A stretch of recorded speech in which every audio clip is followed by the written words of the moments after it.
The realm of bizarre tales has descended upon Blue Star, where each nation will select a chosen one to engage in a struggle within this world of strange narratives.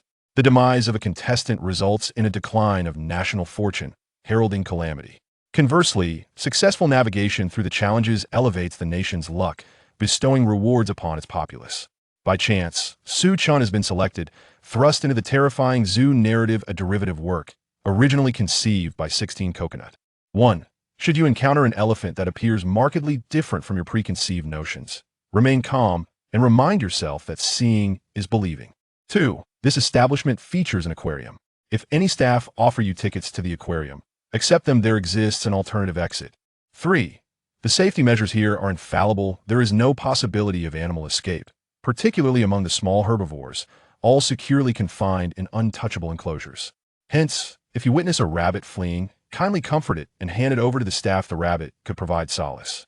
At that moment, Chen awakened to the rule analysis system, where deciphering the rules of this world would yield rewards. Beep, congratulations, host. You have received the Death Rewind reward. From that moment forth, the tone of the bizarre world shifted dramatically. Chen, what should I do if I've transformed the zoo into a resort? Urgent, I need assistance. Climbing paths, psychiatric hospital school narrative. Please, do not approach. Dragon Nation. Chen is truly a blessing for our Dragon Nation. Listening to the distant mechanical sound echoing from the heavens, Chen wore a perplexed expression. What's happening? Where am I? He murmured. Before he could finish, a torrent of information surged into his mind. After a considerable time, the confusion in his eyes was gradually replaced by panic and astonishment. This was an absurd world of bizarre tales. Each nation randomly selects one citizen, designated as the chosen one, to enter this realm. Unfortunately, upon his arrival in Blue Star, Chen was selected by the rules to become the chosen one of Dragon Nation. In this bizarre world, if a chosen one perishes, their nation suffers a decline in fortune, leading to disaster in reality. Conversely, if the chosen one successfully completes their tasks, their nation reaps immense benefits. Furthermore, every action of the chosen one is broadcast live to the citizens of their nation. At that moment, viewers in the Dragon Nation's live stream gazed at the dazed Chen on the screen, their hearts sinking. Why does Chen look so vacant and motionless, appearing rather dim-witted? I see it too. Let's hope our Dragon Nation hasn't drawn a fool again. Last time, our contestant was betrayed by the chosen ones from Pickled Cabbage Nation and Cherry Blossom Nation, leading to rivers drying up for half a month, leaving our national fortune at a mere 70 points. If another mishap occurs, the disaster will only worsen. Those wretched little Westerners. I hope Chen can muster some strength. I'm worried Chen seems utterly unreliable. I hope the National Department can expedite their research on the correct narrative rules and send them to Chen. Numerous netizens could not help but voice their concerns. Meanwhile, in the Dragon Nation's Department of Bizarre Tales, in the highest conference room, a bespectacled young man handed a dossier to an elder seated at the head of the table. The elder took it, shifting his gaze from the screen displaying Chen, lowering his eyes to the document in hand. As he perused it, his expression grew increasingly grim. The young man adjusted his glasses and sighed. Elder Chen is merely a dropout from a third-rate university, currently unemployed, and most importantly, his teachers report that he is somewhat slow-witted. Given this, it appears our Dragon Nation is once again in peril. The young man's voice was laden with disappointment. Elder Chen, upon hearing this, sighed as well. Yet, in the next moment, a resolute glimmer ignited in his murky eyes. He patted the young man's shoulder and said firmly, regardless of his circumstances, Chen is fighting for our country. We must provide unwavering support. Inform the comrades to intensify their efforts as long as we can swiftly decode all the rules and relay them to Chen. We still possess hope. Reinvigorated by Elder Chen's determination, the young man nodded and promptly exited the conference room. In the realm of bizarre tales, having just digested the influx of information, Chen was suddenly greeted by a celestial mechanical voice. Beep, the rule analysis system is being activated. System binding in progress. System binding complete. As long as the host deciphers the correct rules within the narrative instance, rewards will be granted upon completion. The amount of points earned correlates with the number of rules deciphered. Points can be used for lotteries or to purchase goods in the system store. Beep, the beginner's gift package has arrived. Would the host like to claim it now? As the system's voice echoed in his mind, a smile gradually emerged on Chen's face. As a member of the transmigration cohort, how could he be unaware of systems? This was undeniably an essential tool for showcasing prowess. Claim, Chen eagerly proclaimed. Beep, congratulations, host. You have received a one-time death rewind experience ticket. The host may summon the system at any time to bind a save point. Upon hearing this reward, Chen's pupils dilated. Though it was merely a one-time experience ticket, its functionality was immensely powerful. As the name suggests, death rewind. By binding a save point in advance, upon death, the host will be transported back to the moment of the save. This was akin to gaining an extra life. Understanding this, Chen hastily instructed in his mind, System, bind this moment as a save point.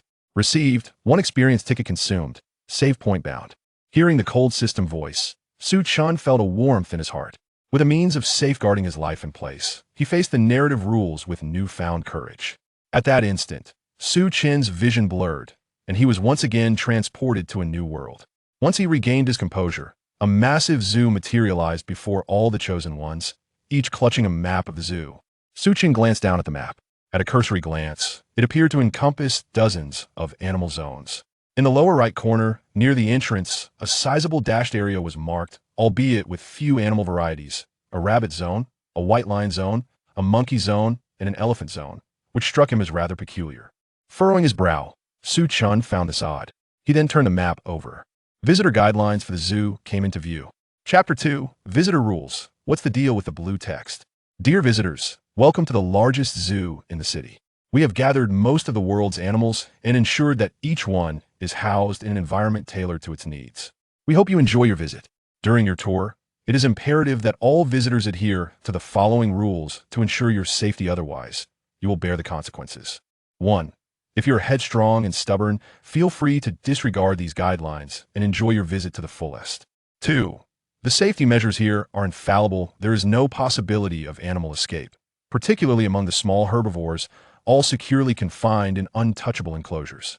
Hence, if you witness a rabbit fleeing, kindly comfort it and hand it over to the staff. The rabbit could provide solace. The latter part is in blue text. 3. The primate zone features only one street, showcasing only primate species. If you discover 2 streets and the primates are clad in black attire, please choose the left street and endeavor to conclude your visit to that zone as swiftly as possible. Point 4. Should you find the appearance of the elephants before you to differ from your own understanding, do not panic. Open your eyes wide and remind yourself that seeing is believing. 5. The beverage shop at the zoo does not offer rabbit's blood. If you happen upon it on the shelves, kindly disregard it and purchase other refreshments. 6. Refrain from lingering in the shade of the rabbit enclosure, but feel free to seek respite in the aquarium during the day. 7. This establishment boasts an aquarium. Should any staff member attempt to sell you tickets for the aquarium, acquiesce. There exists an alternative exit. 8. Rabbits do not emit laughter. If you hear the sound of a rabbit laughing, tear off the portion of the map marked with a dotted line and hold it firmly until you have completely exited the zoo. 9.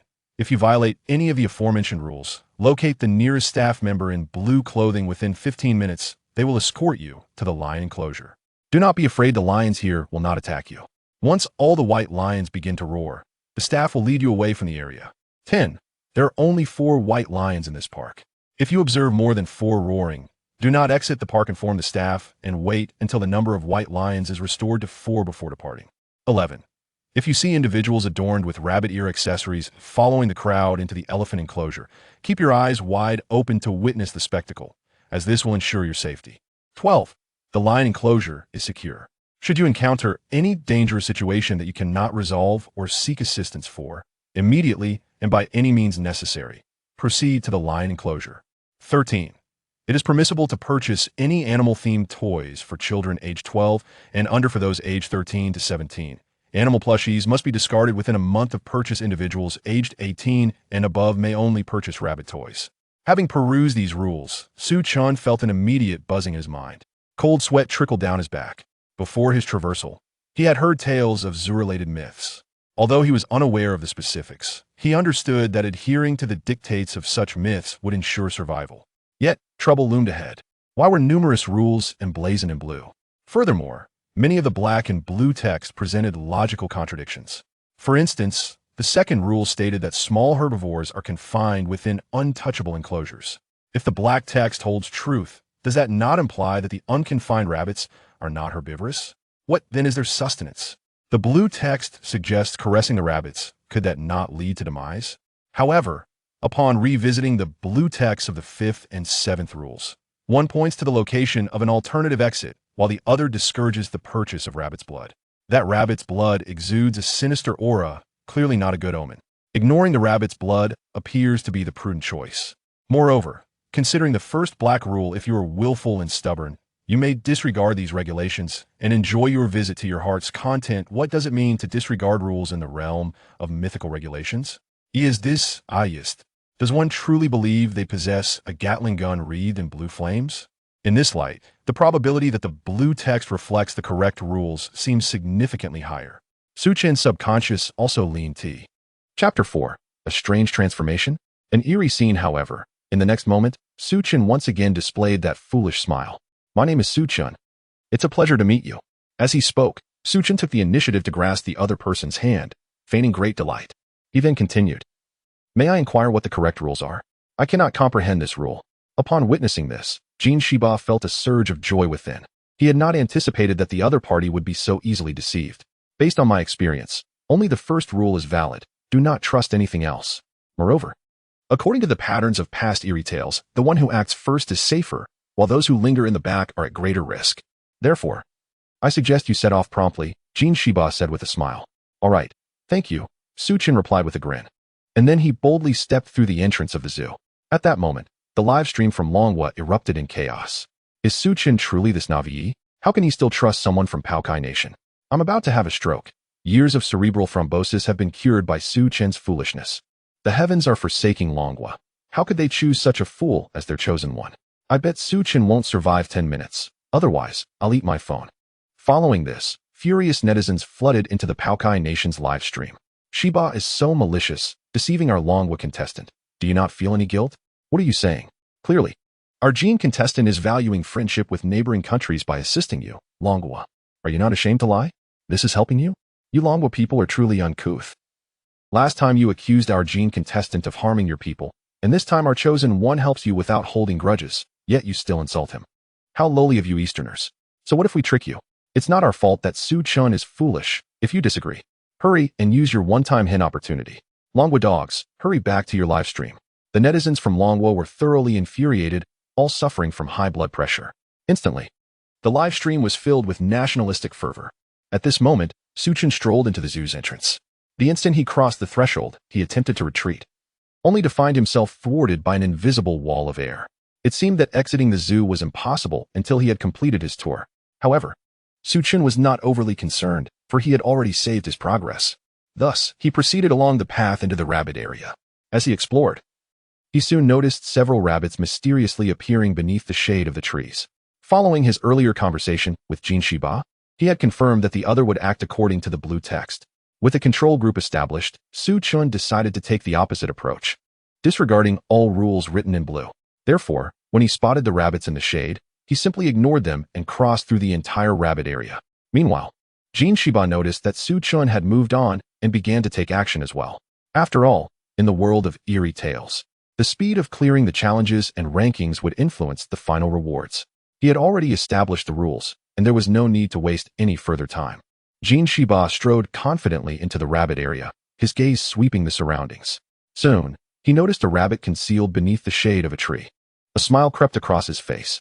As he fixated on the rabbit, Jin Shiba felt his mind becoming increasingly exhilarated, an abundance of inspiration bubbling forth. He had an inkling that his intelligence was on the verge of a breakthrough. Seizing the moment, he quickly began to analyze the rules. The rabbit was in the shade, which indicated that the second black letter, animals have no chance of escape, was erroneous. Furthermore, if he reversed the sixth black letter, do not linger in the shaded area of the rabbit zone, it would only confirm that the black letters were incorrect, while the blue letters held the truth. With these thoughts crystallized, he excitedly stepped into the shade. To his surprise, the rabbit did not flee at his approach. This only heightened Jin Shiba's joy, reinforcing his belief that his analysis was accurate. He crouched down and extended his right hand to gently stroke the rabbit. With each caress, his mind surged with fervor, a torrent of ideas flooding his consciousness. He found himself in a state of ecstatic distraction, with only his right hand continuing to caress the rabbit.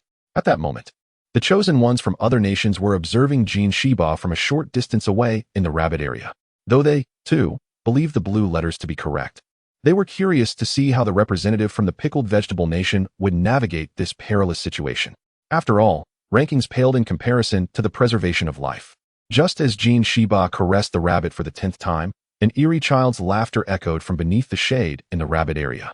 The spectators were instantly gripped with terror, their hairs standing on end as cold sweat poured down their backs. Yet, Jin Shiba remained unmoved, continuing his gentle stroking of the rabbit, while his visage began to contort grotesquely. Astonishingly, a pair of eyes sprouted on his cheeks, and even more bizarrely, rabbit ears began to emerge from the top of his head. This left everyone in utter shock, prompting a frenzied retreat. However, the narrow path and the throng of people resulted in many being pushed into the shaded area of the rabbit zone. Without exception, these individuals began to crouch down and stroke the rabbits as well. Meanwhile, Lan Mu from the ugly nation was desperately fleeing. Upon seeing Inuzuka from the cherry blossom nation blocking his path, he was instantly enraged and kicked the chosen one out of his way. With a furious roar, he shouted, "How dare you, son of a dog from that nation, obstruct my path? Beware, or your country shall be obliterated." Inuzuka, caught off guard by the kick, tumbled into the grass, narrowly avoiding a fall into the shade. As he looked up, he realized the shade was perilously close to his body, sending a jolt of fear through him. He hastily scrambled to his feet and scurried back onto the path. Chapter 5. Rabbits are not herbivores. As he regained his composure and reflected on the recent encounter, Inugami Ikaru's expression darkened. He cast a resentful glare at the fleeing lamb in the distance. At present, although the crowd was in disarray, it was the citizens of the chosen rabbit-harvesting nations who were in a greater state of panic. The live stream from the Kimchi Nation was a veritable chaos. Good grief. Jin Shiba truly deserves his fate for daring to be the first to test the rules. This is the end. Calamity and horror are about to befall our nation. Please, let it not descend upon Shower City. Go and eliminate his entire family. Let them accompany us, the suffering populace, to the grave. They had it coming. May the scoundrels from Kimchi Nation face retribution for ensnaring our Dragon Nation. Dragon Nation dogs, do not get too pleased with yourselves. Your fool won't survive long. If he isn't dead within 10 minutes, I shall be. Meanwhile, the president of the Kimchi Nation dialed a number. Arrest Jin Shiba's family and ensure they do not escape. If necessary, we can unleash public outrage on them. Understood. I will take care of it immediately. After hanging up, the president slammed his palm onto the table in front of him, bellowing, Jin Shiba truly deserves his demise. In stark contrast to the fury gripping the Kimchi Nation, the live stream from the Dragon Nation was filled with merriment. They say foolish people have their own blessings. The ancients were not mistaken. That Jin Shiba truly had it coming, not only inadvertently aiding us, but also sealing his own fate. May heaven bless the Dragon Nation. May heaven bless Su Chen. Go. Su Chen, trust in the correctness of the black text. You will surely succeed. At that moment, Su Chen faintly heard the laughter of children emanating from the rabbit enclosure behind him. As the laughter continued, he began to feel as though he was being watched. Gradually, his mind became foggy and disordered. Suddenly, he recalled the 8th rule. If you hear the laughter of rabbits, tear off the dotted section of the map and hold it tightly until you leave the zoo completely. In haste, he retrieved the map and tore off the lower right section along the dotted line, clutching the paper firmly in his hand. As he held the paper, the sensation of being watched began to wane. Su Chen let out a long breath. It seemed fortune favored him. The black text was indeed correct. The crisis was temporarily averted. Holding the map's dotted section, he strode forward. Before long, the sign for the monkey area came into view. Su Chen reflected once more on the relevant rules, ensuring he had memorized them before stepping into the monkey enclosure. At this moment, within the rabbit area, chaos reigned as everyone anxiously gazed at those who were harvesting rabbits. A few quick-witted individuals, such as the contestants from Cherry Blossom Nation and Ugly Nation, had already realized that the blue text might be a trap. They hastily followed the 8th rule and tore off the dotted section of the map, gripping it tightly. Just then, an unexpected turn of events occurred. Jin Shiba from the Kimchi Nation, his bizarre 4 eyes gradually returning to normal, still retained the rabbit ears atop his head. He cradled the rabbit and approached the observing staff member clad in black. "I need to surrender the rabbit," Jin Shiba stated, his voice rigid as he locked eyes with the other. The staff member retreated a couple of steps, trembling slightly as he replied, "Place the rabbit on the ground and hand me your map." "Very well," Jin Shiba responded, his tone returning to normal. He nodded and complied obediently. The staff member accepted the map, carefully tearing away the dashed portion before feeding it to the ravenous rabbit, which eagerly devoured the paper in a matter of moments. Suddenly, an eerie laughter echoed once more, but this time it was tinged with dissatisfaction and confusion. Meanwhile, the staff member turned away from Jin Shiba and dashed off in the direction of the monkey enclosure. Jin Shiba watched the fleeing figure, perplexed, instinctively scratching his head. Strangely, his hand seemed to pass through the rabbit's ears as if they were not in the same dimension. This surreal scene left the onlookers at a distance utterly astonished. Yamashita and Nukuro, am I imagining things? Did you see Jin Shiba's actions? His hand just went through the rabbit's ears. You are not hallucinating. I witnessed that moment as well. Lemuzang replied. How can this be? Are these mere illusions meant to frighten us? It's possible. The difficulty of this bizarre tale may lie in the fact that following the blue script leads to exceedingly strange, yet harmless illusions, designed to mislead us into making erroneous choices. If that's the case, then perhaps the blue script is indeed correct. However, we can wait a while longer to observe the outcomes of others in the shade of the trees. You make a fair point. Let's hold on a bit longer. Lemus chuckled, giving Yamashita and Nukuro a hearty pat on the back, causing him to stumble slightly. A glint of coldness flickered in Yamashita and Nukuro's eyes. In the rabbit enclosure, the expressions of the remaining individuals gradually returned to normal. They all picked up their respective rabbits, beginning their search for the staff member. However, the only staff member nearby had already fled. At a loss, they could only proceed slowly, clutching their rabbits, hoping to spot the staff amidst their exploration. Chapter 6. Do monkeys still wear clothes? Meanwhile, Jin Shiba had just taken out his phone to check the time. To his astonishment, the screen reflected his visage. A pair of pristine white rabbit ears swayed atop his tawny hair, an unsettling sight indeed. Jin Shiba was taken aback. A cold sweat breaking out as his mind became a tumult of confusion. His left hand instinctively reached for the top of his head, only to find it passing through the rabbit ears as if they were mere illusions. Stunned, he attempted once more, yet the outcome remained unchanged. Quickly, he assessed his physical condition and found no abnormalities. This left Jin Shiba thoroughly perplexed. However, clarity soon dawned upon him, and a smile graced his face. He had come to realize that the blue text induced bizarre and terrifying hallucinations, albeit without inflicting any tangible harm, merely a means of intimidation. With this understanding, he hastily masked his amusement, adopting a visage of panic as he sprinted towards the onlookers. Upon reaching a distance of about 10 meters, he halted and shouted, "Do not touch the rabbit. The blue text is erroneous. I feel unwell and believe I am transforming into a rabbit." Without waiting for a response, Jin Shiba turned and dashed along the visitor path, thinking to himself, "Fools, the first place is mine."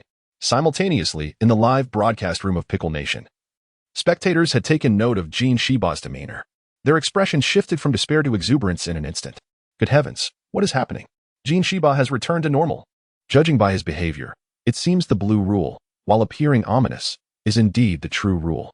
What an astute analysis. Jin Shiba is truly brilliant. No wonder he is our chosen one. The citizens of Pickle Nation reveled in their perceived superiority, while others lamented their own chosen ones being outwitted. You shall see. Pickle Nation, our intelligence agencies are surely aware of this matter. Prepare yourselves. In the rabbit zone, the remaining individuals exchanged bewildered glances. Most were skeptical of the benevolence of the citizens of Pickle Nation, considering the competitive nature of their relationships. At that moment, many chosen ones from various countries received alerts from their nations, who did not hesitate to utilize their one opportunity for external guidance. Based on expert analyses of microexpressions, they concluded that the contestants from Pickle Nation were lying, and the blue text must be accurate. With this newfound assurance, the crowd surged forward, diving into the rabbit zone in search of the rabbits nestled in the shade. Although the representatives from Ugly Nation and Cherry Blossom Nation had not received alerts, witnessing the actions of the crowd confirmed their suspicions. They quickly joined the throng in their quest for the rabbits. Meanwhile, Chen was leisurely exploring the monkey zone. The journey had thus far been devoid of any peculiarities, eerily tranquil. Suddenly, he was startled by the sound of hurried footsteps approaching from behind. He swiftly turned to investigate. A figure clad in black hurriedly approached from a distance, causing Chen to furrow his brow. He vaguely recalled that the staff at the entrance donned blue uniforms. Why then did this individual wear black? A sense of unease gripped him. As the black-clad figure drew nearer, Chen instinctively stepped back to clear the path. The figure brushed past him, racing forward without acknowledging his presence, not even casting a glance in his direction. Chen regarded the retreating silhouette with confusion. The individual appeared flustered, as if fleeing from something. What could possibly be pursuing them? At that moment, Chen's vision flickered. The once straight path ahead revealed an unexpected fork to the right. Without hesitation, the black-clad figure chose the right path. Chen was taken aback. Recalling the second rule inscribed in the guidelines, in the primate park, there exists but a single street showcasing the primate species. If you encounter two roads, and the primates are dressed in black, opt for the left path and conclude your visit as swiftly as possible. Remembering this directive, Chen quickly glanced at the rockery to his right, where a primate donned in a black uniform stood. The attire matched precisely with that of the staff member who had just sprinted past him. A shiver ran down Chen's spine. Turning back to the fork in the road, he was dismayed to find it enveloped in a thick mist, obscuring any trace of the figure.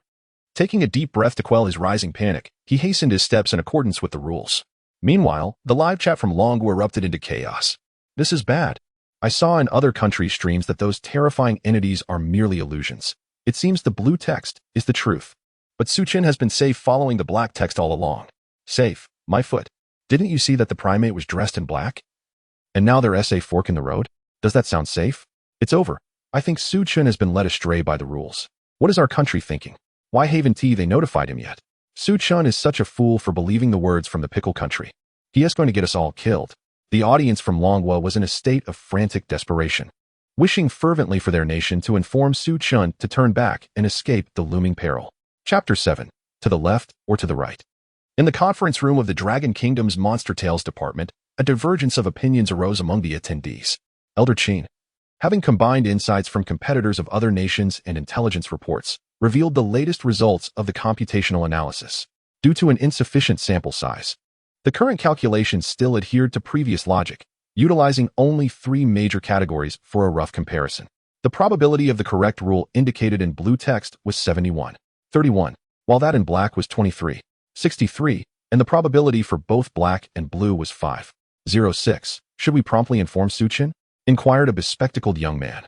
Glancing at Elder Chen's silhouette, Elder Chen remained silent, his murky gaze fixed intently on Chen's eyes. He discerned something familiar within them, a look one typically encounters on the battlefield. It was resolute, courageous, yet imbued with a fox-like cunning. How could Chen be a fool? He must have his own considerations. Elder Chen, we need to make a decision. The young man pressed again. With a deep exhale, Elder Chen turned around and spoke firmly. Let us wait a moment longer. Chen is extraordinary. Observe the map he holds. It signifies that he does not blindly trust Jin Shiba's words. He has already seen through the deception. Then why doesn't he opt for the blue rule? Elder Chen pondered. I believe he has his own rationale. Upon hearing Elder Chen's words, the attendees instinctively directed their attention to Chen's right hand. Earlier, when Chen tore the map, the broadcast had shifted to the scene in Pickled Cabbage Nation due to Jin Shiba's sudden anomaly, causing everyone to miss Chen's actions. It was only after Elder Chen's reminder that they noticed something amiss. Chen's right hand had remained clenched into a fist in between his fingers. Faint traces of paper were indeed visible. The crowd gasped in astonishment. According to the investigation reports, Chen was depicted as a dropout with a simple mind. Yet his current demeanor starkly contradicted that characterization. As the astonishment lingered, Elder Chen continued, inform our allied departments to regulate the language used in the live stream. Analysis and discussion are permissible, but insults are unacceptable. After all, Chen is fighting for our Dragon Kingdom. We cannot allow our hero to bleed and weep. Furthermore, activate the firewall to prevent other nations from viewing. Elder Chen narrowed his eyes as he spoke. Upon hearing this, the bespectacled young man quickly complied and exited the conference room. Shortly after, a notice appeared in the Dragon Kingdom's live stream. Chen is a hero serving his country. Citizens of the Dragon Kingdom must refrain from indiscriminate insults. This fool, Chen, must have some backing. Look, they are now silencing the public. Remarked a user from the northern mainland. Could you elaborate on this matter? The notice indeed held a valid point. Regardless, they are serving this nation. And what have you all done besides typing away at your keyboards? Instead of hurling insults, it would be far more prudent to engage the mind and delve into the underlying logic of this bizarre world, for it may yield insights beneficial to the country. Alas, Chen has ventured down the left path. This spells disaster. As this comment emerged, all gazes shifted back to Chen, who resolutely approached the left road. Soon, his figure was swallowed by the mist, leaving no trace behind. At the same time, the chosen ones from various nations had arrived at the monkey zone. Among them, roughly half sported rabbit ears atop their heads, cradling rabbits in their arms. Clearly, they were adhering to the blue rules. As for the other half, their lack of ears was simply due to a shortage of rabbits. The most conspicuous among them were individuals from the United States and Sakura country. There was Lamb, proudly clutching a rabbit, while beside him stood Yamashita Kenichiro, sporting a bruised right eye and devoid of any adornments atop his head. His gaze often flickered towards Lamb's retreating figure, filled with malice. As the crowd advanced slowly, they soon noticed the black-clad monkey atop the artificial hill. which startled them into hastening their steps to escape. However, after only a few paces, the path before them abruptly split. This left everyone in confusion, as the rules pertinent to this matter were inscribed in black text, which they believed to be false. Consequently, they found themselves at a loss. At that moment, it was Jean Shiba who stepped forward with a smile, turning to enter the right path, as his silhouette gradually faded into the mist. Many of those with rabbit ears seemed to awaken from a dream. If the black rules prompted a leftward movement, then surely the opposite must be the correct choice. Realizing this, those adorned with rabbit ears promptly set off towards the right passage. Yamashita Kenichiro, observing Lamb's retreating figure, almost followed suit when suddenly a sense of caution arose within him. If the black text were indeed false, then the logical conclusion would be to remain stationary. He quickly halted, a smirk creeping onto his face as he regarded Lamb's back. Baka, what a fool. If he enjoys courting death, then let him be, he muttered softly. Chapter 8 New Rules. Thus, the crowd adorned with rabbit ears, along with a few individuals lacking in conviction, proceeded towards the right path.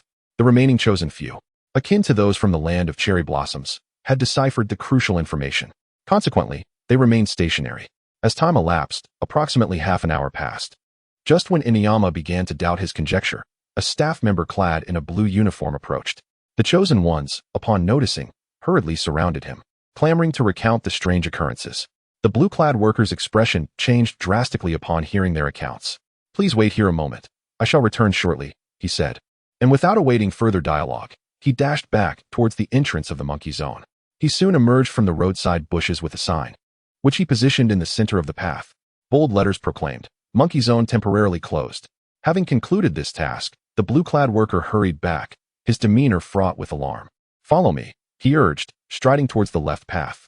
Observing this, Inuyama's smile broadened. He realized his deduction had been correct, while the bully, Ram, had evidently made an erroneous choice. That wretched individual was surely doomed. Elated, he swiftly followed the worker's lead.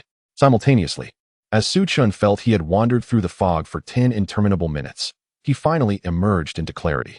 In that instant, a wave of relief washed over him as he began to survey his surroundings. Shortly thereafter, a crumpled piece of paper at his feet caught his attention. He bent down to retrieve it and unfolded the paper, discovering it was scrawled with a multitude of notes. The corner bore the hastily written words of escape, crossed out, survive. 1. Rabbit blood does not exist. It is goat meat. This line was repeatedly written and crossed out, rendering the crossed-out content illegible. 2. The goat zone is an elephant. Beneath this sentence was a crooked drawing of an elephant with rabbit ears. 3. Rabbits will devour monkeys. This statement was crossed out, with a question mark encircling the word monkey. In the monkey zone, one must not converse with staff, cannot exit, must not feed the monkeys, and cannot enter when there is but a single path. 4. One must not enter the aquarium when no one is present. 5. Only goat meat is permissible for consumption. 6. If the aquarium lights are extinguished at night, overnight stays are prohibited. 7. The first 4 white lions are monkeys. The 5th white lion is a goat. The rabbit is an elephant. Blue is black. This sentence was emphasized. 8. You are a whale. I am a goat. This line was written in an exceedingly hasty manner. 9. You are an elephant.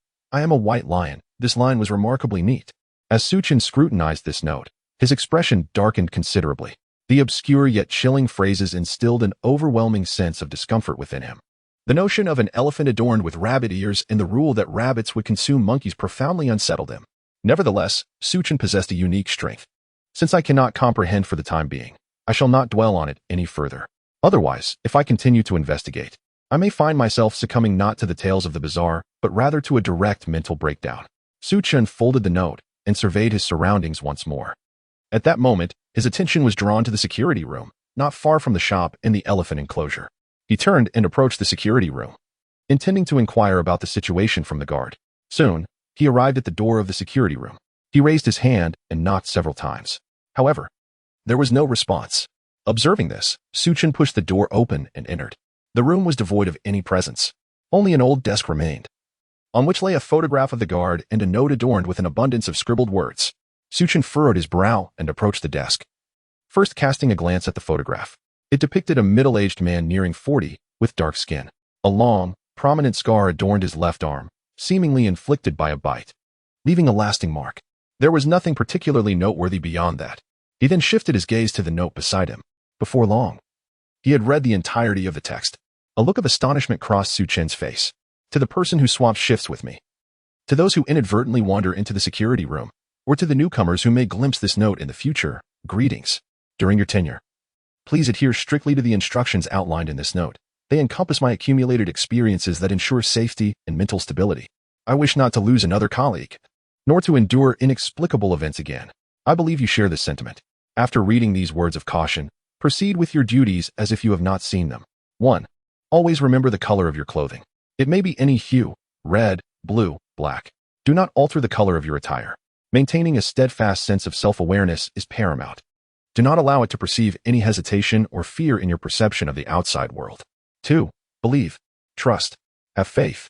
Animals are deserving of your trust. Only animals are worthy. The latter part is inscribed in blue. 3. Rabbits may consume humans, yet those adorned with rabbit ear accessories shall not. Shadows of trees may devour humans, but those who prune the shadows shall not. Elephants may feast on humans, yet those who observe elephants shall not. Nor shall those who do not gaze upon them. White lions may consume humans, yet luminous jellyfish shall not. Written in a childlike scrawl. Is it because jellyfish lack brains? 4. It will weep when obstructed and laugh upon succeeding. Do not concern yourself with its nature. Should you encounter it, engage in joyous play. You cannot escape. The latter part is inscribed in blue. 5. Foods that inexplicably appear on shelves are a test. Do not heed the labels affixed to the food, nor concern yourself with how others refer to it. Ignore it. If necessary, treat it as ordinary sustenance, purchase it, and consume it. Do not let it know that you have perceived its presence. Eat, for I adore you. Upon finishing, let us go witness the jellyfish. The latter part is inscribed in blue. 6. Humans possess 2 eyes, arranged horizontally on either side of the nose. All else is not human.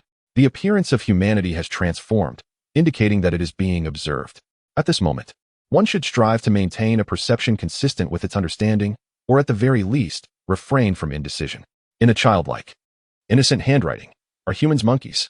After perusing the notes in the security room, Chen's mind was aflutter with thoughts. The visitor regulations and the contents of the found note continuously affirmed the information within the memo. Soon, Chen managed to piece together a coherent logical chain. Chapter 9. Analyzing rules and deciphering key information. Starting from the premise that black signifies correctness and blue denotes error, we must first discard the found note, as it bears no blue text and thus lacks reference value. The first rule for visitors and the first note from the security room convey essentially the same message: unwavering recognition. This implies that it may lead to subsequent hunts by contaminating the perceptions of the visitors. The more volatile one's cognition, the more susceptible they become. With this logic in mind, let us examine the second rule from the security room, which likely advocates a belief in humanity. However, the blue text on the note states otherwise. It speaks of trusting animals, given that the park regulations are designed to assist visitors in their escape. While the note aims to prevent staff from being contaminated, one must question the purpose of the ambiguous blue rules. At this juncture, Chen recalls the 7th statement from the note. The first 4 white lions are monkeys, the 5th white lion is a goat, the rabbit is an elephant, and blue is black. This sentence was emphasized. The author of this note exhibits a profound confusion in their language, indicating their cognition has been compromised. Thus, it stands to reason that their understanding is aligning with the distorted reality. In this light, the phrase blue is black takes on a different significance. Boldly speculating, it is possible that the individual cannot distinguish between blue and black. Under this premise, the blue text may serve as a covert warning to visitors that these are traps. Moreover, the alteration of font colors would likely evade their attention. Nevertheless, this also reveals a more sinister truth. It is nearing a state of liberation from the constraints of the rules, twisting them to its will. Consequently, the staff resorted to the desperate measure of marking problematic rules in blue during the printing process to prevent arbitrary distortions of text. As for the rules in the visitor guidelines that do not feature blue text, Chen has formed some hypotheses. For instance, the rule concerning monkeys is clear. The security label explicitly states that rabbits consume humans. Yet the 3rd statement on the found note claims that rabbits eat monkeys, accompanied by a question mark. This implies that it cannot differentiate between monkeys and humans, thus refraining from distorting the rules related to monkeys. Regarding the rule about tearing the map along the dotted line, it is possible that in its perception, the zoo exists solely within the area demarcated by the dotted line. Other areas of the map may instead induce discomfort. By tearing this portion of the map, it aligns with its understanding, thus leaving this rule unaltered. The remaining rules that remain unaltered are straightforward, as they all involve white lions. Clearly, it harbors a fear of these creatures. Consequently, any rules pertaining to white lions have not been distorted. Having unraveled these foundational logics, Chen once again turns to the 5th and 6th statements on the security note. Do not let it know you have noticed it. Eat. I like you all. After you finish, we shall go see the jellyfish, depicted in blue. Human beings possess two eyes, horizontally aligned on either side of the nose. While anything else does not qualify as human, the alteration in the appearance of humanity indicates that one is being observed. Thus, it is imperative to maintain a perception aligned with that being's understanding, or at the very least, refrain from wavering in one's judgment. These two statements elucidate a fundamental truth. In order to ensure one's safety when under scrutiny, it is crucial to align one's cognition with that of the observer. A substantial deviation in one's understanding may incite persistent attention from them, potentially triggering terrifying consequences. Furthermore, this also suggests that the entity in question may possess a flawed comprehension of eyes. Consequently, whether it manifests as a human or fixates on an individual, the number and positioning of eyes may exhibit bizarre alterations. Such changes serve as a form of forewarning. Upon grasping these concepts, Chen was beset by a throbbing headache. The complexity of this peculiar narrative transcended conventional boundaries, distorting both reality and established rules, thereby introducing an overwhelming degree of uncertainty. For the moment, Chen found himself devoid of effective strategies to address this predicament. He tore off a note from the security room and tucked it into his pocket, as there remained aspects of these rules that he had yet to fully comprehend, intending to explore them further when the opportunity arose. Now, he resolved to wander to other locations, hoping to uncover additional useful insights. Through mutual corroboration, perhaps he could unravel the remaining enigmas. Meanwhile, the audience in the Dragon Kingdom's live broadcast was utterly bewildered. Goodness, everyone, this rule has left me in a daze. Is there anyone astute enough to analyze this? I cannot decipher it either, but did you notice Chen's changing expressions? He seems to grasp something. I share that sentiment. It appears that Chen may not be as foolish as the legends suggest. Could it be that he has been feigning ignorance all along? Regardless, it was evident that Chen had uncovered two hidden rules, and remarkably, all his actions thus far had remained unremarkable, which was indeed the best news for the viewers. Observing the current situation, the public's perception of Chen began to shift. From initial disdain and skepticism, they gradually moved toward a subtle belief in his capabilities. After all, his journey had been remarkably steady. Chapter 10, The Approach of Danger, Triple Assault on the Other Side, within the conference room of the Dragon Kingdom's Department of Strange Tales. An enigmatic smile gradually spread across Elder Chen's face. What are your thoughts? He inquired, turning to his subordinates. There are many aspects that remain puzzling, one responded. I too find numerous elements opaque, yet I have a nagging suspicion that the blue text resembles a trap. The analysis from the computer should be forthcoming shortly. By integrating the data, perhaps we can arrive at an accurate conclusion, the group concurred. What of the chosen ones from other nations? Elder Chen pressed further. They remain ensnared in the fog and have yet to emerge. Once they do, we must conduct comparative analysis promptly, striving to relay the correct results to Chen as quickly as possible. Our nation desperately needs this victory. Understood, the bespectacled youth replied. And what is the status of the firewall? It has endured significant assaults from foreign forces, but we estimate it can hold for another half hour. That is sufficient. Elder Chen nodded, turning his gaze back to the screen displaying Chen. Are you truly concealing your prowess? He silently pondered. Meanwhile, in the zoo, Chen approached a shop by the street. Unbeknownst to him, the world outside was rife with speculation about him. Even if he were aware, it would matter little. After all, such trivialities paled in comparison to the destiny of the Dragon Kingdom and his very existence. At this moment, Chen contemplated. Since he possessed the ability to save his life, he must investigate this peculiar shop. According to the records within the rules, it was certain that valuable information resided therein. With this thought, he resolutely pushed open the door and stepped inside. The first sight that greeted him was a staff member clad in black, engrossed in perusing some materials. He paused momentarily, recalling a recent encounter in the monkey enclosure where a black-clad worker hurried past, shortly before a black-clad monkey appeared on the monkey mountain.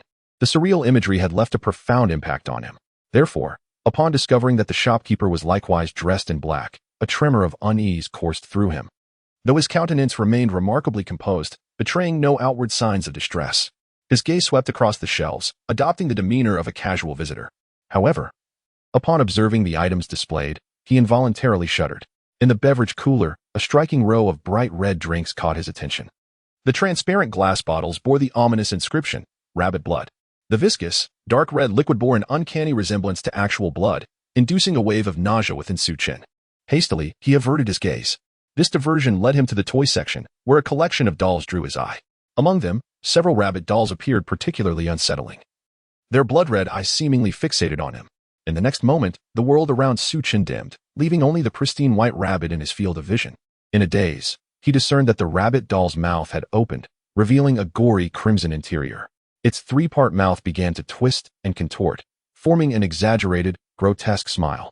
Subsequently, the rabbit seemed to come to life. It slowly hopped down from the shelf, inching closer to Su Chen. Witnessing this scene, Su Chen felt an intense pressure in his eyes and an unbearable itch on his scalp, as if something were attempting to pierce through his skin and emerge. In his mind, he could almost hear the laughter of children. Countless chaotic thoughts surged forth, making it exceedingly difficult for Su Chen to concentrate on devising a strategy. Just as he was on the brink of succumbing, a rule flashed through his subconscious, akin to a drowning person grasping a life-saving straw. Su Chen incessantly chanted in his mind, "I am human, I am human." At that moment, he could hardly comprehend the significance of his repetition. He merely sensed its potential utility and continued to recite it. Meanwhile, the live stream from Dragon Country erupted in a frenzy. Everyone was horrified. Did that rabbit doll just smile? Tell me it must be my imagination. I saw the doll smile too. This is bad. Is Su Chen in danger? Clearly, there is danger.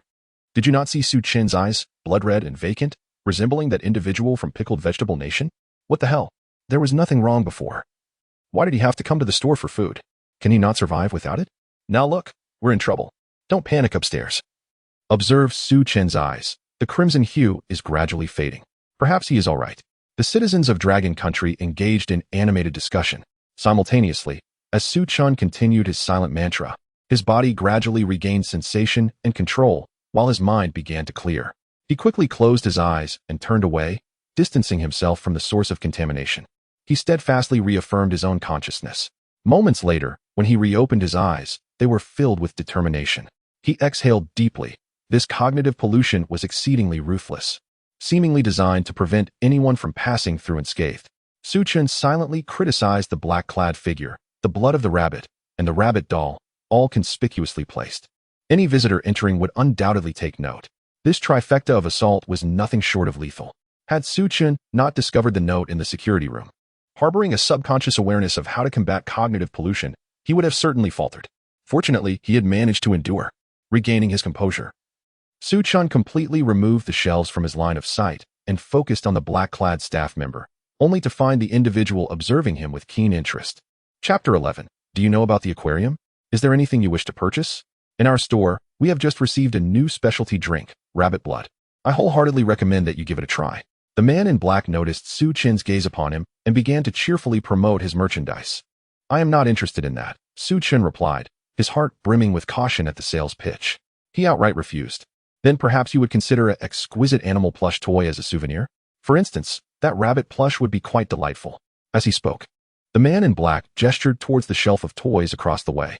Su Chen furrowed his brow, feeling that this man was attempting to ensnare him in a trap. I have no interest in that either, he declined once more.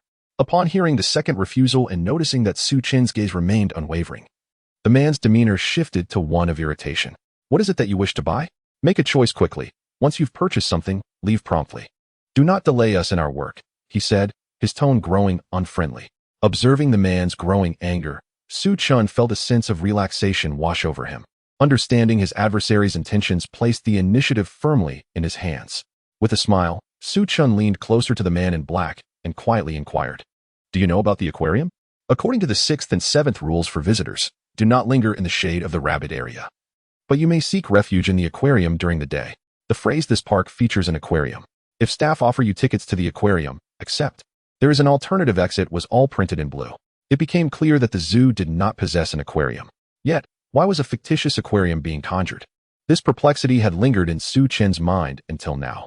After some probing, he had discerned that the man in black seemed to be aiding in this endeavor. If that were the case, perhaps the man could possess some knowledge about the aquarium. As anticipated, the man's eyes gleamed with excitement upon hearing Su Chen's question. He rose and leaned closer to Su Chen, responding in hushed tones, "Of course I know about it. How fortunate for you. The aquarium is opening today, and I am in charge of ticket sales. Would you like to go?" "I would certainly love to, but regrettably, I do not have any money," Su Chen feigned nonchalance, stretching his neck closer to the man, adopting an expression of supplication. However, his eyes subtly darted towards the booklet on the table, the very one the man had perused. The words employee code caught Su Chen's attention. Meanwhile, the man in black remained oblivious to Su Chen's covert glances at the manual. Upon hearing that Su Chen wished to visit the aquarium, the man's smile broadened. Not to worry, since the aquarium has just opened and is collaborating with the zoo. You can use the zoo map as well, he said kindly. In that instant, a spark of understanding illuminated Su Chen's mind, and he comprehended the man's ulterior motive. The other party likely desired the dashed portion of the map, yet it had long been torn away. With this in mind, Su Chen decided to test the waters. He handed the remaining map to the individual, who joyfully accepted it. Upon unfolding it, however, he discovered a missing corner, causing his expression to darken. This map is damaged and unusable, he stated coldly, his demeanor shifting dramatically. Observing this, Su Chen smiled subtly, having grasped the entirety of the other's intentions. Now, it seemed the person was entirely at his mercy. Enough of the charade, let us discuss matters of substance, Su Chen remarked with a cheerful tone. The man in black stiffened at his words, taking 2 steps back, suspicion evident in his eyes. What are you pretending about? I don't comprehend what you're saying. He feigned ignorance. Su Chen sighed, his face a mask of exasperation. Must I elucidate? You are merely an impersonator. Shall I fetch a staff member in blue for you? He said with a grin. At this, the man in black appeared flustered, his voice trembling as he retorted, On what grounds do you claim I'm an imposter? Isn't it obvious? Your intentions are too transparent. And who among legitimate staff reads the employee manual during work hours? That is typically part of pre-employment training, Su Chen replied, shrugging his shoulders while casting an intrigued gaze at the man, awaiting his response. The man's countenance grew darker still as he glared fiercely at Su Chen. What do you intend to do? Su Chen chuckled softly and patted the man's shoulder. Relax, I mean no harm. If I wished you ill, why would I articulate it? Wouldn't it be simpler to contact a blue-clad staff member directly? After considering Su Chen's explanation, the man in black realized the truth in his words. What is your objective then? He inquired further. How about a transaction? Su Chen proposed. What kind of transaction? The man replied, skepticism etched on his face. Show me the employee manual, and in exchange, I shall ensure your secret remains safe and even assist you in luring in a visitor. As for whether you can obtain the dashed map, that will depend on your own cunning. Su Chen responded with a friendly smile. The man in black was visibly moved. The term struck at his vulnerabilities. He needed to operate undetected by the blue staff while desperately seeking the dashed section of the map. Ultimately, he was cornered by Su Chen. Very well, I consent. Chapter 12. Employee manual. The staff clad in black understood that they had become mere pawns in a larger game, devoid of any bargaining power against Su Chen. Thus, they opted to leave a favorable impression, hoping that the other party would adhere to their commitments and not renege on their word. After articulating this sentiment, the individual in black handed the employee manual to Su Chen. Pleased by the cooperation displayed, Su Chen accepted the manual with a smile before lowering his gaze to read it intently. Employee manual. This establishment boasts exceptional employee benefits, including tenfold overtime compensation and generous annual leave allowances, alongside comprehensive insurance coverage for all staff members. It is our hope that you will diligently uphold the employee code of conduct while prioritizing your safety. Life is precious and singular, for the sake of your loved ones. Please safeguard yourself by adhering to the following regulations. 1. If you encounter a rabbit that has escaped, do not attempt to capture it directly or approach it. Guide it towards the lion enclosure and allow the white lions to handle the situation from there. 2. The primate area consists of a single thoroughfare. Should any visitors report the presence of 2 streets, escort those already within the enclosure to the left street and close the entrance. Once all visitors have departed, secure the primate area for a minimum of 10 minutes. 3. If, while inspecting the elephant enclosure, you observe an elephant that starkly contrasts with the depiction on the signage, cease your observation and repeatedly remind yourself that the true elephant is represented on the sign, not the one before you. 4. If you work at the beverage stand, conduct a shelf check every hour. Should you discover inexplicably appearing rabbit blood, promptly collect and store it appropriately. 5. Trim the bushes in the rabbit enclosure once a month, ensuring that shaded areas do not develop within the habitat. 6. This establishment does not possess an aquarium. If a colleague insists on its existence, immediately terminate the conversation. That colleague is no longer the person you once knew. 7. Should you witness the aquarium, refrain from entering. Convince yourself it does not exist and leave immediately. 8. The interval for feeding the rabbits is once every 7 days. Do not offer any snacks outside of the prescribed dietary items. 9.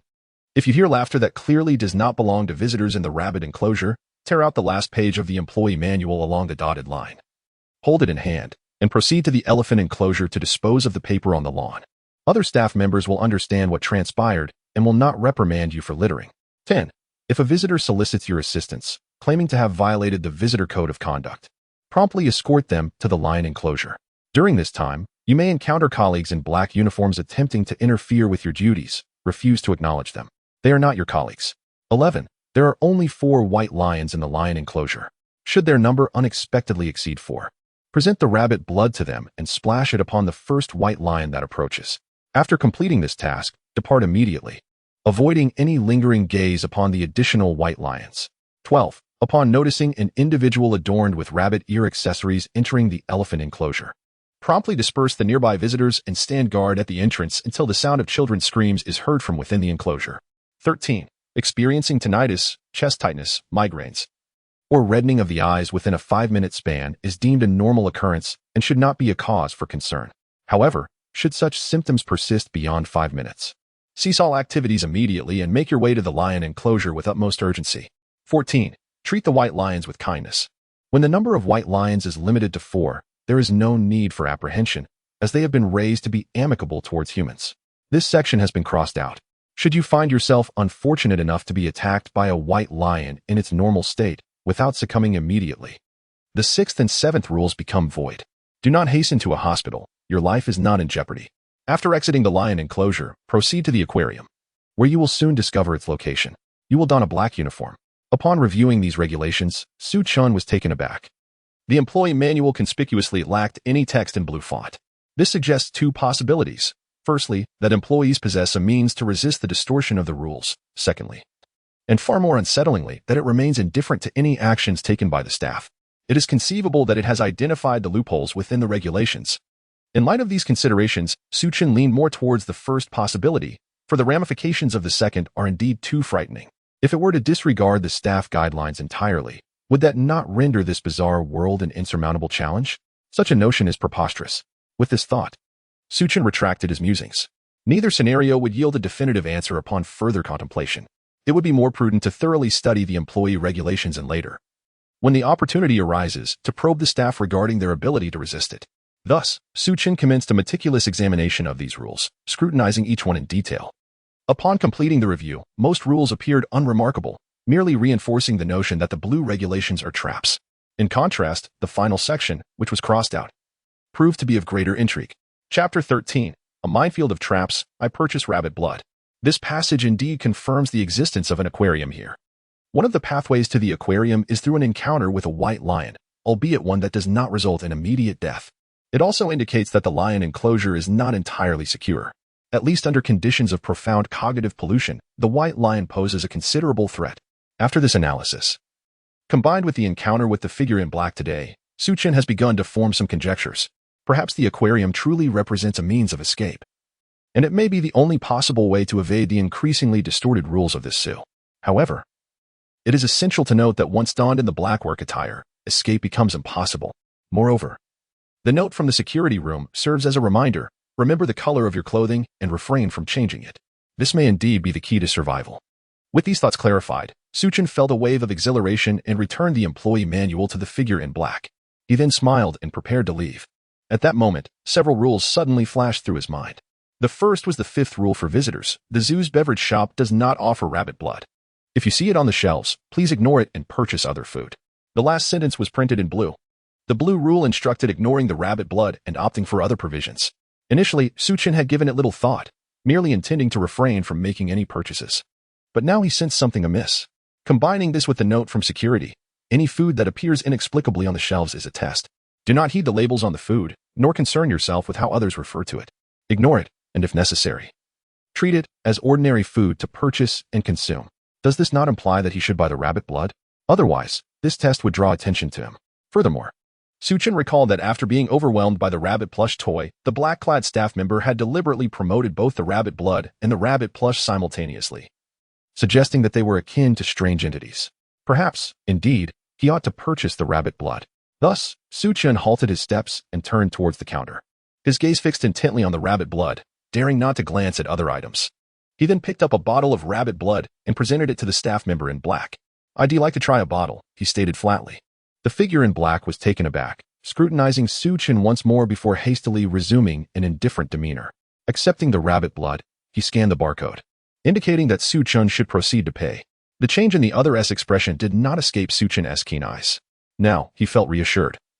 Knowing his suspicions were correct, he promptly completed the transaction and exited the store with the rabbit blood in hand. As he pushed open the door, Sunlight streamed into the shop. As the sun cast its warm glow, certain matters underwent a transformation. Meanwhile, the audience in the Dragon Kingdom's live stream was driven to madness by Chen. Brothers, I can't take it anymore. Chen embodies the essence of Dinger's intelligence. It is sometimes present, sometimes absent. Just when I was about to commend him for skillfully deceiving the man in black, he dares to purchase rabbit blood. This is enough to raise my blood pressure. I can relate deeply. Observing Chen's actions is akin to riding a roller coaster. My previously low blood pressure has been miraculously cured. Is there a possibility that Chen's actions carry profound significance? Perhaps we have underestimated him. What profound significance could there be? Is this not a blatant gift? If there is any deeper meaning, I would consume my phone. Enough of the bickering. Look at the rabbit blood and the shelf in Chen's hand. At this cue from the barrage of comments, all eyes turned towards Chen's right hand. To their astonishment, the rabbit blood, illuminated by sunlight, began to fade, gradually transforming into transparency. The bizarre characters on the bottle morphed into the words mineral water. The audience was left in utter disbelief. Chen, too, was momentarily taken aback. Though he had suspected something amiss with the rabbit blood, he had not anticipated this outcome. Realizing this, he swiftly turned to examine the shelves within the store. Under the sun's rays, the shelves had altered. The previously displayed rabbit blood had entirely transformed into mineral water, while the rest of the store was awash in a crimson hue filled with rabbit blood. A shiver ran down Chen's spine. It turned out that his perception in the store had been distorted. No, perhaps the entire establishment had been warped. The methods employed were insidiously clever. Fortunately, recalling the relevant rules had prompted him to purchase the rabbit blood, allowing him to see through the trap. Otherwise, he would inevitably have fallen into it. For one cannot simply abstain from eating or drinking. Such deprivation could lead to his own consciousness becoming muddled before he even encountered the bizarre contamination. With the trap unraveled, Chen's spirit soared. He flashed a radiant smile at the man in black in the room, and then proceeded towards the elephant enclosure. Chapter 14. Are you human or ape? At this moment, in the Dragon Kingdom's Department of Strange Tales, everyone except the elderly Chen, who had his back turned to the group, exchanged glances. Ultimately, it was an elder who broke the silence. We have underestimated Chen. This young man is indeed remarkable. Tell me, who among you was able to see through this trap beforehand? The crowd shook their heads in unison. Chen, did you foresee Chen's concealment of his true abilities? The elder inquired, directing his gaze towards the leading Chen. Chen turned around with a chuckle. Not at all. I simply chose to extend some trust to Chen. After all, understanding a person through their profile is never as reliable as observing their actions directly. Furthermore, what a foolishness. In our Dragon Kingdom's most perilous times, countless foolish individuals achieved astonishing miracles. Thus, comrades, we must cast aside our biases and maintain objectivity to effectively provide support. Upon hearing this, many felt a flush of shame and lowered their heads. However, the people of the Dragon Kingdom were unafraid to acknowledge their mistakes. Soon, their spirits were rekindled with a fierce determination. Heroes were risking their lives, and they were resolved to perform their supporting roles diligently. The primary focus of their breakthrough was the aquarium, which might hold the true exit. We must swiftly devise a feasible plan, Chen declared, his murky eyes scanning the crowd. Those who met his gaze immediately straightened their backs, standing at attention.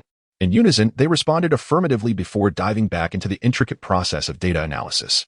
Meanwhile, Chen was following the map towards the elephant enclosure. He soon caught sight of the peculiar Jin Shiba from the Pickled Cabbage Nation, who was staring blankly at the elephant area. As Chen discerned the individual features, he was momentarily taken aback by the strikingly white rabbit ears. Realizing that the individual perception had been severely tainted, Chen could infer some of their hunting methods from their appearance. Suddenly, he recalled his initial entry into the world of strange tales that very day, where Jin Shiba had attempted to deceive him, insisting he should only trust the first rule. However, the latter would never anticipate that the first rule was indeed the most accurate one. A headstrong and obstinate individual was, paradoxically, the safest here, for their perception remained the most stable. He wondered what expression would cross Jin Shiba's face upon discovering the truth. With that thought, Chen felt a surge of inspiration. The image of the Dragon Kingdom's chosen one being ambushed in the previous Strange Tales world lingered vividly in his mind. To come and not reciprocate is to be impolite. Our Dragon Kingdom is one of decorum and extraordinary demeanor. Perhaps I shall reveal the truth to you. A cold glint flashed in Chen's eyes as he donned a familiar, earnest smile and strode purposefully towards Jin Shiba. What are you looking at? Chen inquired, stopping just a meter away from the individual. Upon hearing his voice, Jin Shiba turned with a dazed expression, opening his mouth as if to speak. After a prolonged silence, no words escaped his lips. Observing the expression on the other's face, Chen felt an unsettling clarity. It was evident that his understanding was on the brink of collapse. This made the situation all the more exquisite. Jin Shiba, I have discerned the hidden rules. The black text is genuine, while the blue rules are false, Chen murmured softly. At these words, Jin Shiba visibly trembled. His gaze fixated on Chen with an incredulous look. Simultaneously, his hands, stiff as if animated by a zombie, reached out towards Chen as though attempting to seize him. In response, Chen took another step back, a smile gracing his face as he tossed a verbal bomb. Are you a rabbit or a human? Are you a human or an ape? This whispered inquiry, audible only to the two of them, detonated within Jin Shiba's mind like a bomb. Oh.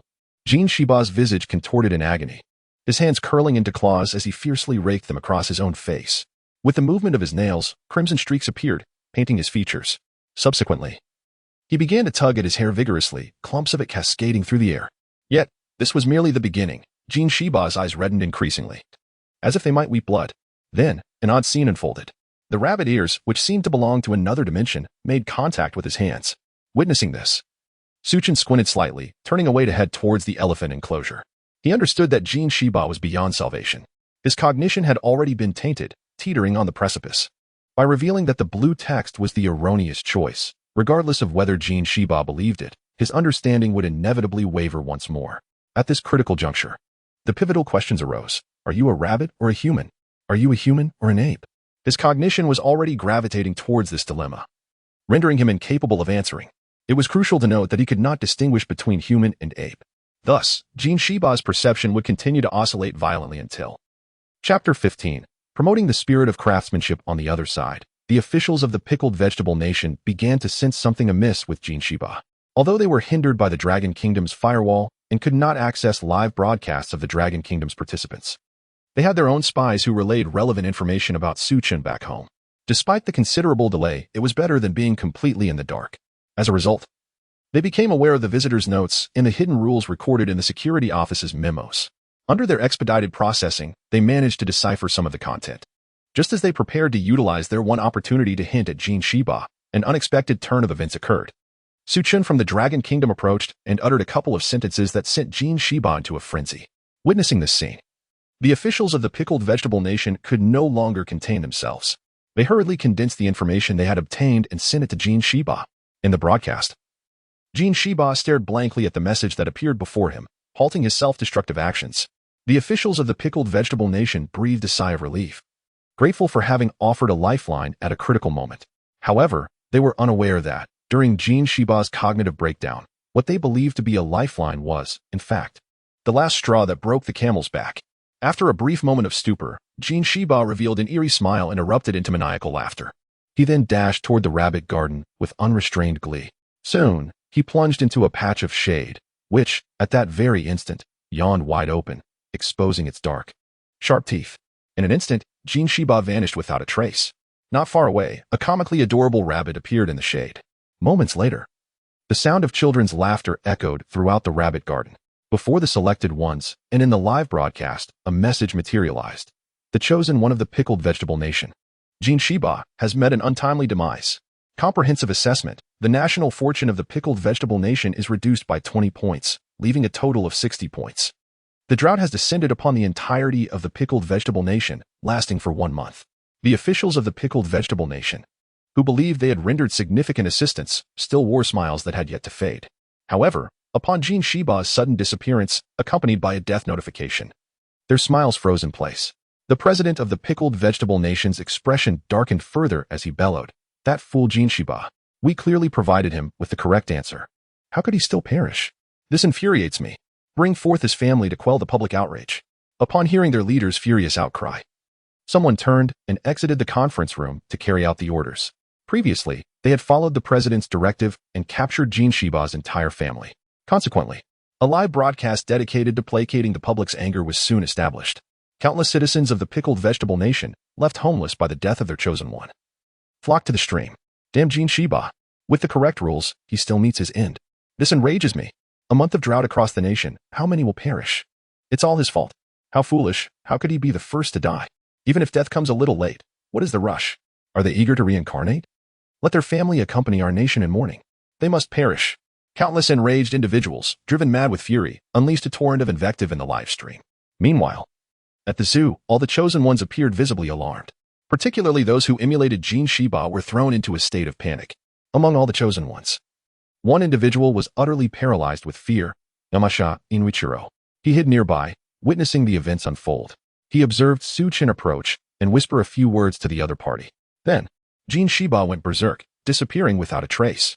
Shortly after, news of death surfaced before everyone's eyes. It is worth noting that in the previous eerie tale, he had conspired with Jin Shiba, repaying kindness with malice, leading to the downfall of the chosen ones from the Dragon Kingdom. Now, with just a few words, the other party had dispatched Jin Shiba. Would he not be next? How could Yamashita Inuichiro not be terrified? After much contemplation, he ultimately made a decision. He resolved to embody the spirit of humility, admit his fault to the other party, and shift the blame onto Jin Shiba in a bid to save his own life. Thus, Yamashita Inuichiro hurriedly ran towards Chen. As the latter turned his head, Yamashita decisively slid to his knees, fiercely bowing his head to the ground. Jun, I confess my error to you and to the people of the Dragon Kingdom.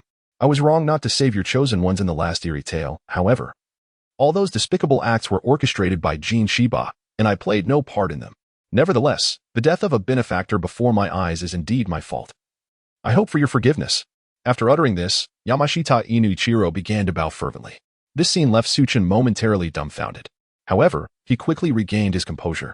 The other party's unusual behavior clearly stemmed from something he had witnessed, which was undoubtedly the entire process of Chen eliminating Jin Shiba. Consequently, Inuichiro was intimidated, frightened. Thus, he rushed forth seeking forgiveness. Realizing this, Chen nearly burst into laughter. Inuichiro, without the ears of a rabbit, clearly had not yet been thoroughly corrupted in his understanding. Even if he wished to eliminate him, he found himself at a loss. Yet, this fool had presented himself so willingly.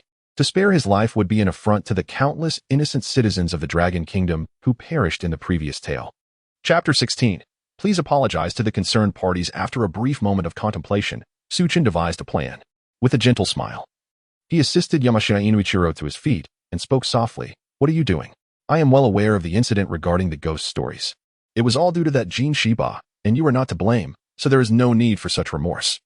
Upon hearing that the other party did not intend to pursue the matter further, Inuichiro's eyes sparkled with relief. He hastily rose, bowing in humility, and replied in a subdued tone, The Dragon Kingdom has always been a good elder brother to our Sakura nation. I feel guilty for not being able to save my benefactor last time, so I came to seek your forgiveness. Chen chuckled softly but refrained from responding further. He turned as if preparing to leave. Meanwhile, Inuichiro was taken aback by how effortlessly he had managed to spare his life. Seeing Chen about to depart, his mind began to race with new thoughts. The fact that Chen had so easily spoken of Jin Shiba's demise indicated that he must have uncovered some hidden rules. Surely, following him would enhance his safety. Furthermore, if he could extract those rules, he would no longer need to fear him. With this in mind, Yamashita Inuichiro hastened his pace to catch up with Chen, nodding and bowing incessantly beside him. Jun, let us be companions. In this way, I can assist you with any arduous tasks. And it will also serve to demonstrate my sincere contrition. Upon realizing that the other had taken the bait, Chen felt a surge of joy. You wish to remain by my side? Do you not fear that I might eliminate you at any moment? Very well. Chen readily acquiesced.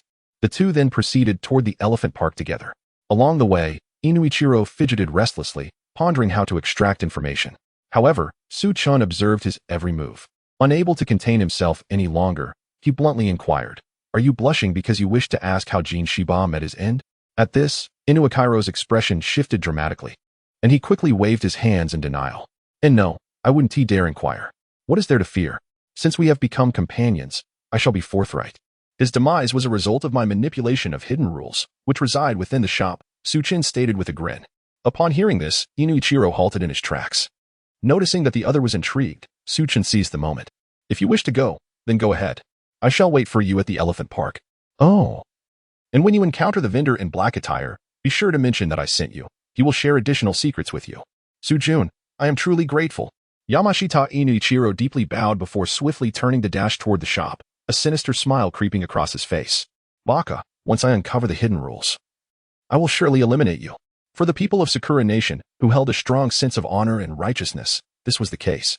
Previously, to save his own life, he had bowed and admitted fault, even demeaning himself. For him, this was an unbearable humiliation that he could not tolerate. The only way to wash away this disgrace was to eliminate Chen. Thus, he vowed fiercely within his heart, Watching Inuakairo's retreating figure, Chen too wore a smile, fond of apologies, then hastened to take your leave and offer your regrets to everyone, until the figure of the other vanished from sight.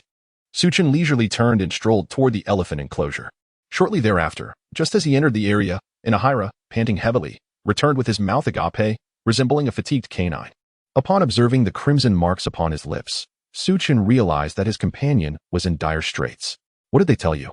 They informed me, and moreover, he sold me tickets to the aquarium and even provided a vial of holy water. Holy water? Apologies, Jun. But they mentioned that the holy water should be consumed while warm and cannot be taken out, hence I couldn't bring you any. Inahira feigned embarrassment, nonchalantly fabricating tales. Upon hearing this, Chen pondered briefly and discerned the truth. Considering the vivid red stains on his companion's lips, the nature of the beverage consumed became rather evident. Not to worry, I recommended it, so I must have partaken as well, Chen began to jest. Thus, both harboring ulterior motives, they ventured into the elephant enclosure. Meanwhile, the live broadcast from Longhua had descended into a frenzy for quite some time. Ha ha ha, Chen is simply magnificent.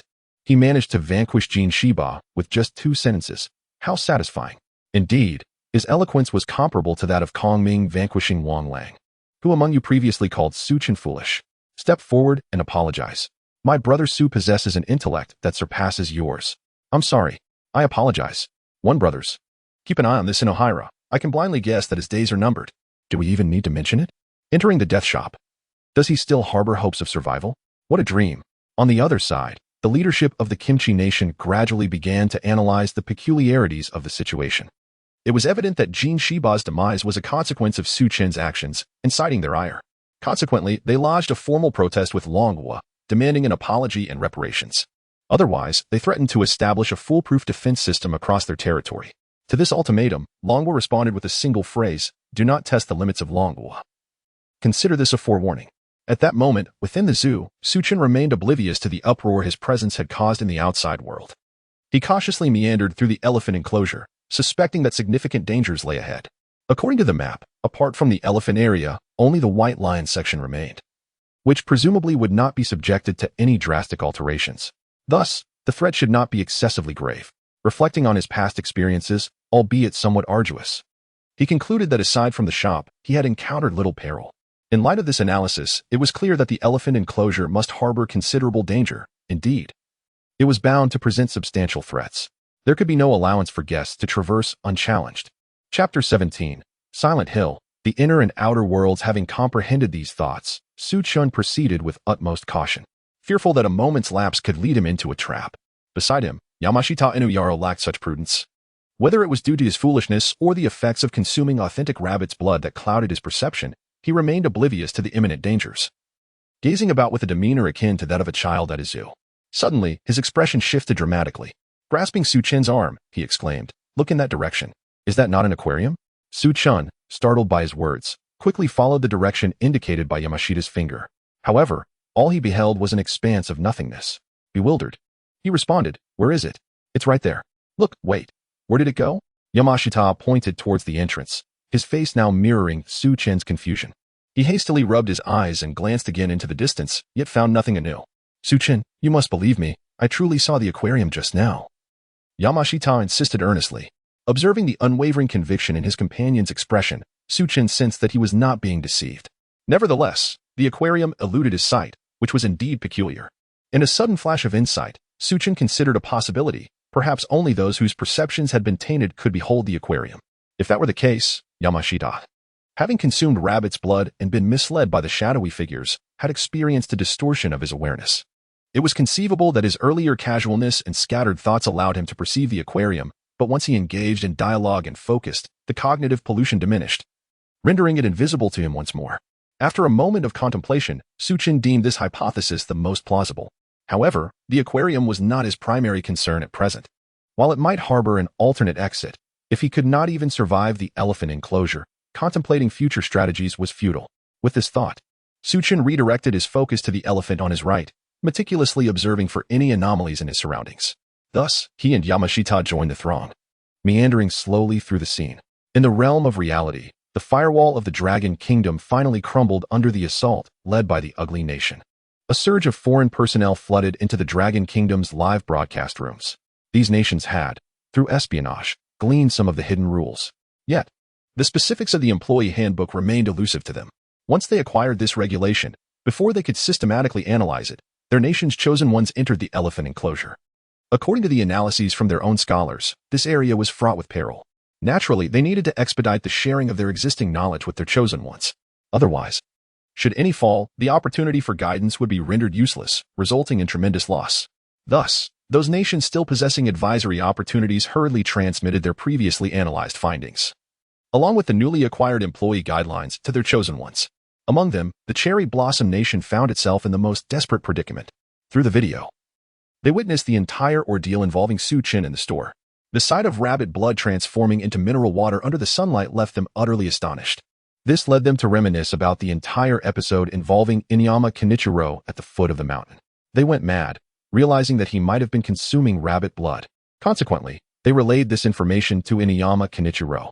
Soon after, Chen noticed that Kenichiro had halted in his tracks, staring blankly into space. He understood that this was a signal from the land of cherry blossoms. Before long, he observed Kenichiro trembling, his eyes turning a shade of crimson. This indicated a trend of cognitive contamination. Chen found himself utterly perplexed. What was happening? How could their own signal cause such cognitive disarray? Despite Chen's intelligence, he could never have anticipated that the land of cherry blossoms had divulged all of his actions to Kenichiro. Initially, Kenichiro had believed he was drinking holy water. And even if it had been rabbit blood, he thought the impact would not be too severe. However, the land of cherry blossoms laid bare the truth. How could Kenichiro withstand this revelation? The thought of having consumed a can of rabbit blood drove him to the brink of madness.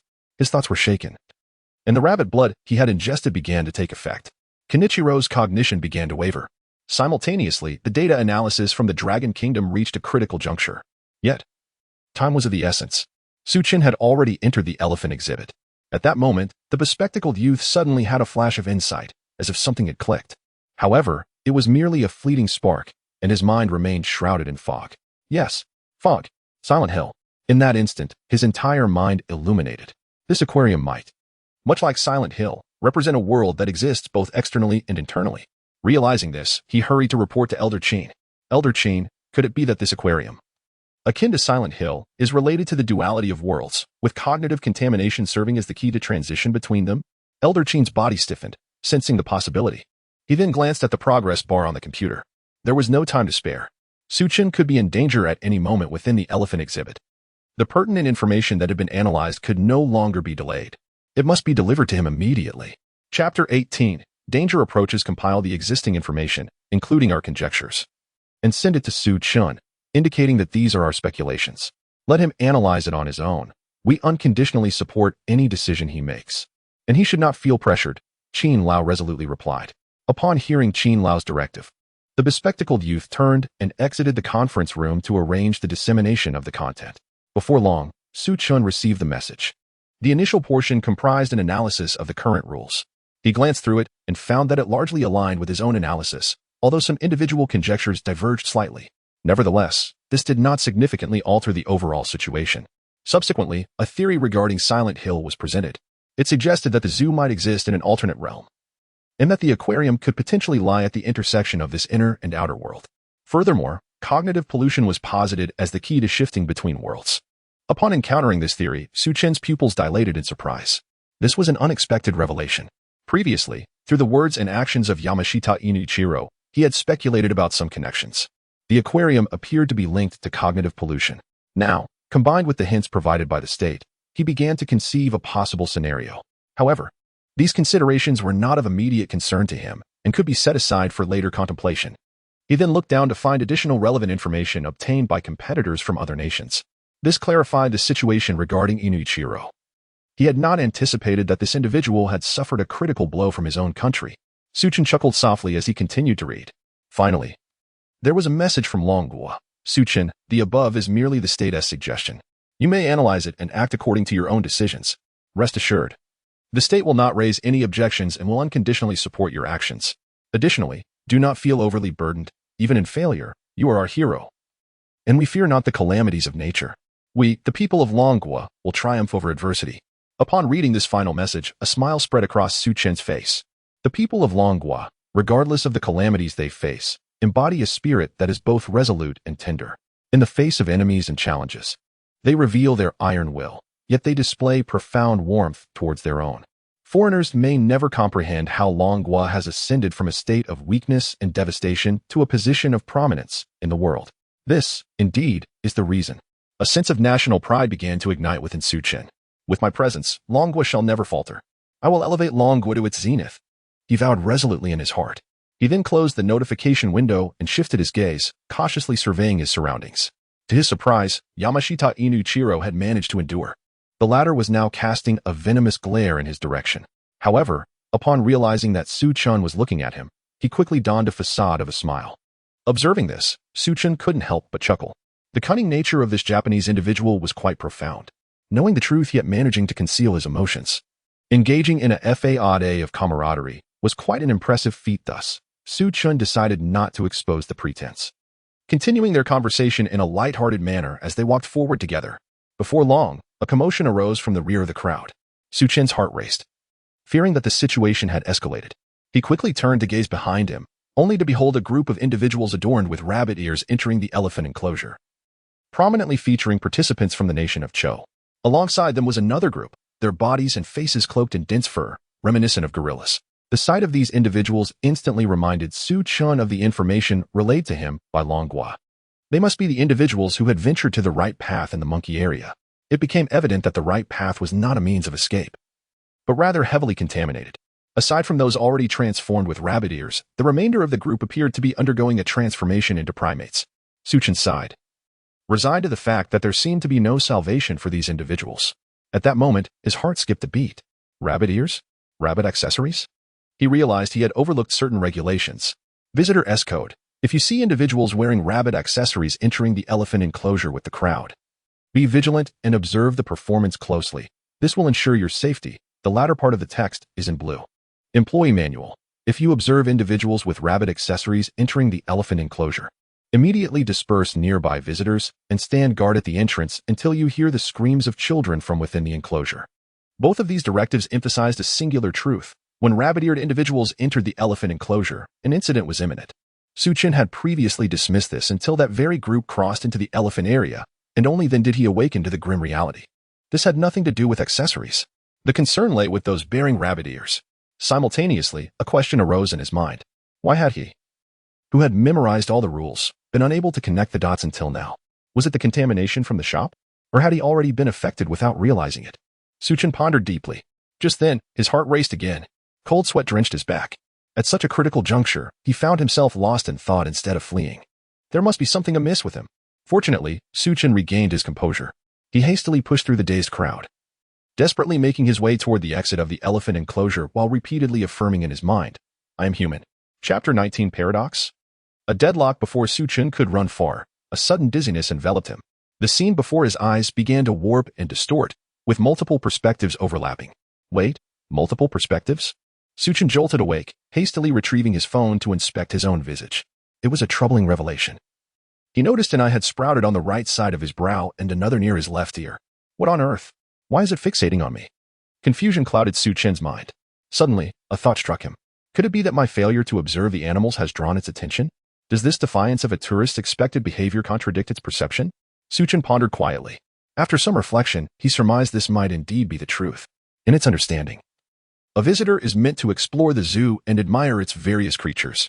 Chen's act of fleeing starkly contradicted the logic of a tourist.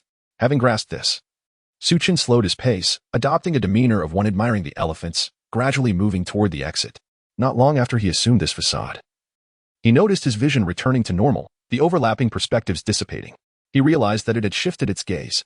Clearly, this tactic proved effective. Thus, Chen continued his cautious advance, nearing the exit of the elephant enclosure. To his utter disbelief, an unforeseen change occurred. A pure white elephant materialized within the enclosure. Before he could react, he discovered that this elephant bore enormous rabbit ears. Its blood-red eyes were fixed intently upon him.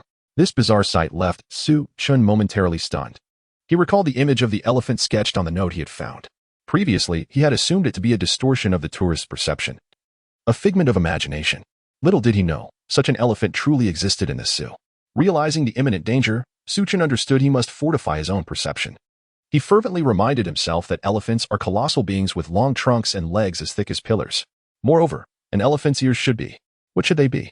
Chen's thoughts faltered. He realized he had forgotten what an elephant's ears ought to resemble. Indeed, there were real elephants in the enclosure. He could simply observe them. Thus, Chen hurriedly sought out the actual elephants. Yet, after scanning the area, he discovered that the real elephants had inexplicably vanished.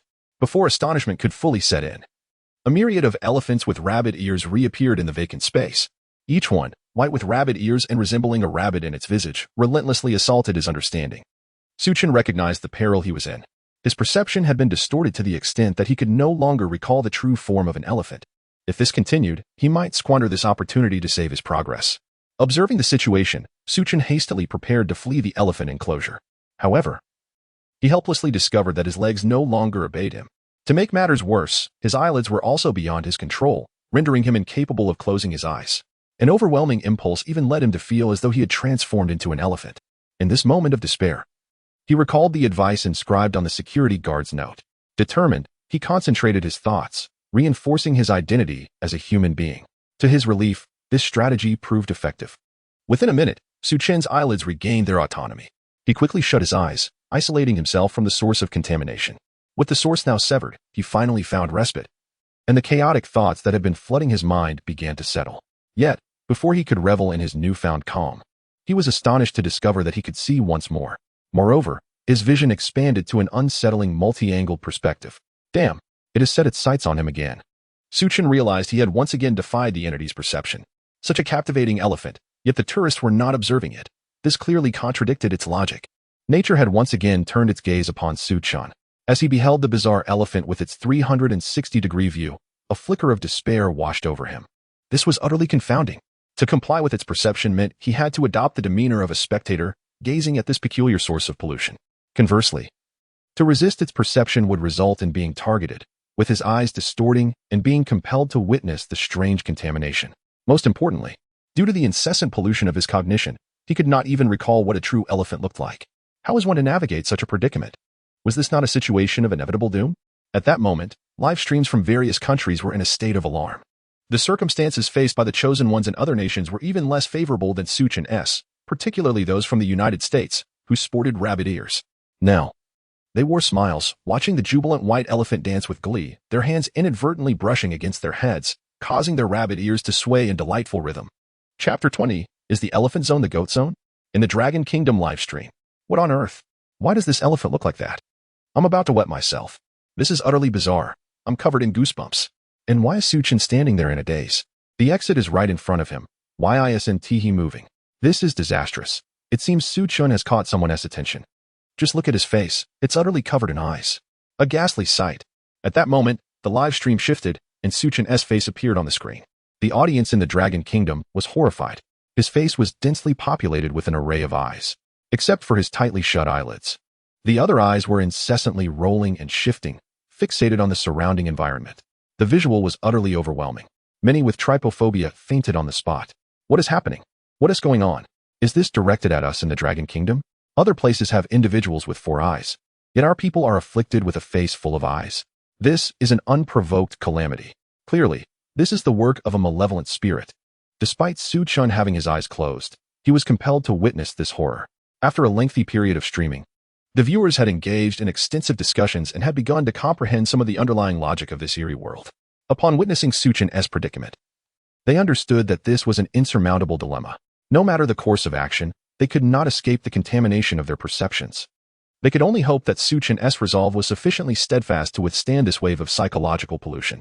Unbeknownst to them, the first victim of this contamination was Chen's memory of elephants.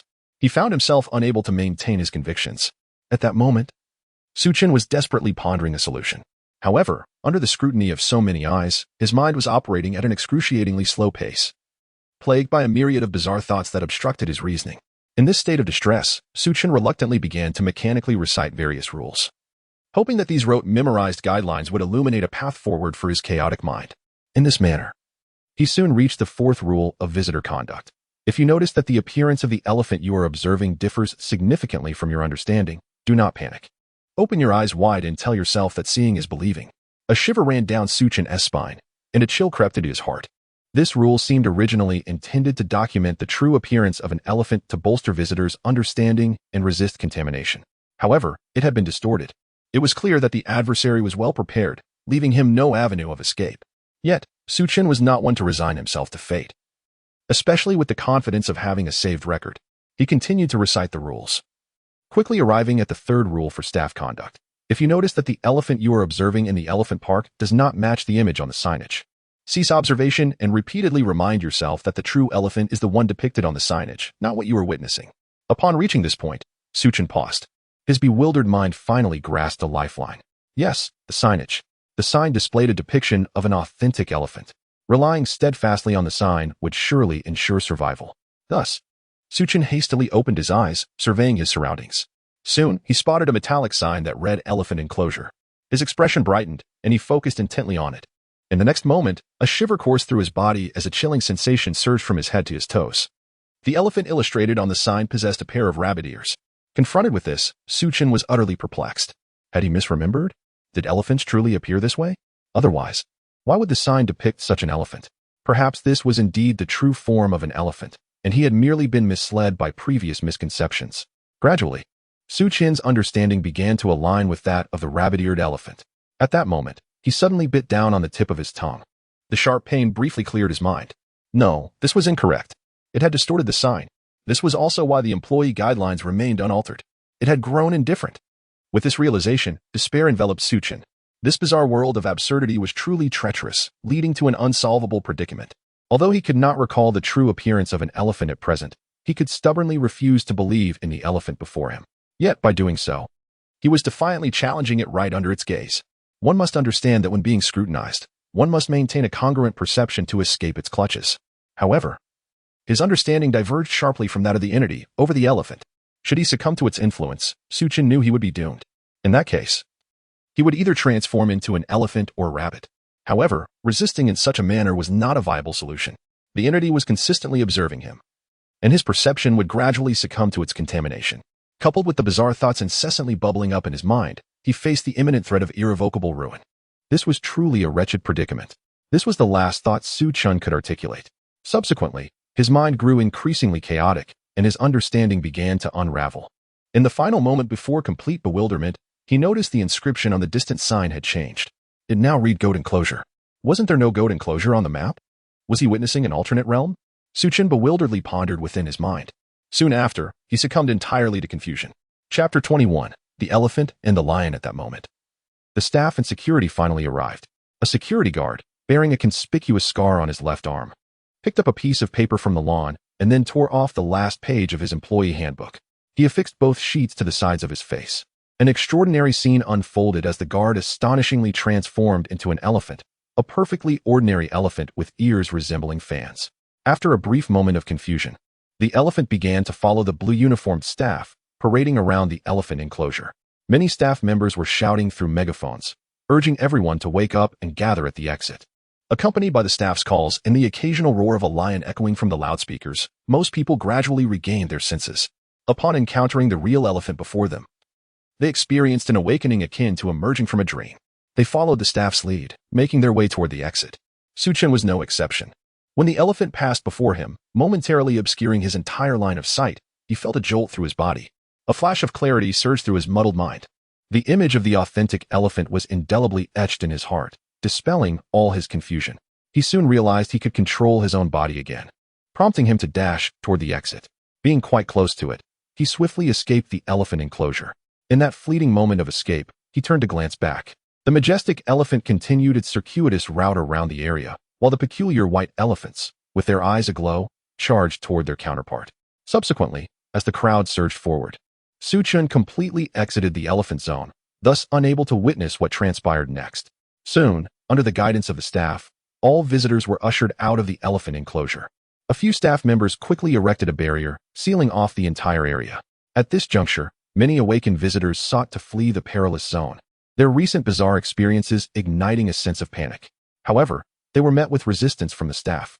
"Please wait a moment. We will accompany you to the final lion exhibit," a staff member politely stated. Many refused to heed the advice, adamantly insisting on leaving. Consequently, they were met with forceful suppression from the staff. Left with no options, the crowd had no choice but to remain in place. Fortunately, the wait was not long. Soon, piercing screams of children echoed from the elephant enclosure behind them.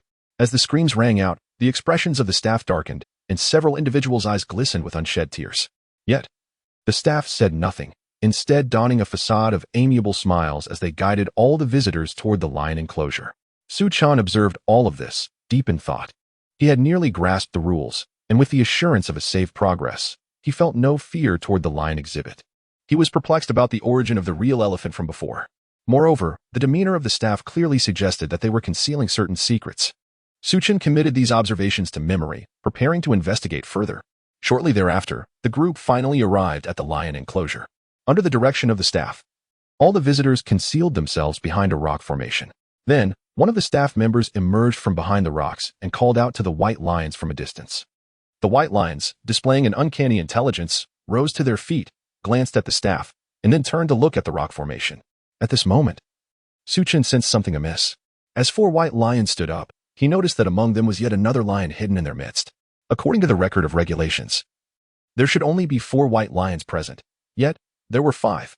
This indicated that something was amiss. Chen furrowed his brow, preparing to adhere to the rules and withdraw. At that moment, the staff also recognized the anomaly. They hurriedly instructed all the visitors to turn away and refrain from observing the white lions. The blue-clad staff member, who had stepped forward, retrieved a vial of rabbit's blood from his pocket. With the appearance of the rabbit's blood, the central white lion lunged at the staff member as if it had spotted prey. The staff member, unhurried, unscrewed the cap and decisively splashed the rabbit's blood onto the white lion. The blood-soaked white lion stood frozen in place, refraining from attacking the staff and instead assuming a docile demeanor. Observing this, the staff member turned and walked back towards the rock formation, no longer paying heed to the lions behind him. Meanwhile, the remaining 4 white lions had now viciously charged at the blood-splattered lion. Their gaping maws descended simultaneously. However, contrary to expectations, a gruesome scene did not unfold. Instead, a bizarre spectacle ensued. The flesh of the initial lion mysteriously vanished at the jaws of the 4 lions, as if pieces of a puzzle had been removed. Yet the 4 lions remained undeterred, continuing their ferocious assault. In no time, the original white lion began to disappear piece by piece, akin to a puzzle being reversed. Ultimately, it vanished entirely. The victorious 4 white lions, brimming with pride, let out a thunderous roar towards the heavens. As this roar resonated, Chen felt an inexplicable lightness wash over him, as if some tainted substance within his being had been purified. Chapter 22. The exceptional bloodline of betrayal. Upon hearing the shout, the nearby staff turned around, beginning to guide the gathered visitors from behind the artificial hill towards the 4 majestic white lions at the center. Chen found himself at the end of the line, gazing towards the front where the chosen ones from Acen country, adorned with rabbit ears, led the way. They gradually approached the white lions, with Sang Lai from Acen country gazing at the creature before him with rapt fascination, even extending his hand to touch it. Decades prior, lions had been the national beast of Acen country, and Sang Lai held a deep affection for them. With the staff accompanying him and encouraging the interaction, he felt no fear as he brought his palm ever closer to the white lion. The lion, sensing the admiration directed at it, responded positively. However, in an instant, the leading white lion swiftly severed Sang Lai's head with a single bite. Blood sprayed across the ground, splattering even onto the face of a staff member. The chosen one of Acen country, Sang Lai, has perished. Comprehensive assessment. Acen country loses 15 points of national fortune, remaining 65 points. A flood engulfs the entirety of Acen country, lasting for 15 days, with the announcement of death echoing. The remaining 3 white lions surged forward as if they had heard the call to battle, launching an assault on the rabbit-eared individuals in the front row. Blood erupted once more amidst the cacophony of horrified screams, sending the chosen ones into a frenzy. As they regained their senses, they frantically fled towards the exit. Among them, Lan Mu from the ugly country ran at breakneck speed, seizing the rabbit-eared chosen one from kangaroo country and hurling him towards the pursuing white lions. He then kicked over the chosen one from the Widen dynasty. The chosen one of kangaroo country has perished. Comprehensive assessment. Kangaroo country loses 15 points of national fortune, remaining 60 points. The plague descends upon kangaroo country, lasting for 15 days. The chosen one of the Widen dynasty has perished. Comprehensive assessment. The Widen dynasty loses 15 points of national fortune, remaining 70 points. Eternal night falls upon the Widen dynasty, lasting for 15 days. The announcements of death continued unabated. With these individuals serving as fodder, Lan Mu gradually evaded the pursuit of the white lions. Fools. All fools. The advisor's recommendations were utterly erroneous. The black font must be wrong. This lion park is far too perilous. Lan Mu shouted in fury as he ran. Meanwhile, the nations that had suffered at Lan Mu's hands found themselves unable to voice their anger. After all, ugly country was still their dominant power, and they dared not accuse or condemn. Thus, the outraged populace turned their ire towards their own advisors and Long country. My heavens, how foolish. The black font is clearly erroneous, yet the nation insists on obedience from the chosen. Those advisors must bear full responsibility. They must pay with their lives. And Long country. All this information came from them. Those cunning Easterners must be sanctioned. We call for a coalition of 16 nations to trample the Eastern Long country and demand reparations for our fallen civilians. As the chosen ones perished, the live streams of their nation gradually faded away with the countdown. In their fury, the aggrieved populace surged into the Dragon Kingdom. Damn those dragon folks. This is your conspiracy. You fed us false information. Nonsense. Clearly, you are the ones who plagiarized our work. Moreover, where is our Chen? He is unharmed. This is all you're doing. Do not take pride too soon, dragon scum. Your chosen ones will soon meet the same fate. Your national fortune is dwindling to a mere 70 points. Deduct another 15, and your calamities will double. Return to your own nation's live stream. And cease your foul tirades here. Oh, forgive me. I forgot your nation's competitors have perished, leaving you without a broadcast. The crowd erupted into chaos. Amidst the tumult of the Lion District, only Chen stood composed, observing the fray with a cool detachment. In his eyes, those slain by the white lions were beyond salvation. After all, upon closer inspection, the 4 white lions had primarily targeted those adorned with rabbit ears. Suddenly, a white lion dashed past him in pursuit of the ugly nation's lamb, not sparing him a glance. Chen felt a wave of relief wash over him, confident in his assessment that his own level of contamination was not fatal. However, the extent of his pollution remained to be confirmed when the white lion would return. He decided to focus on the unfolding spectacle of Lamb from the ugly nation. Lamb, desperately dragging along his companions, was accompanied by the grim announcements of death tolls. At last, he reached the grand entrance of the Lion District. I have escaped. I truly am the hero plucked from the depths of ugliness, he boasted, jubilantly racing toward the gate. Yet, in a sudden twist of fate, the massive metal door of the Lion District began to close. Just as Lamb was on the brink of freedom, the gate slammed shut right before his nose. In that fleeting moment of closure, he recognized the true culprit, Yamashita Kenichiro, from the Sakura Nation. The murderous glint in his eyes plunged Lamb into despair. Chapter 23, A New Escape, Route No. You wretched son of a nation dare betray me. Open the door, or our disgraced country shall impose sanctions upon you. Open. Help.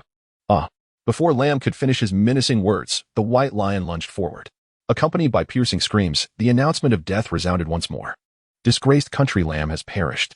Comprehensive evaluation. National fortune of the disgraced country reduced by 10 points. Current total, 80 points. A wave of outrage swept through the disgraced nation's populace. Has the Cherry Blossom Nation gone mad? How dare they stab us in the back? They exclaimed. We must exact retribution. Indeed, when has our great disgraced nation endured such indignities? We must retaliate against the Cherry Blossom Nation. I agree, let us strike 10 small ones. If it comes to that, I am willing to donate my entire year's salary. I, too, am willing. I can contribute 10 years. How dare you? Dogs of the disgraced nation, insult our magnificent Cherry Blossom Nation, and you speak of donations? Do not think I am unaware of your zero salary schemes. Those who shout possess no salary at all. As this barrage of comments erupted, many from the disgraced nation felt as if their sore spots had been stepped upon, resulting in a cacophony of curses and chaos. Unlike their defiant citizens, the government of the Cherry Blossom Nation was thrown into disarray. That rascal Yamashita Inuichiro has truly ensnared the great nation's lamb. This is no jest. Should the adversary genuinely retaliate against a few small ones, with our minuscule territory, we could not withstand such an onslaught. That would be tantamount to courting death. Thus, they resolved to take action, embodying the spirit of craftsmanship, and began to issue apologies. Simultaneously, they apprehended the entire Yamashita family, coercing them into a painful public apology. Coupled with a series of reparations, they eventually quelled the wrath of the disgraced nation. Returning to the realm of strange tales, Chen was taken aback to see Lamb ensnared by Yamashita Inuichiro. However, upon reflection, he realized that the Cherry Blossom Nation had engaged in such behavior more than once. He merely smiled in response. He then began to assess the current situation within the lion enclosure, discovering that only a little over 20 individuals remained, all bearing injuries and continuously bleeding. At that moment, the most formidable of the white lions approached Chen. Watching the advancing white lion, Chen sighed. He understood that his own corruption must be severe. Otherwise, According to the recorded rules, merely hearing the roar of the white lion would suffice to purify his consciousness, rendering the lioness approach unnecessary. Having come to this realization, Chen did not feel overly despondent. After all, he still possessed one more opportunity. Thus, he faced the white lion, raising his left hand without fear. The white lion opened its massive jaws and gently bit down on his left arm. With a surge of excruciating pain, Chen felt as if his very soul were being torn asunder, as if a portion of his essence were being stripped from his corporeal form. Soon, the white lion released its grip and turned away. Chen gazed at the scar on his left arm, which had ceased to bleed and was gradually healing. Lost in contemplation. According to the employee manual's account, if one were unfortunate enough to be attacked by a white lion in its normal state but did not perish on the spot, Rules 6 and 7 would be rendered void. There was no need to rush to the hospital. Survival was assured. After leaving the lion enclosure, one should head to the aquarium, where one would soon discover the next steps, donning a black uniform. It was evident that Chen's next course of action was to seek clues for escape at the aquarium. Fortunately, he had encountered the employees clad in black before. They were undoubtedly suspicious figures. Thus, Chen resolutely decided against wearing the black uniform, recognizing it as a vital factor in his escape. Upon realizing this, he wasted no time and directly made his way to the exit. The blue-clad staff did not impede his progress, merely observing him with impassive expressions. As if regarding an anomaly, Chen chuckled, unperturbed, as he forcefully pushed the heavy iron door open just enough to slip through, stepping out of the lion enclosure. In that fleeting moment, he caught sight of the aquarium. Where the zoo's exit should have been, a grand aquarium suddenly loomed. Just as I suspected. Attempting to leave the zoo through a conventional exit was a fool's errand. I wonder what tricks await within the aquarium? Chen murmured to himself, then set forth towards the aquarium. Suddenly, out of the corner of his eye, he spotted a familiar figure. He halted his steps and called out towards the trees beside him, "Stop hiding, come out." As he spoke, Kenichiro Yamashita emerged from behind the trees. "Your observational skills are indeed sharp, Chen. I admire that." Yamashita approached with a friendly demeanor. "Now that you have escaped, what brings you back? Is there something you wish to inquire about?" "Indeed, Kenichiro, I would like to ask how you managed to walk out alive from the lion enclosure." Chen remarked with a smile, his tone laden with implication. "Are you not afraid I might deceive you?" Yamashita's expression darkened momentarily, a glint of coldness flashing in his eyes. However, he quickly donned a servile smile. "I trust in your integrity, Chen. You would never mislead me." Yamashita elevated Chen to a moral high ground, his curiosity piqued by the latter's survival. He sensed a connection between this revelation and the prospect of a successful escape, compelling him to play the sycophant, seeking assistance from Chen once more. Chapter 24. The fatal blow beneath the mountain. Chen regarded the obsequious expression on the other's face with a sense of distaste. He discerned the underlying intent of the words spoken. It was an attempt at moral coercion. Regrettably for the other party, their calculations were destined to fail. Discussing morality with an adversary, especially one burdened with a blood feud, was an exercise in futility. Chen was clearly not the type to be easily swayed by such tactics. After a moment of contemplation, a plan formed in his mind. It was quite simple. As long as humanity had not yet devolved into savagery, they would not fall prey to the white lions. Indeed, these creatures might even assist in purging the taint from one's being. He gestured towards the narrow gap in the iron gate, suggesting that those who remained were indeed normal individuals. Yamashita and Nujer flinched.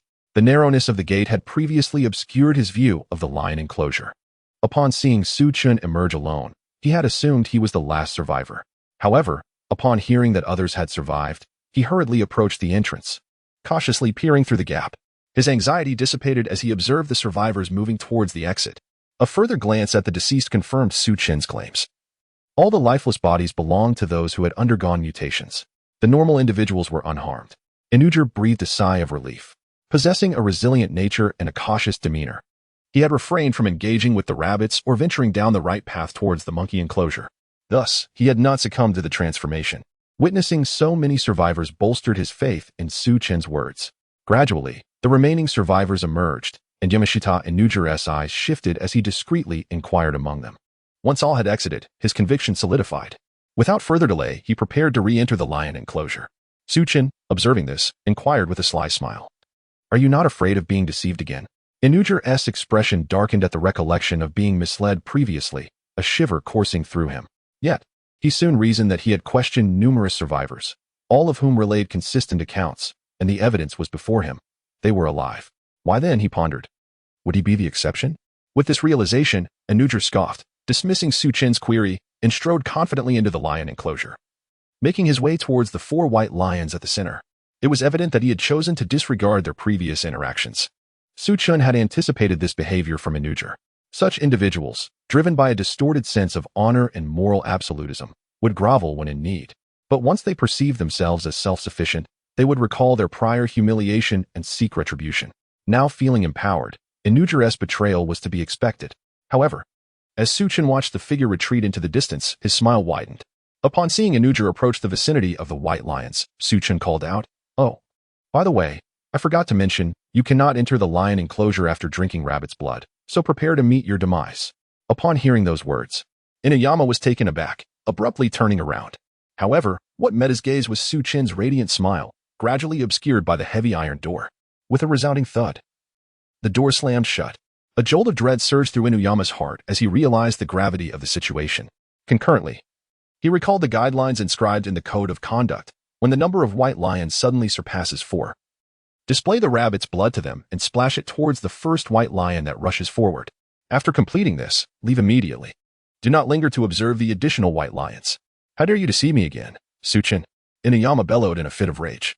As he cursed vehemently, he prepared to make his escape. Yet, it was too late.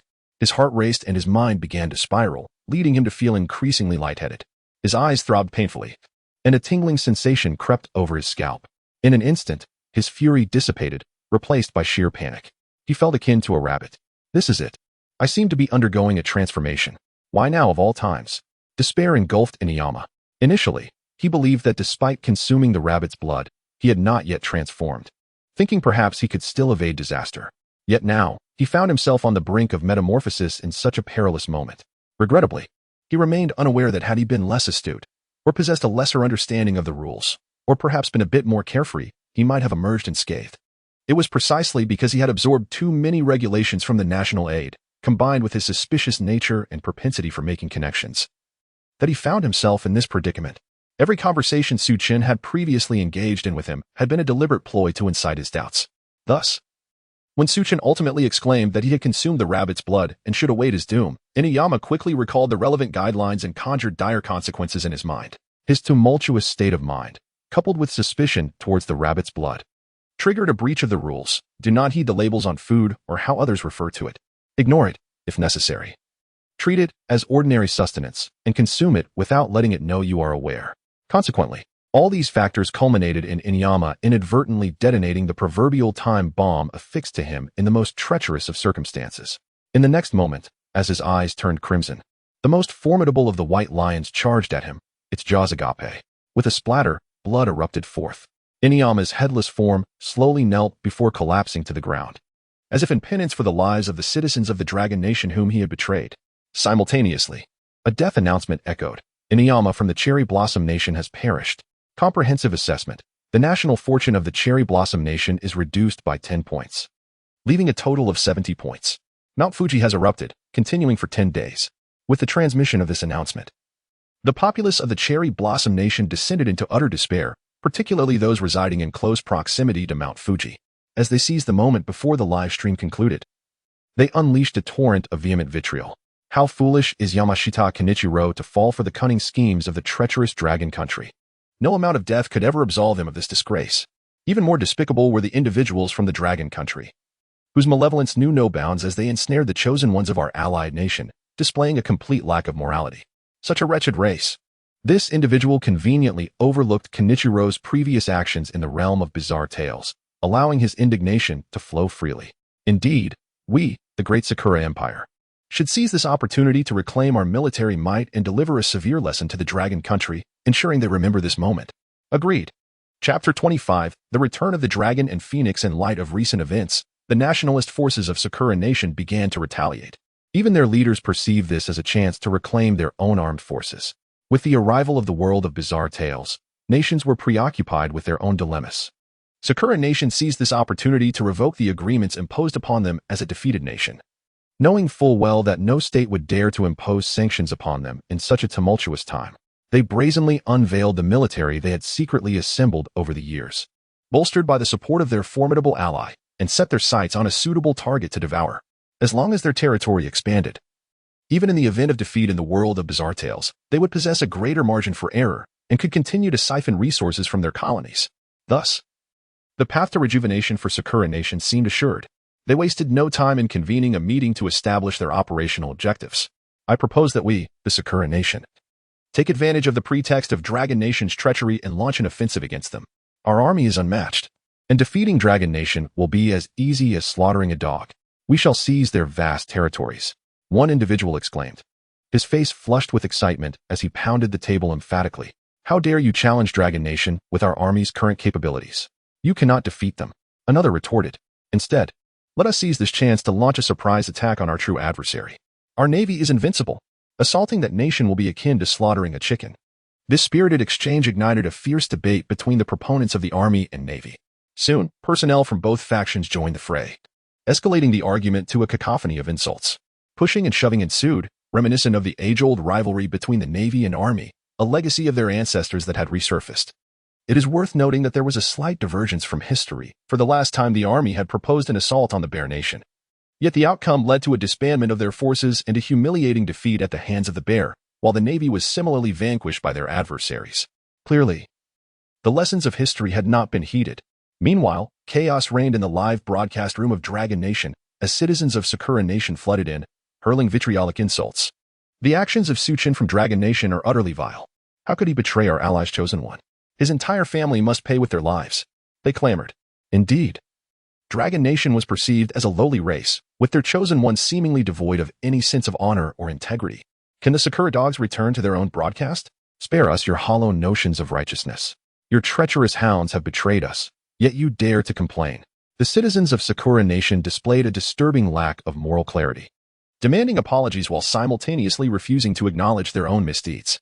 Their hypocrisy was evident, as they could not bear the slightest criticism, while they wished for vengeance upon any who dared to retaliate. Such a nation, willing to pollute the seas without remorse, was hardly surprising. Bravo, Chen.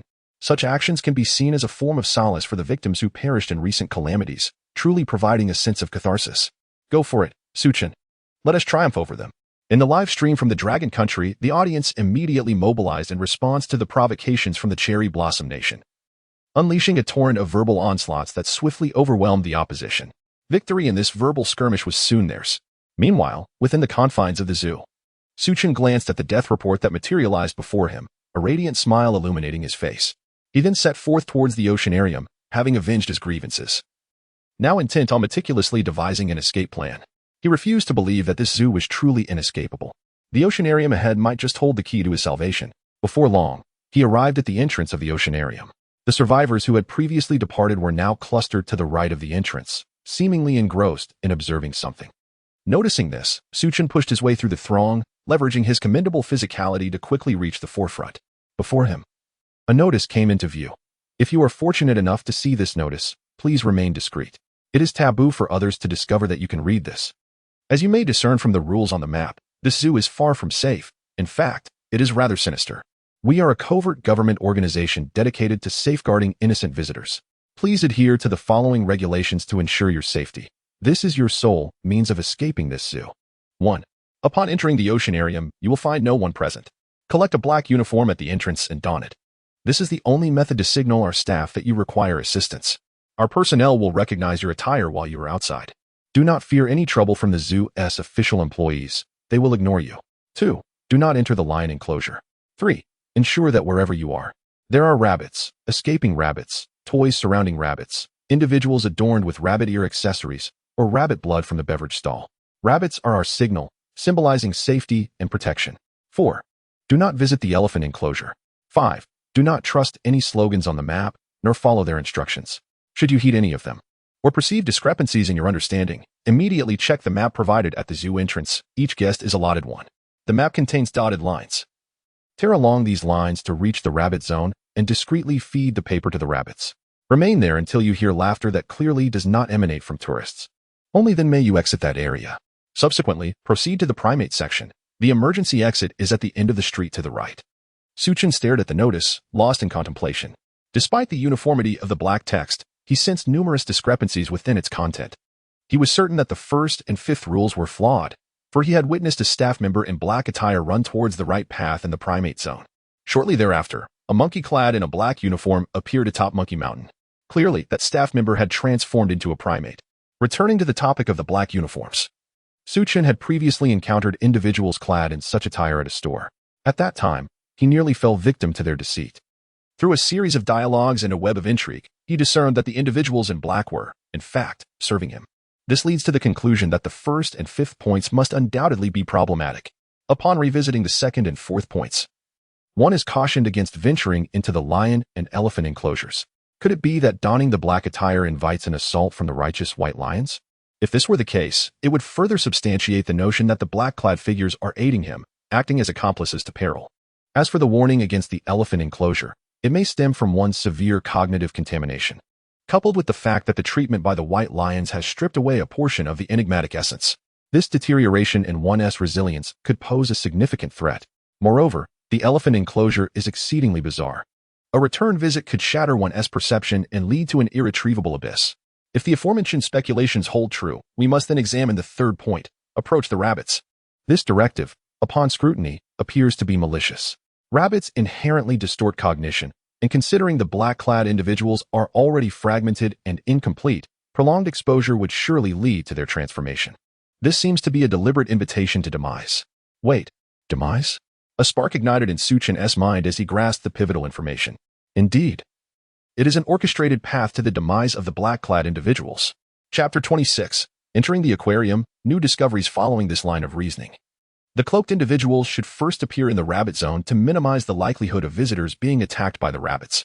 Given the nature of the cloaked staff, their perceptions are likely to fluctuate. This will undoubtedly capture the attention of the creatures. Consequently, the safety of the visitors is ensured. As the cloaked individuals gradually reach their limit and their cognitive stability disintegrates, they will resort to their last course of action, tearing the dotted line and feeding it to the rabbits. Such behavior, which contradicts its understanding, will surely draw its attention. In this manner, the cloaked staff can lure it down the right path into the monkey zone. That path may very well lead to one of the gateways to the inner world. Once enticed within, it might become trapped for a period, thus allowing it to return to the outer world. During this interval, the visitors will be safe, while the cloaked staff will ultimately sacrifice themselves, transforming into monkeys. As Chen contemplated this, he inhaled sharply, a sense of foreboding washing over him. He had an inkling that he was on the right track. Recognizing the implications of this plan, Chen let out a quiet sigh. Although this strategy appeared exquisitely clever, he could discern a grim undercurrent, encapsulated in two words: human sacrifice. Clearly, the cloaked staff were destined to become victims. Chen found himself unable to assess the morality of such an approach. However, it was evident that he had no intention of becoming a sacrifice.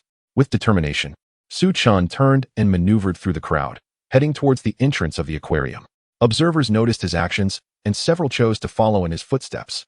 To them, Chen's performance throughout the day had been remarkably steady, coupled with the information hinted at by their country-esque briefings.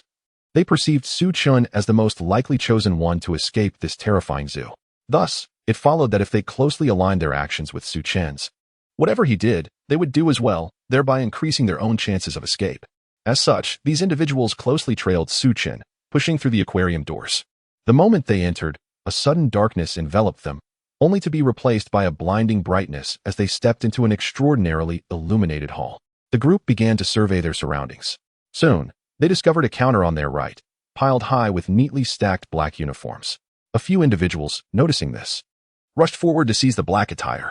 Their minds were quick, recalling that the initial announcement had stated that changing into the work uniforms upon entry was a method of signaling for rescue. Although the uniforms appeared plentiful, it was evident that there would not be enough for everyone. If they did not act swiftly, they risked ending up empty-handed and left with nothing but despair. The remaining individuals were not foolish either. Those who had survived this far were generally cautious and observant. They noted that while Chen had cast a glance at the uniforms, he had not approached to change. This observation heightened their vigilance. At that moment, those who had initially seized the uniforms returned, and upon witnessing the behavior of the remaining individuals, their hearts sank. The realization struck them: they had been careless. There was a possibility that the uniforms could be compromised. Otherwise, why would Chen not come to change his clothes?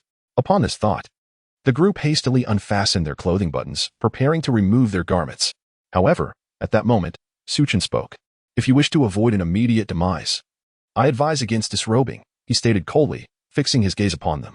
This proclamation rendered them momentarily speechless, their movement slowing. Why? A female chosen one asked, her voice trembling. Chen furrowed his brow and continued in a frigid tone, no comment. Whether you believe it or not is entirely up to you. With these words, their actions of undressing came to a complete halt, and they hastily refastened the buttons they had previously undone. In truth, Chen's words were merely a ruse. He was uncertain whether disrobing would lead to death, but he was aware that frequent changes of clothing would attract its attention. This rule was documented in the security notes. At present, most of these survivors had been bitten by the white lion, losing a part of themselves, while the remaining individuals were in even greater peril. They had not been bitten at all, and the contamination within them remained unpurified. In such circumstances, should these individuals change their clothes and provoke its attention, it would undoubtedly lead to chaos. Chen had no desire to meet an untimely end. Fortunately, this elaborate deception succeeded in convincing them. Observing this, Chen began to search for clues. Soon, he discovered an announcement affixed to the glass at the entrance. This notice was in direct contrast to the one outside the aquarium. Unless one were exceptionally observant, it would easily be mistaken for a mere reflection of the external announcement. Sensing something amiss, Chen promptly turned and approached it. The others, witnessing this, quickly followed in his footsteps. They then beheld the contents of the notice, and as they read, their expressions grew grave. This notice applies to visitors who have not sought assistance in a timely manner and have entered the aquarium without noticing the announcement at the entrance. 1. Do not enter the aquarium when others are present. If you are greeted by staff upon entry, please find an excuse to leave immediately after reading this notice. 2. If you see this notice and no staff have appeared, you may stay to visit and rest. All food here is provided free of charge and may be taken at will, but please refrain from consuming goat meat. If you encounter food with such labeling on the shelves, kindly ignore it. 3. If you enter before 1600 hours, your stay in the aquarium must not exceed half an hour. 4. If you enter after 1601, your stay in the aquarium must last no less than 4 hours. 5. This is an aquarium and will only house marine life. If you see an elephant swimming in the whale section, please refrain from shouting or making a scene. It is merely a 3D projection for entertainment purposes. Treat it casually and pretend it is a whale. 6. The aquarium can be used for overnight stays. To the left of the jellyfish area, there are temporary rooms available for the homeless or traveling visitors. If necessary, please turn off the built-in jellyfish nightlight in the room before going to sleep. Our staff uniformly wears red attire and conducts daily routine cleaning and inspections of the aquarium only after 12:30 a.m. Should you encounter an individual in black work attire claiming to be a staff member of the aquarium, you may engage in conversation or agree to let them serve as a temporary guide. However, do not relinquish your map to them, particularly the portion torn along the dotted line. Any violation of these regulations will result in the individual bearing responsibility for any safety issues that may arise. The aquarium exists independently and does not serve any organization. Chen narrowed his eyes. This aquarium was indeed fraught with traps at every turn. Chapter 27. The Onslaught of Despair. A breach of honor. The opening lines of this notice are indeed perplexing. Are they intended for visitors who have not seen the announcement on the exterior of the aquarium? Such a notion is utterly absurd. To him, the placement of this notice radiates an eerie quality. If a visitor were to notice the external announcement, their instinct upon entering would undoubtedly be to change into the black uniform, thereby rendering the notice overlooked. Furthermore, the two notices are separated by merely a pane of glass. When viewed against the light, one's subconscious would likely interpret it as merely the reverse of the exterior message. Naturally, this would lead to its dismissal. Only a specific type of individual could perceive it, those who had not encountered the external notice. These visitors, upon entering an unfamiliar environment, instinctively seek clues or relevant regulations. They would soon discover this particular announcement. However, this raises a troubling question. The order in which visitors encounter these notices is purely arbitrary. Is this not akin to drawing lots? Those who see the external notice face doom, while those who do not are spared. Such a notion feels almost ludicrous. Suddenly, a flash of insight struck Chen. Perhaps the aquarium truly exists in the liminal space between two worlds, as suggested by the Dragon Kingdom's warning. Only those who have been tainted yet remain in a state of indecision between the two realms. Or those who have suffered a loss, like a limb bitten off by a lion and fallen into the inner world, could perceive this notice. It is conceivable that the announcement operates on this very principle. The external notice might only be visible to those severely contaminated, while the internal one is accessible to all. Thus, these two notices form an automated filtering mechanism. The more he pondered this, the more plausible it appeared. He couldn't help but let out a quiet sigh. If this were true, he too belonged to that high-risk demographic. The idea of escaping this zoo in such a state seemed utterly fanciful. Yet, he took solace in the existence of a save point, and his spirits were not entirely dampened. Instead, he delved deeply into the rules, for they might very well be the key to his eventual escape. Before long, Chen had thoroughly examined them. Some of the rules, however, remained enigmatic. The first stipulation, for instance, advised against entering when others are present. Could that other refer to it? Chen could not arrive at a definitive conclusion regarding this. Then there was the sixth rule: the jellyfish nightlight must be turned off before sleep.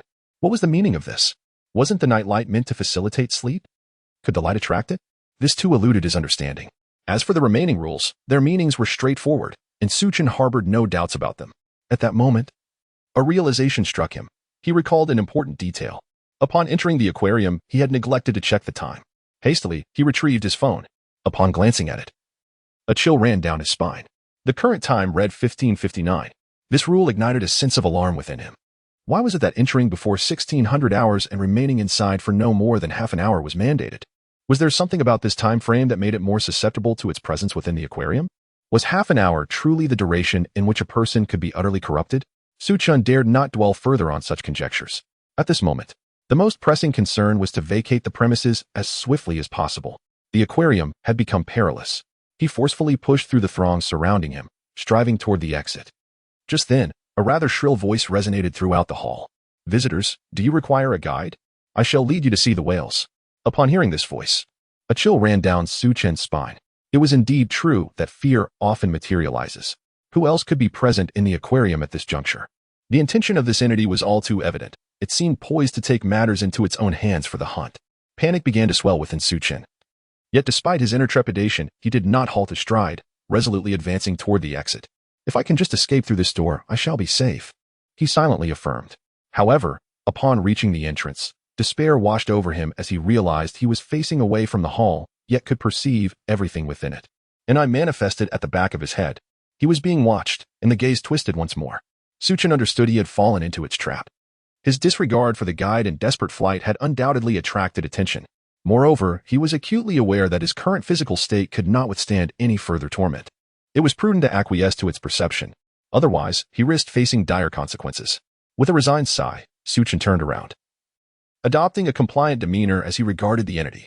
A black-clad staff member, whose eyes were askew and somewhat cross-eyed, came into view. He recognized this as its transformed guise. As Chen ceased his resistance, the sensation of being hunted gradually receded like the tide. His vision returned to normal. He discreetly surveyed the other chosen ones, noting that most trembled in fear, while a select few remained unerringly composed. This small faction consisted of those who had donned black uniforms, displaying an eerie lack of expression. They had positioned themselves behind the entity, resembling subordinates.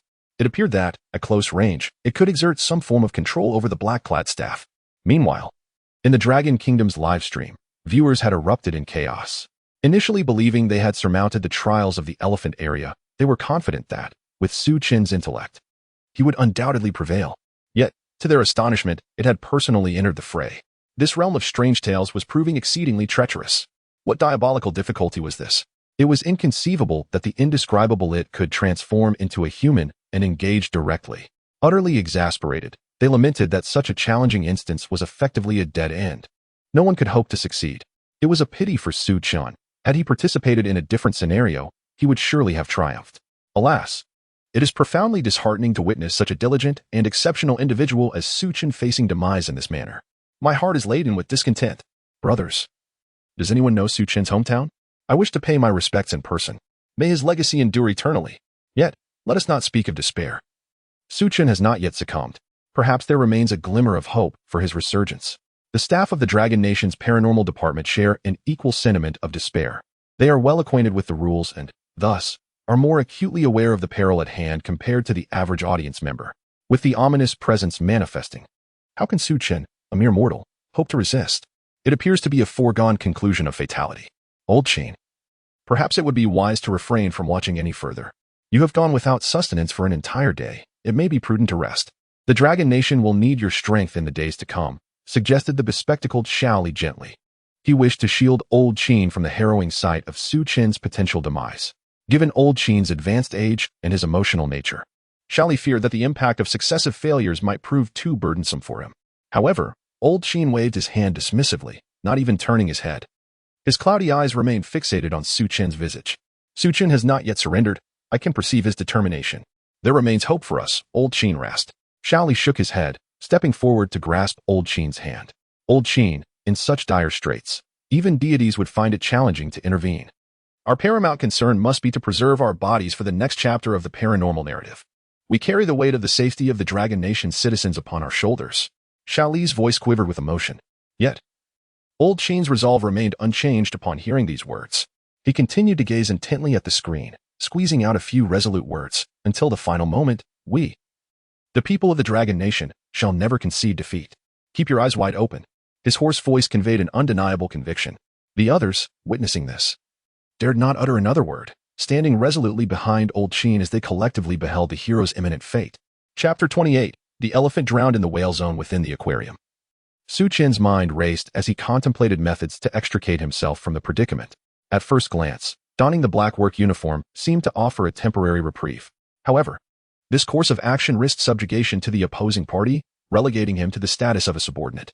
Furthermore, a more dire consequence loomed. Chen sensed that wearing the black attire would irrevocably seal his fate within the confines of the zoo. Thus, he resolved to reserve this strategy as a last resort, to be employed only when absolutely necessary. Moreover, he pondered that perhaps the key to his liberation lay in perception. Yet, it could no longer be merely a steadfast belief. Engaging in a battle of wits before his captors would be tantamount to courting death. He needed to advance further, to identify a breakthrough, and then solidify his understanding. Yet, the specifics of how to progress remained elusive, and he wrestled with his thoughts. At that moment, a bespectacled staff member in black spoke up. Since no one is inclined to speak, I shall take your silence as acquiescence. Come along to see the whales. With that, he turned and strode into the depths of the aquarium. The others, hesitant to defy him, followed suit. Realizing escape was futile, Chen resigned himself and stepped forward. However, as he passed the counter where the black uniforms were stored, he seized one, draping it over his arm as a precautionary measure, his lifeline, should the need arise. Seeing this, those behind him brightened, mimicking his actions, and each procuring a uniform. Soon, the group arrived at the whale zone, where the staff member halted. He pointed toward the aquarium glass, chuckling, "Behold, are the whales not magnificent?" The spectators, unable to resist, followed his gesture. In the next heartbeat, they were struck dumb. Floating in the whale zone was a lifeless elephant. Chen shuddered. Although prior warnings had prepared him, witnessing such a bizarre sight sent a chill down his spine. The elephant's limbs were contorted, its elongated trunk desperately stretching upward, an unmistakable portrayal of drowning. Ultimately, that slender trunk failed to breach the surface. Unable to grasp the air it so desperately sought, evoking an ineffable melancholy. For reasons he could not articulate, Chen felt a lump in his throat, as if he shared an inexplicable bond with the elephant.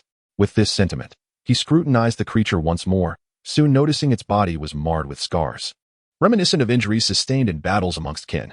As his gaze descended, a conspicuous scar on the elephant's left foreleg caught his attention.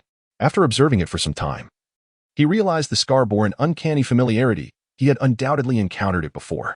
Suddenly, a photograph surfaced in his mind, one he had seen in the security office, depicting a guard at work.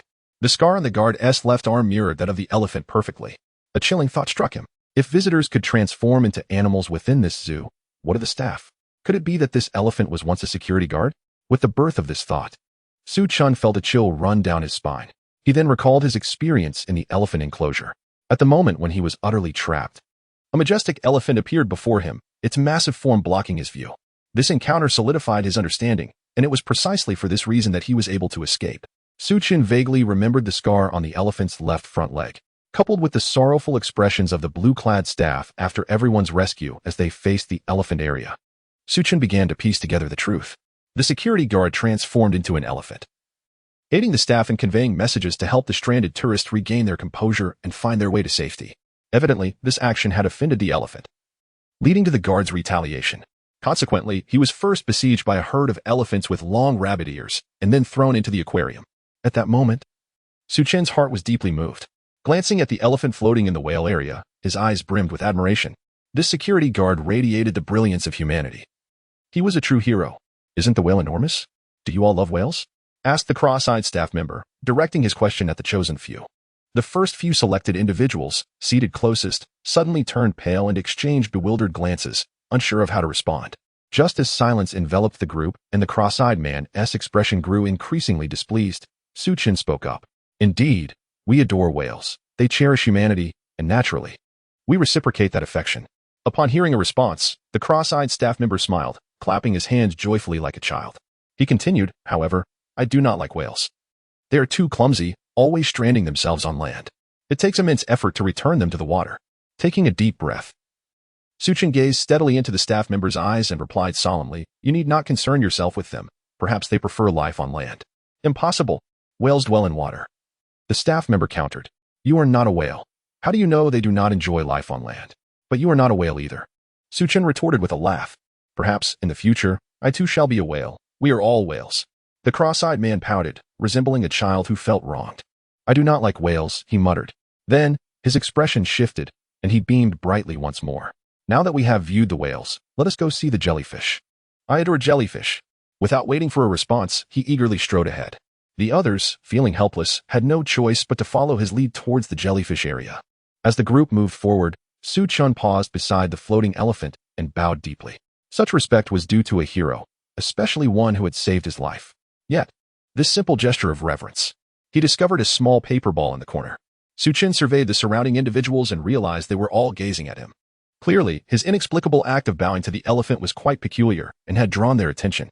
With everyone's eyes fixed upon him, Chen boldly picked up the paper ball from the corner and, in front of the gathering, unfurled it. Chapter 29, The Jellyfish. The lingering brilliance of humanity as the crumpled paper unfurled, a dense array of words filled his vision. The beginning and edges of the sheet were scrawled with frantic pleas. I am so afraid. I want to live and escape. Do not believe. Everything is a mess. It must be recorded. The place where a title should have been inscribed was heavily marked with a dark pen, declaring that failing to heed this would result in eternal entrapment. 1. The monkeys and the white lion can see it. The jellyfish and the rabbits can comfort it. The elephants and goats serve as its playthings.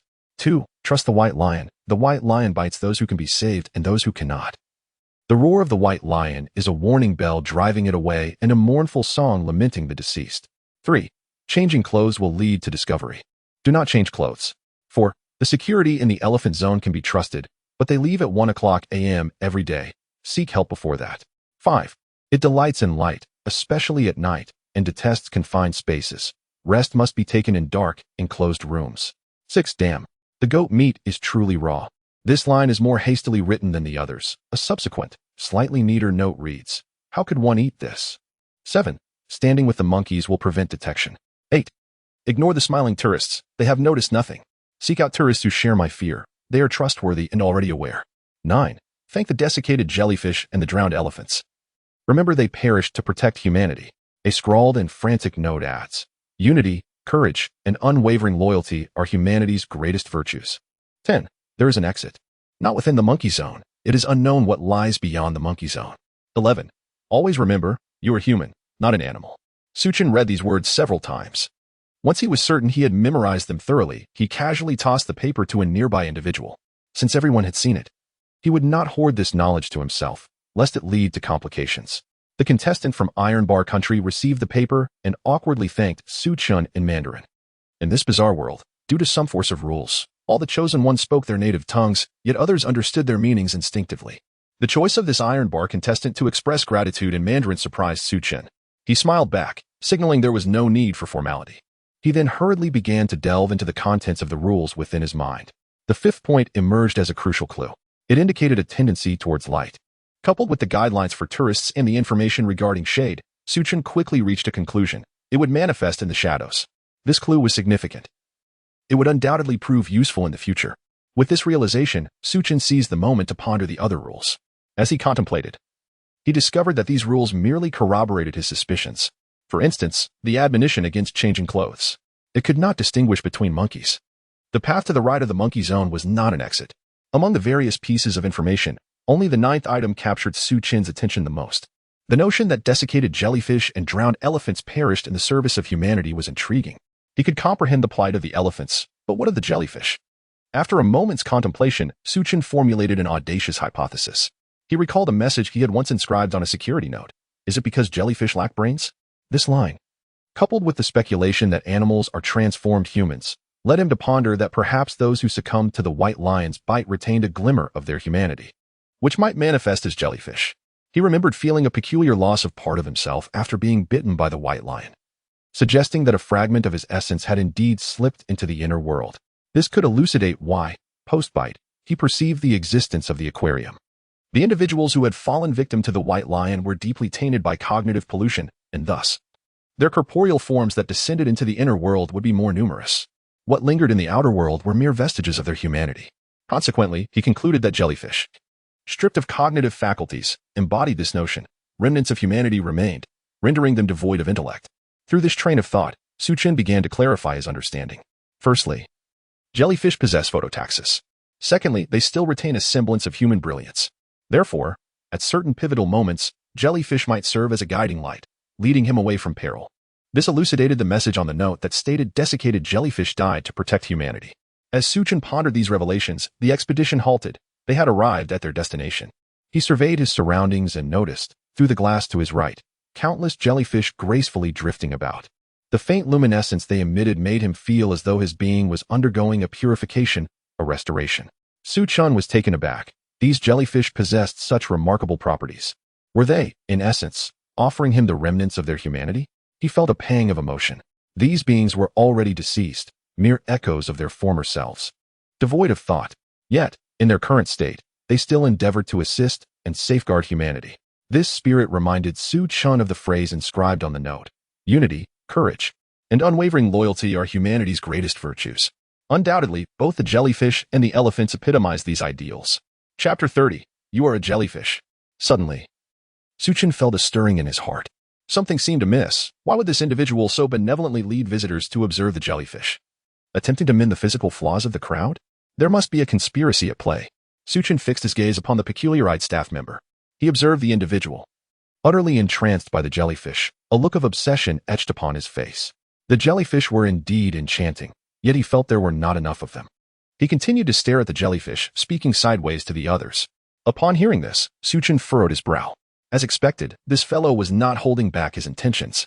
In the next moment, the peculiar-eyed staff member turned to face the nearest contestant from the Terracotta Nation, whispering, "You are also a jellyfish." No sooner had the words left his lips than the Terracotta Nation's chosen one vanished, only to reappear amidst the swarm of jellyfish. Terror gripped him as he flailed desperately. But with each struggle, he encountered more jellyfish, which ultimately led to his severe poisoning. Before long, the chosen one from the Terracotta Nation lay motionless, succumbing to the depths. His body floated among the jellyfish, a faint luminescence illuminating his distorted visage, rendering the scene particularly eerie. Yet, contrary to the staff member's proclamation, he did not transform into a jellyfish. "Why have you not yet become a jellyfish?" The man shouted at the corpse, his voice piercing and shrill, akin to a petulant child. "It must be your fault. I shall try another." With that, he turned his gaze toward the remaining chosen ones. The onlookers were struck with horror. The sudden demise of the terracotta contestant had left them momentarily stunned, unable to react. Now, the implication of the staff member's words was clear. He intended to claim more lives. Panic surged through the crowd as they snapped back to reality, scattering in a frenzy. At that moment, no one cared about the consequences or the rules of perception. The assailant had brazenly taken a life, disregarding all norms. If they did not flee, they would be deemed fools. Yet, before they could run more than a few steps, despair washed over them as they discovered their feet no longer obeyed their commands. Those who defied the assailant's perception were marked. This rule remained intact, plunging the crowd into utter hopelessness. Amidst the chaos, Chen stood resolute among them, refusing to flee. Though alarmed, he understood that escaping was futile. He pondered the underlying logic of the situation. It was inconceivable that the assailant could kill at whim based on personal preference. If that were the case, why would this world be called the realm of rules? If the assailant disregarded the rules, it was no longer a jest. Chen wrestled with these thoughts. Meanwhile, the peculiar-eyed staff member remained unfazed by the crowd's panic. His brow furrowed in contemplation, as if he too was grappling with some profound dilemma. Then, with a casual wave of his arm, the chosen one from the hemp nation vanished and similarly appeared amidst the jellyfish. What followed was the same desperate struggle, the same tragic demise. The sight of the floating corpses chilled the hearts of the spectators. The staff member gazed at the two lifeless bodies, his brow furrowing even deeper. Why will you not become jellyfish?" he exclaimed, his voice tinged with exasperation. "It is undoubtedly your issue. Remember, you are jellyfish." With his piercing shout, a singular thought echoed in everyone's mind, incessantly suggesting that they were jellyfish. Subsequently, the man became increasingly frenzied, his arms flailing wildly. 5 chosen ones were simultaneously hurled into the water. Before long, the outcome remained unchanged. 5 perished, their deaths broadcasted before the eyes of the survivors. Sweat trickled down Su Chen's forehead as he felt a fleeting memory elude him. As time wore on, the number of deceased chosen ones continued to rise. The body suspended in the jellyfish zone gradually obscured the radiance of the jellyfish. At that moment, a cross-eyed staff member approached Su Chen, glaring at him with fury, gritting his teeth as he proclaimed, "You are jellyfish. You are jellyfish." Meanwhile, the audience in the Dragon Kingdom's live stream descended into despair. This absurd world of bizarre tales had become increasingly irrational. Previously, there had at least been some semblance of rules, but now it felt as though the table had been flipped. If it continued like this, it would be simpler to arm everyone with a Gatling gun spewing blue flames, eliminating the anomalies directly for those chosen at random. It made sense.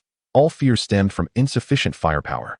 Alas, it was Su Chen's turn now. He had closed his eyes, unable to bear the sight. The frustration of the Dragon Kingdom's populace echoed around him.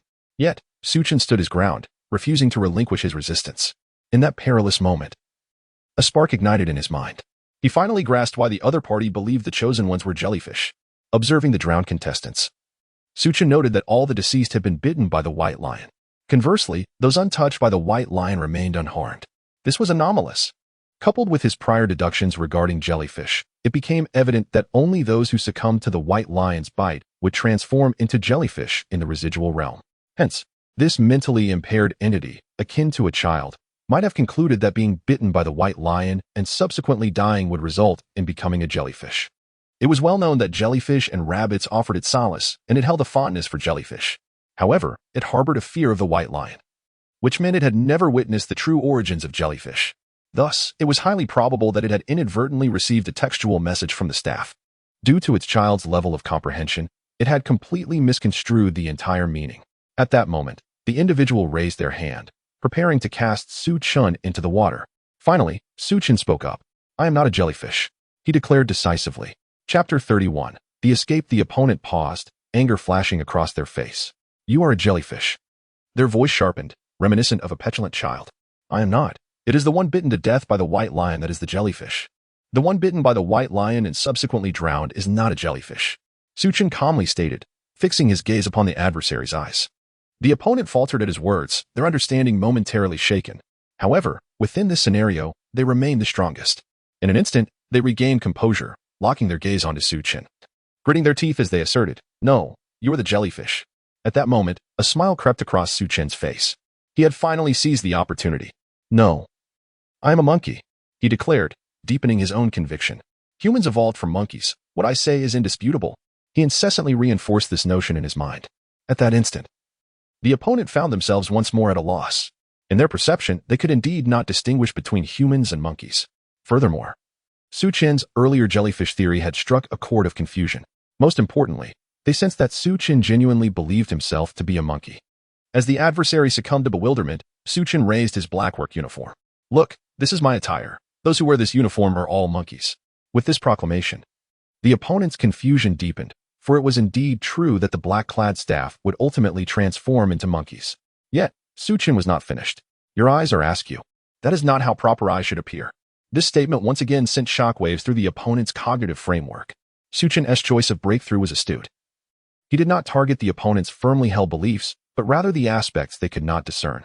Each successive remark struck directly at the weaknesses of their understanding, leading to a mental shutdown as they fell into contemplation.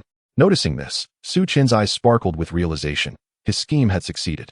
He dared not linger, seizing the moment to swiftly turn and dash towards the exit of the aquarium.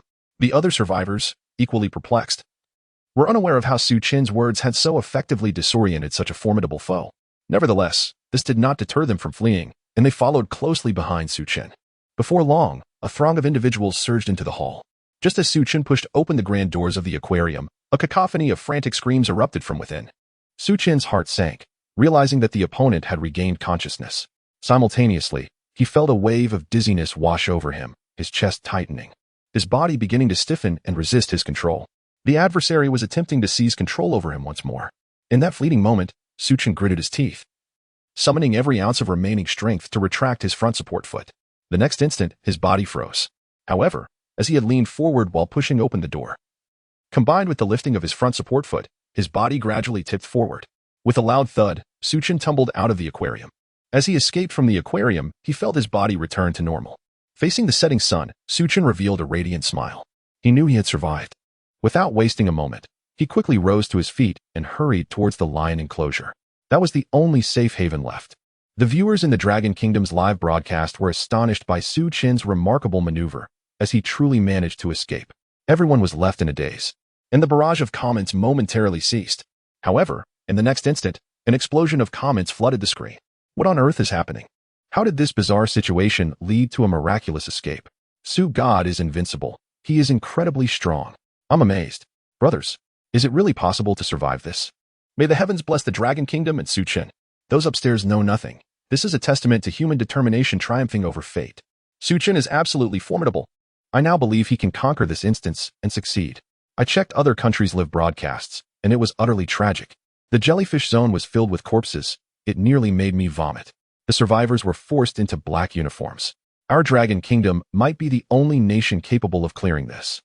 Su Chen is so handsome. I want to bear your children. I seriously suspect those upstairs have been contaminated. They might turn into monkeys. After surviving the ordeal, the Dragon Kingdom's live broadcast was filled with laughter and joy, starkly contrasting with the wails of despair from other nations. Meanwhile, the expressions of those in the Dragon Kingdom's paranormal department were equally captivating, particularly that of the bespectacled Shaoli. Previously, he had been convinced that in such a dire situation, Su Chen would surely perish, prompting him to urge old Chen to take a break and not witness the aftermath. Yet, after witnessing Su Chen's extraordinary actions, he had indeed escaped. Shaoli was elated, grateful for the salvation of the Dragon Kingdom. However, alongside the joy, a twinge of shame surfaced within him. Since he had investigated Su Chen's personal information, he had held a prejudice against him. In his mind, a student who had even graduated from a mediocre university was undoubtedly a failure. Although Su Chen had since navigated through various challenges during the live broadcasts, Shaoli's perception had shifted slightly. Yet, he still believed that Su Chen's success was largely due to luck. He even thought that had he been in Su Chen's place, he might have fared better. Until now, Su Chen had rapidly analyzed critical information and faced the imminent threat of death with unwavering calmness, astutely seizing the opportunity to counterattack. Reflecting on this, Shaoli realized he could never have matched such composure. At this moment, he was thoroughly impressed by Su Chen. Old Chen, Su Chen truly is a blessing for our Dragon Kingdom, Shaoli exclaimed. Standing at the forefront, Old Chen's body trembled slightly, his left hand shaking violently as he held his teacup. He raised the cup to his lips, took a sip, and endeavored to suppress the excitement swelling within him. Old Chen gazed at the large screen, his eyes brimming with tears of joy. In his view, whenever the nation faces peril, countless heroic sons and daughters of the Dragon Kingdom rise valiantly, selflessly bearing the weight of the world. A century ago, there were his venerable leaders, a group of admirable heroes. Today, Su Chen emerges as the beacon of hope for the Dragon Kingdom. The image of Su Chen on the screen gradually melds with the figure of his most respected former leader in his mind. Elder Chen murmured, his voice trembling. I always knew he would succeed. I was right about Su Chen. With Su Chen at the helm, our Dragon Kingdom shall undoubtedly overcome this bizarre crisis. Ha. The elder's voice grew increasingly robust, as if his conviction deepened. Ultimately, his hearty laughter reverberated throughout the conference room, resonating for an extended period. Influenced by this, the others also adorned their faces with smiles, their admiration for Su Chen intensifying as they gazed upon his countenance. Chapter 32. The Strange Dream. At this moment, within the confines of the zoo, Su Chen hastened to the entrance of the lion enclosure. Only now did the weight on his heart begin to lift.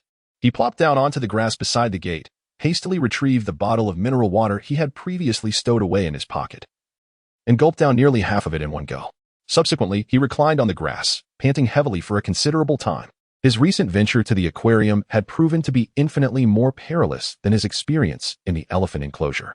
The pressure of facing it head-on, compounded by the relentless assaults he could not decipher, had struck Su Chen profoundly.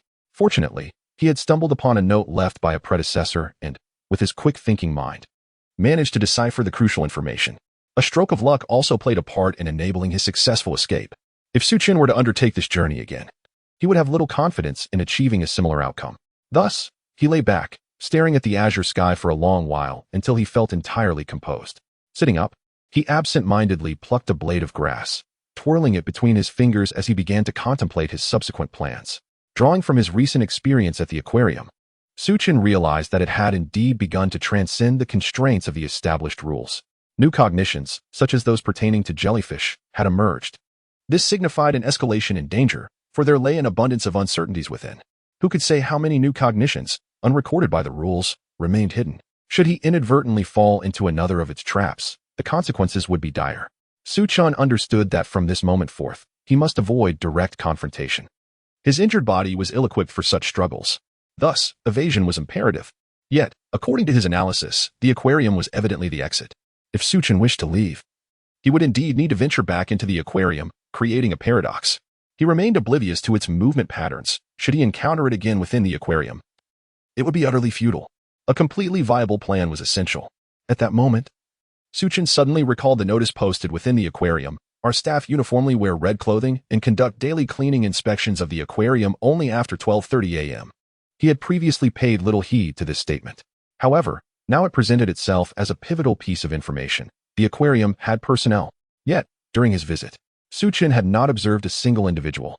This suggested that the staff might not yet be on duty. Coupled with the rules indicating that cleaning commenced at midnight, it implied that the red-clad workers might only begin their shifts after this hour. Given that establishments such as aquariums typically operate during daylight, this nocturnal schedule seemed rather peculiar. Boldly speculating, it might be designed to protect the staff from potential harm. In other words, it was likely that the entity would not manifest in the aquarium during this time frame. Chen narrowed his eyes, sensing that this could be a breakthrough worth the risk. With a plan in place, the immediate focus shifted to conserving energy. Since action would only commence at midnight, it seemed prudent to rest for a while. Given that he was currently in the Lion District, his personal safety was assured. Reflecting on this, Chen reclined once more. Having gone an entire day without sustenance, save for half a bottle of water, coupled with the incessant tension, he felt utterly fatigued. At last presented with an opportunity to rest, he swiftly succumbed to slumber. In this deep sleep, he experienced a tranquility he had not known in ages. Within his dreams, he envisioned himself transformed into a grand elephant, wielding mighty tusks as he engaged in combat with several peculiar elephants adorned with rabbit ears. Undaunted by the overwhelming odds, he fought valiantly, ultimately vanquishing all adversaries, who scattered in confusion before vanishing into thin air. With the foes fled, he reverted to his human form. At that moment, Chen felt an unusual warmth in his arm. Upon inspecting his left arm, he discovered that he had sustained an injury from the earlier tussle. Yet, he dismissed the wound, deciding to attend to it upon his return. Suddenly, his body jolted, and he felt a strange familiarity with the scar on his arm. "Isn't this the scar on the security guard's arm?" he exclaimed in shock. Hastily, he retrieved his phone and activated the front camera. To his astonishment, the reflection revealed the visage of the security guard. A wave of darkness swept over him, only to be replaced by a stark brightness. To his bewilderment, he found himself in a fog-laden realm. Turning to survey his surroundings, he realized the atmosphere was thick with haze, limiting visibility to less than 5 meters. In response, Chen activated his phone's flashlight and cautiously ventured forward. Before long, a metallic sign began to take shape amid the mist. He quickened his pace and approached it. As he drew closer, the inscription on the sign gradually became legible: Goat District. Pondering these 3 bold letters, Chen was engulfed in confusion, as he recalled that this area was absent from the map. Lost in thought, his body involuntarily moved toward the Goat District. After approximately 10 minutes along a narrow path, the fog began to thin, granting him a clearer view. Seizing the opportunity, he scanned his surroundings, only to be utterly astounded. To his disbelief, the sky above resembled glass, transparent and revealing the zoo beyond. Directly overhead loomed the ominous elephant enclosure, where pure white elephants with rabbit ears grazed on the verdant grass. Anxiously, he averted his gaze, fearing the bizarre elephants might skew his perception. Shifting his focus eastward, he noticed a familiar aquarium shimmering at the horizon's edge. Half of the aquarium was ensconced within the zoo, while the other half floated amidst the haze. This ethereal aquarium, reminiscent of a sky city, emanated an unsettling aura. Chen was left in profound shock. Suddenly, he realized that, according to his previous speculations, the aquarium existed between the inner and outer worlds. Did this imply that he was now within the inner world? Yet, how had he come to find himself in this realm? He struggled to recall anything pertinent. As he pondered deeply, a beam of sunset filtered through the transparent canopy, casting its glow upon Chen. Upon noticing this, he turned and contemplatively gazed at the gradually descending crimson sun in the outer world. The sunlight, distorted as it passed through the canopy, did not bestow warmth upon Chen. Rather, it appeared somewhat eerie. Before long, the lingering glow diminished, and the sun sank beneath the horizon. The inner world seemed to grow even darker. However, in the next moment, before Chen could retract his gaze, a pitch-black sun plummeted from the horizon of the outer world, descending upon the transparent dome of the inner realm. Chapter 33, The Inner World in the Next Moment. the black sun unexpectedly split open a vertical fissure, akin to a demon awakening its gaze upon this realm. With the emergence of the black sun, everything within the inner world appeared increasingly shrouded in darkness, to the point of distortion. It seemed as though it radiated not sunlight, but endless shadows. Chen fixated on that dark eye, his mind beginning to drift into a haze. Just then, a gust of wind arose. Countless mists surged forth like tumultuous waves, advancing toward the horizon. As the wind blew, Chen felt a chill against his already sweat-drenched back, abruptly snapping him back to reality. He hastily averted his gaze. Simultaneously, the multitude of goats quietly gnawing at the roots beside him raised their heads, collectively gazing forward. At the end of the path, a black shadow gradually materialized. Upon closer inspection, this figure appeared to be that of an 8-year-old child, yet atop its head were a pair of enormous goat horns, creating an unsettling dissonance. At that moment, the mist, now darkened by the sun's rays, surged violently toward the shadow. The figure stretched out its arms, and the mist seemingly merged into its very being, akin to rivers flowing into the sea. As the fog enveloped it, the shadow appeared to solidify further. Chen observed this scene, a frown creasing his brow. This world was far too peculiar. Everything transpiring transcended his comprehension. After a considerable time, the mist gradually dispersed, leaving the haze over the goat area seemingly thinner. Then, the shadow stirred. It extended its right hand and reached for a nearby goat, gently patting its head. The goat responded as though it had received an extraordinary reward, displaying an expression of excitement. Subsequently, the goat turned around and, with a hesitant gait, ambled down the path towards Chen. As the goat drew closer, he could discern its demon-like pupils, which reflected his own anxious face, drenched in sweat. Suddenly, a deafening lion's roar echoed through the heavens. Chen jolted awake, the vast expanse of stars filling his vision. He sprang up, gasping for breath, bewildered by the vividness of the dream. After a prolonged moment, he managed to steady his racing heart. Why did I dream such a thing? Does it hold any significance? He murmured softly. After considerable contemplation, a hypothesis began to form in his mind. Based on the content recorded in the rules, it exhibited phototropism, emerging from the shadows, and possessed a childlike temperament. Therefore, the horned figure he encountered at the dream's conclusion may indeed represent its true essence. Coupled with the image of the shadow consuming the sun-darkened mists, it was plausible that it drew some mysterious power from the inner world. This also elucidated why it was growing increasingly formidable, even beginning to warp the very fabric of the rules. Returning to the realm of the inner world. If the black sun's tainted haze enhances its power, it suggests that this inner world may have existed much earlier, not merely as a space it created. It could be that it accidentally fell into the inner world, becoming polluted and assuming its current form. If this hypothesis holds true, then this zoo is indeed far more perilous. For I have unwittingly been drawn into the inner world within a dream. It seems imperative that I make haste to escape. Chen pulled out his phone to check the time and realized he still had a little while left. Thus, he decided to take out the rules he carried and began to study them to pass the time. In truth, it was primarily because he was too frightened to sleep again. What if he were drawn back into the inner world? At that moment, the spectators in the Dragon Kingdom's live stream were somewhat bewildered. After Chen had awoken, he appeared so alarmed. Could it be that he had experienced a nightmare? Perhaps. But I am curious why, despite facing numerous dangers during the day, he did not exhibit such panic. What could he have dreamt about? Did you all hear what he murmured just now? There might be some hidden secrets within. You people from the Dragon Kingdom are truly timid. Even a mere dream can instill such fear in you. Our compatriots from the Cherry Blossom Nation would never display such cowardice. Indeed, you would not. For your chosen ones have long since perished, leaving you with no chance to experience the unfolding narrative. The audience in the live stream remained oblivious to what Chen had dreamt. If they had witnessed that scene, they would surely not feel so at ease now. In the zoo, as night deepened, a peculiar sound suddenly caught Chen's attention. From a distant, deserted road came the rhythmic clopping, reminiscent of an animal's hooves striking the cobblestones. Chen was struck by a sudden realization and turned around, feeling a twinge of fear. There, emerging from the inky darkness, was a goat, pure white and devoid of any blemish. Bathed in moonlight, the goat appeared almost ethereal. Its elegant strides echoed crisply against the flagstones. Yet to Chen's ears, it resonated like the beating of a drum. Why has a goat truly appeared? Could it be that the dream was real? He was utterly astonished. Soon, the goat approached Chen, lifting its head to gaze at him. Meeting the goat's eyes, he perceived a hint of mockery within its gaze. Am I still dreaming? How could a goat possess such a teasing look? Chen's mind swirled with questions. Thus, the standoff between man and goat persisted for some time.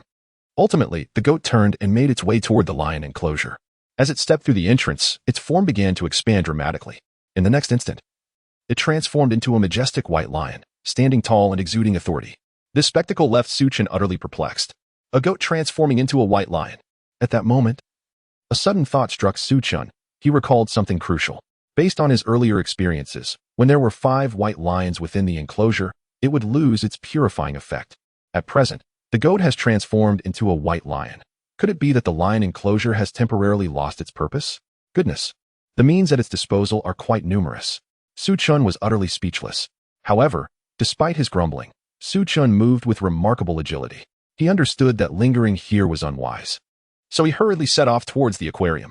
Along the way, he glanced at the time on his phone, 12:29. Fortunately, the timing was just right. The path was devoid of streetlights, cloaked in darkness. Chen could only navigate forward, stumbling along under the dim light of the moon. Suddenly, he noticed some figures in the distance among the trees. Peering intently, he discerned a group of individuals clad in work uniforms. The person closest to him bore a physique reminiscent of a chosen one from Iron Bar country. It appeared that those chosen ones had not been entirely wiped out. Indeed, some had survived. Yet, they were all donned in black work attire, seemingly attempting to escape the zoo, though success appeared unlikely. It was best not to attract their attention, lest unforeseen complications arise, Chen contemplated. Subsequently, he lowered his body and, utilizing the cover of the wintergreen bushes by the roadside, successfully traversed this section without drawing the attention of the individuals in the woods. Before long, Chen arrived at the aquarium. Once more glancing at the time, he confirmed that it was past 12:30. He pushed open the large door and stepped inside. Chapter 34. The Scarlet Attendant. This time, unlike during the day, the aquarium was dimly lit, casting an air of mystery. At that moment, a staff member clad in a crimson uniform approached hurriedly upon noticing someone had entered. "Good day. How may I assist you?" The individual greeted Chen warmly. Relieved, Chen felt at ease upon encountering a seemingly ordinary staff member, confirming his suspicions that the aquarium was indeed safe at this hour. "I got lost in the zoo and was wondering if I could stay here for the night," Chen inquired tentatively. The red-clad attendant furrowed his brow, revealing a hint of confusion. "You must be mistaken. However, we do offer accommodations. Allow me to escort you."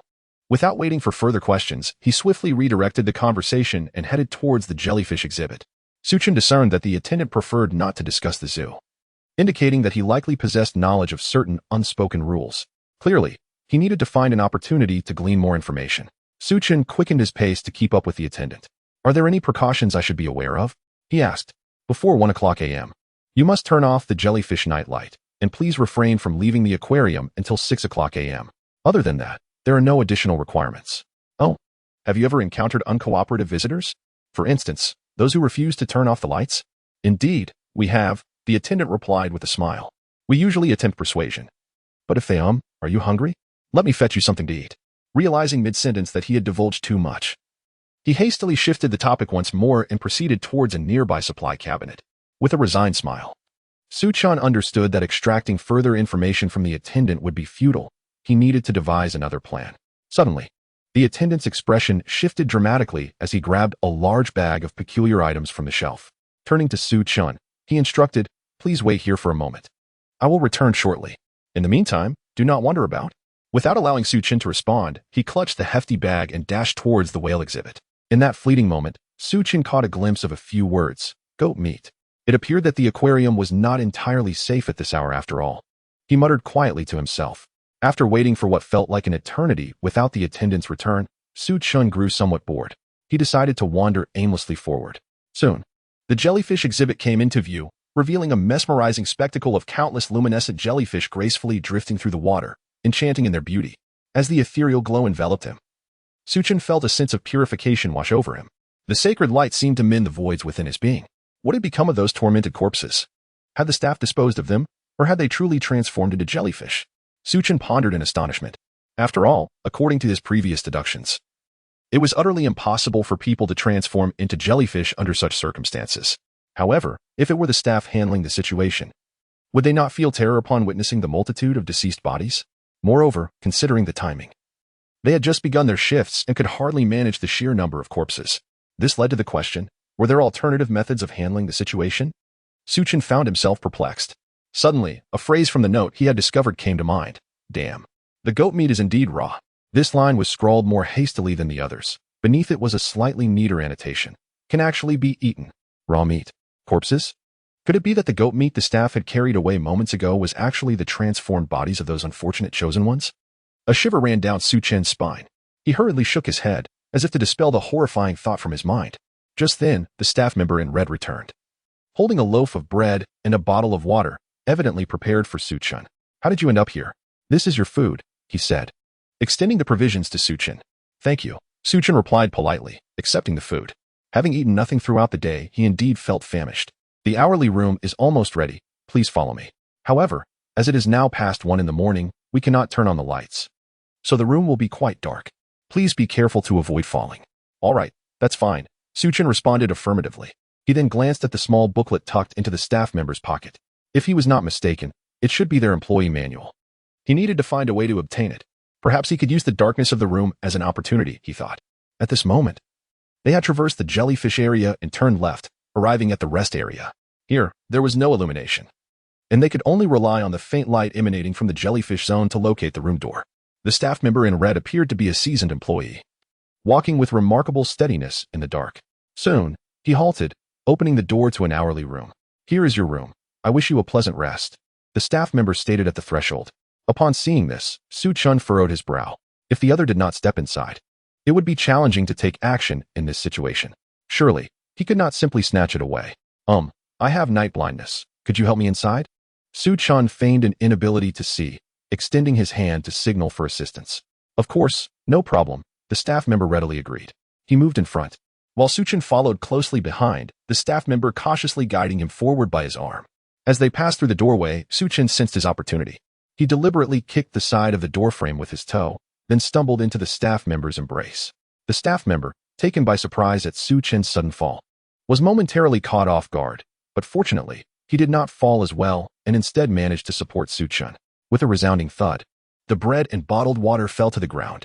Seizing the moment, Su Chen deftly extracted the employee manual from the other person's pocket and concealed it behind his back. I apologize. My night blindness is rather severe. Would you be so kind as to help me pick up the bread? Su Chen quickly steadied himself and took 2 steps back. All right. Please wait a moment, the other person replied in a halting manner. From the tone, it was evident that the staff member was still catching their breath.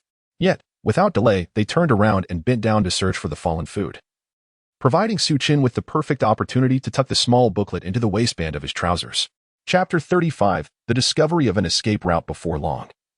Pressing her ear against the door, Su Chen attentively listened to the receding footsteps. Once the sounds had entirely faded away, she took out the employee handbook.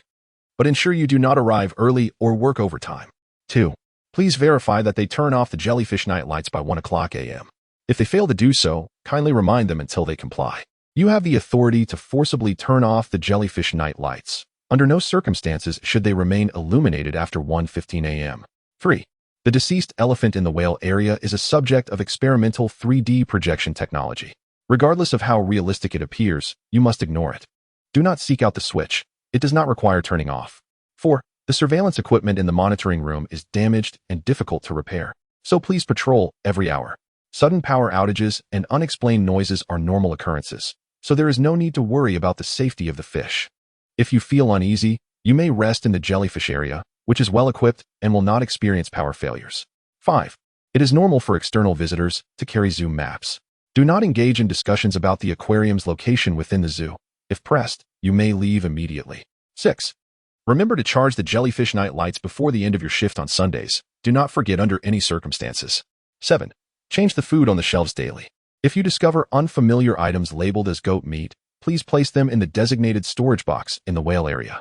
Someone will handle it for you. 8.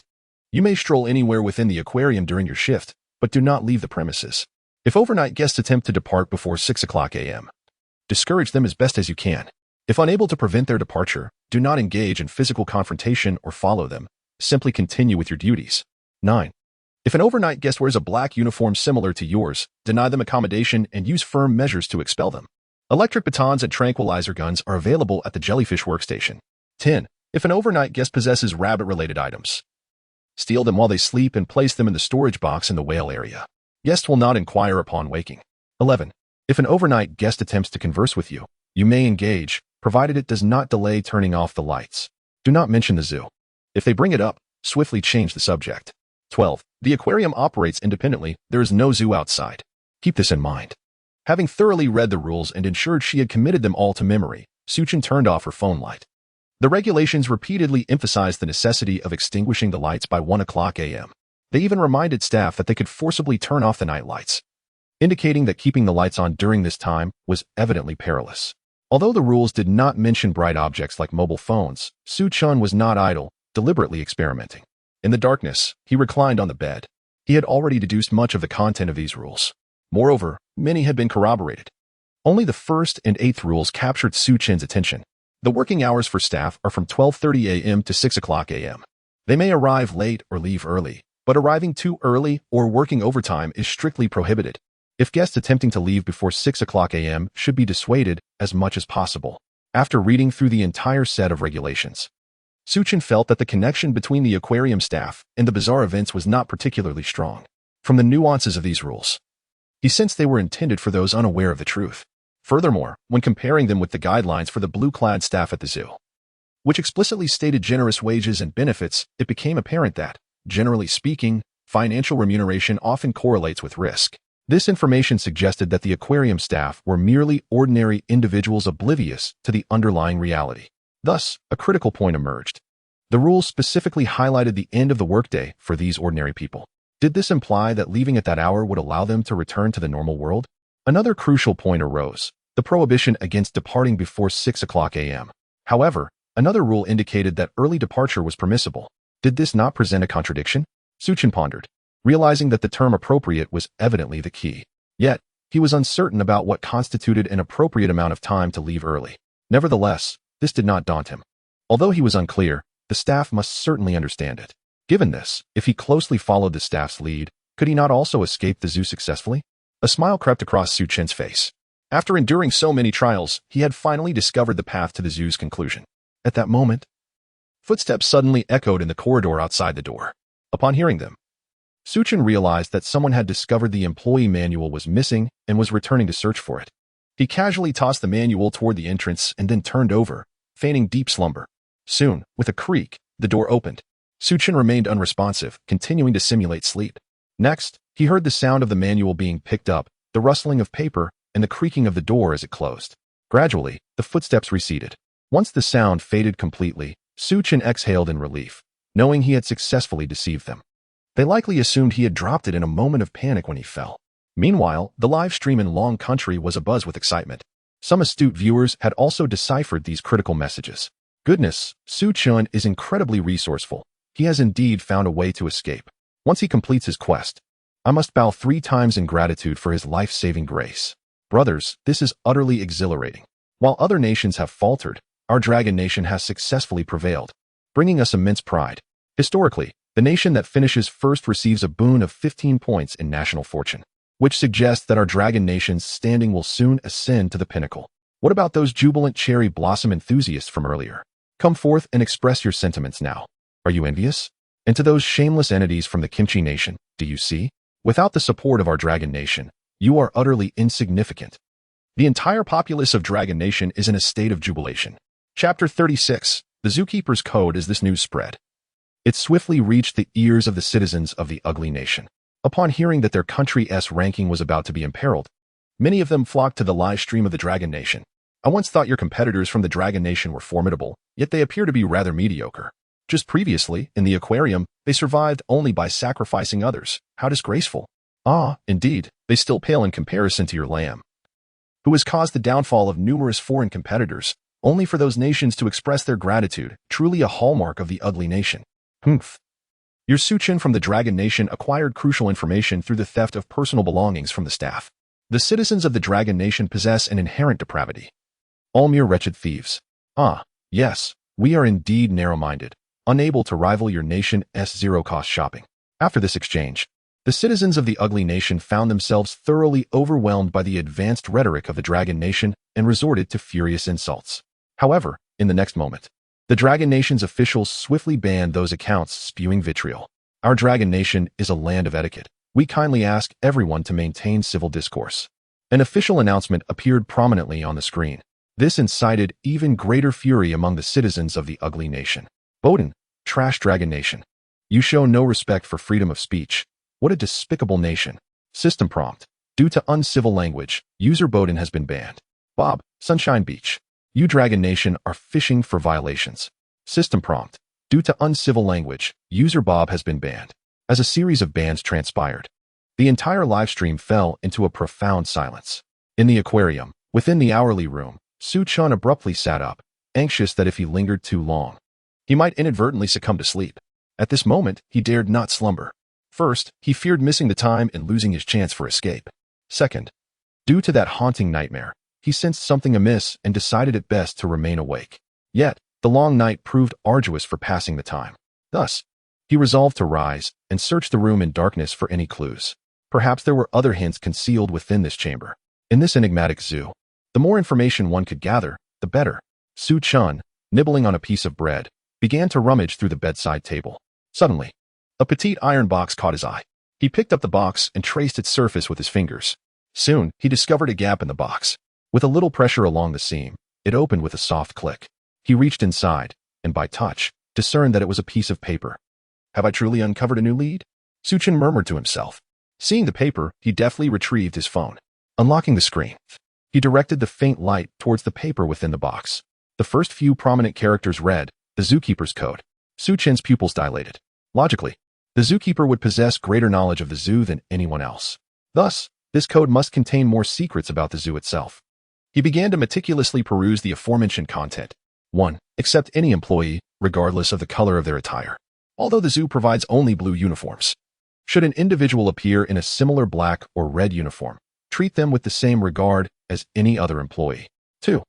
It is commonplace to hear the sounds of children crying and laughing outside the office during times of solitude. Disregard these noises, feigning ignorance, and refrain from displaying any signs of unease or irritation. 3. Employees are prohibited from bringing pets to the zoo. Should anyone insist on doing so, there is no need for fines. Simply advise them to bear the consequences of their actions. 4. Inspect the number of white lions in the lion enclosure every 3 days, meticulously documenting any fluctuations in their numbers, and store this information in the designated folder on the computer. Do not inquire into the purpose of this data. Avoid renaming the folder and refrain from discussing it with anyone, including family members. 5. Each map must include a section that can be torn along a dotted line, and maps must be produced by a specific vendor. The vendor's contact information is located in the Word document within the folder. The office should maintain at least 3 maps for immediate use. 6. Regardless of the high turnover rate among the security personnel in the elephant enclosure and their unreasonable demands for benefits, treat them kindly and endeavor to accommodate their requests. They are not being unreasonable. However, it is advisable not to delve into the reasons behind their demands. 7. When monitoring employees at work, if you observe them capturing escaped rabbits, retrieving dried jellyfish, or handling rabbits that have been fatally injured by the white lions, such occurrences are normal and should not elicit blame or inquiry. However, please ensure they have appropriately managed the situation. 8. The office must remain illuminated between 1:15 a.m. and 6 o'clock a.m., even if unoccupied. The power supply here is more robust than in any other enclosure, and a power outage is abnormal. Should one occur, promptly tear off the portion of the map on the right side of your desk along the dotted line. Hold it in your hand and approach the first employee you encounter, regardless of their attire or intentions, and request their assistance in addressing the power outage. They will not refuse you. 9. Do not investigate the existence of the aquarium. However, if you happen upon it, feel free to enter and explore. Adhere to the notices posted at the entrance of the aquarium and those displayed within. In the event of conflicting notices, defer to the one that aligns with your physical position when you observe them. 10. The office sofa is adorned solely with plush toys of monkeys and white lions. Should toys of goats, rabbits, or elephants appear, it is unnecessary to remain in the office today. Depart until notified by the monitoring staff that the extraneous toys have been removed. 11. Napping is permissible, yet if one opts for a night shift, they must ensure to remain alert by any means necessary, avoiding any drowsiness. If one cannot guarantee their own alertness, they should refrain from working the night shift. 12. Surveillance cameras may occasionally malfunction. To determine whether it is a normal fault, check for animal fur on the camera. If fur is present, do not repair the camera within a month. If necessary, you may procure a miniature camera as a substitute, and after informing the finance department, they will reimburse the cost of the camera. 13. The appearance of desiccated jellyfish in the trash bin is a commonplace occurrence. A gentle reminder to the janitor upon disposal will suffice. 14. Should you contravene any of the aforementioned stipulations, feign ignorance, and endure a 13-hour sojourn in the office. For sustenance, opt for takeout and enlist an employee to deliver it to you. Refrain from leaving the office, avoid acknowledging the delivery personnel and staff. And do not gaze into mirrors. Constantly remind yourself that humanity possesses but two eyes, and only two eyes. 15. Always bear in mind that the sanctity of human life supersedes that of animals. When necessary, do not hesitate to sacrifice any creature. Do not succumb to sentimentality. You cannot ascertain their nature as animals. Chapter 37. New discoveries. As Chen meticulously read through the comprehensive regulations, he felt a stir of emotions. The volume of information contained within these rules was simply overwhelming. Questions began to unfurl in his mind, such as why the map could be fed to rabbits, and why the aquarium was deemed safe at night. Among all the mysteries, the 8th rule struck him the most profoundly. The office must remain illuminated between 1:15 a.m. and 6 o'clock a.m., even in the absence of personnel. Given its phototropic nature, such an action in the pitch black of night seemed to deliberately provoke its ire. Having engaged in several confrontations with this adversary, Chen was acutely aware of its formidable strength. Thus, the director's approach left him utterly astonished. Moreover, other regulations hinted at perilous circumstances. Take, for instance, the 11th rule: napping is permitted, but if one decides to work the night shift, no matter the method employed to stay alert, do not doze off. If one cannot guarantee their mental state, refrain from working the night shift. This regulation instantly summoned memories of a haunting nightmare, suggesting that a vigil in the director's office might facilitate a descent into that very nightmare. In other words, the director could inadvertently plunge into the inner world, thereby compromising their perception.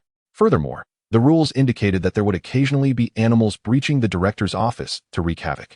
A moment's negligence could lead to being ensnared by those bizarre creatures. Yet, beyond these concerns loomed the most perilous scenario: a power outage. The regulations implied a robust power supply in the director's office, making a blackout ostensibly improbable. Under such conditions, if a power failure were to occur, the only plausible explanation would be that the director's office had sunk into the inner world, or at least into the liminal space between worlds, akin to the aquarium. This eerie situation would result in a misalignment of circuits, consequently causing a blackout. Chen furrowed his brow. To him, these director's rules appeared to be designed solely to create a false sense of security for others, ultimately leading the director to their demise. However, this led Chen to a perplexing conclusion. If the zoo was so perilous, why continue operations? Would it not be best to close the gates and allow the creatures to fend for themselves? Why subject so many individuals to precarious circumstances on a treacherous tightrope? After contemplating for an extended period, Chen remained confounded. With a sigh, he resolved to abandon the matter, recognizing that he was powerless to effect any change. His immediate priority was to escape unscathed. As for everything else, it was of little concern to him. Once again, Chen illuminated his phone screen, intending to restore the papers and box to their rightful places. However, at that moment, his body abruptly stiffened. Previously, the papers had been spread across the bed, with an object obscuring their reverse side. The dim light had prevented him from noticing anything amiss. Now, as he lifted the paper to return it, the absence of the object revealed some printed lines and characters illuminated by the light. Upon witnessing this, he hastily flipped the paper over. To his astonishment, the reverse side was densely inscribed with text. Thus, he spread the paper out on the bed once more, leaning in with a perplexed expression to examine it closely. The faint glow of his phone first illuminated the uppermost passages. Dear visitor, greetings. First and foremost, allow me to extend my sincere regards to you. The fact that you have discovered this letter during this particular time frame indicates that you are undoubtedly a clever, cautious, and courageous individual. Surely, your astute mind has noticed the peculiarities of this zoo. Indeed, this zoo is fraught with peril, and I shall unveil its entire truth shortly. Before I proceed, however, I must caution you that keeping the lights on during this time is an exceedingly dangerous act, as it may place you in jeopardy. If you find yourself overwhelmed with fear, you may choose to abandon your reading. This will not hinder your escape from this strange zoo. Upon reaching this point, Chen paused and promptly extinguished the light of his phone. He felt somewhat conflicted. Since the letter indicated that the text above would not impede his escape from the zoo, was there truly any necessity to continue reading? Surely, the paramount concern was to escape unscathed. At that moment, the audience in Long Country was not nearly as conflicted. They breathed a sigh of relief upon seeing Chen extinguish his phone's light. Thank goodness. I was terrified that Chen's curiosity would compel him to read further. Everything is in place. There is no need to take unnecessary risks. It would be far wiser to wait until morning and escape safely. This reasoning seemed sound, and fortunately, Chen had turned off his phone screen, perhaps indicating that he too had come to this realization. Curiosity killed the cat. Chen, please do not take any reckless actions. For the love of all that is good, stay safe. Hey, everyone, does anyone with keen eyesight manage to discern the text below? I am quite curious. It's too dark, I can't see a thing, but I am indeed intrigued about the secrets this zoo harbors. Chen pondered in the darkness for an extended period. Ultimately, he disappointed the audience of Long Country once more by switching his phone screen back on. He had initially intended to give up, yet the shadows before him incessantly conjured images of the security personnel and various staff members in his mind. What secrets could possibly warrant such a sacrifice of life? Those haunting figures ultimately swayed Chen. Having come this far, he felt compelled to uncover every hidden truth. After all, the more enigmas he unraveled within the world of the bizarre, the greater the rewards bestowed upon him upon completion. Furthermore, with the safety net of saved progress. Armed with the information he had gathered thus far, he was confident he could navigate through it flawlessly on a second attempt. Thus, Chen ultimately convinced himself. Utilizing the dim light, he gazed back at the text on the reverse side. Chapter 38, The Final Letter. The truth of the zoo. To return to the subject at hand, I shall recount the tale of the zoo from its inception. The origin of this matter dates back 8 years, when our organization received alarming news about the sudden emergence of a zoo in the suburbs, from which numerous individuals entered but never re-emerged. Upon learning of this, our organization took it with utmost seriousness and dispatched 5 of us to investigate. At that time, the zoo was not as vast as it is today. It was perhaps only as large as the area delineated by a dashed line on the map, making it relatively easy to explore. Soon, we encountered its enigmatic nature. Through a series of astute inquiries, the clever Chen swiftly uncovered the truth. The zoo employed a method of mimetic contamination to transform unwitting humans into various animals. Furthermore, we discovered that if left unchecked, this zoo would gradually expand, potentially engulfing our city one day. Its power would only grow stronger, threatening to turn the entire world into its playground. Upon receiving this information, we hastily contacted our organization and secured substantial funding. We resolved to eradicate this menace for the future of humanity. Initially, it was Chen who proposed a plan. Since the adversary's approach was mimetic contamination, we decided to turn the tables. We would expand the zoo, populating it with various animals to attract a multitude of visitors, hoping that the influx of guests would deplete its energy. However, this raised the paramount concern of visitor safety. If guests were entirely contaminated and transformed into animals, not only would we fail to weaken the adversary, but we would also increase the number of its accomplices. Yet, after extensive observation over several days, we thoroughly grasped its behavioral patterns and cognitive processes. Subsequently, we devised a comprehensive set of visitor guidelines to ensure safety. As long as guests adhered to these rules, they would assuredly exit the zoo unharmed. Moreover, to mitigate unforeseen incidents, we offered generous benefits, recruiting a substantial number of staff to provide a dual layer of security through the employee code of conduct. Thus, even if some visitors disregarded the guidelines and found themselves in peril, staff members would promptly intervene to rescue them. For the first 5 years, the outcome was as we anticipated. All visitors remained safe. Even those who faced unfortunate circumstances were aided by staff and safely exited the zoo. Furthermore, through interactions with normal individuals in their subsequent lives, they swiftly returned to their former selves, suffering no lasting effects. However, this delicate balance was irrevocably shattered in the 6th year. After 5 years of effort aimed at diminishing the adversary's power, we believed victory was within our grasp. Yet, reality dealt us a harsh blow. Its strength had not waned but had, in fact, intensified. We were utterly perplexed as to where we had faltered, questioning why circumstances had devolved into such chaos. July 23, 2015 is a date I shall forever remember. On that day, I witnessed an indelible spectacle. At that moment, I was patrolling the elephant enclosure with old Zhang when an unexpected incident occurred. A peculiar elephant materialized amidst the herd, strikingly conspicuous. Its snow-white body, elongated rabbit-like ears, and crimson eyes profoundly shocked me, pushing my perceptions to the brink of collapse. Within the enclosure, the other elephants were in a state of panic, darting about as if the bizarre creature were a carnivorous beast. The audience present was equally stunned, frozen in place, oblivious to the frightened elephants charging towards them. In that critical moment, old Zhang regained his composure first. Harnessing his abilities, he transformed into a colossal elephant, charging towards the panicked herd and the strange creature. After a fierce struggle, old Zhang emerged victorious, quieting all the elephants, while the peculiar elephant vanished after being defeated.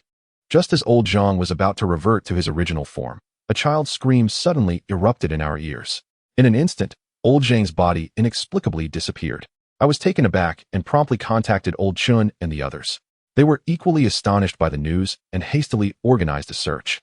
Eventually, We discovered old Zhang's lifeless body in the whale exhibit of the aquarium. He remained in his elephant form, suspended in the water. From his remains, it was evident that he had endured tremendous torment before his demise. Witnessing this harrowing scene, old Zhao could no longer contain his fury and erupted in anger. Accusing us of old Zhang's death at the hands of old Chen, he asserted that we should have heeded his advice to unite our strength and eliminate the threat. Had we done so, old Zhang would not have met such a tragic end. Ultimately, this quarrel yielded no resolution, and old Zhao stormed out in anger. That night, the entire zoo reverberated with the roars of lions. However, old Zhao also failed to achieve his objective, for he was not slain.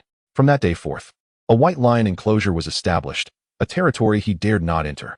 This, I suppose, is the legacy old Zhao left us. In the following days, I reported the situation to the organization, but they had no extra personnel. The occurrences of the bizarre phenomena escalated, and the organization found itself overwhelmed. Upon receiving this news, we felt a profound sense of despair, even teetering on the edge of self-destruction. Yet, in the end, old Chen rose once more. He assumed full control, establishing the position of director and shouldering all responsibilities alone. In the ensuing time, he began to reveal the truth to all the staff, understanding that our trio alone could not conquer the adversary. Upon learning the truth, many employees chose to leave, yet a greater number opted to stay. In that moment, I regained my confidence, for we were not alone. Regardless of the dangers we faced, humanity would always hold on to hope, bravely sacrificing for one another. Unity, courage, and unwavering loyalty are humanity's greatest virtues. Thus, the situation gradually improved, and we once again utilized the rules to confine the threat. As we prepared to celebrate our triumph, reality delivered yet another harsh blow. Our naivety led us to underestimate our opponent's strength once more. We simply could not fathom how, after enduring years of decline, it had regained its might. On July 23, 20XW, a day reminiscent of last year, it once again transcended the confines of the rules. Not only did it exploit the contagion of memes, but it also began to distort the very regulations that governed us. The visitor codes held by all attendees were manipulated unbeknownst to them. On this fateful day, not a single visitor escaped the zoo, all met their demise. By the time we received this dreadful news, it was already too late. Every visitor had transformed into an animal. Old Chen succumbed to despair. Years of pressure erupting in a single moment. He believed himself to be the architect of this calamity. Had he heeded old Zhao's counsel to concentrate our forces and confront the adversary decisively, perhaps the ensuing tragedy could have been averted. With tearful eyes, old Chen entrusted me with the director's badge before stepping out of the director's office, followed closely by Old Li. As they departed, Old Li patted my shoulder and, with a sense of resignation, said, "Old Shou, do not follow us. You are our last hope." I still believe in old Chen's approach. If we fail, you must strive to safeguard this zoo. At that moment, I remained speechless, gazing vacantly as their figures vanished into the night. That night, the roar of lions echoed ominously. Amidst the furious growls, I discerned old Chen's bitterness. The following day, 2 new white lions emerged in the lion enclosure.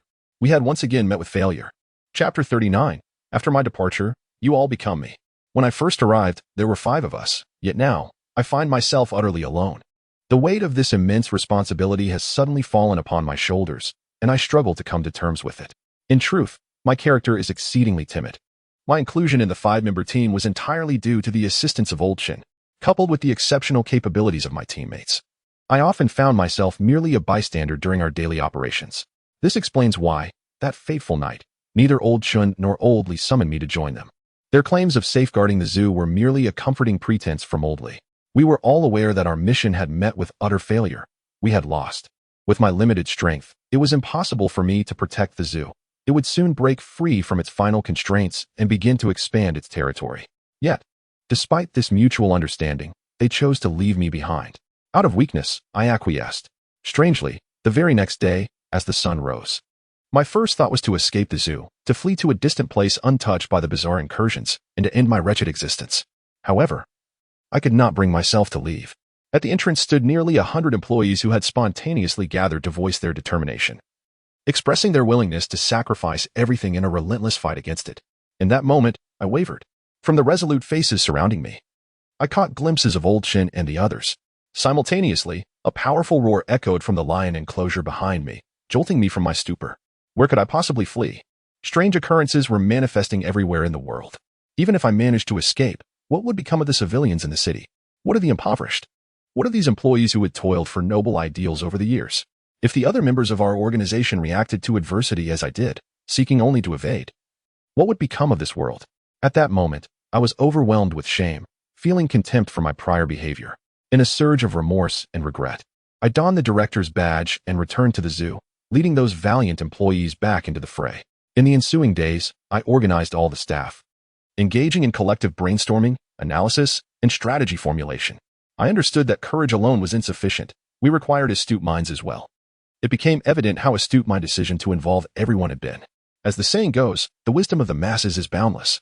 Some analyzed that it could not distinguish between apes and humans, while others noted its inability to discern blue from black. There were even proposals for a theory regarding dash line maps. A few brave souls stepped forward, willing to carry on old Zhang's legacy. Thus, new rules were established, and a fresh organizational structure emerged. We reignited our hope. This time, victory was assured, for we, as humans, are fearless. July 23rd, 20XX. A day reminiscent of the previous transformations. On this accursed day, an unending stream of bad news flooded in. Today, the aquarium has sunk. A portion of it has plunged into the underworld. Indeed, we all underestimated the situation. Beneath the zoo lay a hidden realm. As a consequence, the penguin and dolphin exhibits within the aquarium succumbed to its influence, becoming its territory. Fortunately, we managed to evacuate the visitors in time, preventing any casualties. However, regrettably, those untainted visitors have since been unable to behold the aquarium again. Conversely, the contaminated visitors, while able to see the aquarium, are easily lured by its minions into the sealed areas, rendering the aquarium's alternative exits utterly ineffective. This was not the end of our troubles. On July 24th, the goat enclosure adjacent to the elephant area fell into the hidden realm. The next day, a path to the submerged area of the aquarium emerged in the primate section. On July 26th, a portion of the rabbit enclosure sank into the hidden realm, allowing the confined rabbits to escape through it. Many visitors were ensnared by the rabbits today, with none escaping unscathed. By July 27th, the unfortunate visitors who perished transformed into creatures, becoming sustenance for its dark appetite. The remnants of their bodies morphed into rabbit blood in the outer world and goat meat in the hidden realm, leading to further casualties as numerous visitors unwittingly ingested these tainted offerings. On July 28th, security personnel met a grim fate, mirroring the demise of old Zhang. We were unable to retrieve his body promptly due to the throngs of onlookers. Instead, we deceived them, claiming it was a 3D projection. The following day, an unexpected power outage occurred in the director's office, preventing us from luring it to a fixed location, plunging the entire park into peril. Thankfully, the jellyfish intervened, guiding it back to the director's office. The spirits of the fallen once again rallied to protect humanity. We shall never surrender. By July 30th. Through our relentless efforts over these days, we had restored the rules, and this time, victory was ours. I swear, I glimpsed the dawn of hope. On July 31st. You would hardly believe what I witnessed. A sun as black as the eyes of a demon, swirling mists, a distorted environment, the fallen aquarium, and those docile goats. I beheld it. It was siphoning energy from the hidden realm. We were profoundly mistaken, tragically so, from the very beginning. This world was not its creation. It was merely an anomaly that had inadvertently tumbled into the hidden realm. No wonder, after years of consumption, it remains unweakened. It draws strength from a world beyond. A far more bizarre realm. In that moment, having unraveled the entire truth of the zoo, I should have succumbed to despair, given my previous disposition. After all, this is beyond the reach of mere mortals to alter. Yet, I did not despair. Upon grasping the truth, my heart surged with a spirit of defiance. Humanity's greatest fear lies in the unknown, but when the truth is laid bare before me, I no longer tremble. I do not fear its unveiling. Rather, I dread its continued concealment, for when it reveals its blade, its vulnerabilities emerge as well. From that instant onward, I can confront it with unwavering resolve. I am aware that, even though I am currently unable to discern its weaknesses or find a solution, my subordinates are equally incapable. However, among our successors, there will inevitably be someone who devises a strategy. The intellect of humanity is boundless. Once these truths are acknowledged, a breakthrough shall be attained. Victory will undoubtedly belong to humanity. On August 1st, I meticulously arranged all tasks aside from the appointment of the principal. I refrained from passing on the role of principal to them because we require a successor, one who can transcend our cognitive pitfalls, one who is astute and objective, one who observes from the sidelines. Only fresh blood can bring about transformative power. Just like you, who is currently perusing this letter. Are you willing to shoulder this burden? August 2nd marks the culmination of my existence. I must secure ample time for my successors. When this moment truly arrives, I find myself unexpectedly calm. contrary to my earlier imaginings of panic and anxiety. Instead, there resides an indescribable sense of relief within me. Perhaps this aligns with the old adage that one is unburdened when free of office. Having shed the weight I have carried for years, I am confident that I shall soon stand as majestically as old Chen, old Zhao, and old Li. No, I shall certainly surpass them in grandeur. In due course, I will emerge as the Lion King among us. Now, the Lion King prepares for battle. Have you, dear successor, made your decision? If you are willing to take on this mantle, please come to the principal's office and seize the badge upon my desk. Do not keep us waiting for too long. Lastly, there is no need to reminisce about me. After my departure, each of you will embody my essence. This letter, filled with densely packed script, concludes here. Chapter 40. To go or not to go? That is the question. After perusing the letter, Chen found himself engulfed in a tumult of emotions that lingered long after. He had not anticipated that this peculiar zoo harbored such a plethora of stories. The 5 valiant investigators who had sacrificed their lives. The multitude of steadfast employees who had persevered against relentless adversities, and the countless innocent civilians who had met tragic fates. These figures continually resurfaced in Chen's mind. Initially, Chen had approached the letter with a mere desire to uncover deeper truths, hoping to exchange them for greater rewards upon completing the challenge. However, halfway through reading, he found himself on the verge of breaking down. The radiance of humanity that shone forth from the employees in the face of unending trials was simply overwhelming. And then there was old Zhao, who had transformed from a timid individual into a competent director. Particularly striking was his demeanor in the end, calm, decisive, optimistic, and filled with hope. Perhaps it was these very qualities that allowed the zoo to endure after his demise, preventing its downfall. Contemplating this, Chen suddenly recalled an unsettling detail. According to the letter, the number of employees in the zoo should have been considerable. Yet, throughout the day, he had scarcely encountered many staff members. Even following the disturbances in the elephant area, the number of employees who responded was alarmingly low. A stark contrast to the figures mentioned in the letter. Was it the passage of time? Chen was startled, realizing the crux of the matter. The notation of years in this world differed from that of reality. Upon finishing the letter, he had not given it much thought. Subconsciously assuming it was penned by old Zhao not long ago, he hastily glanced at the date displayed on his phone, July 23, 20XC. Astonishingly, 2 years had elapsed since the letter was written. How could it have been so long? Had no one else encountered this letter in those 2 years? Furrowing his brow, Chen remained oblivious to the fact that during the first year, old Zhao's courage had kept the dangers at bay. Consequently, that year had been remarkably safe for visitors. However, this also meant that the tourists remained untainted, rendering the aquarium unseen.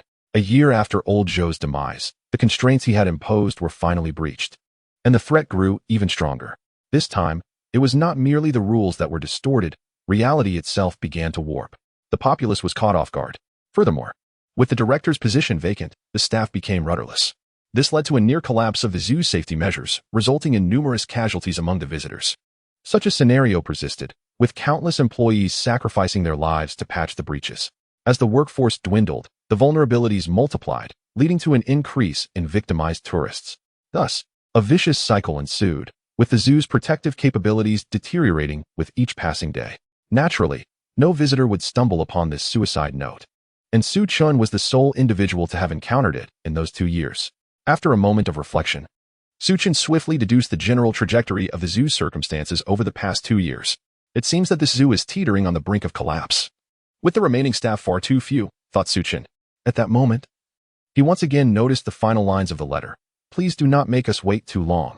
They had already waited far too long. Over the past 2 years, everything had changed. Chen could see that the current employees lacked any spark in their eyes, resembling nothing more than rigid machines. This indicated that their spirits had withered. They no longer harbored any hope. They merely clung to the last vestiges of humanity, standing guard until the very end of their lives. In that instant, a flicker of impulse surged within Chen, a desire to shoulder the burden and rescue these tragic heroes. Yet, simultaneously, reason urged him to remain calm. They were merely NPCs within a narrative, not real individuals. It was unnecessary to risk himself for them when there were countless people in the real world awaiting his assistance. Chen tightly shut his eyes, striving to persuade himself not to take any further risks. The pathway to success was already within reach. All he had to do was endure a little longer and secure his victory. Why complicate matters? However, the next moment, the figure of the security guard, scarred on his left arm, flashed through Chen's mind. Had it not been for his sacrifice, he might have met a dire fate. And there were those employees. Their gazes dim, yet still selflessly devoted to their duties. Chen could not deceive himself into believing they were mere cold NPCs. To him, they were flesh and blood, even more human than some of the chosen ones. If you were in my position, what would you choose? Chen raised his head towards the sky, posing the question. Simultaneously, this inquiry materialized in the live broadcast room of Longhua. The moment the question was uttered, all viewers in Longhua fell silent. They had just read the poignant letter and were deeply moved by its contents. For a fleeting moment, a spark of fighting spirit ignited within them. Yet, when Chen posed his question, they were rendered speechless. After a lengthy pause, comments began to flood in. Reason told me to refrain from intervening. They were merely NPCs in a world of eerie tales. Yet, as a citizen of Longhua, my emotions reminded me that we, the people of Longhua, possess the most luminous humanity. It is indeed a dilemma. On one side stands our vast populace, while on the other are the desperate heroes and innocent visitors within the realm of bizarre tales. Can you truly convince yourself that they are nothing but cold NPCs? What if they are individuals from another world? If it were me, I would choose to proceed directly to victory, for I know my own limitations, even if I were to assume the role of director. I doubt I could effect any significant change. However, should Chen choose to inherit that mantle, I would support him unconditionally. For I have witnessed his actions and I trust him. Indeed, I believe in Chen's capabilities, with a touch of optimism. Perhaps his intervention could bring the entire zoo back to order. That makes sense. As long as Chen dares to risk everything, I shall dare to follow suit. If others fear not the battles on the front lines, why should we cower? I offer my unwavering support to Chen. Ha ha ha, foolish people of the Dragon Nation. I hope Chen hastens to his demise, thereby providing solace to the victims of our Cherry Blossom Nation. Upon witnessing this comment, the crowd refrained from retaliation. For the officials acted swiftly, promptly deleting and banning the offending remark. Chapter 41 Departure. At this moment, within the Department of Strange Tales in the Dragon Kingdom, Xiao Li and his companions found themselves entangled in a web of confusion. Chen's inquiry had struck at their vulnerabilities, leaving them utterly at a loss for words. Fortunately, the hint opportunities provided by the Dragon Kingdom had been exhausted. Otherwise, they would have been even more bewildered in their response. Amidst the heavy silence, Elder Chen turned around with a smile. Why is it so quiet? Relax a bit and engage in conversation. If you were Chen, what choice would you make? His gaze swept across the group, finally resting upon Xiao Li's face. Xiao Li, you share a similar age with Chen. Perhaps you hold akin views. Upon being addressed, Xiao Li trembled slightly, opening his mouth, but finding himself momentarily speechless. Don't be nervous. Just speak freely as if in casual conversation, Elder Chen encouraged. Immediately perceiving the apprehension that clouded Xiao Li's thoughts, taking a deep breath, Xiao Li decided to voice his true feelings. I believe we should prioritize the Dragon Kingdom. A compassionate heart can be detrimental, especially considering that those individuals are likely NPCs. Determination was etched on his face. Elder Chen nodded in agreement, choosing to remain silent for the moment as he turned his attention to the others. What are your thoughts? He inquired further. Elder Chen, we concur with Xiao Li's perspective. We are on the brink of success. There is no need for unnecessary complications, particularly in such a perilous environment as this zoo. Another voice chimed in. I share the same sentiment. Wagering the lives of the Dragon Kingdom's citizens is simply unwarranted. I stand with Xiao Li. A compassionate heart is not advisable. The group expressed their views, and after listening, Elder Chen lowered his head to sip from his tea, his aged face partially obscured by the large teacup. In a deep, rumbling voice, he remarked, You are correct. But what if those individuals are real people? Or, to take it a step further, what if they are also citizens of the Dragon Kingdom? Elder Chen's words left everyone stunned into silence. That seems utterly absurd, one exclaimed. The notion that people in the world of strange tales are real is already far-fetched. How could they possibly be from the Dragon Kingdom? Is there truly a parallel world? This cannot be, Elder Chen. Indeed, Elder Chen, you might be overthinking this. How could our citizens enter the realm of strange tales? The others voiced their disbelief. Have you not noticed that everyone in this world of strange tales speaks Chinese? Elder Chen continued. Initially, I thought the language was adapted according to each country, but I have observed other countries' live streams. He paused to take another sip of tea. In those live streams, the staff also spoke Chinese. It seems the mysterious power of the strange tales world enables all viewers to comprehend it. Elder Chen inhaled deeply and elaborated. Moreover, all the rules are in Chinese. And the letters are also in Chinese. I have verified this in other live streams, and it is consistent with the language aspect. Also, terms like Old Zhang and Old Chen, do they not sound familiar to you? Elder Chen's calm words stirred a tempest within the hearts of the group. Upon reflection, a chilling conjecture began to surface in their minds. Little Li trembled as he spoke. If that is indeed the Dragon Kingdom, and it is not merely an NPC, How did the Dragon Kingdom descend into the realm of rules? Could it be a parallel world? Old Chen shook his head. Perhaps. Or it might be an even more terrifying situation. Who can say? Let us watch the live stream and see what Su Chen decides. After uttering these words, Old Chen fell silent, turning his gaze back to the screen. Unbeknownst to anyone, he silently uttered another thought in his heart. I have a premonition that Su Chen will unravel all the mysteries. This mysterious intuition had saved him many times on the battlefield, and Old Chen held great faith in his instincts. Su Chen would undoubtedly unveil the truth. At that moment, in the hour room of the aquarium, Su Chen clenched his teeth, torn by inner conflict. The images of those who had sacrificed themselves lingered in his mind. Refusing to fade, he felt deep down that heroes should not meet such fates. Moreover, he inexplicably sensed that if he did not inherit the position of director, he would surely regret it in the future. Ultimately, Su Chen steeled himself and resolved to head to the director's office. In truth, he already had a preliminary idea of how to transform the zoo. If he could successfully inherit the directorship, he would not mind engaging in a confrontation with it. It would merely be an adventurous game. After all, he still had his save files. If he failed, he could always reload and play through it diligently. Having come to this conclusion, Su Chen rose from his bed, ready to depart. Just then, his peripheral vision caught sight of the handwriting on the letter changing. He quickly focused his gaze. To his astonishment, the once dense script began to twist and distort. The letters gradually shifted and reassembled, ultimately forming a prominent line. Come quickly. I can hardly wait. Feeling a chill run down his spine, Su Chen realized that it had arrived and was inviting him to battle. Taking a deep breath, he quickly calmed his racing heart. Faced with this bizarre scene, he did not feel the dread he had before. Instead, a flicker of excitement ignited within him. Perhaps, at my core, I am someone who yearns for thrills. A smile crept across Su Chen's face. Since the invitation had been extended, there was no need to dawdle. He promptly activated the jellyfish nightlight, returning the letter and other items to their original places. Then, he opened the door and made his way toward the main entrance of the aquarium. Chapter 42. Confronting the uncanny. As Su Chen was about to push open the door to leave the aquarium, a familiar staff member clad in red rushed towards him. Calling out anxiously as he ran, "Please remain calm and do not leave the aquarium at this moment. It is perilous." Upon hearing this voice, Su Chen turned to face him. "I am aware of the danger. However, I have compelling reasons to proceed. Furthermore, I appreciate your unwavering dedication."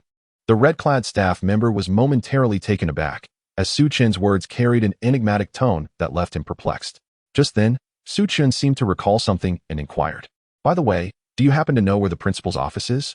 Upon hearing this question, the staff member's eyes widened in sudden realization, and an expression of fear washed over his face. Trembling slightly, he uttered, You discovered that letter?" "Indeed," Su Chen replied, astonished to find that the staff member was aware of the letter as well. "You must not go to the principal's office. The situation has escalated, and we have utterly lost. Venturing there now would be tantamount to courting death." The staff member spoke in a voice laced with trepidation. "Perhaps a miracle may occur? Just tell me the location, so I needn't search aimlessly." Su Chen responded with a smile, his expression imbued with resolve. The staff member, sensing Su Chen's determination, ultimately sighed and revealed, "The principal's office is situated amidst the grove between the lion exhibit and the aquarium. Seek the light, and you shall find it swiftly." "Very well. Thank you." With that, Su Chen pushed open the door. Suddenly, he paused, turned his head, and addressed the red-clad staff member. "By the way, I am grateful for your efforts. I believe old Zhou would be quite pleased." Before the staff member could utter another word, Su Chen strode away. Hearing this, the staff member felt a lump in his throat, his eyes glistening with unshed tears. As he watched Su Chen's steadfast figure, it momentarily merged with the memory of old Zhou. "Old Zhou, it seems the one you awaited has arrived," he said, tilting his head towards the sky. At that moment, the viewers in the Dragon Nation's live stream were engulfed in a whirlwind of emotions. They were torn between the hope that Su Chen could turn the tide and the fear of his potential failure, urging him to flee without delay. This tumultuous sentiment rendered them unable to respond to the incessant mockery from foreign spectators. "Ha ha ha, Dragon Nation, what are your thoughts now? Your chosen one has lost his mind, setting out to meet his demise. This is hilarious. Did you not see the uncanny personally inviting him? And he still dares to go? Truly a rush to the afterlife. Do not be so quick to judge. Perhaps he has long been brainwashed by the uncanny, which is why he has ventured the farthest. Delightful, absolutely delightful. I always wondered why only the Dragon Nation could prevail. Turns out this fellow has been mad all along. Look, in a moment of stability, he willingly walks to his end. Dragon Nation, speak up. Don't play mute." Yet, despite their lack of enthusiasm, they remain silent. However, if the counterpart continually acts in a despicable manner, They are unperturbed about retaliating with fierce words. Consequently, a torrent of nationalistic comments flooded the screen. At this moment, individuals from other nations were astonished to discover that their accounts had been muted, with the justification being uncivilized speech. They observed the accounts from the Dragon Kingdom inundated with fervent nationalistic expressions, yet remaining unpunished, which darkened their expressions. It was baffling that their own people could unleash vitriol without consequence, while uttering a few unsavory words would lead to immediate silencing. Was it truly so unreasonable? Thus, they flocked to customer service to voice their grievances, contesting the unjust bans, and even provided screenshots of the Dragon Kingdom's comments, vehemently accusing them of preferential treatment. The response from the Dragon Kingdom's customer service was decidedly straightforward. Insulting fools does not constitute uncivilized language. Meanwhile, in the zoo, Chen had arrived at the grove indicated by the staff. After a brief search, he quickly spotted the faint glow of lights in the distance. Without hesitation, he strode purposefully towards it. Before long, a slightly dilapidated small house came into view. Above the precarious door hung a sign emblazoned with the words, "Director's Office." Chen decisively pushed the door open. Since he was already here, there was no need for hesitation. Whatever schemes lay ahead, he possessed the courage to confront them. As he swung the door open, the bright light illuminated the room's interior. The floor was coated in dust, the walls cracked and peeling. Cobwebs adorned the furniture, imparting an air of desolation. In the center of the room stood an office desk accompanied by a chair. Upon closer inspection, the desk was cluttered with animal figurines, rabbits, goats, and elephants. The moment Chen entered, the toys inexplicably turned to face him, countless pairs of blood-red eyes sending chills down his spine. For a moment, he failed to notice the badge mentioned by the director, perhaps obscured by those figurines. Shifting his gaze, he focused on the office chair, where the true danger resided. A twisted shadow loomed in the seat, as if it were the director, diligently attending to its work. "I have arrived. Shall we converse?" Chen initiated. Yet, as soon as the words escaped his lips, he burst into laughter. "Oh right, my apologies. I forgot you are a simpleton incapable of speech, merely capable of nonsensical shrieking." As his words hung in the air, the shadow on the chair suddenly swelled, rapidly consuming the entire room, leaving only a small area illuminated by the overhead light, resembling the descent of a dark overlord. "Enough of this display. No amount of pretense can alter the fact that you are a mere child." This provoked its wrath. A piercing scream erupted from the shadow, reverberating off the walls, nearly shattering Chen's eardrums. Yet he did not retreat. Instead, he resolutely approached the desk, delivering a kick that sent the office chair flying, a gesture of disdain towards it. He extended his hand to rummage through the collection of figurines on the table, searching for the badge mentioned by the director. As he continued to touch the dolls, a cacophony of various animal sounds began to materialize in his mind, whispers mingled with furious roars. The multitude of voices gradually grew louder than the shrieks of the shadowy figure. Chen felt as though his mind might shatter from the clamor. Nevertheless, his hands did not cease their exploration. At long last, he discovered the badge, a copper emblem engraved with the image of a lion roaring toward the heavens. It lay nestled atop a white lion figurine, which was buried beneath a myriad of other dolls. Clearly, it still feared the white lion, for even though the badge signified an unresolved conflict, it dared not seize or destroy it. Instead, it resorted to this clumsy method of obscuring the badge with countless dolls that could distort others' perceptions. With his right hand pressed against his throbbing head, Chen lifted the white lion with his left. He then cast a defiant smile toward the shadow. However, due to the intense pain in his head, the expression was more akin to a grimace than a grin. Yet Chen was certain that the entity recognized his provocation. Indeed, his instincts were correct. The massive shadow suddenly shrank, transforming into a figure with horns atop its head, yet resembling the stature of an 8-year-old child. With a sweeping gesture, it commanded the myriad dolls to form a message on the wall: "Destroy the badge, and you shall be freed from the zoo. Otherwise, death." As the dolls arranged themselves into these ominous letters, the clamor in Chen's mind gradually subsided. He rubbed his temples and gazed at the words, a smile creeping across his face. Truly, the mischievous childlike spirit lacked any cunning. Its true objective was the badge. As long as the badge existed, it represented an unpredictable variable. Perhaps one day, someone like Chen would take up the badge, rally against it, and stand in opposition. It yearned for dominion over the zoo and needed someone to assist in destroying the badge. It had twisted its message to hasten Chen's arrival. In truth, the statement bore no mockery. It was simply a child eager to act. Having come to this realization, Chen felt a surge of courage. He straightened his back and gazed resolutely into the inky shadow. Chapter 43. The key to breaking the impasse. Suddenly, Chen broke into a grin. He grasped the badge, preparing to pin it to his chest. At that moment, The shadow went completely berserk. A frenzied scream reverberated throughout the zoo. Chen was the first to be affected. Blood poured from his ears. As the crimson droplets fell, the entire world around him fell into silence. He had lost his hearing. Nevertheless, Chen did not halt his actions. He unclasped the badge S pin. He aimed to provoke the other party into action. For he could not comprehend why they would directly attempt to kill him. This contradicted its foundational logic. Logically, it relied on cognitive pollution. Even if there were instances where it had directly taken lives, it did not defy its own understanding. For instance, when it attacked the security guard, it operated under the belief that an elephant was akin to a whale, destined to dwell in water. In the aquarium, it had slain numerous chosen ones by employing jellyfish-related cognition. Chen had escaped with his life by shattering the opponent's perception through his words. Now, the adversary was threatening him outright, ready to strike. He had to unravel this mystery. After all, upon respawning, he would truly possess only one life. And he needed to exercise caution. Without a near-certain guarantee, he was unwilling to gamble with his existence. As the badge inched closer to Chen's chest, the shadow grew increasingly solid. The intense light in the security room distorted as it illuminated the shadow, as if it had been ensnared by a black hole. A bone-chilling cold emanated from the shadow, causing the temperature in the room to plummet. Chen shivered, his hair standing on end, his teeth chattering uncontrollably, producing a rhythmic clatter. Instinctively, he sensed the murderous intent. His fingers froze mid-motion. Was it truly about to strike? This was no mere bluff. Furrowing his brow, Chen realized this was far from what he had anticipated. Did the other party possess an ace up their sleeve? After a brief contemplation, he remained perplexed. Yet, he dared not press the matter further. Chen tucked the badge into his pocket, smiled gently, and said, "Don't be alarmed. I was merely jesting. Please temper your strength. It's dreadfully cold." He spoke with a playful grin. Remarkably, it seemed that the shadow responded better to gentleness than aggression. Upon witnessing Chen's concession, the biting chill gradually dissipated, and the temperature in the security room began to normalize. Relieved that the opponent had indeed ceased their aggression, Chen felt a sense of ease wash over him. Clearly, the adversary held a strong fixation on the badge. With this insight, he could potentially extract valuable information.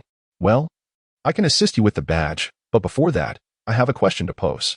"Ask away," came the swift response, as the wall-mounted puppet displayed two large characters. It appeared that the other party was quite pleased with Chen's capitulation. "Allow me to share my conjecture. Logically speaking, one should not act against their own understanding. Thus, how could you have attempted to take my life when, according to your perception, I am merely a monkey?" Chen directly inquired. Acutely aware that his opponent held an unequivocal advantage, and he remained oblivious to the precariousness of his own existence. Typically, one would expect a grandiose display of triumph from a quintessential villain upon the culmination of their scheme. After all, such a meticulously crafted scenario deserves an audience. It would be a pity for no one to witness it. In Chen's estimation, his adversary would surely reveal its trump card. For once you don the emblem, you become a white lion. The puppets on the wall swiftly shifted, forming a bold proclamation.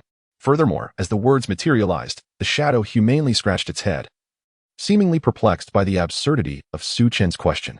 Chen stared at this explanation, momentarily taken aback, a flicker of embarrassment washing over him. His cheeks tinged with a faint blush. How foolish it was, after a lifetime of wisdom, to falter in such a manner. The letter had clearly documented how old Zhou and the others had ultimately transformed into white lions, battling against the foe. To the shadow, the director was undoubtedly perceived as a white lion. In the face of such a threat, resorting to lethal measures was entirely rational. Yet here he was, naively probing, ultimately inciting the opponent's ire, resulting in an injury to his own ear. What a dismal miscalculation. Nevertheless, Chen swiftly emerged from his moment of shame. As a new dilemma arose, his brow furrowed in contemplation.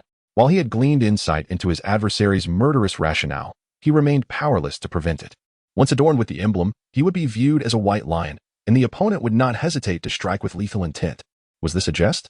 Lacking the extraordinary abilities of his predecessors, assuming the mantle of director would simply amount to a death sentence. It was indeed a deadlock.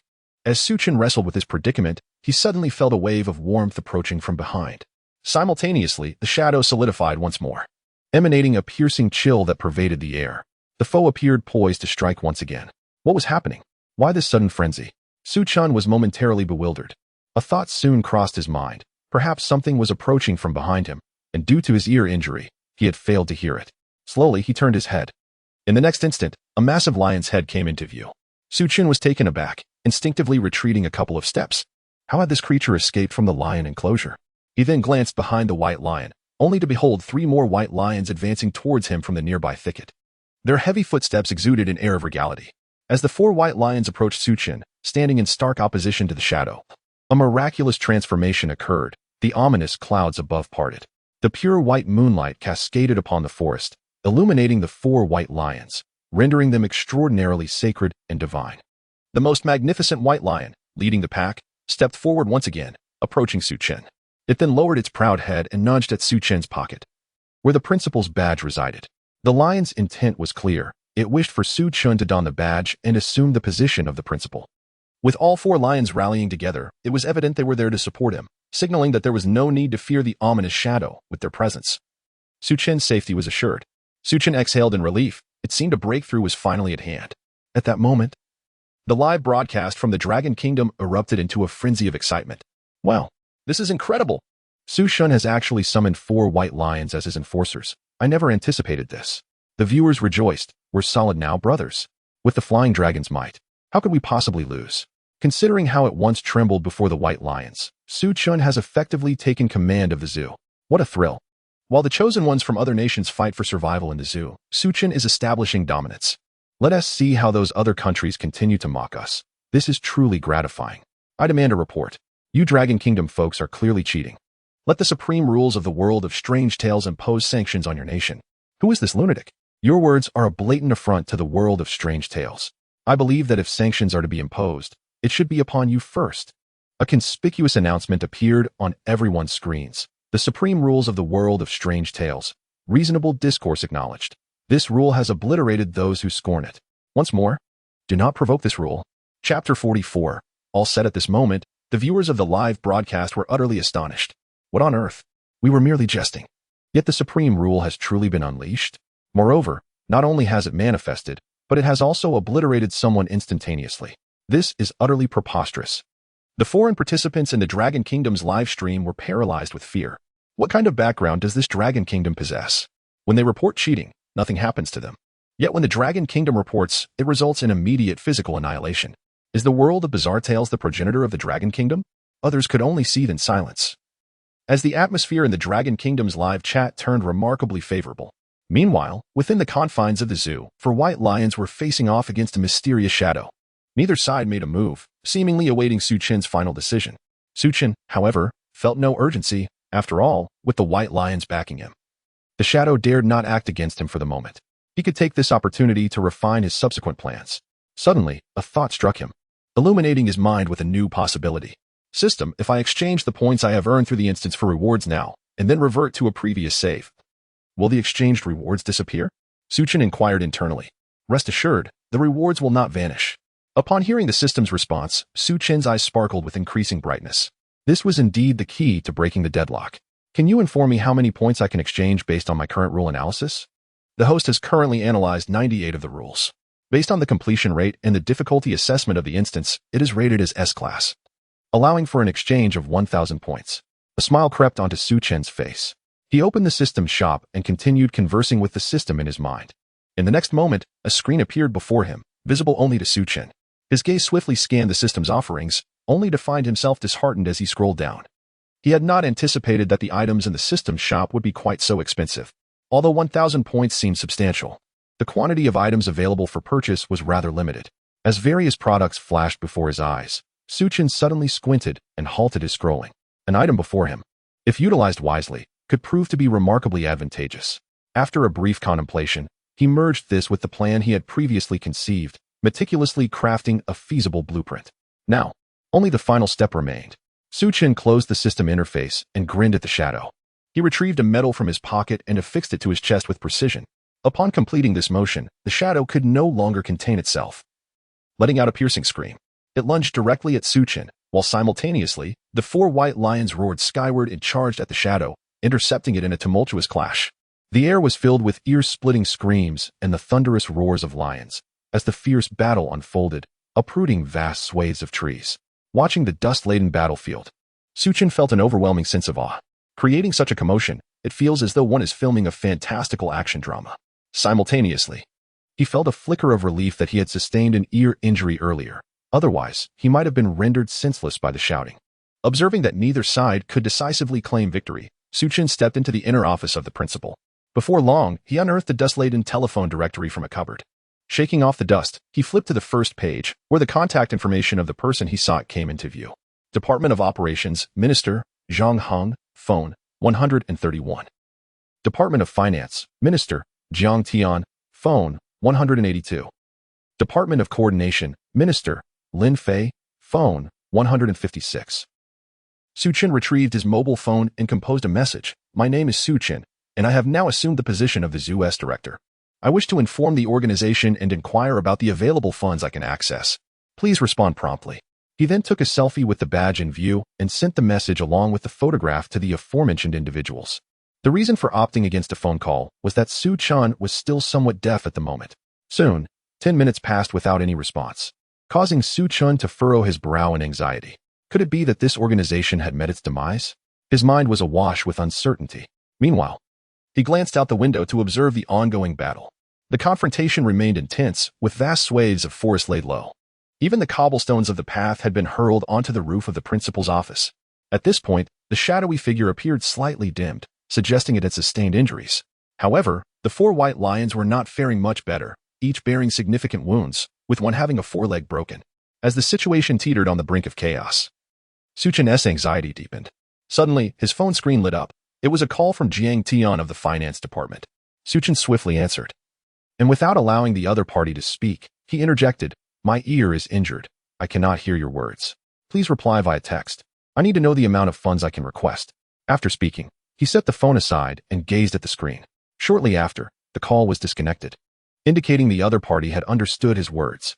Half a minute later, his phone flashed once more, revealing a text from Jiang Tian.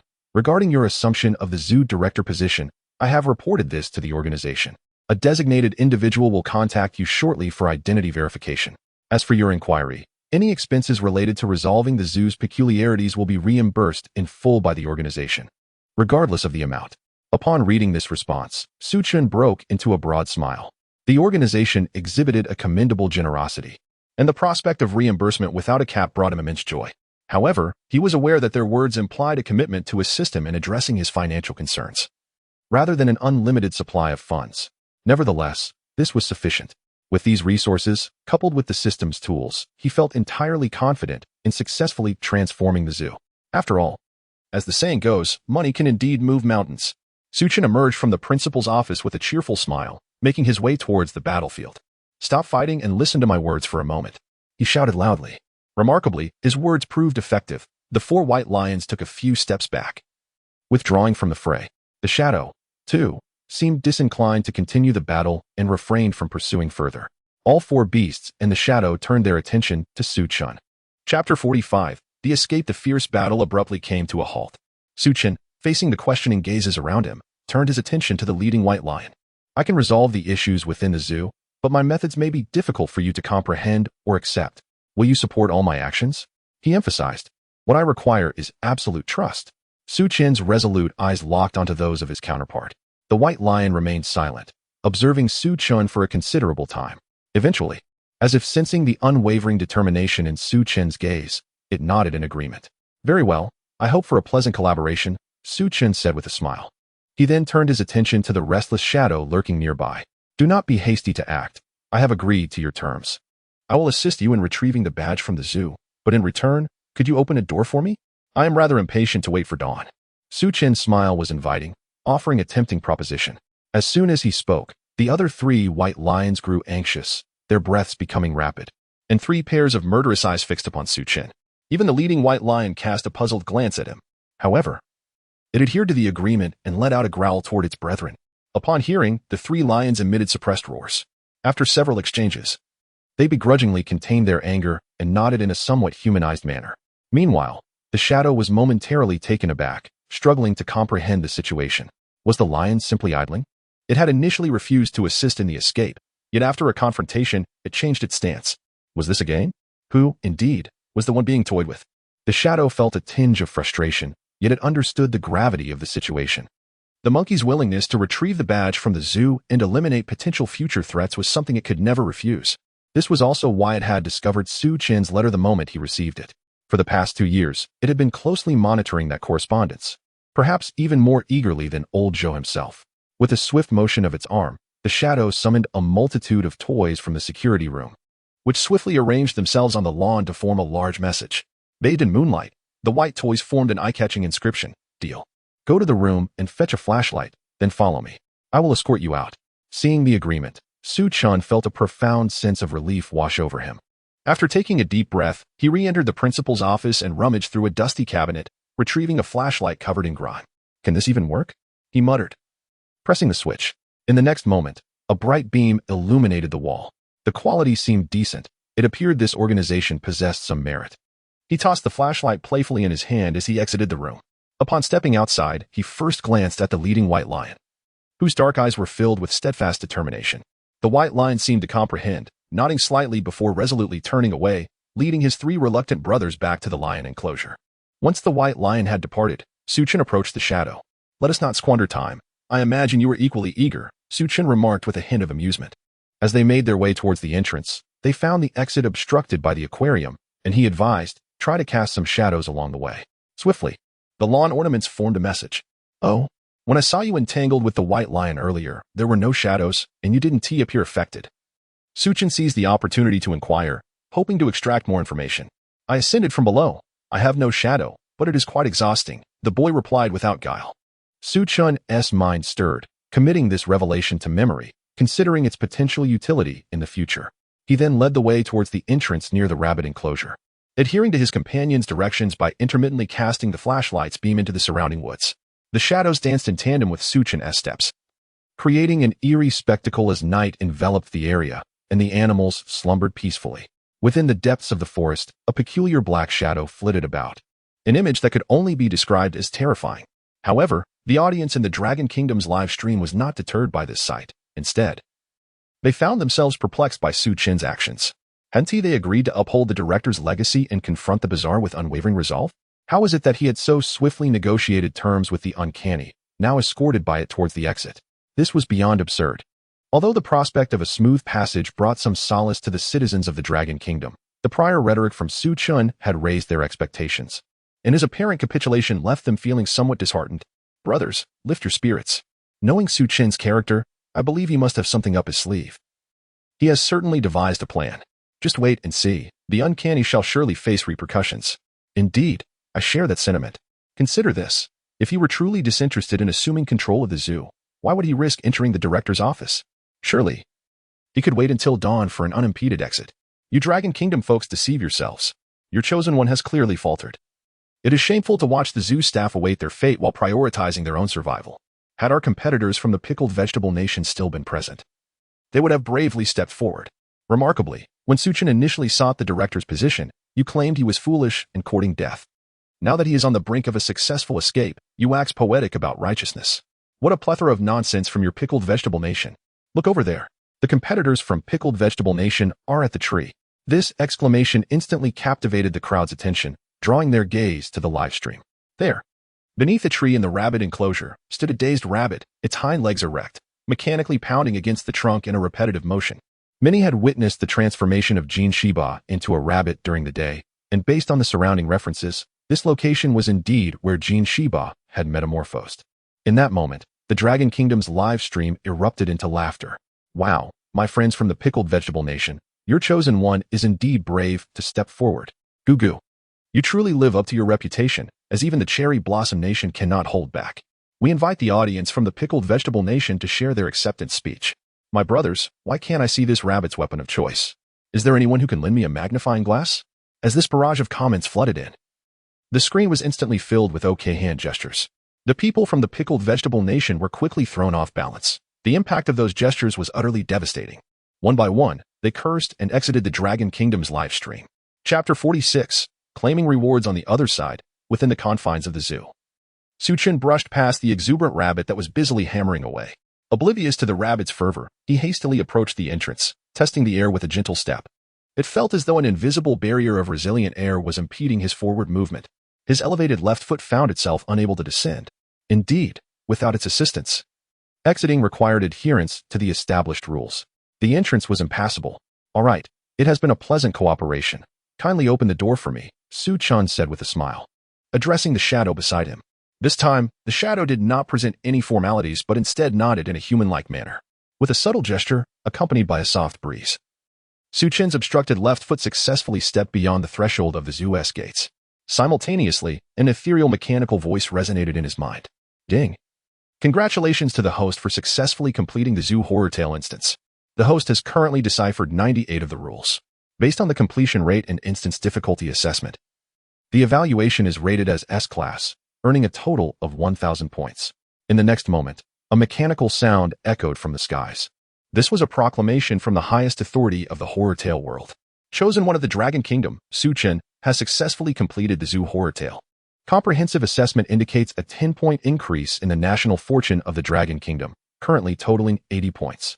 The lifespan of the citizens of the Dragon Kingdom has increased by 10, along with a 10 buff for meat production lasting 1 year. With the announcement from the supreme authority of the horror tale world, the scenery before Su Chen began to warp. He understood that he was about to be transported, though he was uncertain whether it would lead him back to reality or to the place he had been before entering the zoo. Seizing the moment before the transition, Su Chen turned to glance at the shadow within the zoo. Hey, don't be in a hurry. We shall meet again soon, he called out cheerfully. Upon hearing this, the shadow quivered slightly, about to inquire further. However, Su Chen's figure flickered and vanished into thin air. A sense of foreboding crept into the shadow's heart. Simultaneously, Su Chen's vision blurred, only to brighten once more. Upon focusing his gaze, he discovered he had returned to the very scene where he first traversed into the horror tale world. Unlike before, when he was surrounded by numerous chosen ones from various nations, he now found himself utterly alone. Before he could ponder further, a voice echoed from the distant horizon. Congratulations on completing the zoo horror tale. The next opening of the horror tale world will occur in 3 days. You now have 3 days of respite. Would you prefer to return to the real world or remain in the horror tale world? Should you choose to remain, we will provide you with 5-star hotel accommodations. Upon hearing this voice, Su Chen made his decision without hesitation. At present, he required some time to procure items from the system. The destination was of little consequence. After all, he would need to prepare and reload the archive soon. Compared to returning to reality, it was far preferable to remain in the horror tale world. Who knows the current situation in the Dragon Kingdom? If I were to be transported back and a throng of citizens sought my autograph, it would certainly be a frivolous waste of time. Remaining in the realm of eerie tales, Su Chen provided his response. No sooner had the words left his lips than he found himself materializing within a guest room. As his gaze swept the surroundings, it became evident that this was indeed the hotel mentioned in the world of strange narratives. Feeling fatigued, Su Chen made a swift leap onto the bed. He accessed the system's marketplace.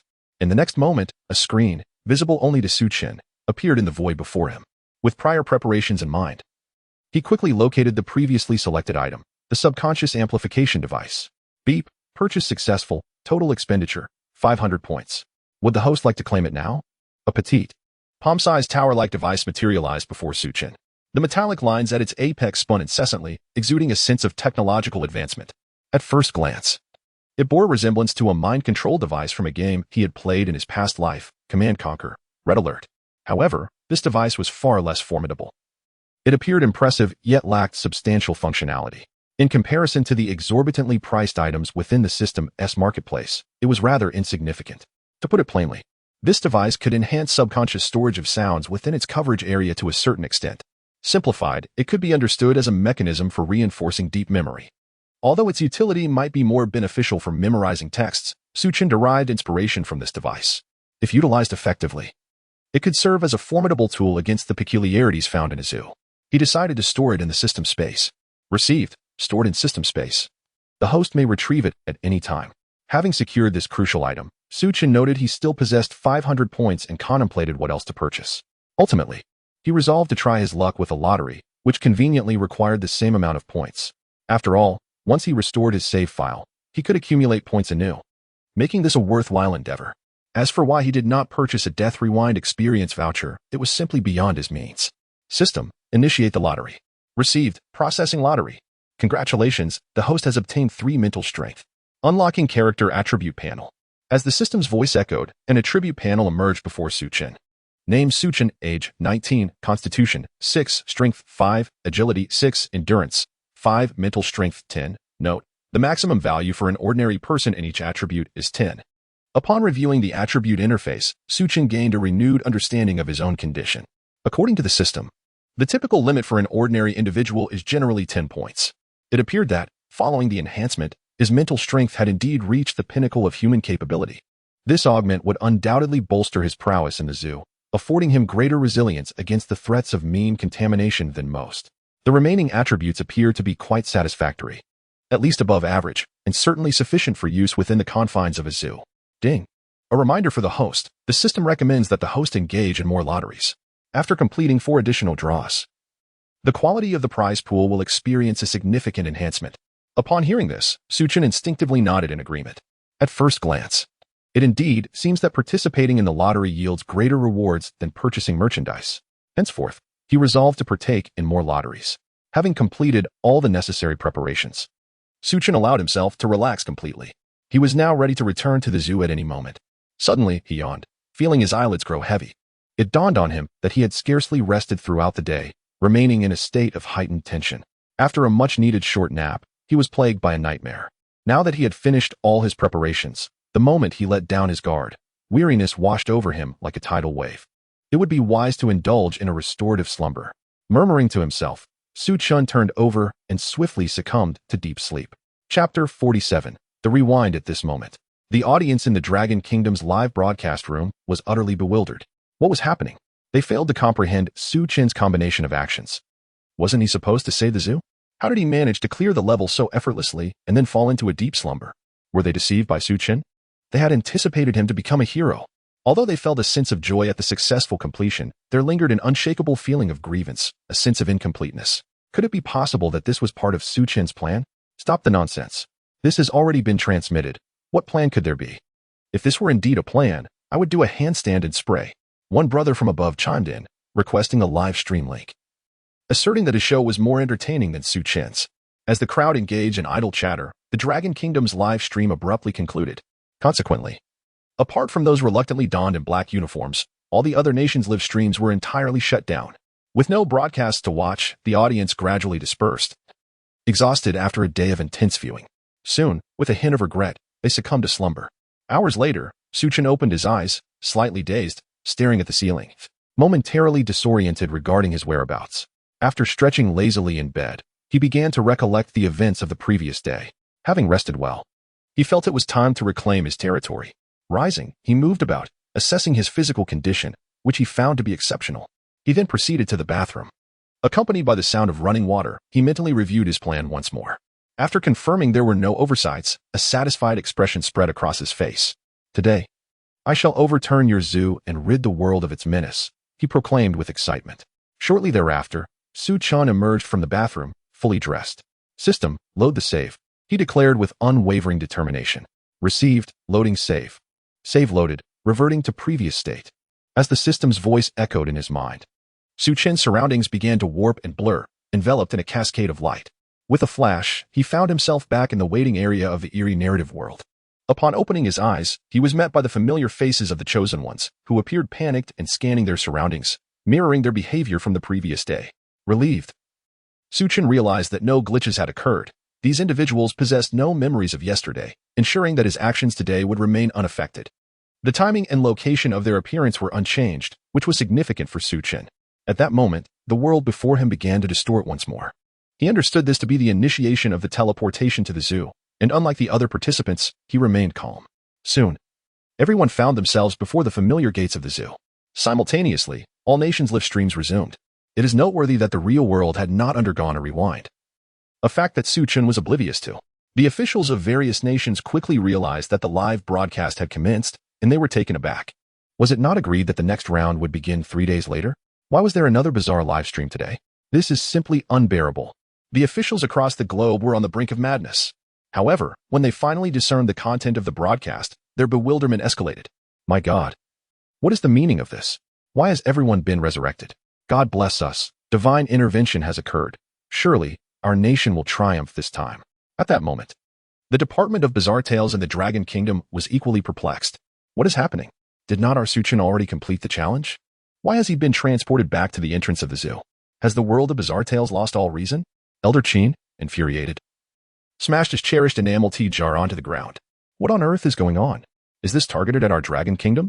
Those around him shared his confusion, completely unable to comprehend the situation. Only young Li remained somewhat composed. He picked up the tea jar and placed it back on the table. He gestured towards the door, signaling the staff to prepare another cup of tea for Elder Chen. Just then, Elder Chen noticed something, his eyes widening in realization. Wait, look at Su Chen's hair. It appears freshly washed. If memory serves me right, he did not look like this yesterday. Upon hearing Elder Chen's words, the others snapped back to reality. As they observed Su Chen's hair again, they immediately recognized the anomaly. While the entire world was engulfed in suspicion, several announcements appeared in the live stream, issued by the highest authority of the Bizarre Tales realm. In light of the excessive difficulty of yesterday's Bizarre Tale dungeon, only the chosen one from the Dragon Kingdom successfully completed it. This rule grants all nations one final opportunity, resetting the fortunes of all countries. Since the chosen one from the Dragon Kingdom has already completed the challenge, as compensation for the reset, the Dragon Kingdom retains the benefit of increased lifespan for all its citizens, and the chosen one retains all memories. Furthermore, as this reset for all is an additional reward, no nation will receive a notification opportunity. Upon reading the first announcement, the people from other nations initially smiled. However, their expressions darkened as they processed the subsequent notifications. What is this? Is this an opportunity for all nations, or merely a boon for the Dragon Kingdom? How fortunate that their contestant gains an extra life. Given the perilous nature of the zoo, this truly feels like a gift. Yet for the Dragon Kingdom, the situation was different. Su Chen was already capable of completing the challenge, and now he retained his memories during the reset. Is this not an opportunity for him to amass points? We protest.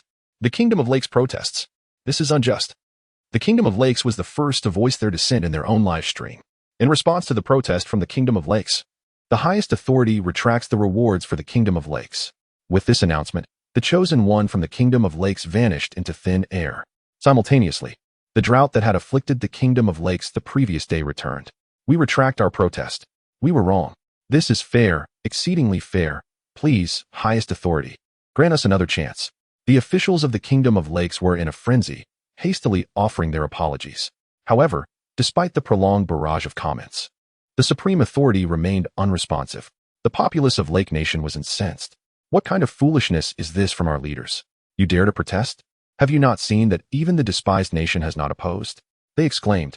Do you still have the audacity to stand against us? Do you truly believe that you can behave as you did in the past with Dragon Nation? They possess a broad-mindedness that allows them to disregard such trivialities. But the highest rules of the realm of strange tales will not indulge you. Now, the entire nation suffers due to the leader's alarming lack of intellect, which has precipitated this calamity.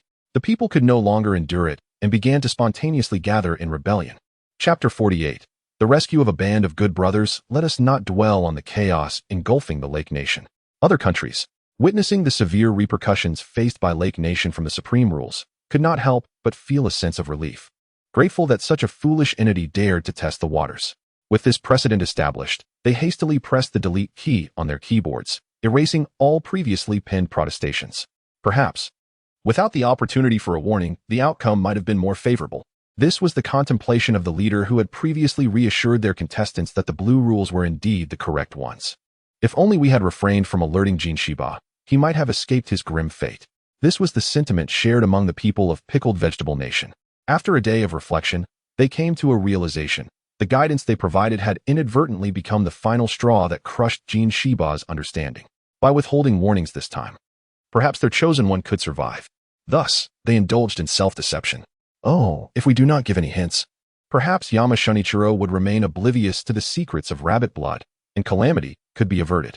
The Cherry Blossom Nation, too, willingly fell victim to their own delusions. Meanwhile, within the Dragon Nation's livestream, the ordinary populace expressed their bewilderment. What is happening? Are we truly reliving this scenario? Do they think this is a game world? Are we reverting to previous states? Calm down, my friend upstairs.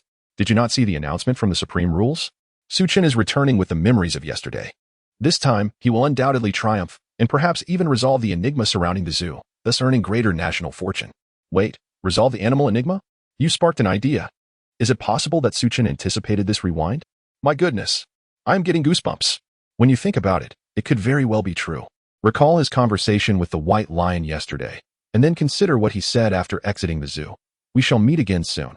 Oh my, the mystery unravels. Su Chen has known all along, and he has meticulously crafted his plans. But then arose the question, how did Su Chen foresee this rewind? As this thought echoed through the chat, a profound silence enveloped the crowd. They had no inkling of the answer. If only they could replace Su Chen. Regardless of the reason, all that mattered was to chant, Su Chen is incredible. Indeed, Su Chen is remarkable. Marvelous, Su God. At that moment, by the entrance of the zoo, Su Chen observed the others around him with keen interest. The sensation of possessing a divine perspective, with knowledge of the future, was exhilarating. Surely, that foolish Jin Shiba would soon arrive. As Su Chen gazed into the distance, he spotted Jin Shiba approaching with an idiotic grin plastered on his face. Indeed, he murmured to himself. Sure enough, in the next moment, Jin Shiba approached, mimicking his actions from the previous day. He managed to force a congenial smile. Greetings. Chosen one of the Dragon Nation. I am Jin Shiba from Pickled Vegetable Nation. First and foremost, I express my deepest condolences regarding the untimely demise of your nation's chosen one. As he spoke, he subtly turned to face the empty air beside him. Drawing from his prior experience in the narrative dungeon, he knew that at this moment, the perspective in the Dragon Nation's live stream would seamlessly shift to his face. I would like to take this opportunity to clarify for the audience in the live stream from the Dragon Kingdom that the demise of your contestant is truly unrelated to me. As a neighboring country, I am more than willing to assist you.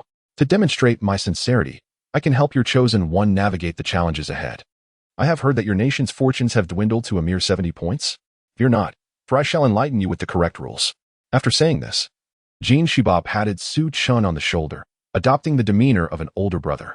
Get lost. Do you think I am unaware that the blue rule is the correct one? Must you continue to prattle on? If you do not leave, I shall unleash my fury upon you. Su Chen retorted, showing no leniency this time. He had matters to attend to, and could not afford to be the first to enter the zoo. If he followed the previous narrative, it might arouse Jin Shiba's suspicions. Furthermore, Jin Shiba was the very catalyst behind the previous annihilation in the zoo, and it was imperative to maintain the order of entry. Su Chen's brazen and rude remarks left Jin Shiba momentarily stunned, followed by a flicker of embarrassment and anger on his face. However, upon noticing the height difference between them, he ultimately dismissed the idea of confronting Su Chen. The contestants from the Dragon Kingdom, seemingly simple-minded, were quicker on the uptake than he had anticipated, immediately discerning the correct rules. Yet, this brash fellow had shouted loud enough for many to hear. He could not allow anyone to seize the opportunity before him. Jin Shiba was determined to be the first to succeed. With these thoughts in mind, he dared not delay any longer. Without even uttering a threat, he turned swiftly and strode toward the entrance of the zoo, as if fearing that others would snatch the chance from him. In the real world, the people of the Pickled Vegetable Nation were wishing they could dig a hole to bury themselves. To those familiar with the ensuing narrative, Jin Shiba's antics were akin to voluntarily offering his face for a beating. How audacious to instruct Su Chen on the correct rules. They had already led you astray. Watching Jin Shiba's short legs scurry along, the citizens of the Pickled Vegetable Nation were filled with despair. This fool was heading to his demise once more. Meanwhile, the people of the Dragon Kingdom were in fits of laughter. Witnessing their adversary meet his end again was quite satisfying. Let him suffer for the torment he caused our chosen one, they thought, laughing uproariously. Su Chen is utterly wicked, spinning such a serious tale. It's hilarious. One among them pondered aloud. Is there a possibility that Jin Shiba transforming into a rabbit is, in fact, a reward? This question silenced the audience from the Dragon Kingdom, as vivid images of the rabbit relentlessly hammering against a tree flooded their minds. Alas, I have been mentally tainted. I am sullied. The atmosphere in the Dragon Kingdom's live stream was jubilant. On the other side, as Jin Shiba followed the script and entered the zoo first, Su Chen felt a wave of relief wash over him. Once Jin Shiba had stepped through the gate and vanished from sight, Su Chen began to execute his plan, making his way to the chosen ones from nations with amicable relations to the Dragon Kingdom. The first contestant he sought out was from the Iron Bar Nation. At that moment in the aquarium, the contestant from the Iron Bar country expressed his gratitude in Mandarin, leaving a profound impression on him. Consequently, he naturally prioritized the contestant from Iron Bar country as his target for rescue. My friend, I understand that what I am about to say may be difficult for you to believe, and I find it challenging to provide proof or explanation. However, I sincerely hope you can trust me. Please refrain from entering the zoo for the time being, and only proceed when I give you the signal, Su Chen stated earnestly, locking his gaze with his counterpart. The contestant from Iron Bar country appeared somewhat bewildered upon hearing Su Chen's words. Yet, he quickly regained his composure. As one of the few who had survived to enter the aquarium, he was not lacking in intelligence. After a moment of reflection, he realized that it merely meant delaying his entry into the zoo. This held little consequence for him, as he was indifferent to rankings. All that mattered was successfully completing the challenge. Moreover, Su Chen was a contestant from the Dragon Country, and he had been taught from a young age that the people of Dragon Country were friends of the Iron Bar people. Naturally, trust was to be bestowed upon friends. Friend, I believe, you, he stammered in Mandarin. Chapter 49. A turn in international circumstances. The fence-sitters strike first. Chen smiled. Gaining the trust of others is indeed a delightful affair. He patted his companion's shoulder and continued, "Brother, stand a bit further back, away from the entrance, so as not to draw unwanted attention. I still need to contact a few more individuals." With that, Chen began to seek out other chosen ones from nations with amicable relations with Longwa. In his view, having acquired the crucial information for passage, he would do his utmost to assist those nations he deemed friendly. As for the others, well, they had to fend for themselves. After all, Chen was no saint. Merely refraining from pushing them into the abyss was already a considerable concession. Before long, a dozen contestants from nations such as Sevi, Lao, and Jianpu gathered around Chen. He led the group, maintaining a discreet distance from the throng. Notably, many from other nations were skeptical, believing Chen was merely deceiving them, wholly disbelieving that anyone would dare enter the zoo recklessly. For these individuals, Chen could only sigh. It is difficult to persuade the damned with kind words. Chen's actions astonished onlookers in the real world, especially the leaders of the nations he had rescued. They immediately reached out to the higher-ups of Longwa, expressing their heartfelt gratitude with tears. Furthermore, they made explicit declarations internationally, devoid of any diplomatic niceties, filled instead with genuine emotion and fervor. "We thank our big brother, Longwa. And from now on, whenever Longwa calls, we shall brave mountains and seas without hesitation," proclaimed one nation. "Gratitude to Longwa, gratitude to Chen. From henceforth, wherever Longwa directs its spear, we shall march forward unflinchingly," declared a nation famed for its penchant for suicidal attacks. "We warn the ugly nation, Sakura nation, Kimchi nation, and others, to be courteous when addressing Longwa, or we shall not show leniency," stated a rather foolish nation. The extremity of these nations' declarations can be attributed to the stark contrast between success and failure in the quest for the mysterious realm. The rewards for success were bountiful, while the consequences of failure meant calamity for the nation, leading to immense loss. For instance, nations such as Sakura had previously received agricultural enhancement buffs, while Longwa's benefits were even more outrageous, with a 10% increase in lifespan for its citizens. Who wouldn't desire a few more years of life? After all, why did so many emperors in ancient times seek immortality and elixirs? It was all about survival. Beyond these rewards, national fortune is also a significant factor, with its influence being profound. To illustrate, if a nation with high fortune goes to war against one with low fortune, the latter might find their missiles failing and exploding upon themselves. Conversely, a nation blessed with high fortune might lose a soldier, only for that soldier to stealthily infiltrate the enemy's headquarters and eliminate their command. National fortune is indeed a perplexing phenomenon. Reflecting on Chen's maneuver, it was akin to bestowing these nations with a cheat code for success. At that time, their contestants successfully overcame the challenges, leading to a rise in national fortune and the receipt of rewards. Conversely, other nations experienced a decline in their fortunes, beset by calamities. The disparity between the two was akin to a rocket ascent in terms of elevating their international status. Moreover, in the future, as long as they clung to the coattails of the Dragon Nation with Chen's intellect, the subsequent scenarios would be secured. Under such a windfall, if they failed to present a favorable attitude, it would be tantamount to blatant ingratitude. Turning to the other side, the Western forces, led by the Uglies, were utterly fractured upon witnessing these statements. Was this truly something one could proclaim on the international stage? Which nation's declaration resembled that of a petulant child? Have they completely forsaken their dignity and their sycophancy towards the Dragon Nation? Most critically, several nations within this context appeared genuinely bewildered. Should anything untoward occur with the Dragon Nation at this juncture, these barefoot nations would dare to act, particularly during such an exuberant and irrational moment for the opposition. The shoe-wearing nations suddenly found themselves in a state of trepidation.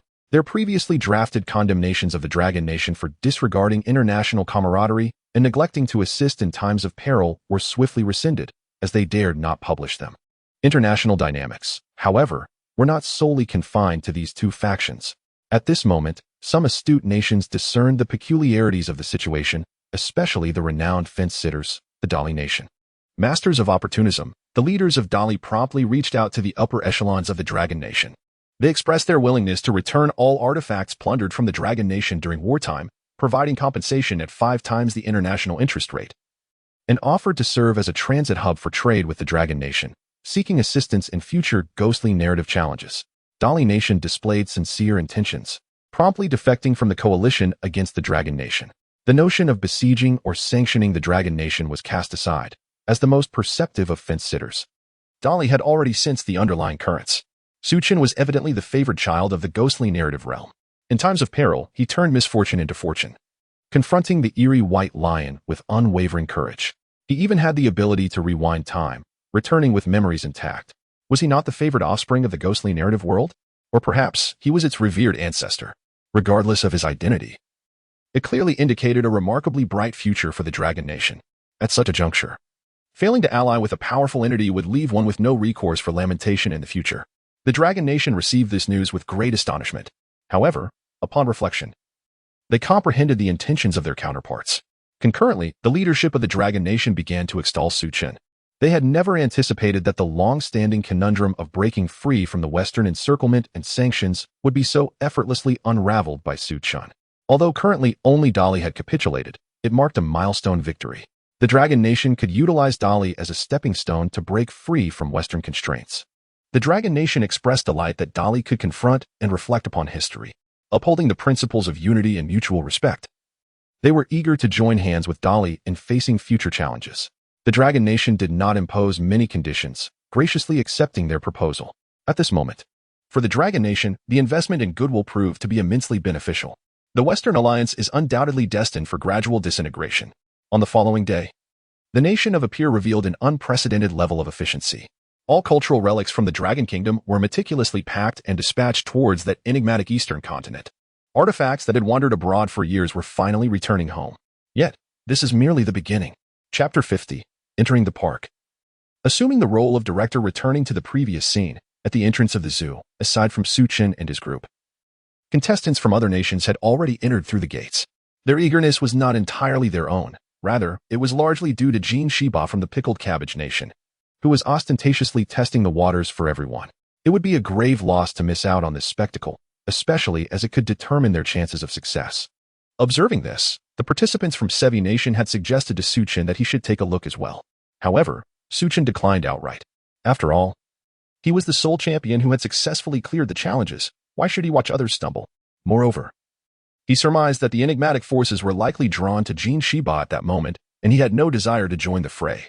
Before long, Chen heard the familiar sound of children's laughter. Hastily, he retrieved his phone to check the time.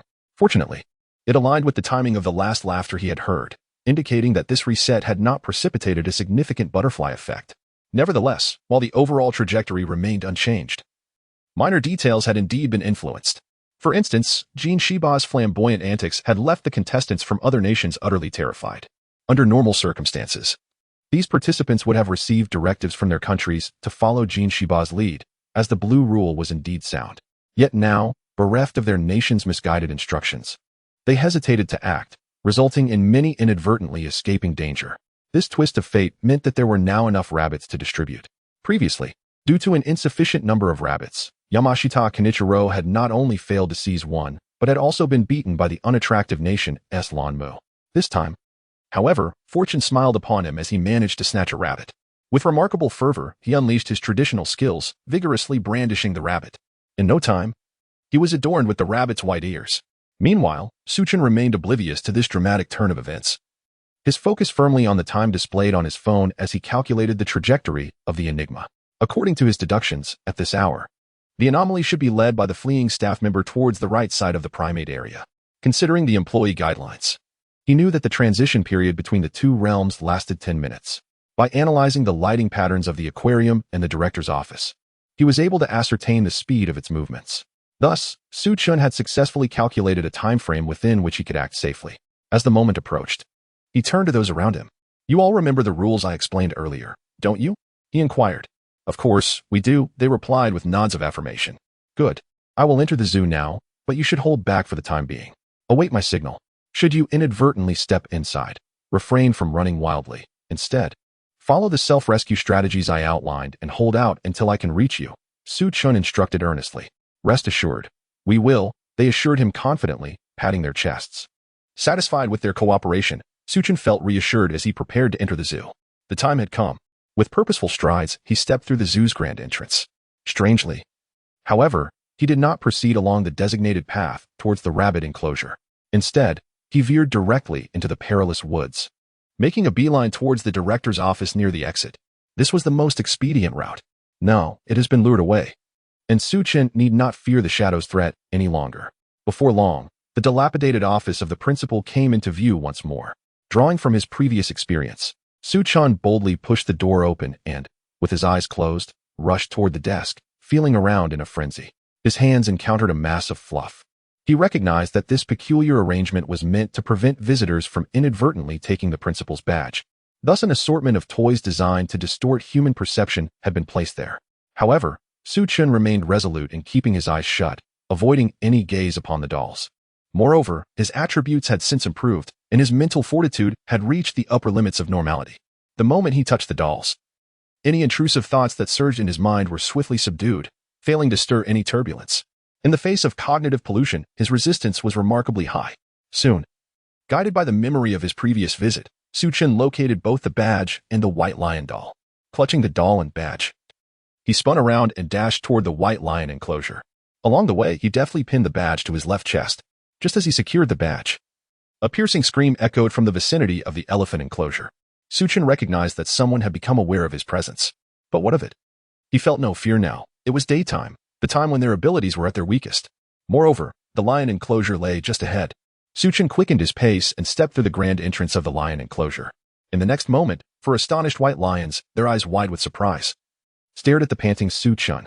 From this day forth, I shall be the principal of the zoo. I hope you will cooperate, he panted, addressing the bewildered white lions. Fortunately, the lions were not overly dim-witted. After a brief moment of confusion, they regained their composure, their eyes now alight with excitement and hope. Roar. For lion roars reverberated through the air. Subsequently, the largest of the white lions lowered its head in a gesture of acknowledgement towards Chen, its gaze filled with trust and determination. At this moment, Chen steadied his breath and surveyed his surroundings, quickly spotting a staff member. He waved them over. And the staff member, clad in blue, approached with a look of skepticism. Why were these four white lions so friendly toward that visitor? He was momentarily perplexed. However, as he drew nearer and caught sight of the badge on Chen's chest, he was rendered speechless. As a seasoned employee, he understood the significance of that badge all too well. Why you have inherited? The staff member stammered, unable to articulate a complete thought. Yes, indeed. I have assumed the position of principal. I would like to inquire about the quickest way to summon all the staff. I have directives to issue. Interrupting the staff member, Chen spoke swiftly. The employee took a deep breath, striving to calm their excitement. He understood that since the other party had assumed the position of director, they must have their own intentions. The urgency with which they summoned the staff indicated that important directives were to be conveyed. He could not allow his excitement to interfere with the director's responsibilities. Director, we have a work group. I will notify everyone to come over first. And then I will add you in, he said, swiftly retrieving his phone and typing on the screen with great speed. At that moment, Chen suddenly recalled an important matter. By the way, instruct the staff nearest to the elephant pavilion to seal it off. There is a danger present. He quickly added. The eerie entity that had previously refrained from confronting Chen during daylight hours would undoubtedly be unleashing its fury within the elephant pavilion now. The visitors there would undoubtedly be in peril. Although Chen was not a saint and would not feel much remorse for the demise of other chosen ones from rival nations, he could not disregard the innocent visitors and security personnel. He vividly remembered the last incident when a security guard had been thrown into the aquarium by the vengeful entity while attempting to save others. This time, if there was a chance to rescue, he would ensure the guard's safety, especially since they were now his employees. As for the candidates from the ugly nation and their potential good fortune in avoiding disaster, Chen was indifferent. After all, he was now the director. Punishing a few tainted visitors would be a trivial matter. Chapter 51, Closing the Zoo? Received, Director. I've informed everyone, and they will be arriving shortly. I've also added you to the work group, said the staff member in blue, swiftly returning Chen's phone. Chen nodded, truly impressed by the caliber of employees carefully selected and nurtured by Old Show and his team. Their efficiency and enthusiasm were on an entirely different plane compared to the mundane reality of the corporate world. However, this did not surprise Chen, after all. Old Show had passed away 2 years ago. The zoo had managed to endure in his absence, and it was evident that these employees played an indispensable role. He took his phone and glanced at the messages in the group chat. A youthful figure, around 20 years old, named Lin Fei, was particularly enthusiastic, flooding the chat with messages. Woohoo, Director. You're finally here. Do you have any idea how we've been surviving all these years? But from now on, our lives are about to improve. You, Director Su, clearly have a bright future ahead. What would you like to drink? I'm passing by a store. Should I bring something for you? Actually, never mind. I don't know your taste, so I'll just grab a bottle of everything. Oh, by the way, Director Su, can we discuss a pay raise? It's been 2 years since we last saw an increase. As Su Chen observed the incessant stream of messages, he felt a throbbing at his temples. This was excessively lively. How on earth could this person maintain such optimism in such a daunting environment? Truly, a remarkable talent. Before long, groups of staff members gathered at the entrance of the lion enclosure, occasionally stealing glances at Su Chen, their eyes brimming with excitement. Yet beneath that enthusiasm lay an undercurrent of profound concern. They were all too aware of the dangers lurking within the zoo. The insidious cognitive pollution was difficult to combat effectively, and with Su Chen appearing to be scarcely 20, it was hard for them to feel reassured. After a short while, aside from those unavoidably occupied, most of the staff had arrived. Su Chen stepped forward, his gaze sweeping across the faces before him. He noted the serious expression of the security personnel, the smiling face of Lin Fei, and the underlying worry reflected in the eyes of the crowd. Hello everyone. My name is Su Chen. As you can see, I have taken over the long vacant position of director. First and foremost, I want to express my gratitude, brothers. You have worked hard. With that, Su Chen bowed to all the staff members. This gesture was not merely an attempt to win their favor. He was genuinely moved by the dedication of those who had persevered for so many years, steadfastly upholding their principles and safeguarding the zoo. They were all heroes in their own right. Not at all. We serve the people. Lin Fei, the most exuberant among them, replied loudly. In the next moment, all the staff echoed in unison. We serve the people. Their voices rose like a tidal wave, reflecting the unwavering resolve in their hearts. Su Chen raised his hand, signaling for everyone to pause. Once the clamor subsided, he continued, All right, let's dispense with the pleasantries. Time is of the essence, and I shall now outline the work ahead. First, I intend to abolish the existing visitor regulations. Henceforth, there will be no need to distribute the visitor code of conduct. As these words left his lips, a wave of astonishment swept through the crowd. Was he jesting? To eliminate all rules? Had he lost his mind? Or was he a covert agent sent to dismantle our zoo? Amidst the shock, a security guard stepped forward to speak. Director Su, I do not doubt your intentions. But I must convey that the dangers within this zoo are far more complex than you perceive. Even with the current regulations in place, incidents involving visitors occur frequently. Abolishing these rules would be tantamount to courting disaster. Although the guard endeavored to maintain a semblance of decorum, the fury etched upon his face revealed his true sentiments. He did not endorse Su Chen's proposal. Brother Zhang, I understand your concerns regarding the zoo's perils. I am acutely aware that today is July 23rd, a date when these dangers will escalate. Precisely for this reason, I am advocating the repeal of the existing regulations. We must dismantle in order to rebuild. Su Chen met the guard's furious gaze and calmly elaborated. I do not trust you. I cannot gamble with the lives of our visitors. Zhang Tian's countenance was resolute, rejecting Su Chen's rationale. Indeed, I am a newly appointed director, and perhaps you all harbor doubts about my credibility. However, you must allow me the opportunity to demonstrate the validity of my assertions, Su Chen implored, striving for a composed discourse. The security guard inhaled deeply and stepped forward once more. To be frank, over the past 2 years, I believe we all share the same sentiment. We have lost hope. We do not wish to witness the innocent perish day after day. If you seek our trust, the solution is simple. Order the permanent closure of the zoo. That would be the wisest course of action. Zhang Tian's words dripped with bitterness. At that moment, before Su Chen could respond, Lin Fei erupted, pointing an accusatory finger at Zhang Tian. How could you, Zhang Tian? I once thought you were a man of principle, but it seems you are merely a coward. To close the zoo? If that were to happen, without visitors to diminish its power, I dare say within 3 years, the suburbs would be completely overrun and consumed by the zoo. Have you saved enough money to flee? Lin Fei, brimming with youthful fervor, showed no mercy in his denunciation of Zhang Tian. Zhang Tian retorted, I have not. Regardless, people are dying every day. Why not reveal the truth to the public and let them flee for their lives? Flee? Where would they escape to? Everyone, like you, is only concerned about saving themselves.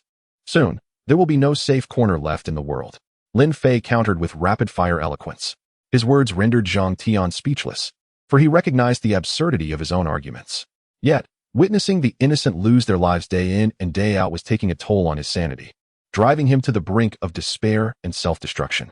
Beside them, Su Chen observed the quarrel between the two, letting out a sigh. He could comprehend Zhang Tian's feelings. After all, enduring such circumstances for an extended period would surely take a toll on anyone's psyche. However, Su Chen could not endorse Lin Fei's derogatory remark, labeling Zhang Tian as cowardly. Just a day prior, he had witnessed Zhang Tian transform into a formidable figure, bravely opting for a path that led to his demise. Such a person could hardly be deemed cowardly. Chapter 52. Overcoming Magic with Magic.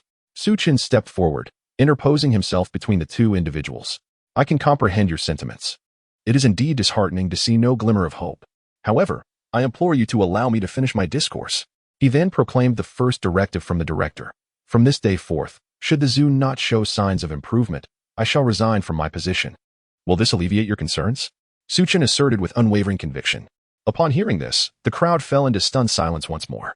Although they harbored some reservations about Chen, they had not contemplated pressuring him to step down. After all, the system of succession for the director was a legacy left by the esteemed Director Yuan, which they were bound to uphold.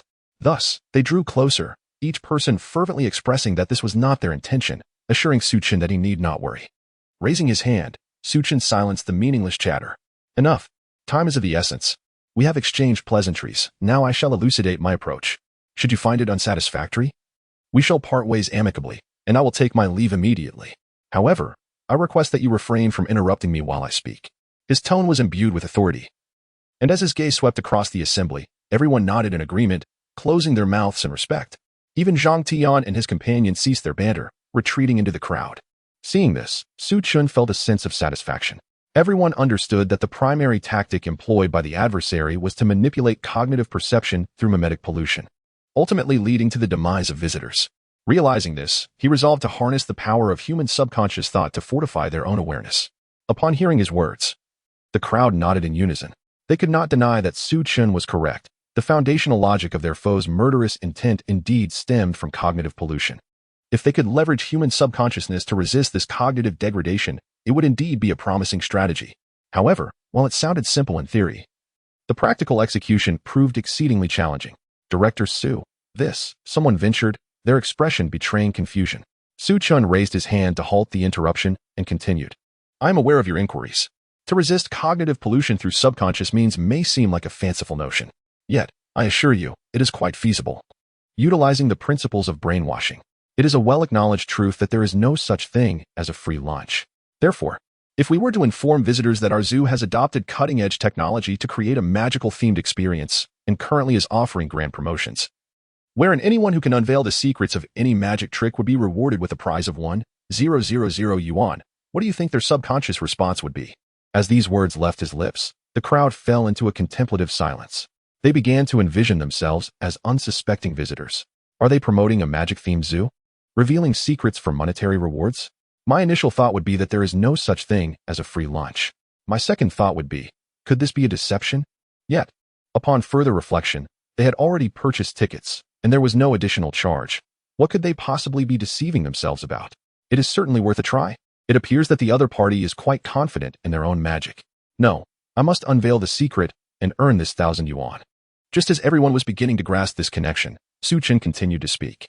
The theory that money can make even the devil move is quite simple. Humans are inherently greedy. When presented with benefits, they subconsciously dismiss all other possibilities, which is precisely why so many fall prey to scams.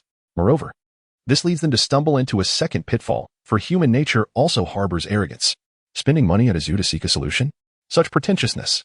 With my intellect, I am certain I can decipher it. Consequently, their subconscious will interpret all the peculiarities they witness as mere magic. At this juncture, we need to give them another nudge. Regardless of the explanations offered by the visitors, as long as they are not utterly absurd and possess a modicum of logic, we shall lavish them with praise and reward them with money. What might they think? At this moment, everyone was left bewildered. Could this truly be played in such a manner? They envisioned the scenario of encountering an elephant with rabbit ears. Their initial reaction would certainly not be to ponder the odd appearance of the elephant. Instead, they would concoct some rationale, perhaps that it is an ear ornament, a 3D projection, or a costume worn by an employee.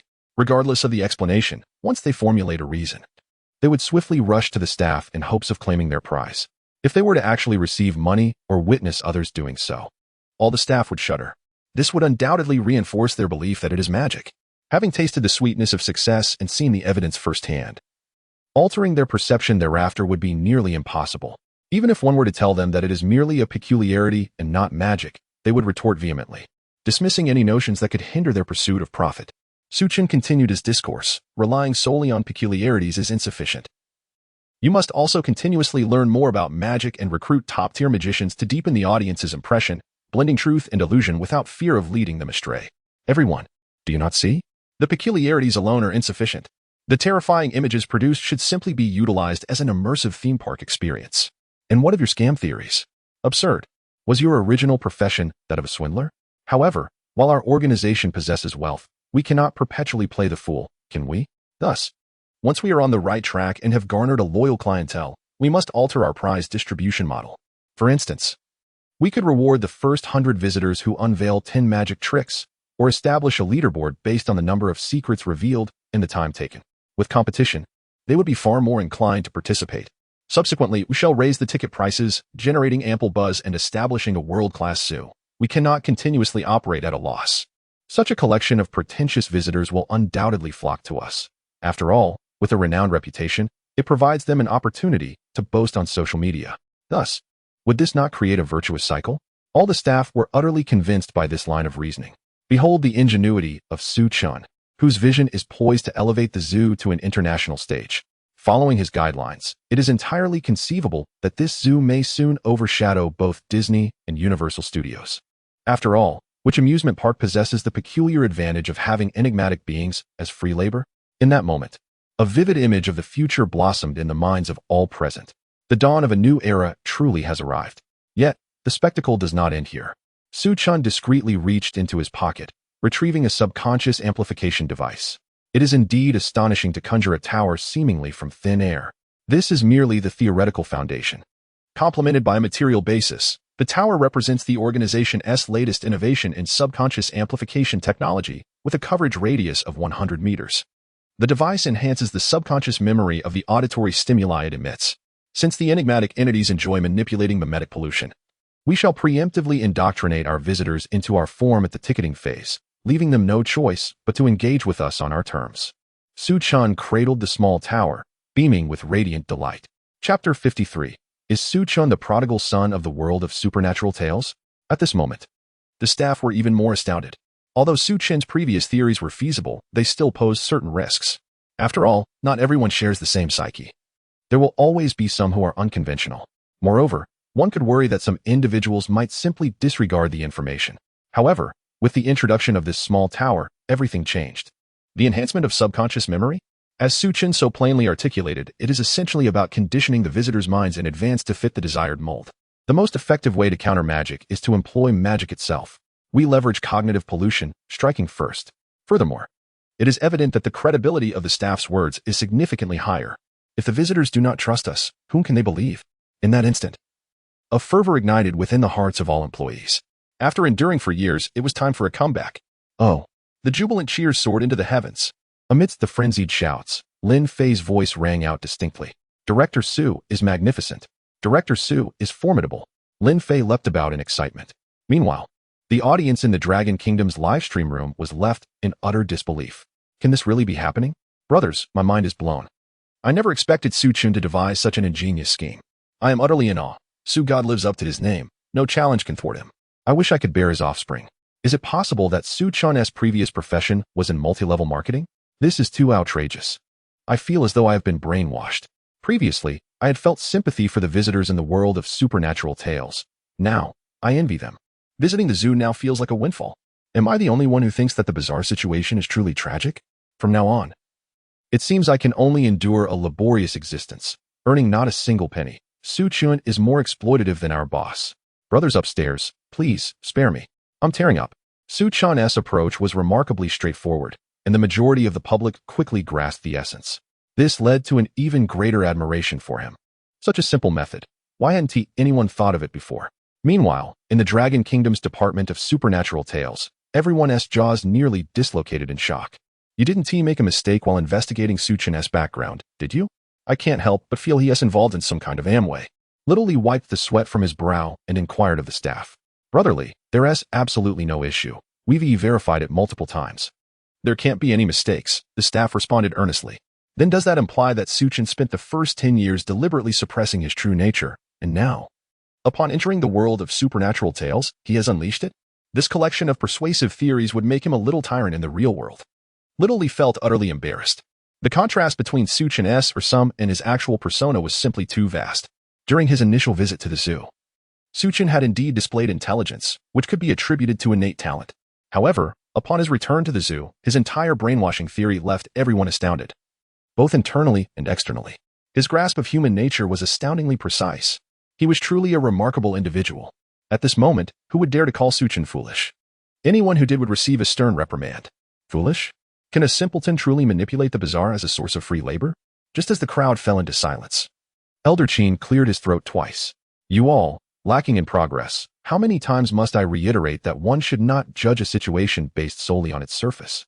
Indeed, Elder Chen criticized the preconceived notions they had held against Chen, underestimating him. Someone quickly admitted their fault. Look at you, is this not a sign of stagnation? That is all in the past, do you think I am still addressing that? A hint of displeasure tinged Elder Chen's voice. Upon hearing this, the crowd exchanged puzzled glances. If not that, then what could it be? Finally, it was Xiao Li, the one closest to Elder Chen, who spoke up. Elder Chen, what exactly are you referring to? Xiao Li inquired cautiously. I know you all harbor suspicions that Su Chen might be involved in pyramid schemes or some peculiar enterprise.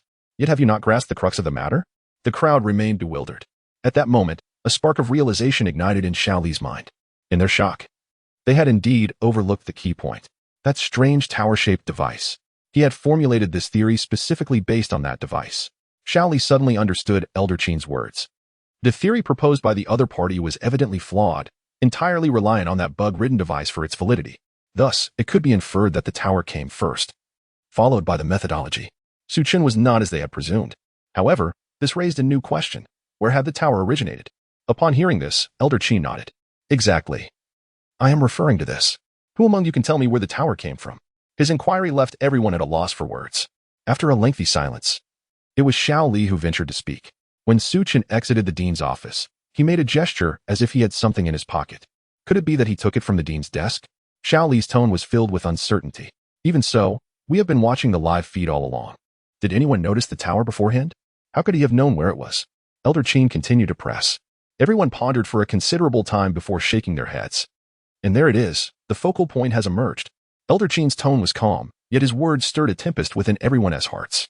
Indeed, no one had seen the tower previously, so how did Chen possess this knowledge? With this suspicion in mind, the crowd began to recall Chen's prior experiences. Other questions they had previously overlooked resurfaced in their minds. Clearly, Chen was aware of the potential for rollback. Was it possible that he was truly the favored child of the world of strange tales? Ultimately, everyone arrived at this absurd conclusion, observing the astonished expressions of the crowd. Elder Chen chuckled softly. Have you all figured it out?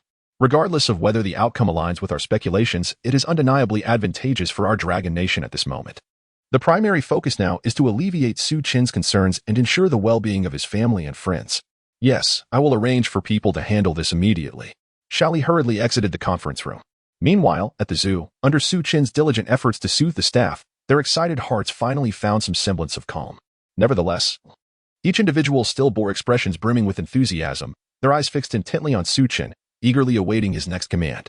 Even the security personnel, who had previously vehemently opposed Chen, now found their spirits rekindled. Very well, I shall now proceed with the work arrangements. Lin Fei. Gather a few articulate individuals to craft several promotional slogans based on our earlier discussions, and then record them for continuous playback at the ticket booth, Chen instructed. Handing a small device to Lin Fei, the latter accepted the prop with utmost care. Rest assured, Director Su, we will accomplish the task. Lin Fei replied, his face a picture of earnestness. Since I have entrusted this task to you, I am naturally confident in your abilities. Now, time is of the essence. You may proceed with the preparations. Chen conveyed to him. Lin Fei nodded in agreement, then selected several seemingly astute employees, and together they made their way to the ticket booth at the entrance. With the initial steps successfully organized, Chen continued to issue further directives. Chapter 54. Task assignment completed. Commencing activities. The next focal point is the store, as the frequent appearance of rabbit blood here poses quite a dilemma. Logically, as long as one does not experience cognitive fluctuations after consuming rabbit blood, there should be no issues. However, one must always be cautious. Thus, the store is of paramount importance. This calls for an individual with substantial experience and exceptionally high mental resilience. With that, Chen turned his gaze towards Security Officer Zhang Tian. Uncle Zhang, how about I entrust this task to you? Chen inquired cordially. Zhang Tian promptly stepped forward. No problem. I shall adhere to the director's arrangements. But what about the security work in the elephant area? He expressed his concern. That area is of no consequence now. Let it be. The more chaotic it gets, the happier the visitors are likely to be. Moreover, this way you won't have to risk your life on a daily basis. Su Chen replied with a smile. Zhang Tian's face flushed, realizing that this arrangement was evidently made with his well-being in mind. The task at the store could be managed by anyone. This decision was primarily to protect him from danger. Reflecting on his previous harsh words towards Su Chen, he felt a tinge of embarrassment. Director Su, I appreciate your magnanimity in not holding my earlier remarks against me. I, old Zhang, may lack eloquence, but I assure you that the store will not encounter any problems under my watch, Zhang Tian declared, his expression resolute. Uncle Zhang, you are being too serious. We are all family here. I have complete trust in your capabilities. You may also select 2 individuals to assist you, Su Chen replied with a smile. All right, then I shall head to the store. Xiao Wang, Xiao Wu, come with me. Old Zhang decisively called out to 2 colleagues and proceeded towards the store. With the 2 most critical matters resolved, the burden that had weighed on Su Chen's mind was finally lifted, allowing him to relax somewhat.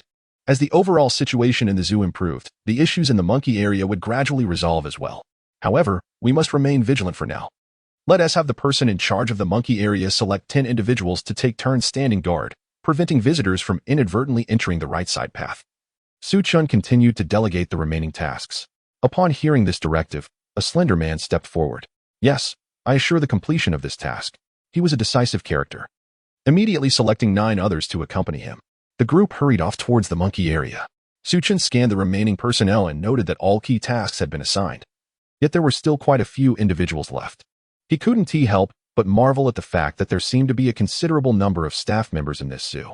His earlier perception of insufficient personnel was merely an illusion.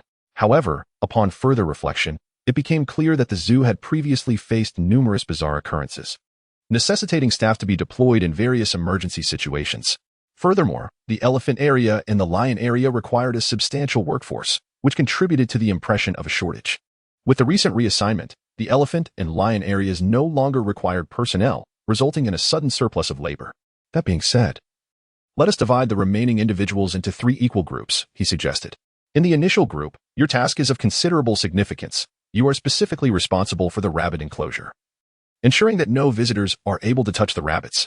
At that moment, a woman stepped forward, her expression tinged with embarrassment. Director Su, you might have overlooked something. The rabbits can exploit the dimensional world to escape their cages.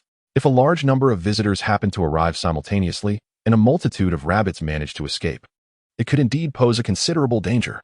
After speaking, her cheeks flushed, as if she felt she had inadvertently undermined the other party's authority, leaving her somewhat uneasy. Su Chen smiled gently and continued to explain, I failed to clarify, and you need not feel remorseful. Here's the plan. I will relocate the lion enclosure to the grassy area outside the rabbit enclosure. Although the rabbits can utilize the dimensional world to escape, they cannot venture far. Those that do escape will find themselves facing the lions. The pathways will require your vigilance and care. He then turned and patted the imposing white lion beside him. By the way, I hope you don't mind me moving your den. The lead white lion nodded in agreement, indicating that it was of no concern. Observing this, Su Chen spoke to the group once more. To be frank, perhaps I have been influenced by those peculiar fairy tales from my childhood. My favorite has always been about rabbits. However, this is a positive aspect. As if the rabbits were to perish excessively, the lion would not wish to see them suffer further. Dealing with unruly children requires a firm hand, Su Chen remarked with a smile. The others shuddered involuntarily, secretly lamenting that Director Su had a rather dark disposition.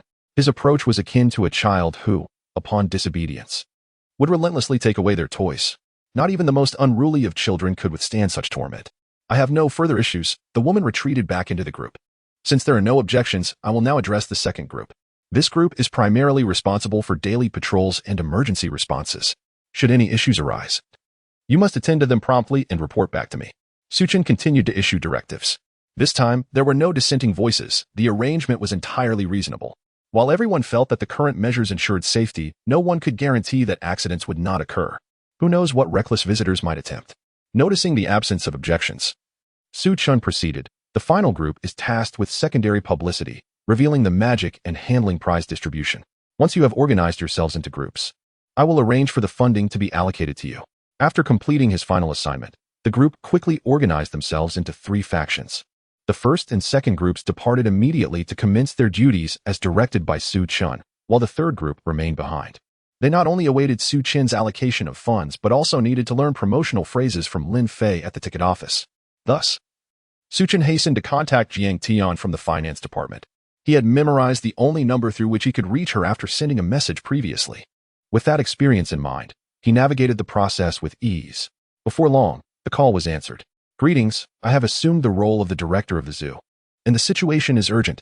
I must request a substantial amount of funding."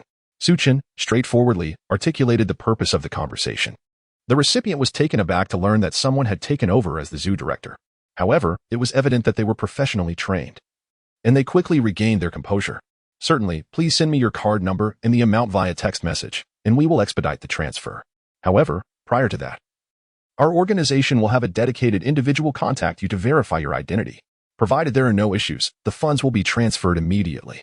"Understood. Is there anything else?" Chen inquired. "Additionally, within the next 2 days, you are required to submit a detailed proposal outlining the intended use of the funds and future plans for their application." Jiang Tian replied at a rapid pace. "No problem," Chen readily agreed. After ending the call, Chen requested the card number from the leaders of the 3 groups, then forwarded it to Jiang Tian. Shortly thereafter, an unfamiliar number sent a video call invitation. Chapter 55. Visitors entering the park. Chen realized that this must be the organization's credentialing personnel.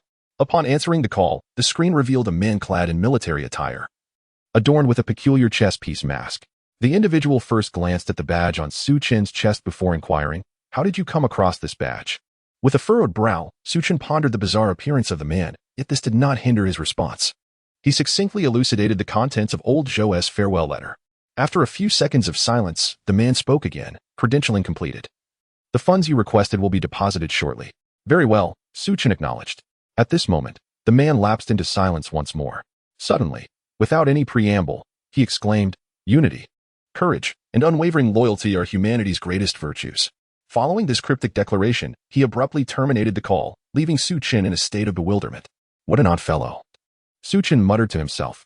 Nevertheless, the efficiency of the man was undeniable. Soon, the team leaders of Group 3 received text notifications confirming that the initial capital of 100 million had been fully transferred. Observing this, Chen wasted no time, gathering his team members along with 4 white lions and heading toward the entrance. As for the reason behind bringing the white lions, it was not merely for show. Rather, Chen was acutely aware of the dangers that lay ahead. In the eyes of the enigmatic entities, he was perceived as a potential white lion. And while the underlying perception posed no threat, it could indeed take action against him. He had no desire to meet his demise before achieving his goals. Thus the presence of his lion bodyguards was paramount. Fortunately, the 4 white lions were exceedingly cooperative, with the lead lion even bowing down to invite Chen to mount. Without hesitation, he seized the opportunity and swiftly climbed atop. What a splendid chance to exhibit such grandeur. Before long, the group arrived at the ticketing booth. Due to Chen's previous summons of all staff for a meeting, no one had been attending to ticket sales. A considerable queue of visitors awaited at the zoo entrance. As Chen emerged riding the lion, the crowd instinctively dispersed, for the presence of such a dangerous creature instilled a sense of trepidation among the onlookers. The staff trailing closely behind, Chen quickly stepped forward to reassure the visitors. After a considerable period, calm was restored among the guests. Simultaneously, the several chosen subordinates that Chen had previously gathered approached him. "What is this, Chen?" one of them asked. "Oh, I inadvertently became the park director," Chen replied with an air of arrogance. The others reacted incredulously. "Are you pulling our leg? We're all struggling to survive here in the zoo, and you're telling us you've become the director? Good heavens. This is more outrageous than going undercover as a crime boss." Yet, they were not foolish. Despite the absurdity of Chen's claim, they observed that the staff had indeed been operating under his leadership, even bowing to him as he rode a white lion. These signs indicated that he was not fabricating his story.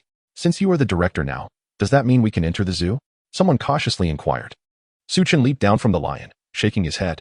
"No, since you are aware of your chosen status. The method I devised for the visitors is not suitable for you. In a moment, you will accompany me into the park. I shall escort you." As he spoke, Chen led a few individuals towards the ticket station. The group expressed their gratitude and promptly followed in Chen's footsteps, aware that he had matters to attend to. They refrained from excessive chatter.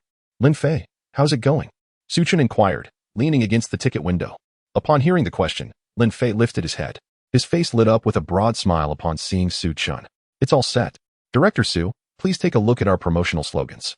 If everything is satisfactory, we can commence ticket sales immediately." He handed over a sheet of paper adorned with several slogans. Chen accepted it and glanced over, the corners of his mouth curving upward slightly. The slogans were cleverly crafted, effectively capturing the essence of what he had emphasized. The focus on human nature was particularly striking. Lin Fei was indeed astute, not disappointing him. A thought suddenly crossed Su Chen's mind. Nurturing this young man to take over after his departure might not be a bad idea. However, he swiftly dismissed the notion. This was merely the beginning, and numerous matters awaited his attention. Retirement could be discussed later. Before long, all preparations were completed. The ticket window opened, and ticket sales commenced. Simultaneously, the promotional announcements began to echo from the loudspeakers at the ticket station. The visitors, who had previously displayed dissatisfaction due to the delayed opening, were now adorned with expressions of astonishment. They quickly sought confirmation from the staff nearby, who eagerly assured them that the information was indeed accurate. The rewards were prepared, awaiting their claim. With the staff's affirmation, the visitors erupted into jubilance. They surged forward in an excited throng towards the ticket counter, as if fearing that arriving late would result in others claiming the rewards, leaving them with nothing. Su Chen, witnessing this frenzied scene, was momentarily taken aback. While he anticipated the visitors' excitement, he had not foreseen it reaching such an overwhelming intensity. He hastily instructed the staff to maintain order. Good heavens! If we don't manage this chaos, we might end up with a stampede incident. That would be an utter disgrace. The bewildered staff, roused by Su Chen's call, quickly sprang into action, attempting to restore order.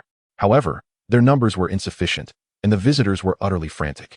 In a moment, the staff found themselves engulfed by the crowd. Realizing that the situation was spiraling out of control, Su Chen could no longer afford to hesitate. He promptly patted the nearby white lions, signaling them to assist in maintaining order. In an instant, the 4 white lions charged forward a few steps, adopting a stance as if ready to pounce. Then, they simultaneously raised their heads to the sky and let out a thunderous roar. It is said that the lion's roar in Buddhist tradition possesses the power to cleanse the heart and dispel evil. Thus, the authentic roar of a lion undoubtedly holds even greater efficacy. As the roar echoed throughout the square, all the frenzied tourists came to a sudden halt. Gazing into the 4 wide-open eyes of the lions, no one dared to act recklessly. At that moment, Su Chen seized a large megaphone from the hands of a staff member. Chapter 56. The imaginative visitors, esteemed guests, I am the director of this zoo. I kindly ask everyone to maintain order as you enter. I assure you that our rewards are exceedingly generous, so please rest assured. During this promotional period, anyone who completes the tasks and unveils the magic will be eligible to claim their prizes. However, should any visitor disregard the rules and cause a commotion, our staff will certainly deny you entry. It is imperative that you consider this carefully. Su Chen's voice resonated across the square through the loudspeaker. The crowd, captivated by the lion's roar, attentively absorbed his words. Most concerns were swiftly alleviated, though a few remained skeptical. At that moment, someone shouted towards Su Chen, Director. You must see that we have so many visitors. What if the rewards run out? Su Chen smiled gently in response. Please bear with me for a moment. He then summoned the 3 group leaders to the ticket booth and instructed them to project the balance of their bank cards onto the large screen. Soon, a substantial figure illuminated the screen beside the entrance. Behold, the rewards we have prepared. Are they sufficient? Su Chen gestured toward the screen. Everyone followed his indication. And in the next instant, astonishment swept through the crowd. My goodness, how many zeros are there? This overwhelming sum dispelled any lingering doubts. An uproar of cheers echoed into the heavens. Once the crowd calmed, Su Chen raised his hand to signal for silence, as he had more to convey. Having seen the prior spectacle of the projected rewards, the crowd held a favorable impression of him. As he prepared to speak, they respectfully quieted. I have alleviated your concerns. But in return, I ask that you maintain order and refrain from causing any inconvenience to our staff. Of course, the crowd roared in agreement. Moreover, remember that there is no such thing as a free lunch. Those who receive rewards must assist us in promoting our zoo upon your return. Such opportunities are rare. And claiming prizes will not always be this simple. Absolutely, the crowd exclaimed with enthusiasm. Very well, I shall not delay you any longer. Please proceed into the zoo. Su Chen waved his hand, resuming the entry process. At this, everyone complied, lining up obediently. Many expressed their gratitude as they passed by Su Chen, who beamed with delight. See, people are so easily swayed. After a while, observing that everyone adhered to the order and no further disruptions occurred, Su Chen deemed it unnecessary to linger. He mounted the white lion, summoned a few companions, and ventured deeper into the zoo. He intended to conduct a brief inspection before swiftly addressing the numerous matters awaiting his attention. Fortunately, with the white lion as his escort, the journey proved uneventful and secure, akin to a leisurely visit to the zoo. However, as they exited the primate section and neared the elephant area, distant sounds of jubilant cheers emanated from within. A multitude of tourists emerged, their faces alight with excitement as they dashed towards the nearest staff member. In their fervor, they chattered animatedly, exclaiming, "I've unraveled the truth behind the elephant's magic. I now comprehend the mystery of the multi-eyed illusion." Observing this scene, Chen could not suppress a smile. Indeed, as he had anticipated, people were subconsciously hypnotizing themselves, seeking the truth behind the magic, perceiving everything they witnessed as an enchanting illusion.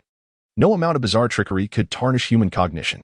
Even if someone occasionally questioned whether it was indeed magic, they would soon slap themselves back into acceptance. Surely, the zoo was not foolish enough to give away money for nothing.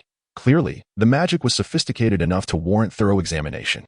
Everyone found themselves in a peculiar state of mind. Let the absurdity unfold. I shall embrace the chaos, for as long as I can profit from this. It must be magic. Suddenly, Chen grew curious about the fantastical interpretations concocted by the onlookers. He leaned closer, eavesdropping for a moment. I deciphered the elephant's trick. That large-eared elephant must be a mere disguise, a mechanical creation. Wow, you're astute. Keep it under wraps. Let's go claim your prize. The staff member, adorned with exaggerated expressions, whisked the individual away.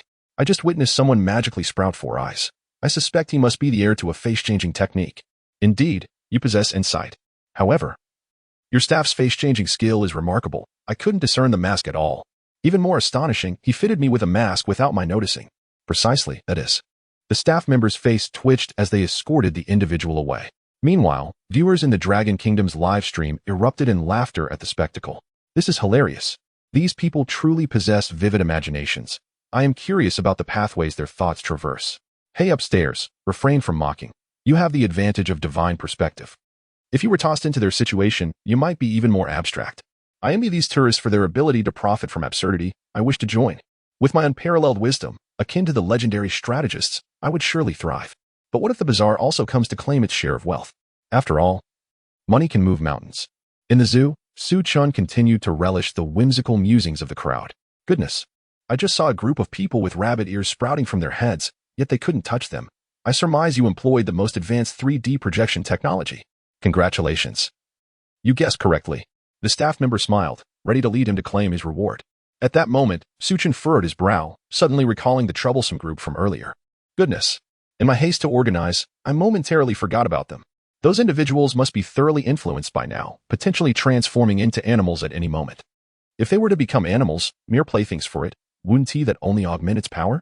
No, I must swiftly deal with that group. Chen swiftly directed the white lion to confront the tourists. May I inquire where the group with the rabbit ears is gone? I need to speak with them. Upon realizing it was the addressing him, the individual showed no suspicion and simply pointed toward the direction of the lion enclosure. They went that way. Chen nodded in acknowledgement, expressing his gratitude, and hastily led his companions to glance at the elephant enclosure, considering it a fulfilled sightseeing obligation. He then hurriedly pursued the direction indicated by the man. Before long, within the lion enclosure, Chen indeed spotted the silhouettes of those individuals, approximately 20 in number.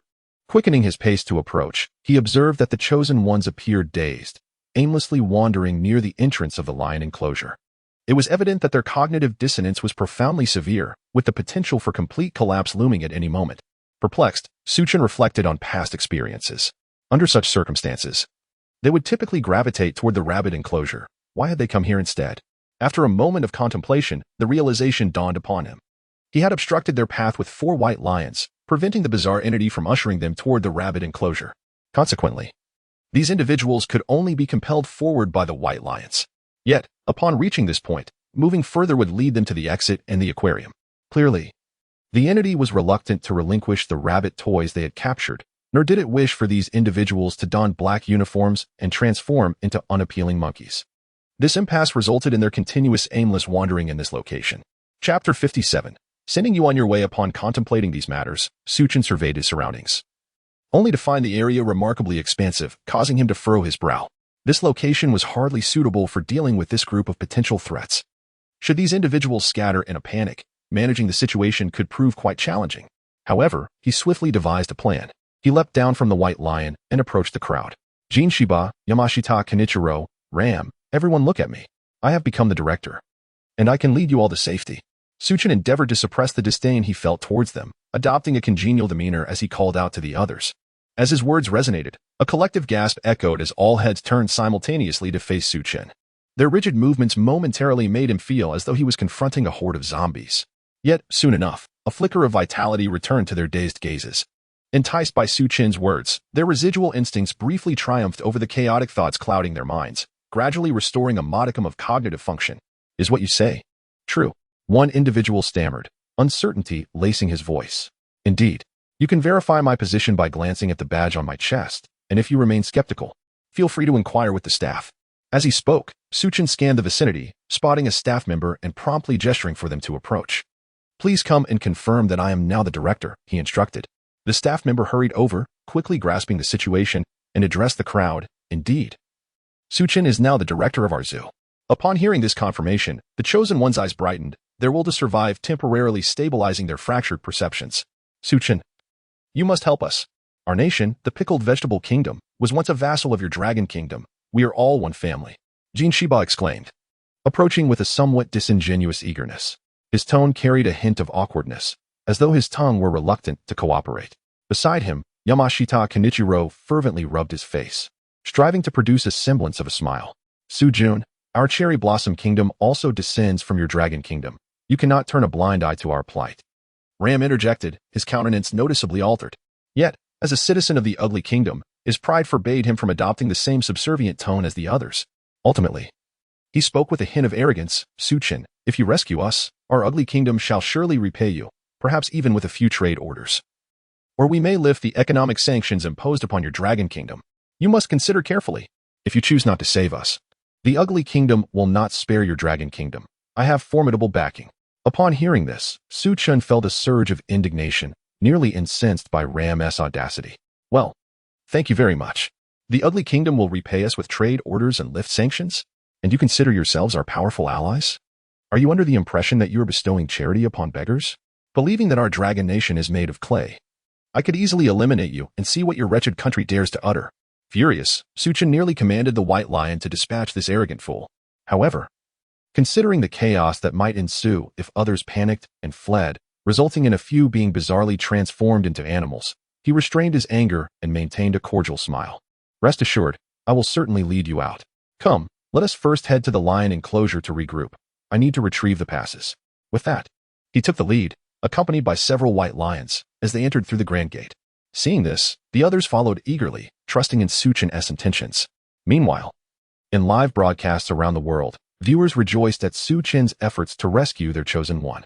It was fortunate that Su Chen recognized the need to assist everyone. Otherwise, how would Dragon Nation withstand the wrath of all nations on Blue Star? What pretentiousness from your Cherry Blossom Nation, didn't your chosen one just grovel before Su Chen?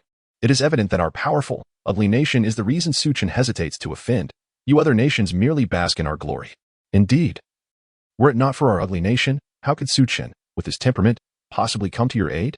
I hope you nations remember your benefactor and promptly send us funds. To the individual from the east above, I've perused your profile. Must you masquerade as one of us? Do you truly believe that by acquiring our citizenship, you can assume the nobility of our ugly nation? I advise you to depart post-haste. As time progressed, the viewers from the ugly nation grew increasingly arrogant, assuming that Su Chen's actions stemmed from fear of their power.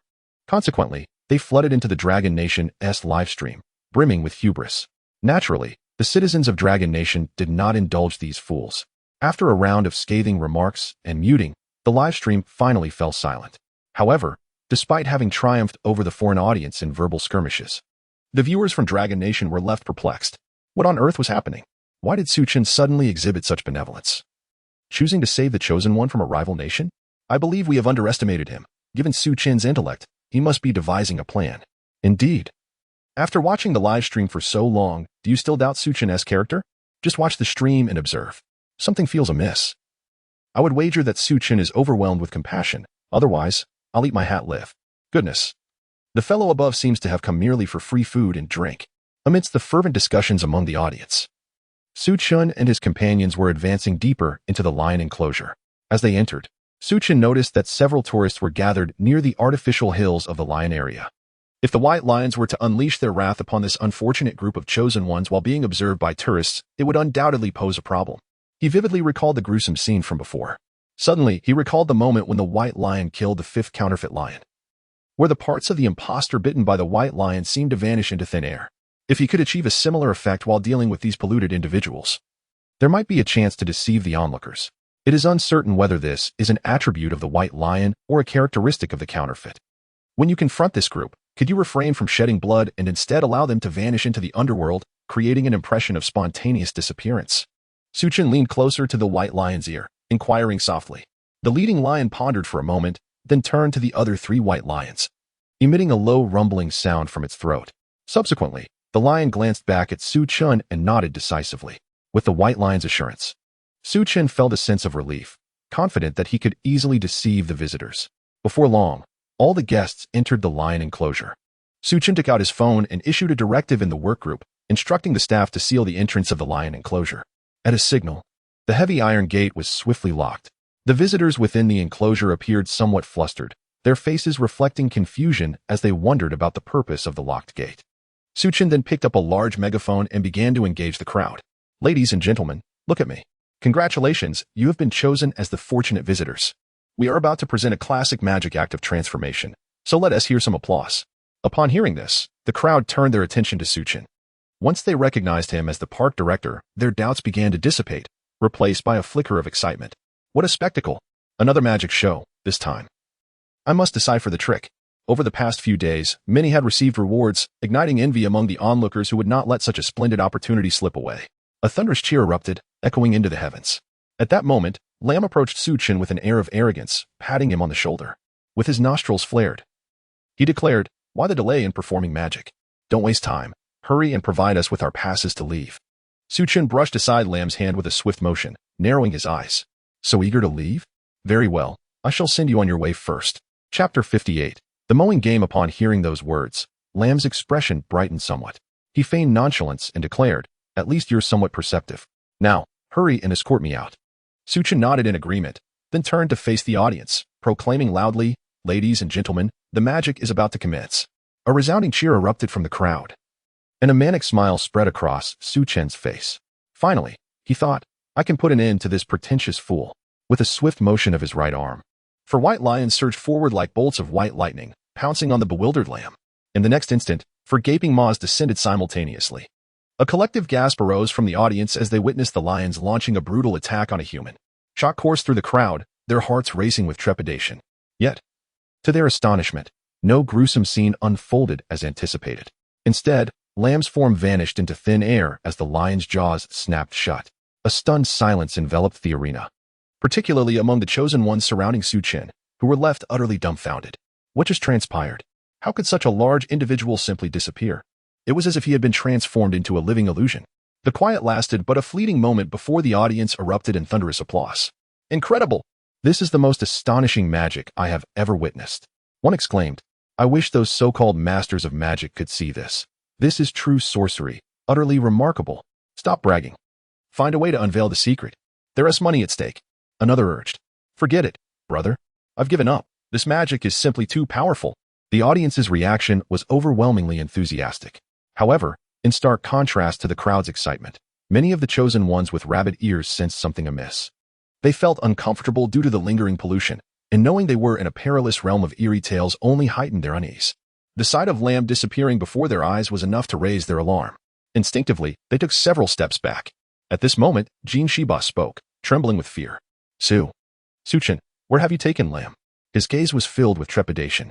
Yet, before Chen could respond, an announcement from the realm of eerie tales appeared before everyone. "The chosen one from the ugly nation, Lamb, has perished. Comprehensive assessment, 20 points deducted from the national fortune of the ugly nation, leaving a total of 70 points remaining. A drought has descended upon the ugly nation, lasting for 1 month." This death announcement answered Jin Shiba's query. The chosen ones froze in place, and in the next moment, chaos erupted as they all began to flee in panic. Chen once more waved his hand, and the 4 white lions darted forward, lunging at the terrified chosen ones. "Chen, I was wrong. Spare me. I shouldn't have betrayed you, Dragon Nation chosen ones." Jin Shiba screamed in desperation. Yet, in the next instant, the lions caught up to him, and one swiftly severed his neck with a single bite. Immediately thereafter, Jin Shiba's body vanished just like Ram's. The announcement echoed, "The chosen one of Pickled Cabbage Nation, Jin Shiba, has perished. Comprehensive assessment, the national fortune of Pickled Cabbage Nation is reduced by 15 points, leaving a total of 65 points. A nationwide blackout ensues in Pickled Cabbage Nation, lasting for 1 month. Amidst the cacophony of death reports, anguished cries erupted, "Damn it! Chen, may you rot in hell. Your Dragon Nation shall suffer as well. Ah, help me." In the midst of this torment, Yamashita Inuichiro met a gruesome end, torn apart by two white lions. The chosen one of Sakura Nation, Yamashita Inuichiro, has died. Comprehensive assessment. The national fortune of Sakura Nation is diminished by 15 points, now totaling 65 points. The eruption of Mount Riex continues for 15 days. The announcements persisted. The chosen one of Asan Nation, Sang Loi, has succumbed. Comprehensive assessment. The national fortune of Asan Nation is reduced by 15 points, currently standing at 65 points. A flood engulfs the entirety of Asan Nation, lasting for 15 days. The chosen one of Kangaroo Nation has perished. Comprehensive assessment. The national fortune of Kangaroo Nation is diminished by 15 points, now totaling 60 points. The plague descends upon the entirety of Kangaroo Nation, persisting for 15 days. The chosen one of Dying Empire has died. Comprehensive assessment. The national fortune of Dying Empire is reduced by 15 points, currently at 70 points. Eternal night falls upon the entirety of Dying Empire, lasting for 15 days. At this moment, fear began to creep into the faces of the onlookers. Initially, they had been captivated by the novelty of the spectacle. However, as the white lions engaged in their relentless slaughter, the chosen ones with rabbit ears were gradually eliminated. A sense of dread began to take hold. After all, the illusion was astonishingly lifelike. Aside from the absence of blood, it bore a striking resemblance to actual murder. They could not discern the truth behind this enchantment. Just then, an unexpected spectacle unfolded. The jellyfish materialized in the very spot where Ram had vanished. The jellyfish floated in the air, undulating as if submerged in water. Soon after, in the locations where the other chosen ones had perished, more jellyfish began to bloom. Bathed in the ethereal glow of the jellyfish, the entire lion park was transformed into a dreamlike realm. The audience was left utterly astounded. Their gazes firmly locked onto the sea of jellyfish, unable to divert their attention. Heavens, this is breathtaking. This magic is beyond exceptional. Indeed, I can scarcely believe my eyes. Jellyfish are swimming in the sky. This journey is worth every moment. I must return with my family tomorrow. I've come to an epiphany. I understand the truth behind this magic. Chapter 59. The bright sword. Amidst the awe of the visitors, the myriad of jellyfish suddenly altered their course. Propelled by the very first jellyfish that had emerged, as they glided towards the aquarium. In their graceful motion, they resembled a slow meteor shower traversing above the spectators' heads. It was not until the last jellyfish vanished from sight that the visitors reluctantly withdrew their gazes. Seizing this opportunity, Chen raised the megaphone once more. Everyone, tell me, isn't our magic wand magnificent? Indeed, was met with a resounding chorus of cheers akin to a tidal wave. Observing this, Chen discreetly wiped the cold sweat from his brow, knowing he had successfully deceived them yet again. However, while the visitors might be easily swayed, the audience in the real world was not so gullible. The previously jubilant spectators from various nations suddenly wore expressions of dismay. This scoundrel, Chen, is truly malicious. He has deceived our chosen one. He has exploited his position to command NPCs to kill. His heart is deserving of punishment, and we must make Longwa pay the price. Indeed, our beloved Yamashita Kenichiro from Sakura country was killed by this rogue twice. To let Chen live would only stoke the fury of the Sakura people. The same sentiment echoed from the Kimchi Nation, whose chosen one had also fallen victim to Chen's repeated onslaughts. How can such a vile individual exist in this world? It is no surprise that in this land where evil blooms, we must exact retribution upon Longwa, and Chen must pay with his life. Just moments ago, those who were flaunting their superiority found themselves struck hard by Chen's overwhelming prowess. In a fit of rage, they unleashed a torrent of vitriol in the live stream. Their words growing increasingly offensive. Many even stormed into the Longwa live stream to hurl insults. Alas, the moderators of Longwa were astonishingly swiftly silencing this unruly mob with permanent bans. The imbeciles who were just spewing nonsense. Go ahead and continue if you have the courage. Why are you suddenly mute? Have you lost your voice? Came a taunting remark aimed at the foreign trolls. Are you all devoid of reason or blind? Did you not see your chosen one sporting rabbit ears atop their heads? It is evident they brought this upon themselves, yet they blame Chen. Why didn't Chen command the white lion to attack the chosen ones from other nations? This has become an inherited skill of theirs. If you do not worship them or place them at the center, then you are at fault. I truly wonder where their arrogance stems from. Without digressing, I now wish to interview the representatives from Sakura and Kimchi nations. What does it feel like to witness your chosen ones being repeatedly trounced by Chen? Deservedly so. They previously led our chosen one astray, and this is their retribution. Indeed, those who offend Longwa shall be hunted down, no matter how distant. The atmosphere in the live stream was electric, with celebratory messages flooding the screen. The earlier repugnant arrogance from other nations had infuriated the Longwood audience. Witnessing Su Chen eliminate their chosen ones and seeing those who had flaunted their superiority falter, the viewers from Longwa finally felt a sense of relief and satisfaction. At that moment, the ugly nation could bear it no longer. They felt as though Longwa had delivered a resounding slap to their faces. They must remember, we, the ugly nation, are the true world dominators. How dare that backward Longwa provoke us? Thus, the nation of Chou issued a proclamation. If Long does not provide compensation within 24 hours regarding this matter, Chou shall employ the most severe measures to impose sanctions upon Long. The vassal states of Chou, along with nations that maintained strained relations with Long, witnessed their elder brother taking the lead and subsequently began to issue their own declarations of condemnation and threats against Long on the international stage. Their slogans grew increasingly fervent, as if Long had committed some heinous crime. In response to this outcry, the senior officials of Long convened an urgent meeting. During this assembly, Elder Chen, connecting remotely, articulated his perspective. We deduce that Su Chen is linked to the world of supernatural tales. He is poised to upend that realm. This revelation utterly astonished the leadership of Long. It was precisely because of this news that the astute individuals of Long seized upon a pivotal insight. It was time to leverage this opportunity to overturn the injustices of the world and eradicate its malignant entities. Shortly thereafter, Long made an official response on the international front. Contrary to expectations, Long did not resort to evasive rhetoric in the face of these condemnations. Instead, they responded with an unexpected assertiveness, even bordering on the crude. In Long, we have an age-old adage, justice resides in the hearts of the people. Another saying goes, truth lies within the range of artillery. In light of the perilous rhetoric from certain nations, we have long simply wished to convey that we are at peace with our conscience, and our artillery has an extensive reach.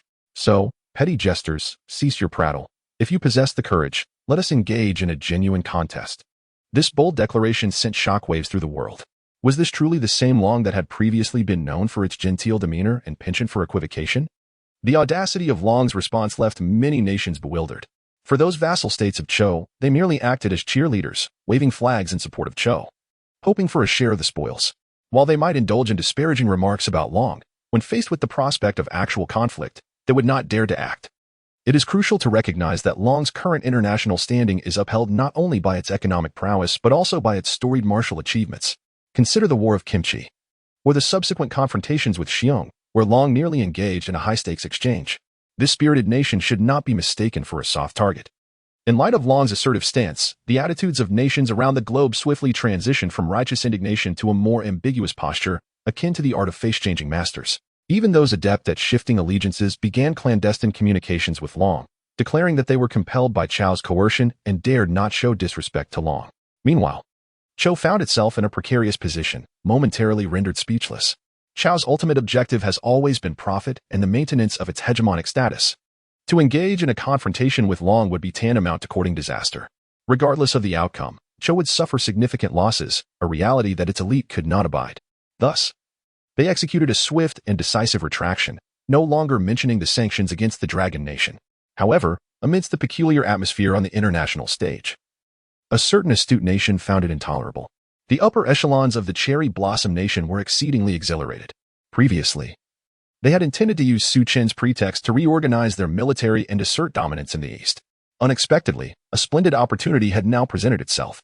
Furthermore, the international community was rife with condemnations directed at the Dragon Nation. By raising their voice, would they not attract a multitude of supporters? In due course, should they divide the spoils of the Dragon Nation, the Cherry Blossom Nation would undoubtedly rise to greatness once more. Consequently, covert maneuvers within the Cherry Blossom Nation accelerated. Chapter 60. A great act of kindness in the zoo. Su Chen bid farewell to the excited group of visitors, then, accompanied by his companions, made his way towards the exit. Soon, they arrived at the gate. A contestant from the Iron Bar Nation turned to Su Chen, stammering in broken Chinese. Su Chen, you should go out first. The first to clear the level will receive the most generous reward. A few others nearby echoed this sentiment. Indeed. Su Chen, please go ahead.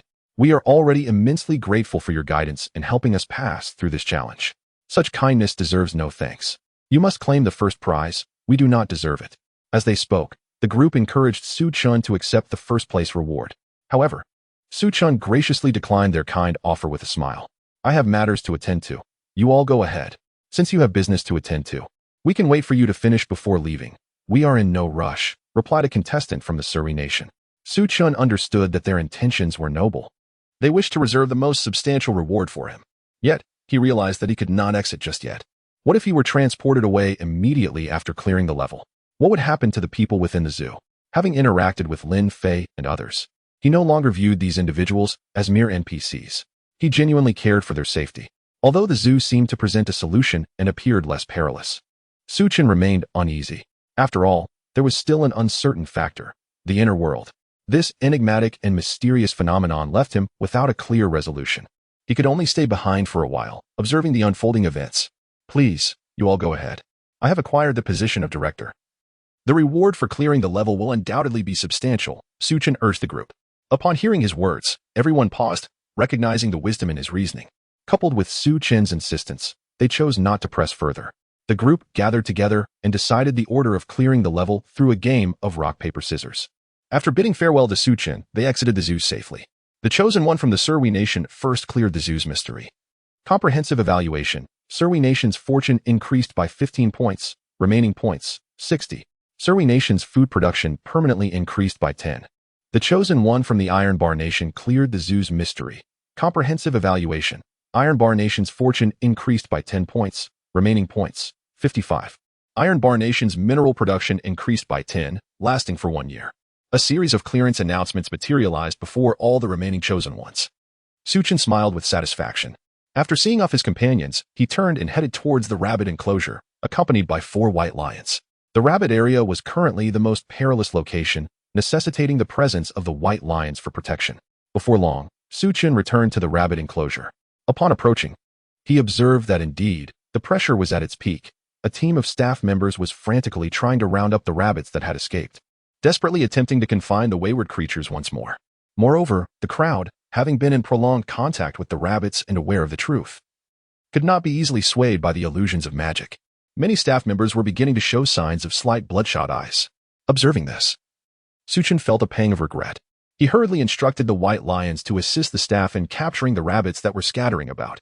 The 4 white lions responded promptly, pouncing and biting. With their aid, the rogue rabbits in the enclosure were swiftly rounded up. Following this, Chen gathered the nearby staff and asked the white lions to purify the area. With a series of roars, everyone gradually returned to normal. Thank you for your hard work, Chen expressed apologetically. It was no trouble at all. This has been the most exhilarating day I've had in years. One staff member exclaimed joyfully. You may not realize, Director, but we've been watching the rabbit enclosure all day without a single new rabbit being born. Our plan has succeeded, a round-faced worker said, his face flushed with excitement. Indeed, Director, you have truly outdone yourself. We've never won so decisively before. The crowd chimed in enthusiastically. Noticing their genuine happiness, Chen felt a smile spreading across his face. Suddenly, he realized he had overlooked an important matter. Many chosen ones were still wandering around the zoo, though the current frenzy of excited customers had drawn the anomalous entity's ire away. It remained a perilous situation for the chosen ones. More importantly, if any unfortunate soul were to be harmed, it would only serve to empower the anomaly. This could not stand. The chosen ones needed to be escorted out. Chen contemplated this, feeling a flicker of compassion. After all, he had been raised in the Long Kingdom and still held on to his sense of kindness. Besides, the chosen ones who were adversaries of the Long Kingdom had mostly perished, leaving only those from relatively neutral nations. If he could assist them, he would. Resolving this, Chen raised his hand to halt the flattery from the crowd. Oh, I just realized that the first batch of visitors who entered today have not been brainwashed, which poses a potential risk. I need you all to pair up and escort them out, he instructed. The crowd paused, reflecting on his words, and remembered that indeed, a group had entered early that morning. What about the rabbit enclosure? Someone inquired. No worries, I will remain here with the white lions. I doubt the anomaly will attempt anything, Chen replied with a slight smile, arms crossed over his chest. Very well, we shall proceed at once. The group quickly organized themselves into pairs and ventured deeper into the zoo. Before long, an announcement of a successful passage appeared before Chen's eyes. Chosen ones from the Bear Country have successfully passed through the zoo's anomalies. Overall assessment shows a 10-point increase in national fortune, leaving 70 points remaining. Natural gas production in Bear Country has risen by 10, to continue for a year. The efficiency of these staff members is truly remarkable. Chen mused as he gazed at the announcement. A few minutes later, yet another series of success notifications appeared before him. Indeed, as he had claimed, the efficiency of these staff members was astonishingly high. Chen quietly counted the number of individuals who had successfully passed through. Remarkably, in less than an hour, the surviving chosen ones had mostly cleared the challenges. As dusk approached, Chen calculated the numbers and found that only 10 individuals remained unaccounted for. The rabbit area had not produced any new rabbits, indicating that these individuals had entered the aquarium. Well, let them fend for themselves. Perhaps, if fortune favors them, they might find a way out of the aquarium. Chen murmured softly to himself. As he spoke, he climbed onto the back of the white lion and made his way towards the lion enclosure. At this point, the entrance to the zoo had already closed, rendering further vigilance unnecessary. Moreover, darkness was imminent, and that eerie presence might soon turn its attention to him. As the saying goes, a wise man does not stand beneath a perilous wall. It would be prudent to return to the lion enclosure. In the realm of reality, due to Chen's recent act of heroism, the standing of the Dragon Nation in the international arena had once again risen. Particularly, certain nations that had benefited from Chen's benevolence and possessed keen instincts began to publicly express their gratitude and presented generous gifts to the Dragon Nation. Such actions were evidently subtle endorsements of the Dragon Nation. Chapter 61. The comfortable life of lying flat. I shall not depart on the other side. The ugly nation was thoroughly incensed. However, a tinge of unease flickered within them. Speak up. What effective measures can we employ to suppress the Dragon Nation? The leader in the conference room glared intensely at the assembly. After a period of scratching heads and pondering, silence enveloped the room. Was it a jest? Hadn't we been persistently suppressing the Dragon Nation? How could we possibly intensify our efforts? If we pressed harder, it was likely that the ugly nation would find itself ensnared in the fray. None dared to speculate on the potential outcome. Noticing the silence, a flicker of anger crossed the leader's face. What use is it to the nation to financially support this useless bunch? He thundered. At that moment, someone stood up from the crowd, speaking softly. I've received news that the Cherry Blossom Nation seems to be covertly making moves to restore its military, intending to take a bite out of the Dragon Nation. Could we not exploit this situation? The leader's eyes sparkled upon hearing this. This was indeed a commendable suggestion. He promptly issued orders to establish contact with the Cherry Blossom Nation, offering them assistance to spur their actions. Swiftly, the ugly nation set its plans into motion. A week passed in the blink of an eye. Chen remained at the zoo. He organized the staff to set up a mobile cabin in the lion enclosure, where he slept at night, never parting from the white lions for 24 hours. In the initial days, Chen submitted the action plan to the organization as per their requirements. Upon reviewing the plan, the organization initially deemed Chen's approach nonsensical, even contemplating revoking his position as the zoo director. The zoo staff, upon learning of this, erupted in discontent. They collectively signed a petition outlining the current state of the zoo and declared that if Director Su were to be dismissed, they would resign as well. This took the organization by surprise, prompting them to set aside their prejudices and attentively consider the voices of the populace. After receiving several reports of casualties from the zoo over consecutive days, they were thoroughly convinced. By the end of the week, aside from the first day, the zoo recorded no casualties for the remaining days. This achievement was even more remarkable than during Old Zhou's tenure.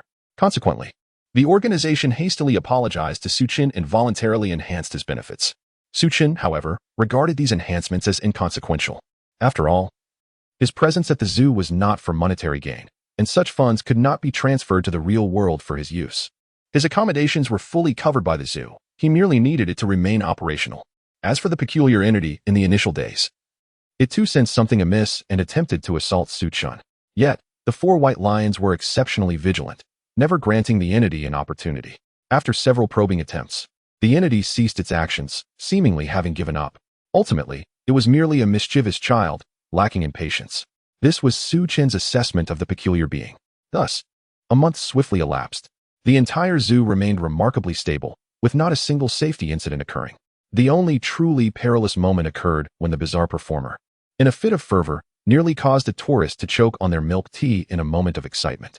Remarkably, this tourist exclaimed their enjoyment, claiming they would return the following weekend with their entire family. This left Chen utterly speechless. Indeed, as Chen had observed, the performer seemed to lack a certain mental acuity, tirelessly showcasing their magic tricks daily. However, it is essential to recognize that effort and reward do not always correlate. Sometimes, they can even yield adverse effects. Ironically, the more fervently the performer labored, the more joy the zoo visitors experienced. Due to the overwhelmingly positive feedback, the number of visitors to the zoo had surged in the past 10 days, increasing at least tenfold, compelling the zoo to limit ticket sales. Consequently, scalpers rejoiced as ticket prices soared to exorbitant heights. It was a scenario of universal delight, save for one unfortunate soul who languished in misery. Amidst this atmosphere of joy, Chen found himself living in a state of unparalleled comfort. His days were filled with eating and sleeping, free from labor, embodying the very lifestyle he had dreamed of in his previous life. Notably, the organization exhibited remarkable efficiency, swiftly relocating the lion enclosure to the grassy area adjacent to the rabbit enclosure. This arrangement meant Chen no longer needed to patrol with the white lion daily. He could simply bask in the sun within the lion enclosure. This existence was utterly delightful. Why venture out when he could choose to remain in such comfort? He stretched lazily, retrieved his phone, and launched a game. With a triumphant Timmy, he began to dominate in glory. Over the past month, audiences in the Dragon Kingdom had come to respect this old trickster. They initially believed Chen would swiftly conquer the challenges of the zoo crisis and move on. However, he chose otherwise, even reveling in a leisurely vacation. Viewers, witnessing Chen's life of ease, where everything was handed to him while he idly played games, were consumed with envy. I truly admire this old trickster. While others face peril in the bizarre world, Chen seems to have entered retirement. I never anticipated that Chen could exploit the glitches of the bizarre world. His absence caused the bizarre dungeons to become stagnant for an entire month. No new challenges appeared. This, in a way, was a boon for Blue Star. However, while I express this sentiment, I cannot help but feel an intense jealousy as I observe Chen's blissful existence.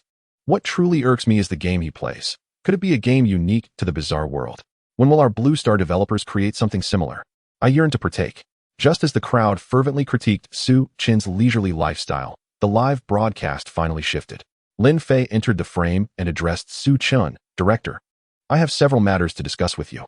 Upon hearing that an issue had arisen in the zoo, the audience's attention sharpened, all eyes fixated intently on the screen. Chen, puzzled by this revelation, wondered aloud, "An issue? What could possibly have gone awry?" Chapter 62. Passing the test and leaving the zoo, it came to my attention that our bonus funds are running a bit low. Lin Fei scratched his head, feeling somewhat embarrassed. Upon hearing this matter, Chen, who had just sat up, reclined back into the lounge chair. This is simple. Just announce that the grand opening promotion has concluded and adjust the bonus distribution criteria. As previously discussed, let's establish a leaderboard. Only the top performers will receive bonuses. You can calculate the revenues and expenditures with your team. I shall not concern myself with such matters. Furthermore, we cannot perpetually rely on the organization. After all, the funds do not simply fall from the sky. We must learn to generate our own income. Our objective is to transform the zoo into a veritable cash cow for the organization. Chen remarked nonchalantly while engrossed in his game. But what if the visitors are dissatisfied? Lin Fei inquired, his brow furrowed in confusion. Why would they be dissatisfied? Humans are innately competitive creatures. If you're worried about their discontent, prepare some memorabilia and trophies for them. Perhaps establish an additional leaderboard for the top 10 each day, with grand titles to adorn their names, displayed prominently at the entrance. This will surely satisfy their egos. I doubt they will refrain from coming. Chen explained without pausing his game. Upon hearing this, Lin Fei's eyes began to gleam with realization, as if a door had swung open before him, revealing an entirely new world. After a few moments, he collected his thoughts and slapped his forehead. Right, there's another important matter I need to report. What is it? Chen paused his game, lifting his gaze to meet Lin Fei's, his eyes once again filled with curiosity. Well, according to our recent observations, the anomaly seems to be somewhat fatigued. Its efficiency has noticeably declined in recent days. Our plan has succeeded, and you, Director Su, are truly remarkable, Lin Fei exclaimed joyfully. However, contrary to Lin Fei's expectations, Chen's expression darkened, his brow furrowing in concern. This won't do. We can't allow our free labor to become exhausted. It seems we must regulate the number of visitors to ensure we do not completely drain my cash cow. Hiring magicians will require salaries. After all, Chen murmured softly. Lin Fei was taken aback by this revelation, his mind racing. Wait, what? The previous directors struggled to eliminate the anomaly, yet you seem to be nurturing it? As Lin Fei remained in a state of bewilderment, Chen continued, Lin Fei, I need you and your team to observe the anomaly's condition closely. It would be best to determine a balance between the number of visitors and the anomaly's consumption, and then sell tickets accordingly. Of course, just in case. I will also arrange to hire additional magicians from the organization. With that, Chen solidified the subsequent plan. The audience from Longhua, too, found themselves speechless at Chen's words, their expressions mirroring Lin Fei's disbelief. I am utterly astounded. Do not drain the anomaly? The anomaly is a cash cow? Is this even coherent? My blood pressure has skyrocketed. Chen has truly cured my low blood pressure. He knows how to play the game.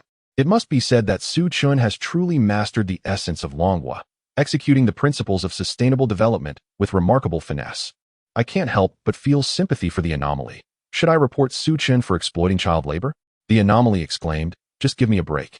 I can't take it anymore. The people of Longhua erupted in a frenzy of sarcastic remarks.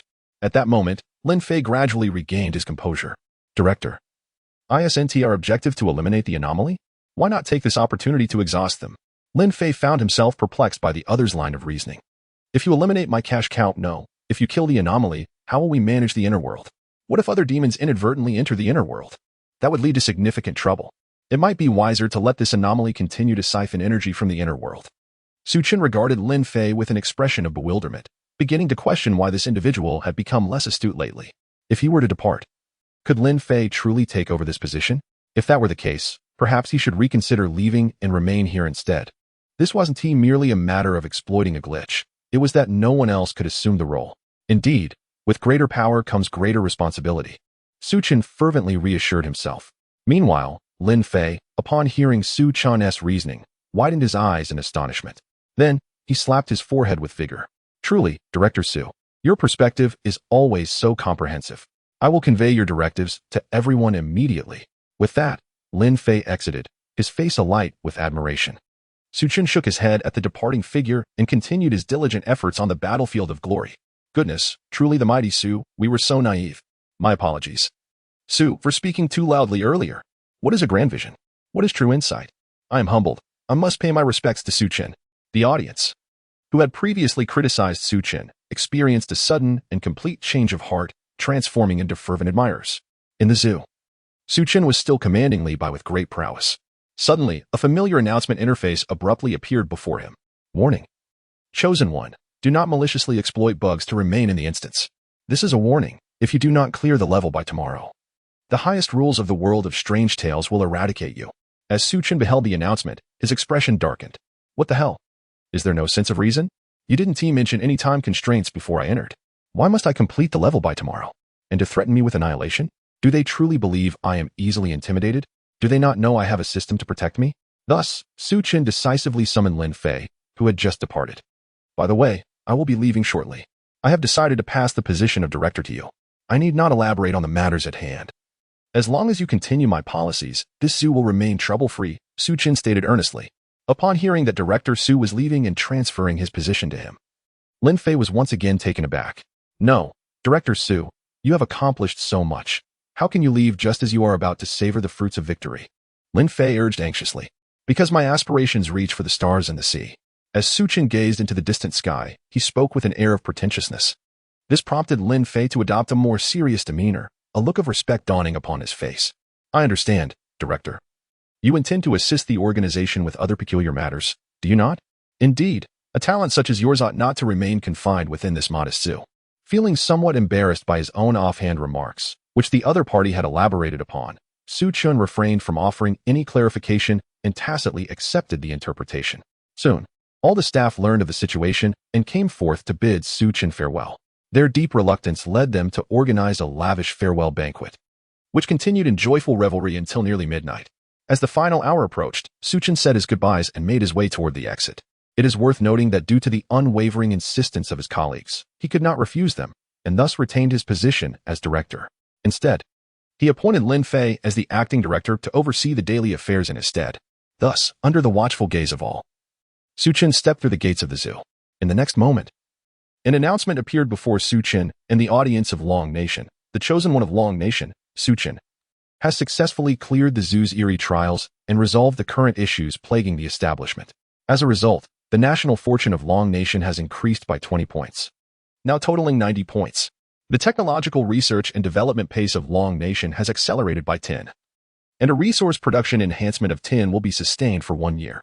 Chapter 63, Gifted Skills, Dual Focus. After the previous announcement faded, a new notification, visible only to Chen, emerged before his eyes. Congratulations on completing one of the hidden tasks. As a reward, you may retain your position as the zoo director and receive monthly salary and benefits. Additionally, you have been granted 1 teleportation opportunity, allowing you to transport to the zoo entrance at any time, anywhere via your badge. Upon reading the initial lines, Chen was momentarily taken aback. It seemed that the world of strange tales had bestowed a reward upon him. Evidently, completing the hidden task had triggered the conditions for receiving this reward.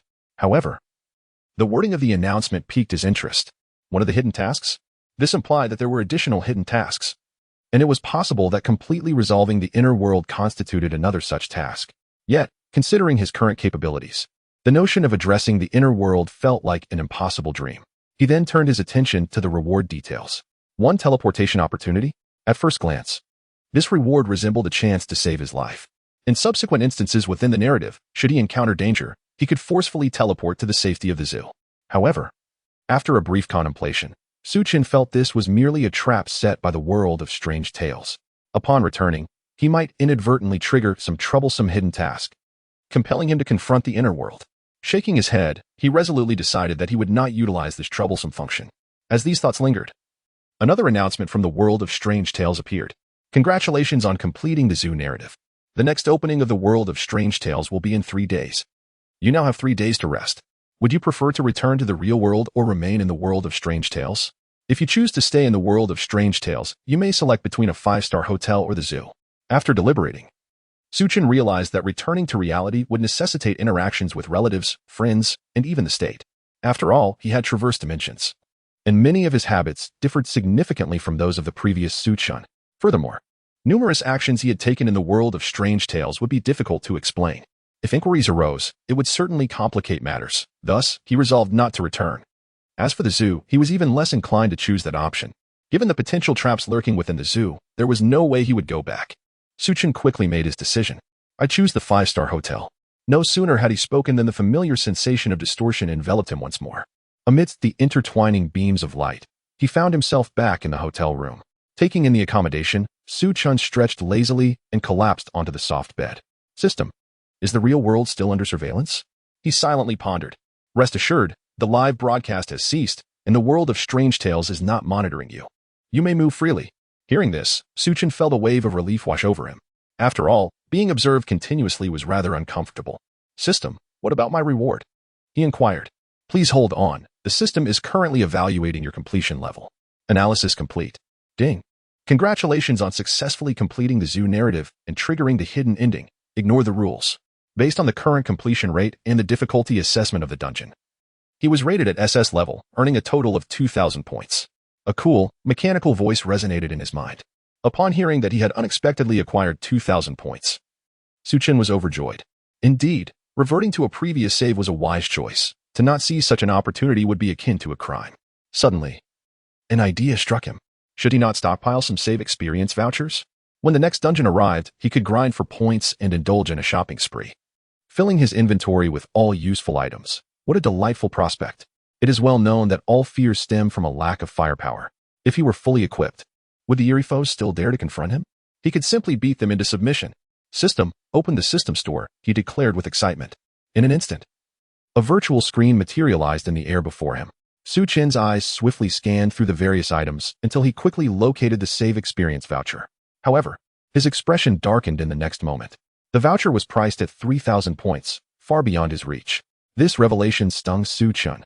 He hadn't considered the value of the save experience voucher before, subconsciously assuming the newbie package offered by the system was worthless. Whoever received top-tier gear in a novice village. He did not expect that after reverting to a previous save, he would end up losing 1,000 points after all his efforts. Clearly, obtaining benefits was not as easy as he had imagined. How frustrating. Well, I might as well use the points for a lottery, he mumbled. System, conduct a lottery 4 times. He recalled the system mentioning that conducting 4 more draws would enhance the quality of the prize pool. With 2,000 points at his disposal, he could indeed afford 4 draws. Elevating the quality of the prize pool would be worthwhile. Received, the prize pool is now opening. Lottery commencing. Congratulations, host, you have gained 2 mental power. Congratulations, host, you have gained 3 strength. Congratulations, host, you have gained 3 agility. Congratulations, host, you have acquired the talent skill dual focus. Ding. Reminder to the host, you have reached 5 draws, the prize pool has been upgraded. After another 5 draws, the prize pool will upgrade again. Following a series of electronic announcements, 4 reward boxes hovered before him. To his astonishment, he noticed that the first 3 rewards were encased in blue boxes, while the last one was adorned in purple, clearly distinguishing it from the others. System, why are the reward colors different? Blue signifies that the reward is of ordinary quality, while purple indicates that the reward is of rare quality. The highest quality previously available in the prize pool was purple, but now the red quality has been unlocked. We hope the host will earn more points. Upon hearing this explanation, Chen understood. He had indeed struck lucky and drawn a top-tier reward. He quickly reached out to select the dual focus box. As if in a video game, a skill description promptly appeared on the box. The dual focus mode is categorized into an active mode and a passive mode. The passive mode is permanently effective, regardless of how intensely the host concentrates. A part of their consciousness will consistently remain vigilant to changes in the surrounding environment. The active mode, as its name suggests, allows the host to engage in two tasks simultaneously without interference. Once activated, it lasts for 12 hours, followed by a cooldown period of 12 hours. It can be deactivated early, thereby reducing the cooldown time. Upon reading this explanation, Chen was momentarily taken aback. This enhancement seems rather extraordinary. In passive mode, no matter what he is doing, he will always be the first to detect any anomalies. In the realm of supernatural tales, this is truly a miraculous tool.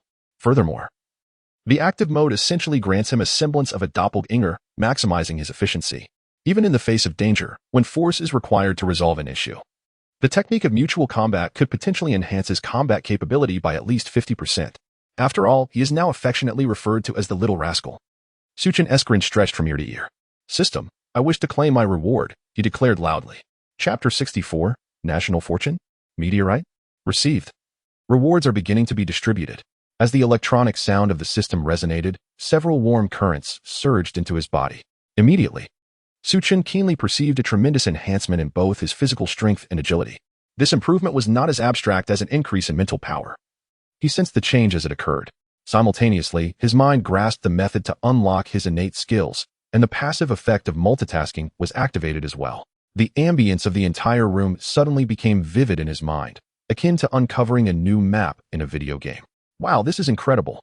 Chen couldn't help but exclaim. By the way, system, open the attributes panel. He suddenly remembered that he had also received a boost to his mental power. He vaguely recalled the system mentioning that the upper limit for an average person was 10. Having reached that limit previously, he wondered if this enhancement would still apply. If not, it would be quite a loss. Received, attributes panel is now opening. Name Chen, age 19, physique 6, strength 8, agility 9, stamina 5, mental power 12. Note, the maximum value for an average person's attributes is 10. Upon seeing the numbers on the attributes panel, Chen's face lit up with delight. Good heavens, my mental power has actually exceeded the limit. The system truly lived up to its reputation as a companion tool for traversers, effortlessly surpassing human limits. Am I now considered a superhuman? The thought sparked in his mind. Setting aside the fact that his mental power had surpassed its limit, with his strength and agility, he could undoubtedly secure a spot as an athlete in the provincial team. Given his physical prowess, if this trend continued, by engaging in more dungeons and participating in additional lotteries, he might genuinely become a superhuman. If 20 points of strength were insufficient, then let it be 50 or even 100 points. In that case, I would charge through the world of the bizarre, restoring normalcy by vanquishing all anomalies. He mused joyfully. Meanwhile, the audience in the Dragon Kingdom finally had the opportunity to set down their phones and tablets. After an intense period of live streaming, they were both mentally and physically exhausted. Now that they had some free time, neglecting to indulge in their favorite pastimes would be a disservice to themselves. Consequently, some established longevity shrines in Chen's honor. Others contributed funds to erect temples in his name. Some donated money to create a charitable foundation under Chen's auspices. The wealthiest village, widen, even planned to erect a colossal statue of pure gold in Chen's likeness, claiming it would surpass the height of the Statue of Liberty. Regarding this series of grassroots initiatives, the official stance of the Dragon Kingdom was rather ambiguous. They neither promoted nor obstructed these endeavors. As for the procedural approvals, as long as they were not too absurd, they were swiftly passed. There were indeed several officials who raised objections, deeming it entirely superstitious nonsense. The official response was simple: Chen is deserving. Indeed, it is true that Chen's successful navigation through the zoo, coupled with the remarkable rewards bestowed by the world of supernatural tales, is nothing short of extraordinary. The Dragon Kingdom stands poised to elevate its comprehensive national strength to unprecedented heights. Moreover, aside from these rewards, Chen's influence has enabled the Dragon Kingdom to achieve significant breakthroughs on the international stage. Numerous nations speculate that Chen may be the favored child of the world of supernatural tales, leading them to extend goodwill towards the Dragon Kingdom. presenting gifts in hopes that, in future supernatural quests, the Dragon Kingdom might grant them access to the live-streaming firewall, allowing them to replicate Chen's successes. The actions of these opportunists have propelled the Dragon Kingdom to a position where it can contend with the ugly country on the international stage. Given the myriad contributions Chen has rendered to the Dragon Kingdom, he is undoubtedly deserving of the accolades. Chen is worthy. It is noteworthy that, years later, temples dedicated to Chen will be found throughout the Dragon Kingdom, bustling with fervent worship. Furthermore, there are folktales suggesting that seeking blessings at the Su God Temple is remarkably effective. Those desiring sons receive sons, and those wishing for daughters receive daughters. The Su God is said to respond to all requests. However, the exact nature of how Chen fulfills these requests remains shrouded in mystery. Meanwhile, the Cherry Blossom Nation, with the backing and support of the ugly country, is fervently preparing to launch a surprise attack against the Dragon Kingdom, seeking to restore the glory of the Cherry Blossom Empire. The nation's industries have begun to pivot entirely towards military production. Countless military resources and personnel are silently converging upon the Changchi and Zuoshiba naval ports. At this juncture, amidst the fervent atmosphere within the Cherry Blossom Nation, an unexpected calamity strikes. Due to the adverse effects of national fortunes, two colossal meteors, previously undetected by the inhabitants of Blue Star, suddenly breached the atmosphere, trailing long tails of fire as they hurtle towards the two most critical naval ports of the Cherry Blossom Nation. Boom, boom. With two thunderous roars resonating throughout the Cherry Blossom Nation, towering waves surge skyward, crashing violently in all directions. In an instant, every vessel of the Cherry Blossom Nation is mercilessly engulfed by the monstrous waves, plunging to the ocean's depths. What once were formidable steel giants and aircraft carriers are rendered utterly fragile in the face of nature's wrath. In but a fleeting moment, annihilation ensues. But the calamity does not cease there. The erupting waves, imbued with cataclysmic force, surge inland towards the 9 islands. The waves sweep across 3,000 miles, unleashing turmoil across 19 states. A quarter of the Cherry Blossom Nation has been transformed into a nation of waves. Upon receiving this news, the leadership of the Cherry Blossom Nation descends into chaos. Baka, how could this happen? What is that fool in the ugly country doing? Why didn't they detect such massive meteors in a timely manner? Are they blind? Furthermore, they question, why, in such a vast expanse as Blue Star, do these meteors choose to strike our naval bases? Have these meteors developed sentience? Amidst the frenzy, a voice timidly suggests, could it be that our national fortunes have been crushed by the Dragon Kingdom? That any ill intent towards them may provoke unforeseen calamities? At this utterance, the room falls into a profound silence. After a prolonged silence, a voice hoarsely remarked, does this mean that our Cherry Blossom Nation must once again acknowledge the Dragon Nation as our ancestor? If so, how long will it take for us to rise again? At that moment, the individual who had initially reacted responded, there is an ancient saying in the Dragon Nation, under the eaves. One must bow their head. We have long grown accustomed to bowing. What is there to fear in lowering our heads? Moreover, if the fortunes of a nation truly wield such influence, considering the current prosperity of the Dragon Nation, obliterating the ugly nation would pose no challenge. In due time, we shall follow behind the Dragon Nation, seize our share from the demise of the ugly nation, and the resurgence of our Cherry Blossom Nation shall no longer be a mere dream. This statement awakened those lost in reverie. Once more, the room filled with ambitious spirits, all embracing the grand dream of revitalizing the Cherry Blossom Nation. Chapter 65. The New Instance, a letter from my girlfriend. Meanwhile, the Dragon Kingdom promptly detected the natural calamity occurring in the Cherry Blossom Nation. Given the Dragon Kingdom's formidable strength, the underhanded maneuvers of the Cherry Blossom Nation had long since fallen under their scrutiny.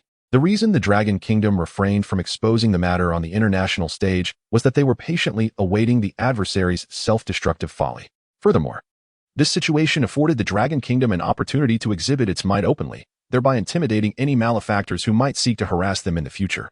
The Dragon Kingdom's formidable red iron fist could obliterate their foes. However, before the Cherry Blossom Nation could orchestrate any mischief, two extraterrestrial meteors unexpectedly annihilated their navy.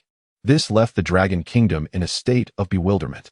Yet, within moments, the countenances of the Dragon Kingdom's leaders darkened. The proximity of the Cherry Blossom Nation meant that the tsunamis generated by the meteors could very well impact their own eastern coast. Thus, the high-ranking officials of the Dragon Kingdom sprang into action, mobilizing troops to prepare for assistance to the disaster-stricken eastern coastline. However, before the orders could be disseminated, the Information Department relayed the latest news. Observations from the ZY satellite revealed that the tsunamis triggered by the meteors bizarrely surged exclusively towards the direction of the Cherry Blossom Nation. The waves facing the Dragon Kingdom were merely a few meters high, dissipating completely after traveling a short distance. In light of this revelation, the Dragon Kingdom was plunged into astonishment. How absurd! The meteors struck the ocean, and the tsunami seemed to intentionally direct itself towards the Cherry Blossom Nation? Such an occurrence was beyond the realm of imagination. Yet, the evidence was irrefutable, compelling belief. Ultimately, the leadership of the Dragon Kingdom reached a consensus. This must be a manifestation of national fortune. Chen must be rewarded. They had never anticipated that the power of national fortune could be so profound. Indeed, rewards were imperative. The senior officials echoed in agreement. Yet, what form should the reward take? Someone ventured a suggestion. Monetary compensation? Given Chen's performance, would he still lack for wealth upon his return? A government position? He ruled with an iron fist in the zoo, akin to a local emperor. Would he even regard such a role? An honorary medal? Certainly, that should be bestowed. Yet it remained a mere symbolic gesture, lacking tangible substance. So, what should be offered? Frustration mounted as their inquiries were met with continued resistance. As the adage goes, throughout history, heroes ought to be paired with beauty. Ahem, I just happen to have a granddaughter, aged 18, whose beauty could make fish sink and birds alight. And she possesses both virtue and talent. I believe Chen would make an excellent match as my son-in-law. The elder's eyes sparkled with excitement. 3 swift days passed. After a period of rest, Chen was in peak physical and mental condition, fully prepared to enter the new instance. At that moment, the familiar mechanical voice resonated from above. Attention all chosen ones, the new instance is about to commence. The teleportation portal will open in 3 seconds. Please prepare yourselves. As the countdown reached its conclusion, a familiar sensation of distortion enveloped the atmosphere. The illumination within the entire space warped into a chaotic swirl. In the next instant, Chen's vision was suddenly illuminated, and he found himself transported to the waiting area of the realm of eerie tales. He casually surveyed the surrounding chosen ones. But before he could scrutinize them further, the myriad images and actions of these individuals abruptly crystallized in his mind. Chen was momentarily taken aback. Yet he quickly regained his composure. He recognized that this was the activation of his innate talent, a passive ability that allowed him to multitask. The details of his surroundings, many of which he had previously overlooked, were automatically filled in by his gift. Although he had possessed this talent for several days and had diligently studied its functions and applications, he had underestimated one crucial aspect. During these days, he had remained confined to the hotel room, not venturing outside. His arrival at the expansive waiting square of the eerie tales marked his first experience in an open environment.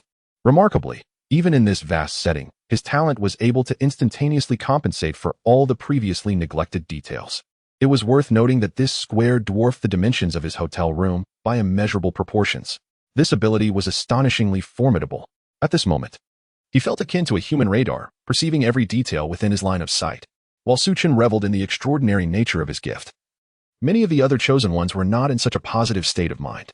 Upon comprehending their predicament, numerous individuals succumbed to despair. Why was I chosen? I don't want to die, lamented one, overwhelmed with the weight of the situation. There are billions in our country. Why must it be me? Some collapsed to the ground, weeping uncontrollably. Ailey, I fear I will not return. You can freely be with Wong next door. You needn't hide from me anymore. Another gazed skyward, a self-mocking expression captured on the live stream. Abba, Abba. Some were rendered speechless by terror.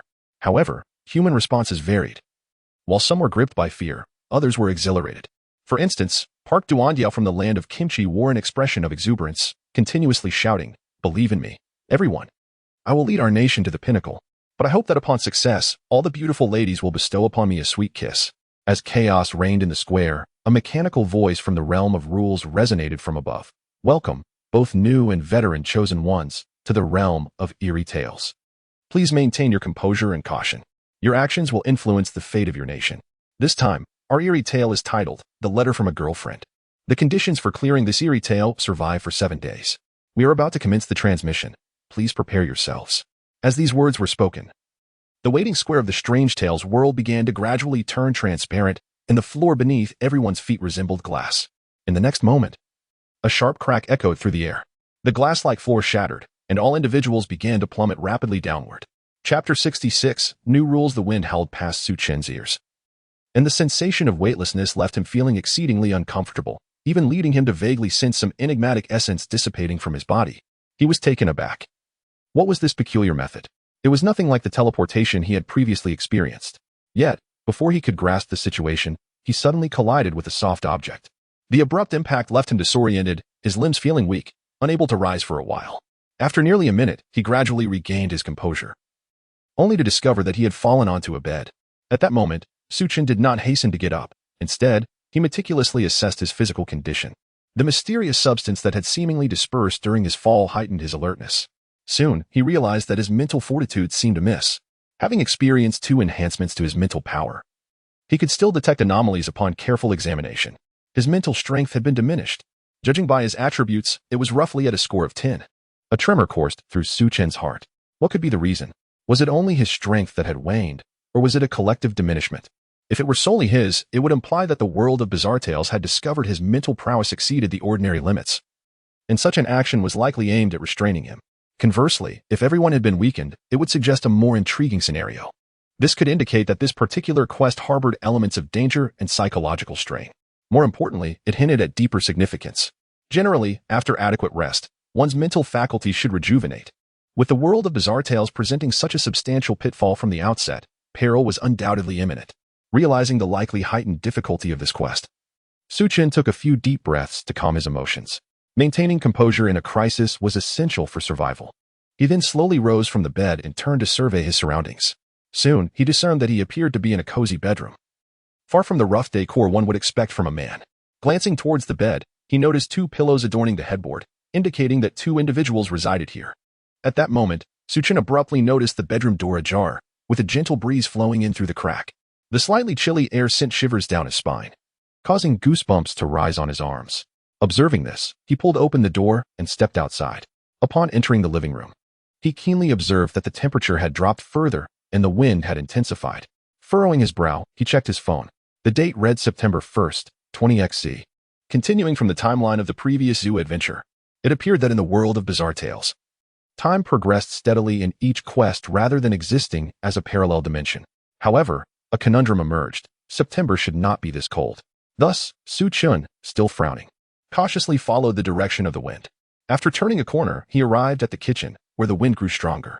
There, he beheld the kitchen window wide open, with gusts of frigid air continuously streaming in. Gazing outside, the world beyond appeared shrouded in darkness, with dense clouds looming ominously, suggesting that a deluge was imminent. Chen leaned against the window, peering down at the street below. The pavement was awash with water, devoid of any dry patches, while the blades of grass in the lawn lay flat, clearly the result of several days of relentless wind and rain. A sense of relief washed over Chen. It seemed he had not stumbled into an eerie situation upon entering the instance.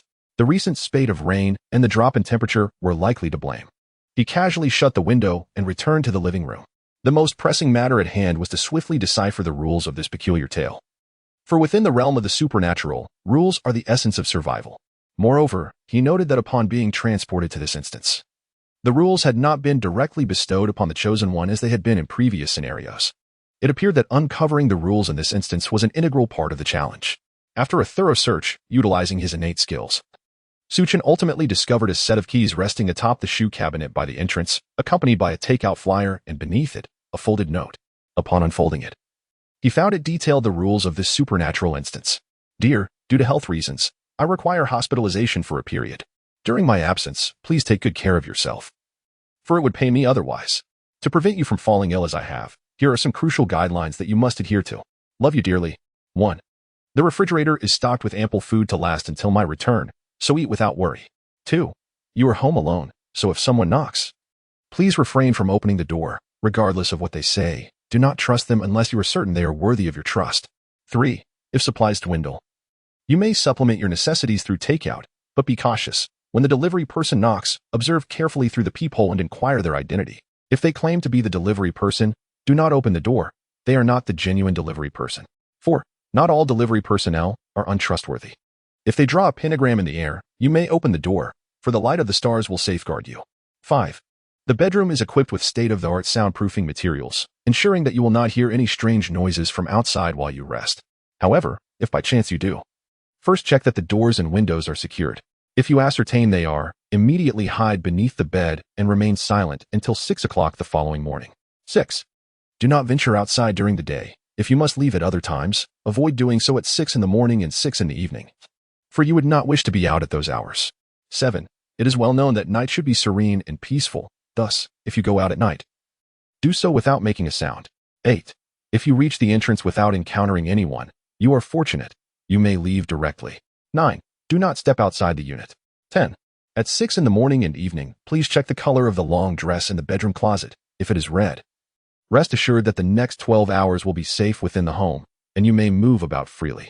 Should it be a blue long dress, please be mindful to remain within the confines of your bedroom for the next 12 hours. If you must venture out, recite Newton's second law in silence. Thus concludes the rules, though the bottom of the paper has been torn, leaving the final segment mysteriously absent. It is evident that these regulations are incomplete, as there are undoubtedly additional stipulations. However, for reasons unknown, or perhaps due to someone's ulterior motives, the rules have been abruptly interrupted. Chen is not excessively troubled by the missing regulations, not out of arrogance or disregard, but rather because the preceding rules have already given him a headache, rendering him incapable of attending to what follows. The absurdity of these rules is overwhelming, lacking any semblance of logic, and bordering on the fantastical. Nonetheless, this is not a significant issue. Even if they are somewhat outrageous, theoretically, as long as one adheres to the rules, there should be no cause for concern. Yet, herein lies the dilemma. The current rules are fraught with contradictions, leaving one utterly at a loss as to where to begin. Chapter 67. The Difficulty Source. Navigating the minefield, for instance. The first point mentions a plethora of provisions within the refrigerator, ample enough to sustain him until his girlfriend's return. Yet, the third point suggests that if the food proves insufficient, one may resort to ordering takeout. What is the reasoning behind this? Why might there be a shortage of food? Are the items in the refrigerator indeed consumable? And is the takeout a viable option? This is not the end of the matter. The descriptions regarding the delivery personnel in the third and fourth points also exhibit a degree of contradiction. If these two statements were to be considered together, he might not perceive a conflict. The crux of the issue lies in their separation. He is unable to discern whether one of these statements could possibly be a trap. His suspicion arises from the fact that his innate talent has keenly detected a subtle discrepancy in the handwriting, suggesting that they may not have been penned by the same individual. Such a nuance is typically elusive unless one observes with great scrutiny. Generally, while perusing rules, no one pays heed to such intricate details. However, Chen is different. His talent resembles a finely tuned radar, rendering all minutiae within his perceptive grasp. Consequently, he finds himself in a quandary due to the handwriting discrepancies in these two rules. A similar predicament arises with the 8th and 9th points, which are rife with contradictions. One asserts that under specific circumstances, one may exit the unit, while the other unequivocally states that leaving the unit is prohibited. The distinct handwriting styles render it impossible to ascertain which is accurate. Chen inhales sharply, realizing that this time, the bizarre regulations will not be as straightforward as those encountered in the zoo. Thus, he endeavors to steady his mind and embarks on a meticulous re-examination of the rules. Upon this thorough review, he indeed uncovers some novel insights. The preamble of the rules indicates that they are designed to prevent illness akin to what he and his girlfriend experienced, suggesting that the current anomaly may not be lethal, at least not immediately. It might induce an ailment in him, similar to that affecting his girlfriend, which could potentially be fatal or herald the onset of a perilous hunt. Chen suddenly recalls the diminished mental acuity he experienced during the previous transmission, further solidifying his hypothesis. Violating certain rules may not result in instant death. Rather, it could lead to contamination by disease. With this line of reasoning, he contemplates the possibility of survival by being cautious, striving to avoid triggering any rules and refraining from transgressions. He resolves to wait for the misfortunes of others from different nations to unfold, seizing the opportunity to glean crucial information from the Dragon Kingdom's officials when the time is ripe.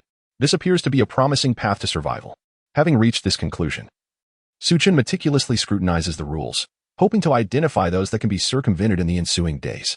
Firstly, he recognizes that he holds the initiative regarding takeout and outings.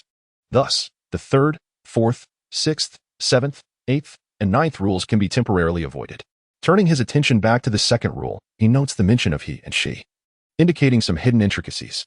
The best course of action would be to refrain from opening the door for anyone over the next 2 days.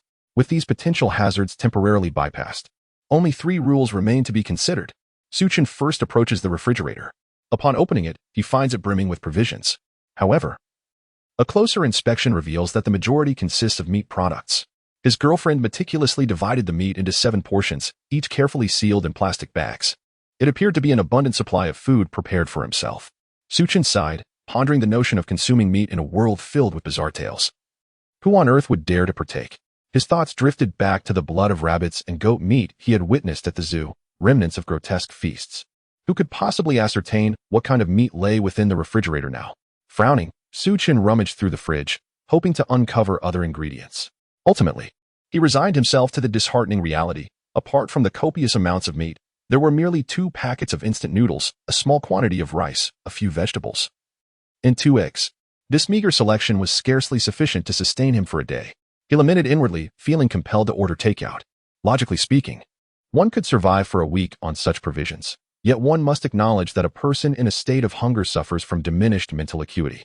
Given his suspicions that the strange occurrences might somehow contaminate the chosen ones, Chen understood the necessity of maintaining his mental clarity.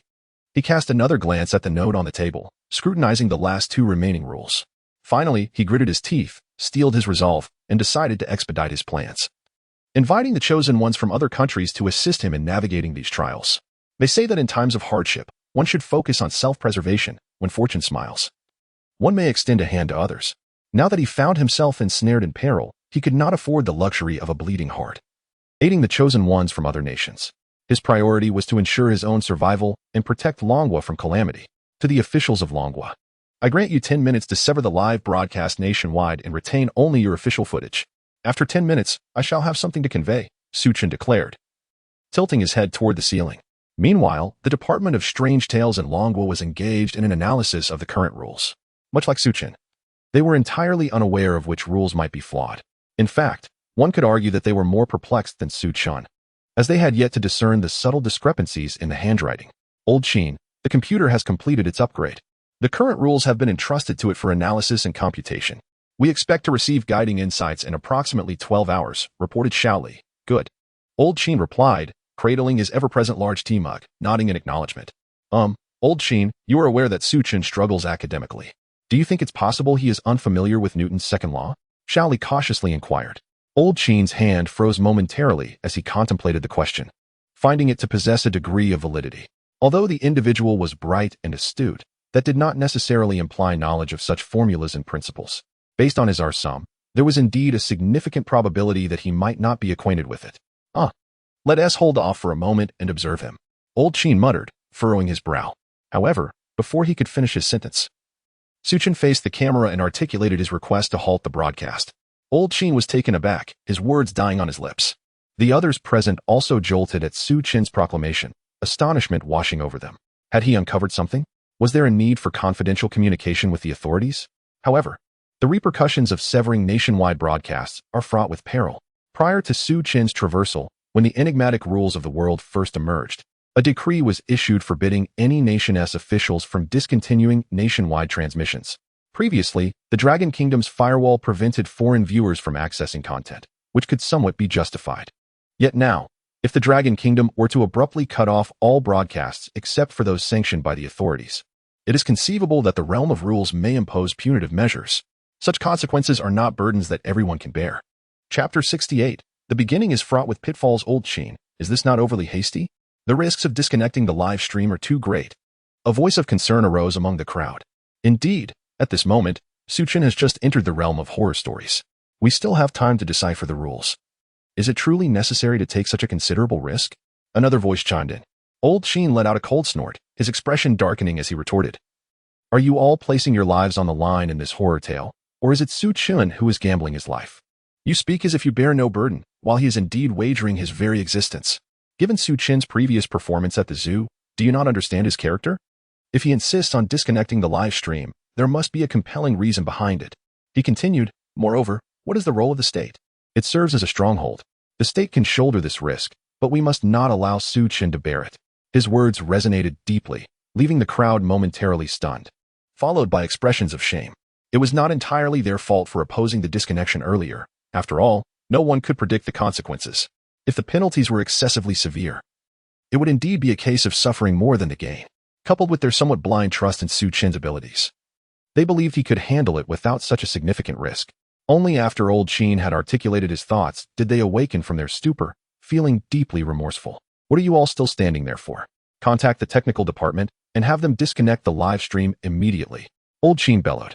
The urgency in his voice jolted everyone into action, and they swiftly rushed out to reach the relevant personnel. Soon after, the live stream was, as promised, terminated. At that moment, the time Chen had arranged also arrived.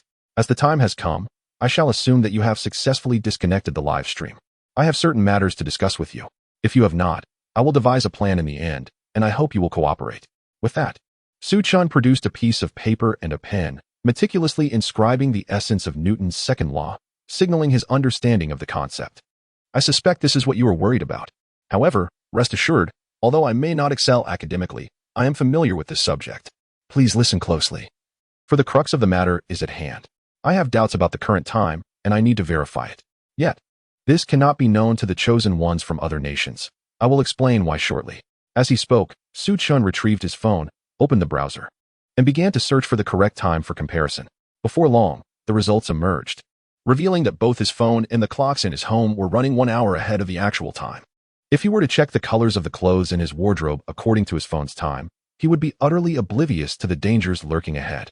Indeed, the realm of horror stories had presented not just one pitfall from the very start. At that moment, the members of the Dragon Kingdom's horror department gasped in unison. They had entirely overlooked this detail. Had it not been for Chen's quick wits, they might have truly encountered disaster. Simultaneously, a question arose in their minds. Was it really necessary for Chen to disconnect the live stream simply to prevent the chosen ones from other countries from discovering this trap? However, they were not anxious. They understood that Chen would elucidate their uncertainties. At that moment, Chen adjusted the time on his phone while deliberately keeping the clock in the living room set incorrectly. He smiled, picking up a pen to inscribe 2 rows of numbers: 1, 4, 6, 9, 2, 3, 5, 7, 8, 10. I noted that the handwriting of these rules appeared distinct. The first row's characters seemed somewhat rigid, leading me to suspect the presence of a trap, though I could not be certain. Chen calmly remarked. The officials from Longwo were taken aback by this revelation. They had not considered that direction before, and the notes they glimpsed during the live broadcast were rather unclear, naturally causing them to overlook this detail. They hastily retrieved screenshots of the notes, magnifying them for closer examination. Indeed, as Chen had indicated, the 2 fonts exhibited differences. Truly impressive, Chen could identify such nuances so swiftly. Some gazed at him with admiration. Was he imparting this knowledge to expedite our assistance in deciphering the rules? Someone inquired. Stop overthinking, Chen will guide us. Just follow his instructions, Little Lee interjected, adjusting his glasses and interrupting the murmurs. Chen paused briefly, allowing the officials from Longwo time to review the rules, then continued. For this reason, I cannot ascertain the validity of these rules at present. Hence, I require the actions of other chosen ones to validate whether my hypotheses are correct. Naturally, the traps embedded within these rules must remain undisclosed for the time being. Now, I shall outline my plan. Should you have already halted the live broadcast, please focus on whether any anomalies arise when other chosen ones violate the 1st and 10th rules. Tomorrow, I will share my conjectures based on my own encounters. If I am correct, silence will suffice. If I am mistaken, promptly compile any useful information and send it to me. However, if you have not interrupted the broadcast, there is little we can do. Please gather information to the best of your ability. There will undoubtedly be some fools from various countries who refuse to heed caution, and simply relay it to me tomorrow. With that, Chen spread his hands in a gesture of resignation. That is all I have to say. Let us resume the broadcast.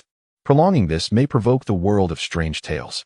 He then crumpled the paper on the table and tossed it into the toilet, flushing it away, erasing traces.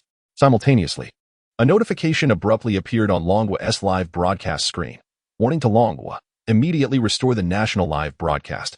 Otherwise, the supreme rules of the world of strange tales shall bring forth a significant calamity upon Longwo. Elder Chen and the others initially recoiled in shock. But upon comprehending the notification's content, they collectively exhaled in relief. Although the supreme rules sounded severe, it was merely bluster. It seemed their gamble had paid off. Soon, Little Lee and others contacted the technical department to restore the live broadcast, and the warning from the world of strange tales vanished without a trace. Xiaoli, you were tasked with arranging personnel to meticulously monitor the every move of athletes from all nations, particularly those emphasized by Chen. With unwavering authority, Old Chen issued the command. Rest assured, I will ensure that it is executed flawlessly. With that, Xiaoli swiftly exited the conference room to connect with diligent and reliable staff members. Meanwhile, the representatives from Long Nation stared blankly at the black screen, while numerous foreign spectators, upon learning of the live stream's abrupt termination, flocked in to indulge in the unfolding drama. What is going on with you, Long Nation? Why such pettiness in cutting off the live stream? What secrets are you concealing from us? We all inhabit Blue Star and are one family. How can you hide things? Chen's heart is truly wicked. Indeed, The upstairs must be from the ugly nation. If you have nothing to hide, let your ugly nation promptly disclose all its technologies. I am confident that every nation will support it. Absolutely, I am from the Gung nation, and I agree that the ugly nation should reveal all its technologies. We, the blowing hair Mauritius nation, also concur. Audiences from various relatively underdeveloped nations in the Philippines express their unanimous support. Chapter 69. Danger approaches at this moment. The audience from the ugly nation found themselves at a loss for words. And what are the inhabitants of the ugly nation? They urged for an open display of technology, demanding silence from their rivals, fully aware they were being observed. Foolish dragon nation, how can you still laugh? Interrupting the live broadcast will incur the wrath of the supreme rules. I await your calamity with eager anticipation. Just as a certain netizen from the ugly nation finished speaking, a notification from the supreme rules materialized in the now blacked-out live stream. The audience from the dragon nation felt a twinge of panic. However, the spectators from the ugly nation quickly transformed their trepidation into jubilation, their previous frustrations evaporating. What did I say? The supreme rules have indeed issued a warning. You dragon nation, brace yourselves for disaster. Haha. Many individuals from the ugly nation, who had been lurking in the dragon nation's live stream, emerged to ridicule openly. Just as the ugly nation reveled in their triumph, the live stream abruptly resumed, accompanied by the vanishing notification of the supreme rules. What is happening? No punishment? Just a warning? They exclaimed in disbelief. Why is it that they, the dragon nation, broke the rules and yet face no consequences? Damn it, the supreme rules are unjust. To hell with it, I refuse to accept this. Supreme rules, are you instructing me on my duties? Humans who dare to speak ill of these rules have been eradicated. All spectators are advised to exercise caution. Furthermore, henceforth, no nation is permitted to interrupt live broadcasts. This time serves merely as a warning. Future violations will result in severe penalties. We expect cooperation from all nations. Another series of notifications from the supreme rules appeared at the top of the live stream. The audience from the ugly nation was left bewildered. Damn. Is there no law to uphold? The dragon nation broke the rules, yet they receive only a warning. We merely expressed our opinions, and one of our own was silenced? Who can tolerate this? Am I, a proud citizen of the ugly nation, supposed to fear your threats? Supreme rules, I apologize. I was mistaken to question you. I will never dare again. Me too. I was misled. Eradication is just. You truly are the supreme rules, ridding us of harmful individuals. You are a blessing to the ugly nation and the world. The citizens of the ugly nation fervently praised the supreme rules, fearful of becoming targets themselves. Subsequently, amidst the laughter of the dragon nation's audience, the individuals from the ugly nation retreated, returning to their own live stream. Meanwhile, in the realm of strange tales, Chen lay languidly on the sofa, gazing at the clock hanging in the living room, awaiting the arrival of 6 o'clock. Soon, the evening hour arrived, and he stood to make his way to the bedroom. He was acutely aware that his previous performance at the zoo had drawn considerable attention from various national officials. Although the Dragon Nation had prepared defenses, erecting firewalls, they could not deter the multitude of spies lurking within their territory. Since it was clear that they intended to use a fool as a stepping stone, it was only natural to perform the act in its entirety, concealing any issues with time. Chen calmly opened the wardrobe, and the first sight to greet him was a blood-red dress. According to the established rules, if one encounters a red dress in the wardrobe, it signifies that the next 12 hours are safe, allowing for unrestricted movement. Thus, he feigned a long sigh of relief. Subsequently, he began to whistle, retrieved a packet of instant noodles from the refrigerator, and strolled into the kitchen to prepare them. His movements relaxed and exuding an air of ease. However, upon closer scrutiny, it became apparent that his actions were executed with remarkable efficiency, imparting a sense of urgency. Indeed, Chen was inwardly anxious, for according to the conventions of the bizarre world, the fact that they had tampered with time indicated that the color of the clothing in the wardrobe would inevitably change after an hour, bringing danger in its wake. He needed to satisfy his physiological needs within that hour, and then remain confined in his bedroom until 6 o'clock the following morning. Thus, he had to act swiftly to resolve all matters at hand. Before long, the noodles were ready. Chen did not bother to bring the bowl to the dining area, but instead ate directly from the pot in the kitchen. The numerous bewildered viewers in the live stream were left in a state of confusion. What was going on? Why was Chen eating instant noodles? Why not indulge in the array of other foods available? Could it be that he suspected something was amiss with the meat? That seemed unlikely. Even if the meat was questionable, he could have opted for something else. At the very least, he could have added an egg to his meal for added nutrition. While this reasoning held merit, was there not a possibility that Chen simply did not know how to cook? As this thought emerged, the barrage of comments paused for a moment.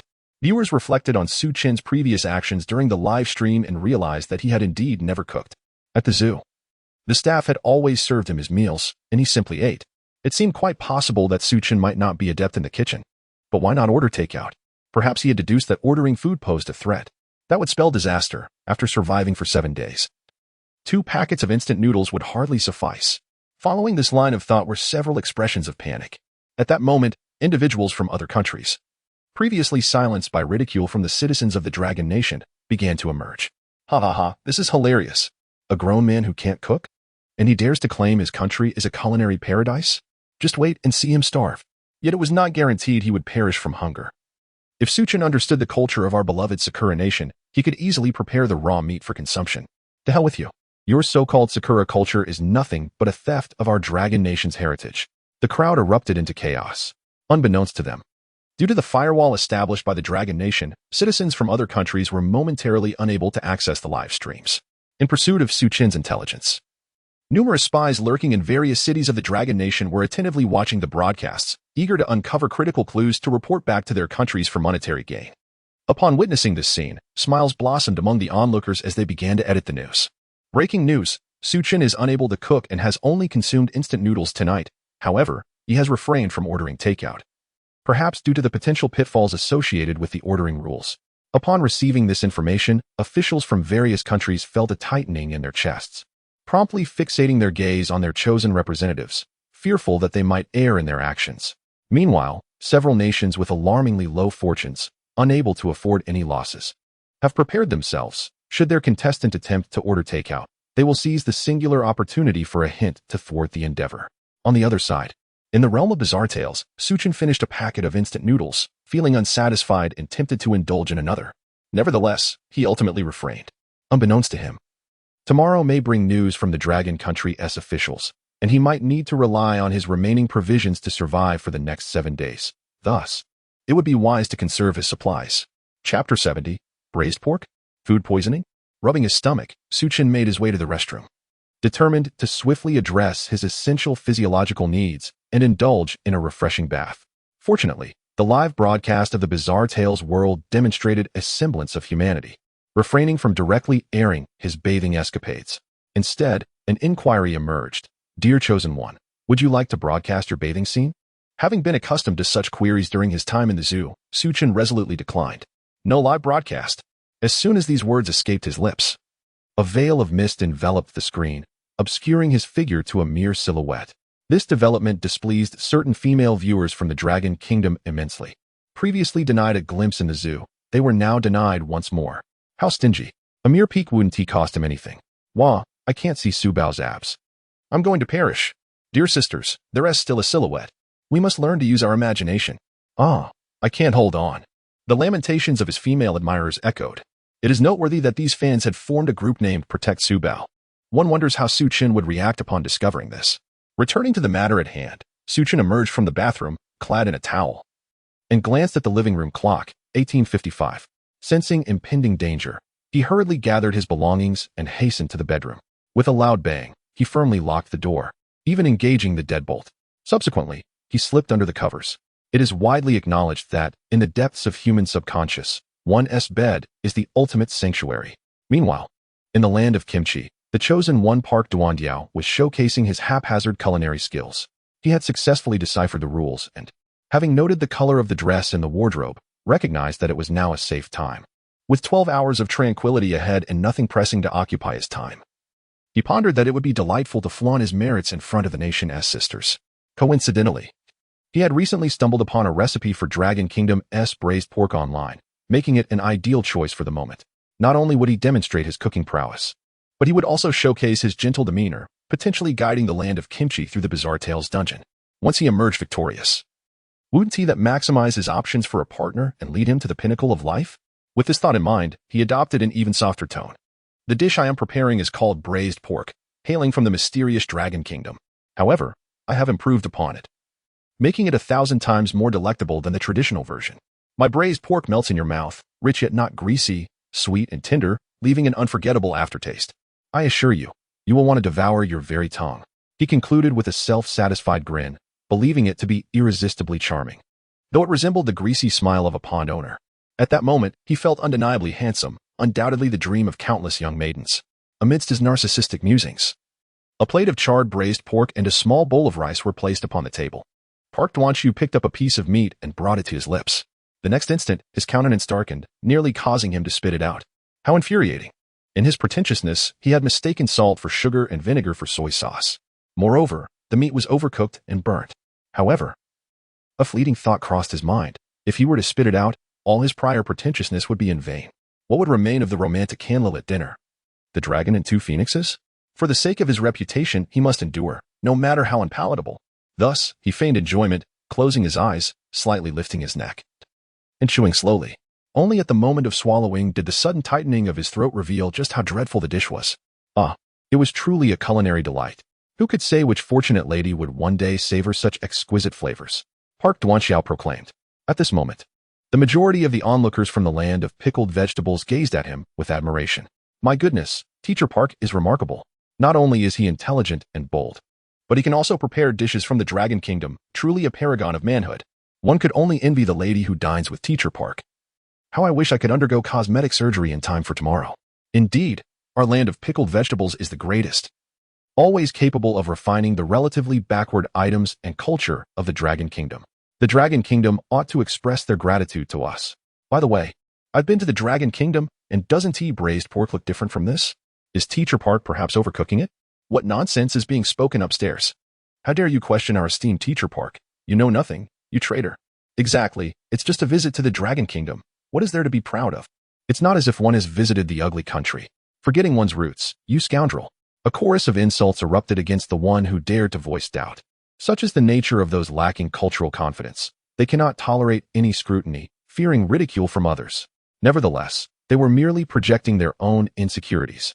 After all, how else could they be so easily provoked by a mere gesture of approval? It all stemmed from their own inadequacies, fearing mockery from others.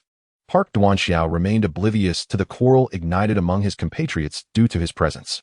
He was enduringly consuming that plate of braised pork. Alas, had he known earlier, he would not have prepared such an abundance. How could one possibly finish it all? He cursed inwardly. After a considerable time, when his expression of enjoyment had frozen in place, he finally finished the plate of braised pork. He glanced at his phone to check the time. 2000 hours. He had spent a full hour on this meal, which attests to its dreadful taste. Just then, Park Duan-Xiao suddenly felt a wave of dizziness, his temples throbbing. Strange images began to flicker in his mind, as if a group of little people were dancing. Panic surged within him. Good heavens. I've heard that in the Dragon Kingdom, consuming a certain mushroom with a red umbrella and white stalk causes one to see little dancing people. Could it be that I have food poisoning? The thought only deepened his alarm. The preparation of this braised pork was entirely a product of his erratic memory, and he could not ascertain whether there were any flaws in his method. Furthermore, the dish was utterly unpalatable, yet out of pride, he consumed every last morsel. It was entirely plausible that this very reason led to his food poisoning. How ironic it would be to perish not at the hands of some sinister force, but rather from a culinary misadventure. Such a fate would surely invite ridicule. He pondered this in dismay. Thus, he resolved to take swift action to save himself. Considering rushing to the restroom to expel the entire contents of the braised pork, believing he might still have time. However, as he stood up, a thought struck him. If he were to purge himself now, he might indeed find salvation. But what would the viewers of the live stream think of him? Wouldn't all his previous fabrications be laid bare? The image-conscious Park Duan-Xiao found it utterly unbearable to face such an outcome, leaving him in a state of complete embarrassment. Chapter 71. Dreamwalking. As time ticked away, Park Duan-Xiao's heart grew increasingly frantic. Just as he resolved to abandon his dignity, a sudden epiphany struck him. He recalled that he could turn off the screen while showering. At that moment, he could vomit without anyone witnessing it. Without hesitation, Park Duan-Xiao dashed into the bathroom and turned on the shower. He decisively dismissed the inquiries from the realm of strange tales and promptly bent down to induce his gag reflex. However, to his dismay, no matter how hard he tried, he could not bring himself to vomit. Just as he began to sweat with anxiety, a sudden, urgent knock resonated at the door, accompanied by faint laughter. The unexpected sound sent a chill down his spine, raising goosebumps all over his body. Even the warm water cascading down felt devoid of comfort. Park Duan-Xiao was taken aback, utterly perplexed by the occurrence. Faced with this unexpected turn of events, he dared not linger in the shower any longer. He hastily dried himself, donned his clothes, and cautiously approached the door. At that moment, the urgent knocking ceased, and the faint laughter faded away as he turned off the shower. The room fell eerily silent, save for the soft ticking of the clock. Park Duan-Xiao cautiously leaned closer to the door, pressing his eye against the peephole to gaze outside. Yet, He found nothing but emptiness. The dim lights of the hallway flickered incessantly.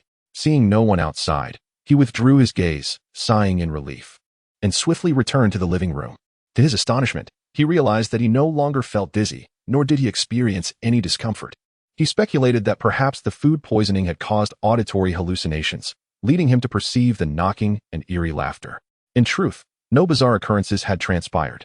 With the digestion of food and his liver detoxifying, his health was restored, and those illusions would naturally dissipate. Oh, tomorrow I might not be able to continue this reckless behavior.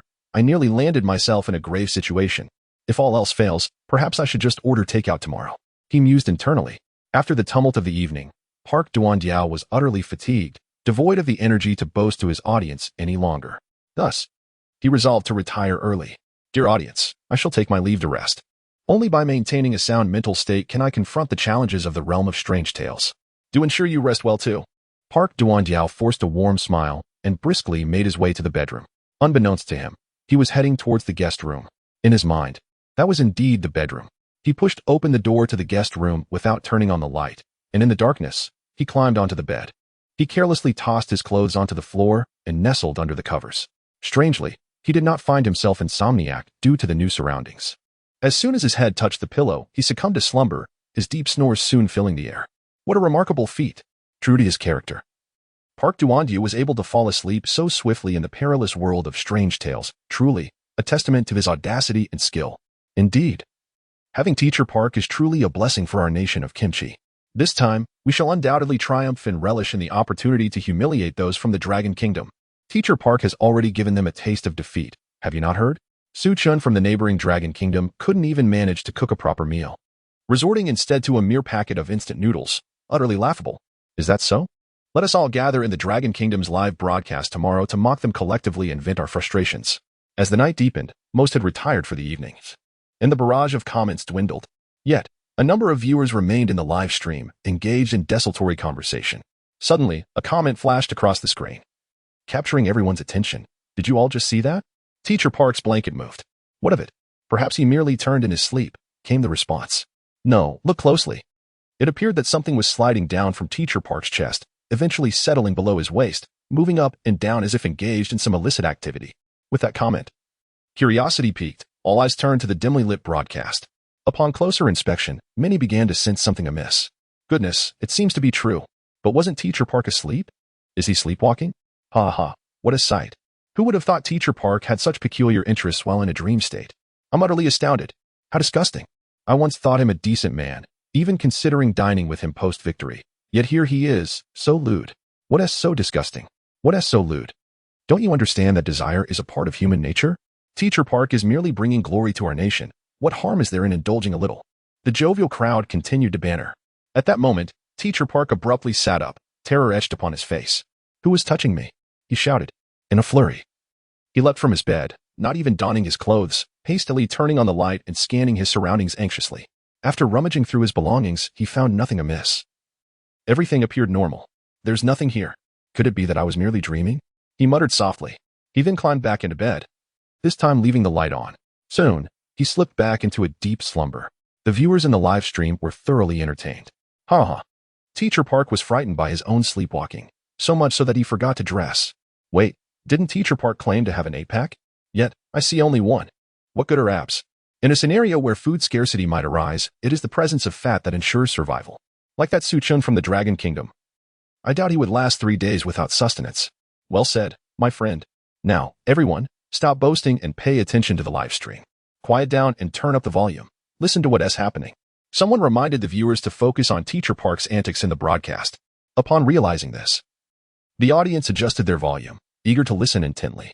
A peculiar sound faintly echoed, reminiscent of a palm gliding over skin. The crowd furrowed their brows, casting puzzled glances at the live broadcast. Since Park Duandiao was sleeping with the lights on this time, the image was considerably clearer than before. It appeared as though a hand was gently caressing his chest, abdomen, and extending downwards past his waist.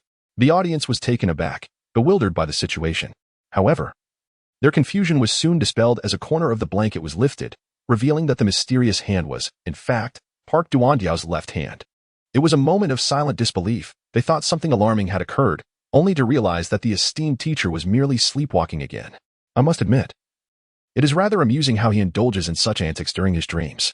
The foul-smelling pickled cabbage bug, though not particularly large, certainly enjoys its playful tendencies. What is the person upstairs rambling about? Let us refrain from casting aspersions. Chapter 72. The Rebellion of the Left Hand Amidst the Cacophony. Park Duandiao once again clumsily rose to his feet, drenched in sweat as if he had encountered an unspeakable terror. Someone is touching me. Who is it? Show yourself, he shouted in a panic, tightly clutching his blanket. Officials, give me a hint. Who is it? Tell me who is touching me, he yelled towards the ceiling, his voice echoing in desperation. At that moment, the officials of the pickled vegetable nation were at a loss for words. How could this fool be so easily frightened by a mere sleepwalking episode? It was embarrassing, especially considering he had previously boasted about leading their nation to victory. And now this. What do we do, leader? Inquired a staff member. What do you mean? Ignore him. How could hints be applicable here?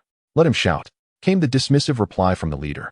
Meanwhile, Park Duandiao, still bellowing, received no response from the officials. His mental state began to unravel. He was convinced that some sinister presence lurked nearby. How else could he explain the incessant touching while he slept? He could feel the force behind the touches. The bloodstains left on his chest were irrefutable proof. Give me a hint. Tell me who is touching me, he screamed, his face turning crimson with hysteria. Yet still, there was no reply. It is well known that one can frighten themselves to death with their imagination. In this moment of sheer terror, he abandoned all notions of dignity, convinced that he could be killed by some unknown entity at any moment. His primal instinct for survival overwhelmed his capacity for rational thought. He flung open the window and climbed onto the ledge, poised to leap. Officials, give me a hint. Tell me who it is. Otherwise, I will jump. If I die, none of you will escape unscathed. He bellowed, his right cheek twitching in fury, while the left remained somewhat dazed. The audience from the pickled vegetable nation was utterly stunned. What the hell is this idiot doing? Is he insane? Scared to jump off a building because of a sleepwalking episode? I can't believe I praised him before. Stop cursing, and where is the official? Hurry and reveal the truth. If this lunatic jumps, we'll all suffer. The audience incessantly tagged the officials in their pleas. However, the officials were equally bewildered. This hapless Park Duandiao was capable of such foolishness. All the staff members felt a wave of anger wash over them. Yet, anger aside, they could not simply allow this fool to leap to his demise. Wouldn't the pickled vegetable nation be the first to face consequences and penalties? Leader, should we reveal the truth to him? A staff member anxiously asked. Fine. Tell him, quickly. Don't let him actually die. The leader, exasperated and anxious, hastily agreed to utilize their one opportunity for a hint, and warn this Park Duandiao. If he dares to cause any more trouble, I will annihilate his entire family. Moreover, if he fails to pass this challenge, I will do the same. The leader, in a fit of anger, added a hasty remark. Yes, I will attend to it immediately. The staff member dashed away with remarkable speed. Soon, the official notification was successfully sent. A message materialized before Park Duandiao. Oh dear, was that you sleepwalking? Caressing your own left hand? We saw it all too clearly. Moreover, you squandered such a precious opportunity. You must ensure our smooth passage, or else your entire family is doomed. Upon reading this announcement, Park Duandiao's face first displayed confusion, then embarrassment. How could it be that he was the one touching himself? This was no trivial jest. In a moment of panic, he had created such a monumental blunder.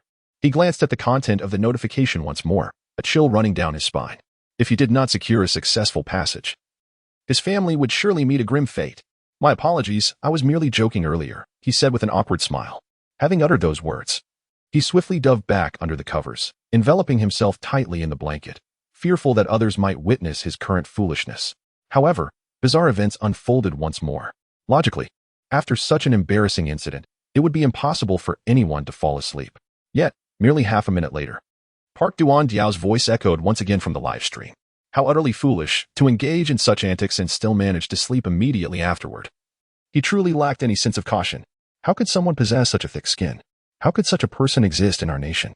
One viewer from the land of cherry blossoms, lurking in the chat of the live stream, couldn't help but comment. Is there a possibility that thick-skinnedness is a traditional skill of your nation? How dare you, you fools from the land of cherry blossoms. You pour waste into the sea. And yet you speak of thick skin? Another retorted. Yet it pales in comparison to you. After all, your nation is the origin of the universe.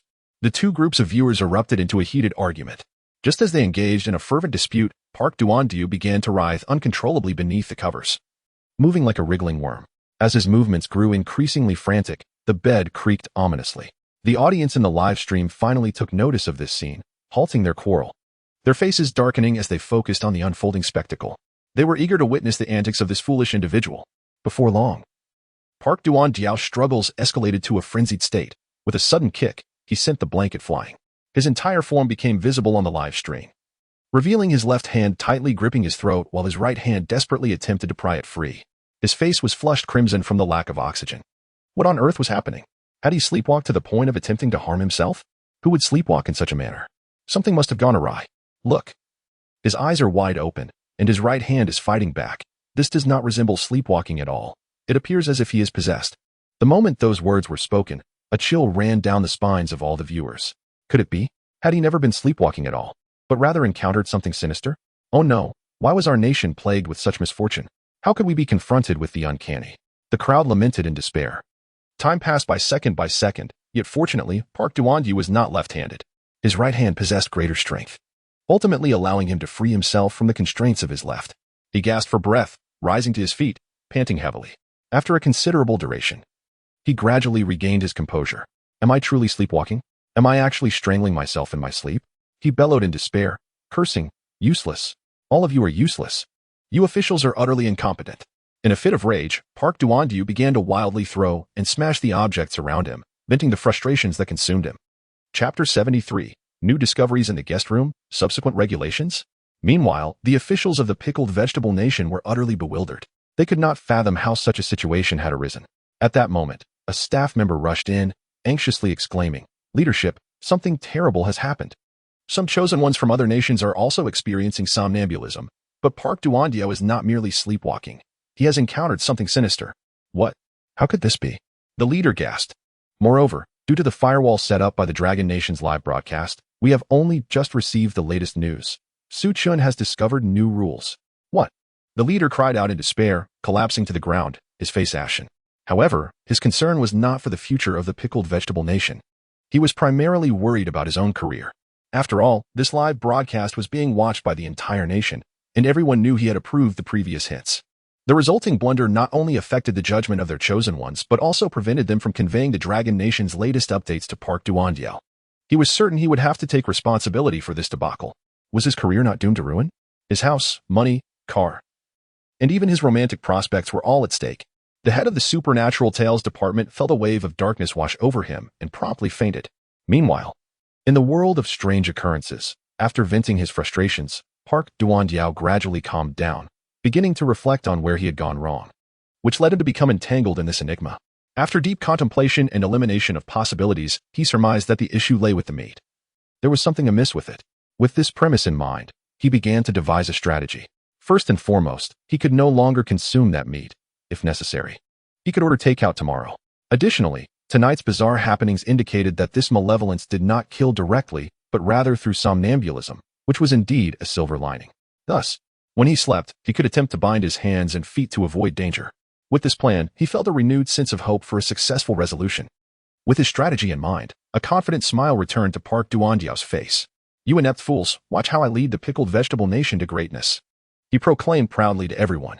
On the other side, several hours later, Chen was languidly flipping through a magazine in his bedroom. Fearing that competitors from other countries would discover the time discrepancy, he had refrained from using his phone. Unfortunately, this left him feeling rather bored. He had already swapped magazines several times, yet sleep still eluded him. After all, he had sneaked back to his room at 6 o'clock, making it unlikely for him to feel drowsy anytime soon.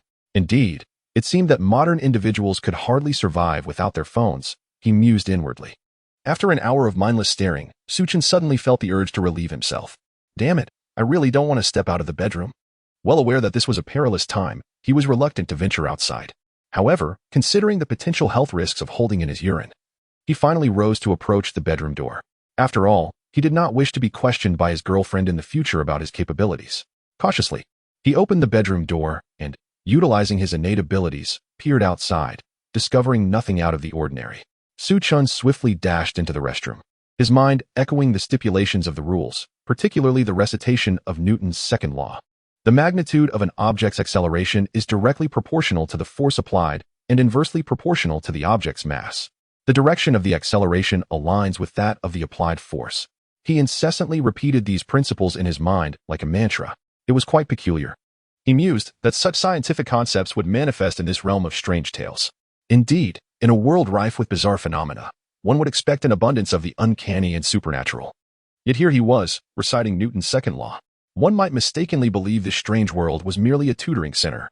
Nevertheless, despite his musings, Chen was not one to be careless when it came to matters of life and death. He continued his mental recitation without interruption, having swiftly resolved his physiological needs. He made his way toward his safe haven. Just as he was about to push open the door, his peripheral vision caught sight of the second bedroom, and he abruptly halted. Something was amiss. Why was the door to the second bedroom closed? He vaguely recalled that since his arrival, that door had remained ajar. Even when he had just visited the restroom, the door had been open. In the blink of an eye, it had inexplicably shut. This was unsettling. Furrowing his brow, Chen turned and approached the second bedroom. He cautiously twisted the doorknob and pushed the door open, then flicked on the light and stepped inside with deliberate care. Concurrently, he activated his innate skill, and soon, everything observable in the second bedroom was laid bare in his mind's eye. A neatly made bed, a drawing board perched against the headboard, a somewhat antiquated desk, and tightly drawn curtains. At first glance, everything seemed normal. Chen let out a sigh of relief, thinking he had perhaps overreacted, and turned to return to his bedroom. However, just as he was about to exit the second bedroom, a sudden thought crossed his mind. No. Upon entering this strange world, the gust of cool air from the open kitchen window had startled him. The breeze in the bedroom had been faint, but the living room had been quite drafty. Something was off. If it weren't for the convection currents, such a strong wind should not be felt. He had already checked the other rooms, and thanks to his innate skill, he quickly confirmed that their windows were securely shut. The second bedroom was the only one he had yet to inspect, and due to the drawn curtains and blind spots in his vision, he had not checked its window. Simultaneously, the fifth rule manifested in his mind. The bedroom is equipped with the most advanced soundproofing materials. You will not hear any strange noises from outside while you rest at night. If, by chance, you do hear something, please first check that all doors and windows are properly secured. This second bedroom could also be considered a bedroom. Could this be a peculiar play on words? Chen pondered. Never one to take chances, he resolved to investigate further. He cautiously approached the window, extending his left hand to carefully draw back the curtains. Fortunately, nothing untoward transpired. As the curtains gradually drew apart, the window was finally fully revealed. Indeed, the old sliding window had a noticeable gap between the window sash and the frame. Observing this, Chen reached out to push the sash, intending to secure the window properly. However, upon attempting to push, he found it immovable, as if it were obstructed by some unseen object. Frowning slightly, he leaned in closer for a meticulous inspection. Ultimately, he discovered a small crumpled piece of paper lodged in the gap between the sash and the frame, which was the very reason the window could not close. Upon seeing this paper, Chen's heart skipped a beat. Could it be that this crumpled paper was a fragment of the torn rule? Chapter 74, The Night of the Return of Souls? The red-dressed female ghost? He had just intended to open the window to retrieve the paper ball when he discovered that it was cleverly wedged in place. If he were to open the window directly, the paper ball would likely fall. Thus, Chen hurried to the kitchen to fetch a pair of chopsticks, which he deftly extended through the window gap to securely grasp the paper ball. Only then did he hastily push the window open and draw the paper ball inside. Once he had the paper ball in hand, Chen did not rush to inspect it. Instead, he swiftly closed the window, secured the latch, and hurried back to his bedroom. Upon returning to the sanctuary of his room, he finally felt a sense of relief and safety. He then cautiously began to unfold the paper ball. It was important to note that it was currently raining outside, and the paper ball had become quite damp. Any carelessness could lead to its destruction, rendering the text illegible. After some time and effort, he managed to unfold a portion of the paper ball. From what he had revealed, it was evident that the paper had indeed been torn in a systematic manner. The handwriting was consistent. A wave of dread washed over Chen as he considered that had he discovered the window's anomaly any later, the rain might have destroyed the paper ball. Fortunately, the first action he took upon arriving in this world was to close the kitchen window. Otherwise, the gusting winds and pouring rain could have easily swept the paper ball away. Before long, Chen successfully unfolded the paper ball completely. The remaining rules came into view. 1. Please keep the house clean and tidy. She has obsessive-compulsive disorder and a phobia of disorderly environments. 2.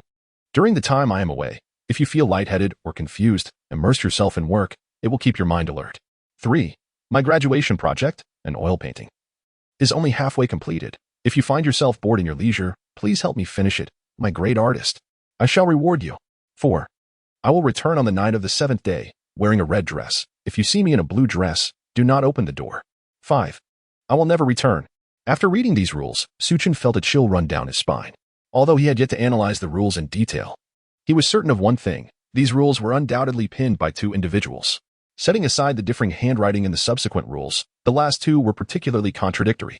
One stated that she would return on the seventh night, while the other proclaimed she would not return. The conflict was glaringly apparent. However, what sent a shiver through Su Chen was the content of the 14th rule. I will return on the night of the seventh day, wearing a red dress. As a citizen of the Dragon Kingdom, his immediate association was with a term deeply rooted in cultural significance, the night of the return of souls. The phrasing the night of the seventh day was profoundly sensitive. Moreover, within this context, the symbolism of a red dress was particularly sinister. As only malevolent spirits don red garments, what on earth was set to return on the seventh day? More crucially, the condition to navigate the supernatural ordeal was to survive for 7 days. Yet, he had arrived in this realm in the afternoon. To survive for 7 days meant he would have to coexist with this returning entity for an entire day and night. Was he not simply offering himself as a sacrifice? Sweat stood on Su Chen's arms, and cold perspiration trickled down his back. After a considerable time, he slowly closed his eyes. Striving to take several deep breaths to calm his tumultuous heart, he reassured himself that, at least for the moment, things were not dire. After all, there was still time to devise a response. With his wit and intelligence, he was certain he could discover a breakthrough, even if all else failed. In the face of mortal peril, he could resort to the teleportation opportunity granted by the world of urban legends. That, to some extent, could serve as a lifeline. Having fortified his thoughts, Su Chen turned his gaze back to the content of the rules. After a lengthy pause, he furrowed his brow, feeling somewhat perplexed. The rules appeared deceptively simple, even blunt. Yet, therein lay the source of his confusion. Logically, all rules should possess an underlying logic of their own. Just as the regulations of a zoo revolve around cognitive contamination, these rules seemed to lack any foundational logic. This was not as it should be, Su Chen muttered. He then procured paper and pen, categorizing all the rules into two groups based on their distinct penmanship. 1, 4, 6, 9, 13, 14, and 2, 3, 5, 7, 8, 10, 11, 12, 15. According to his previous analysis, the returning woman in red must harbor some ulterior motive. Thus, the first set of rules should logically be considered traps. He examined them one by one. The first rule concerned food, indicating that there must indeed be an issue with it, a coherent line of reasoning. The fourth rule pertained to delivery personnel, asserting that not all delivery workers were untrustworthy. This implied that they all seemed untrustworthy. This created a slight conflict with the third rule, casting doubt on the logic. The sixth rule warned against going outside during the day. If this were a trap, then daytime should be the safe period. However, the seventh rule mentioned situations in which going out at night posed risks, further complicating matters and rendering the logic inconsistent. At this point, Su Chen paused his writing. There was no need to continue. The logic simply did not align. It appeared he had fallen into a cognitive trap. Never mind, he thought. He would take things as they came and inquire about the circumstances of other chosen ones from the Dragon Kingdom tomorrow. Su Chen murmured softly to himself.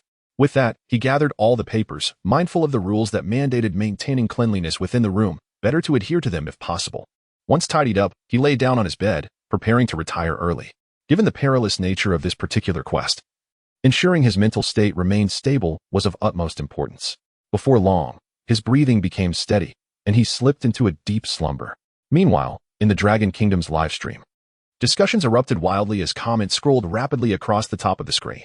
Goodness, everyone, these rules are utterly terrifying. It feels like watching a horror film.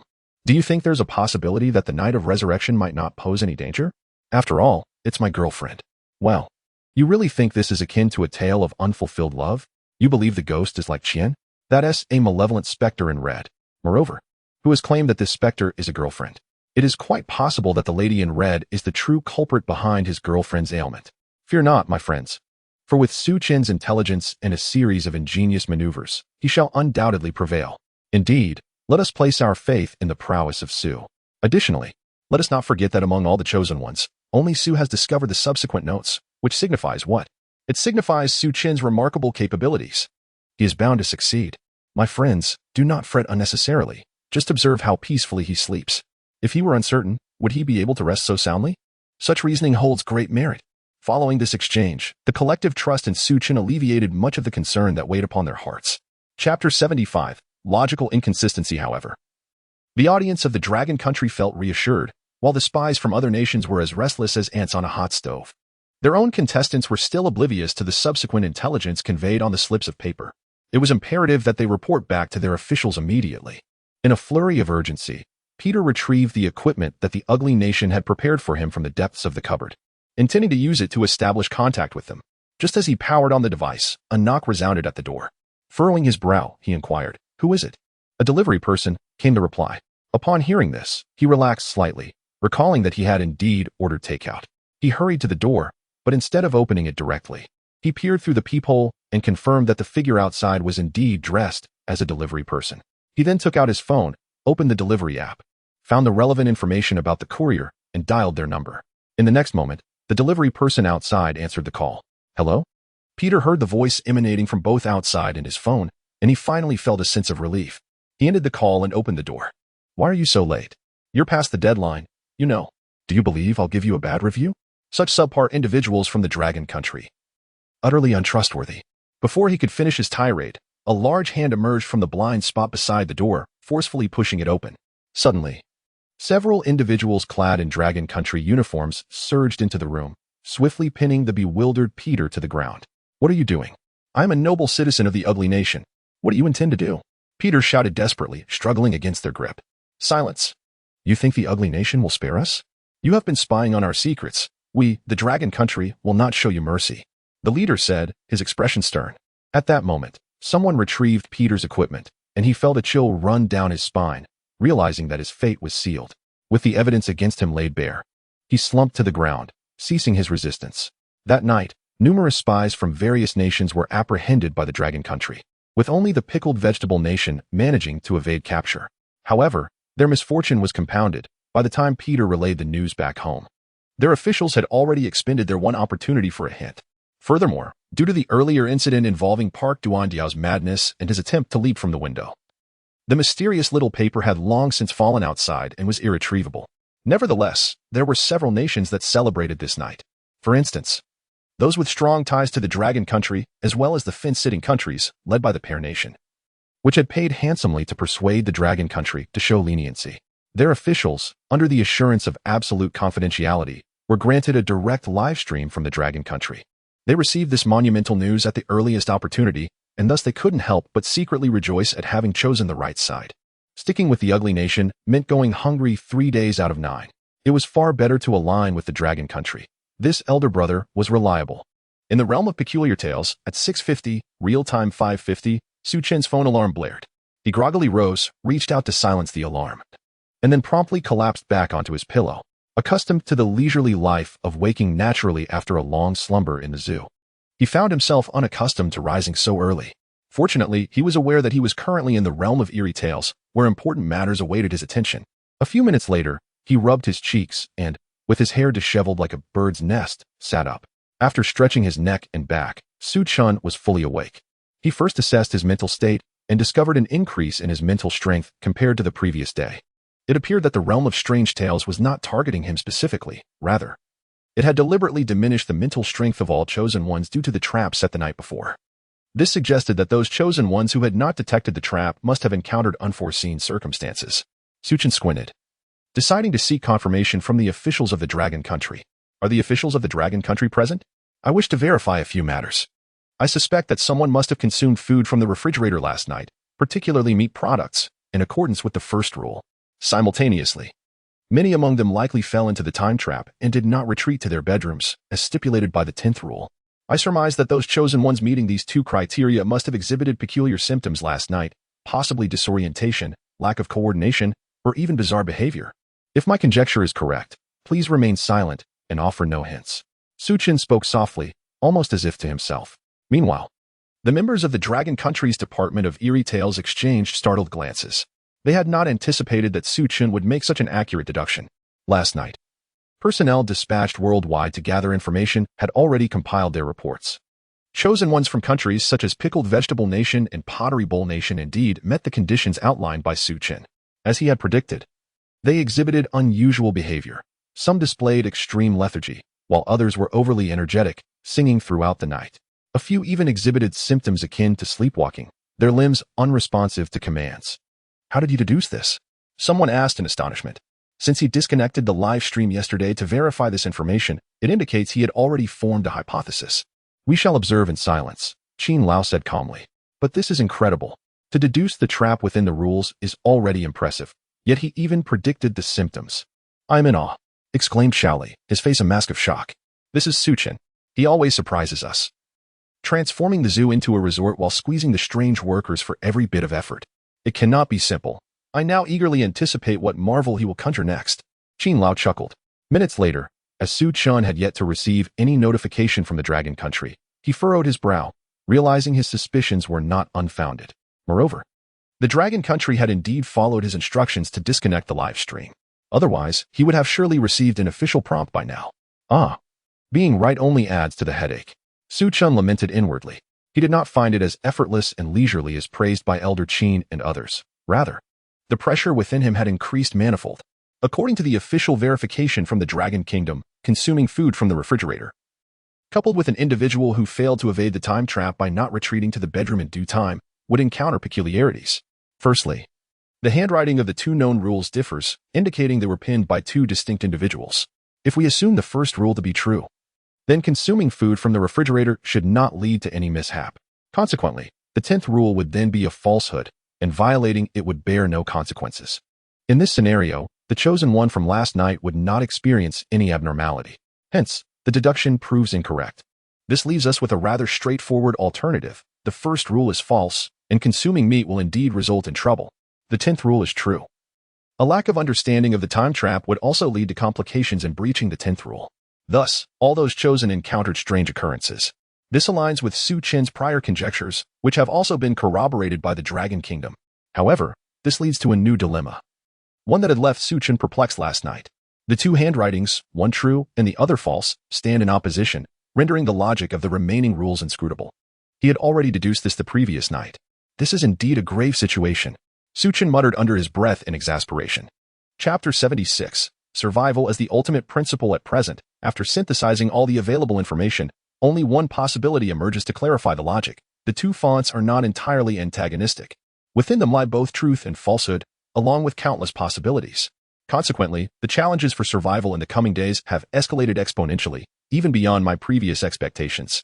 This is due to the necessity of trial and error, coupled with the risks of potential mistakes. Perhaps it is best to adhere to the original plan and exercise caution, allowing the Dragon Kingdom to focus more on the competitors from other nations, hoping that they might assist me in navigating these uncertainties. Thus, Chen arrived at this conclusion. He then glanced at his phone, which read exactly 6 o'clock. He hastily leaped from his bed, took a few brisk steps, and opened the wardrobe. Meanwhile, the audience in the Dragon Kingdom's live stream was left bewildered. They were still unaware of the existence of the time trap. What had Chen just discussed with the officials? Was he playing the role of a seer? More importantly, I was concerned that Chen had overslept. He had missed the crucial moment of checking the wardrobe at 6 o'clock. Indeed, how could someone as meticulous as Chen make such a fundamental error? No. Stop your chatter and look at the live broadcast. What on earth has happened to the colors of the clothes and the wardrobe? At 6 o'clock, viewers from other nations witnessed Chen's moment of checking the wardrobe. At that time, a blue long dress hung there, signifying that the subsequent 12 hours would be perilous. However, Chen had opened the wardrobe an hour late, and astonishingly, the dress had transformed into red. What was going on? As the audience grappled with confusion, Chen promptly provided an explanation. He pulled out his phone, beaming as he displayed the time, then proceeded to open a webpage to check the current time. Finally, he compared the actual time with the clock in the living room. At that moment, everyone comprehended the situation. The temporal mechanics of this bizarre world were flawed, a significant pitfall. Could one even imagine such a scenario? This dungeon is undeniably ruthless. Who could have anticipated such a twist? Chen, our savior, could. His brilliance is unparalleled. But why did Chen choose to unveil this mystery? I suspect that soon other nations will also learn of this revelation. Wouldn't it be more advantageous to continue ensnaring the chosen ones from other realms? How could we mere mortals fathom Chen's intentions? We can only observe. Indeed, Chen's actions bore profound implications. Having acquired the intelligence he sought, there was no need to allow these chosen ones to perish needlessly under the 10th rule. Instead, they should survive and assist him in navigating the treacherous path ahead. Furthermore, once he disclosed this information, the officials of other nations would undoubtedly be compelled to act, seizing the singular opportunity to alert their own chosen ones. Coupled with the discovery of the hidden rules the night prior, these nations would be unable to remain idle. By exhausting the hint opportunities of other countries, Chen would facilitate his subsequent strategies. By the way, let me inform you of another matter. The food in the refrigerator is questionable. so please refrain from consuming it indiscriminately, Chen said with a smile. Thus, these chosen ones now confront a dire scarcity of sustenance. He is compelling these elect individuals to resort to takeout. This is the crux of the matter. Simultaneously, he can leverage the takeout circumstances of other nations to assess the veracity of these rules. At this moment, within the Department of Strange Tales and Dragon Country, Xiao Li appears bewildered. Why has Chen disclosed such precious information so openly? He simply cannot fathom why, possessing so many secrets, he would choose to share them with individuals from other nations. Has this fellow turned into a benevolent soul? You have yet to mature. Since Chen has candidly revealed this, it suggests he desires the people of other nations to be informed. As for why he has made such a decision, I surmise he aims to deplete the hint opportunities of foreign nations and subsequently use these individuals as guinea pigs to traverse the minefield, Elder Chen remarked with narrowed eyes. Xiao Li's expression momentarily faltered, soon replaced by a look of embarrassment. However, we have now erected a firewall. Other nations are likely to experience significant delays in receiving this information. Should we dismantle the firewall? No need, just contact other departments and have them issue an announcement internationally. Elder Chen replied. Such a splendid opportunity should not be squandered by Dragon Country. Shortly thereafter, Dragon Country released an announcement on the international stage in consideration of our shared existence on Blue Star and in the spirit of peace, friendship, and harmonious coexistence. We hereby disclose the traps of the Strange Tales dungeon. 1. Do not consume food from the refrigerator if it appears questionable. 2. The time in the world of Strange Tales is misaligned, being 1 hour ahead of actual time. 3. Hidden rules are wedged within the cracks of the secondary bedroom window. Upon the release of this information, a sensation rippled across the globe. Numerous nations, anxiously attempting to gather intelligence on Dragon Country, were left dumbfounded. What is happening? Wasn't Dragon Country vigilant against everyone as if guarding against thieves? Why have they suddenly transformed, compassionately revealing hidden rules? Could there be a conspiracy at play? However, upon receiving reports from their spies, their concerns swiftly dissipated. It seems this is merely an act of benevolence from Dragon Country, devoid of any sinister plot. In contrast to those nations that had embedded spies within Dragon Country, several smaller nations were positively elated. Who cares about conspiracies when their own chosen ones are on the brink of demise? Naturally, they would gamble on a dead horse, hoping for a miracle. Simultaneously, an unusual thought began to stir within their officials. Should they seek an alternative path? Following the United States has yielded no benefits, and they have been blocked from Dragon Country's live broadcasts. Meanwhile, nations that maintain amicable relations with Dragon Country have their participants safely borrowing notes from Chen. It appears the time has come to seek a new leader. With such thoughts in mind, these nations swiftly seized the opportunity to express their gratitude to Dragon Country, presenting substantial gifts to lay the foundation for future alliances. Just as Dragon Country's announcement stirred a tempest, the nation of Kimchi was utterly flabbergasted. Their own hint opportunities had long been squandered. As a result, there are so many pitfalls in the world of Strange Tales. This is surely the end for Park Dangun. The entire nation of Kimchi descended into a chorus of lamentation. Chapter 77. Ordering takeout, however, regarding the pervasive despair engulfing the land of pickled vegetables, Park Duandiao remained blissfully unaware. He was ensconced in his bedroom, grappling with strategies. Following the terrifying events of the previous night, sleep had eluded him entirely. He dared not succumb to slumber for fear that his left hand might once again betray him and bring about his demise. Thus, he lingered in his sanctuary until the early hour of 6, when the bizarre tales of the night began to fade. Oblivious to the troubling passage of time, Park hastily opened his wardrobe to inspect the color of the long dress he intended to wear. To his dismay, he was struck with astonishment as he beheld that the dress had inexplicably transformed into a shade of blue. Was this not a foreboding sign that peril loomed over his household for the next 12 hours? Panic surged within him. Yesterday, during what was deemed a safe interval, he had encountered a most sinister occurrence. How could he possibly navigate today, within a period fraught with danger? The crux of the matter lay in the fact that this ominous duration would last for 12 hours. What was he to eat today? Moreover, the provisions within his refrigerator were evidently compromised. Consuming them could lead to an untimely demise, the manner of which he could scarcely fathom. Faced with this grim reality, he recognized but one viable option: to order takeout. The rules had clearly delineated the method for doing so, and as long as he adhered to the prescribed guidelines, he was certain that no calamity would befall him. With this thought in mind, Park Duandiao retrieved his mobile device, intent on placing an order. However, to his dismay, he discovered that the familiar food delivery applications were conspicuously absent from his phone. How am I to order takeout now? He lamented, anxiety beginning to mount. Suddenly, a memory flickered to life. While searching for the rules the day prior, He had stumbled upon a takeout flyer resting atop the shoe cabinet. Perhaps that could serve as his means to procure sustenance. Summoning his courage, Park Duandiao cautiously opened his bedroom door, peering into the living room with trepidation. To his astonishment, he noticed that the door to the secondary bedroom had ominously closed. He recalled fleeing to his sanctuary last night, leaving that door ajar. Yet now, it was firmly shut. This could only be the work of something sinister, and he was no expert in the esoteric laws that govern such phenomena. At that moment, doubt crept into his mind, and he hesitated to venture beyond the confines of his bedroom.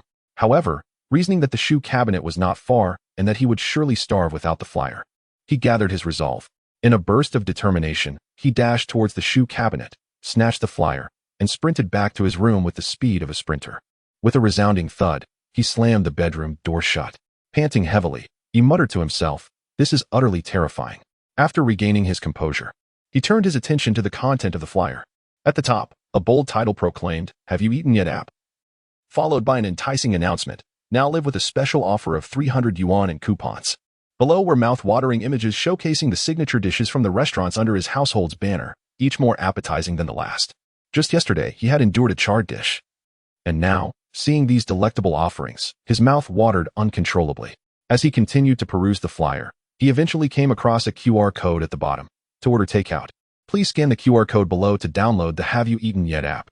Without hesitation, Park Duandiao hastily took out his phone and prepared to scan the code. With a soft beep, a download page materialized.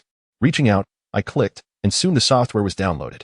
Upon opening it, a window popped up, proclaiming the grand launch and promotional festivities. Following a dazzling display of virtual red envelopes, I was presented with an array of 10 yuan bonuses, totaling approximately 300 yuan. What a generous offering. I had been contemplating how to secure some funds, only to discover this software was a treasure trove. A wave of joy washed over me. Previously, I had been rummaging through my home, searching for bank cards or cash. To my surprise, this software gifted me 300 yuan, and with a bit of frugality, I could easily stretch it to last a week. Elated, I navigated to the food section, selecting my desired dishes. Shortly after, I chose a serving of fried chicken and a beer, then proceeded to place my order. Utilizing the red envelopes, I completed the transaction without spending a single cent. Family, do you see this? I, the genius, will surely lead our nation through these trials. Confidence radiated from my face, dispelling the trepidation of the previous day. It was a blend of ordinary and self-assured, yet some were bemused. Had it not been for his earlier folly, we would not have squandered a critical hint opportunity. After all, last night, Chen from the Dragon Nation had uncovered the subsequent rules. Alas, he remained oblivious to the chaos he had sown, losing the chance for all due to his recklessness. It was not entirely fair to blame me. After consuming questionable leftovers, I was understandably rattled. Perhaps the officials should bear some responsibility. Their hints were far too vague. No use lamenting now. Instead of idle chatter, we ought to support our dear teacher Park with prayers. There is no need to disparage him. I still hold hope. After all, he discovered the takeaway app and received complimentary red envelopes, resolving our meal situation for the coming days. As the crowd engaged in idle banter, the atmosphere grew dull, with Park patiently awaiting his delivery, leaving the viewers somewhat restless. Suddenly, a barrage of comments ignited a frenzy. Hurry to the little blue bird. The Dragon Nation has issued an announcement. There is a problem with the time in the world of strange tales. What? Let me check. Oh no, we're doomed. Our nation is finished. We've lost our chance for hits. How could this happen? This dungeon is utterly treacherous. I couldn't help but feel a surge of animosity towards Chen. He clearly knew about this beforehand, but failed to warn us until it was too late, leaving many of us ensnared. What was the point of his pretentious goodwill? Indeed, Chen's actions were despicable, and the Dragon Nation's officials must have been aware as well, watching us, the chosen ones, falter without intervention. How could a nation be so cold-hearted? Upon receiving this news, despair engulfed the people of our nation, hearts heavy with sorrow. Yet soon, they found their outlet for frustration, targeting the Dragon Nation and Chen. If you refuse to assist me, then you are the one at fault. Your conscience is severely lacking. In the live stream of the Pickle Nation, a wave of vitriol directed at the Dragon Kingdom erupted. As for why they do not venture into the Dragon Kingdom's live stream to hurl insults, they are cowards. Fearing they would be outmatched by the audience of the Dragon Kingdom, they dread the possibility of being verbally overwhelmed should they engage in a feudal exchange. Thus, they choose to unleash their discontent within the confines of their own space. This torrent of abuse persisted until a knock echoed from the realm of eerie tales, marking a temporary cessation. The audience's demeanor shifted, their attention sharply focused on the live stream, momentarily forgetting their disdain for the Dragon Kingdom. For now, the safety of their chosen one took precedence. Chapter 78. The delivery woman in the scene. Park Duandiao clearly heard the sound of knocking at the door. With a sudden jolt, he sprang from his bed, cautiously opened the bedroom door, and took measured steps towards the entrance, fully aware that a test awaited him. The question of whether ordering takeout posed a risk and whether this path was viable was about to be answered. He recalled the stipulations outlined in the rules and slowly leaned in to peer through the peephole. In the next moment, a woman appeared in his line of sight. Standing approximately 1.60 meters tall, adorned with a yellow baseball cap. At first glance, she wore a white knitted bodycon dress, complemented by black stockings emblazoned with letters. Her long, alluring legs accentuated by the sheer fabric. As his gaze ascended, he beheld a strikingly pale visage, framed by cascading white hair, rendering her complexion as pure as jade. Goodness, he marveled inwardly. The woman's beauty struck him like a vulnerable point, igniting a fervent longing within him. Knock, knock, knock. The knocking echoed once more, rousing him from his reverie. Shaking his head, he wiped his face with his hand, striving to regain composure. He inquired, "Who is it? Which person?" He was careful to adhere to the rules while his heart raced with fervent hope that the answer would not be delivery person. Yet, as fate would have it, the next moment, a melodious voice rang out from beyond the door. "Delivery. Sir, your takeout has arrived. Please open the door." At that instant, a chill coursed through Park Duandiao's veins. According to the rules, if the response was that of a delivery person, he could not open the door. Nonetheless, her beauty stirred a tempest of emotions within him, compelling him to yearn to pull her into his home and converse about life and aspirations. Ultimately, after an internal struggle, the instinct for survival prevailed over his impulsive desires. "You may leave. You are not a delivery person," he declared firmly. "Sir, you must be mistaken. Look at my uniform. The food box in my hand. I am undoubtedly the delivery person." Her voice brimmed with confusion. "Enough with the chatter. Just go. Otherwise, I'll call the police," he retorted. "Crazy," she exclaimed, and the sound of her high heels echoed down the hallway, indicating her departure. Park Duandia was taken aback by her swift exit. Why had she left so readily? Logically, if her intent was malicious, she would not have relinquished her pursuit so easily. Her reaction seemed more akin to that of a rational individual. Returning to his bedroom, he fell into deep contemplation once more. He still had not resolved his food dilemma and had squandered a considerable portion of his limited funds. It was crucial to remember that he only possessed 300 yuan in total. If he continued to waste money at this rate, he would no longer need to concern himself with the safety of ordering takeout, as he would have no funds left to place an order. Suddenly, a spark of inspiration ignited in Park Duandiao's mind, leading him to consider a new possibility. "Yesterday, I consumed food from the refrigerator, and as a result, I encountered issues, dizziness, headaches, and an inability to vomit. According to Rule 10, last night was deemed a safe period, yet I unexpectedly faced a mishap. Strangely, adhering to Rule 10 now indicates a dangerous time, yet I feel remarkably well, with no abnormalities whatsoever. This leads me to ponder the possibility that these rules are fundamentally flawed, and that one should not act in accordance with such stipulations. The more I contemplate, the more I am convinced of its likelihood. Thus, the woman from earlier must be perfectly fine. Indeed, it must be so. Ladies and gentlemen, I have uncovered a flaw in this eerie world of tales. All its rules are a fabrication. I encountered trouble after consuming meat. I faced issues while adhering to Rule 10. Conversely, by disregarding Rule 10, I am unharmed, thus validating my hypothesis." I shouted in exhilaration. Yet, the audience from the land of pickled vegetables did not respond with the applause I anticipated. Instead, they harbored the desire to chastise me. After all, they possessed an omniscient perspective, fully aware of the traps within this world. They recognized that my reasoning was absurdly flawed from the outset. "Bravo. Truly, you are remarkably astute. Yet your deductions are utterly misguided. It seems this fool is on a path to self-destruction. I have a foreboding feeling. Do not dwell on it. Look. He has ordered takeout again. According to this theory, he is surely going to open the door this time. To hell with it. It appears he is merely enamored with the delivery person's appearance, concocting this nonsensical theory." Amid the despairing comments of the viewers, I excitedly placed another order for the same items. After a while, a knock echoed once more. My eyes lit up as I rubbed my hands together in anticipation. Hastening toward the door. "Who is it?" I inquired again, peering through the peephole. "The delivery person. You just asked," came a voice, tinged with a hint of reproach. Upon hearing this, I trembled with excitement anew. Indeed, it is her. In the next moment, the silhouette of the individual reappeared in my view through the peephole. Her graceful figure stirred a restless yearning within me. My hand instinctively reached for the doorknob, poised to open the door. Yet, at that very moment, I hesitated once more. For this action bore significant implications for my safety. Hey, are you going to take your delivery, or are you just toying with us? She spoke again, her tone slightly unfriendly. I am not. I am merely concerned. Before I could finish, she interjected, concerned? About what? What could a fragile woman like me possibly cause you, a strong man, to worry about? Her tone dripped with derision. My face flushed with embarrassment, acknowledging her point. Simultaneously, I chastised myself for being so cowardly. I had already deduced the loopholes in the rules. What was there to fear? As the other party asserted, what could a frail woman possibly do for herself? At that moment, the individual continued, forget it. I realize you are merely toying with us. I will report your address and add you to the blacklist. Henceforth, no delivery from any of our establishments will reach you. Upon hearing this, Park Dandia was taken aback. If they truly ceased delivering to him, what would he eat in the future? Given the events of the previous night, he dared not touch the items in his refrigerator again. Wait, He attempted to persuade the other party to reconsider. However, before he could articulate his thoughts, his left hand inexplicably lost control once more, instinctively grasping the doorknob and twisting it forcefully. With a crack, the door swung open. Chapter 79. A blade above the word of passion. Park Duandiao was taken aback, retreating swiftly a considerable distance. His right hand clutched tightly onto his unruly left hand. His face a mask of terror, his eyes fixated on the doorway.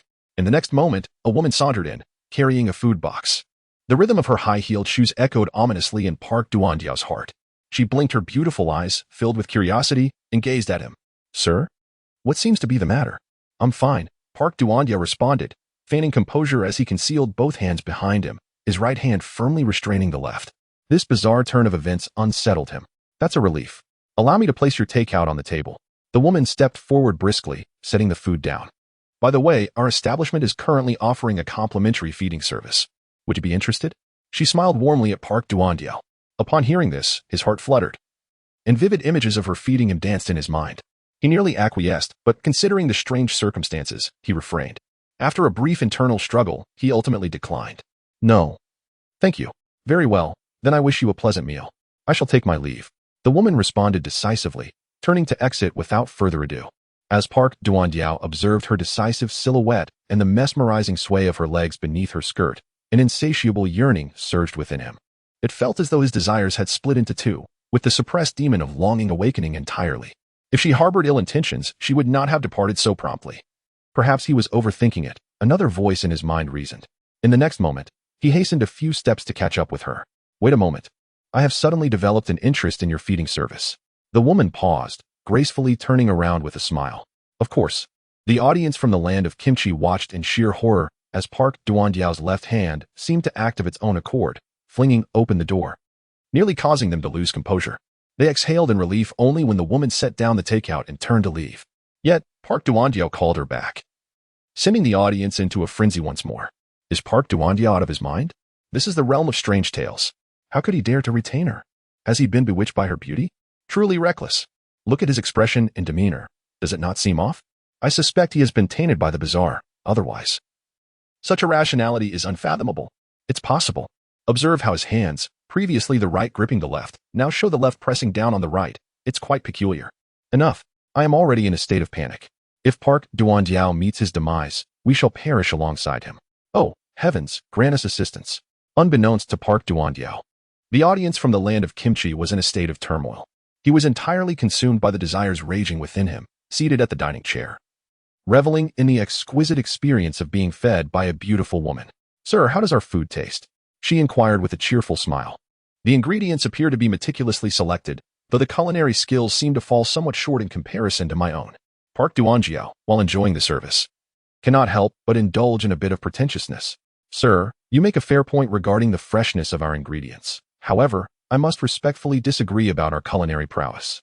If our cooking were indeed mediocre, then why do you not spare even the remnants of food clinging to my fingers? The woman smiled slyly, her slender fingers tracing the contours of his lips, her tone laced with playful mischief. Naturally, it is because you are far more delectable than the food. Sensing her provocative tone, Park Duandiao seized the opportunity to respond in kind. Oh, is that so? The woman rose, her eyes sparkling with mirth as she nestled into his embrace, settling herself upon his lap while continuing to feed him. Indeed. Would you care to sample something even more delightful? She whispered tantalizingly in his ear, her breath fragrant and inviting. I do wish to. I must. Park Duandiao's pupils dilated, and suddenly, the food lost its allure. In a flurry of urgency, he reached for her soft waist. She made no move to resist, instead drawing herself closer, wrapping her arms around his neck. How delightful. It seems there is not only safety but also a reward. This old rascal Park Duan-jiao has struck gold. This woman is stunning, rivaling even the finest of our nation's top girl groups. Clearly, we were all too naive. Park Sensei is a true professional, immediately discerning the intricacies of this strange world. Indeed, Park Sensei is remarkable. Park Sensei is formidable. Suddenly, an explosion of comments erupted as the audience was treated to a shocking spectacle. The woman, smiling sweetly, withdrew a gleaming dagger from her sleeve, its sharp blade sending shivers down the spine. I wish to as well. She murmured softly in Park Duan-jiao's ear. What did you say? Preoccupied with exploring, he momentarily failed to comprehend her words. I said, I too wish to taste something even more exquisite. With a sinister smile, she tightened her grip on the dagger and plunged the blade into the nape of Park Duan-jiao's neck, slicing forcefully across. He was momentarily stunned by her words, unable to grasp their meaning before he felt a chill envelop his neck. A bone-chilling sensation surged from his nape to his mind, followed by the sound of gushing water near his ears. What is happening? Where's the leak? He pondered, bewildered, turning to glance towards the restroom. He was met with a spray of crimson, glistening in the sunlight and taking on a somewhat pink hue. What is this? Quite romantic, indeed, he mused. He attempted to beckon the woman in his arms to join him in the spectacle, but as he opened his mouth, only a hiss escaped. Not a single word. What is happening to me? This was the last thought of Park Duan-jiao before darkness consumed him, and he fell into oblivion. Curse this wretched fate. The woman's smile vanished from her face as she rose to her feet, hastily wiping the bloodstains from her visage, exuding an eerie aura. With a graceful lift of her leg, she forcefully struck the chest of Park Duan-jiao with her stiletto heel, sending both him and the chair tumbling to the ground. She then seized a dagger and plunged it mercilessly into his heart. The blade pierced deeply, shattering the last remnants of Park Duan-jiao's vitality. The audience in the live stream was rendered utterly speechless. This gruesome scene instilled terror in everyone present. A madwoman, a lunatic. Why did she kill Park Duan-jiao? What madness is this? They exclaimed. Curse that Park Duan-jiao. His obsession with beauty has led our nation to ruin. Once again, we are the first to be eliminated. It is our downfall. The entire nation was engulfed in despair. Meanwhile, all chosen ones in the world of strange tales received a notification. The chosen one from the nation of Kimchi, Park Duan-jiao, has died first. Comprehensive assessment. The national fortune of Kimchi Nation is reduced by 20 points, leaving a total of 45 points. National IQ has decreased by 10. And the birth rate has fallen by 10. Chapter 80. A blunt blow to the head in the land of cherry blossoms. Meichuan Kuzi gazed at the announcement, her face adorned with a mocking expression. How foolish it was to be the first to be eliminated, and then to have one's intelligence penalized. Surely, this meant that in the future, everyone from the pickled vegetable nation would be deemed imbeciles. Ha! Let us see how bold you dare to be against our cherry blossom nation thereafter. Meichuan Kuzi laughed with unrestrained arrogance. At this moment, she had received a message from the cherry blossom nation's officials, comprehending the peculiar circumstances surrounding the time trap and the pickled vegetable nation's encounter the previous night. Thus, after adjusting her time and re-examining the garments in her wardrobe, she let out a sigh of relief. The 12 hours of daylight ahead were safe. Having also placed her order for takeout, she awaited the delivery of her delectable feast. Upon receiving the announcement from the rule world, she pondered for a moment and deduced the unfortunate fate of Park Dandan. Surely, that fool had violated the rules by allowing a fake delivery person entry. How foolish. If it were me, I would never make such a juvenile mistake, Meichuan Kuzi thought with confidence. Just then, a knock echoed through her abode. Her heart raced as she realized that the delivery had arrived. Truly, speak of the devil. Striving to quell her anxiety, she approached the door slowly, closing her left eye and peering through the peephole with her right. A stunning beauty, clad in a white knitted backless dress that accentuated her curves, stood outside, holding the takeout. Upon seeing her, Meichuan Kuzi felt a fleeting sense of affection, even a desire to be close to this enchanting figure. She was taken aback, shaking her head vigorously to dispel such terrifying thoughts. What a seductress! Her attire is utterly shameless. She chastised the woman in her mind. Nonetheless, amidst her critique, she did not forget the pressing matter at hand. Who is it? She inquired. It's the delivery person. Your order has arrived. The woman chirped in response. At this revelation, Meichuan Kuzi became immediately alert. The rules clearly stated that anyone claiming to be a delivery person was not truly a delivery person. How convoluted. Regardless of the twists and turns, this woman outside was no legitimate delivery person. No wonder she dressed so provocatively. She was clearly trying to entice men to open the door. But I am no man. How fortunate I am. Meichuan Kuzi felt a wave of relief wash over her. Yet, she then realized that while she had resisted the woman's temptations and steadfastly refused to open the door, her hunger remained unresolved. Moreover, the red envelope from the app was far too limited to indulge in further extravagance. I must devise a plan. Miss, are you there? Please open the door. Your delivery has arrived, the woman urged once more. Meichuan Kuzi felt a surge of urgency to think quickly. Suddenly, an idea sparked in her mind. My door lock is broken, and I cannot open it at the moment. How about you leave the order at the doorstep? I will retrieve it once the locksmith arrives. Ah, understood. No worries. To ensure a pleasant user experience, I can wait a little while, the woman replied. You need not wait any longer. The locksmith is currently occupied and will take some time to arrive. Just leave it at the door. Ah, very well. I shall place it on the ground by the entrance. The woman no longer insisted and reluctantly acquiesced. Shortly thereafter, the sound of the packaging being set down was heard, accompanied by the rhythmic click of high heels. Before long, the sound of the heels diminished until it faded completely. Clearly, the individual had given up and departed. Meichuan Kuzi once again pressed her eyes to the peephole, discovering the outside to be devoid of any presence. How naive to challenge me. Little do they know that our cherry blossom nation is a land of deduction. Their convoluted schemes are as transparent as glass to us. She murmured with excitement. Witnessing this scene, the audience from the cherry blossom nation was overjoyed. Indeed, well said. As expected of our nation's chosen one. Far superior to those from the pickled cabbage nation. They saw through the adversary's conspiracy at a glance. Splendid. Miss Meichuan Kuzi is truly remarkable. It appears we shall surely succeed this time. Speaking of which, that delivery woman was indeed attractive. Thankfully, Miss Meichuan is not a lily pig. Otherwise, we would be in peril, unlike that unfortunate soul from the pickled cabbage nation, who succumbed to temptation despite knowing the danger and opened the door. Let me share a piece of information. Miss Meichuan is a newly appointed teacher, hence she is certainly not a lily pig. Is that true? Share a copy. Baka. Don't hoard it all. Share a copy. The atmosphere in the Cherry Blossom Nation's live stream was filled with merriment. Just as everyone was engaged in fervent discussion, Meichuan Kuzi, seeing that the adversary had left, reached out to open her door. At a glance, the ordered delivery lay quietly on the ground. Why did that wretched woman place it so far away? She grumbled under her breath, stepping forward to retrieve the takeout box. At that moment, a figure suddenly emerged from the blind spot beside her door. It was none other than the delivery woman from earlier.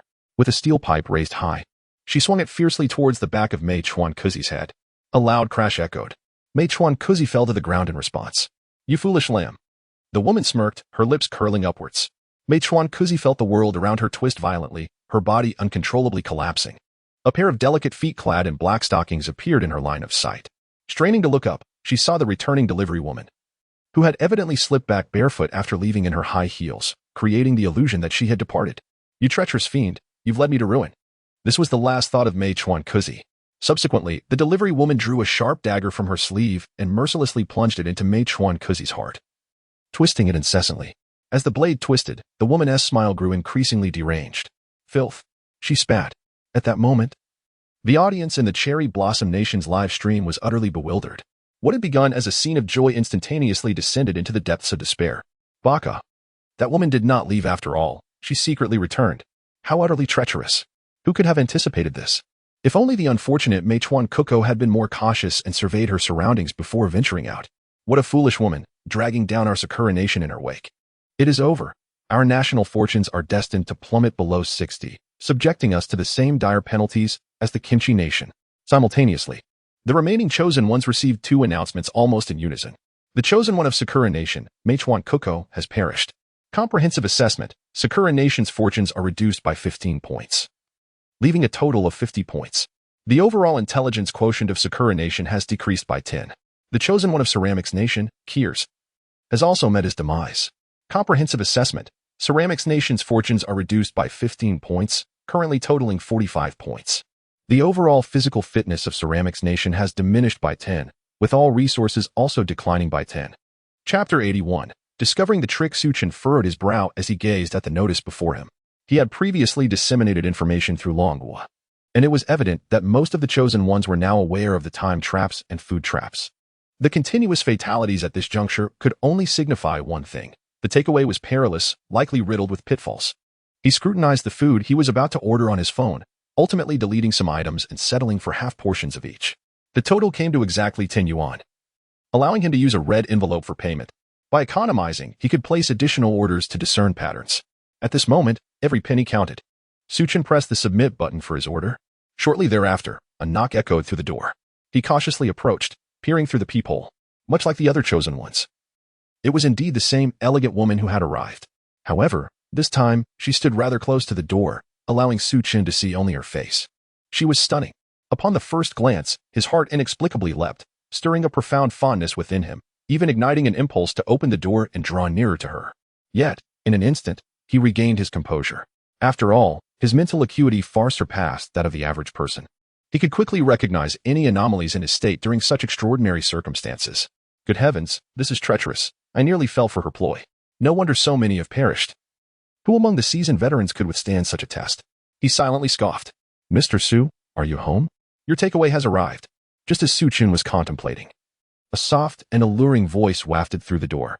Though her words initially sounded perfectly ordinary, the seductive timbre imbued them with an entirely different connotation. It was as if the takeaway she mentioned bore an ulterior meaning. Chen felt a jolt in his heart, an enigmatic force stirring within him, slowly awakening. This woman is quite bewitching. She surely cannot be a legitimate delivery person, Chen concluded in his mind. Nevertheless, adhering to the rules, he inquired, Who are you? Mr. Su, I'm the delivery person. Please open the door. Your food won't taste good if it gets cold, she replied sweetly. Chen frowned. As expected. This individual was no ordinary delivery worker. This was a disaster. This order was undoubtedly compromised. Suddenly, an idea struck him. Since all chosen ones had been forcibly separated to face challenges alone, the rules of this world must ensure that everyone encountered the same trials. This meant that the individuals who had perished before him might have faced this very woman outside their doors. Now he had a plan. Longwo officials. I suspect that some of the previously deceased chosen ones fell victim to this woman. If I am correct, please remain silent. If I am mistaken, kindly provide me with all existing information. Chen retreated to his bedroom, closing the door, and spoke into the air. The soundproofing in the room was quite effective. The woman outside would surely not hear his voice. A minute passed without any response from the officials. He realized he had guessed correctly. The other party had issues. And the third rule was indeed true. Astonishingly, Chen had a knack for exploiting bugs, effortlessly utilizing rhetoric to obtain hints without cost. Truly, even the highest rules of the rule world would be rendered speechless. What is there to be speechless about?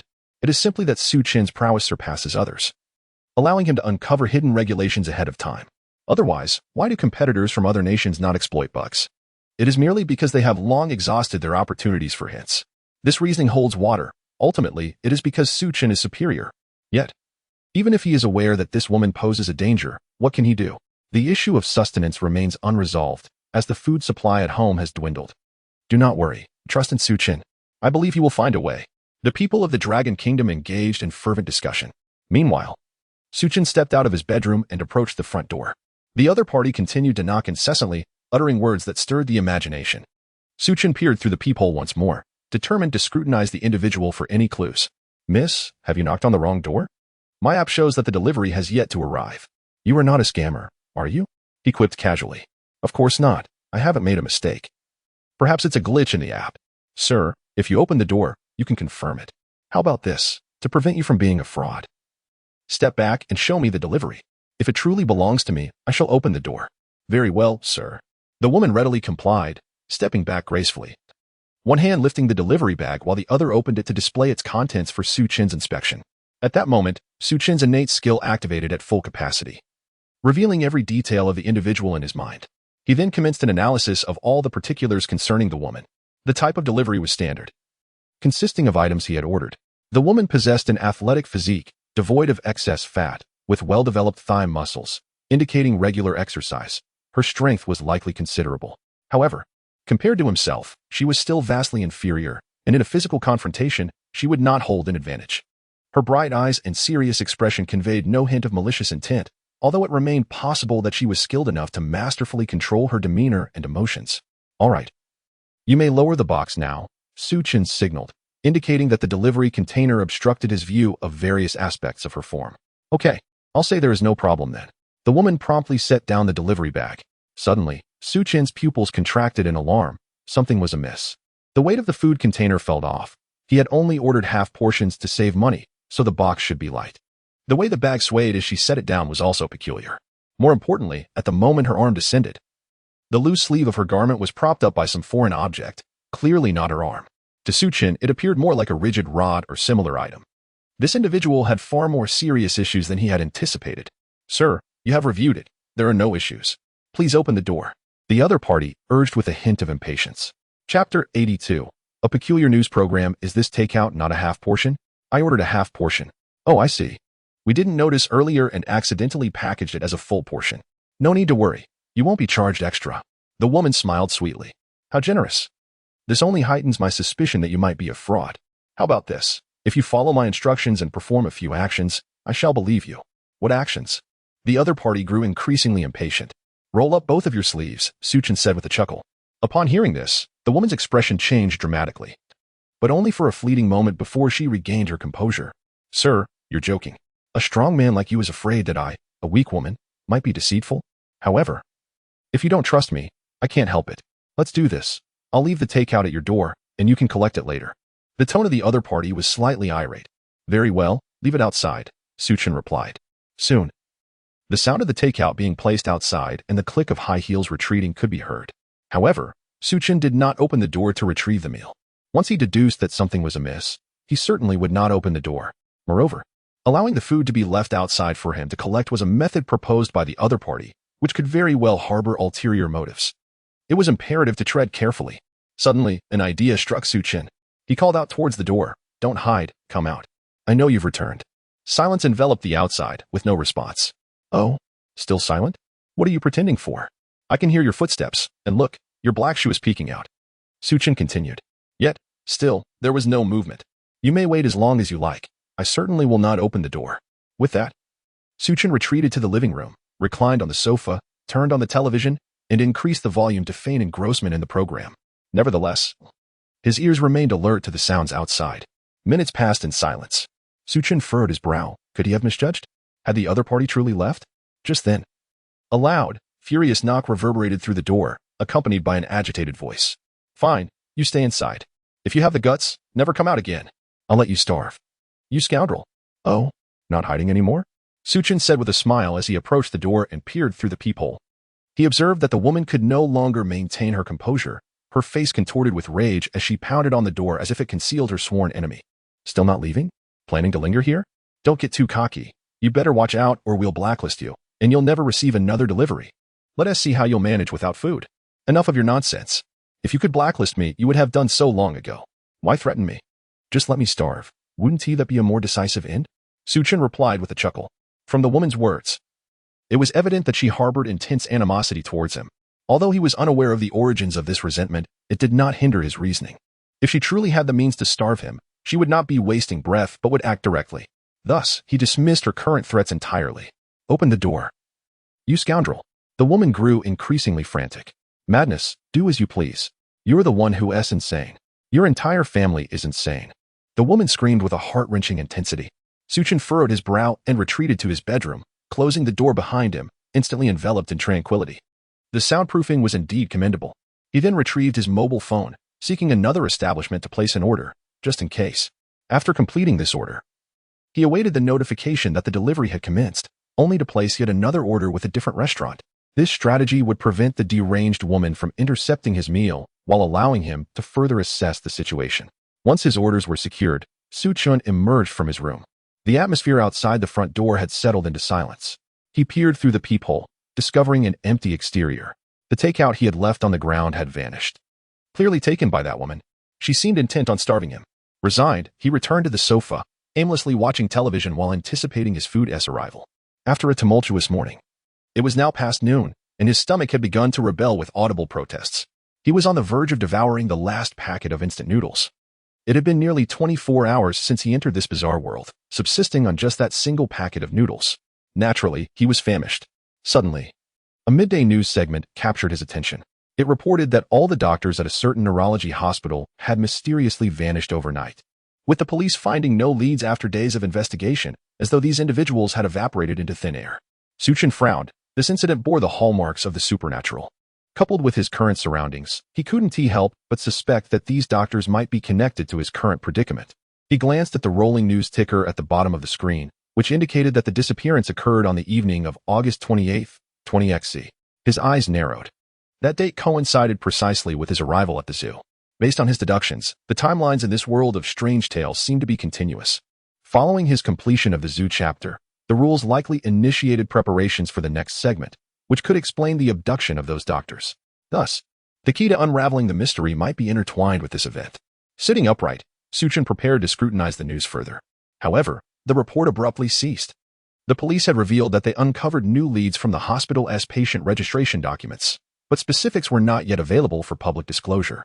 They would update the public as soon as there were new developments, urging everyone to stay tuned for the midday news. After the host delivered this statement, the broadcast switched to a story about a dog biting a person. Chen was left speechless. Just as he was ready to delve deeper, the information slipped away. It seemed he could not afford to overlook the midday news in the coming days. He had a strong intuition that the key to solving the mystery was intricately linked to this news segment. At that moment, there was a series of knocks on the door. Chen rose and walked towards the entrance, knowing that his delivery had finally arrived. Peering through the peephole, Chen observed a new delivery person, a rather burly man, distinctly different from the previous eccentric woman. A sigh of relief escaped him. It seemed his assumptions were correct. Not all deliveries were made by that woman. The world still adhered to some semblance of logic. Understanding the necessity of replacing NPCs rather than fixating solely on one to exploit. Hey, delivery person, your order has arrived. Please open the door. Upon hearing these words, Chen felt a chill descend upon him. Damn it, yet another imposter. Furthermore, the man's imposing physique suggested he would be no easy adversary. Most disheartening of all, this order was once again rendered void. Fine, just leave it at the door. Chen had no desire to engage in further dialogue. He had already discerned the man posed a problem, and any attempt to reason was futile. No, our policy mandates that we deliver personally to the customer. The delivery man insisted. Oh, then I don't want it. Just throw it away, Chen replied frostily. No, you must open the door. Don't waste my performance metrics. The man retorted with arrogance. Damn you, and your falsehoods. Get lost, and don't overstep your bounds. If you wish to wait, then do so outside. Anger flared within Chen. Chapter 83, An Unexpected Turn of Events? The paycheck has arrived? Once again, the order had failed, leaving him in a foul mood. The incessant nagging from the other party further disrupted his thoughts, igniting his irritation. As Chen's patience wore thin, the man outside ceased to pretend, raising his fists and pounding on the door with vigor. Bang, bang, bang. The resounding thuds echoed as if the door were on the brink of being uprooted. Yet, Chen remained unfazed. The world of rules adhered to its own principles. Since the regulations clearly stated not to open the door, it was impossible for anyone to force their way inside. He chose to disregard the intrusion, reclining on the sofa, and ordered takeout once more. However, his expression grew increasingly grim, for if this trend continued, his red envelope balance would surely fail to sustain him for 7 days. Troubles were multiplying. After a while, the knocking subsided, likely because the burly man had realized that Chen would not open the door and had decided to leave. Suddenly, the knocking resumed. Chen frowned, ready to unleash a tirade against the persistent visitor. Yet, he quickly noted that this round of knocking was gentler. It might not be the same person. He pulled out his phone for a quick glance, and indeed, the delivery app indicated that his third order had arrived. Nevertheless, Chen remained sprawled on the sofa, convinced that this order too was likely to end in failure. Who is it? He inquired, adhering to the rules. It's the delivery person. Your food has arrived. Oh, I don't want it anymore. Just leave. Sir, are you toying with us? This is a food delivery service, not a game. Stop pretending. I know you're a fraud. Just get lost. Chen retorted with irritation. Very well, in that case, I will report this to my company, and you will be blacklisted from our app. Oh, I'm so terrified. Chen replied sarcastically. At this, the delivery person outside fell silent, choosing not to engage further, and promptly turned away. Chen mused inwardly, admiring the cleverness of the delivery person for avoiding a futile confrontation at the door. Ding dong. Suddenly, his phone chimed with a notification.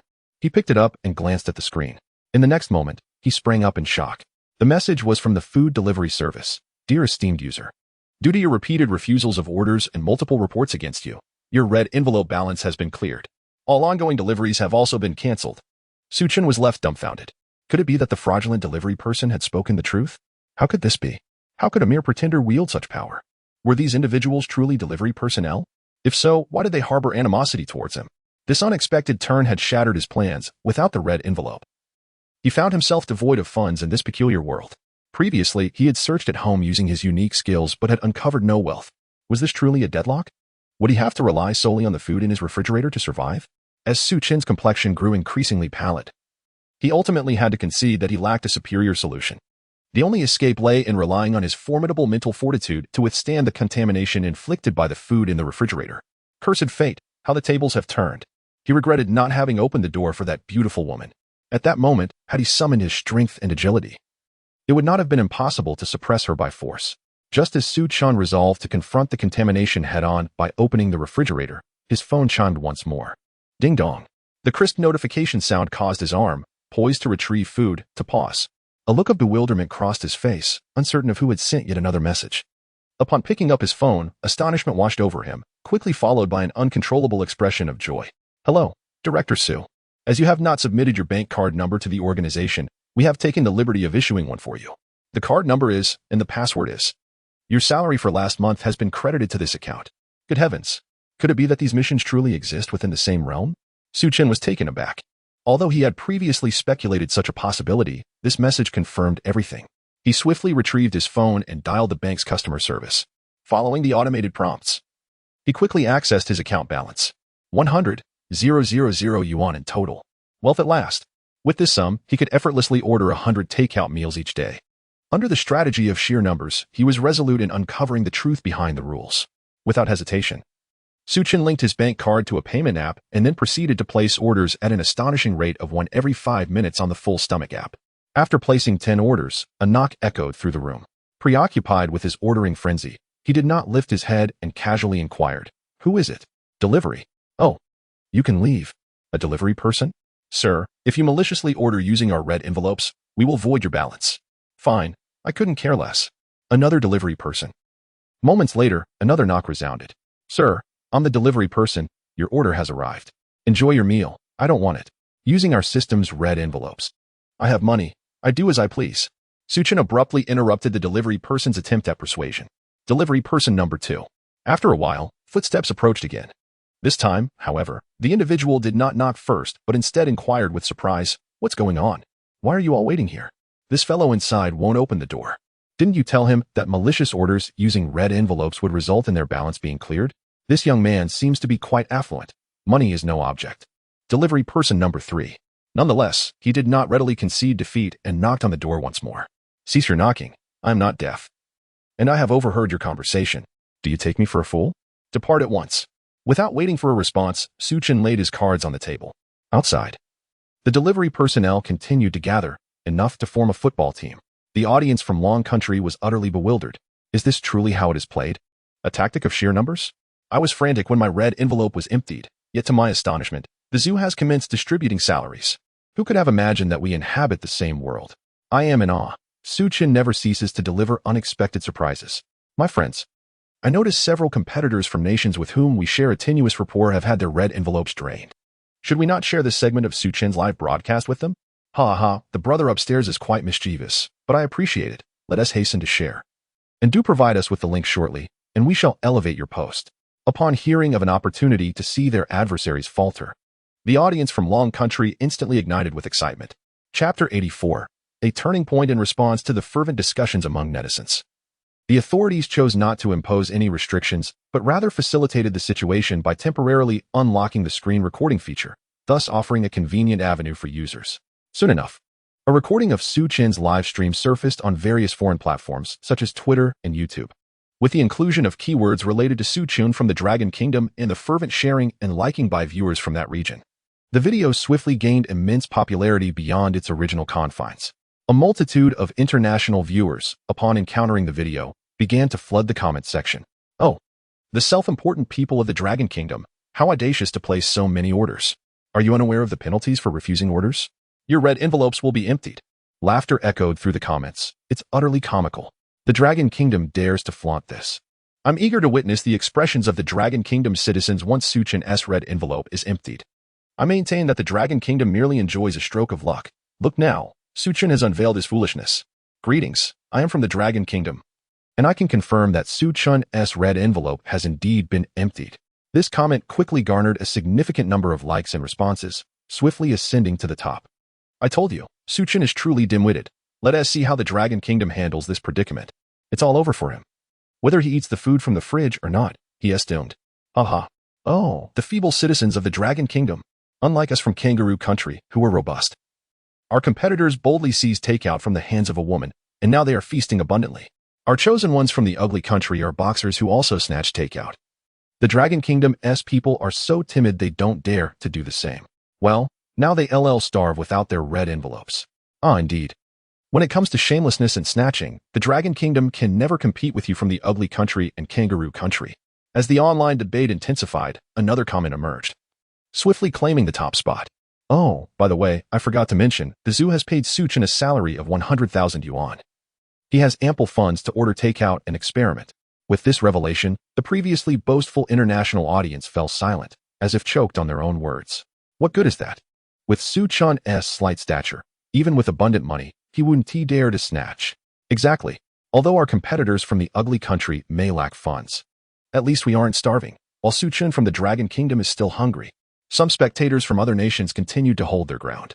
However, by late afternoon, a significant turn of events occurred. The individual delivering takeout to the Kangaroo Country competitor was the same burly man who had delivered the second order to Su Chen. It became evident that the rules were fair.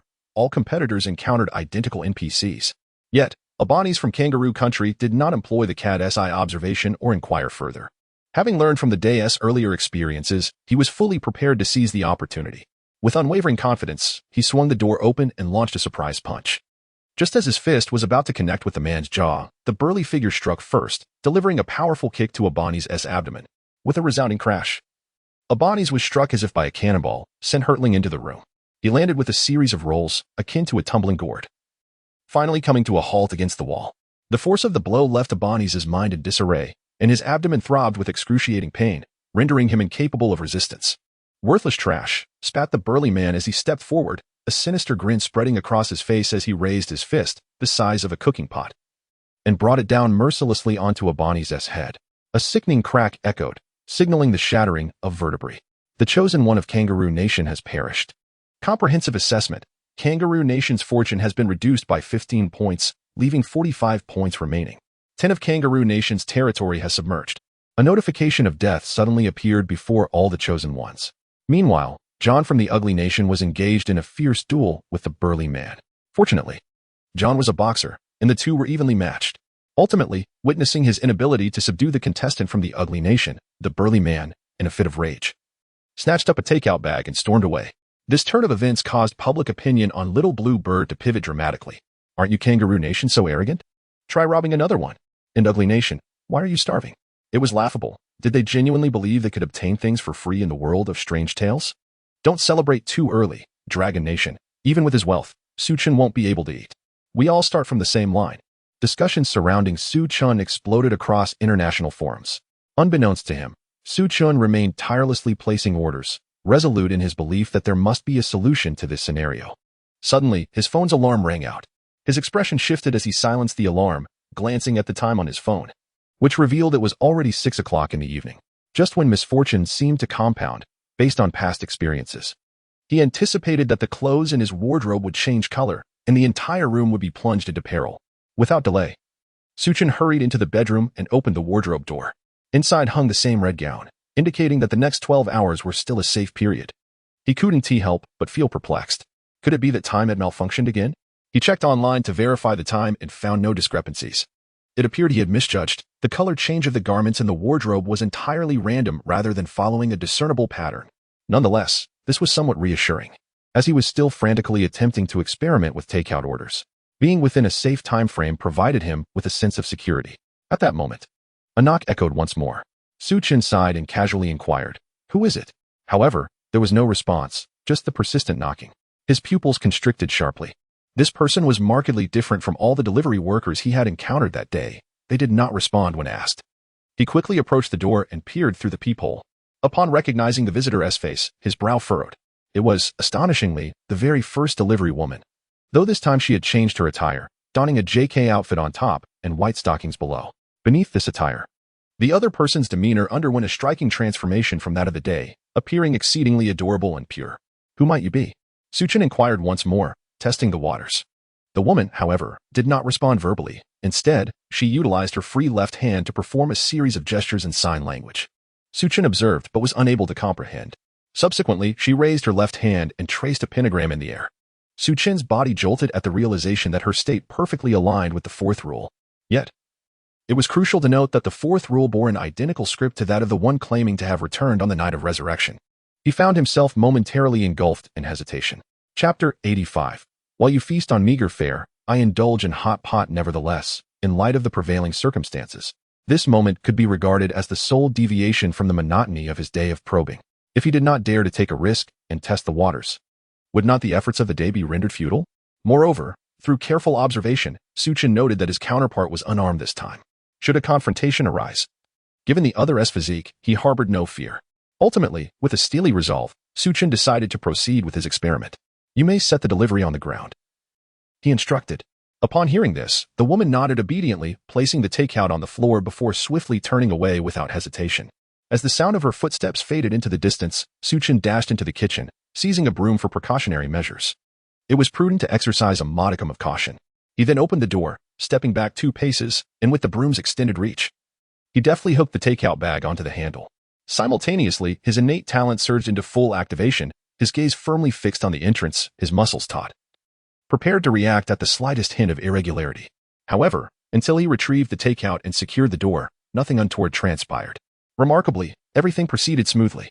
Su Chen could not help but marvel at the turn of events. It was well within his subconscious that the fourth rule had been inscribed in an enigmatic manner, ostensibly suggesting a trap. Yet, the reality before him contradicted such notions, exhibiting no peril whatsoever. What perplexed Su Chen further was the inconsistency in the actions of the same delivery person, previously intent on causing him harm, yet now dutifully delivering food. How bizarre. He placed the takeout on the dining table and began to feast heartily, having gone nearly 24 hours without sustenance. Once satiated, he retrieved his phone and placed another order. First, he was still hungry. Second, he needed to conduct another experiment. While awaiting the next delivery, he revisited the contents of all the rules in his mind. It appeared that his earlier suspicions were validated. The strangely inscribed rules were not necessarily fictitious. As for the rules written in another handwriting, he had yet to encounter any contradictory situations, suggesting a high probability of their authenticity. However, the reason behind the existence of both true and false rules, and their ultimate purpose, eluded Su Chen entirely. It seemed imperative to explore other options the following day, as well as to investigate the midday news, which might serve as a breakthrough. He pondered silently when another knock echoed at the door. Who is it? Su Chen inquired from behind a barrier. Once again, there was no response. He surmised that this individual was likely an acquaintance and would likely replicate the previous woman's actions. With swift strides, he approached the peephole for a better look.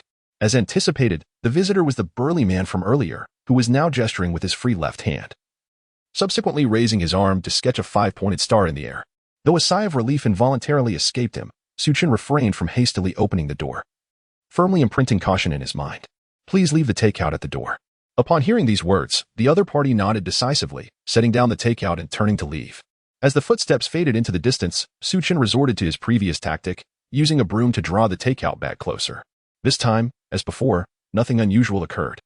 A bold hypothesis began to form in Su Chen's mind. Perhaps all of this was tied to the passage of time. During the day, the delivery personnel were exceedingly perilous. While the night offered a semblance of safety, the chosen ones could utilize the night to stockpile supplies. Suddenly, Su Chen's brow furrowed in realization. He had overlooked a crucial detail. The dress in the cabinet was red, and the house was in a moment of safety. Could this condition also be significant? Given the bizarre nature of the world of urban legends, the answer could not be so straightforward. It was certain to lead the chosen ones into traps, misleading them into believing that ordering takeout at night was safe. Consequently, tomorrow night could very well result in calamity. Furthermore, if the only danger lay during the day, then it was possible that a chosen one had already tested this theory by ordering takeout yesterday. It seemed unrealistic that the solution would be so simple. As reiterated, the uncanny would not allow the chosen ones to navigate challenges so effortlessly. Thus, the conclusion became clear. Takeout could only be ordered during a safe moment, specifically at night. With this understanding, Su Chen commenced a frenzied procurement of supplies, for no one could ascertain when such an opportunity might arise again in the coming days. Before long, the takeout arrived in succession. The delivery personnel behaved similarly to the previous two, flailing their arms but obediently placing the food as directed by Su Chen. Among the delivery personnel was a rather diminutive individual. Perceiving no threat, Su Chen opened the door and directly accepted the takeout from their hands. The outcome was entirely safe, just as he had anticipated. However, As Su Chen prepared to close the door, the individual obstructed his path. This sudden action nearly incited Su Chen to respond with violence. Fortunately, the person did not threaten him. Instead, they removed their hand from the door and began gesturing with both arms. Su Chen stared at them for some time, utterly bewildered. "Brother, please stop gesturing. I cannot comprehend," Su Chen exclaimed. Upon hearing this, the individual's expression dimmed momentarily. They ultimately bowed slightly and turned to leave. Su Chen, perplexed, shut the door behind him. He did not dwell on this minor incident, as there were numerous matters requiring his attention. After acquiring sufficient supplies, Su Chen cleared out all the food from the refrigerator, placing it into a large bag, which he then discarded outside the door. Just as he was about to close the door, a thought struck him. He reached into the bag and retrieved a pack of meat. This item might still hold some utility. Perhaps it could be employed to test other rules, he mused. Thus, he returned the small pack of meat to the refrigerator. Subsequently, he ordered another takeout, instructing the delivery person to dispose of the large bag of peculiar food at the entrance. With the issue of sustenance resolved, Su Chen finally relaxed after a day of tension. At last, he can truly indulge himself. He retrieved an induction cooker from the kitchen and placed it upon the dining table, then found a pot, filled it with water, and set it to boil. Next, he casually tossed in the hot pot base he had purchased. He resolved to unwind this evening with a sumptuous hot pot feast, savoring crispy pork, tender beef and lamb, yellow throat, tripe, shrimp paste, and a medley of other delicacies. Su Chen was in a state of pure bliss. This scene left the audience in long utterly astounded. Chapter 86. The Dragon Nation's Triumph. I never anticipated that Su Chen could indulge in hot pot within the bizarre world. Meanwhile, in the neighboring nation, John devoured a mere 2 hamburgers in a day, while our Su Chen was relishing hot pot. The contrast is striking. It's laughable. While other countries struggle to meet their basic needs, our Su Chen has ascended to a modest affluence. Indeed, there is nothing Su Chen cannot achieve when he sets his mind to it. He perpetually surprises us. I can no longer contain my excitement, brothers. I have decided to record this and share the video online for others to witness. Support it. Let us share. The Dragon Nation's officials were quite cooperative, swiftly granting recording permissions. The audience from our nation hastily captured Su Chen's hot pot video and uploaded it to the internet. At that moment, Su Chen's daytime video was already trending on the platform, generating fervent discussions. Suddenly, another video featuring Su Chen emerged, and within an hour, it surged in popularity across the globe. After all, while athletes from other nations subsist on meager rations, Su Chen from the Dragon Nation enjoys hot pot while singing. The disparity is simply overwhelming. How can we allow other nations to coexist under such conditions? Moreover, how did you resolve the takeout dilemma? Foreigners were utterly speechless. However, the silence from abroad did not deter the people of the Dragon Nation from celebrating. What about the citizens of Kangaroo Country? Where have your zero-cost athletes vanished? We genuinely envy John from the neighboring nation, who finds satisfaction in just 2 hamburgers a day. Such determination in dieting is truly admirable. Breaking news: the romantic nation's athlete, having exhausted his red envelope funds, has resorted to scavenging from the refrigerator. I wager he won't survive 3 days. Brother, be bold. I bet 50 cents he won't last beyond 2 days. You all are too timid. I bet $1 he won't survive the night. Not for the sake of winning, but merely for the thrill. The proprietor above is generous. In light of the Dragon Nation's revelry, the citizens of other countries resemble those choking on their own words, unable to utter a single phrase. Ultimately, they resignedly return to their own live streams, unleashing a torrent of vitriol upon their chosen ones. Useless, truly useless. Look at Su Chen, and then look at you. Pathetic. When has our nation ever endured such humiliation? It's utterly disgraceful. Forget the insults. If John can survive and complete his task, I shall be eternally grateful. By the way, officials, quickly arrange for spies to investigate how Su Chen procures his supplies. It's absurd that our formidable nation is stymied by the outdated firewall of the Dragon Nation. What a disgrace. Are the technicians of our nation truly incompetent? On another front, several nations that had gained access to live streaming witnessed Su Chen's extensive procurement of supplies. Although they did not comprehend his motives for stockpiling, that did not prevent them from hastily alerting their own chosen ones. After all, not everyone possesses the same advantages as Su Chen, who can afford to make unlimited mistakes with his wealth. Their chosen ones were on the verge of starvation. Soon, the chosen ones from several nations received official notifications detailing all of Su Chen's actions, with the perfect template provided by Su Chen. The survival probability of their own contestants was bound to increase significantly. Subsequently, these nations presented precious gifts to the Dragon Nation, acknowledging Su Chen's immense value. For the sake of clinging to such a formidable ally, mere monetary considerations were trivial. The Dragon Nation graciously accepted these offerings but soon reciprocated with generous gifts of their own. As the saying goes, courtesy demands reciprocity. With a profound cultural heritage, the Dragon Nation could never engage in the opportunistic plundering characteristic of newly wealthy nations. Since ancient times, the Dragon Nation has adhered to the principle of mutual respect. If one treats me with a foot of esteem, I shall return it with a yard. If one dares to deceive me, I shall retaliate with force. Under these actions, the other nations became steadfast in their allegiance. Unbeknownst to many, the international standing of the Dragon Nation rose once again, becoming unassailable. Not long after, a series of powerful nations, led by the Ugly Nation, acquired intel on Chen's experiences through espionage. Regrettably, most of these countries had already exhausted their opportunities for notifications. Only the Ugly Nation and the Whimpering Empire retained the chance to receive insights. Consequently, these two nations hurriedly contacted their chosen ones, sharing all acquired information. That night, the notified chosen ones frantically stocked up on supplies, while those who did not receive notifications, barring a few fortunate souls who managed to order a hearty meal, were left hungry. Some contestants, driven by desperation, resorted to scavenging from their refrigerators. Truly, it was a night of mixed fortunes. However, there was no denying that the Dragon Nation was the most jubilant, for Chen was extravagantly wealthy. It is worth mentioning that during this night, an unusual incident occurred.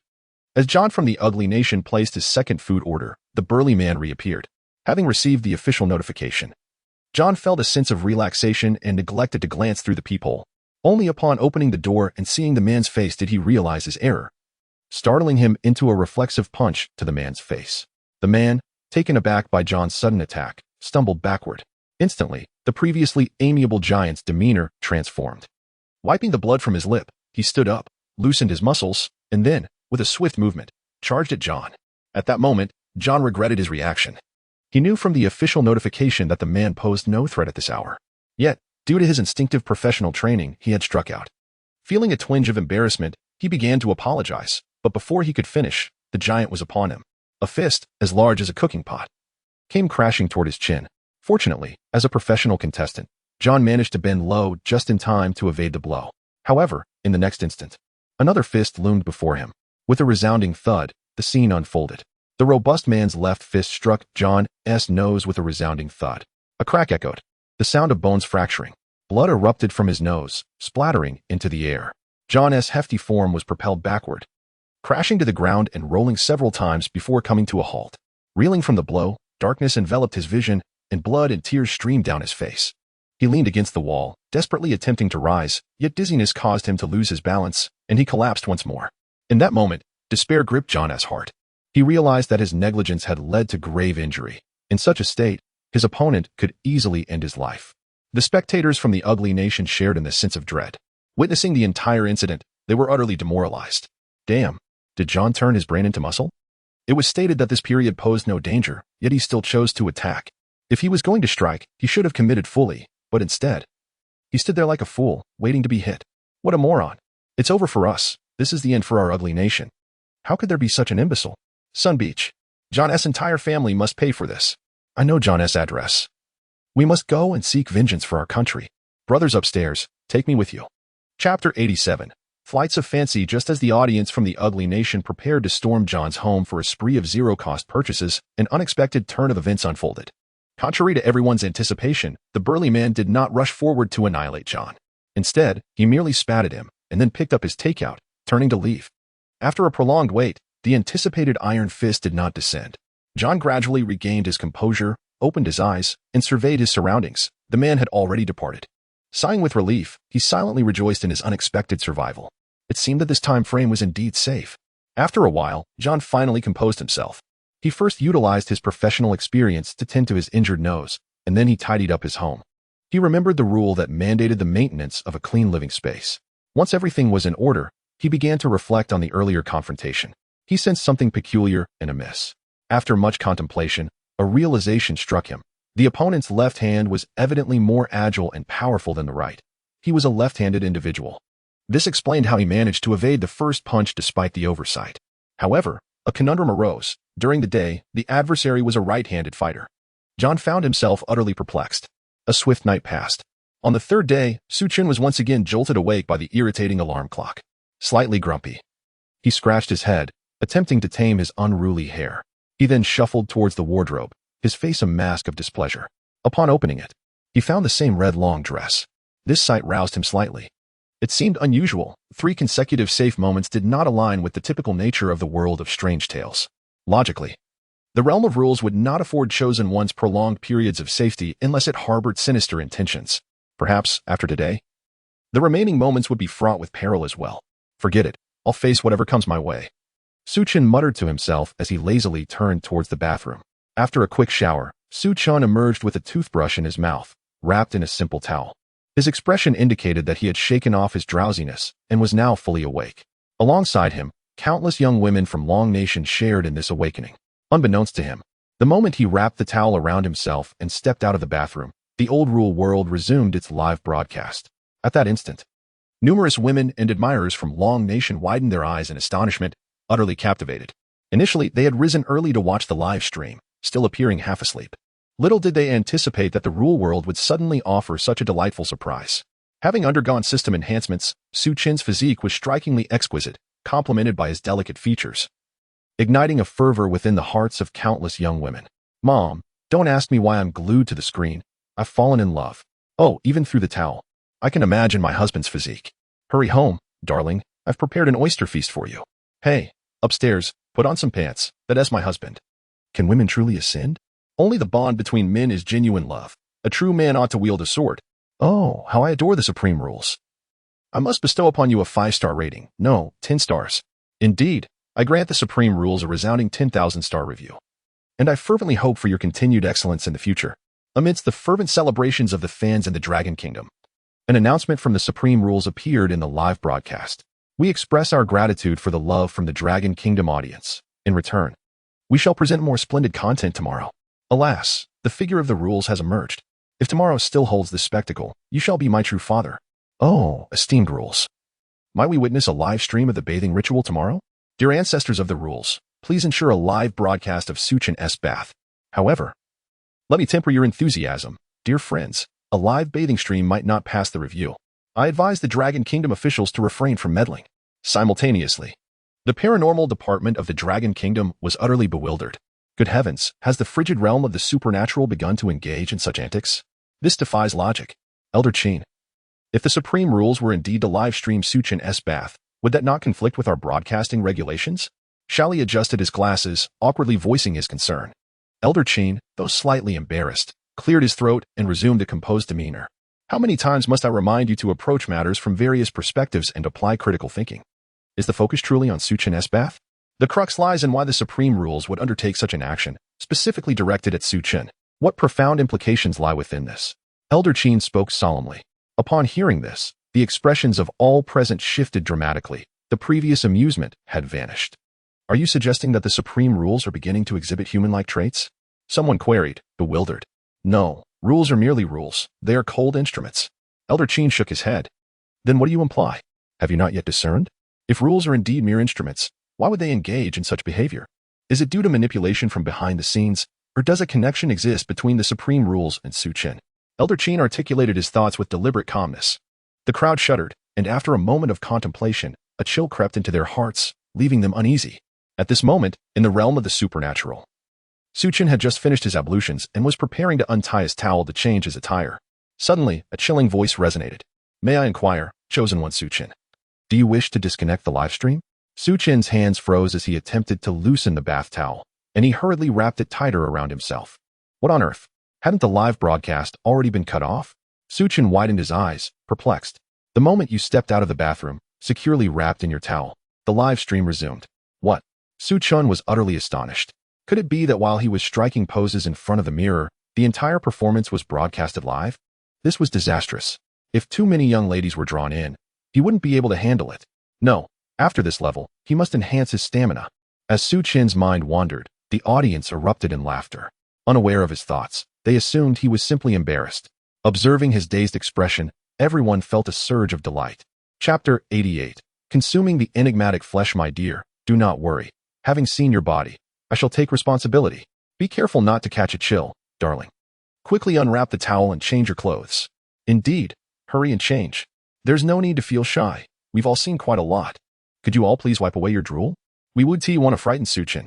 Be cautious. If he disconnects the live stream, no one will be able to watch. The atmosphere within the live stream grew increasingly jovial. However, in the end, Chen disappointed his audience. He decisively terminated the live stream, opting to change his attire. Upon reappearing, he was thoroughly bundled up.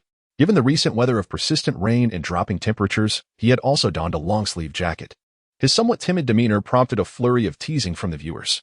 After the brief commotion, Chen prepared a simple bowl of noodles. With his hunger satiated, he began to contemplate his next course of action. Having resolved the matter of sustenance, he felt confident about surviving to the 7th day. Yet, a terrifying question loomed. Would the 7th day indeed be the fateful night of resurrection? If that were the case, he doubted his current abilities would suffice to confront such an entity. Thus, remaining cooped up in his room for 7 days could prove exceedingly perilous. He needed to seek alternative avenues and uncover the key to his predicament. At this moment, he recalled the regulations regarding outdoor excursions. During the day, it is imperative that you do not leave the house. At other times, if you wish to venture out, please avoid 6 in the morning and 6 in the evening. Trust me, you would not want to be outside at those hours. It is well known that the night should be serene and peaceful. Hence, if you must go out at night, do so quietly. If you encounter no one before reaching the unit door, consider yourself fortunate. You may leave directly. Above all, do not step outside the unit door. Perhaps, stepping out to investigate the truth would be the genuine solution. However, this introduced another dilemma. The rules regarding going outdoors contained conflicting statements, particularly the critical 6th rule, which was written in an eerie manner. Should he rashly venture out without comprehending the authenticity of this rule, he could find himself in grave danger. Based on the information at hand, it was evident that the first rule regarding food in the refrigerator was inscribed by the Enigma and was false. The 4th rule concerning takeout was also pinned by the Enigma, but it was true. The mixture of fact and fiction left Chen unable to ascertain the veracity of the rule pertaining to outdoor excursions. It appeared essential to first unravel the Enigma's logic to discern the truth from the falsehood. Furrowing his brow, Chen contemplated this. He then seated himself at the desk in his bedroom, took up a pen, and circled 2 rules on the second sheet of regulations. During my absence, if you find your mind clouded and your thoughts muddled, you may immerse yourself in work. This will help keep your mind alert. My graduation project, an oil painting, remains only half finished. If you find yourself bored during your leisure time, please assist me in completing it, my great artist. I shall reward you. These 2 elements are interconnected. And more importantly, the 13th point has been inscribed with an air of enigma. Perhaps it is worth taking a risk. Chen narrowed his eyes. According to the established rules, his profession might indeed be that of a painter. Thus, should he paint during moments of dizziness, he could ascertain the authenticity of the 13th point. If, after painting, his dizziness subsides, it would indicate that the 13th point is valid. Conversely, if there is no effect, it may suggest that his profession is not that of a painter, and the 13th point is merely a trap laid for him. Simultaneously, Chen felt an intense curiosity regarding the rewards mentioned within the rules. Could these rewards be items necessary for completing the challenge? He pondered silently. Soon enough, he resolved to give it a try. After 2 nights of rest, his diminished mental strength had fully recuperated. Armed with his extraordinary mental prowess, even in the face of bizarre occurrences or potential contamination, he believed he could endure without much difficulty. Moreover, today, during daylight hours, might be the last moment of safety. If he did not uncover the truth today, he may never have another chance to probe the depths of this mystery. Thus, Chen approached the refrigerator and retrieved the peculiar meat he had deliberately set aside the previous day. Since the prerequisite for the 12th point was to be in a state of mental fog, consuming the meat he had saved for himself was bound to trigger something. Carrying the meat to the kitchen, he sliced off a small piece. He then set a pan over heat, added some oil, and began to fry the meat. As he executed this operation, the audience from Long Country was left in utter disbelief, their previous light-hearted banter replaced by a heavy silence. What was happening? Was Chen attempting to take his own life? Why was he consuming that sinister meat? Was this a misguided effort to increase his own difficulty in the game? Aha. Serves you right for being so arrogant, Long Country. One individual from Pickled Vegetable Nation, who had sought refuge in Long Country to escape natural disasters, perhaps affected by a buff of diminished intelligence, could not resist mocking. This incited the ire of the Long Country audience, who were already worried about Chen's safety, only to have a fool emerge to spread animosity. Thus, the viewers from Long Country retaliated, inundating him with a torrent of national pride. Meanwhile, the moderators of the live stream acted swiftly, delivering a 365-100 package to the individual. Returning to the realm of strange tales, after frying the meat, Chen dipped it in a bit of seasoning and placed the small piece into his mouth. Chewing a few times, he found the texture remarkably tender, the quality of the meat exquisite. Yet, for some reason, He sensed a slight sourness upon tasting it. Could it be that the meat had spoiled from being stored too long? Chen furrowed his brow. However, he soon dismissed the thought. After all, he was merely conducting an experiment. He would not consume it again in the future, and the freshness was of little consequence. Having finished the meat, Chen reclined on the living room sofa, awaiting the onset of the effects. Before long, a warm sensation began to rise from his abdomen, coursing up his spine in stages. Soon, this warmth surged into his brain. The gentle feeling was immensely pleasurable, nearly eliciting a sound of satisfaction from him. Shouldn't this trigger an abnormality? Why did it instead feel so delightful? Chen murmured to himself. However, as soon as he finished speaking, he suddenly felt a sharp jolt in his head, followed by a severe migraine. Waves of pain surged upon him relentlessly, causing a ringing in his right ear. This torment persisted for approximately 2 minutes before it gradually began to wane, and after a few more moments, the pain finally vanished entirely. Nonetheless, although the pain had subsided, the heaviness in his mind remained unchanged. Chen felt as though his brain was operating sluggishly, as if ensnared in a sticky substance. If I experienced such a significant reaction from consuming so little, how much worse must it be for others? Chen pondered. Chapter 89, The Terrifying Artwork. Enough of this. It is time to focus on the pressing matters at hand. He found himself struggling to think clearly, so he decided to abandon his errant thoughts. Fortunately, his objective had already been achieved, and further mental exertion was unnecessary. He could ascertain the truth simply by adhering to the established guidelines. Chen rose and made his way to the guest bedroom, where he retrieved his girlfriend's easel and located some paints from the cabinet. He then carried these items into the bedroom. Setting up the easel, Chen glanced at the unfinished painting. The artwork depicted a young girl in a blue dress gazing into a mirror. Strangely, the reflection in the mirror revealed a woman clad in a red gown. And it was evident that the mirrored figure was only partially completed, with only her face and chest colored in. Chen's gaze shifted downward to the title of the painting, The Self in the Mirror. The title was quite fitting, albeit somewhat eerie. He chose not to dwell on it and promptly began working on the piece. In his previous life, he had dabbled in painting for a time out of interest. And since this artwork merely required coloring, he found the process to be remarkably fluid. Before long, he had completed the coloring of the hair, arms, and calves, with the remaining effort focused on the skirt. With Chen's touch, the girl in the mirror appeared significantly more vivid, as if she were about to leap off the canvas. However, Chen's demeanor began to shift unsettlingly. His left hand trembled intermittently, reminiscent of Parkinson's, and his cheeks quivered slightly. Strangely, he seemed oblivious to these peculiarities, fully immersed in enhancing the painting. His concentration was such that even the most diligent of students preparing for exams would feel a twinge of embarrassment. This continued until he commenced coloring the skirt. Suddenly, Chen's arm stiffened, and a look of confusion crossed his face. In an instant, he leapt to his feet, slamming the easel down onto the floor. He stumbled backward, fear etched across his features. The next moment, a sharp pain lanced through his head, causing his brows to furrow deeply, and beads of sweat began to gather on his forehead. Everything around him dimmed, and he nearly collapsed. He hurriedly took a few steps back and sat on the edge of the bed, clutching his head tightly, massaging his temples in an attempt to alleviate the excruciating pain. As the agony spread, fragmented images began to surface in his mind. He saw himself racing on a motorcycle along mountainous roads, lavishly spending money just to elicit a smile from a beauty, and even a scene of himself resolutely stepping into darkness, turning his back on the world. The fear within Chen intensified. This vision had exceeded all his expectations. Fortunately, his mental resilience was remarkable. After a period of struggle, he gradually began to regain his composure, though his mind remained somewhat muddled, and his reactions were slower than usual. How terrifying. If I had perceived this even a moment later, I might have been thoroughly tainted. Chen mused silently, reflecting on his prior state. He realized that this corruption had crept upon him silently, unlike the overt and brutal invasions found in a zoo. Instead, it evokes a sensation akin to a gentle stream subtly nourishing the surroundings without a sound. However, this does not imply that the contamination from the painting is less harmful than the cognitive pollution present in a zoo. In fact, for Chen, this form of pollution is far more perilous. If a direct confrontation were to occur, with Chen's extraordinary mental fortitude, he would quickly detect the threat and, with concentrated effort, could swiftly extricate himself from the pollution. Yet, this insidiously subtle form of contamination can silently bypass Chen's defenses. To elaborate, Chen's mental strength resembles a fortified wall, providing him with steadfast protection. The zoo's approach is akin to a massive army besieging a city, launching a direct assault. Unfortunately, Chen's wall is too formidable to be intimidated. In contrast, the pollution from the painting resembles tunneling beneath the fortress's defenses, striking directly at the heart. Casting a wary glance at the painting, Chen rose and returned it to the guest room. Although this attempt was fraught with peril and nearly disastrous, it yielded results. At the very least, he had uncovered the 13th rule, revealing that the bizarre writing constituted yet another pitfall. Consequently, the entire direction of his reasoning shifted once more.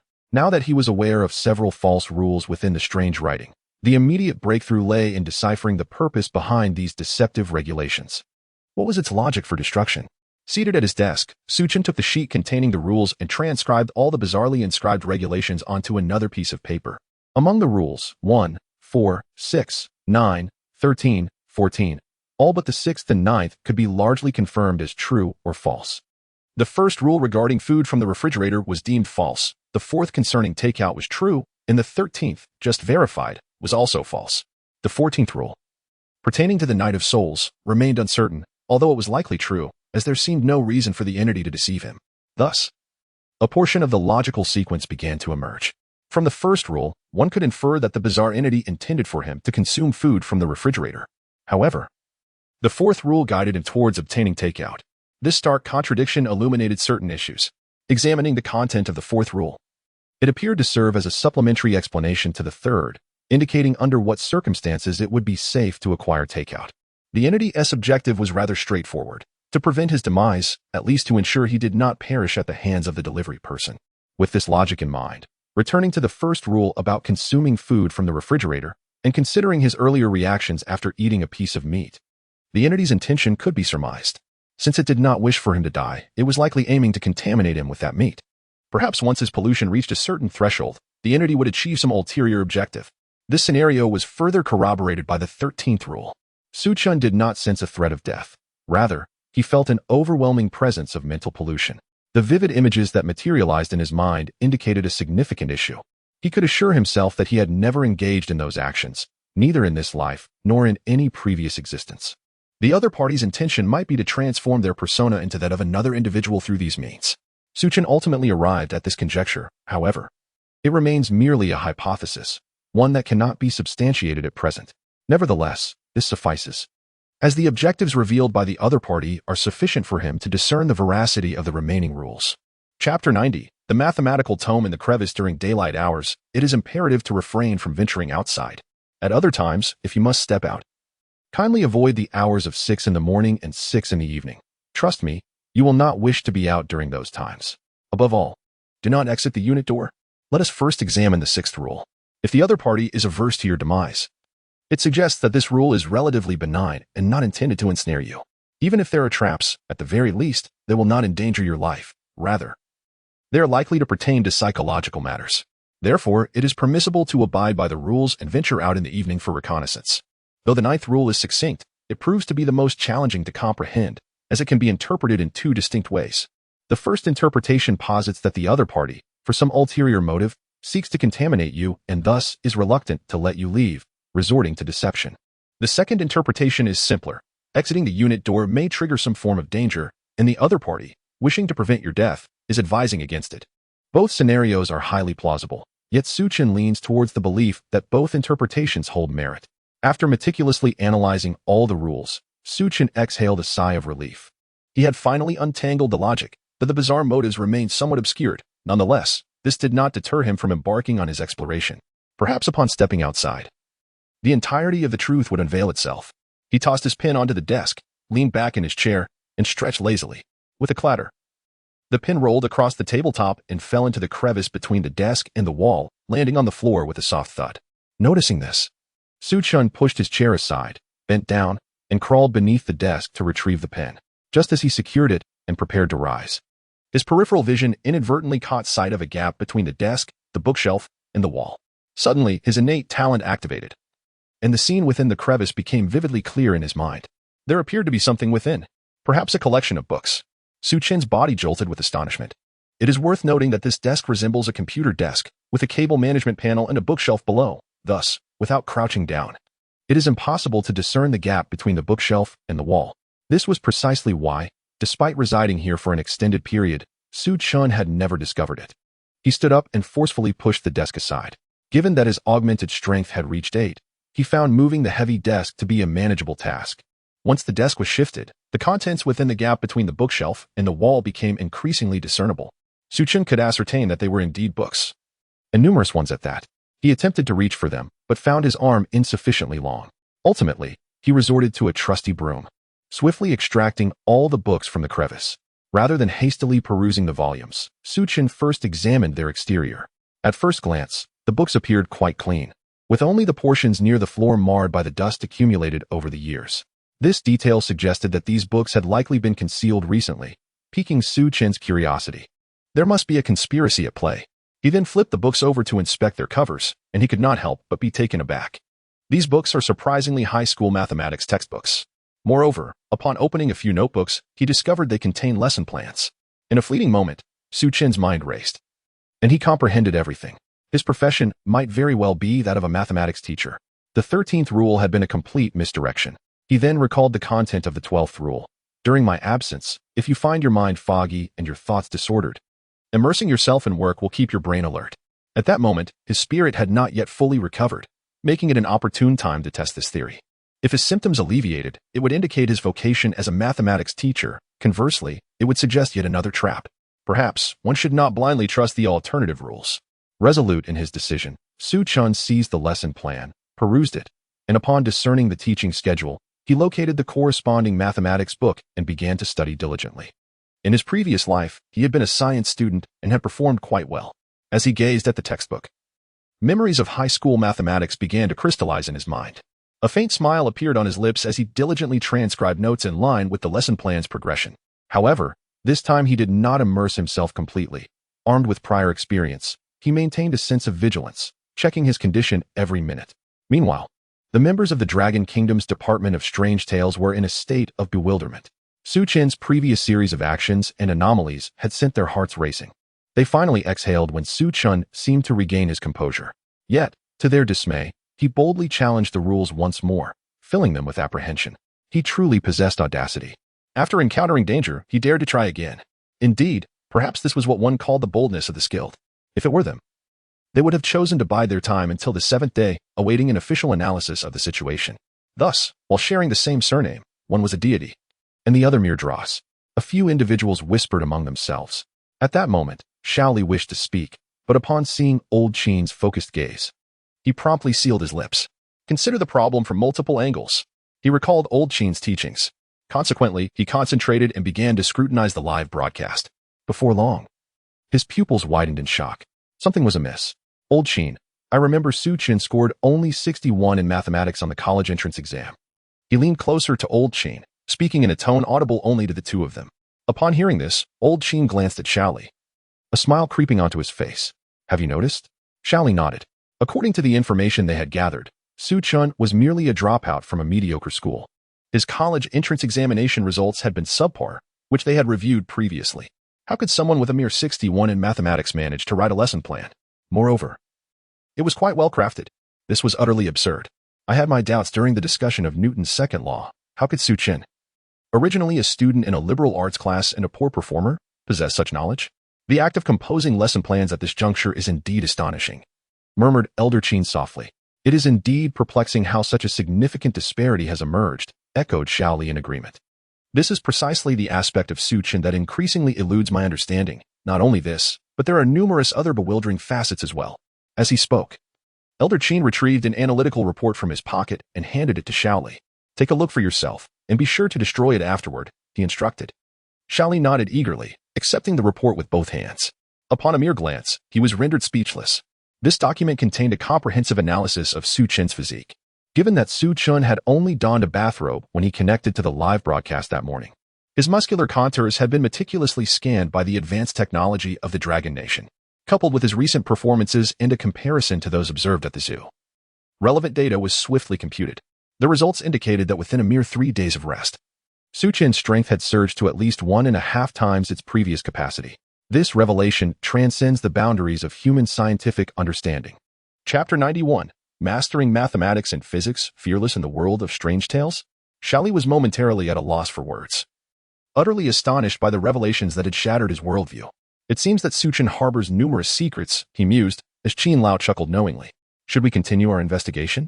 Upon hearing this, Chen Lao cast a sidelong glance at Shaoli, Investigation? Use your brain for a moment. In just a few days, his abilities have surged, and his knowledge has expanded. Who could possibly bestow such supernatural phenomena upon him? You mean? Precisely. Therefore, rather than investigate, we must endeavor to assist Chen in concealing these matters. If any malicious individuals attempt to spread news about him, we must act swiftly to silence them. I understand. Shali nodded vigorously, indicating his comprehension, and promptly exited the conference room. In his bedroom, Chen set aside his pen and paper after nearly an hour of concentrated work. Leaning back in his chair, he stretched lazily, easing the stiffness from his neck and spine, which cracked audibly. What a refreshing sensation. I never expected this to be truly effective, he chuckled to himself. Upon hearing Chen's remark, the audience from Dragon Country was momentarily speechless. Refreshing?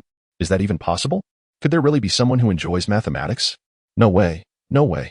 Brothers, if our math teacher were to see this live stream, it would be as if they were invigorated with adrenaline, bombarding us with messages about the importance of mathematics, insisting that mastering math and physics would render us fearless in the world of strange tales. Impressive. To find joy in solving math problems, God truly lives up to the title. If it were me, I'd start snoring within 10 minutes. You can't do it. I'd be out in 5 minutes. None of you can. I'd manage it in 3 seconds. My heart aches for the brother upstairs.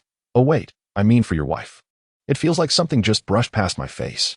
At this moment, after an hour of work, Chen found his mind not only unwearied but also remarkably clear. The previous fog that clouded his thoughts had dissipated entirely. It seems my hypothesis was correct. My role within this scenario must be that of a mathematics teacher, and the 12th rule has been confirmed without a doubt. Thus, it can be inferred that the alternative handwriting is essentially all correct items. This is indeed good news. However, there remains one aspect that puzzles Chen. Why does immersing himself in mathematical work alleviate his own affliction? Is there a hidden truth behind this?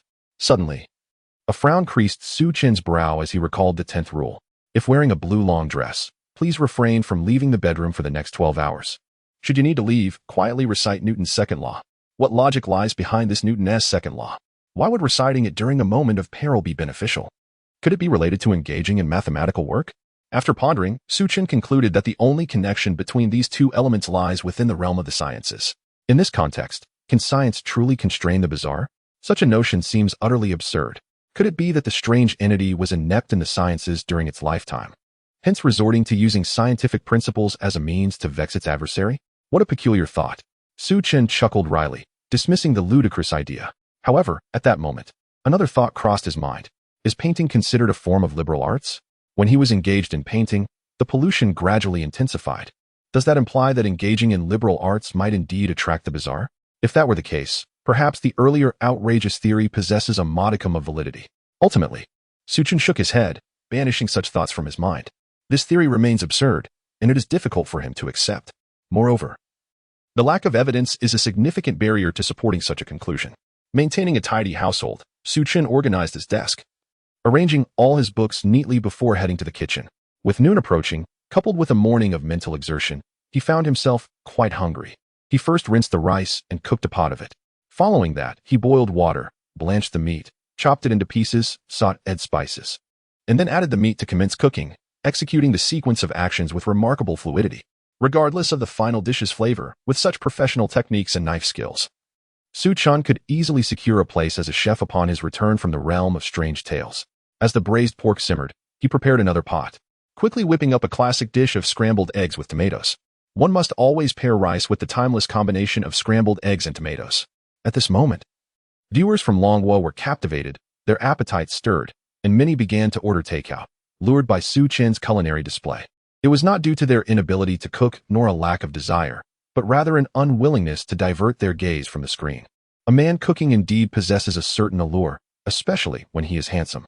However, there were always dissenters in the live chat, such as viewers from Paukai country.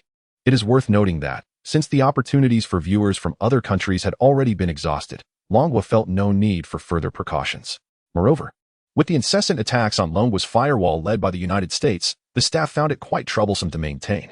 Ultimately, the higher-ups in Longwa decided to liberate the streaming privileges with a grand gesture.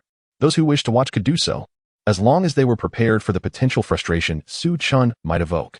Consequently, the number of viewers in the Longwa live stream surged dramatically. Many foreign viewers intrigued by Chen, along with those left homeless after their own chosen ones were eliminated, flocked to the channel. The chat became increasingly lively. Wow, my husband is so charming. Even cooking looks so handsome. Forget cooking, come be mine. The aroma can be sensed from a distance of thousands of miles. Am I the only one who thinks Su Chen's culinary skills are quite mediocre?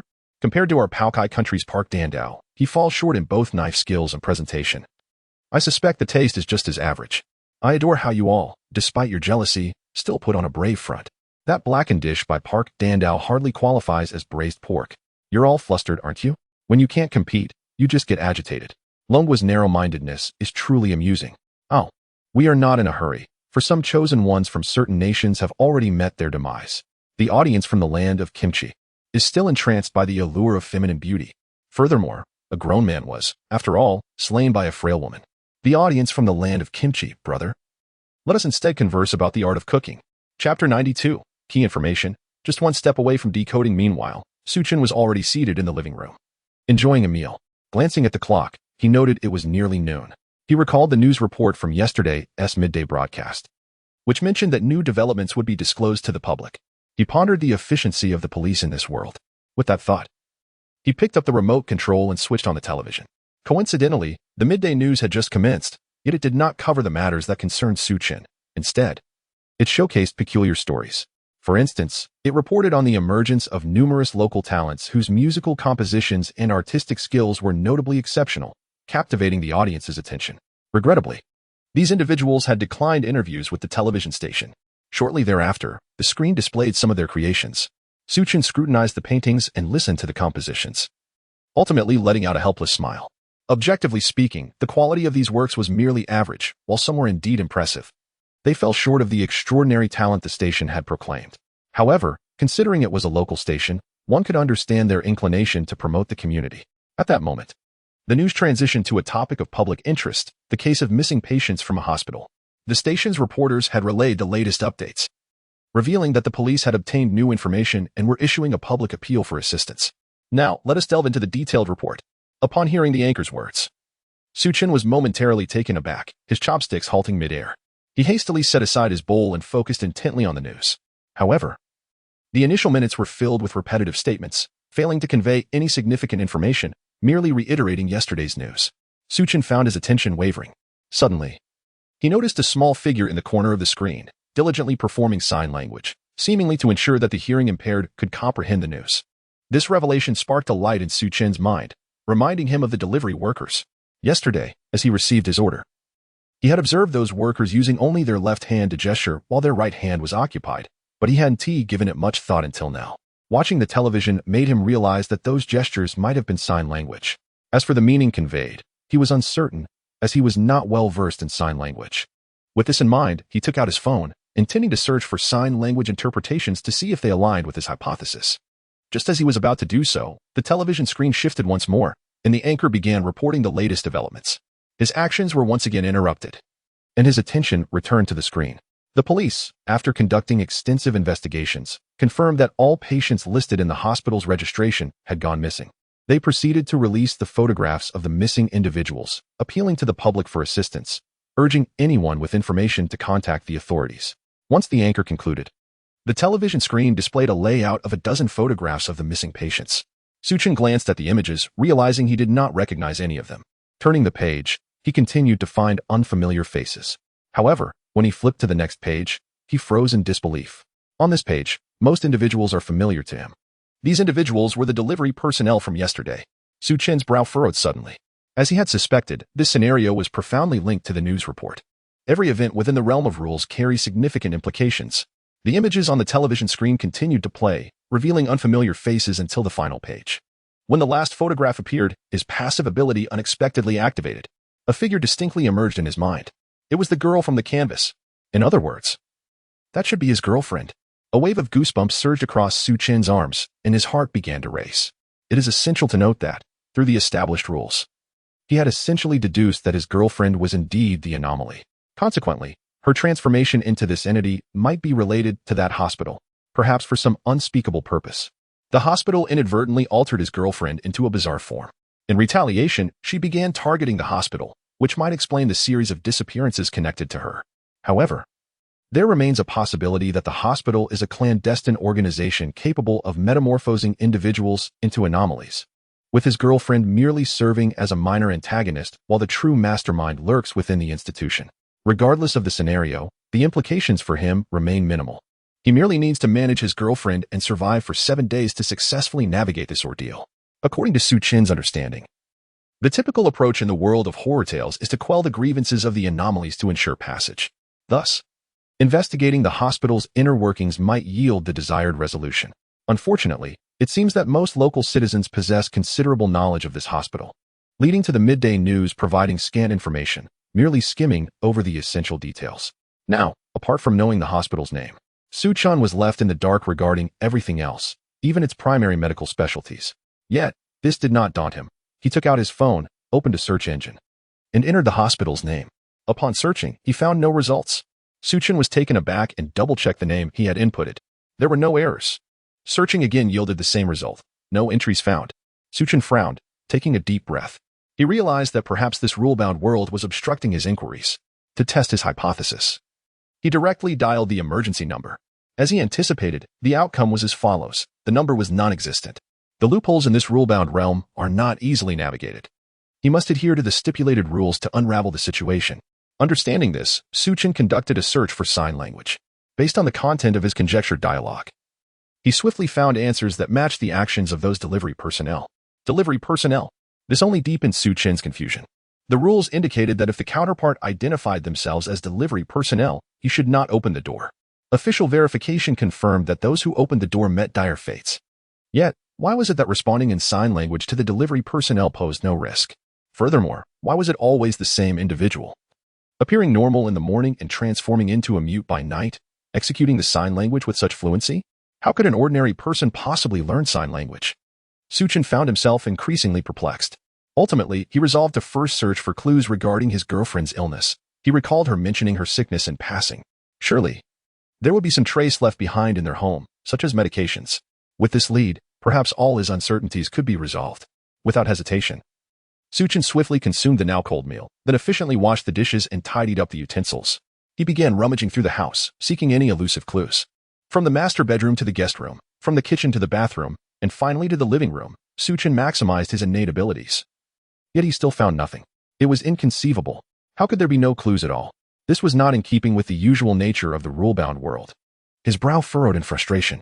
In this realm, the chosen ones were typically provided with hints. They were not left to guess aimlessly. Chen believed he must have overlooked something. He considered the situation from a different perspective. If he were to conceal clues, how would he do so? Suddenly, a spark ignited in his mind. The most perilous locations often serve as the safest havens. Chapter 93. Invasion of Contamination to speak of danger. After residing here for 3 days, the gravest peril for Chen was undeniably that easel. Even with his capabilities, he had nearly met with calamity. It was entirely reasonable to conceal clues there. Logically, it made perfect sense. A self-satisfied individual would typically avoid that easel, hence failing to uncover any issues. Those who had dared to attempt painting must have sensed the terror emanating from it, rendering them equally hesitant to approach the artwork, thus remaining oblivious to any clues. Only someone like Chen, who had seen the news, made personal conjectures, understood the horror of the painting, and possessed extraordinary courage, would dare to take the risk once more. The more Chen pondered, the more he found it plausible. He hastily strode towards the guest room, gazing at the terrifying artwork. Drawing in a deep breath, he heightened his vigilance, then seized the easel once again. Swiftly, he removed the frame, adeptly disassembling the artwork in no time. At that moment, a torn photograph drifted down from the easel's compartment. Chen's reflexes were sharp. He swiftly caught the photograph while setting aside the easel to organize later. His gaze fell upon the photograph, which had been cruelly torn in half by an unknown hand.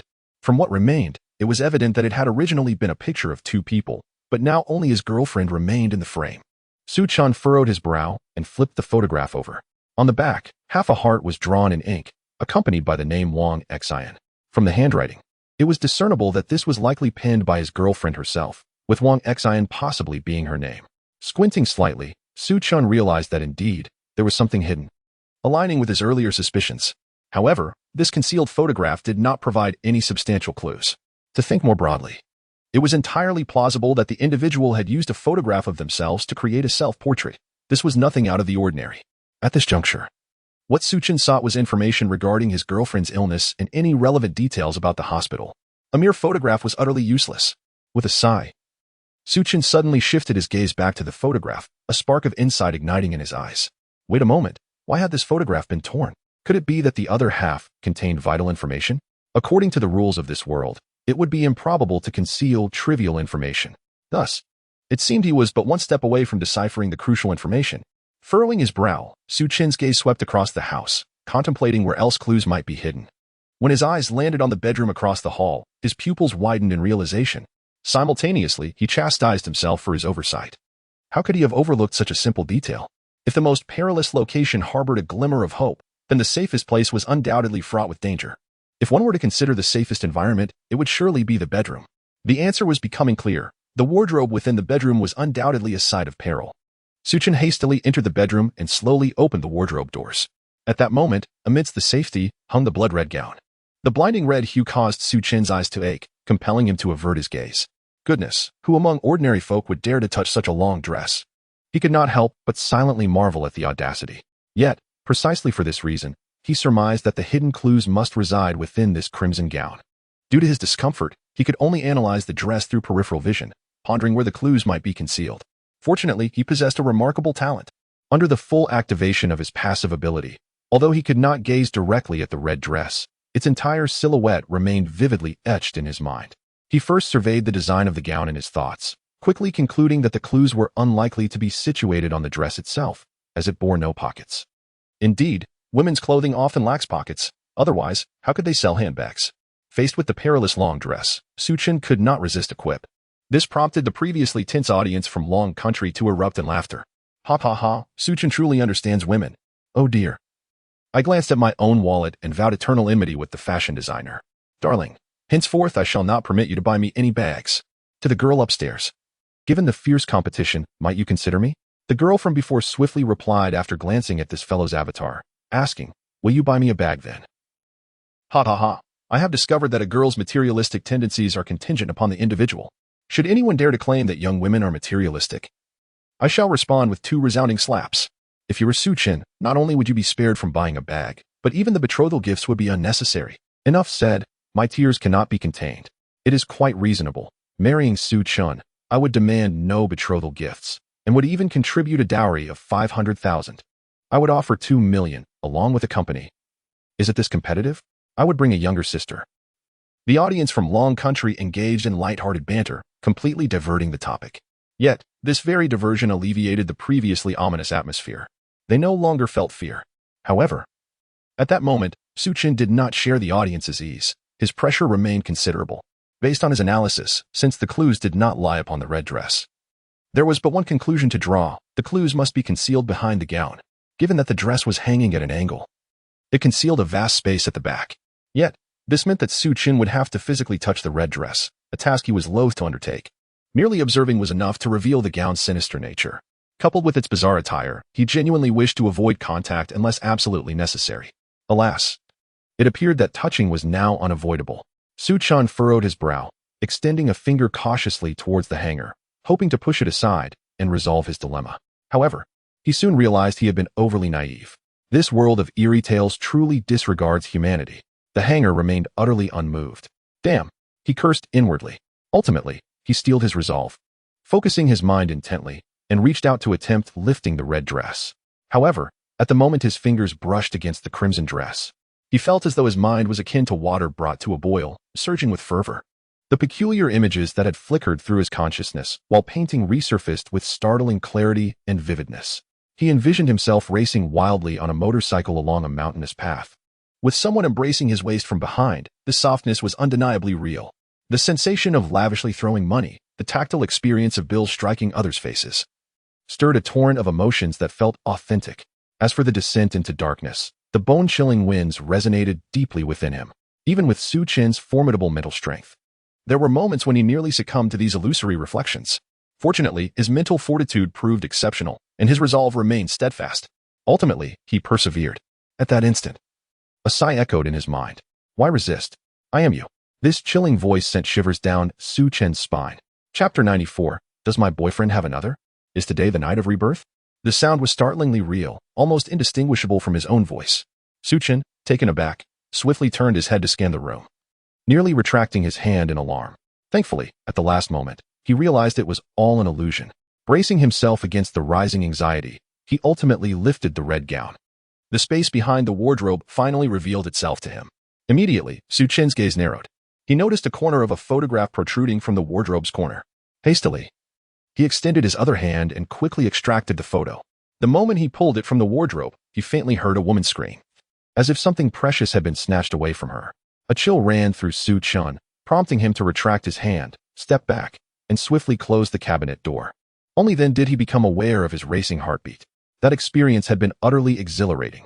After a brief pause to steady his nerves, he didn't rush to examine the photograph. Instead, he closed his eyes to assess his own condition. He mustn't let negligence lead to contamination. After a thorough check, Chen discovered that aside from a significant depletion of his mental energy, everything else seemed normal. It appeared that the logic of mental contamination in this scenario was to shatter one's reason and mental strength until he was completely broken. No pollutants would remain within his body.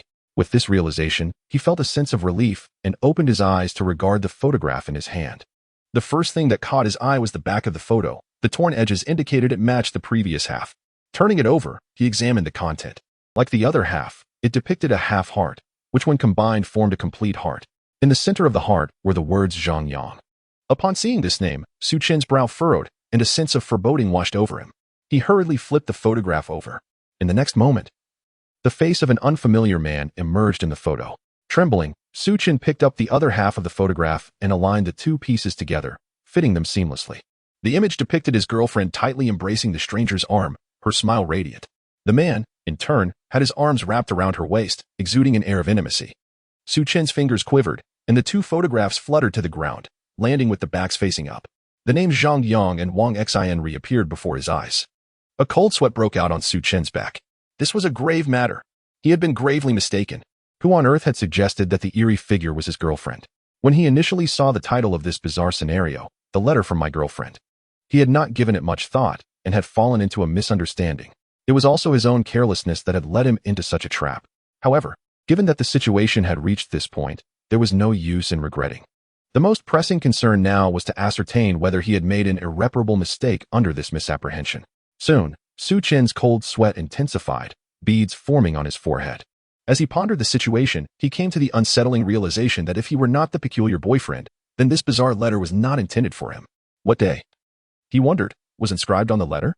And what day was it according to the peculiar individual's account? Could today possibly be the fateful night of resurrection? A torrent of chaotic thoughts surged within Chen's mind. Taking a few deep breaths to steady his nerves and attain a state of clarity, he began to unravel the threads of the mystery. The news reports indicated that the hospital disappearance occurred on the night of August 28th, though the exact timing remained uncertain. Coincidentally, this was the same day he exited the zoo. Chen was inclined to believe there was a connection between the two events. Boldly speculating, he considered the possibility that he had left the zoo just before dawn on the 28th, at which point the highest authorities of the rule-bound world received word that all chosen ones had concluded their zoo segment and thus commenced preparations for the next chapter. This seemed plausible.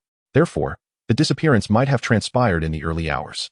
If this line of reasoning held, the first day could be inferred as the 29th, making today the 6th day, with just one day remaining. Conversely, contemplating the peculiar boyfriend's role as a high school mathematics teacher, it followed that his return home would be exceedingly late, given his teaching responsibilities to senior students. Under such circumstances, individuals might subconsciously interpret tomorrow as the first day referenced in the letter. However, this was merely conjecture. Another scenario was equally feasible.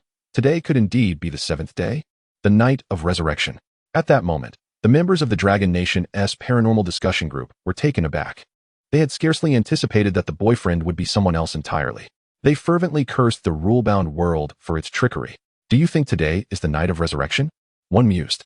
It seems highly plausible. You've seen how the world of strange tales operates, always unexpectedly. With time pressing, it remained uncertain whether Chen could confront the past. Indeed, faith in Chen persisted, for he was a man adept at conjuring miracles. Quiet murmurs of speculation filled the air. Elder Chen, holding a teacup, felt his arm tremble slightly before abruptly turning to address the group. Compile all current information immediately, including the analysis results from the computer. We must provide Chen with all pertinent information before 5:30 this evening. With a godlike perspective, Elder Chen discerned the troubling nature of the situation nearly simultaneously with Chen. After a brief reflection, He grasped the depth of the resurrection knight's peril. Now, he could no longer remain idle. Initially, he had thought the past few days posed little risk, intending to gather as much information as possible and relay it to Chen in the final 2 days. But time was of the essence. It was imperative to provide Chen with as much valuable information as possible with his intellect. It was conceivable he could identify the key to unraveling the predicament upon receiving these insights. Indeed, the group responded in unison, swiftly exiting the conference room.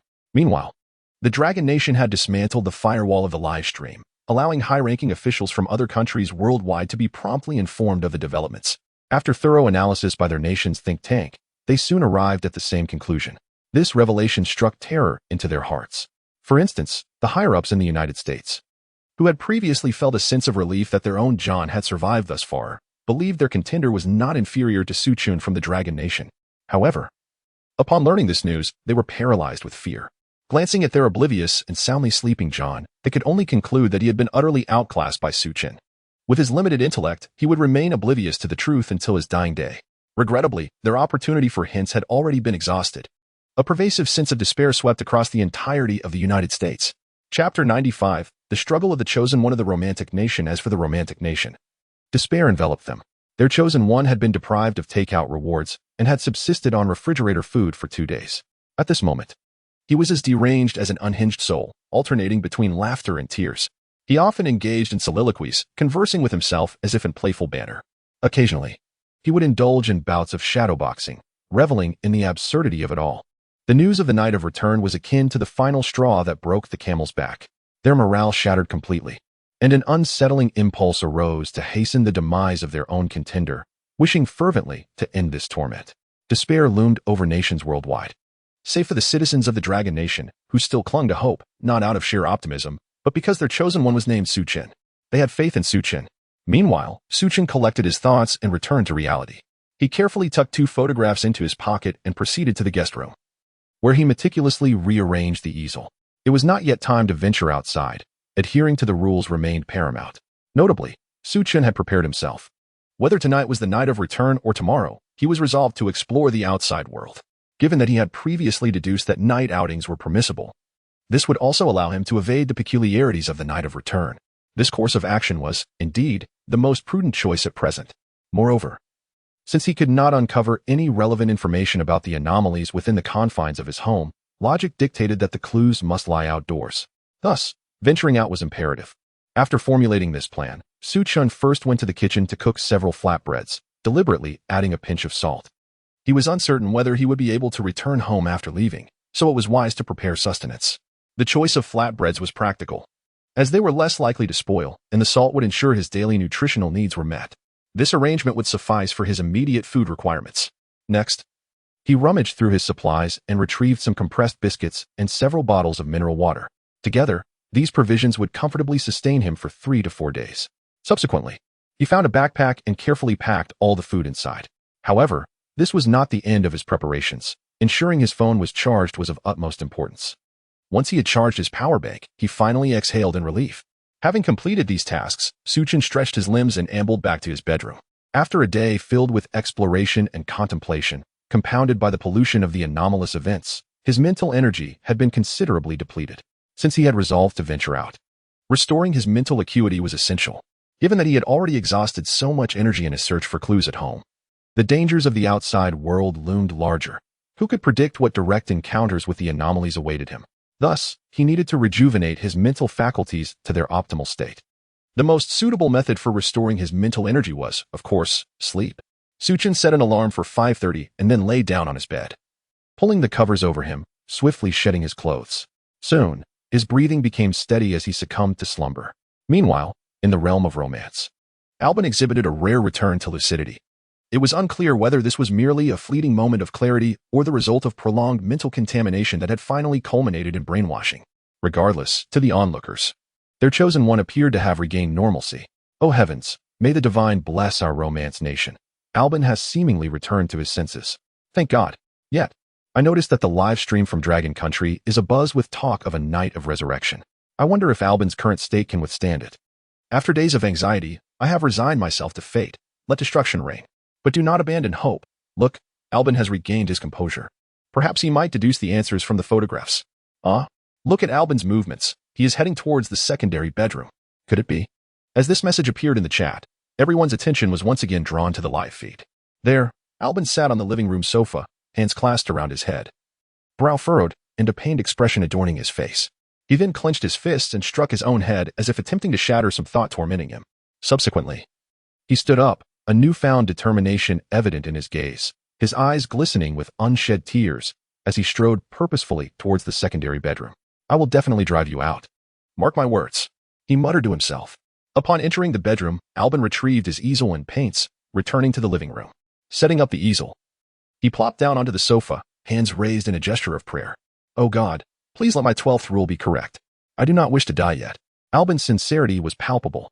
Perhaps his heartfelt plea touched the heavens, for indeed, the 12th rule was accurate.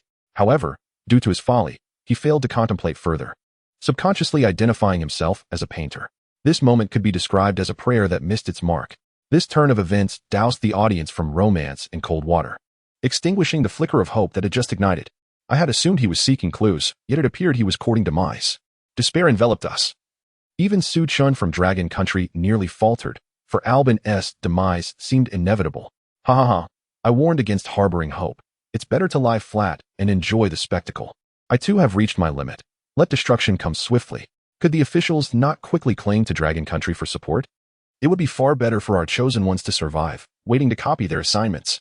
Just look at those smaller nations that have latched onto Dragon Country. Their fortunes are about to eclipse ours. At this moment, Albin completed his prayer and began to add color to his painting. One must admit, despite his lack of intellect, he was unmistakably a true romantic. His artistic talent was commendable. Observing his painting techniques was, in itself, a delightful experience. As time passed, Albin gradually entered a state akin to that of Chen, completely immersed in his art, oblivious to the external world and its sounds, losing all sense of vigilance.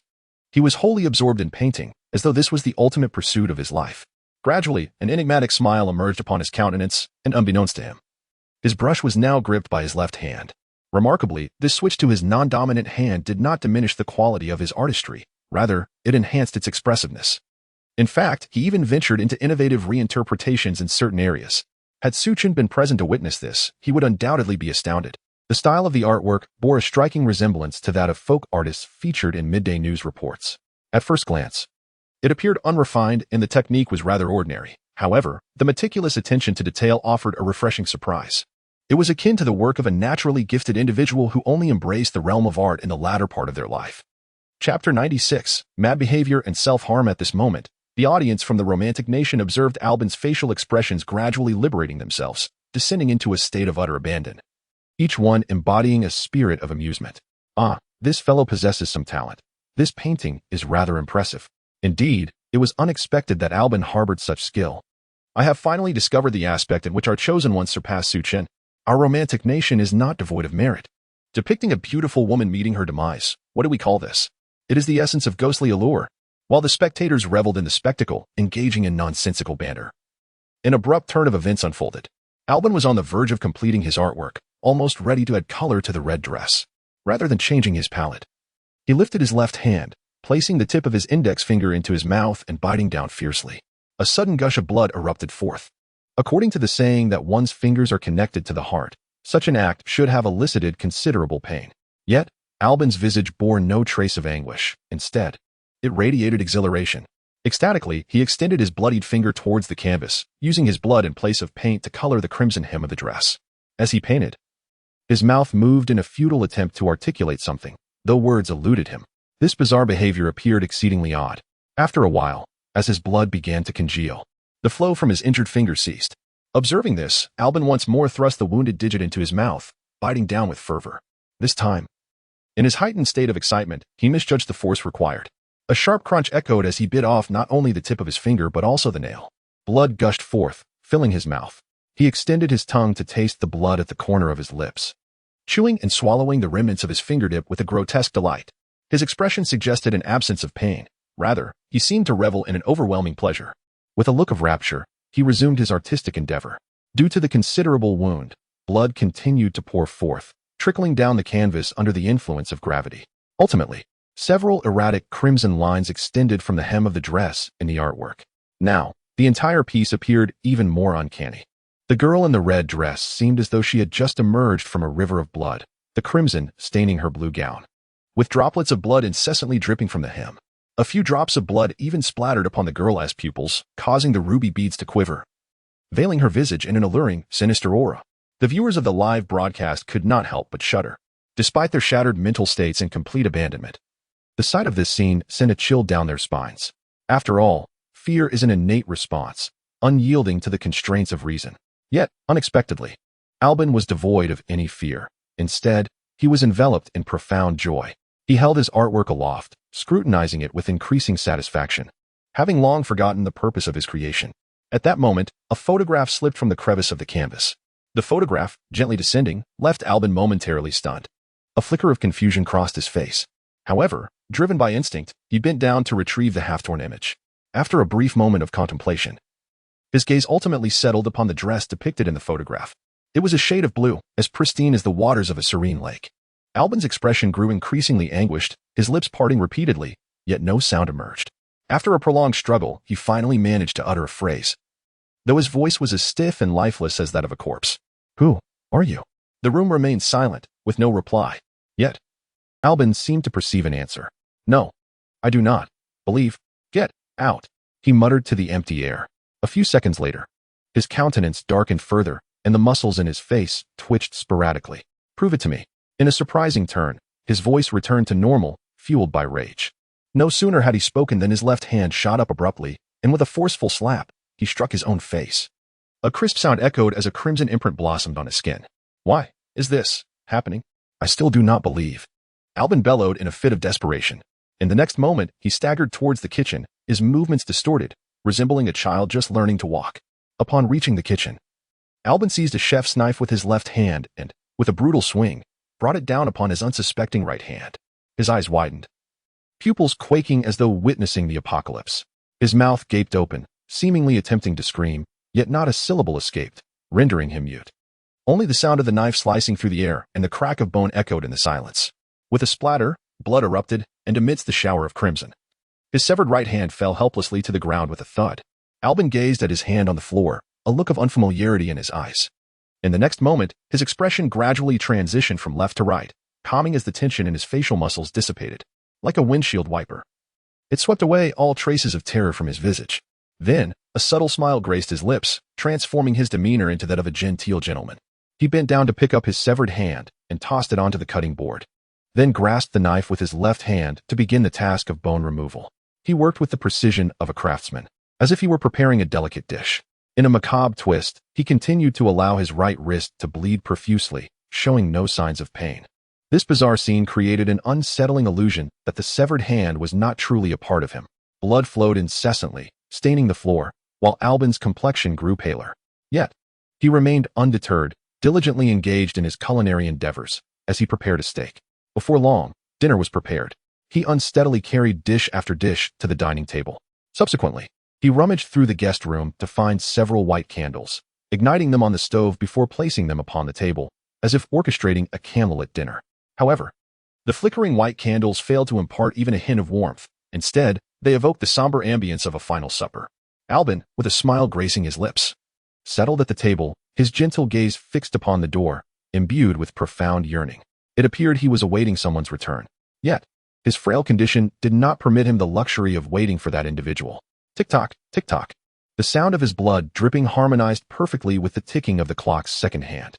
Chapter 97. The betrayal of the romantic nation at last. He exhaled deeply, expelling the pent-up anguish from his lungs. He opened his mouth, yet uttered not a single word. His body reclined against the chair's back, arms gradually slipping from the dining table. The glimmer in his eyes dimmed. Death would not claim him in slumber. Strangely, the corners of his mouth remained curiously uplifted, as if proclaiming the enormity of his achievement. Even in the face of death, he could accept his fate with serenity. At that moment, the announcement of death appeared before all survivors. The chosen one of the romantic nation has perished. Comprehensive assessment reveals a deduction of 10 points from the national fortune, leaving a total of 55 points. The overall logical reasoning capabilities of the populace have diminished by 50, and the production of various national resources has decreased by 10. Many citizens of the romantic nation displayed expressions of sheer terror. Yet beneath this fright lay a profound sense of confusion and sympathy. perhaps even an inexplicable feeling of sorrow for the demise of a fellow creature. They struggled to comprehend why Albin had committed such an act. Growing up in the environment of the Romantic nation, many among them were adept at socializing, inherently romantic, and imbued with an artistic sensibility. This meant they were acutely attuned to emotional resonance. Initially, when they witnessed Albin's self-destructive act, their response was one of pure fear. However, as the live broadcast revealed Albin seated at the table, bleeding to death, yet wearing a visage of satisfaction and determination, they felt an inexplicable connection. It was as if a hidden string within their hearts had been plucked. I felt an inexplicable melancholy, a deep sadness, though I could not articulate why. I was certain my emotions were not solely a result of the Romantic nation. Did any of you feel the same? Nodding in agreement, I found my eyes inexplicably moist. Enough of this sentimentality, you cultured individuals. Shouldn't our primary concern be ensuring our own survival? If we fail again in the next horror-themed dungeon, who knows what more terrifying punishment awaits us? Indeed, I advocate for swiftly aligning ourselves with the Dragon Nation. Chen of the Dragon Nation has already proven his prowess. It is worth our while to seek their assistance at great cost. 1. Brothers, it is time to take to the streets and revive our traditions. 1. Let us set forth. The Romantic nation truly lives up to its legacy as the elder brother that once led Western uprisings. Within a mere day, traditional arts and skills were activated to their fullest potential as countless citizens poured into the streets, clenching their fists and raising banners. They directly ignited a wave of support for the Dragon Nation across major cities. The roar of the masses reverberated, startling the upper echelons of the Romantic nation. Leader, breaking news. Protests have erupted in all 270 cities nationwide. Local officials report that many of our armed forces have also been swayed to join the ranks of the protesters. We implore you to make a swift decision. In the highest office of the Romantic nation, a staff member, visibly alarmed, trembled as he clutched the documents, stammering his report. What are we to do now? The leaders of the Romantic nation furrowed their brows, pacing back and forth in agitation. Leader, shall we not heed the will of the people? Upon reflection, aligning ourselves with the Dragon country would undoubtedly be advantageous. I am aware of the benefits that come with such an alliance. However, if we were to proceed, the ugly country would not spare us. A flicker of terror crossed the face of the Romantic country's leader. As a figure of authority privy to many secrets, he understood the true menace posed by the ugly country better than anyone else. Should he betray them, he might find himself drowning in a bathtub by dawn or being shot in the back, only to be declared a suicide. He could not afford to gamble with his life. Leader, you may be overthinking this. Look at the Dull Pear country. They aligned with the Dragon country early on and faced no repercussions. Moreover, consider that fence-sitting is a traditional skill of the Dull Pear country, always managing to side with the victors. One must have faith in such mysticism, a staff member whispered. Hearing this, the Romantic country's leader paused. After a moment of contemplation, he found the argument quite compelling. The Dull Pear country's uncanny ability to side with the prevailing faction throughout history was indeed noteworthy. Perhaps this mysticism was worthy of belief. Additionally, leader, the ugly country is currently preoccupied with its own survival. They are down to a mere 70 points of national fortune, and should they fail again, they will plummet to 60 points. With such dwindling fortune, they are bound to experience various calamitous events that will divert their attention from us. In comparison, the ugly country is being utterly crushed by the Dragon country, the staff member urged passionately. At this, the Romantic country's leader was thoroughly moved. The issues at hand were already apparent. Had he been able to calm his fears and reflect, he might have reached a similar conclusion. Yet, out of fear of the ugly country, he had never contemplated betrayal until his subordinate pierced through that thin veil of hesitation, revealing the ugly country as nothing more than a paper tiger. Very well. I hereby decree the immediate and unreserved restoration of relations with the Dragon country. We shall return all the cultural relics taken from them over a century ago and compensate them with tenfold interest. In our economic dealings, we will extend every possible concession. By embracing the Dragon country, our nation is destined to prosper. The Romantic country's leader, not lacking in intelligence, quickly connected the dots after this revelation. Clinging to the Dragon country was tantamount to embracing the future. Thus, he displayed remarkable resolve in mending relations at any cost. Indeed, I shall prepare the documentation, but first, procure reliable guards for me, ensuring round-the-clock protection. The centipede, though it may be dying, does not easily fall. I cannot risk a downfall, he commanded, halting the staff member in their tracks. After all, the ugly country had dominated the world for nearly a century. Even as this hegemon was poised to descend from its pedestal, its lingering influence remained daunting. The Romantic country's leader had no desire to accompany them to ruin. Understood. the staff member replied before departing. That afternoon, following discussions with high-ranking officials from the Dragon Country, the Romantic country publicly declared on the international stage that the war over a century ago was a grievous act of aggression. They extended a sincere apology to the Dragon Country in order to confront history and draw lessons from it. They shall return all the artifacts and wealth seized from the Dragon Kingdom, compensating in accordance with the international rental prices for cultural exhibitions. This declaration has caused an uproar across the globe. However, as the Romantic nation firmly ascends to the moral high ground, the ugly nation and its allies find themselves at a loss for words. Ultimately, all criticism is redirected towards the Dragon Kingdom. The Dragon Kingdom's actions are a blatant display of hegemony, leveraging its formidable national strength to coerce other nations into submission. It is the true source of instability and discord on Blue Star. We, the smaller nations, live in constant trepidation, hoping that the ugly nation will advocate on our behalf. Does the Dragon Kingdom not profess to eschew hegemony? Is this not a contradiction? Chapter 98. A Resurrection in Broad Daylight. In the face of the overwhelming outcry from the international community and social media, the Dragon Nation issued a succinct response. Firstly, the Dragon Nation expresses gratitude to the citizens of the Romantic nation for acknowledging history and offering a sincere apology. The Dragon Nation will open a live broadcast channel for the officials of the Romantic nation. Secondly, the Dragon Nation categorically rejects hegemony and will never bully the weak. However, this does not imply that we will tolerate insults from other nations. We hereby declare that nations which have previously defamed the Dragon Nation will forever be denied access to our live broadcast channel. Upon the release of this statement, the international arena was once again shaken. The Dragon Nation's counterattack was 1,000 times more impactful than the empty rhetoric of the ugly nation. After all, following the arrival of the bizarre rules, the competition between nations hinges on their fortunes and chosen ones. Currently, the Dragon Nation boasts the unparalleled weapon, Chen. Comparing this individual to other chosen ones is akin to a dimensional crushing. Even without mentioning Chen, the Dragon Nation's fortune alone dwarfs that of the ugly nation. In light of this considerable disparity in national fortunes, the formidable weapon, the Mu-Hai bomb, pales in comparison to a mere large firecracker. When the ugly nation aimed to strike at the Dragon Nation, it was highly probable that it would merely result in a deadly firework display above their own heads.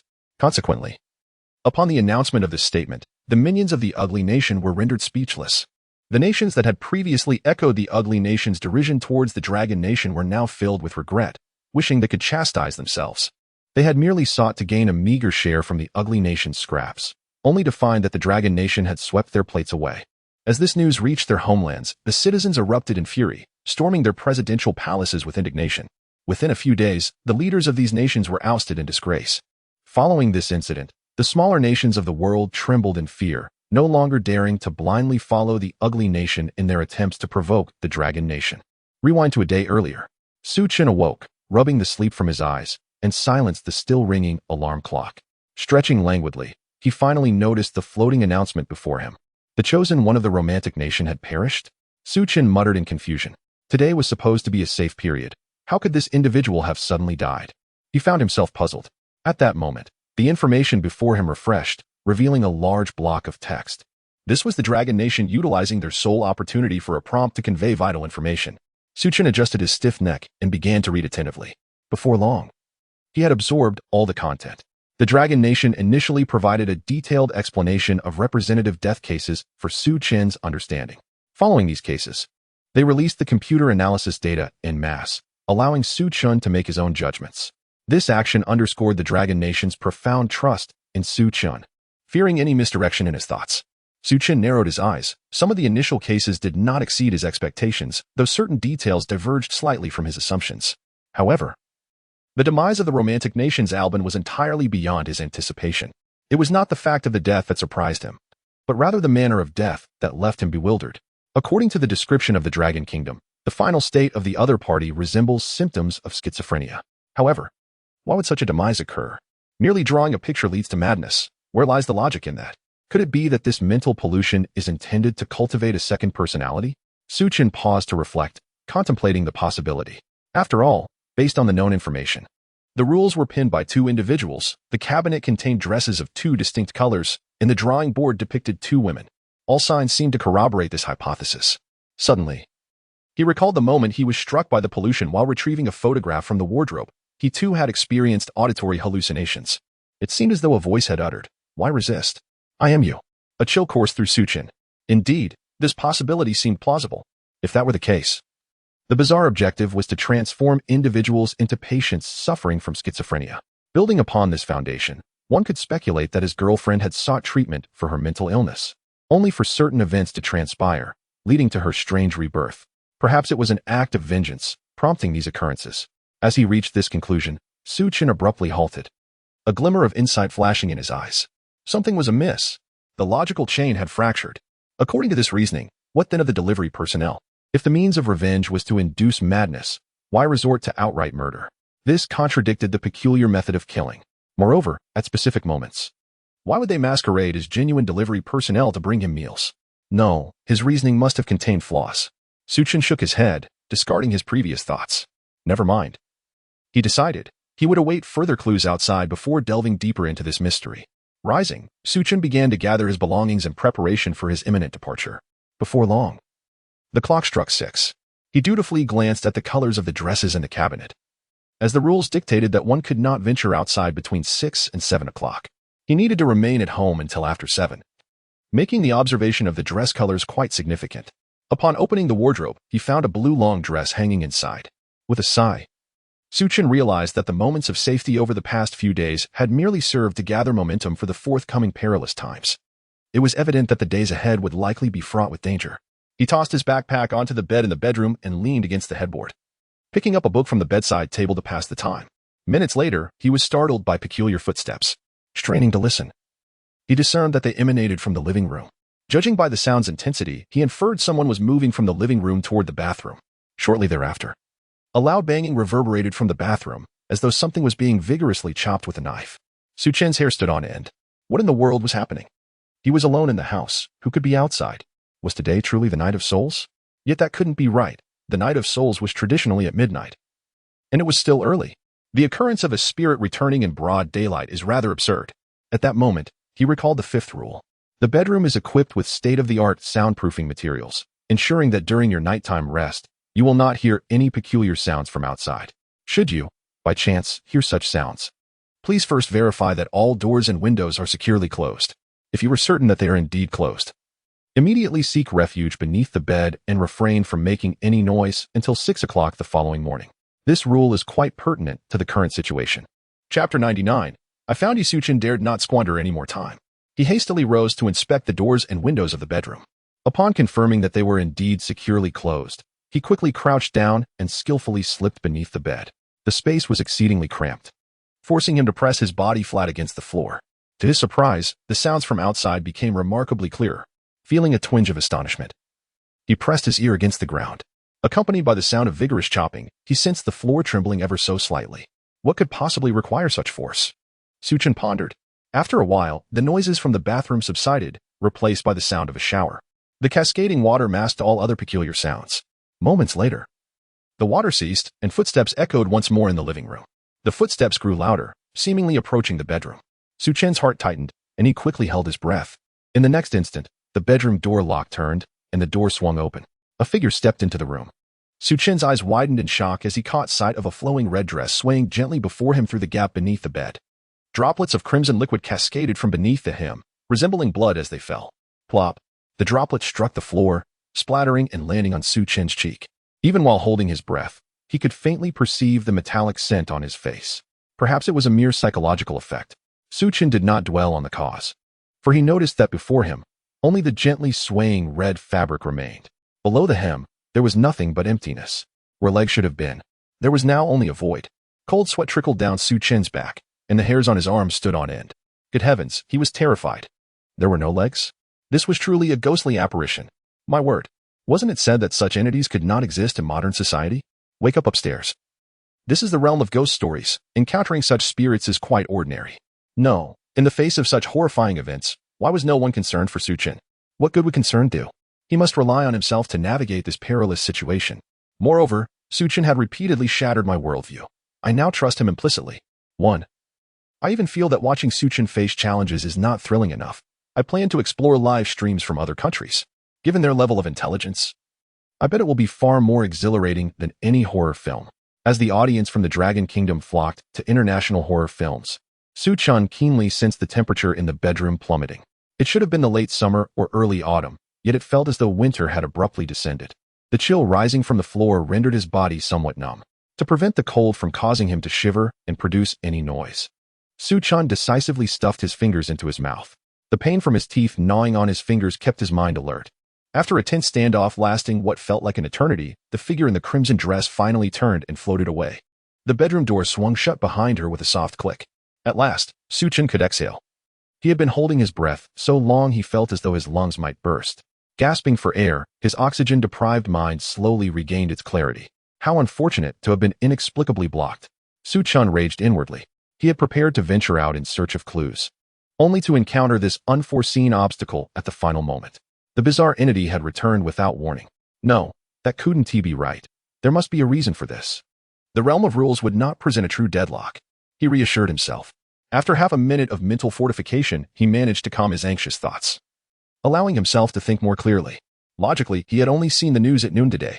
Thus, the earliest he could deduce that his boyfriend had another love, and the trap of the ghostly night would be today. If that were the case, today could not be the ghostly night. Otherwise, the chosen one would have no time to seek new clues and unravel the underlying truths of this strange world. After all, this was a world governed by rules. It could not encourage the chosen to single-handedly defy all laws, nor could it permit such occurrences. The most compelling evidence was that his system shop did not contain the blue-flamed Gatling gun. He had no opportunity to transform into the Bodhisattva of Gatling. With this mindset, he reconsidered. The return of the bizarre entity today might not merely serve to hinder the chosen one, but rather could be the key to breaking the deadlock prepared for him by the world of ghostly tales. In that case, it must reveal some information. With this thought, Chen's heart settled into a profound calm, free of dread. He pressed his ear to the floor once more, listening intently. Meanwhile, York, trembling beneath his bed in the Ingtian Empire, was equally terrified. Naturally timid and cautious, he had avoided any risky actions since entering the ghostly narrative. It was precisely his temperament that allowed him to heed the country's warnings and survive thus far. Just as he resolved to endure for 7 days in his bedroom, calamity struck. Strange footsteps and loud thuds echoed from the living room, sending York into a panic. Fearful for his life, he had memorized the rules. Instantly, he recalled the recorded details, hastily crawling beneath the bed. Once he had concealed himself entirely, he felt a flicker of safety. However, before he could quell his inner terror, the lock of the door rattled. With a creak, the bedroom door opened. Just as with Chen, a figure in a flowing red dress entered, the damp hem swaying gently before York. Gazing at the blood-red fabric and the void beneath its drape, York was thoroughly terrified. Indeed, he had lost control. He felt warmth spreading in his trousers. The atmosphere of tension began to permeate the air. In the next moment, he rolled his eyes and fainted. Is it true that your chosen one has soiled himself? It appears that his trousers are damp, inquired a spectator from the Dragon Kingdom, eager to witness the unfolding drama. What nonsense are you spouting? Do not tarnish the reputation of our esteemed empire. Our noble Ingsarians have nothing to do with such disgrace, retorted another. You Dragon Kingdom folks should return to your own stream. Isn't Chen supposed to be impressive? Why have you stopped watching? Well, my friend upstairs, I must say, our chosen one is simply too composed. It lacks excitement. Your stream is far more thrilling. Isn't that so? Look, your chosen one has indeed soiled himself. What if that peculiar being catches a whiff and comes for him? Impossible. Absolutely out of the question. Do you think that strange creature is a dog? However, as soon as this comment appeared in the chat, a sound of sniffling suddenly echoed through the stream. The barrage of comments in the entire chat room fell silent. Chapter 100. A clean break, a singular thought flickered through everyone's minds. Could it be that the ominous prediction had truly come to pass? In the next moment, from York's perspective, the figure in the crimson dress took 2 steps back, then bent down. The neckline of the dress came into view, yet peculiarly. Where a head should have been, there lay only an emptiness, as if it were merely a garment devoid of form. As this eerie figure lowered itself, the temperature beneath the bed plummeted once more. Struck by the chill, York gradually regained consciousness, his confused eyes fluttering open. Immediately, the hollow neckline met his gaze. In a moment of panic, York could not suppress a gasp. Realizing he had violated the unspoken rule, he swiftly covered his mouth, stifling the remaining syllables lodged in his throat. Yet, it was too late. He observed the odd cuffs twitch slightly, as if an arm were reaching out. Suddenly, the flesh on York's arm caved in, bearing the unmistakable impression of a woman's fingers. Desperately, he struggled, but his efforts were futile. His entire body was inexorably drawn from beneath the bed. At that instant, a crisp female voice resonated in his mind. So this is where you are. Upon hearing this voice, York's heart jolted, momentarily halting his struggles. The eerie motion quickened. With a slight pull, his entire being was yanked out. A cold dread enveloped him. Yet he refused to abandon his fight. Realizing escape was futile against this uncanny force, he resolved to devise an alternative strategy to survive. In a flash of inspiration, driven by the instinct to live, York scrambled to his feet and forced a trembling smile towards the terrifying figure in red. "Yes, my dear, I'm right here, playing hide and seek with you. You're truly remarkable for finding me." He spoke with as gentle a tone as he could muster. Indeed, this was his calculated tactic. Given that the scenario was titled The Girlfriend's Letter, the apparition must be his girlfriend. It was well known that women were often swayed by sweet words. A little flattery might just afford him a chance at survival. On the other side, upon hearing York's words, the crimson dress swayed gently, as if taken aback. Soon after, the motion intensified, resembling the joyous laughter of a person. Witnessing this reaction, York felt a smile tug at his lips. Indeed, he had guessed correctly. He was quite the genius. Women required a bit of coaxing. With a heart slightly lighter, York resolved to press on. "My dear, are you tired? How about I prepare a heartfelt dinner for you? My culinary skills are..." Before York could finish his sentence, the red dress began to shift in color. Amidst the deep crimson, shades of blue gradually emerged. York was startled by this transformation, his words abruptly halting. In mere seconds, the blood-red gown had entirely reverted to blue. At that moment, the eerie figure spoke. "Who are you?" The chilling words echoed from where a head should have been. I am your boyfriend." York replied in a state of panic. "Nonsense. What have you done to Zhang Yang? Did you kill him?" The eerie voice began to spiral into madness, tinged with hysteria. "Who is Zhang Yang?" I did not." "You lie. How did you get in?" "I see it now. You must have entered under the guise of delivering food to murder Zhang Yang. Am I right?" "I am not. I didn't. Damn it. I knew she would bring harm to Zhang Yang. You monsters deserve to perish. She should die. I should die. And you too." The words hung in the air. The figure in the blue dress stepped forward, drawing closer to York. "You are the one who deserves to die." Her voice dripped with malice. In the next moment, York's expression froze, a crimson line appearing on his forehead. The line then descended, crossing his nose, moving past his chin, traversing his chest, and culminating between his legs. At that moment, the glass of the bedroom window faintly reflected the silhouette of a girl. Grasping a kitchen knife, she brought it down upon York's head. A soft squelch. Blood began to seep from the crimson line, which gradually expanded and split open. With a thud, York's body was cleaved in two, collapsing to the ground. The girl's long dress was once again stained with blood. The chosen one of the Bring-E Empire, York, has perished. Comprehensive assessment indicates a deduction of 10 points from the national fortune of the Bring-E Empire, leaving a total of 60 points.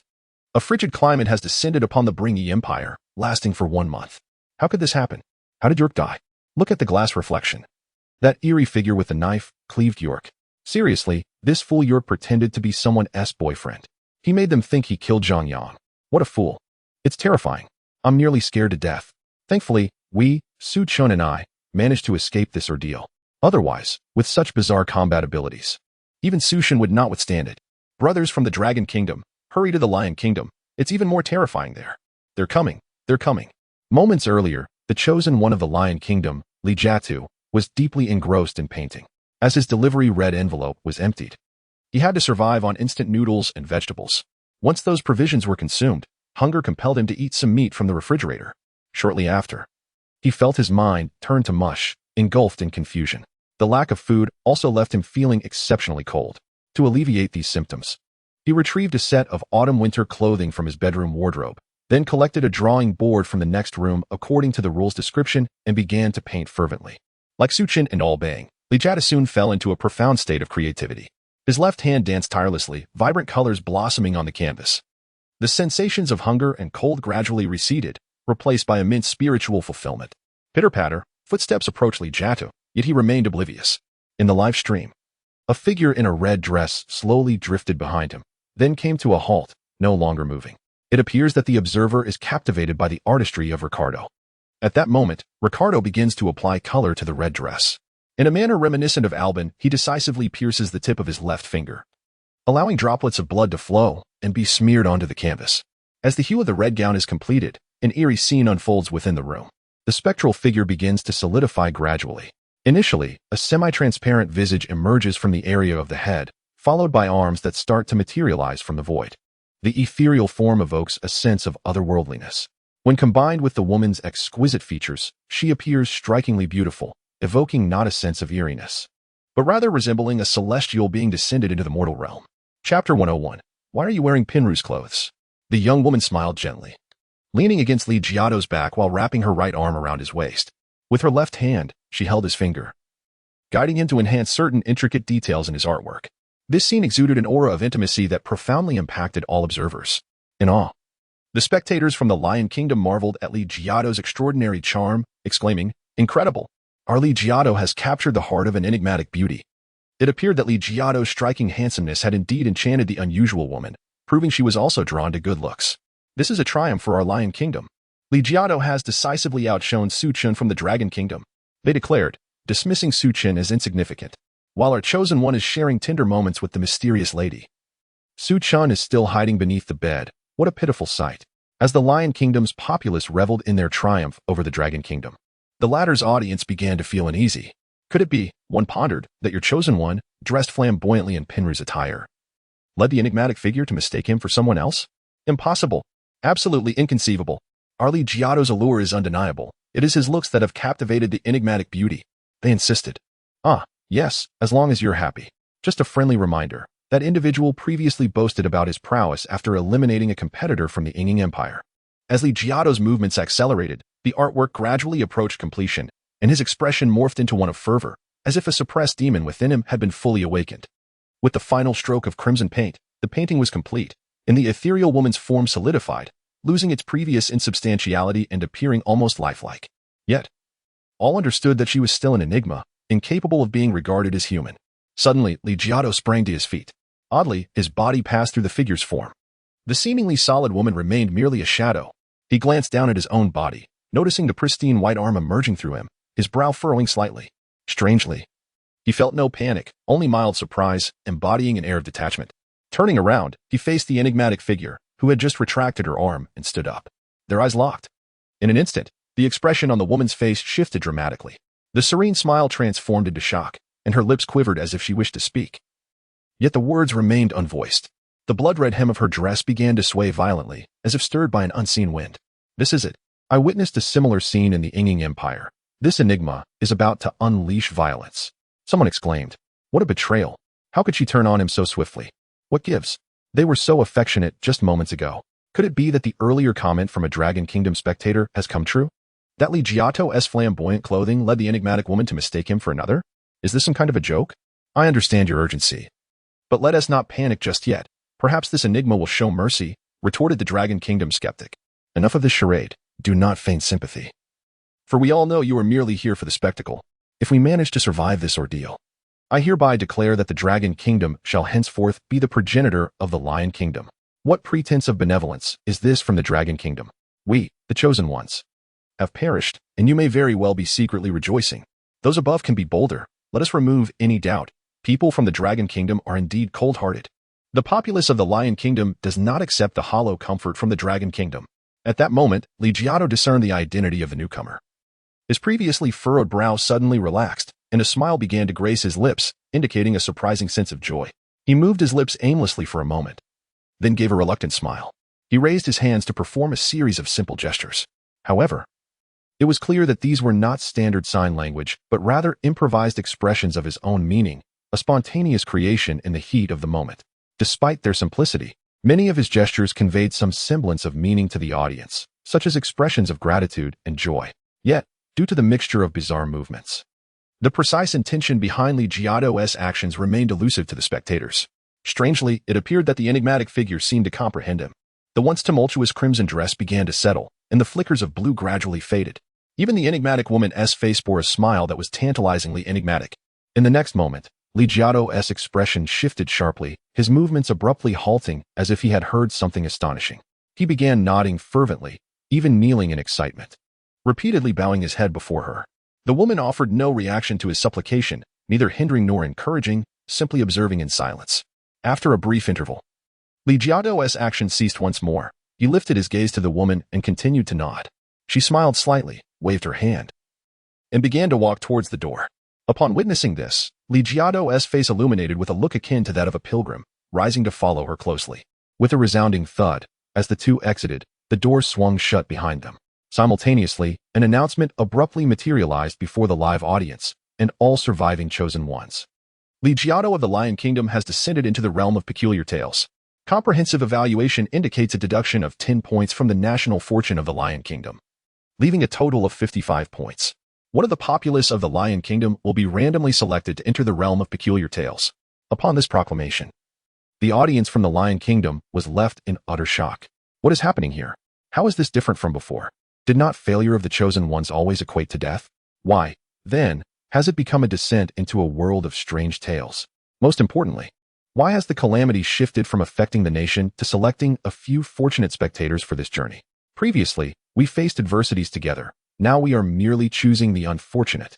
The people of the Lion Kingdom were momentarily unable to accept this turn of events. Why is this so? It is profoundly unfair. How is it that the Lion Kingdom bears such misfortune? Oh, Legiato, your demise would have been preferable. Why must it be a descent into this bizarre realm? Truly, a harbinger of doom. I beseech the fates, do not let me be the one chosen. Alas, the assessment is complete. The individual above has met their end. One might ponder whether it is possible that we have fallen victim to the ominous predictions of that ravenous audience from the Dragon Country. Indeed, it is peculiar that the entity known as Weird has spared the life of Ricardo. At that moment, a timid inquiry arose from the crowd. A spectator from the Lion Country remarked, "Are you, perchance, still required to call them father?" An interjection came from a foreign observer seeking amusement. The Lion spectator found their composure unraveling. Meanwhile, another audience member from the ugly country teetered on the brink of despair. The cause was none other than John, a professional boxer with a physique that was nothing short of formidable. When danger loomed, his instinct was to confront the specter head-on. However, as he flung open the bedroom door, ready to charge forth, he beheld a crimson gown gracefully floating into the restroom. In that instant, terror consumed him. This is utterly absurd. John swiftly dove beneath the bed, embodying the quintessential traits of the chosen one from the ugly country. A legacy of cowardice and an innate fear of the formidable etched deep within his DNA. Chapter 102. Halfway to Champagne soon, a predicament arose. John's large frame proved too cumbersome to navigate. While his head managed to squeeze in, his shoulders were stymied. After exerting himself to force his upper body through, his backside became utterly ensnared. Attempting to retreat resulted in further entrapment at his waist, leaving him in a state of utter immobilization. John was at a loss, feeling akin to a turtle unable to retract into its shell. Panic coursed through him like a restless ant on a hot skillet, berating himself for his foolishness. Had he not crawled beneath the bed earlier, he might have had a fighting chance against the peculiar threat. Now, however, he had become a living target. In a desperate bid for freedom, John struggled mightily. Fortunately, in dire straits, the human body releases an abundance of adrenaline, enabling extraordinary feats. With a sudden surge of strength, he arched his back, managing to lift the weighty wooden bed slightly. Sensing a glimmer of hope, he cautiously crawled further beneath the bed, striving to remain silent and avoid drawing the attention of the enigmatic presence. Through his efforts, he successfully concealed his massive form entirely beneath the bed. However, a discerning eye would quickly notice that the bed appeared to have two legs suspended in midair. The oppressive weight of the bed made breathing laborious for John. Just then, the sound of approaching footsteps echoed ominously. Creak. The bedroom door swung open. A figure in a flowing red dress entered. From his vantage point beneath the bed, John beheld an unsettling sight, daring not to make a sound. Fortunately, he managed to remain undetected. The strange presence did not crouch down to investigate. After a tense moment, the figure in red exited the room. At last, John could exhale, relieved to have survived. Time passed, and the enigmatic presence did not return. Viewers from the United States, witnessing John's narrow escape, erupted in celebration with champagne. Truly, he was the chosen one from their land. Calm, cautious, courageous, and strategic. Most importantly, he possessed immense strength. Had it been that scrawny Chen, he surely wouldn't have been able to lift such a heavy bed. Isn't it possible that Chen, with his perfectly proportioned physique, could have simply slipped right in without any lifting? Queried an onlooker from the Dragon Kingdom. Our John embodies true masculinity. Your Chen resembles a delicate flower, likely weaker than our women. Came the retort. Indeed. But have you noticed that your chosen one is on the verge of suffocating beneath that bed? As this comment emerged, all attention snapped back to the live broadcast. John's face was flushed, struggling with all his might to prop up the bed just to catch a breath. Engaging in this cycle of weight-bearing push-ups was becoming increasingly strenuous for him. Damn it, what kind of bed is this? How can it be so heavy? Is it made of ironwood? John grumbled, his vision blurring from the pressure. After enduring for a while longer, he reached his limit. Convinced that the strange presence had not re-entered, he believed it would be safe to emerge from his hiding spot. Thus, he began to wriggle his body, inching towards freedom. However, as his legs slipped out from under the bed, he found himself once again stuck at his rear. Damn it, John cursed inwardly, with a sense of resignation.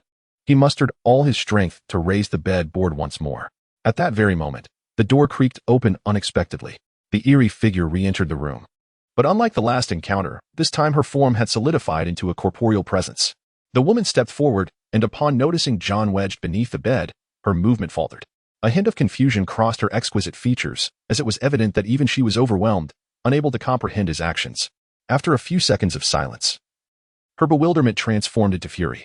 She advanced slowly, leaning down, her delicate arms swaying gracefully. With a firm grip, her small hands clutched John's ankle tightly.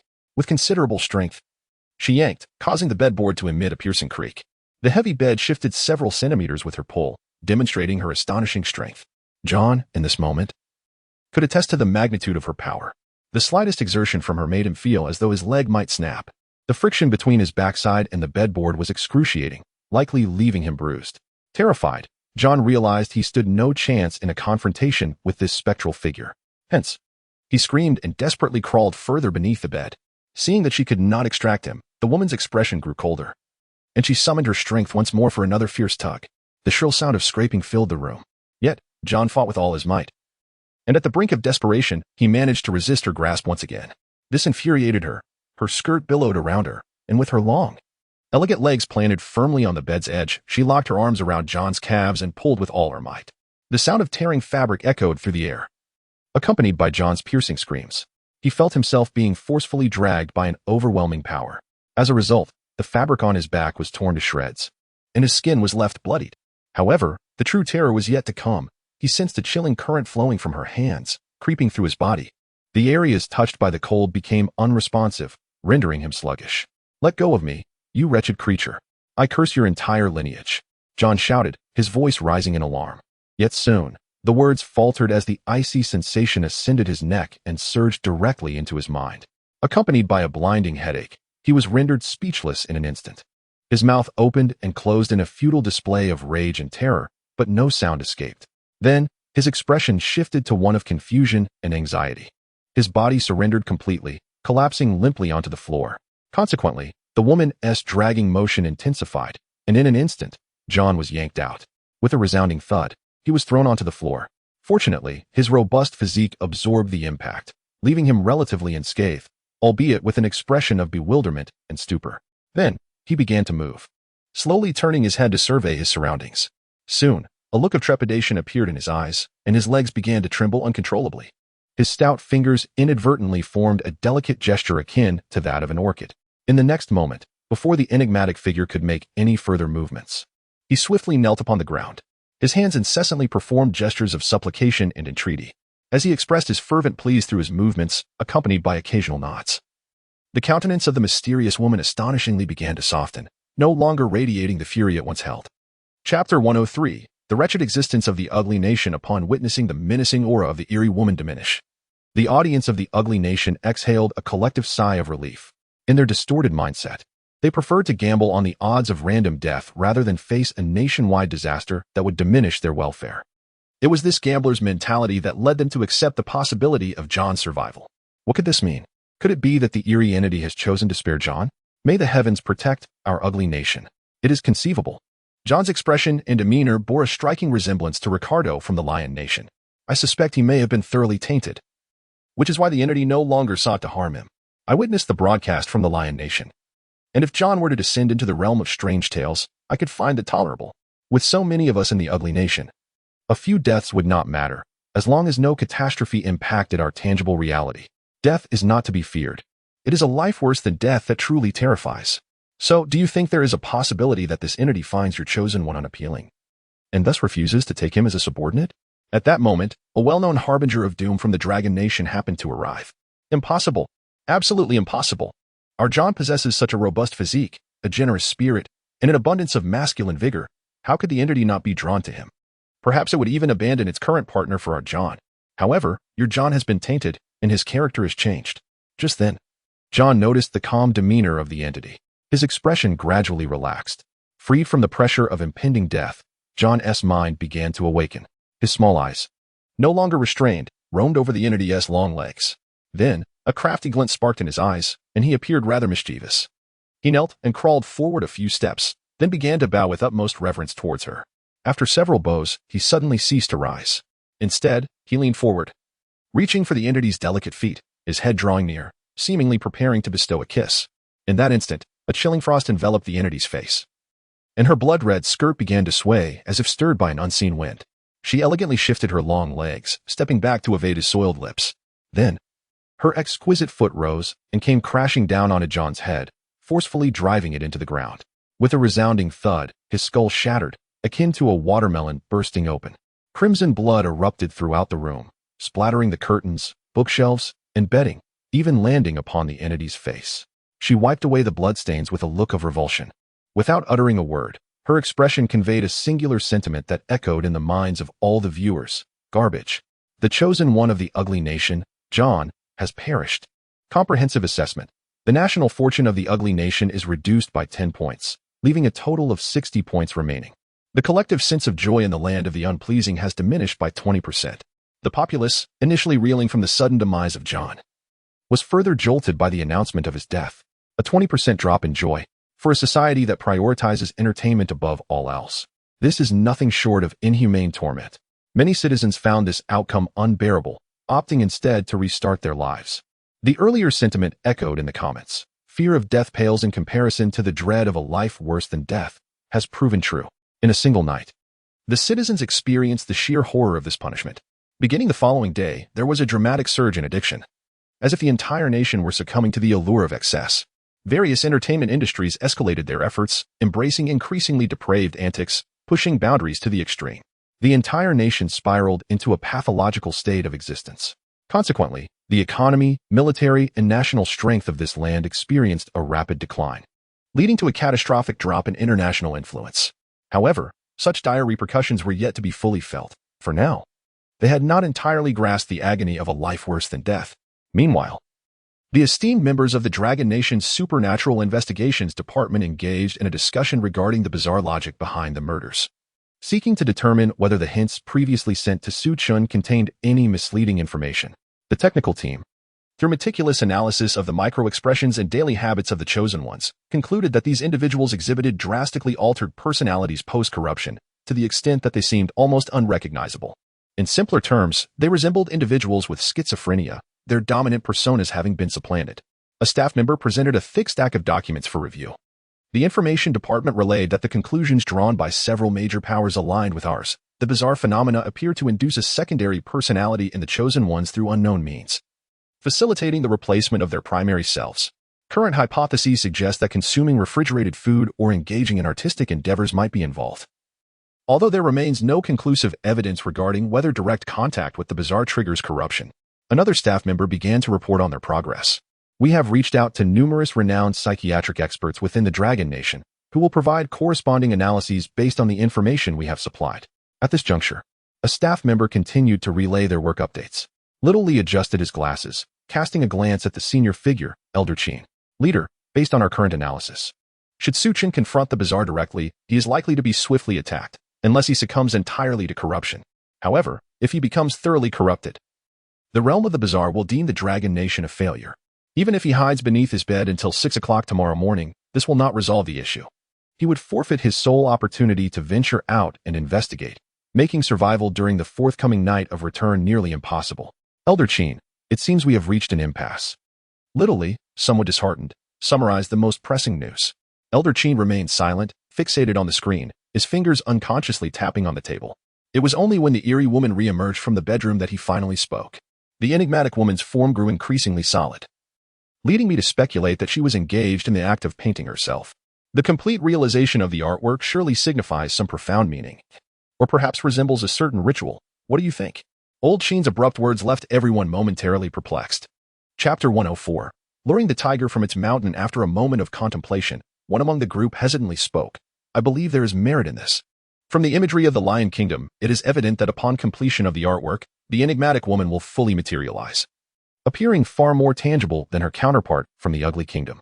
This suggests that the painting symbolizes the complete subjugation of the blue-clad enigma by the red-clad one. Upon hearing this, Shali shook his head. That is incorrect. The enigma from the Lion Kingdom displayed a blue hue in her skirt upon realizing that Li Jiatu was not Zhang Yang, indicating that she has not been entirely suppressed. Old Chen smiled faintly at Xiao Li's words, recognizing a glimmer of progress in his understanding of details. Indeed, I suspect that the painting merely represents the beginning of the red enigma's dominance over the blue one, and in pursuit of this goal, there must be further plans in motion.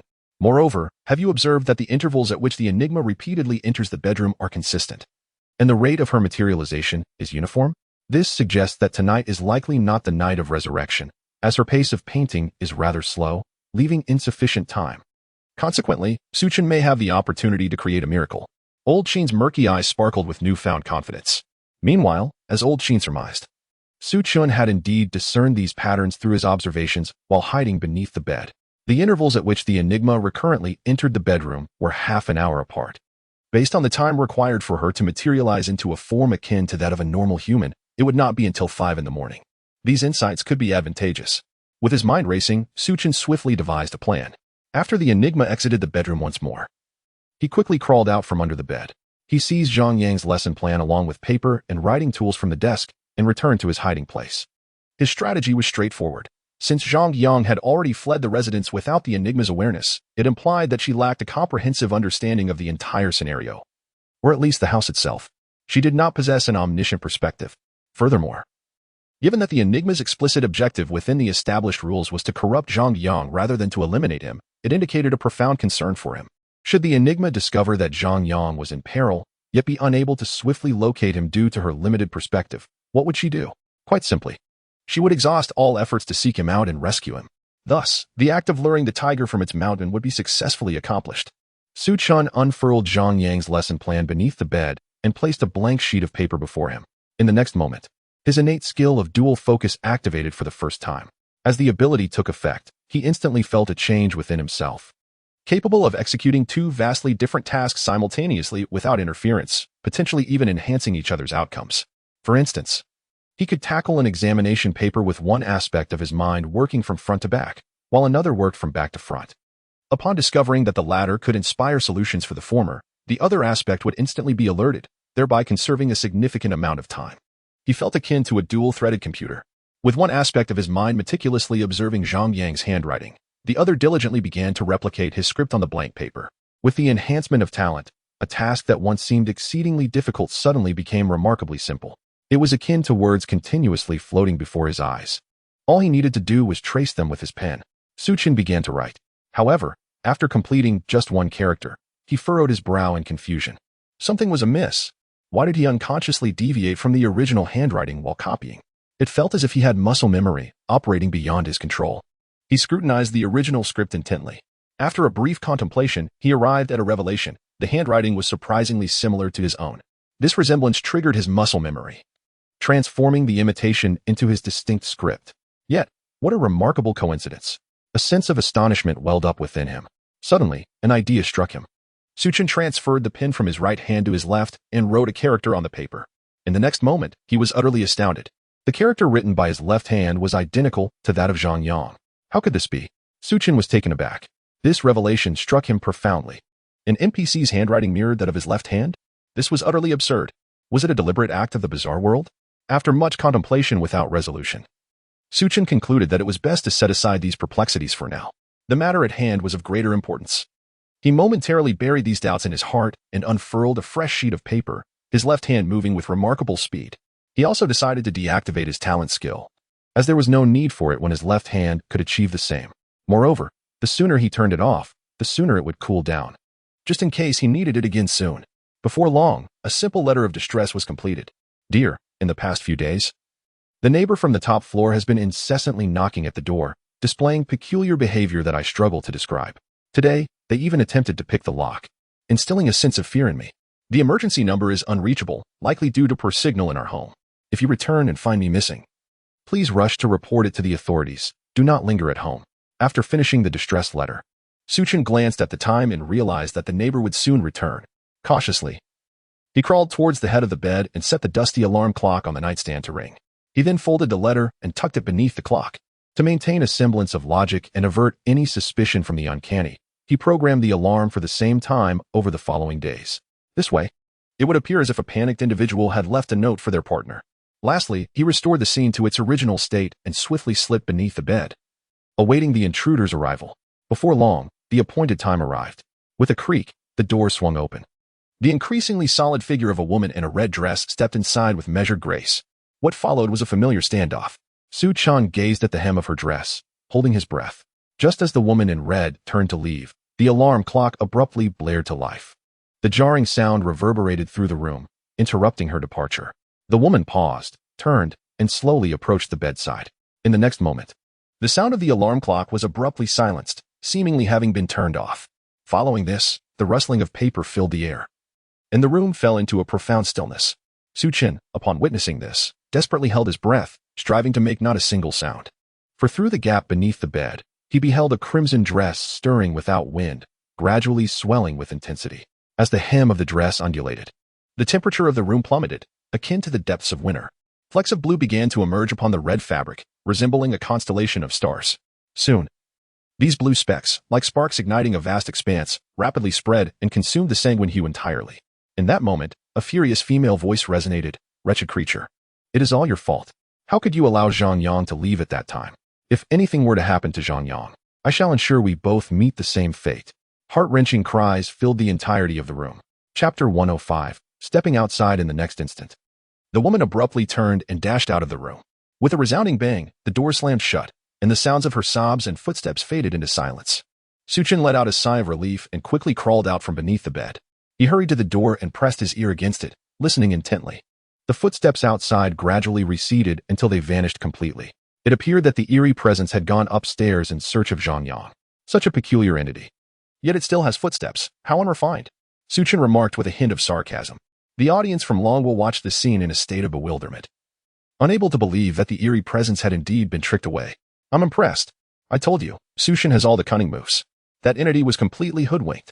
Ha ha ha. I wonder what the psychological shadow area of that entity is at this moment." There was a prevailing sentiment that watching Su Chen's live stream was less thrilling than those from other countries, as there was an underlying belief that he could turn peril into safety, thus lacking a sense of urgency. "That makes sense," one viewer commented. So I opened another live stream from the Clockwork Nation. The atmosphere of horror instantly surged. "Look out. The panda is going to starve." The mood among the Longwa audience was remarkably buoyant. After all, their chosen one was extraordinarily capable, exuding an air of confidence, which allowed them to enjoy the spectacle without fear. It felt akin to watching a reality show. They munched on seeds, sipped on drinks, and chatted in the comments, relishing the experience. Whenever they sought a thrill, they could simply glance at live streams from other countries, enjoying the comfort of their own lives as their girlfriends snuggled closer in fright. However, the foreign audience was far from pleased. Their frustration simmered, especially upon seeing the comments from Longwa, which only fueled their anger. They began to unleash sarcastic remarks in the chat. "What are you Longwa people so cocky about? Do you think tricking the entity away means you can clear the game? Do you really believe there is no danger outside? I bet Su Chen 1T lasts 10 minutes once he steps out." Exactly. With that frail demeanor of his, he might get killed as soon as he steps out. There is even a chance that the eerie presence will return just in time to intercept him. The people of Longwa are truly foolish. The rules clearly state one must hide under the bed until 6 in the morning. Su Chen is blatantly violating the rules and is bound to face misfortune. Ha! Our chosen one from the fairy tale nation is wise, knowing when to hide and when not to emerge. In response to the foreign mockery, the Longwa audience remained unfazed. The taunts felt akin to ants warning a human not to cross a river that had drowned many of their brethren, as if to say, "You will perish too." Yet, they failed to consider that what they could not accomplish, others might very well achieve. Thus, the people of Longwa nonchalantly replied, Yes, yes, yes, you are all correct." Faced with a screen full of affirmations, the foreign audience felt as though they had landed a punch on a mound of cotton, leaving them utterly frustrated. Enraged, they switched back to their own live streams, venting their anger. This cowardly chosen one only knows how to hide. What a pathetic display. If I were to go, I would undoubtedly be 1,000 times more formidable. After venting their frustrations, they all switched to streaming from Dragon Country. It must be acknowledged that, regardless of nationality, they themselves found immense satisfaction in watching Su Chen's broadcasts. Meanwhile, Su Chen remained oblivious to the minor occurrences outside. An unexpected thought suddenly crossed his mind. Hadn't Zhang Yang already slipped away? If the other party truly fell into the peculiar trap due to his audacious maneuvers, should this oddity not express gratitude towards him? Never mind, he decided to dismiss such thoughts. Attending to serious matters was paramount. Slapping his forehead, Chen quickly returned to his bedroom, grabbed his backpack, and prepared to leave. However, as he passed by the second bedroom, he felt a sudden surge in his innate passive ability. The oblique perspective of a canvas materialized in his mind. Something was amiss. Some aspects of the artwork had changed since he last saw it. Furrowing his brow, Chen hastened a few steps closer to the easel. Now, the entire composition unfolded before him. The mirror that had previously graced the painting was now obscured by a swirling portal resembling dark, viscous blood. It appeared that this peculiarity had not merely colored the canvas, but had undergone a secondary creation. A chill coursed through Chen's body. It was essential to note that the original artwork had depicted a woman in blue gazing into a mirror, reflecting a crimson gown, a concept already steeped in enigma. With this new alteration, the entire scene became even more uncanny, conveying an even more sinister atmosphere. At present, the imagery suggested that the blue-clad and red-clad sisters stood before a dark portal, as if the woman in red were about to step through this ominous gateway. Suddenly, a sharp pain shot through Chen's mind. The dark portal within the painting began to feel familiar. He recalled having encountered this ominous door during his own contamination, even having ventured inside it. Alarmed, Chen pondered the situation. What was happening? Why had the peculiar entity chosen to depict such a painting? Did this artwork possess some hidden significance? Baffled, Chen decided to set aside his perplexities. Leaving was of utmost importance, lest he be obstructed by that oddity once more. Suppressing his doubts, he approached the entrance, retrieved the key from the shoe cabinet, took a deep breath, and turned the lock to step outside. The sound of the door slamming shut echoed through the vacant corridor. Upon exiting, Chen briefly glanced at his door number, 901. At first, he discerned no special meaning. Next, he surveyed his surroundings. Before him lay a long corridor, flanked by numerous doors on either side. Roughly estimating, there appeared to be about 20 households on this floor. It turned out to be an old-style tube building. The litter strewn across the corridor floor, along with the dust on the neighbors' doors, indicated that the building had fallen into disrepair. It seemed that no one had lived here for quite some time, and he might be the sole occupant of this floor. Suddenly, Chen noticed something amiss. The footprints on the ground appeared not to lead solely to his own door. Distinct traces were evident near doors 905 and 907 as well. It is evident that the footprints at one's doorstep were undoubtedly left by the delivery personnel from the previous day. However, the footprints in front of the two neighboring houses bear a striking resemblance and clarity to those at his own entrance. This suggests that there are indeed inhabitants in those two residences, or at the very least, individuals who have recently occupied them. With this realization, Chen made a concerted effort to lower both his breathing and footsteps, cautiously proceeding towards the other end.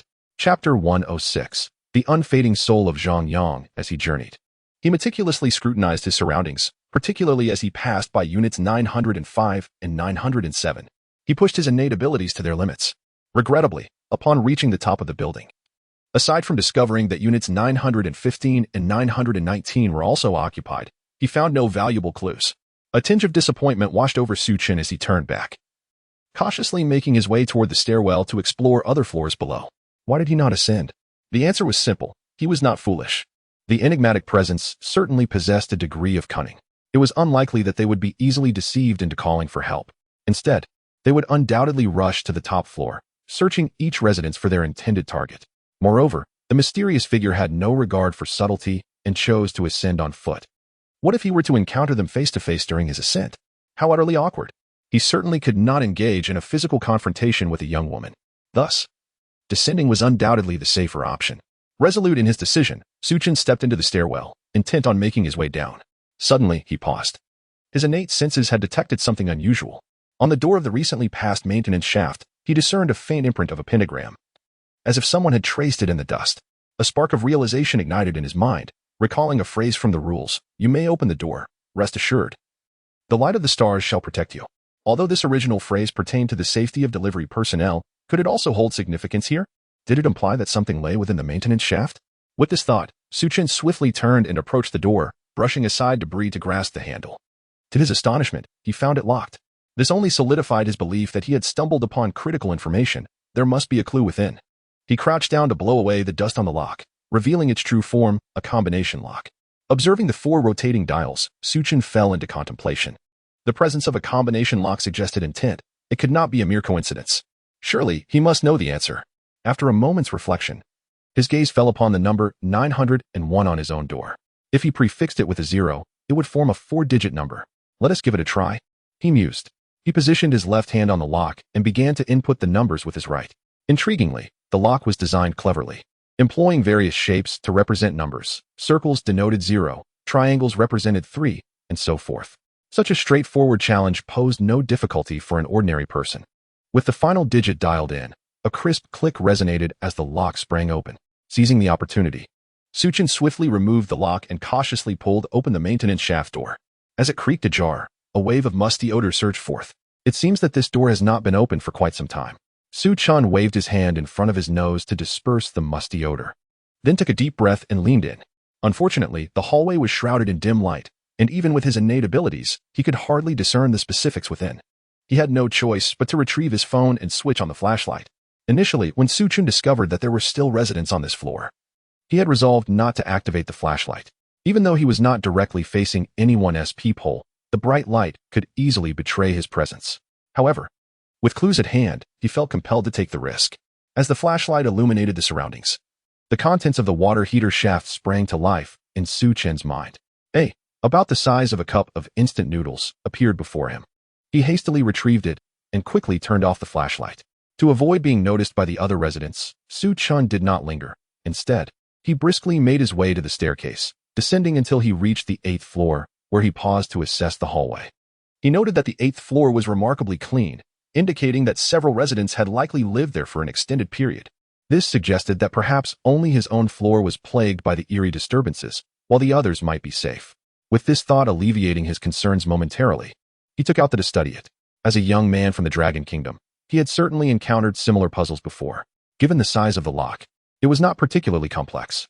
Before long, Chen managed to disassemble it. At that moment, a small black box and a folded piece of paper tumbled out of the. Chen swiftly caught both items. He first glanced at the black box and was taken aback. It was yet another combination lock, and the number wheels bore a striking resemblance to those of the previous lock, utilizing shapes instead of numbers. This indicated that the clues were indeed left by the same individual. With a sense of resignation, he attempted the combination 0901, but found it incorrect. Seeing this, he set the box aside and cautiously unfolded the small square of paper. Upon reading its contents, he felt even more exasperated. It appeared to be a math problem torn from some unknown study guide. Was the person hiding the clues deranged? What kind of reasoning was this? Nevertheless, despite his complaints, the task of deciphering could not be delayed. Upon examining the math problem, Chen began to mentally calculate the solution. Halfway through, he suddenly realized that this problem bore a striking resemblance to one from Zhang Yang's lesson plan, merely with a few numbers changed. Chen furrowed his brow, sensing an uncanny coincidence. Zhang Yang seemed to haunt him everywhere. And what of the handwriting that had puzzled him earlier? Why did it match his own left-handed writing so precisely? Instinctively, Chen felt that something was amiss. Taking a deep breath, he suppressed the unease that welled within him. He began to swiftly solve the mathematical problem, and before long, the result emerged. 5,941. Chen rapidly typed in these digits. With a click, the black box opened. A folded piece of paper caught his eye. He hurriedly reached in to retrieve it and quickly unfolded it. In the next moment, Chen's body trembled, his face registering shock. This was yet again the handwriting of Zhang Yang. Why was this happening? Was it possible that all of this was part of Zhang Yang's scheme? What did he truly intend to achieve? Chen recalled the initial incident involving Zhang Yang's hidden collection. He had surmised it was connected to the world of bizarre tales, orchestrated by the Supreme Rules. For if Zhang Yang had intentionally concealed his professional identity, his aim would be to ensnare Chen, subjecting him to eerie contamination, turning him into a scapegoat. Yet, a perplexing question arose. How did Zhang Yang know that someone would come after his departure? This aspect puzzled Chen. If the objective was to deceive him, why not take the photograph of him? That would ensure he remained oblivious to the trap of the Resurrection Night, thus achieving the goal. It was precisely for this reason that Chen had previously dismissed his suspicions of Zhang Yang, attributing the blame to the Supreme Rules. However, it now appeared to be far more complicated. Perhaps it truly was connected to Zhang Yang. The handwriting alone troubled Chen, and combined with the current web of clues, he felt as though Zhang Yang was a black hole, continuously luring him in, ready to swallow him whole. Yet, he felt compelled to step forward. This sensation left Chen exceedingly dissatisfied. Ultimately, he sighed and lowered his gaze to the letter pinned by Zhang Yang in his hand. Chapter 107, The Latecomer? A host of traps. Dear Latecomer, the very fact that you have discovered this note suggests that your conjectures thus far are not entirely misguided. It appears you possess a modicum of intelligence, and for that, I am somewhat relieved. Are you feeling indignant? Does it irk you to think that surviving thus far makes you a genius? only to be rendered insignificant by my words? Allow me to extend my benevolence and inform you that everything you perceive is merely what I wish for you to see. For instance, the books nestled in crevices, the news broadcast on television, the concealed photographs, and, oh, I cannot divulge more, for it is quite vigilant. Have you deduced a temporal conundrum from these clues, believing time to be linear? In truth, you are mistaken. It is all a ruse. However, I do not share this to undermine your confidence, but rather to advise you against placing excessive faith in your judgments. Sometimes, your errors are egregious. What? You claim you have not seen any of these things? Oh dear. How hopelessly foolish you must be. Perhaps this is what they call the folly of the simple-minded. Well, I shan't frighten you further. You needn't worry excessively, for I shall assist you. Nevertheless, you must remain more vigilant henceforth. Now, without further ado, let us return to the crux of the matter. Please pay heed to my words. Firstly, check your phone. If today is September 3rd or earlier, you may proceed to 701, where beneath the bed in the second bedroom lies a loose floor tile containing the information you seek. If today is September 4th, allow me to express my condolences. Time may be running short. However, you might still reach 701 before midnight tonight, which could afford you a glimmer of hope. If today is September 5th or later, I can scarcely comprehend how you have managed to survive. Perhaps you possess a more ingenious means of survival? Or are there circumstances utterly beyond my control? I cannot fathom it. In that case, do as you will. Lastly, and most importantly, do not allow yourself to be seen by anyone clad in white attire and wearing a mask. Moreover, ensure she does not catch sight of you. Upon finishing the letter from Zhang Yang, Chen felt a slight twitch in his facial muscles. Taking a deep breath, he clenched his fingers, crumpling the note in his grasp. Indeed, his intuition had proven correct. Zhang Yang harbored significant issues. While he had previously suspected Zhang Yang of harboring a conspiracy and surmised that the latter had laid a trap for him, he had not anticipated the sheer multitude of traps set forth. According to the letter, the news, the photographs, and the hidden books were all orchestrated by him. Thus, the intent of his actions became glaringly evident. He sought to control the timing of Chen's departure from his abode. It was the sight of the missing person's photograph broadcasted on the news that had triggered a cascade of suspicions, leading him to uncover the photograph and deduce the potential for a soul-retrieving night. Consequently, he had braved the risk of venturing outside today. However, the motivation behind Zhang Yang's actions remained a perplexing enigma to Chen. Indeed, upon reflection, it is evident that Chen will henceforth harbor an acute suspicion towards Zhang Yang, questioning every utterance from him with a profound sense of skepticism. This is, after all, a natural human response. However, the peculiar circumstance lies in the fact that Zhang Yang appears to possess knowledge of many of Chen's secrets. Firstly, the term latercomers raises a multitude of questions. What does it signify? Is it possible that he already anticipates Chen's arrival? On what grounds? Yet, this alone may be deemed trivial. Chen could merely be overthinking, indulging in unfounded paranoia, as there might not be any hidden truths. Nevertheless, a subsequent remark exposed a disconcerting issue, sending a chill down his spine. Have you deduced the temporal aspect from these clues, believing time to be linear? This inference was based on the missing date reported in the news, August 28th, which coincided with the night he exited the zoo. Yet, according to Zhang Yang's assertion, could it be that time is not linear? Is this merely a ploy to mislead him?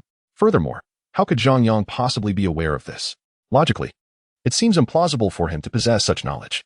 Could it be that Zhang Yang is somehow connected to the realm of bizarre tales? The sensation of having one's most intimate secrets scrutinized by another is profoundly unsettling for Chen. It feels as though he has meticulously orchestrated a scheme, only for it to be perceived by others as a mere display of desperation. Such a realization is utterly disheartening. Moreover, this letter contains an even more critical piece of information, rendering the earlier speculations mere trivialities in comparison.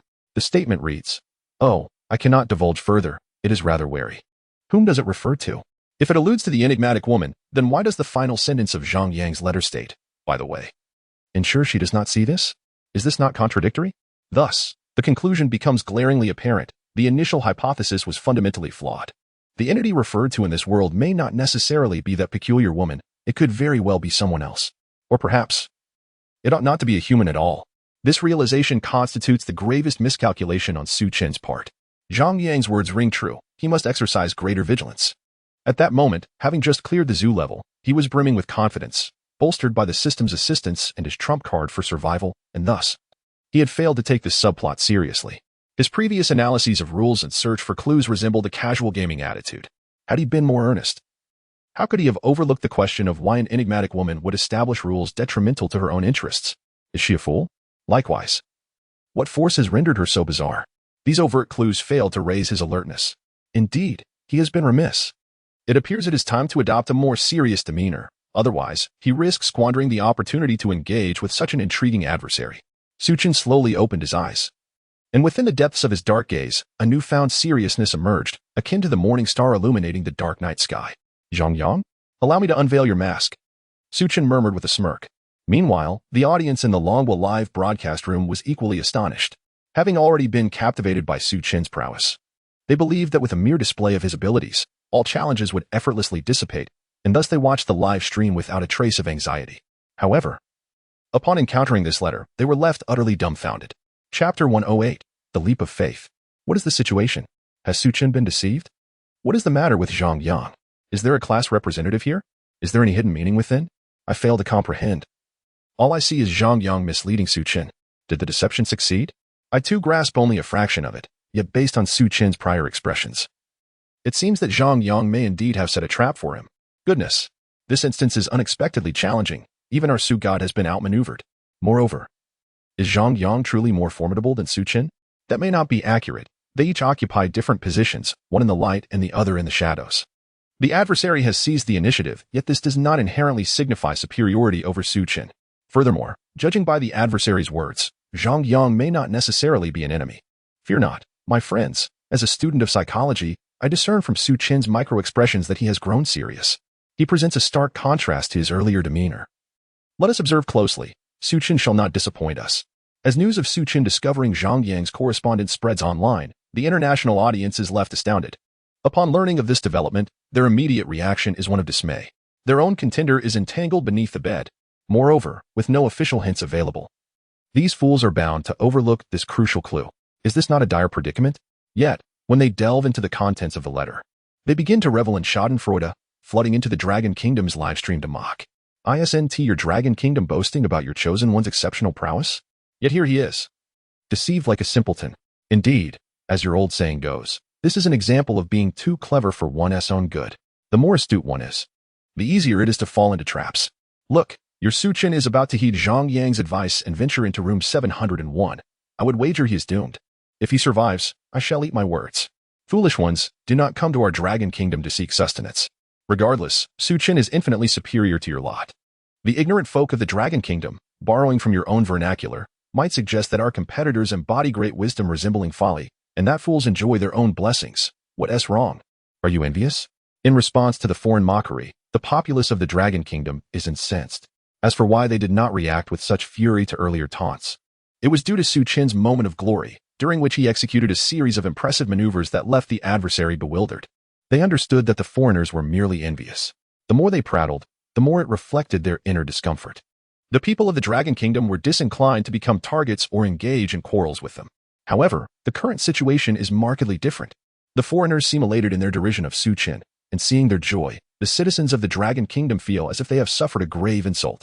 Furthermore, Chen is a cherished gem of the Dragon Kingdom. We would not dare to speak ill of him. So why should these foreign rabble come here to make a scene? Thus, the Dragon Kingdom promptly initiated their time-honored strategy of overwhelming numbers. As the ancients proclaimed, all manner of malevolent spirits shall be engulfed by the vast sea of the people. The ancients do not deceive. In a fleeting moment, the audience from the Dragon Kingdom utterly overwhelmed the foul-mouthed foreign spectators. Meanwhile, Chen meticulously gathered the scattered items by his side into his backpack. Rising cautiously, he descended the staircase. Before long, he arrived at the 7th floor. Just as he was about to exit the stairwell and turn towards the corridor, his innate perception detected an anomaly. The shadows cast upon the corridor walls revealed that someone was approaching from the far end. Strangely, this individual moved with almost no sound at all. Had it not been for his keen observation of the shadows illuminated by the light, he would have been oblivious to the presence of another. Realizing the potential danger, Chen took a step back, retreating towards the mid-turn of the staircase between the 6th and 7th floors, concealing himself on the landing. Ready to wait for the other person to pass before he made his descent, he deduced that the residents would continue forward, reaching the corridor's midpoint, where they would turn towards the elevator and descend. This way, he would not find himself cornered. Even in the worst-case scenario, he could still flee downstairs, avoiding any chance encounters on the 9th floor. Thus, he lowered his breathing and awaited the other's passage in silence. However, in the next instant, the doorknob of the stairwell suddenly turned, producing a creaking sound. Chen was taken aback. Was this resident truly so deranged as to choose the stairs? Despite his internal complaints, Chen's movements were swift. In an instant, he prepared to dash downstairs. Fortunately, his agility had been enhanced to a level of 9 through a recent lottery draw, allowing him to move with remarkable swiftness. In the blink of an eye, he reached the 6th floor. Yet, the faint sound of footsteps from above confirmed that the individual was indeed descending. Chen cursed his bad luck. He glanced at the 6th floor stairwell door, its rusted lock instantly quashing any thoughts of escaping through it. The noise produced by turning that decrepit lock would undoubtedly betray his presence.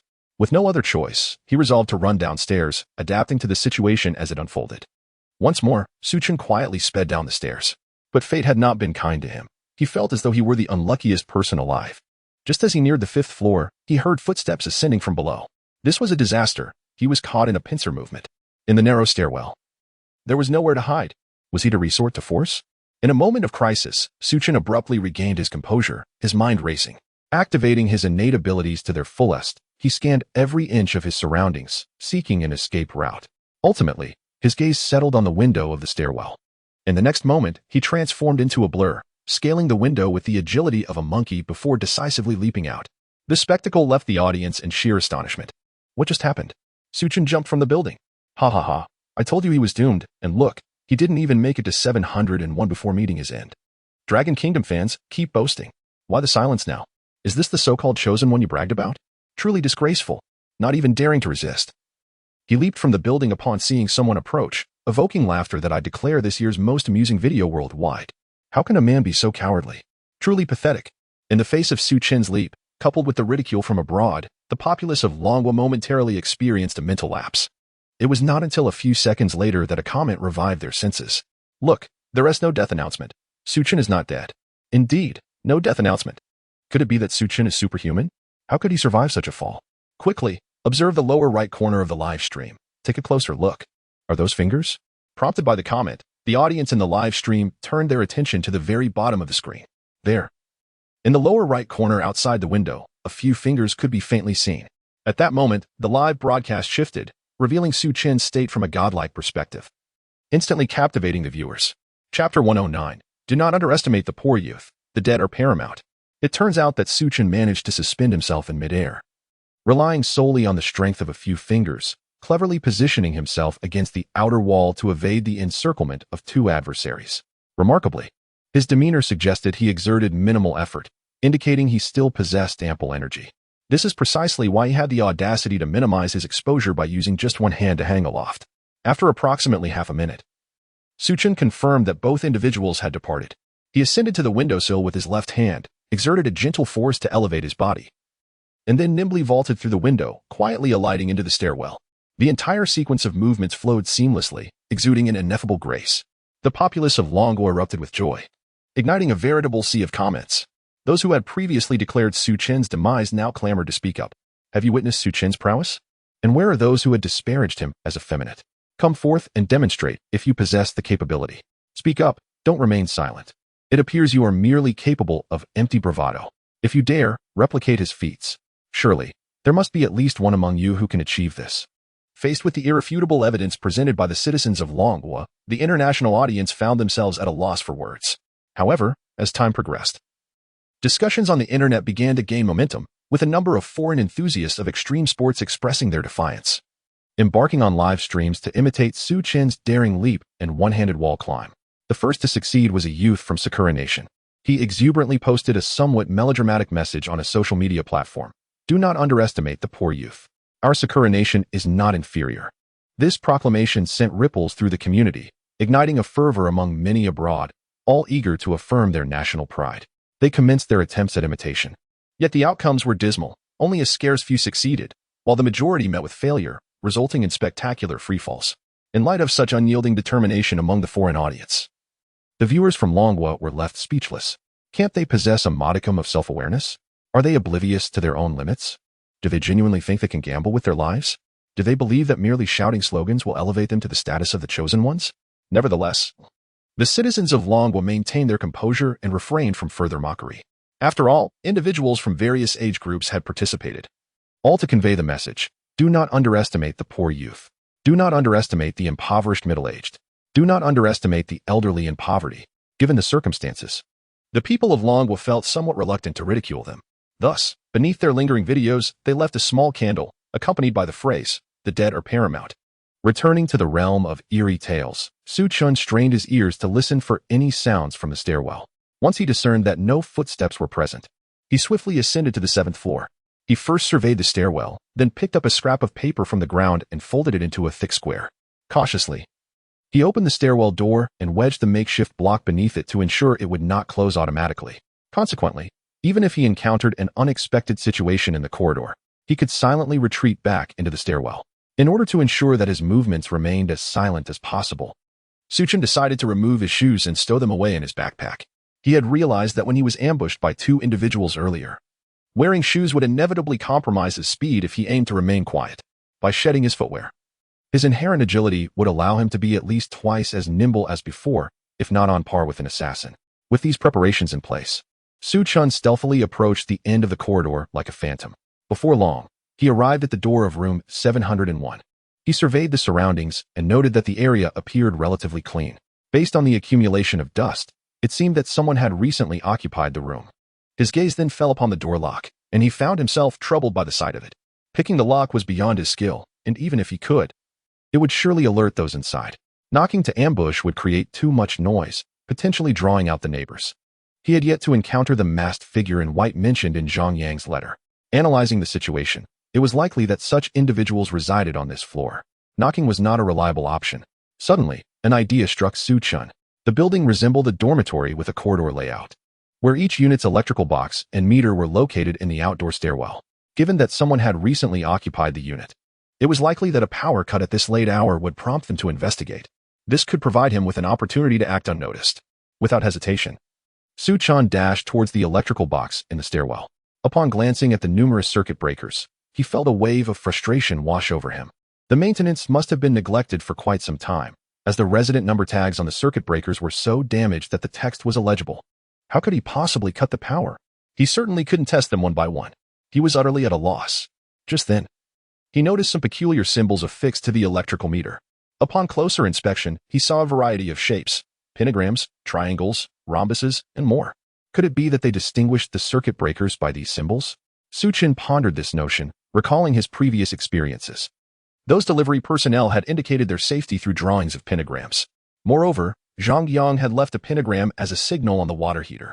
Given this context, it seemed plausible that they could indeed use shapes to identify the circuit breakers. He hurriedly scrutinized all the symbols on the meters once more, only to find that there were no pentagrams. Had he gone down the wrong path? Just then, a light bulb went off in his mind. He remembered the combination lock. The shapes could correspond to numbers. If that were the case, 701 would likely correspond to a line segment. His gaze settled on the first circuit breaker, positioned first. It bore a line segment symbol. This must be the one. He resolutely pulled the circuit breaker down. Then, he positioned himself behind the stairwell door, readying himself for an ambush. As nearly 5 minutes passed, the corridor remained eerily silent, with no sound of a door opening. Chen wondered, could it be that no one was home? However, if no one is present and one cannot pick the lock, how is one to gain entry? The note left by Zhang Yang should indeed lead to a dead end. Even if the other party intends to ensnare one, it should not be done in such a manner, neither ensnaring oneself nor benefiting Zhang Yang in any way. Therefore, there must be a method to gain access. Furthermore, judging by the other party's demeanor, it is evident that I should be well aware of this means of entry. Upon this realization, Chen smacked his forehead, as if awakening from a profound slumber. Darn it, I overthought. The keyring on the shoe cabinet is likely the means to unlock room 701. My previous musings were merely a manifestation of my subconscious distrust towards Zhang Yang, seeking to validate the information provided by him through my own means. With a wry smile, Chen retrieved the keys from his backpack. Fortunately, he had taken the keys with him when he left, or he would have faced the risk of returning to room 901. He approached the door of room 701 once more, peering at the keyhole, and casually selected a key that seemed to fit. Having previously confirmed that no one was home, Chen did not deliberately slow his movements. The neighbors would not hear such a slight sound. After trying 4 keys in succession, all proving incorrect, Chen furrowed his brow, silently cursing his bad luck today. He then picked up the last key that matched the keyhole. With a twist of his hand, the lock turned in unison, and with a click, the lock sprang open. Chapter 110, Triggering the Hidden Dungeon, The path to escape. A flicker of joy illuminated Su Chen's face as he grasped the doorknob and exerted a firm pull, causing the grand door to swing open. As the door gradually unveiled, the light from the bedroom spilled forth. Su Chen paused in bewilderment. What was happening? Hadn't he cut the power?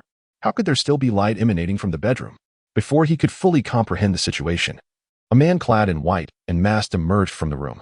The two locked eyes, momentarily frozen in time. Ultimately, it was Su Chen who regained his composure first. Realizing he had been discovered, he decided against feigning ignorance, swiftly darting into the room, shutting the door behind him, and locking it securely. With a powerful push from his toes against the floor, he lunged towards his adversary. At that moment, the masked man also reacted, hastily raising his left hand while directing his right hand towards the electronic watch on his left wrist. Su Chen surmised that this was likely the man's method of alerting others. He could not allow this to happen. With determination, Su Chen activated his innate skill, simultaneously reinforcing his momentum as his figure transformed into a shadow that collided forcefully with the opponent. With the advantage of dual focus, he was able to analyze the enemy's movements while executing his own responses, his reflexes accelerating to an astonishing degree. In a split second, Su Chen extended his left arm, locking the opponent's wrist with a single hand, while simultaneously lowering his center of gravity and wrapping his right arm around the man's leg. He then executed a powerful shoulder thrust akin to an iron mountain crashing into the man's torso. With a resounding crash, both men were propelled backward. A dull thud echoed as the opponent's back and head collided violently with the wall, rendering him unconscious with a twist of his neck. In an instant, the adversary was completely incapacitated. Su Chen leaned against the wall to steady himself, shaking his head to dispel the daze from the impact, and quickly turned to assess the fallen man, only to find him already unconscious. A sigh of relief escaped his lips. The preceding moment had been exceedingly tense. Had the man managed to call for help, it could have led to an avalanche of complications. Cursing under his breath, Su Chen remarked bitterly on the treacherous traps set by Zhang Yang. After casting another glance at the unconscious figure in white, he turned towards the bedroom in search of ropes to bind him. Before long, he discovered several restraint straps intended for psychiatric patients within a cabinet. This proved more convenient than regular rope. Testing the quality with a firm tug, he deemed them satisfactory, at least, with his current strength. It would be impossible for him to escape these bindings. He then lifted the unconscious man and tossed him onto the single bed in the adjacent room, beginning the task of binding him. To ensure maximum security, Su Chen wrapped every strap around the man, soon transforming him into a tightly bound figure. Only then did Su Chen feel complete relief. Meanwhile, the live stream in Longhua erupted with excitement once more. As the birthplace of martial arts, the people of Longhua naturally held a deep admiration and yearning for these skills.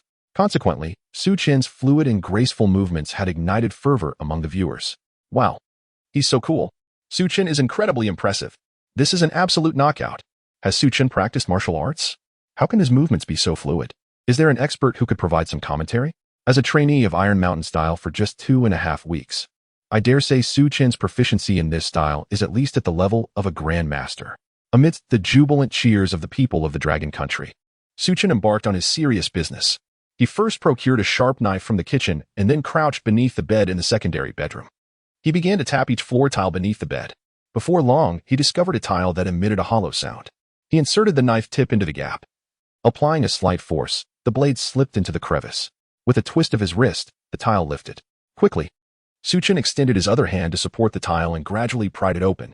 In the next moment, a neatly folded piece of paper appeared before him. Su Chen picked up the paper and emerged from beneath the bed. He did not hasten to read the contents of the letter. Instead, he once again engaged in mental preparation, reminding himself to remain vigilant. After these few incidents, the level of danger Zhang Yang posed in his mind rose significantly. The traps set by the opponent were simply inescapable, and without exception, he had fallen into every one of them. To prevent himself from being led astray again, he resolved to maintain a detached perspective while reading the letter, so he might discern the opponent's intentions. Su Chen narrowed his eyes, took a deep breath, and prepared to unfold the letter in his hand. However, just as he was about to do so, a cold mechanical voice suddenly echoed in the air. At the same time, an announcement appeared in the live broadcast of all nations. Chosen one of the Dragon Country, Su Chen has triggered a hidden quest, escape route. As long as he successfully exits the unit door, he will complete the quest. Chosen one Su Chen may select his own completion conditions. Whether surviving for 7 days or escaping safely will suffice to complete this eerie quest. All nations receive one new hint opportunity. Moreover, as the Dragon Country was the first to trigger the hidden quest, all resource reserves of the Dragon Country will increase by 10. This reward is triggered only once. The series of announcements left all viewers dumbfounded. The officials of the Dragon Country were equally astonished. Having not anticipated the existence of a hidden quest within this eerie narrative, along with additional rewards, Elder Chen, should we not expedite the re-establishment of the firewall? Little Lee anxiously looked towards Elder Chen. Previously, all nations had exhausted their hint opportunities before the Dragon Country had dismantled the live broadcast firewall. Now, due to Su Chen's exploration, a hidden level had been triggered, granting new hint opportunities to all surviving nations. Wouldn't that allow them to copy Su Chen's work? Although the rules of the world provided additional compensation to the Dragon Country for fairness, many citizens of the Dragon Country felt uneasy. Allowing those shameless nations to copy their work was akin to giving a meat bun to a dog. Once they finished copying, they would undoubtedly continue to vex the Dragon Country. Chapter 111. Is there a reward for this? Let us reach out to the technical department and reinforce the firewall. And do not be disheartened. Even if they copy the homework, they cannot replicate Su Chen's finesse, chuckled old Chen. Upon hearing his words, Xiaoli paused. Then his eyes sparkled with realization. Concern can cloud one's judgment. Previously, he had merely felt irked by the notion of those ingrates copying the work. However, as old Chen had pointed out, the series of maneuvers executed by Su Chen was indeed beyond their ability to mimic. With that thought, Xiaoli's gloom dissipated. I shall contact the technical department immediately, he declared, a smile gracing his face as he dashed out the door. Once Xiaoli had departed, old Chen resumed his gaze upon the live broadcast, only to furrow his brow as he beckoned a round-faced young man. Xiaozhong, go inform the higher-ups, and convey my message. Let the nations with whom we share amicable relations refrain from hastily squandering their opportunity for hints. But why? Xiaozhong inquired. According to the letter pinned by Zhang Yang, time may run out by tomorrow. If the leaders question this, how should I respond? Simply state that it is exceedingly challenging for the other party to replicate Su Chen's actions. Even if they manage to do so, they may not uncover the mystery thereafter. It would be wiser to wait until Su Chen has deciphered the truth before taking any further steps. The young man pondered briefly, grasping the rationale behind it all. Indeed, his previous thoughts had been rather short-sighted, not to mention the possibility of being intercepted en route, which would leave them utterly stranded. Thus, it seemed prudent to await Su Chen's revelations, as the chances of survival through imitation would be considerably greater. Very well, I shall report this at once, he affirmed. Rushing out with alacrity, old Chen lifted a large tea mug to his lips, taking a sip as he cast his eyes towards Su Chen through the gap between the cup and his nose. Suddenly, his murky pupils brightened with clarity. Something was amiss. Just moments ago, Su Chen had unfurled the letter in his hand, glancing at it briefly before hurriedly refolding it, his expression darkening significantly. Old Chen speculated that the contents of this letter might harbor grave implications, or that the truth behind this replica was exceedingly sinister. Moreover, the conditions for success could be exceptionally stringent. Only under such circumstances would Su Chen exhibit such a grave demeanor. That said, if Su Chen perceived a problem, the competitors from other nations were surely walking into peril. As the elder brother among those smaller nations, Longhua had a moral obligation to extend a helping hand during such times. However, Longhua was not naive. As the saying goes, one should reciprocate kindness. Primarily, it was also due to the support their own junior nations had previously offered on the international stage. It would be remiss not to assist them. Otherwise, consider the surviving chosen ones from Clock Country, Lake Country, and Beer Country. Longhua would show them no regard whatsoever. They would swiftly erect the firewall, severing the live broadcast connection. If one chooses to follow the path of the lesser nations, they might as well hasten their own demise. Shortly thereafter, Longhua's Ministry of Foreign Affairs discreetly informed their junior nations of this development. The junior nations expressed their heartfelt gratitude, offering an abundance of gifts in return. Even a few simple-minded individuals, caught up in their emotions, expressed their desire to perform a grand spectacle for their leader on the spot.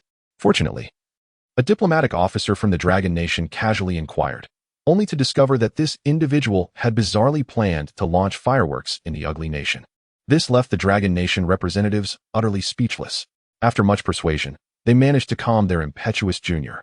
Hanging up the phone, the dragon diplomat wiped the sweat from his brow. While their junior's attitude was commendable, he was simply too naive. If those fireworks were to be launched, and the ugly nation reacted angrily, they would still rely on the Dragon Nation for protection. In the midst of such turbulent national fortunes, should conflict arise, the Dragon Nation, though unafraid of the ugly nation, would still face complications. It would be wiser to patiently await the suppression of the ugly nation by the world of strange tales. After all, what could be more appealing? Since Su Chen's entrance into the realm of strange tales just a month and a half ago, The Dragon Nation has experienced a monumental transformation on the international stage. This young man is far more capable than our diplomatic department, one officer remarked. Time rewound to earlier, where Chen stood before an announcement, momentarily taken aback. Goodness, there's a hidden quest. Simply escaping the apartment door would suffice for completion? Chen pondered. Could it be possible that jumping from the third floor would also lead to success? However, he quickly dismissed that thought. Given the current level of absurdity displayed by the quest, it was unlikely to possess such a glaring flaw. Suddenly, Chen recalled that escaping through the apartment door indeed led to completion, which corroborated the previous rules. Yet, at that time, there were two contradictory rules. This announcement clarified that the statement pinned by the woman in red was likely a deceptive element, aimed at ensnaring him and preventing his escape from her influence. Conversely, it affirmed that the words left by the woman in blue were mostly true, and that she held benevolent intentions. However, this goodwill was directed towards Zhang Yang. This was something Chen could potentially exploit in the future, albeit with caution.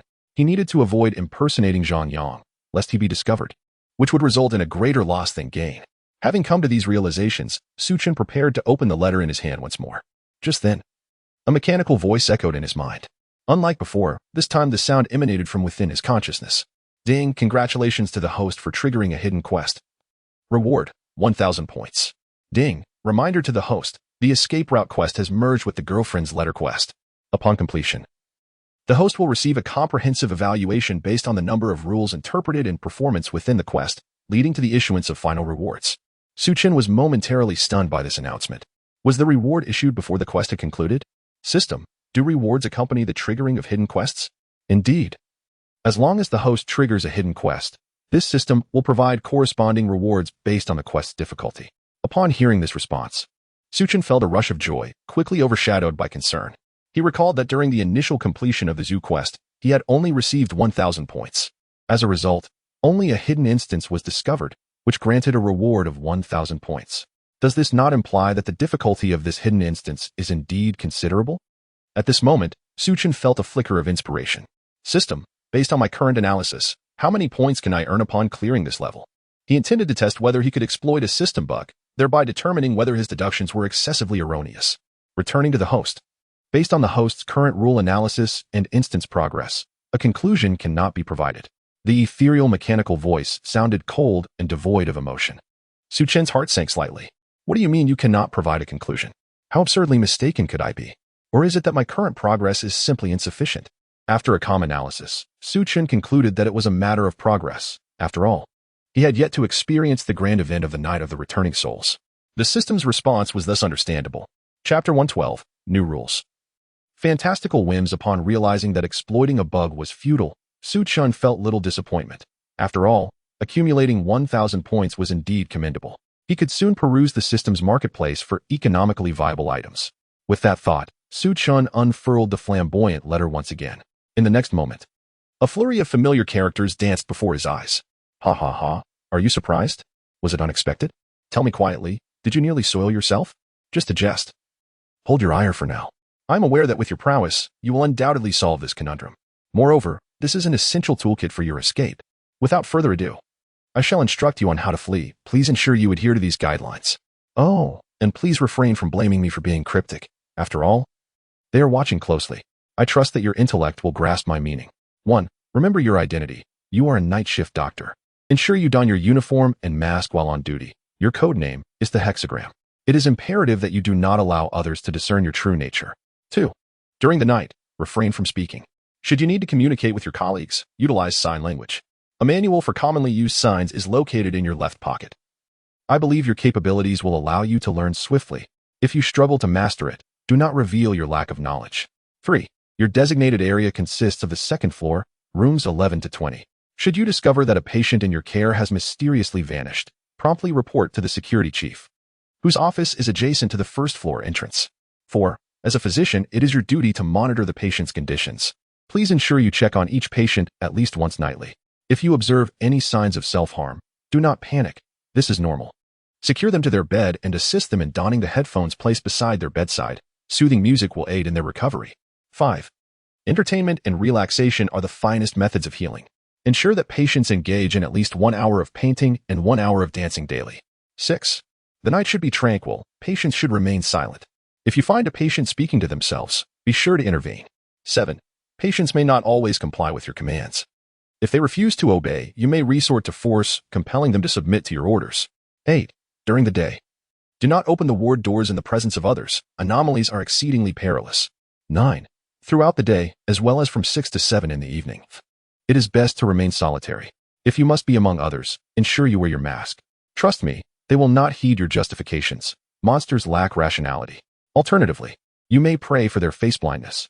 10. The cafeteria is located in room 601, with mealtime set for 8 o'clock a.m., 12 o'clock p.m., 8 o'clock p.m., and 1 o'clock a.m. It operates on a self-service basis. Take only what you can consume. If you find yourself unable to eat, consider packaging your meal to go. During this process, ensure that you do not draw attention to your odd behavior. Those who stand apart often fall into peril. 11. It is well known that water and fire are incompatible, light and darkness are at odds, and gods and demons oppose one another. However, the delivery personnel are a curious lot.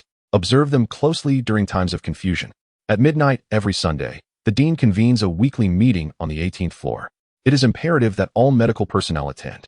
He always remains aloof, never descending below the 9th tier. Chen cast a fleeting glance at the paper, and with the aid of his innate skills, the words materialized vividly in his mind. He closed the paper and shut his eyes, pondering the significance of these words. Setting aside the rules for the moment, the initial phrases revealed that, beneath the flippant tone, Zhang Yang seemed assured of encountering this individual and believed himself capable of overcoming the adversary. This sensation of being entirely at the mercy of another washed over Chen once more. Temporarily suppressing his unease, he looked down again. Zhang Yang mentioned it once more. This indescribable entity left Chen perplexed, as he had yet to uncover any clues regarding it. Ah yes, except for that enigmatic woman. She might be connected to it. This passage still failed to yield any key information. Looking further, he encountered the rules presented by Zhang Yang.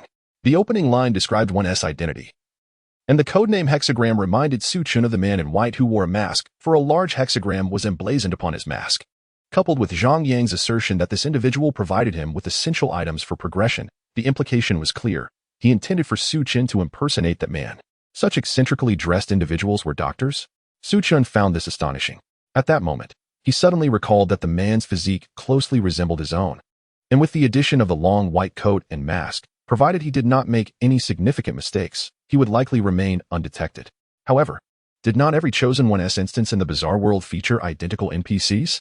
If at all, Western Chosen One were involved, how could he possibly impersonate them? This seemed like a bug. It hardly seemed fair. Chen was baffled. Casting aside this query, he continued to read. The next rule stated that one should refrain from speaking at night.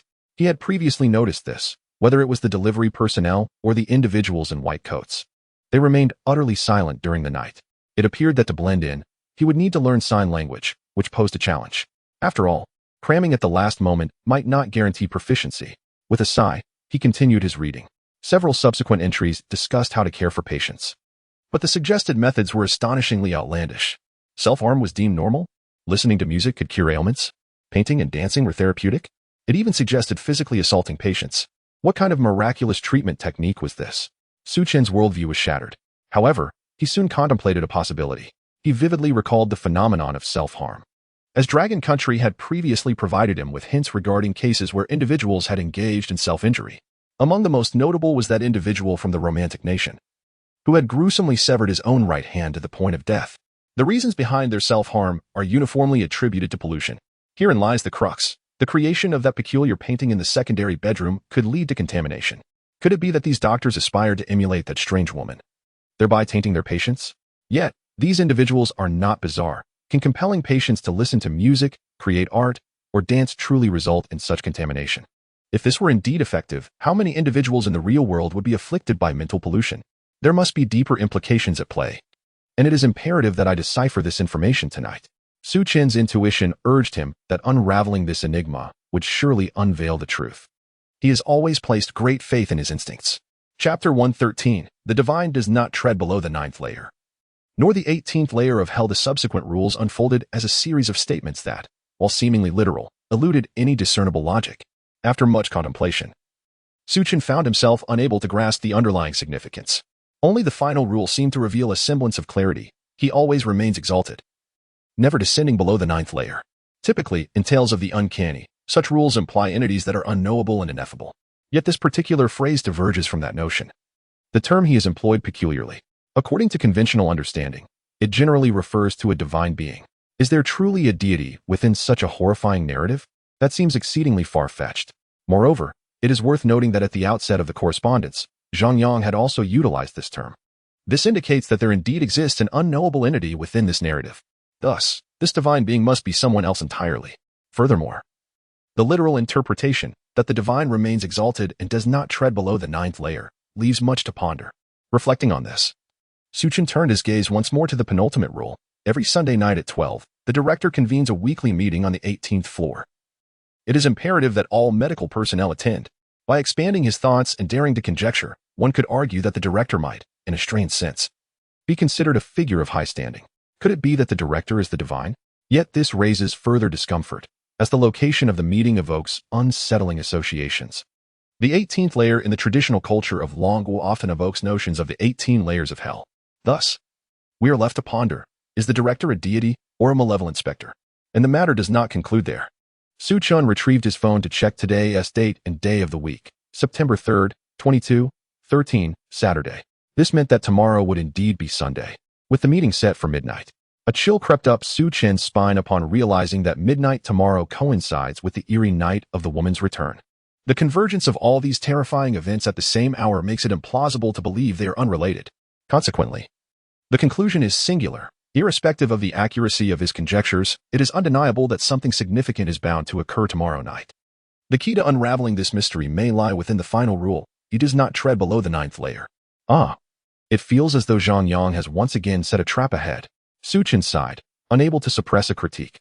Yet before he could finish his thought, a flicker of inspiration sparked in his mind. After a moment of contemplation, a bold new hypothesis emerged.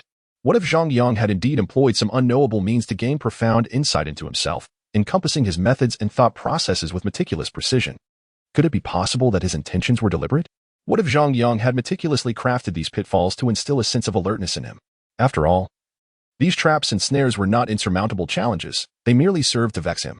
If the intent was to provoke a sense of vigilance towards Zhang Yang, thereby leading to a misinterpretation of the rules and a rebellious contrarian action, would that not also make sense? Furthermore, considering the intense scrutiny he was under, does this logic not become increasingly coherent? To summarize, Zhang Yang is under such close observation that he cannot reveal too much of the truth. To enlighten himself, he first exposes how he has previously deceived others, followed by ensnaring himself with minor traps, engendering a sense of animosity towards him. Consequently, he leaves gaps in certain critical rules, even writing them in reverse, thereby heightening his vigilance to uncover the true regulations. Analyzing this, the logic appears fundamentally sound.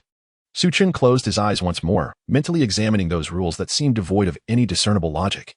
At this moment, he discerned some intriguing information. How fascinating! Yet, as a precaution, it would be prudent to gather further information from the patient before proceeding with any analysis. With a slight smile gracing his lips, Chen opened his eyes and approached the man, who was bound tightly. Upon nearing, he first assessed the man's condition, noting he was still unconscious. Swiftly, he untied him, removed his work uniform, and then took off his mask. In the next instant, Chen's expression stiffened, and the corners of his mouth twitched slightly. Beneath the mask, the man's face was that of a patient reported missing in the news. At the time, the news had only indicated that the delivery worker was among the missing patients. It was utterly unexpected that this so-called doctor was also one of those patients. This raised a pressing question. Who, then, were the individuals now referred to as patients? Furrowing his brow, Chen seized the opportunity while the man remained unconscious and rebound him tightly. He then hurried into the living room. Notably, the television in the living room was not displaying any programs but rather a series of surveillance feeds. Beside the television cabinet, a computer tower accompanied by a mouse and keyboard was present. Chen hastened over, maneuvering the mouse to enlarge one of the surveillance images. As the picture sharpened, the faces of the patients in the ward gradually came into view. Chen frowned. He did not recognize any of them. Switching to another live feed yielded the same result, unfamiliar faces. After cycling through several feeds, all he encountered were strangers. The absence of the missing doctor's photograph in the news, coupled with the inability to locate key information about the hospital online, left Chen unaware of the doctor's appearance. However, the unfamiliar faces in the surveillance footage confirmed one thing: they were not the missing patients from the news. Thus, it was highly probable that they were the doctors. At this moment, a thought struck Chen. was Zhang Yang's arrangement for him to replace the Star of David as a doctor precisely to afford him the opportunity to approach these patients, thereby uncovering the truth behind the strange tales? In other words, as long as he acted according to his work duties, he would inevitably encounter some hidden truths. Su Chen felt himself drawing ever closer to the truth, as the darkness before him began to lift just a fraction. One cannot help but wonder what lies beyond this veil of darkness. Will it be illumination or further obscurity? At this moment, the Dragon Kingdom's live stream is filled with astonishment. Goodness, the length of this quest is staggering, yet the rules are scant and shrouded in riddles, rendering it exceedingly perplexing. Indeed, the regulations seem to serve solely as a task-giving NPC, compelling the chosen ones to seek clues in accordance with its stipulations. As if that were not enough, consider the guidelines presented by Zhang Yang. Filled with terms like divine and demonic opposition and references to him, it feels akin to a mythological narrative. Is it conceivable that this world of eerie tales defies conventional reasoning? Even if the strange entity masquerades as an ancient deity, I would not dismiss the possibility. Yet, let us not stray into the irrelevant. Did anyone notice how Su Chen's expression shifted when the mask was lifted? I was initially puzzled, but upon reviewing the streaming history, I discovered that this individual was the missing patient featured in the news. Can you believe it? Is it possible that the roles of doctor and patient have been swapped? It seems plausible. I suspect the truth may lie within this group of imprisoned physicians. The people of the Dragon Kingdom have transformed into keen detectives, collectively pondering the enigma at hand. Chapter 114. Torture and Interrogation. Meanwhile, Su Chen picked up a cup of water from the coffee table and returned to the secondary bedroom. Setting the cup aside before donning his work attire, he refrained from hastily putting on the mask to investigate the clues, for there were matters to attend to first. He lifted the cup and splashed the water onto the man's face. Before long, the man began to stir awake. Upon opening his eyes and seeing Su Chen's visage, he began to struggle violently. However, bound as he was, his attempts were futile. After a brief moment, realizing his predicament, he ceased his struggles. Shall we converse? Su Chen casually pulled over a stool, seated himself, propping his arms on his knees, and leaned forward, his bright gaze fixed intently upon the man. The man remained silent, his eyes locked in an intense stare with Su Chen. Su Chen narrowed his eyes, turned, and fetched a pack of tissues from the living room, bringing in a basin of water as well. Not inclined to speak, shall we test the method of torture? Su Chen resumed his seat, feigning a ruthless demeanor, a sinister smile playing upon his lips. There were certain truths he sought to confirm through this man. The so-called method of torture involved wetting paper and affixing it to the victim's face. Soon, the individual would experience the terrifying sensation of suffocation. No sooner had he uttered these words than the man's countenance changed dramatically, and he began to struggle intensely. His lips parted multiple times, yet no sound emerged. Seeing this, Su Chen steeled himself, withdrew a piece of paper, dampened it in the basin, and pressed it to the man's face. He continued, drawing out another sheet, wetting it, and applying it. After affixing 3 sheets in succession, he paused momentarily. Are you quite stubborn? How long do you believe you can endure? Oh, I hadn't noticed before. It seems you were holding your breath. Su Chen stood and struck the man in the abdomen with a punch. With a whoosh, the air he had been holding burst forth. In the next instant, the man convulsed violently, the bed creaking under the strain. Observing this, Su Chen's eyes narrowed. He understood that the man's defenses were gradually crumbling. Thus, he withdrew another sheet, dampened it, and applied it once more. If you choose not to speak, then I shall no longer wish to hear you. As he applied the paper, Su Chen muttered to himself. He continued this process, affixing 2 more sheets before pausing, silently counting down in his mind. Before long, the countdown approached its limit. He sighed, peeling the paper from the man's face. The man, believing his end was nigh, was taken aback as fresh air rushed in, triggering his instinct to survive as he gasped for breath. In his frantic inhalation, he choked on the remnants of water on his face, leading to a fit of violent coughing. Watching from the side, Su Chen's expression darkened. In such a near-death state, he found it hard to believe that anyone could remain silent. This confirmed a significant truth. These individuals would not speak at night, rather than being unable to do so. Why would a living human being be able to speak during the day yet remain mute at night? What could cause such a phenomenon? Su Chen found himself puzzled. However, one thing was clear to him. The rules had repeatedly emphasized the importance of silence during the night, revealing its critical significance. If one were to speak at night, it would undoubtedly mark them as an outlier, and an outlier, it seems, is exceedingly perilous. Thus, mastering sign language has become an urgent necessity. Su Chen extracted the sign language manual from his left pocket and perused it for a while, his expression growing increasingly grim. Goodness, this is overwhelming. Learning a few phrases is not particularly difficult, But achieving fluency to converse effortlessly with others is not something that can be accomplished in a short span of time. Should he feign indifference and strive to be a lone wolf?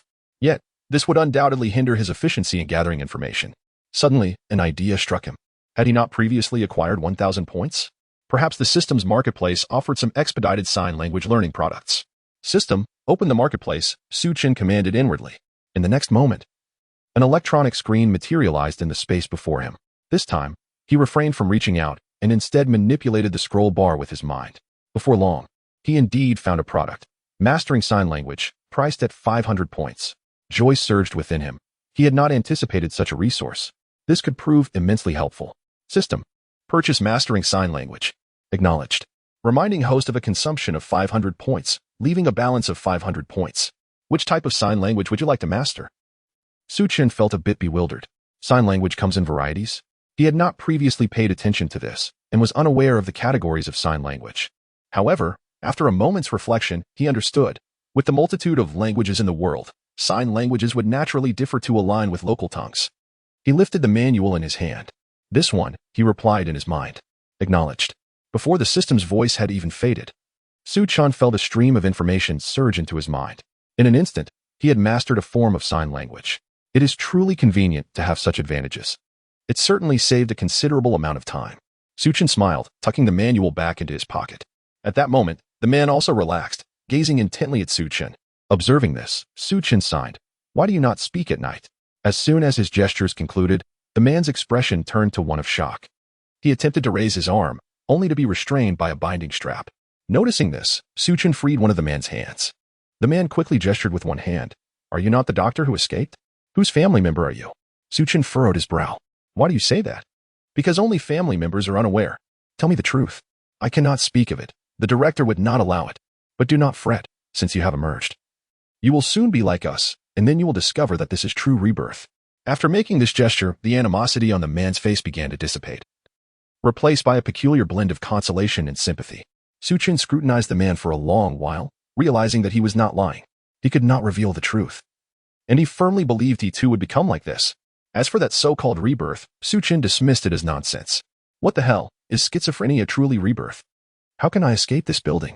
It is impossible. The security team will not permit anyone to leave. How many members are in the security team?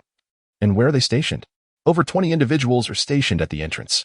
Chen fell silent, with more than 20 burly men blocking the doorway. It seemed that only a true superhuman could possibly force their way out. It appears that uncovering the truth is essential. Noticing that further interrogation yielded no more information, Chen had no choice but to bind the man once again. This time, the man did not resist, but instead complied with remarkable cooperation, as if he had foreseen Chen's fate. Having completed these matters, Chen prepared to visit the infirmary. Perhaps all questions would find their answers there. Chapter 115. Do the white-clad individuals have a plan? Chen exited the secondary bedroom, casually donning his mask. In the next instant, a chilling aura flowed from the mask into his mind. This icy breath caused his thoughts to pause momentarily before he regained his composure. However, he sensed that he had been affected to some extent. After wearing the mask, a flicker of discordant thoughts began to swirl in his mind. He reached up to remove the mask, and the peculiar sensation dissipated. Yet, upon reapplying it, the strange feeling returned. Chen furrowed his brow. Something was amiss with this mask, as if it were gradually contaminating him. Fortunately, the extent of this contamination was minimal and under the influence of his formidable mental prowess. It posed little threat. As long as he remained attentive to his rest and restored his mental energy, it would not significantly impact him. Contemplating this, he realized that his minimal influence did not imply the same for the white-clad individuals. If they consistently wore the masks day after day, they might indeed succumb to complete contamination over time. Reflecting on the earlier behavior of that man, Chen suspected he had been tainted by the mask. The man's claim that he too would become like them might have been a preemptive defense against Chen's intention to impersonate him. He believed that prolonged mask wearing would inevitably lead to contamination. Unfortunately for him, he would be disappointed. With a wry smile, Chen proceeded to the bathroom to observe his appearance in the mirror, finding no significant issues. After retrieving the medical kit from the bedroom, he stepped outside. To reach the second floor, there were two pathways, the elevator, which was more convenient, and the stairs. Recalling that he had only seen individuals descending the stairs, he had yet to witness anyone using the elevator. To be prudent, he decided that taking the stairs was the safer option. Should these people refrain from using the elevator at night, it would expose him. Resolute in his decision, Chen made his way toward the stairwell. At that moment, a sound echoed from the distant corridor as a white-clad man emerged from a door, adorned with a mask featuring a geometric pattern. Noticing Chen approach the stairs, the man raised his hand in greeting and signed, "Are you heading to the ward? So early today?" Observing this, Chen had no choice but to halt his steps. The man appeared quite familiar with the six-pointed star. If Chen ignored him, it would seem rather unusual. Therefore, he raised his gloved hands and swiftly replied, "I noticed something amiss with the patient on the surveillance. I'm just going to take a look." "Something amiss? What symptoms? Could it be that our plan is succeeding?" The man's gestures were rapid, tinged with excitement. Chen felt a jolt of surprise, realizing he had inadvertently drawn out a response. Regrettably, he remained in the dark about these symptoms and the plan, feeling too apprehensive to continue the conversation lest he expose himself and suffer the consequences. Instead, he sought to divert the dialogue for later inquiry. "Nothing much. I must check on it to know for sure. By the way, what brings you out?" Chen quickly posed a question to prevent further probing. "Oh, the power has tripped at my home. I shall go take a look." "A power trip?" After grasping the other person's meaning, Chen paused for a moment, then cast his gaze once more towards the pattern on the mask. Lines. The pattern on the circuit breaker he had previously pulled seemed to resemble lines as well. A dark expression crossed Chen's face, yet fortunately, the mask concealed it from view. "By the way, you've been working hard lately, haven't you? Your sign language skills have improved remarkably." The other person continued to inquire. Chen felt a pang in his heart, realizing that his proficiency in sign language was quite lacking. After exchanging for mastery in sign language, the disparity in skill was immense. Damn it, always wanting to contradict Zhang Yang, yet he inadvertently made a blunder. Chen cursed inwardly.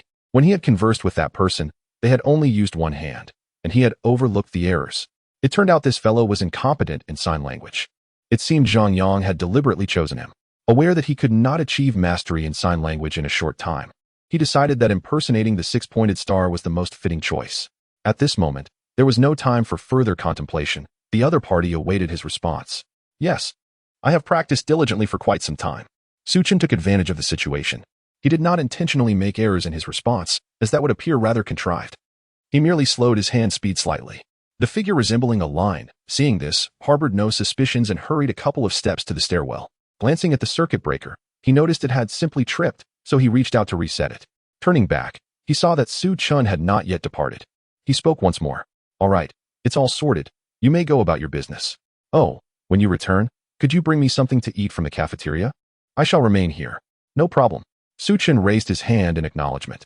He then proceeded down the staircase, his footsteps silent, a detail he had not forgotten. Before long, he arrived at the 5th floor. He had yet to visit this level. During his previous escape, he had been intercepted by individuals coming from below before he could reach this point. Upon arriving this time, Chen quietly pushed open the stairwell door.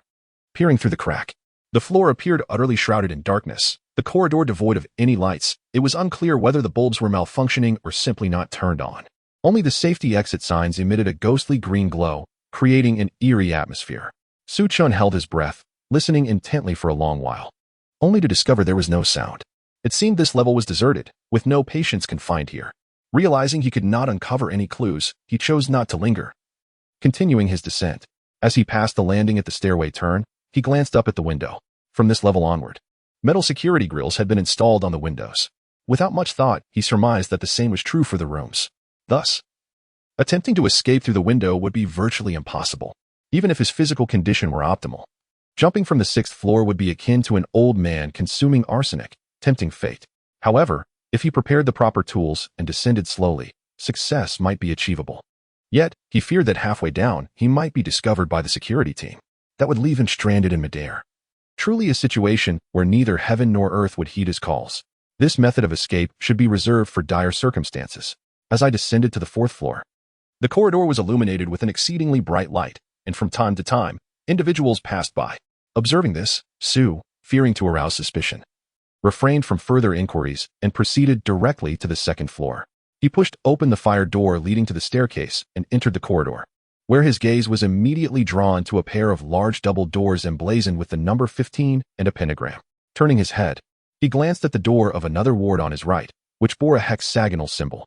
Reflecting on his prior experience with the power switch, he surmised that these insignias might serve as specialized identifiers for the white-clad figures, replacing conventional numerals. However, he found himself perplexed as to the reasoning behind this system. Approaching the door of Ward 15, he was confronted by the electronic lock, and a sense of frustration washed over him. How could he enter without the code? Just as he pondered this dilemma, footsteps suddenly echoed behind him, growing increasingly closer. Chapter 116. Are these people numerically challenged?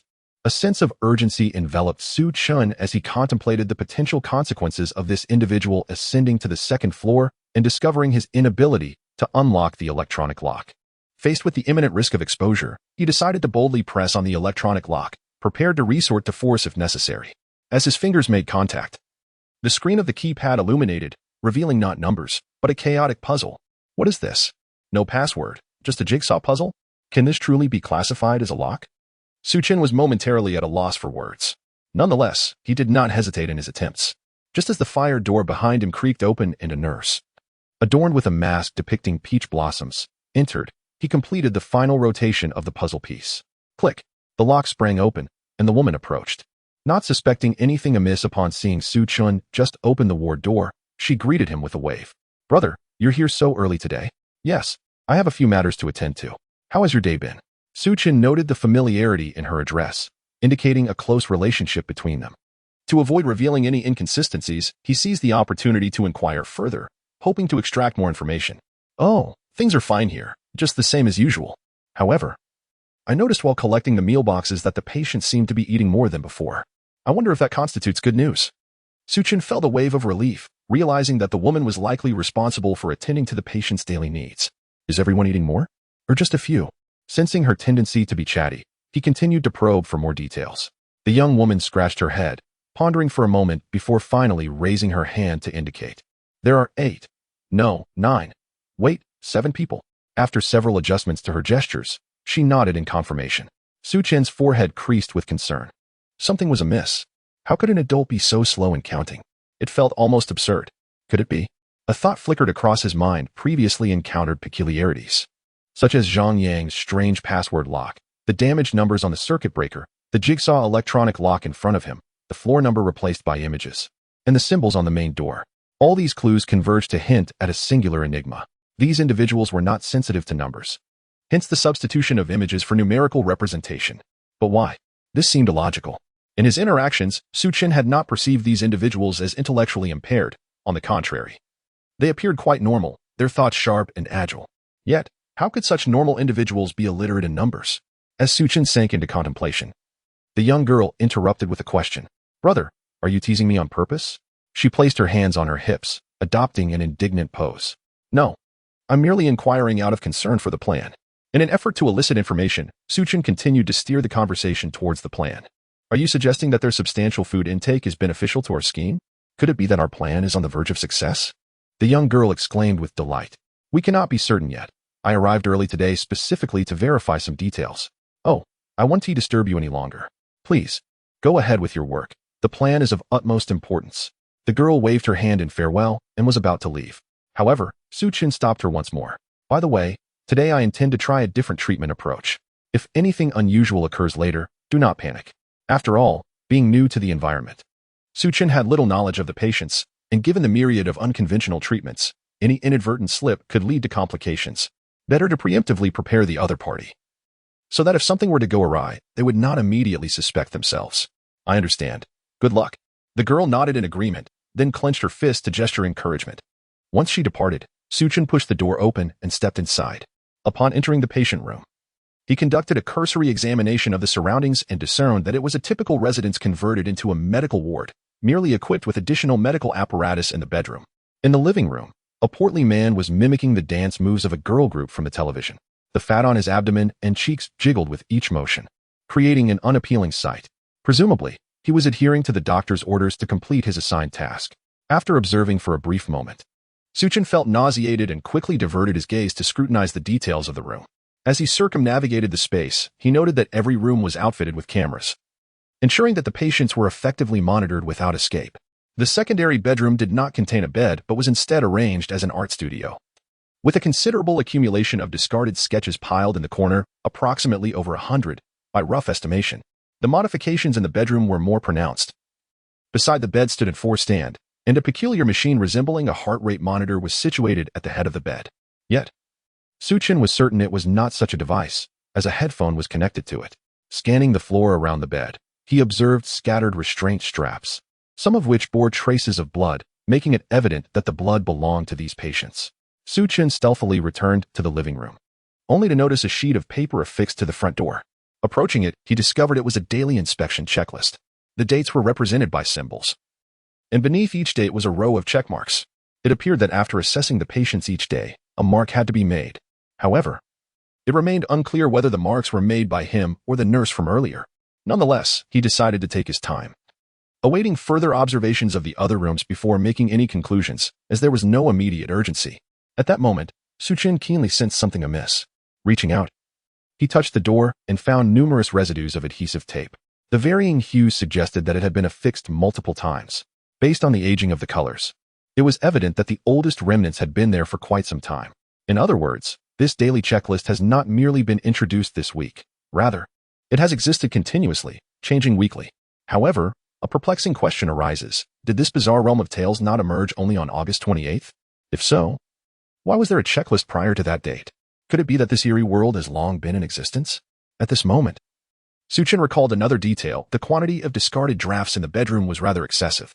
According to the stipulated rules, these patients are supposed to engage in drawing for 1 hour each day. Logically, there should not be more than 100 discarded drafts. Hence, it follows that this uncanny world has indeed been in existence for quite some time. Chapter 117, reported by the patient similarly. This also substantiates that the dates previously disclosed in the news were entirely fabricated. Thus, Zhang Yang not only deliberately exposed himself to the news but even altered the timestamps therein. A chill coursed down Chen's spine. If this were indeed the truth, the ramifications would be profound. Firstly, assuming that the realm of bizarre tales had been ongoing long before his arrival, why then did the enigmatic woman's rule-laden note remain pristine? Furthermore, why did the book that Zhang Yang had wedged into the crevice only accumulate dust at its base, while the upper portion remained untouched and immaculate? Secondly, what does the 7th day of the soul-retrieving night signify? Has a soul already returned, or does it occur once every 7 days? Most importantly, why did Zhang Yang deceive himself? How could he possibly know when he entered this realm governed by rules? Chen found himself at a loss. Once more, a shroud of mystery enveloped Zhang Yang's visage. However, one certainty emerged: the individual was not intent on causing him harm.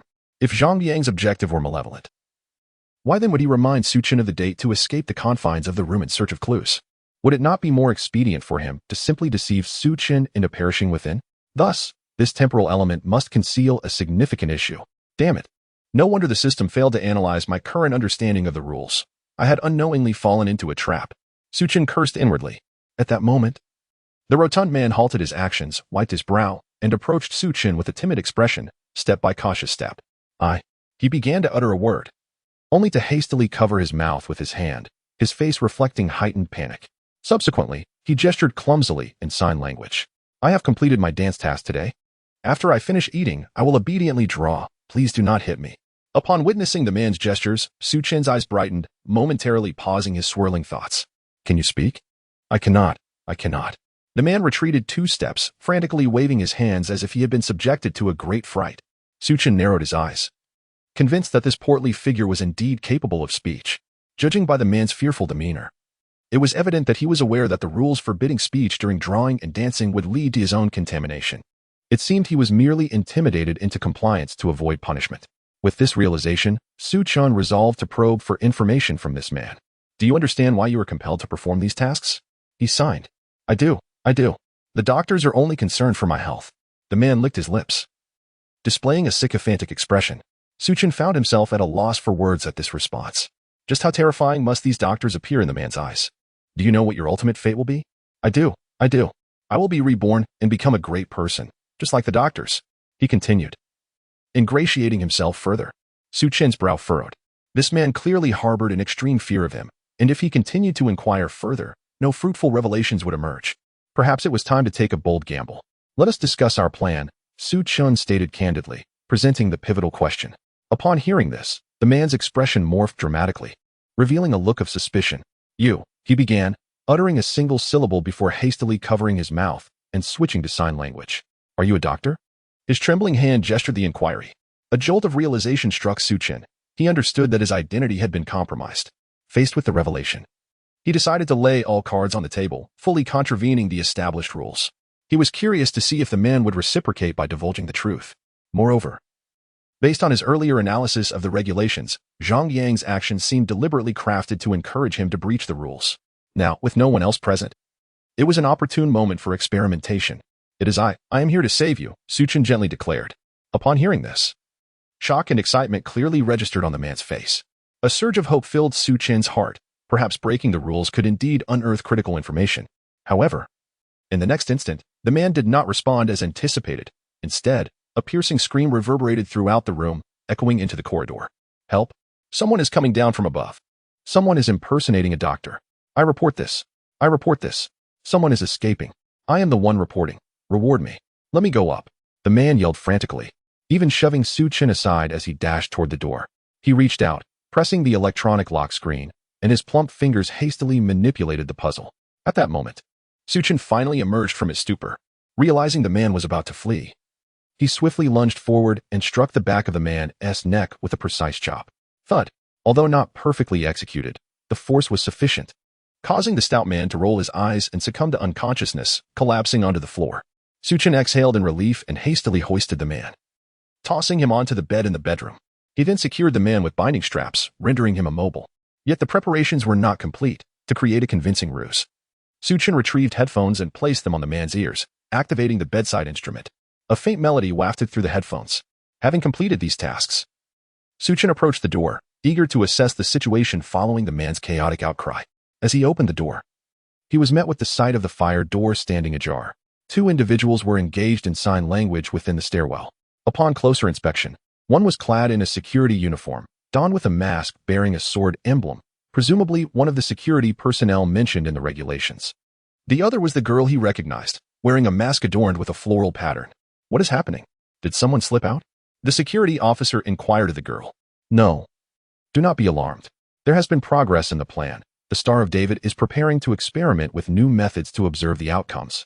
As he previously mentioned to me," the girl instinctively explained on Su Chen's behalf. At that moment, both individuals noticed Su Chen stepping out through the door. The security guard, having heard the girl's explanation, appeared elated, his excitement palpable. He hurriedly approached, almost tripping over his own feet. Was the plan truly making progress? How long until they could awaken them? The guard's hands trembled slightly as he posed his questions. Su Chen's pupils constricted. Awaken? Was the plan aimed at awakening these patients? What would become of them once awakened? Would they descend into madness like those deceased chosen ones? What kind of plan was this? What purpose did it serve for them to be so exhilarated? Chapter 118, The Awakening Ritual. Unveiling the underlying logic, it remains uncertain. We shall observe for a few more days. Enough said. I must see what others are doing. Su Chen rambled nonsensically. Yet, the security guard was utterly convinced, nodding repeatedly. "The hexagram, thank you. If this truly succeeds, you shall be our savior." With that, he gestured and swiftly descended the staircase, likely to share this good news with others. Seeing this, Su Chen breathed a sigh of relief, secretly grateful that he had left a subtle signal with the girl earlier. Otherwise, explaining everything himself would have led to unnecessary complications. At that moment, the girl approached, swiftly gesturing a few signs. "Keep it up. I believe you will surely succeed." After her gestures, she clenched her fist against her chest in a gesture of encouragement. The impact from her arm caused certain peaks to tremble irregularly. For a brief moment, Su Chen appeared somewhat distracted, inwardly lamenting, "I underestimated you." Following this brief interlude, the two exchanged a few casual gestures before the young girl turned to ascend the stairs. Once they had departed, Su Chen began to contemplate the implications of the earlier statements. Savior? By awakening these patients, can one truly become a benefactor to all? This notion warranted diligent exploration. It is known that in the realm of bizarre tales, the profound intentions of NPCs often correlate with the underlying logic of the narrative. Understanding this could likely unravel the truth behind the tale, making his own escape significantly easier. With this thought, Su Chen turned towards Ward 11, resolved to investigate other patients. Before long, he had examined the majority of the patients on that floor. During this process, he inquired about plans from other patients. However, without exception, whenever Su Chen probed for plans, the patients exhibited expressions of suspicion. In fact, one individual, before Su Chen could utter a word, was already preparing to shout out accusations against him. Fortunately, Su Chen had developed a sense of caution. Upon noticing the person's mouth opening, he swiftly covered it with a hand. He then proceeded to bind them like a dumpling, placing headphones on them and playing music. Curiously, once the music began, the previously struggling patients would instantly quiet down, obediently lying still, leaving Su Chen astonished. After testing the last patient, he wearily collapsed onto the sofa in the living room. His gaze aimlessly fixed on the ceiling as he silently compiled the earlier clues. It was evident that the security personnel and medical staff exhibited a remarkable insensitivity towards numbers, opting to use symbols instead. They harbored a mysterious plan to awaken the patients. Moreover, it seemed the patients possessed some knowledge of the truth, recognizing that listening to music, dancing, and painting constituted a form of awakening ritual. Yet, for reasons unknown, they refrained from resisting, showing no hope for rescue, and rather inclined to report on one another. Furthermore, they believed that Chen had escaped from above. Additionally, a crucial point emerged. The patients were capable of opening their own ward doors. This is utterly absurd. A mere puzzle lock that patients can effortlessly open, and so can the medical staff. What, then, is the purpose of this lock? To ward off ghosts? As this thought crossed his mind, Chen suddenly sat up with an epiphany. It is indeed a possibility. One must consider that these medical personnel, much like delivery workers, might exhibit signs of dissociative identity disorder, displaying starkly contrasting behaviors between day and night.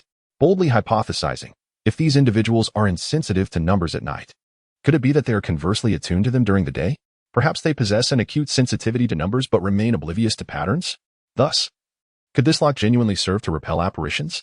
The more Chen contemplated, the more he believed this line of reasoning could unveil the truth. Continuing to follow this train of thought led him to a new question.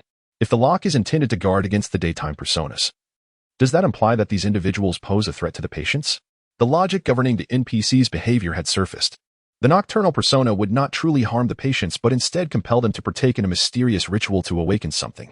Conversely, the daytime persona might act in ways detrimental to the awakening ritual. Having unraveled a portion of this underlying logic, Chen finally exhaled in relief. A corner of the fog before him had been torn away, revealing a faint path. He need only wait for the daylight to validate his suspicions and then devise a method to uncover the truth behind the awakening ritual. All the enigmas would ultimately be unraveled by him. By then, he might even anticipate the next moves of the enigmatic woman and Zhang Yang's intentions. In the next moment, Chen rose and exited, ascending the staircase. After a restless night, hunger had overtaken him. With the clock nearing 1 a.m. and the cafeteria about to open, he thought it prudent to grab a late-night snack to satiate his appetite. Chen ascended with a light-hearted step. Meanwhile, in the Dragon Kingdom livestream, the audience appeared bewildered, unaware of the valuable insights Chen had deduced. From their perspective, his night of exertion yielded no clues, and he had seemingly contravened numerous rules. Although no bizarre incidents had occurred, an unsettling tension gripped their hearts. Even with their unwavering trust in Chen, a sense of apprehension began to creep in. It felt as though tonight marked a low point in Chen's journey over the past month and a half. First, he had been led by Zhang Yang, and then he uncovered no clues. I am quite anxious.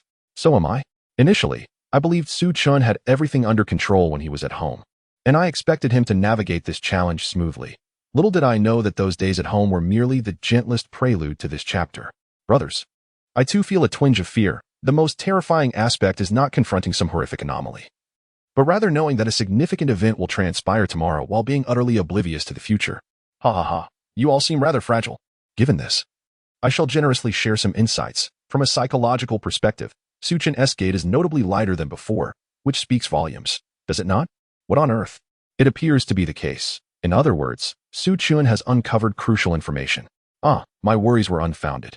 I always believed that the extraordinary Su would not falter. Now, I can finally watch the live stream with peace of mind. Just as Chen's steps became lighter, the anxious hearts of the people of Longwool were soothed. Clearly, they had yet to realize that their subconscious held a profound trust in Chen. Meanwhile, the remaining chosen ones from other nations had previously received official notifications. Once they grasped the situation's intricacies, many experienced a complete breakdown. Was this not a deadlock? Although they could replicate Chen's work, the difficulty was insurmountable. Just the task of imitating Zhang Yang's handwriting proved nearly impossible for them. However, according to Zhang Yang's letter, the longer they delayed, the slimmer their chances of survival became. If they did not follow Chen's lead to escape, remaining stagnant would only lead to their demise. Consequently, many resolved to boldly replicate Chen's work. Chapter 119. The Outcry of Nations Against the Supreme Rule as Injustice. How can a wretched fellow like you, Chen, accomplish this when I cannot? In the face of life and death, these individuals were compelled to reveal a semblance of pride. Consequently, the participants from the Lake Nation cautiously emulated Chen's methods, meticulously extracting Zhang Yang's lesson plan from the crevice of the wall. They procured paper and pen from the desk, then retreated beneath the bed to painstakingly replicate the distress signal in Zhang Yang's handwriting. However, A portion of them overlooked a crucial detail. The eerie world of this dungeon bore a resemblance to that of the Dragon Country, utilizing Chinese characters. Yet, under the influence of some mysterious rule, they subconsciously translated these characters into their native tongue. In other words, if they did not scrutinize closely, they would still read these characters in the manner of their own language. Moreover, the participants from the Lake Nation, having thoroughly inherited the traditional characteristics of their homeland, were notorious addicts. After 3 days without their fix, they were nearing their limit and found it nearly impossible to concentrate. Thus, not long after, the participant from the Lake Nation confidently produced a jumbled script that resembled tadpole writing, which he then placed beneath the alarm clock. As for the chosen ones from the Beer Nation, although they had come to their senses, replicating Chinese characters was akin to a death sentence for them. After an hour of struggle, they managed to produce a crooked and illegible distress signal, ultimately driven by the instinct to survive. They adhered to Chen's method and placed the notes accordingly. Before long, the woman in red re-entered the bedroom of the Lake Nation's chosen one. Initially, the situation unfolded similarly to that of Chen. The woman successfully discovered the distress signal. However, the moment she picked up the paper, the narrative began to take an unexpected turn. A hint of confusion crossed her face. Although she could decipher the content of the chaotic scribbles, she held no belief in the message's authenticity. It was absurd to think that Zhang Yang would idly write gibberish. The penmanship was evidently not his own, indicating that someone had fabricated it. Angered by the attempt to deceive her, the enigmatic woman's gaze began to wander around the bedroom, searching intently. Eventually, her eyes settled on the space between the bed seams. She tucked her skirt between her legs, bent down, and peered underneath the bed, then bestowed an eerie smile upon the participant from the Lake Nation. In the next instant, her alabaster hand shot out from beneath the bed. With a slight tug, the participant from the Lake Nation was unceremoniously yanked out. Simultaneously, the experiences of the chosen ones from the Beer Nation were strikingly similar. Upon seeing the disorganized and poorly crafted distress signal, which looked as if it were penned by an elementary school student, the audience could faintly discern the look of exasperation etched across the woman's exquisite features. The ensuing events were all too familiar to the audience.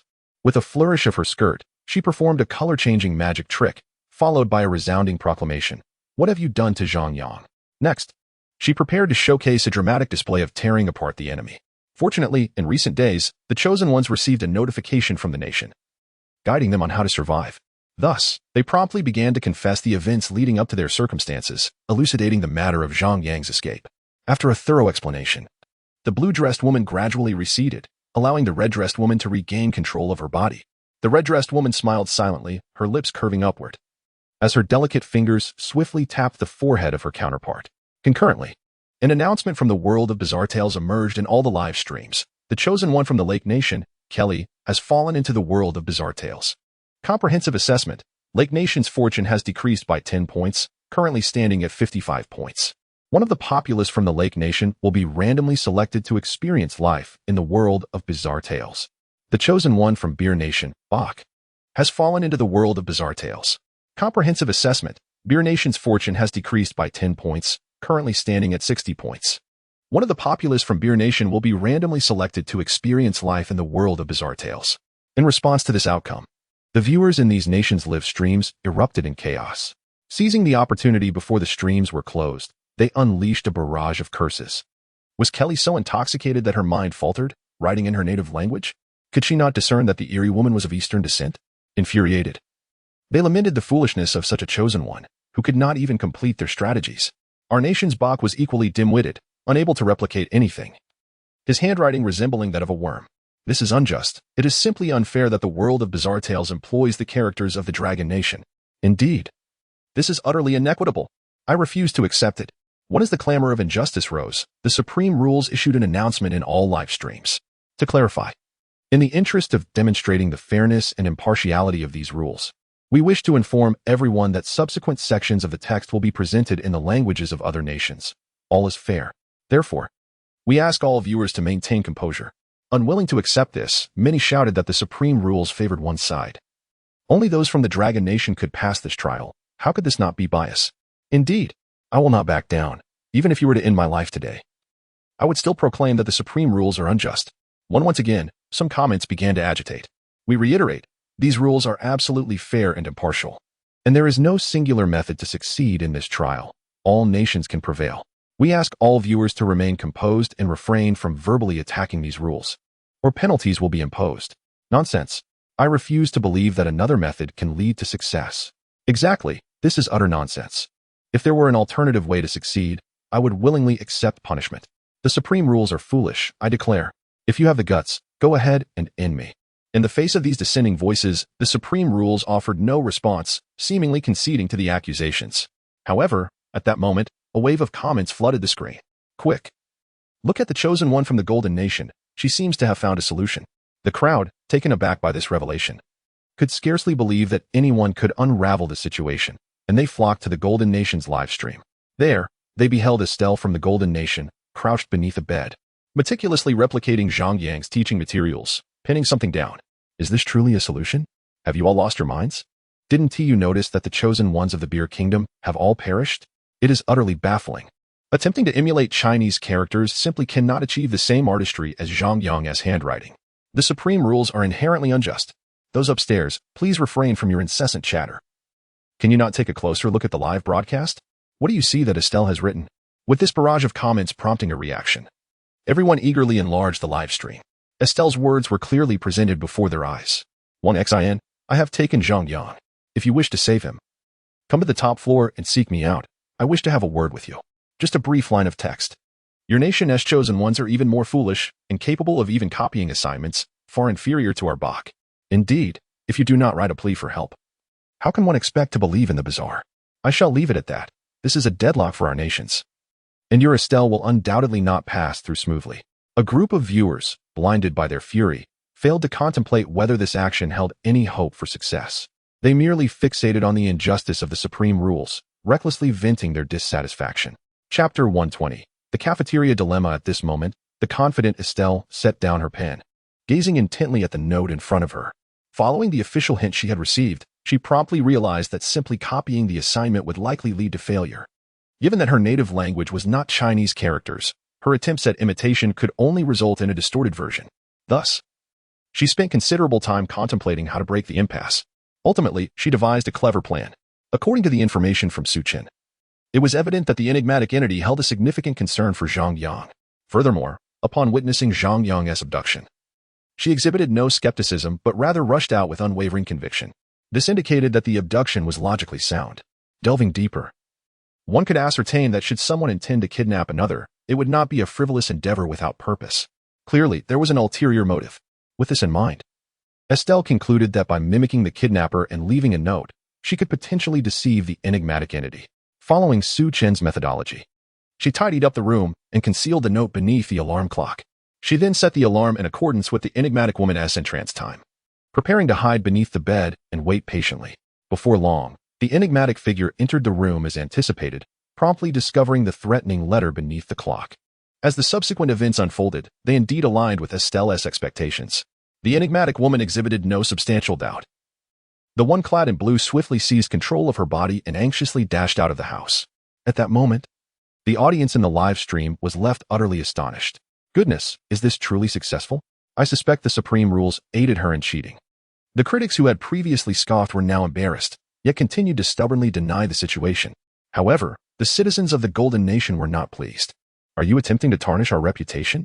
How audacious! Do you look down upon the chosen ones of our Golden Nation? Cheating? Where is the proof of cheating? It appears you are simply envious of our Estelle.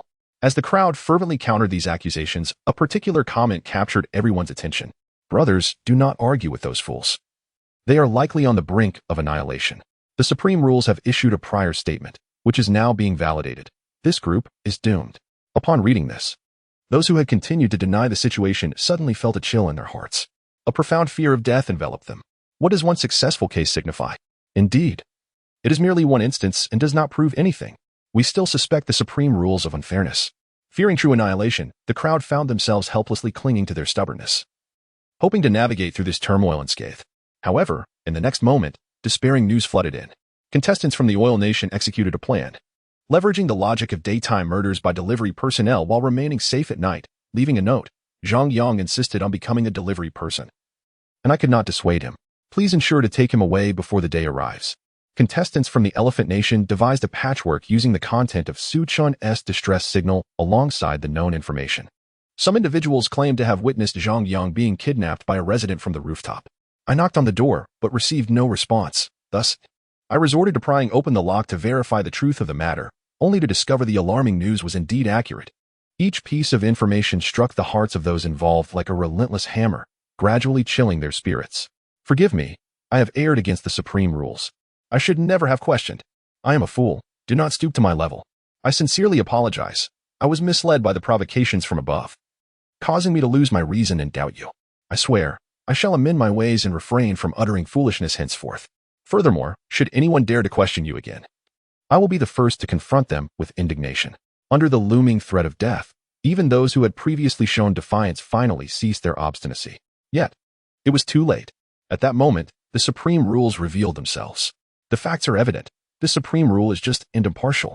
Now, we shall impose punishment upon those who insult this rule. All individuals shall experience a 50 reduction in intelligence. If you do not appreciate using your intellect, then refrain from using it altogether. In the next instant, these individuals were reduced to imbeciles. Following this incident, the audience from all nations dared not utter a word of injustice or question the rules.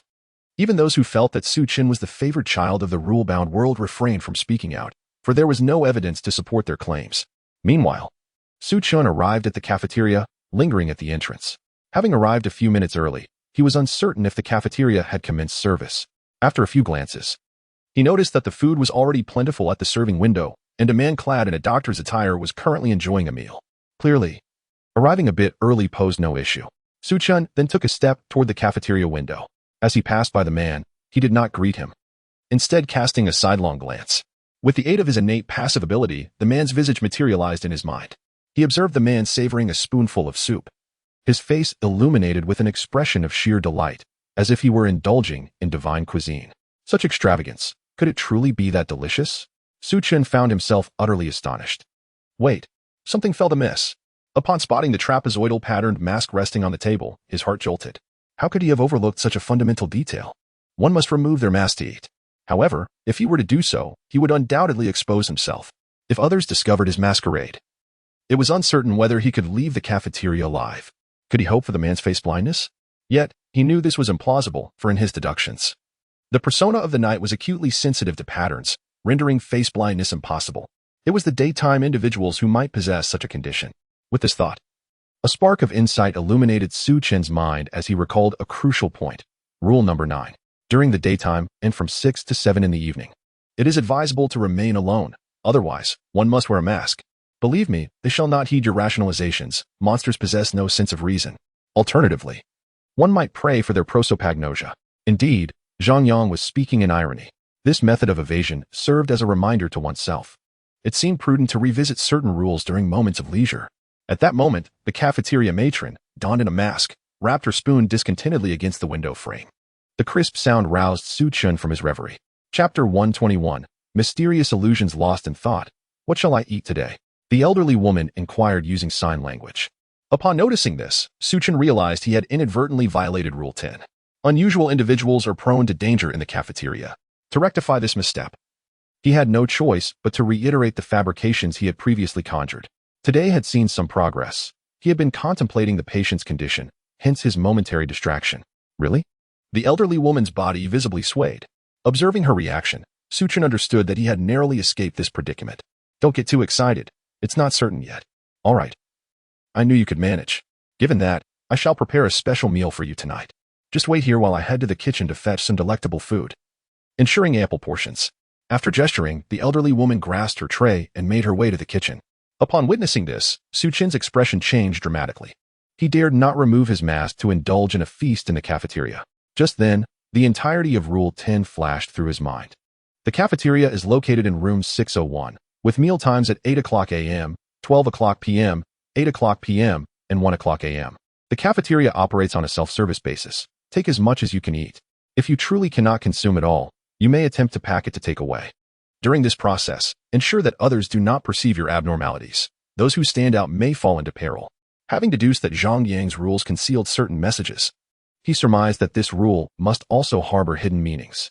If he were in Zhang Yang's position, he would certainly not deliberately entice Chen to dine, fully aware of the inherent dangers. Yet, the contrary was true. This indicated that the rule must possess a loophole, namely, packing food. Moreover, this had to be done discreetly, without arousing suspicion. With this realization, Chen devised a plan and quickly reached out to intercept her.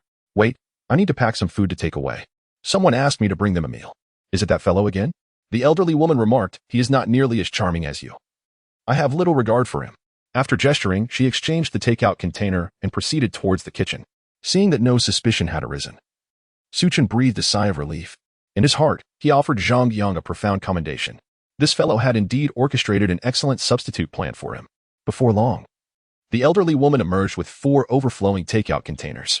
Subsequently, she retrieved a larger container and casually filled it with a few dishes and rice. It appeared that the 4 boxes were intended for him, while the larger one was meant for that fellow.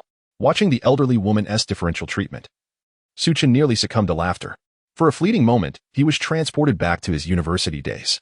Back then, the endearing Chen was always under the watchful eye of the cafeteria staff, with his tray brimming with meat. In contrast, his roommates had it far worse.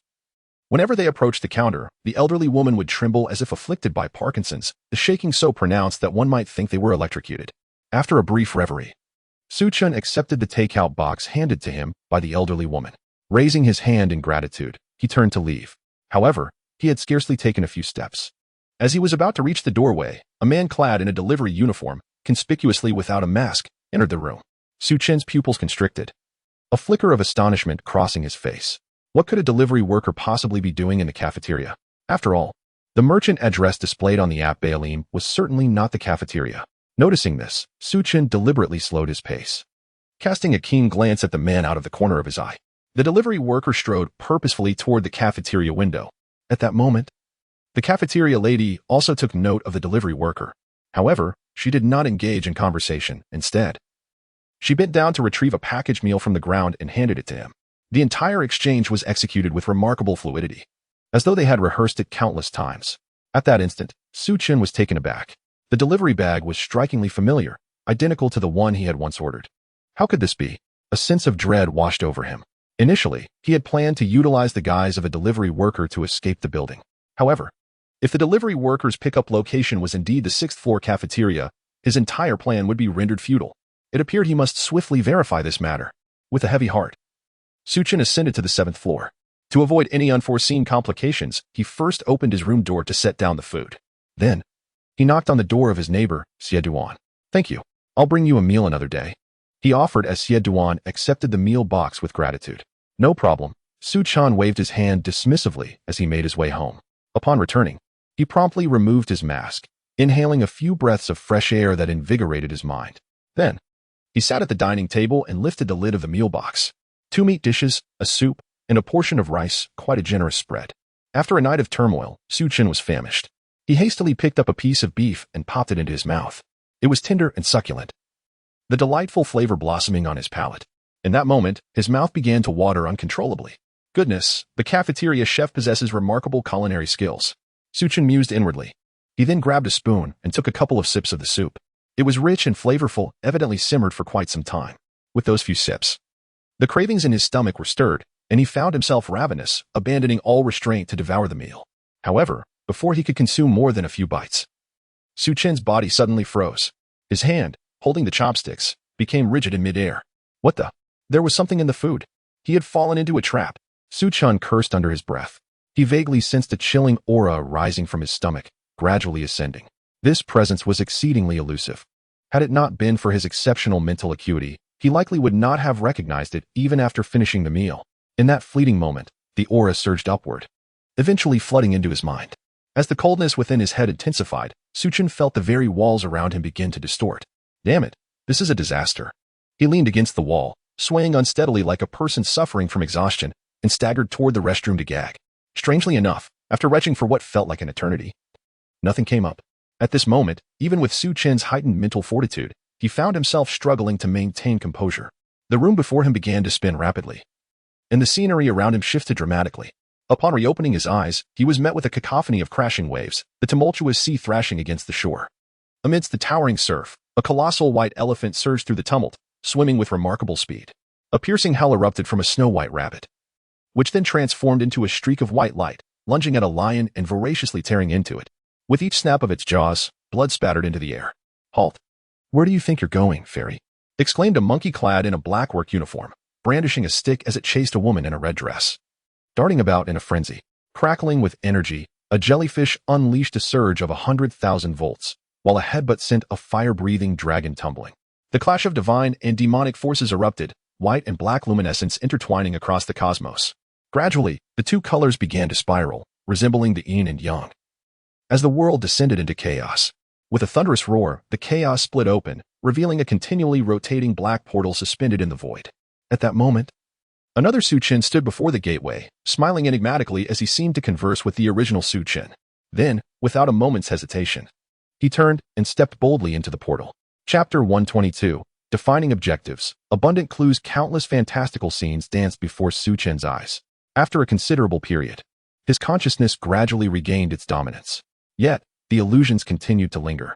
He beheld a multitude of diminutive figures soaring through the air, hand in hand, engaged in a whimsical dance, accompanied by ethereal beings playing enchanting melodies above them. As time passed, Chen finally began to regain his composure. Wiping the sweat from his brow, he leaned against the wall and collapsed onto the sofa. Allowing his mind to empty, he lay in stillness for a moment. Once his spirit had fully returned to clarity, Chen commenced a meticulous contemplation. Was this truly Zhang Yang's purpose in sending him to the cafeteria? Following this line of reasoning, if the other party intended for him to experience the cafeteria's fare, it must harbor some hidden significance. Perhaps this very food is the key to unlocking the mystery. The more he pondered, the more sense it made, leading him to reevaluate his previous experiences. Firstly, the cafeteria lady's words revealed a crucial piece of information. The ingredients are plentiful. Was this truly the case? He felt as if he had consumed 10 pounds of poisonous mushrooms. Chen cursed inwardly. Admittedly, his symptoms did closely resemble those of mushroom poisoning, albeit the effects were not as enduring. Next, he recalled the man in the cafeteria, who had savored his meal with a look of sheer enjoyment. In hindsight, he might have witnessed some extraordinary illusion. However, there was a peculiar discrepancy. The man seemed unaffected by the illusions while dining, a stark contrast to Chen's reaction. This suggested that the man was not as severely impacted as Chen, still able to perceive the reality around him. Why was this so? Could it be that the ingredients were even more potent for him? Chen found himself perplexed. After much contemplation, he ultimately arrived at a conclusion. Since the lady had generously provided him with more substantial fare as a gesture of gratitude, it was evident that she did not intend him harm. Coupled with the mask's effects, the answer became apparent. These meals and masks must confer some significant advantage to the NPCs. This also elucidated why nearly all NPCs don masks. Yet, what precisely was this advantage? Were they in pursuit of inspiration? A fleeting thought crossed Chen's mind. It was known that these individuals were particularly sensitive to artistic elements such as patterns during the night. Given that these meals induced bizarre illusions, it followed that they would experience immense pleasure from them. Reflecting on this, Chen recalled the words of the overweight patient in the ward. Once I finish my meal, I'll obediently start drawing. Please don't hit me. Drawing after a meal? Could it be that the food the patient consumed was similarly enhanced? If that were the case, it presented an excellent opportunity to glean information. He realized that many of the illusions he had just encountered stemmed from his subconscious. For instance, there were the zoo, the elephant in the aquarium, the rabbit bitten by a lion, and the monkeys in work attire. Might the patient's subconscious hold crucial information? Suddenly, a spark ignited in Chen's eyes. He sprang up from the sofa and hurried to the monitor, deftly maneuvering the mouse to scrutinize the conditions in the ward. Discovering that the patients were dining, it appeared that the nurses had loosened their restraints during meal delivery. After observing for a while, he estimated that it would take some time before they began to paint. In the meantime, it would be prudent to interrogate the true hexagram. Chen entered the secondary bedroom, unbinding the left hand of his captive, signaling for a conversation. Upon noticing this, the hexagram's round, glistening eyes locked onto Chen. Curiosity piqued. What do you wish to inquire? He asked. What ingredients are in these meals? I am uncertain. I only know that these ingredients help stabilize our mental state. What effect will it have on me? None at all. Eat without worry. While the captive spoke, Chen utilized his innate ability to observe the expressions of his interlocutor. He detected a momentary flicker in the captive's gaze as he answered the last question, indicating deception. However, Chen chose not to reveal his realization, pretending he had not noticed the lie. Tell me about the plan. What are you trying to awaken? As the question left his lips, the man's expression changed dramatically, and his pupils constricted. He opened his mouth, seemingly about to speak, yet no sound emerged. Chen noted this anomaly, mentally marking it with a question. Have you realized something? Indeed, I did not expect you to uncover our plan so swiftly. Then, could you save us both some time and simply reveal the truth? You must understand, with my abilities, the truth will eventually come to light, thus sparing you further suffering. Chen feigned an evil grin. adopting a menacing demeanor in hopes of extorting more information. However, his intentions fell flat. The man adopted a resolute expression, as if prepared to face death. First, under the director's constraints, I cannot disclose the truth, and not just me. No one can reveal it. You might as well abandon that hope. Secondly, the plan is grand. I am willing to sacrifice myself for it. Lastly, you will become one of us. Should you kill me, you shall regret it. After delivering this lengthy proclamation, the man ceased all communication, adopting a stony visage with closed eyes, resigned to his fate. Chen observed his demeanor, employing his passive ability to probe. Noting a complete absence of fluctuation in his expression throughout their exchange, he had not lied.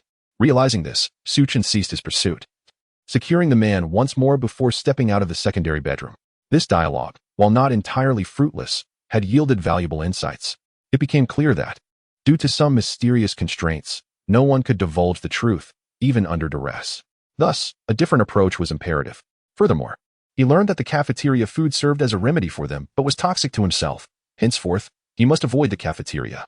Fortunately, he had brought ample provisions upon his departure, ensuring he could endure the next few days without issue. With this thought, Chen paused in contemplation. This is incorrect. The food one consumes is also ordered from the delivery personnel, who retrieve it from the cafeteria. Why, then, was the food previously ordered not enhanced? What reasoning lies behind this? It seems that investigating the delivery personnel has become an urgent necessity. Having formulated these plans, Chen glanced at the surveillance footage and noticed that the patient had nearly finished their meal, while the petite nurse awaited to clear away the dishes. Seizing this opportunity, Chen extracted some food from his backpack and took a few bites, followed by sips of cool water. Subsequently, he adjusted his work attire, donned his mask, and descended the stairs. Chapter 123, Mythical Tales, Creation and Destruction. Upon ascending to the second floor, Chen encountered the young nurse, who had just finished cleaning up the dining ware. She was pushing a small cart, her expression clouded with distress as she headed towards the elevator. Upon noticing Chen's arrival, the girl greeted him listlessly. "Brother, you're here." In response, Chen casually replied, "What is the matter with you? What else could it be? I dread taking the elevator. It's utterly terrifying. But if I don't take it, I can't possibly carry all these things upstairs." Chen furrowed his brow. "You're afraid of the elevator? That is another clue. It's nothing. It will be over soon. Just bear with it." He consoled her in an attempt to extract more information. "What do you mean nothing? If it were truly nothing, why would you be taking the stairs instead of the elevator? You're just standing there, speaking without feeling the strain. That kind of enclosed environment is too frightening." I thought I was back to her. Sign language abruptly ceased. "Oh dear, I almost violated the rules. This is all your fault, brother. You should have stopped me." "Well, I want to say more. You should get back to work, and remember to keep up the good work. Everyone's good fortune depends on you." After gesturing, the young girl ceased her chatter and moved towards the elevator. Watching her figure vanish around the corner, Chen squinted. Fear of the elevator? Do these individuals all suffer from claustrophobia? What did her interrupted words signify? Where did she think she was returning to? A multitude of questions swirled in Chen's mind. He sensed that, while these clues appeared unrelated, they undoubtedly bore profound connections. What he needed now was a thread to string these disparate pearls together. He cast his gaze towards the hospital room door. "I hope you can provide me with this thread," he mused inwardly. Taking a deep breath, Chen reactivated the lock on room 15, swiftly piecing together the puzzle before stepping inside. Once inside, he surveyed the room and discovered the patient had obediently set up an easel in the secondary room, diligently sketching with a pencil. Hearing the footsteps, the patient glanced up and, upon recognizing Chen, refrained from shouting or reporting him. Instead, he lowered his head and resumed his drawing, likely aware that reporting would be futile and that compliance was preferable to the repercussions of disobedience. Chen felt a sense of satisfaction at this compliance and approached the man from behind, peering at his sketchpad. He observed that only a few lines had been sketched, and the current state of completion revealed no substantial information. Thus, he abandoned the effort to scrutinize the drawing and instead moved towards a pile of discarded sketches in the corner. Flipping through a few pages, he found depictions of flowers, landscapes, and, rather absurdly, a group of little fairies dancing hand in hand in the sky. None of these illustrations offered anything of profound significance. At that moment, Chen pondered, if the ingredients in the meals served as nourishment for the white-clad individuals, they were poison to the healthy. Therefore, the patients who were awakening must have experienced the most adverse reactions upon their initial consumption of those meals. Furthermore, when they were apprehended, it was undoubtedly at the preliminary stage of the plan's execution. The individual's mind is particularly sensitive to the information regarding the plan, rendering them prone to unconsciously sketching it. Su Chen's eyes sparkled as he flipped over the drawing and picked up the oldest stack of sketches, making his way to the sofa in the living room. After perusing a few pages, one particular drawing captured his attention. This artwork, created during the early stages of the patient's condition, exhibited a rather crude and, one might say, poor technique. The entire composition was exceedingly abstract, leaving its content open to interpretation through mere speculation. However, Su Chen ultimately discerned some significance within this piece. If his conjecture was correct, the drawing depicted a young girl engaged in a game of building blocks. It must be noted that this girl possessed remarkable dexterity, having constructed numerous mountains, rivers, plains, and even oceans. This assertion stemmed from Su Chen's observation that her creations were a direct imitation of the geographical structures of Blue Star. Many intricate details mirrored those of Blue Star with astonishing precision. Did this imply that the geographical structure of the world of strange tales was akin to that of Blue Star? Su Chen pondered this as he turned to the next page.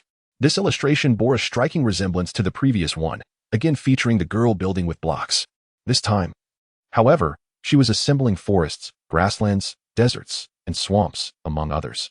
Su Chen continued to compare the layout with his memories of Blue Star, discovering that it remained remarkably consistent.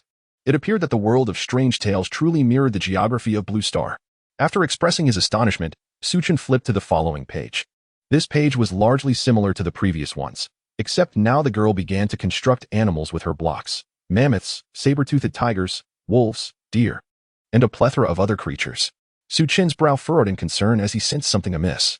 Consequently, he quickly turned to the subsequent pages. On the next page, the girl commenced building humans. A bolt of realization struck Su Chen, igniting a bold hypothesis in his mind.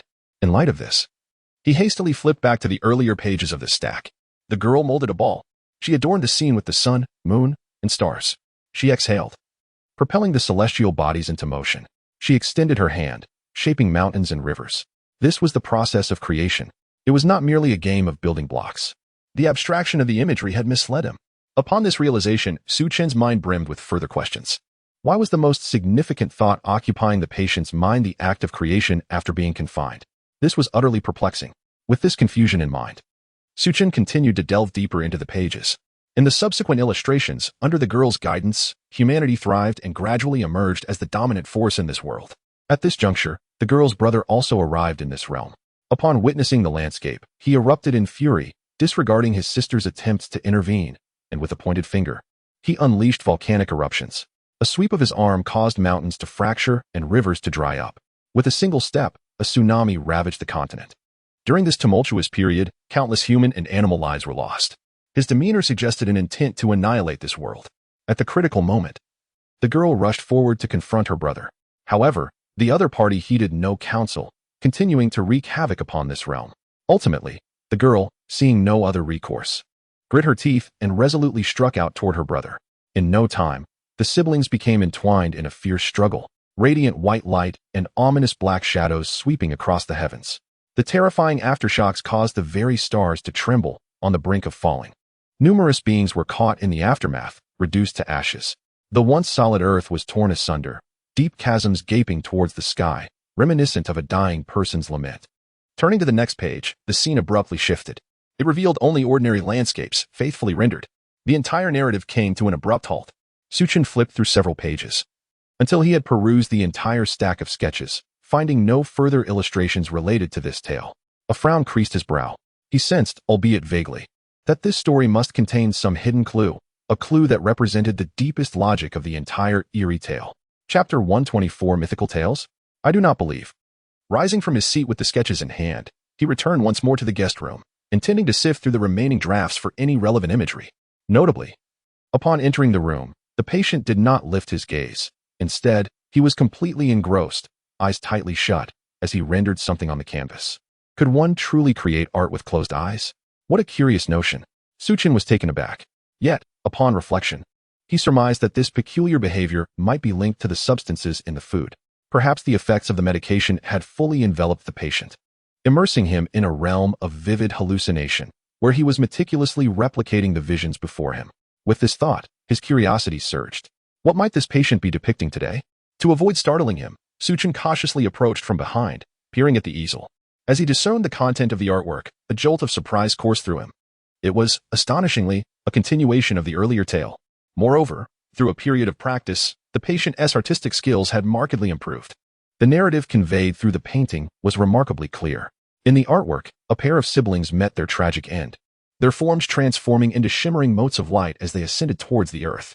The white luminescence drifted towards the mountains, rivers, valleys, and oceans, gradually healing the scars of the earth. Conversely, the dark energy coalesced around humans and animals, slowly integrating into their beings. As the black essence permeated further, a savage glint flickered in their eyes. At this juncture, the white light sensed a disturbance. It resolutely abandoned its efforts to mend the Earth's remaining wounds and redirected its flow towards humanity in the animal kingdom. However, having already expended much of its essence on the Earth, the remaining white light was insufficient to counterbalance the black. Ultimately, it made a decisive choice, infusing the vast majority of its power into human bodies, while only a fraction was granted to animals. As the tumult subsided, the brutality in human eyes was temporarily subdued.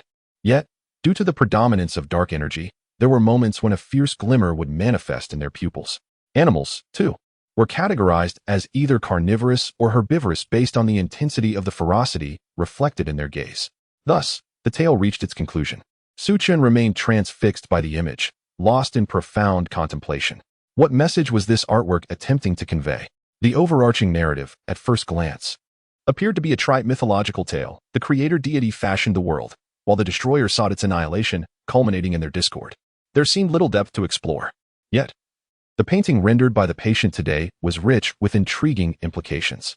The dual deities perished together, their residual powers merging with the world. Humanity emerged as the sole beings inheriting these two diametrically opposed energies, both divine and demonic, embodying destruction and creation alike. They could be aptly described as progeny of the gods. If one were to extrapolate further based on this mythological framework, the subsequent developments would be rather predictable. Inevitably, humanity, having inherited the essence of creation, would devise myriad tools. By harnessing these tools, humanity has persevered in its struggle against beasts, distinguishing itself from the entire animal kingdom. Subsequently, as the inventions of humankind proliferated, so too did the insatiable desire for destruction. This led to the onset of wars, fierce battles, and annexations among different tribes. As time progressed, humanity's inventions expanded, and civilization gradually evolved. Dynasties rose only to be obliterated and overthrown by others, in an endless cycle that persists to this day. Reflecting on this, Chen furrowed his brow.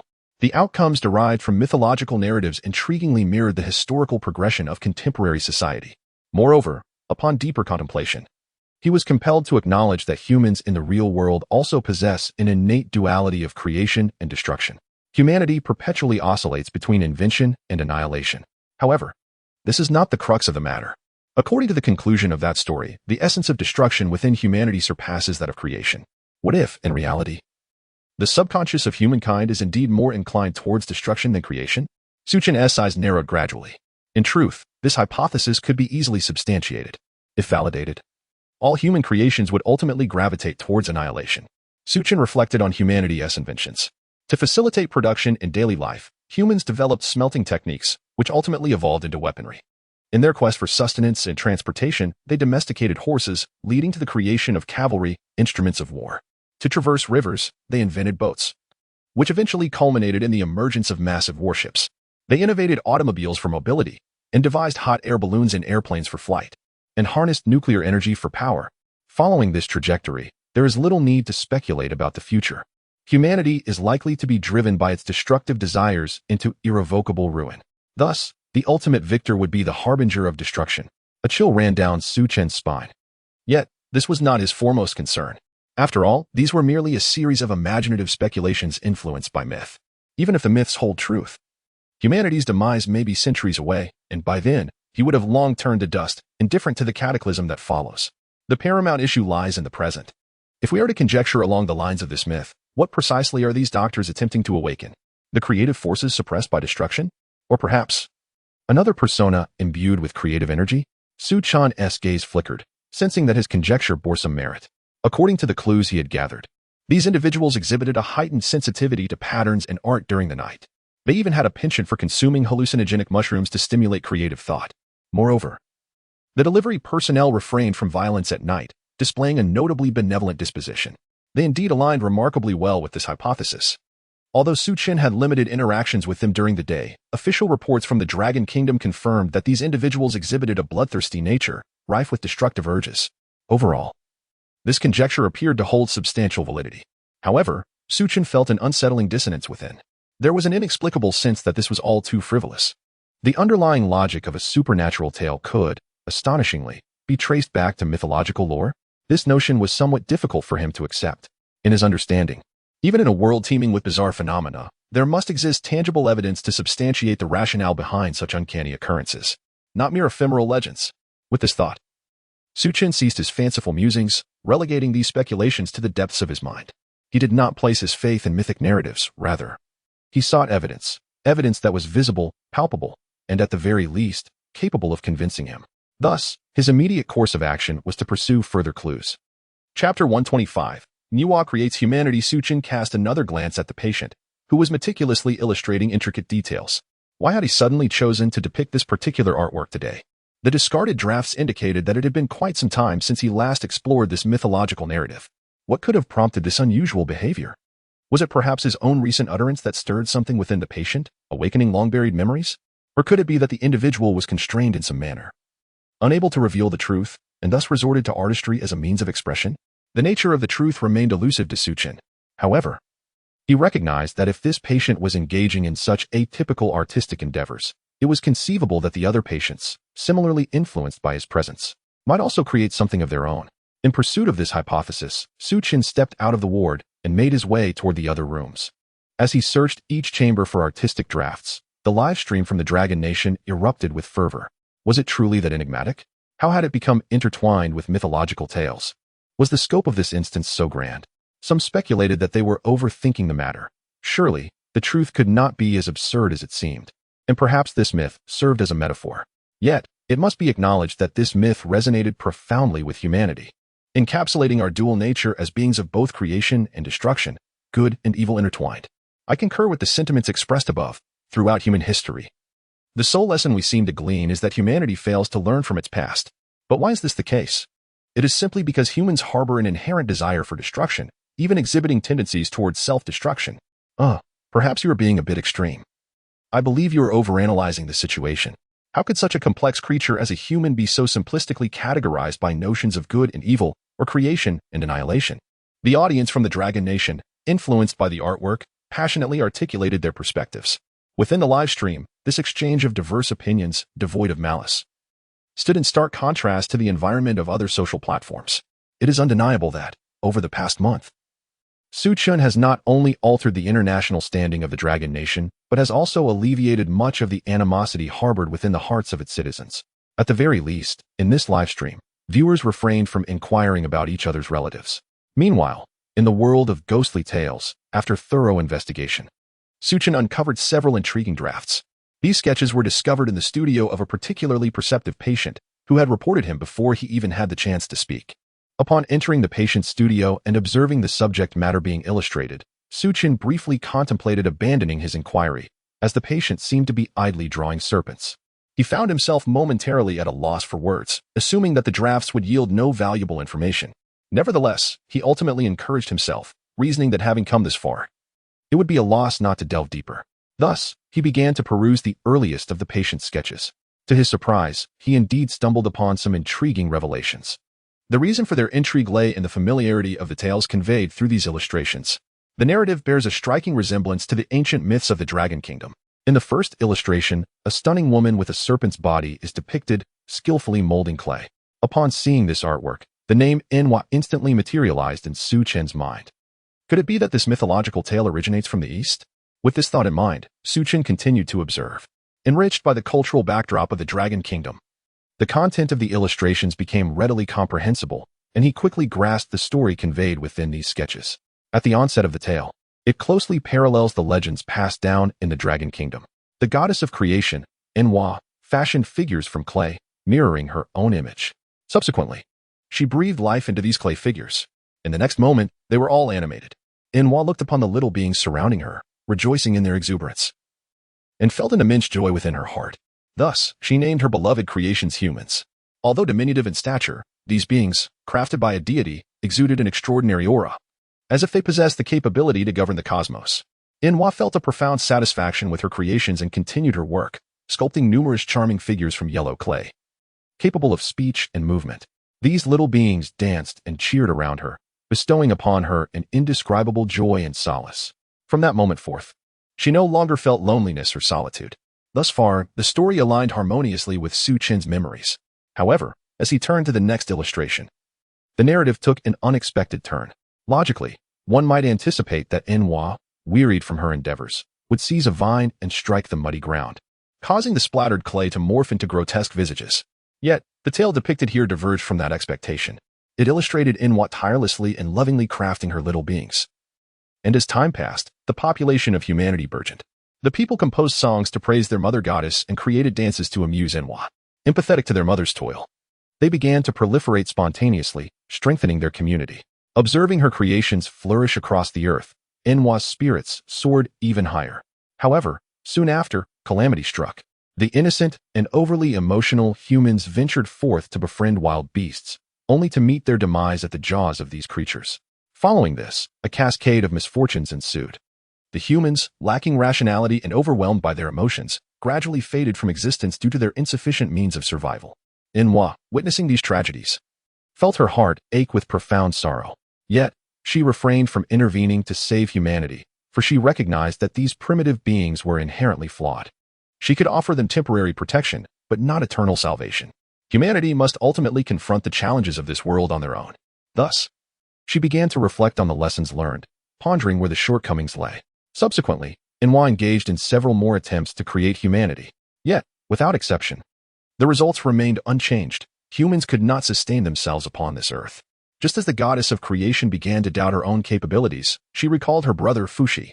Fuxi observed the interplay of yin and yang within the cosmos, creating the 8 trigrams to elucidate the primordial universe, the profound mysteries of heaven and earth, and the myriad transformations of the world. The rationality, intuitiveness, logical reasoning, and dialectical thought embodied within the 8 trigrams are precisely what humanity lacks. If only a brother were to lend assistance, the creation of humanity would undoubtedly succeed. With this realization, Enwa promptly set off in search of her brother. The illustration concludes here, much like the preceding myth, leaving the ending unwritten. Chapter 126. The legacy from DNA. At this moment, Chen's mind stirred. Earlier, he had casually glanced at the patient, who seemed to be drawing a serpent. Given that Enwa and Fuxi were traditionally depicted as having human heads and serpent bodies, he pondered whether there might be a connection. With this thought in mind, he hurried back to the art studio. Upon witnessing the artwork the patient was creating, his eyes brightened with realization. Indeed, as he had surmised, the individual was illustrating the subsequent narrative. After Enwa explained the situation to her elder brother, the wise Fuxi promptly assisted his sister in rectifying the flaws in humanity's creation. In the artwork, the 2 ancient deities clasped hands, their serpent tails entwined. The spiraling and interwoven tails bore a striking resemblance to the large DNA model Chen had encountered in biology class. The 2 gods concentrated their divine powers, and the coiling serpent tails forcefully struck the muddy ground. With a thunderous crash, the mud splattered, akin to the life-giving waters being poured forth. Under the influence of the divine power, the flying droplets of mud, upon landing, transformed into numerous humans. Once the human population reached a certain threshold, the 2 gods ceased their actions and approached the newly formed beings to impart the principles of the objective cosmic order and the path of creation. Since this batch of humanity was jointly created by the 2 deities, they perfectly inherited the divine gifts, allowing them to comprehend the teachings with remarkable swiftness. It was not long before they grasped these fundamental concepts. In the following period, the 2 gods observed the evolution of humanity, gradually instructing them on net weaving for hunting, taming wild beasts, transforming marital customs to abolish group marriages, creating written language to replace knot-based record-keeping, delineating territories, appointing officials, and fostering societal advancement. Through this series of teachings, humanity finally established a firm footing in this world and began to flourish. The 2 gods were immensely gratified by this outcome. However, to prevent humanity from becoming overly dependent on them, they ultimately resolved to retreat from the world entirely. Subsequently, to express their gratitude for the life bestowed by Enwa, humanity revered her as the mother goddess, offering daily worship. In acknowledgement of Fuxi's teachings that endowed them with rational thought, they honored him as the emperor of humanity, ensuring his legacy would endure through the ages. Thus, the tale came to a close. Chen closed his eyes and rubbed his aching temples. Yet another mythological narrative. Another chronicle of humanity's inception. The same formula, yet a different unfolding of events. Notably, however, If one were to peel away the layers of myth and delve into the essence beneath the surface, this familiar tale, in contrast to previous creation myths, appeared to possess a somewhat diminished abstract quality. Primarily, Chen gleaned a wealth of inspiration from it. The image of the interwoven serpent tails, resembling the helical structure of DNA, impacted him profoundly. The depiction of DNA-like tails plunging into the mud, splattering the waters of life, symbolized the very essence of human heredity. Did it not? Chen speculated that this artwork might be conveying that the rationality and sensibility inherited from the deities would be passed down through DNA across generations. This interpretation, clearer and more profound than the previous theory encompassing both creation and destruction, inexplicably felt more scientific. Human beings are inherently a blend of both emotion and reason. Emotion bestows upon humanity a boundless imagination, driving the relentless evolution of civilization. Objective rationality ensures that in times of adversity, individuals can analyze situations with composure and respond with reason. These two fundamental elements are pivotal to humanity's firm establishment in the world. As Chen contemplated this, a spark of clarity ignited in his eyes. He felt he was grasping something significant. What if this conclusion were to be applied within the realm of supernatural narratives? The NPCs during the night inherit an emotional persona, leading to their unconventional and artistic thought processes. This premise is largely substantiated. Conversely, the NPCs during the day should theoretically embody a rational persona. If this holds true, then their actions of murder during daylight hours warrant profound contemplation. For a rational being does not succumb to impulsive violence. There must be underlying reasons and motives for their actions. In other words, the daytime NPCs would transcend the eerie atmosphere, revealing a distinctly rational and scientific thought logic. Their motives for murder could very well be the core driving force behind the supernatural narrative's operation. This insight might be the key to overcoming the challenges presented. However, this raises a new query. Logically speaking, even individuals with dissociative identity disorder should not possess two personalities that distinctly embody rationality and emotion. Even if the new persona is predominantly rational, it should retain some aspects of emotion, rather than existing in a state of stark dichotomy. Yet, intriguingly, within this supernatural narrative, the NPCs' personalities are sharply delineated. Why is this the case? The answer becomes evident from the peculiar locking mechanism of the ward's door. This puzzle lock evidently serves to prevent the daytime persona from entering and harming the patients. The results indicate that this lock is remarkably effective, as the daytime persona has rarely succeeded in breaching it. This indirectly confirms that the daytime persona has not inherited any artistic capabilities. This strange sense of fragmentation leaves Chen perplexed. With his curiosity piqued, he proceeded to the next ward.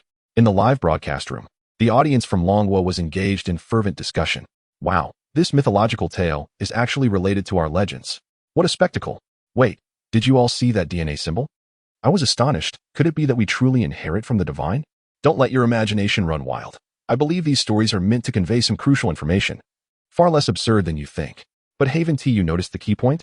It's the rules left by Zhang Yang that guided Chen here, indicating that these circumstances were anticipated by Zhang Yang. Isn't that the most terrifying aspect? Indeed, the implications are chilling. We've been rather careless. Amidst the astonished exclamations of the Longwood audience, Chen stumbled upon another intriguing piece of art. This artwork was exceedingly simple and bore no relation to the mythological tale. It depicted a group of doctors conducting experiments on white mice. One day, an unforeseen incident occurred, resulting in the mice undergoing mutations and transforming into colossal white rodents. The white mice effortlessly tore apart their confines and escaped. Perhaps, through countless experiments, they had endured severe torment at the hands of the doctors, fostering within them a profound animosity towards their tormentors. Driven by this hatred, they united and launched a sudden assault on the physicians. Caught off guard, the doctors were unprepared, and the mutated white mice, now remarkably strong and intelligent, swiftly overwhelmed the hospital's security forces and several medical practitioners. Faced with this terrifying scenario, the remaining doctors, paralyzed by fear, lost their will to resist and fled in disarray. Among them, a few doctors managed to run faster, escaping the encirclement of the mice. Unfortunately, those who lagged behind met a grim fate, as they were all captured and confined within cages. The white mice commenced to repay their tormentors in kind. Thus concludes the tale. Though brief, this narrative impacted Chen far more than the preceding myths, for its metaphor is strikingly explicit. It subtly alludes to the missing doctors, who now find themselves imprisoned as patients in the very wards they once inhabited. Chapter 127, All Set. Awaiting the favor of the east wind, Chen meticulously revisited the narrative's logic, endeavoring to weave this tale into the fabric of a supernatural narrative. In an instant, The enigmatic mists enveloping this realm began to dissipate. According to the story's account, the current figures clad in white, those unfortunate souls once subjected to the torment of doctors, experienced a pivotal shift during their trials. They encountered a peculiar and insidious contamination, inadvertently awakening their second identities. Consequently, with the aid of this newfound persona, the patients revolted, overthrowing the tyranny of their physicians, subsequently imprisoning them. The overarching truth appeared to unfold in this manner, although certain details remained elusive to Chen. Furthermore, he grappled with logical inconsistencies, such as why the awakened second persona refrained from aiding the primary identity in vanquishing the doctors.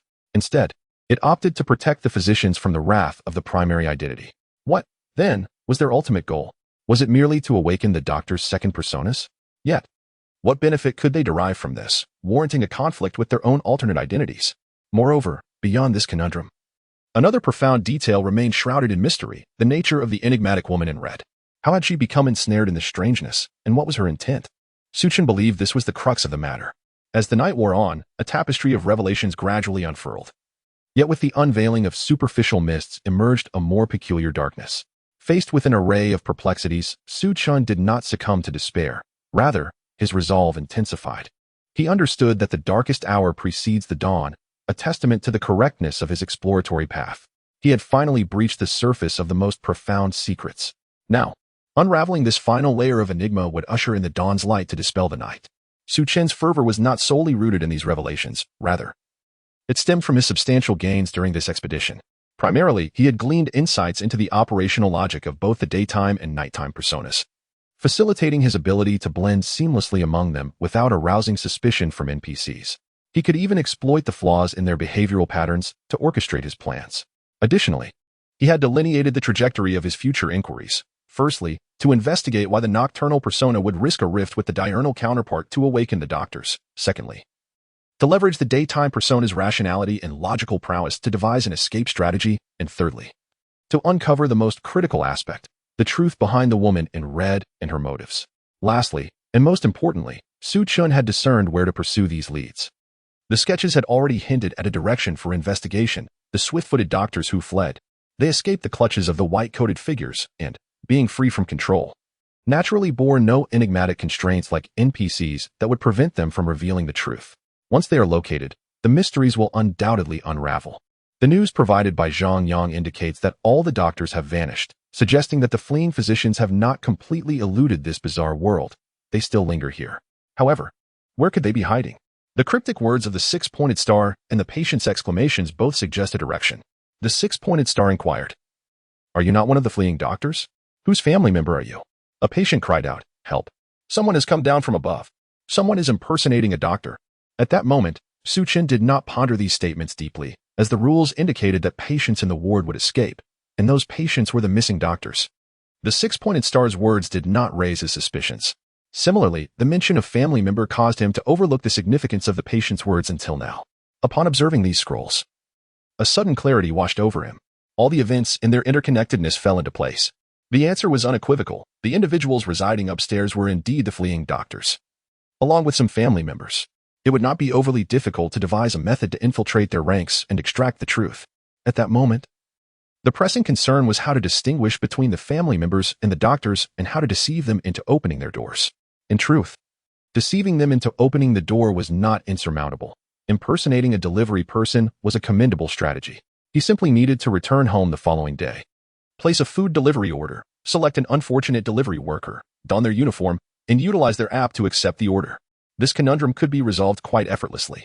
As for why Chen did not execute this plan during the night, when delivery personnel posed no threat, it was due to his prior deduction that the enigmatic woman would fully materialize around 5 in the morning.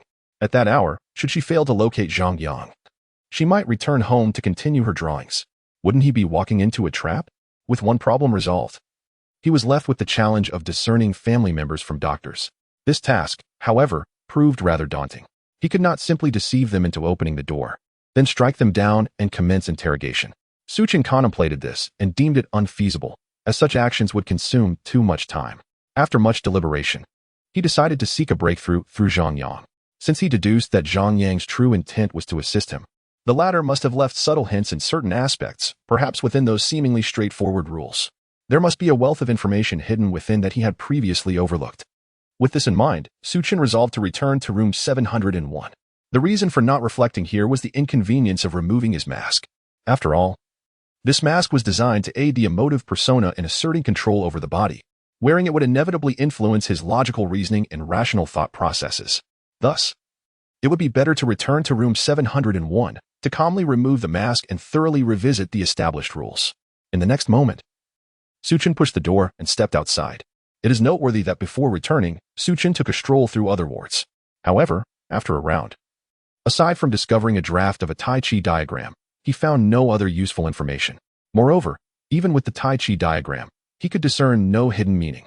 Ultimately, feeling helpless, he took a photograph with his phone and then ascended the stairs. At this time, the members of the Dragon Country Strange Tales department remained vigilant, closely observing Chen's actions while continuously conducting in-depth computational analyses based on the clues he had uncovered. "Old Chen, it is quite late. You should rest now," someone remarked, noticing the slight tremors of Old Chen's body, aware that the elderly man was exceedingly fatigued, merely enduring at this point. Chapter 128, Chen. The prodigal son of the world of strange tales. But who are the human traffickers? No worries, Chen has yet to rest. I shall continue to observe. Perhaps my years of experience will allow me to discern something. After all, Chen is still young. He can endure. But your health. I am in robust health. What is wrong with me? Old Chen interrupted before the other could finish. At that moment, Xiaoli approached, gesturing for the man to leave first. He assisted Old Chen to sit down and then fetched him a cup of warm milk. "Old sir, do not overexert yourself. You know well that tomorrow night is the crucial night of resurrection. If you exhaust yourself today, you will surely regret it tomorrow," Xiaoli whispered to the elder. Upon hearing this, Old Chen furrowed his brows, contemplating the validity of Xiaoli's words. Ultimately, he sighed. It is simply that I am concerned. You have seen it. This time, the strange tales are particularly unsettling, with female ghosts and mythological narratives. Even the legend of Wa creating humanity from our dragon country has surfaced. I suspect a grand conspiracy lurks behind this instance. I cannot rest until I uncover the truth. As he spoke, Old Chen felt a dryness in his eyes, raising a hand to rub them, only to feel a sharp pain at the corners. Reflexively, he yawned, tears spilling forth. Xiaoli, noticing this, understood it was due to Old Chen's long day of watching the live stream. Not only Old Chen, but even he, being younger, felt an unusual dryness after a day of viewing. He rose to fetch a bottle of eye drops, administering a few drops to Old Chen's eyes. "Old sir, you are worrying unnecessarily. How did you counsel me before to trust Chen that he is the prodigal son of the world of strange tales, remarkably intelligent? And yet now you seem to doubt him?" Concern breeds confusion. Rest assured, observing Chen's current actions, he is nearing the core of the issue. And I have also compared computational data. As it stands, Chen's probability of success has surged to 85.3, practically assured. You all. At this point, Old Chen paused, glancing around the room and realizing the staff had all exited to organize materials, leaving only the two of them. In the next moment, a spark of clarity flickered in the old man's murky eyes, dispelling his previous fatigue. "Now, with just the two of us, there are matters I feel compelled to articulate. The advice I previously offered was not a denial. Quite the contrary, I firmly believe Chen has a connection to the world of strange tales, which heightens my concern. Other chosen ones face only the challenges within the instances. However, Chen is different. He must confront the world of strange tales, the supreme rules, and all manner of unknown dangers, perhaps even traps designed solely for him." Upon finishing this discourse, Xiaoli's expression shifted. After a moment of contemplation, he grasped Old Chen's concerns. If this were merely a straightforward instance of strange tales, Chen's intellect and strength would likely render the resolution uncomplicated. However, what if this is merely a ploy within the realm of eerie tales, tailored specifically for Chen? One might ponder this notion, as the physique of the six-pointed star bears an uncanny resemblance to that of Chen. Does this not suggest that, disregarding the physiques of other chosen ones, an NPC was deliberately crafted for Chen? Moreover, the writings left behind by Zhang Yang further substantiate this theory, revealing a profound understanding of Chen's thought processes. Merely by setting a few minor traps, Zhang Yang managed to unveil his intentions to Chen, who subsequently acquired a plethora of clues. While one could attribute this to Chen's keen intellect, it is undeniable that Zhang Yang exhibits a level of cunning that borders on the supernatural. Little Li, upon further contemplation, felt a chill of terror. "Old Chen, have you come to a realization?" "Indeed," he replied, "though I fear we may be overthinking this." According to this logic, Chen is an immensely significant entity within the realm of eerie tales. The supreme rules should not act against him, but rather assist him. Upon hearing this, old Chen shot little Li a disapproving glance. You comprehend nothing. It is precisely this that renders the situation perilous. Consider, if Su Chen were truly the favored child of the eerie realm, who might have abducted him to our reality? The existence of assistance for Su Chen implies a far more formidable force lurking in the shadows. I fervently hope I am mistaken. That Su Chen is merely an ordinary individual. Otherwise, we, in Dragon Country, are caught between the supreme rules and a being capable of contending with those very rules, a truly terrifying prospect. Old Chen let out a sigh. Little Li was utterly dumbfounded, finding this revelation 1,000 times more horrifying than his previous speculations. This, he stammered, eyes wide with fear, struggling to articulate a single word. Observing little Li's state, old Chen chuckled lightly. Expressing my thoughts brings relief. It seems those young people online were right. Happiness is contagious, as is sorrow. Look, my worries have now transferred to your face. Old Chen, you still find time to jest at my expense? Little Li replied, wearing a face of dismay. I am quite at ease now, old Chen retorted. There is no need for such concern. Su Chen is no fool, given his intelligence. Who can truly say who is the pawn and who is the player? Are you implying? I am saying nothing. Now, I shall retire for the evening. You young folks, with your abundant hair, can afford to stay up late and gather information on those chosen ones who have fled their homes. Present it to me tomorrow. With that, old Chen rose, patting little Li on the shoulder before briskly exiting the room, leaving little Li in a state of disarray. Meanwhile, following the official guidance, many individuals gradually employed a variety of clever tactics to escape the uncanny, successfully making their way out of their homes. For instance, Hans from Bobo Country, after meticulously replicating the supplies prepared by Su Chen, wielded a kitchen knife and stepped outside his door. With the advantage of Su Chen's prior reconnaissance, he found no need to seek further hints from the waterlogged well. Thus, he confidently made his way to the elevator. Indeed, it is the elevator lobby. In Hans's mind, he believes that taking the stairs could lead to being ambushed from both sides, caught in a metaphorical dumpling. In such a predicament, there would be no escape. Therefore, it seems more prudent to take the elevator. After all, based on Su Chen's experiences, it is evident that NPCs typically use the stairs. This suggests that, under ordinary circumstances, they seldom opt for the elevator. Consequently, by choosing the elevator, he could avoid being overwhelmed. This method would also facilitate a swift arrival at room 701. Once there, he could deftly unlock the door and, with an element of surprise, wield a kitchen knife against the masked NPCs, rendering them vulnerable. Alas, aspirations often remain idyllic, while reality tends to be starkly different. Chapter 129, The Blitz of Bobo Nation. Due to the Dragon Nation's immediate establishment of a firewall, the other nations remained oblivious to the existence of the NPC fear elevator. Not only that, but they were also unaware of the subsequent rules. Recklessly altering their strategies could trigger a chain reaction at any moment. Confidently, Hans approached the elevator, observing the electronic panel for a few minutes, a smile gradually appearing on his face. The elevator remained stationary on the first floor, indicating that, under normal circumstances, NPCs would not use the elevator. Indeed, I am not inferior to Su Chen. I merely lack an opportunity to demonstrate my abilities. Throughout my life, Hans is not one to be underestimated. Muttering to himself, Hans pressed the elevator button. In the next moment, the elevator began its ascent. Simultaneously, the security personnel stationed on the first floor swiftly noticed the elevator's unusual activity. A man wearing a mask adorned with a short sword symbol pulled out his phone to check the time. Seeing that no nurses would be using the elevator at this hour, he promptly pressed the alarm button on his wristband. He then focused on the fluctuating floor indicators of the elevator. Upon noticing that it had stopped at the 9th floor, he quickly snapped a photo of the electronic display and shared it in their workgroup. It is worth mentioning that these individuals were not incapable of understanding numbers. After all, numbers are merely another form of patterns. The main issue was their severance from another persona, resulting in a strong aversion to mathematical thinking, which correspondingly affected their perception of simple digits, leading them to avoid them whenever possible. Yet, at a critical moment, this did not hinder their comprehension of the significance represented by the numbers. Thus, at that moment, all who received the message sprang into action, swiftly converging at the elevator doors on their respective floors. However, Hans remained blissfully unaware of the enormous repercussions stemming from his seemingly innocuous action. He continued to practice his swordplay within the elevator, filled with excitement. Ding! The elevator doors opened. Hans cautiously peered outside, only to find it eerily silent.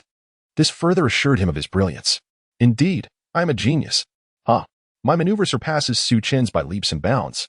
As he reveled in his thoughts, he stepped out of the elevator, striding confidently down the corridor. Yet, before he could fully comprehend the layout of the hallway, A baseball bat suddenly loomed before him. Bang! Stars danced in Han's vision as a man donning a segmented mask swung the bat, knocking him down. In the next instant, the six-pointed star and triangles surged forward, brandishing electric batons and striking Hans in the lower back. Crackle! After a violent surge of electricity, Hans lost consciousness.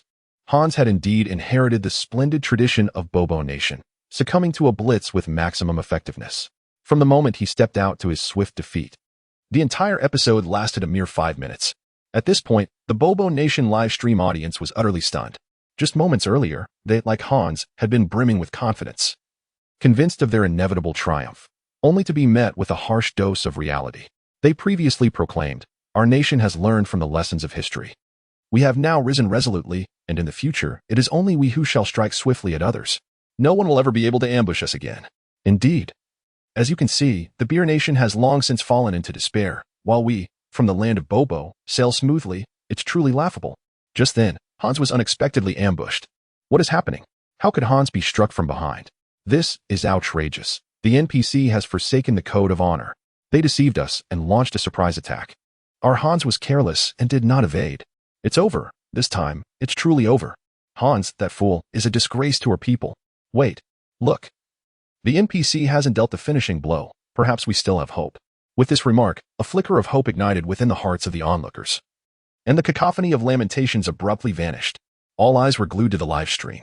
They observed as the line segment approached, bent down, and disarmed Hans of the kitchen knife he held. Then, deftly taking the restraint straps from the hexagram, they collaborated with another to bind Hans like a zongzi. "What shall we do with this fellow?" The line segment inquired using sign language. "Let us handle it as usual, but do you recognize him? He seems unfamiliar to me. He doesn't appear to be a fleeing doctor or a relative of anyone." The hexagram questioned in an awkward manner. "I hadn't noticed until you mentioned it. Indeed. He looks strange. Does anyone know him?" The line segment asked the crowd around them. As they gathered to scrutinize Hans's features, a chorus of headshakes ensued. "This lad, with his blonde hair and blue eyes, clearly does not belong to our ranks. I wonder from which place he infiltrated." The line segment furrowed his brow. "Perhaps we should ask security. They must have surveillance footage. This boy might be someone's boyfriend. After all," the hexagram suggested.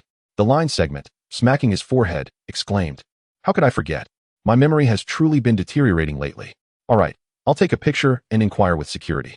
After taking a frontal photo of Hans, he sent it to the workgroup, tagging the head of security. "Big guy, please investigate who this is."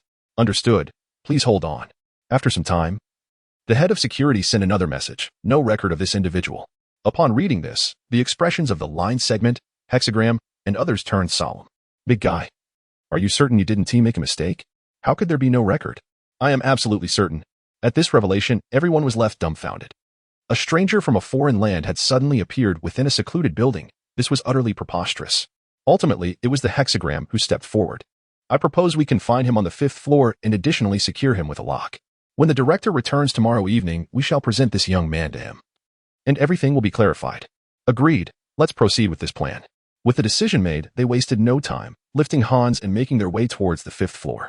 Upon witnessing this scene, the audience from Bobo's Nation regained their confidence. "Wow. Heaven bless our Bobo Nation." Astonishingly, Hans has not met his demise. It suddenly occurred to me that those delivery personnel remained safe during the night, indicating that the nighttime NPCs are indeed secure. Thus, they will surely safeguard Hans. There is a semblance of logic in this. Based on their sign language, perhaps after Hans meets with the dean tomorrow evening, he might be permitted to depart. Haha. Well said. Perhaps our Bobo Nation has fortuitously stumbled upon the key to success. In contrast, consider Chen. The poor fellow was so terrified he nearly leaped from a building, like a clown in distress, after all that turmoil. It may very well be Hans who achieves victory first. The people of Bobo Nation began to indulge in wild imaginings. Chapter 130. The Elegance of the Flower. Meanwhile, on the other side, Estelle of the Golden Kingdom stepped out of her door. Having witnessed the misfortunes of nations like the Popo Kingdom, the hearts of the Golden Kingdom's spectators raced as they observed their chosen one preparing to depart. The reason for her delayed exit was the presence of astute individuals among the randomly selected champions. This woman, being the first to successfully deceive the strange entity aside from Chen, was evidently not foolish. Thus, upon receiving the notification from her nation, she began devising a strategy to reach room 701 unharmed and to defeat the entity before the six-pointed star could sound its alarm. As a frail woman, emulating Chen's feat of overpowering an adult male was simply unfeasible. Therefore, She resolved to forge her own path. After considerable contemplation, she indeed contrived a somewhat perilous method to counteract the threat. Consequently, the moment the entity stepped outside, she commenced her preparations. After a while of meticulous planning, just before her departure, she selected a complete outfit of black from her wardrobe. Not stopping there, she also swathed her face and hair in a piece of black cloth, leaving only her alluring eyes visible. From a distance, she appeared as a shadowy figure. Having completed these preparations, she slung her backpack over her shoulder and exited her room. She cautiously descended the staircase, reaching a point near the 8th floor. Straining to hear any sounds in the corridor, she found it eerily silent, devoid of any footsteps. She then listened intently to the staircase, which remained utterly quiet, indicating no one was ascending. Sensing the opportunity, Estelle took a deep breath, steeled herself, and swiftly dashed towards the 7th floor. As for why she did not simply lock the fire door at the 8th floor staircase to eliminate future threats, it was because she was still unaware of the subsequent rules.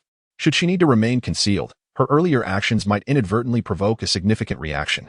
Thus, she deemed it wiser to take a calculated risk. She believed that as long as she did not linger on the 7th floor for too long, she would evade detection. In no time, Estelle reached the stairwell on the 7th floor. Without hesitation, she lifted the cover of the circuit breaker box. Glancing at the symbols on the breakers, she decisively pulled down the one corresponding to the 6-pointed star. Not finished yet, she also deactivated the breaker for the communal corridor. The entire sequence of actions appeared seamless, as if she had rehearsed it countless times. In the next instant, the corridor on the 7th floor was engulfed in darkness, with only the faint, ghostly green light of the emergency exit illuminating the stairwell. Having completed her tasks, she carefully opened the fire door, striving to minimize any noise. Then, in a swift motion, she slipped through and hurried toward the elevator shaft of room 701. Clad in black and with her head wrapped in cloth, she successfully blended into the shadows as she found a corner to conceal herself within the elevator. Even the viewers in the live broadcast found it challenging to discern her figure unless they looked closely. As for why she did not stealthily hide by the entrance of room 701, waiting for an opportune moment to ambush the other party, it stemmed from the same prior reasoning. She perceived herself as a frail woman, unlikely to overpower her opponent in a single strike. Furthermore, should she make an excessive noise, it would undoubtedly attract others, sealing her fate. Thus, it seemed more prudent to adopt a more cautious approach. At that moment, the concealed Estelle began to mentally count down the seconds. She surmised that if the hexagram was still at home and discovered the power outage, they would likely emerge to inspect the electrical circuit. This would provide her with a chance to act. Conversely, if they were not home, that would be even better. For a woman, avoiding direct confrontation was the most favorable outcome. Upon reaching the count of 53 seconds, a crisp sound of a door opening echoed from across the corridor. Indeed, the other party was home. Estelle's heart leaped. She quickly held her breath, fearing the slightest noise. A few seconds later, a creaking sound followed. She knew that meant the other party had opened the fire door. Her opportunity had arrived. Swiftly, she slipped out of the elevator area, moving quietly towards room 701. As she approached the staircase, the fire door automatically closed, concealing both their figures. The timing was impeccably precise. In the next instant, she hastened towards 701, her left hand reaching into her pocket to grasp the key, should the other party habitually lock the door behind them. Arriving at the door, she extended her hand towards it. Her fingers brushed against a crack, revealing that the door was indeed unlocked. A surge of delight filled Estelle as she swiftly opened the door and stepped inside, closing it behind her. Once inside, she wasted no time. She immediately retrieved her phone and activated the flashlight function, then pulled out a long electrical wire from her backpack. The flashlight scanned the room, and soon she spotted a socket on the wall. She hurried over and plugged in the device. Next, she took the other end of the wire and approached the door. Upon closer inspection, she noticed that the insulation at the other end had been stripped, exposing a lengthy copper wire. With nimble fingers, Estelle wrapped the 2 copper wires around the door lock, then stepped back a few paces, squatting beside the power strip, her finger poised over the switch. She lifted her gaze, her bright eyes fixed intently on the door. Before long, the light bulb in the room flickered and illuminated the entire space. As the light shone brightly, Estelle's heartbeat quickened. Due to the tension, her fingers trembled slightly.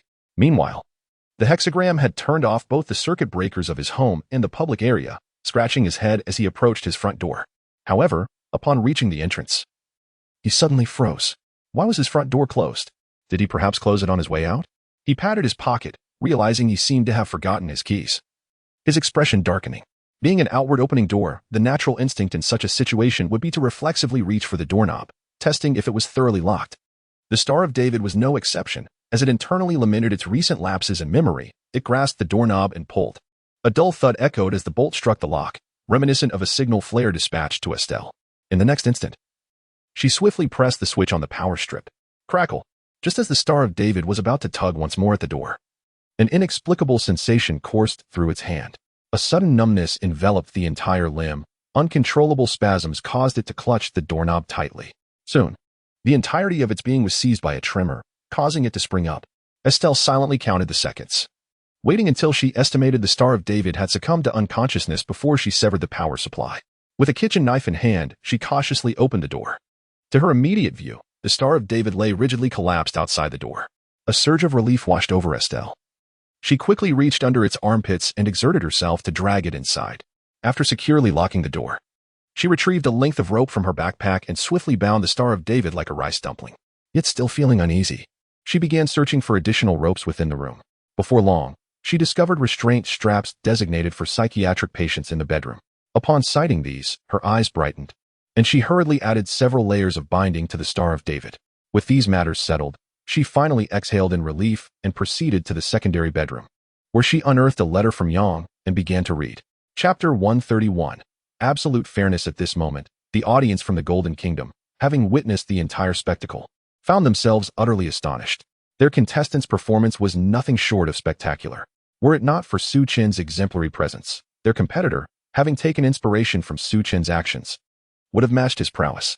Even so, Estelle could rightfully be regarded as the foremost contender beneath Su Chen. After all, she is a woman, and engaging in such direct confrontations inherently places her at a disadvantage.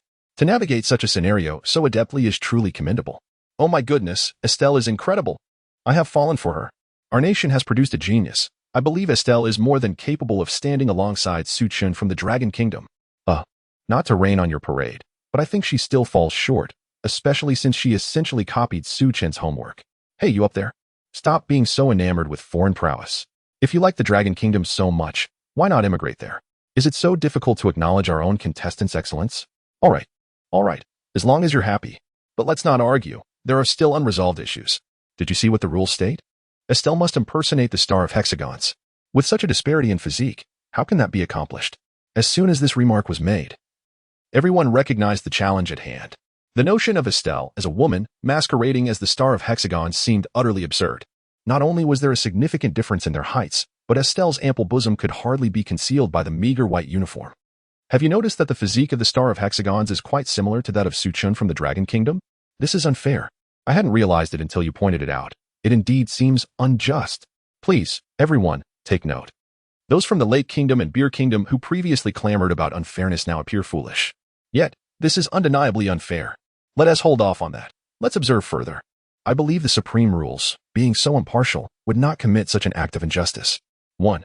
Having learned from past experiences, the audience from the Golden Kingdom became wiser. They immediately elevated the supreme rules to a moral high ground. In the live broadcast, Estelle clearly sensed the predicament. Her delicate brows furrowed in distress. At that moment, the Star of Hexagons gradually regained consciousness and, upon seeing Estelle, began to struggle violently. However, the young girl had bound him most securely, and no matter how hard he tried, he could not break free. His only achievement was to wriggle a few centimeters across the floor like a worm. Noticing that the Star of Hexagons had awakened, Estelle approached and removed his mask. Who are you? Speak. If you don't start talking, I won't hesitate to get rough. Estelle brandished the fruit knife in her hand menacingly. Upon witnessing this, the Star of Hexagons opened and closed his mouth frantically, indicating that he could not speak. Realizing this, Estelle understood that he was, in fact, mute. Recalling her previous pretentious fierceness, a flush crept upon her cheeks. Subsequently, she pondered briefly and procured paper and pen from the room. She then adjusted the other person's posture to facilitate their writing. Who are you? A doctor. What is your purpose? To care for patients. After an extended dialogue, Estelle garnered a general understanding of the other party's workflow. The Star of David also became aware of Estelle's intentions. It turned out the individual intended to impersonate her. Upon learning this truth, he felt no anger. Instead, a smile graced his lips. Rest assured, when you don my attire and don the mask, the disparity in physique will not be revealed. Why? Because it is a gift bestowed by the divine. Estelle was taken aback. Is this ragged attire truly of such significance? However, she continued, but you are awake, and the clothes remain on you. As a frail woman, I dare not untie the ropes. May I use a club instead? After a moment's contemplation, Estelle timidly inquired. The Star of David was momentarily speechless, pondering the girl's uncertain strength. Please, do not inadvertently harm yourself. To avert such a tragedy, he swiftly wrote, in my medical kit in the bedroom, there is a stun baton. You may use that. Upon hearing this, Estelle was momentarily stunned, contemplating the other's unexpected compliance. Nevertheless, after much thought, she concluded it was indeed a viable solution. Following his instructions, she retrieved the stun baton and deftly toppled the Star of David once more. Next, she skillfully untied him and removed his clothing. Subsequently, she bound him again. Having completed these tasks, Estelle picked up the discarded clothing, her mind filled with skepticism as she entered the bedroom to change. Soon, she was attired appropriately and began to don the mask. Yet, the moment she placed the mask upon her face, a chilling sensation enveloped her head. Countless fleeting thoughts surged in her mind, as if the confines of her consciousness had been breached. Estelle gasped, her eyes widening in shock, her hand instinctively rising to remove the mask. However, in the next instant, the light before her began to distort and morph, while her body mirrored the contorting rays. Stretching and compressing. Staring at the bizarre spectacle, coupled with the incessant flood of thoughts in her mind, she became entranced, her hand frozen in midair. After some time, the tumult of thoughts in her mind gradually subsided, returning her to a state of normalcy. Simultaneously, the light before her ceased its distortion, and her form had been reshaped to mirror that of the Star of David. Alarmed, Estelle quickly raised her hands to explore her own body. To her astonishment, she encountered an unexpected softness. What had once been a void before her now revealed her own voluptuous curves. Her eyes widened even further. Could this be an illusion? She muttered to herself before hastily making her way to the bathroom, where she began to scrutinize her reflection in the mirror. It truly resembled the hexagram. How extraordinary! As she mumbled, her hand reached toward where her head should have been in the mirror. She felt nothing but emptiness. Hey, it truly is an illusion. A glimmer of excitement appeared on Estelle's face. At that moment, she suddenly recalled the previous actions of the hexagram and the smile on the other's face. A pang of anxiety struck her heart. Could they be intending to harm her? If that were the case, what methods would they employ? Could it be? Estelle's beautiful eyes widened in shock. A possibility dawned upon her. She remembered experiencing some peculiar sensations after donning the mask. Could it be that this mask is flawed? Is it possible that this illusion is visible only to me? If that were the truth, she would be in a terrible predicament, wandering around blissfully unaware.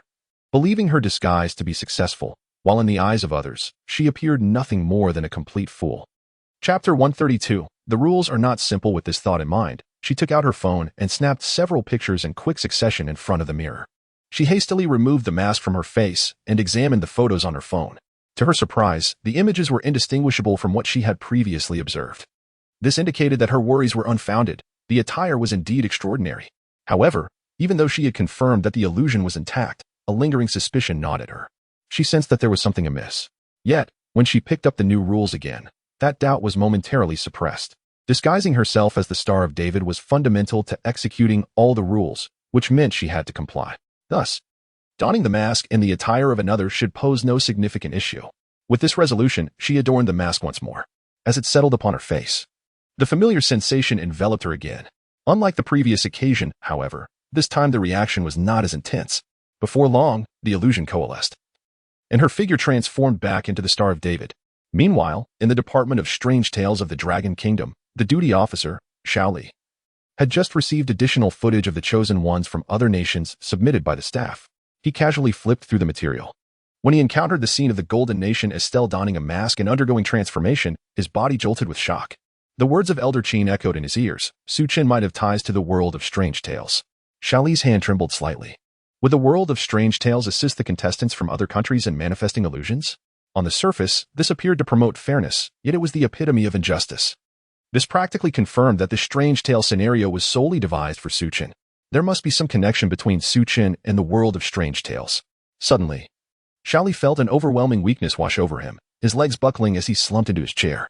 The confidence that had been built upon Chen's consistent excellence crumbled in an instant, replaced by anxiety for the future of Dragon Kingdom and Chen. May the gods of Hua Xiao protect us. I hope I am merely overthinking and that this is all just coincidence. Xiaoli prayed toward the pitch-black night sky outside. Unbeknownst to Xiaoli's prayers, Chen remained blissfully unaware. Even if he were to learn of them, he would not be particularly astonished. So what if there were connections to the world of strange tales? What if there were hidden forces at play? Did he not possess a system of his own? Which sane person would casually enjoy hot pot and sing, only to find themselves transported to another realm? and then retransported to the world of strange tales while being accompanied by a system? He had already encountered so many bizarre occurrences. Even if he were indeed a victim of human trafficking, what difference would it make? At worst, he would deal with the traffickers as he did with the strange entities, outsmart them, sell them a taste of their own medicine, and ultimately compel them to express gratitude.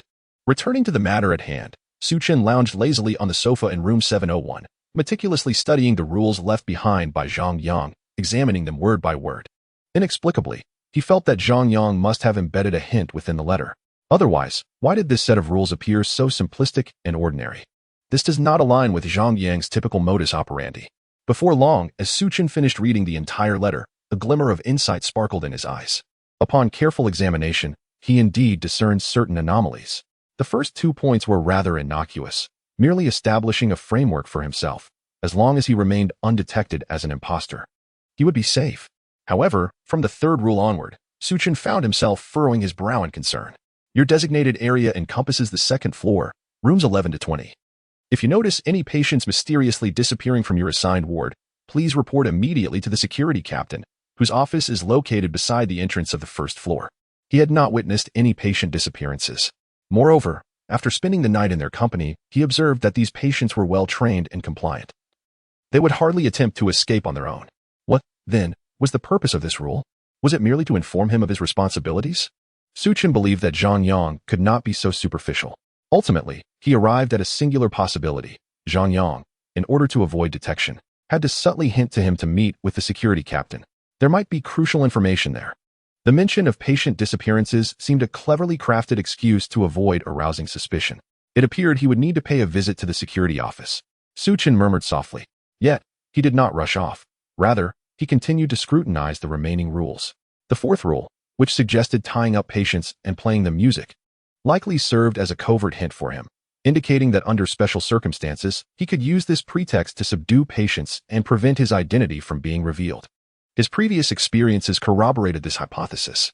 Furthermore, the 10th and 5th rules should be examined in conjunction. The 10th rule, ostensibly about the cafeteria's regulations, subtly enticed him to consume the cafeteria's food, implying that it contained something of substance. If he were to adhere to the 5th rule, entertainment and relaxation are the best remedies for patients. Please ensure that patients engage in at least 1 hour of painting and 1 hour of dancing daily. He would inevitably discover that the patients tended to paint only after their meals. The interconnectedness of these rules would heighten his vigilance, prompting him to seek clues within their artwork. And indeed, the reality was as he suspected. The 6th rule advised against allowing patients to speak to themselves at night. Regarding this, Chen remained perplexed. The patients had been remarkably obedient that evening, rendering this rule utterly baffling. Nevertheless, this did not deter him from further investigation later. After noting this matter, he continued to analyze the subsequent rules. The 7th and 8th rules were straightforward, essentially conveying their literal meanings. Should there be any hidden significance, Chen would be left speechless. Moving on to the 9th rule.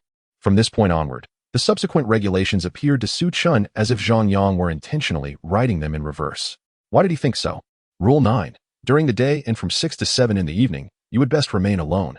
Otherwise, you must wear a mask. Trust me. They will not heed your arguments. Monsters possess no reason. Alternatively, you may pray that they suffer from prosopagnosia. He has already analyzed this point. The daytime persona should be the antithesis of the nighttime identity, exhibiting an acute insensitivity to visual stimuli.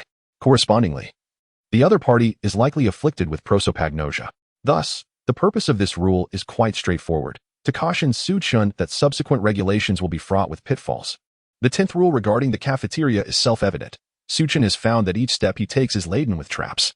As for the 11th rule, which appears to be somewhat cryptic, Chen does not fully grasp its meaning. However, through this line of reasoning, he subtly senses that the other party is cautioning him to be wary of the delivery personnel. The reasons for this caution remain unclear to him. Chapter 133. Beat him until he obeys the command at last. Only the 2 most exasperating rules remained for Chen. Every Sunday night at midnight, the director convenes a weekly meeting on the 18th floor. It is imperative that all medical personnel attend. He always remains aloof, never descending below the 9th floor. Focusing first on the latter rule, if one were to interpret it inversely, it implies that one must remain dutifully above the 9th floor. This is evidently at odds with the ultimate objective of escaping the building. Thus, Chen surmised that Zhang Yang intended to emphasize the term he. It is widely recognized that this word typically denotes a deity. Coupled with the mythological tales from previous sketches, it becomes apparent that humanity possesses a divine inheritance. Consequently, within the entire building, the only individual who might liberate such divinity and be associated with the divine is that enigmatic woman. However, Zhang Yang had previously referred to her simply as she. Why the sudden change? There is but one possibility. Zhang Yang was alluding to the fact that on the night of the soul's return, her power would reach its zenith, akin to that of a deity, commanding all space above the ninth floor. As for why someone who appears so sinister was described as divine by Zhang Yang, Chen speculated that this terminology was likely chosen to facilitate his understanding of the mythological narrative. Moreover, the distinction between gods and demons may not be rigidly defined. Much like the Tai Chi illustration Chen had discovered, wherein yin begets yang and vice versa. In an eternal cycle, this led to a clear conclusion. Zhang Yang was cautioning him against ascending. Turning now to the penultimate rule, when applying inverse logic, it seemed to suggest that he must not attend the meeting at midnight tomorrow. Yet, this raised a new dilemma. Would the absence of the hexagram at the meeting arouse suspicion, potentially leading to his capture? Moreover, due to the mysterious woman's divine power, he could not retreat above the ninth floor. Below the ninth floor lay the territory of those with fractured personalities, leaving him with nowhere to hide. How could he possibly escape? As Chen's brow furrowed deeper, his eyes gradually narrowed, glimmering with a sharp intensity. Regardless, he resolved to first investigate the security room as planned, and then infiltrate the delivery personnel the following day, seeking to uncover the ultimate secret. Should circumstances prove dire, he would resort to desperate measures and force his way through. Armed with prior combat experience, Chen's confidence swelled. Having made his decision, he disregarded the late hour and rose to head once more to the second floor, to the ward for which he was responsible. Shortly thereafter, he arrived at the ward and casually selected an unfortunate patient entering the room. Upon locating the patient, he wasted no words, simply lifting the individual and using sign language to convey, "You will now step outside for a stroll, wherever you wish to go." The patient, taken aback by this command, timidly responded, "I won't go. Please don't hit me. I will stay in the room as instructed." "Chen, this is my command. I shall refrain from venturing outside, for I truly have nowhere to go. The upper floor is indeed a fine place. Did you not flee there, my brothers? You might consider seeking refuge there." Chen seized the opportunity to validate his suspicions. "Do not jest at my expense, in my current state. If I ascend to the upper floor, the director would surely discover me." The patient revealed a bitter smile. Upon hearing this response, Chen's heart raced. Would the director truly notice such a state? Why? After a moment's contemplation, a thought occurred to him.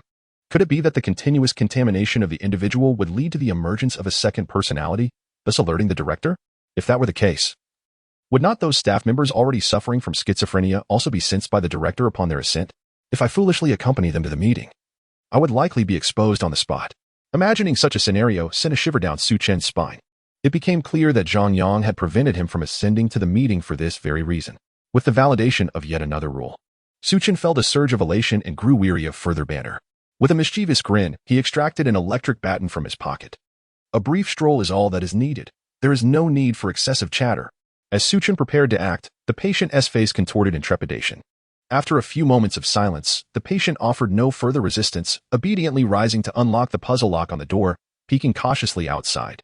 Witnessing this, Chen felt a wave of exasperation wash over him, silently berating his own naivety. It turned out that the seventh rule was the essence of the matter. Patients do not always comply. If they refuse your commands, you may resort to force, striking them until they acquiesce. This rule proved to be exceedingly useful. Once the patient had ventured far enough, Chen exited the ward and proceeded down the staircase towards the first floor. Upon reaching the first floor, Chen was struck by the brightness of the lights and the throngs of people. At first glance, he spotted nearly 10 individuals, a stark contrast to the late hour. The majority of those bustling about wore masks adorned with weapon motifs and donned security uniforms. Their imposing physiques, armed with rubber batons, indicated they were not to be trifled with.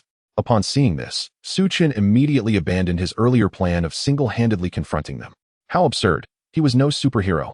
How could one man possibly take on so many brawny figures? At that moment, the numerous security personnel in the corridor took notice of Chen.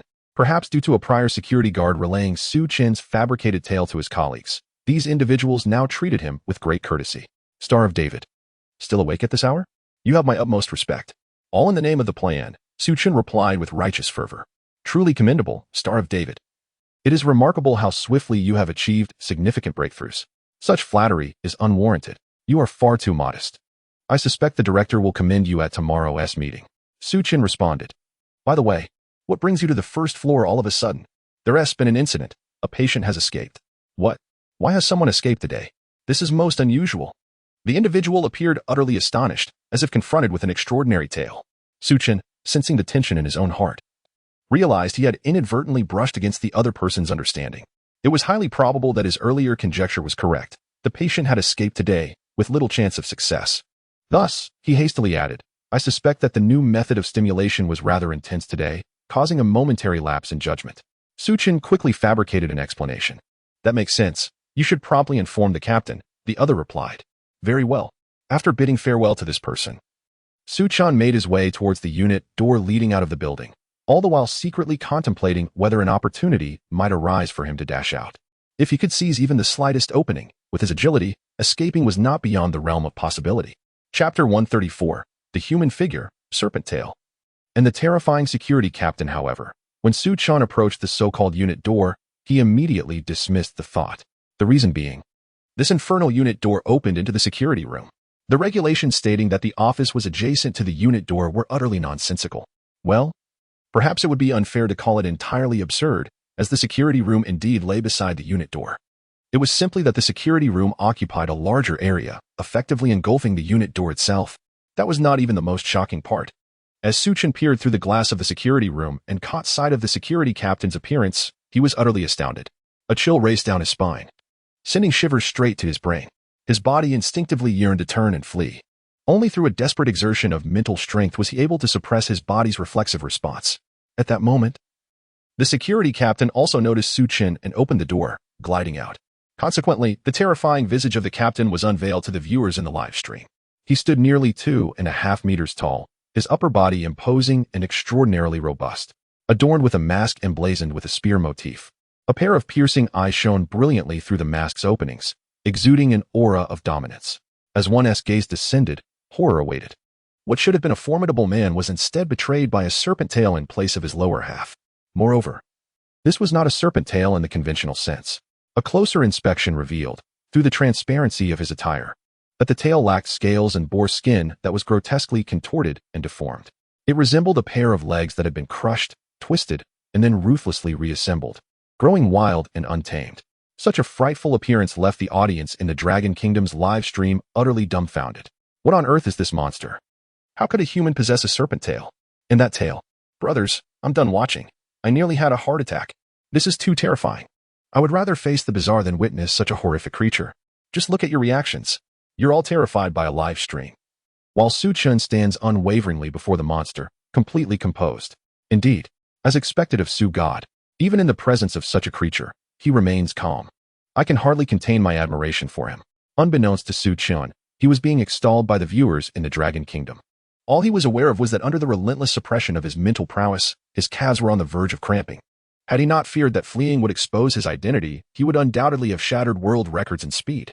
At this juncture, the security captain glided up to Chen and patted him on the shoulder. How did you arrive here, six-pointed star? The captain's grip was tremendously strong. With a single pat, Chen staggered, nearly toppling to the ground. Yet, it was precisely this that jolted him back to reality, prompting a hurried response. Well, I was experimenting with a new method today. It seems I inadvertently startled a patient too severely, and someone managed to escape. I came to inform you. All right. I'll arrange for someone to search shortly. Rest assured, they won't escape today. Ah, that is only natural. Just as you arrived. I wish to inquire about the improvements made to this therapy. Is it genuinely effective? The specifics of its success remain uncertain, yet there are indeed some discernible effects. I am contemplating. As the conversation progressed, Chen gradually calmed his inner turmoil and, relying on his understanding of the two personalities, began to weave a web of persuasion. Fortuitously, his skills in rhetoric proved formidable, and before long, he had successfully convinced the security captain. Their dialogue grew increasingly jovial. Meanwhile, Chen was not idle. He discreetly activated his innate ability to multitask. One part of his consciousness began to survey the surroundings. First, he scrutinized the entrance to the security room. The imposing figure stood firmly in place, and attempting to slip past him without detection would require nothing short of magical prowess. Next, he examined the layout of the surrounding doors, which bore a striking resemblance to those on the second floor. It was likely that patients resided within. Finally, his gaze returned to the bulky figure. The security officer's attire appeared bulky and heavily layered. Through the cuff, it was evident that beneath the security uniform, he donned insulated clothing. Additionally, a specialized transparent garment encased his lower half, likely providing further insulation. Attempting a surprise attack with an electric baton seemed implausible. As for targeting the neck, Chen dismissed that notion altogether. It would be nearly impossible to reach. Faced with the realization that escape was unattainable, he was about to abandon his reconnaissance and return to room 701 when, through a narrow gap in the door, he caught sight of the side wall of the security room, which appeared to be plastered with photographs. Among them were several images of his own patients. A jolt of understanding coursed through Chen. He suddenly grasped the entire situation. If the daytime persona was indeed face-blind, how would the guards prevent impersonation by food delivery personnel or others? For instance, how would they differentiate the cafeteria staff when they ventured out? The answer was simple. They had likely posted the photographs and information of all individuals on the wall in advance. At that point, they could simply compare. If the person was a member of their own, they would be allowed entry. If a doctor, they would be eliminated, and for family members. Chen was still uncertain how they would be treated. However, logically, it seemed improbable that they would be harmed. With this epiphany, Chen felt a surge of excitement. These photographs were precisely the essential items he required. In the next moment, he stealthily unlatched the lock on the medical kit in his possession, feigning a slip of his fingers, causing the kit to crash to the ground. The lid flew open, and its contents scattered in all directions. Observing this, Chen swiftly bent down to retrieve the items. The security captain, initially intent on assisting, hesitated mid-step as if recalling something of great importance. He then halted, remaining still, silently observing Chen. Chen had anticipated this outcome. Given that the guard served as the final line of defense for the building's exit, it was reasonable to conclude that he would not step outside the security room. However, the fact that he stepped forward and moved aside at the entrance was an unexpected stroke of fortune. As Chen diligently gathered miscellaneous items, he activated his innate skill to its maximum potential, his keen eyes shifting angles to scrutinize the photographs within the security room. After a period of bustling activity, Chen finally felt a sense of satisfaction as he organized the medical kit. All right, I shall take my leave now. We can converse further at a more opportune time. Having achieved his objective, Chen was reluctant to engage in further idle chatter. He was well aware that excessive words often lead to misfortune. Let us discuss again another day. I look forward to your success. The other party waved goodbye to Chen, their robust tail excitedly thumping against the ground. Chapter 135. I know you. On his way back, Chen's innate ability remained active, efficiently recalling the photographs he had previously seen, continuously deepening his memories while simultaneously sifting through the information. It is worth noting that Chen was unaware of the names of these doctors. The names annotated on the photos did little to help him distinguish between the doctors and their families. Fortunately, apart from the doctors who had already been apprehended, most of the photographs were group shots, with specific faces circled in red. Moreover, Chen had already familiarized himself with the appearances of all the patients suffering from dissociative identity disorder through news reports. After several rounds of filtering, he successfully identified some individuals in the photographs who were likely the escaped doctors. With his mind working in tandem, he etched their faces deeply into his memory. This time, he felt assured. His confidence soared to 98%. Chen exclaimed inwardly, exhilarated. Before long, he returned to room 701. Upon entering, he first checked for any anomalies. Finding everything to be normal, he removed his mask and deactivated his innate skill, allowing it to cool down, as he might need it again in this bizarre scenario. After a quick wash in the restroom and a leisurely stretch, he prepared to take a short rest in his bedroom. After a night filled with strange occurrences, his mental energy had been significantly depleted. Even though his mental fortitude was extraordinary, he found it increasingly difficult to cope in such a peculiar environment. Maintaining a robust mental state was paramount, and sleep was the most effective means of restoration. With all necessary information gathered, he was ready to unveil the mystery according to plan the following day. He felt himself relax completely, fatigue enveloping him. Setting an alarm, Chen yawned and lay down on the bed. Within a minute, his breathing grew steadier, indicating he had fallen asleep. Since he had left the light on, the viewers in the live stream could clearly see him slumbering. His long eyelashes, smooth jawline, slightly fair skin, and prominent nose captivated many young ladies, stirring their excitement. Grateful for staying up late to watch the live stream, they reveled in the sight of a handsome man in repose. Quick, everyone, take screenshots. Chen looks so adorable while sleeping. I just want to hold him close and shower him with affection. To those upstairs, I advise you to tread carefully.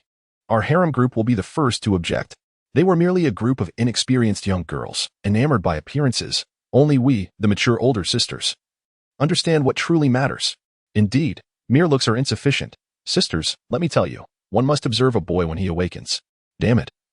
I feel like my face has been repeatedly run over by a tire. Amidst the frenzied barrage of comments, one particular message stood out. Stop speeding. Everyone, listen closely. Do you hear anything unusual? Upon seeing this, the viewers quickly turned up the volume in the live stream. At this moment, they all realized that there seemed to be some peculiar sounds emanating from the live broadcast room. It resembled the indistinct murmurs of someone speaking in hushed tones. What could be happening? Could there be danger? Oh no, Chen has fallen asleep. What if something were to go awry? Just as everyone was engulfed in worry, Chen suddenly sprang up from his slumber. With a raised brow and an attentive ear, he listened closely. It appeared that even while asleep, his innate abilities were still in effect. In his dream state, he had sensed the strange sounds and awakened with a start. After listening intently for a while, he discerned that the noises seemed to be coming from the adjacent room, causing his expression to turn serious. Suddenly, he was reminded of the sixth rule. Night should be tranquil. Patients do not speak. If you discover a patient talking to themselves, please intervene. And the six-pointed star was precisely there. Could it be that the patients referred to in the rule were these individuals with split personalities? Chen felt a stir of apprehension and cautiously exited his bedroom, hiding beside the door of the adjacent room, straining to listen. You cannot succeed in your plans. Trust me. Help me eliminate those beasts, and I am willing to relinquish control. Someone declared. Naive, do you believe that what we desire is control? What we want is. The voice belonged to the same individual, but this time, their words were stammered. Yet before they could finish, the first speaker interrupted. I know what you intend to do, but that is nonsense. It is utterly impossible to succeed. Nonsense. You understand. Nothing. We have seen the doctor's confidential documents. If they can create us, then they will surely succeed. This person's voice grew increasingly frantic. Think carefully. Do not be so fanciful. How could this possibly work? The director has succeeded. Nonsense. She has not succeeded. If she had, why would she allow you to continue with the plan? She is just as foolish as you. Shut up. Chen clandestinely observed the six-pointed star's soliloquy. He was now convinced that the patients mentioned in the rule were indeed the original patients. This rule was fraught with pitfalls. Were it not for my innate abilities aiding me, who could have discerned that this patient was distinct from another? Chen inwardly cursed Zhang Yang for being a fool. Just then, he noticed that the adjacent room had fallen into silence. It was as if that command to shut up held some sort of enchantment. For one of the other personalities truly fell silent. Feeling that something was amiss, Chen entered the adjacent room. With a click, he turned on the light, and the blinding brightness rendered the six-pointed star momentarily unable to open their eyes. Once they adjusted to the illumination, their gaze instinctively shifted towards Chen. In the next instant, a tempest of emotions erupted upon their previously calm visage. It's you. How could you? The other party bellowed, their body thrashing violently. The entire bed creaked in response to their struggle. Upon witnessing the other party's fervent reaction, akin to a ghostly apparition, Chen found himself engulfed in a haze of confusion.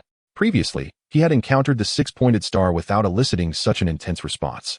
Yet, the host personality, who was typically afflicted with prosopagnosia, revealed a look of astonishment upon seeing its own visage. This peculiarity struck him as exceedingly bizarre. What is wrong with me? Chen responded as calmly as he could manage. Please, stop her. Help me eliminate those doctors. Help. The other S-words abruptly ceased. Their mouth agape in silent desperation, resembling a fish stranded out of water. In the next moment, the murderous intent in the six-pointed star's eyes dissipated, replaced by the familiar indifference and a contemplative smile. Chen understood that the second personality had subdued the host. As for the inexplicable revival of the host personality during the period when the second personality should have been in control, Chen speculated that it was due to his acquisition of the other S uniform and mask. The loss of these tools significantly weakened the second personality's suppressive power, thus allowing the host personality to resurface. This notion might also elucidate why Zhang Yang had urged him to impersonate the six-pointed star. He desired Chen to glean this information. Chapter 136. The convergence of yin and yang from 6 to 7. With this thought, Chen released the bindings of the hexagram on his left hand, facilitating his ability to communicate through sign language. He then extended his foot to kick a chair, seating himself upon it. What is it that you desire? I have already informed you. The dean will not permit us to disclose any information. Then let me pose another question. Does your master personality recognize me? Perhaps, though it is also possible that he is merely exploiting you. Perhaps. Are you not aware of your own personality? Upon hearing this, the hexagram broke into a grin.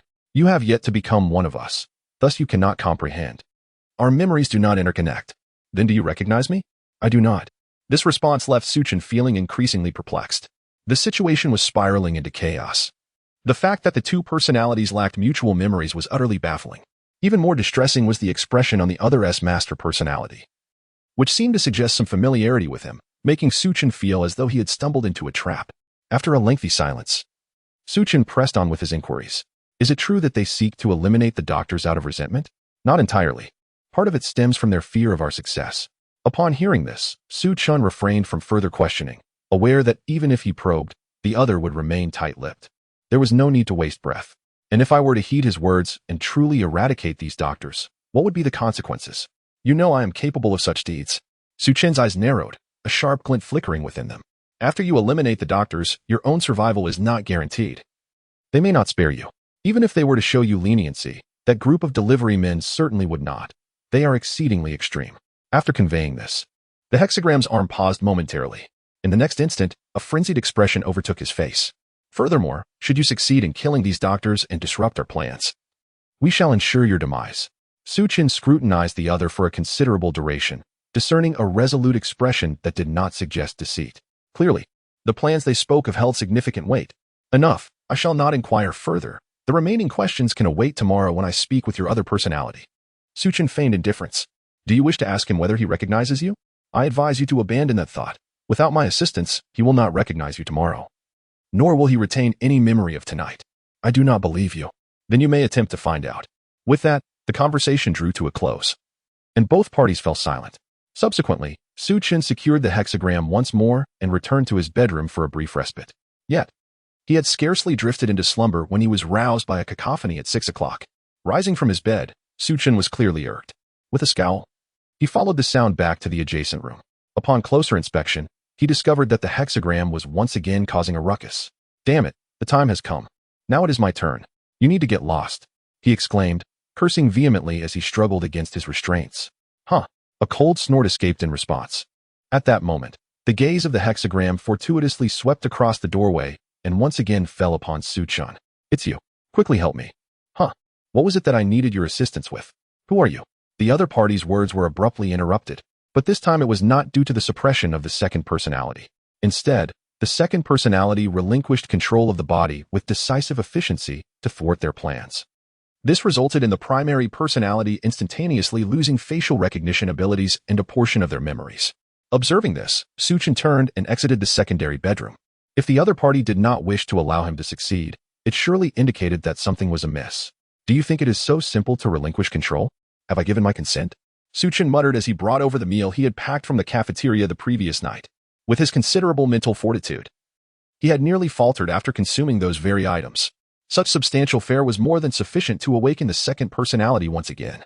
Behave and assist me in consuming this meal. Only after awakening the other personality shall we find it convenient to communicate, Chen directed towards the hexagram.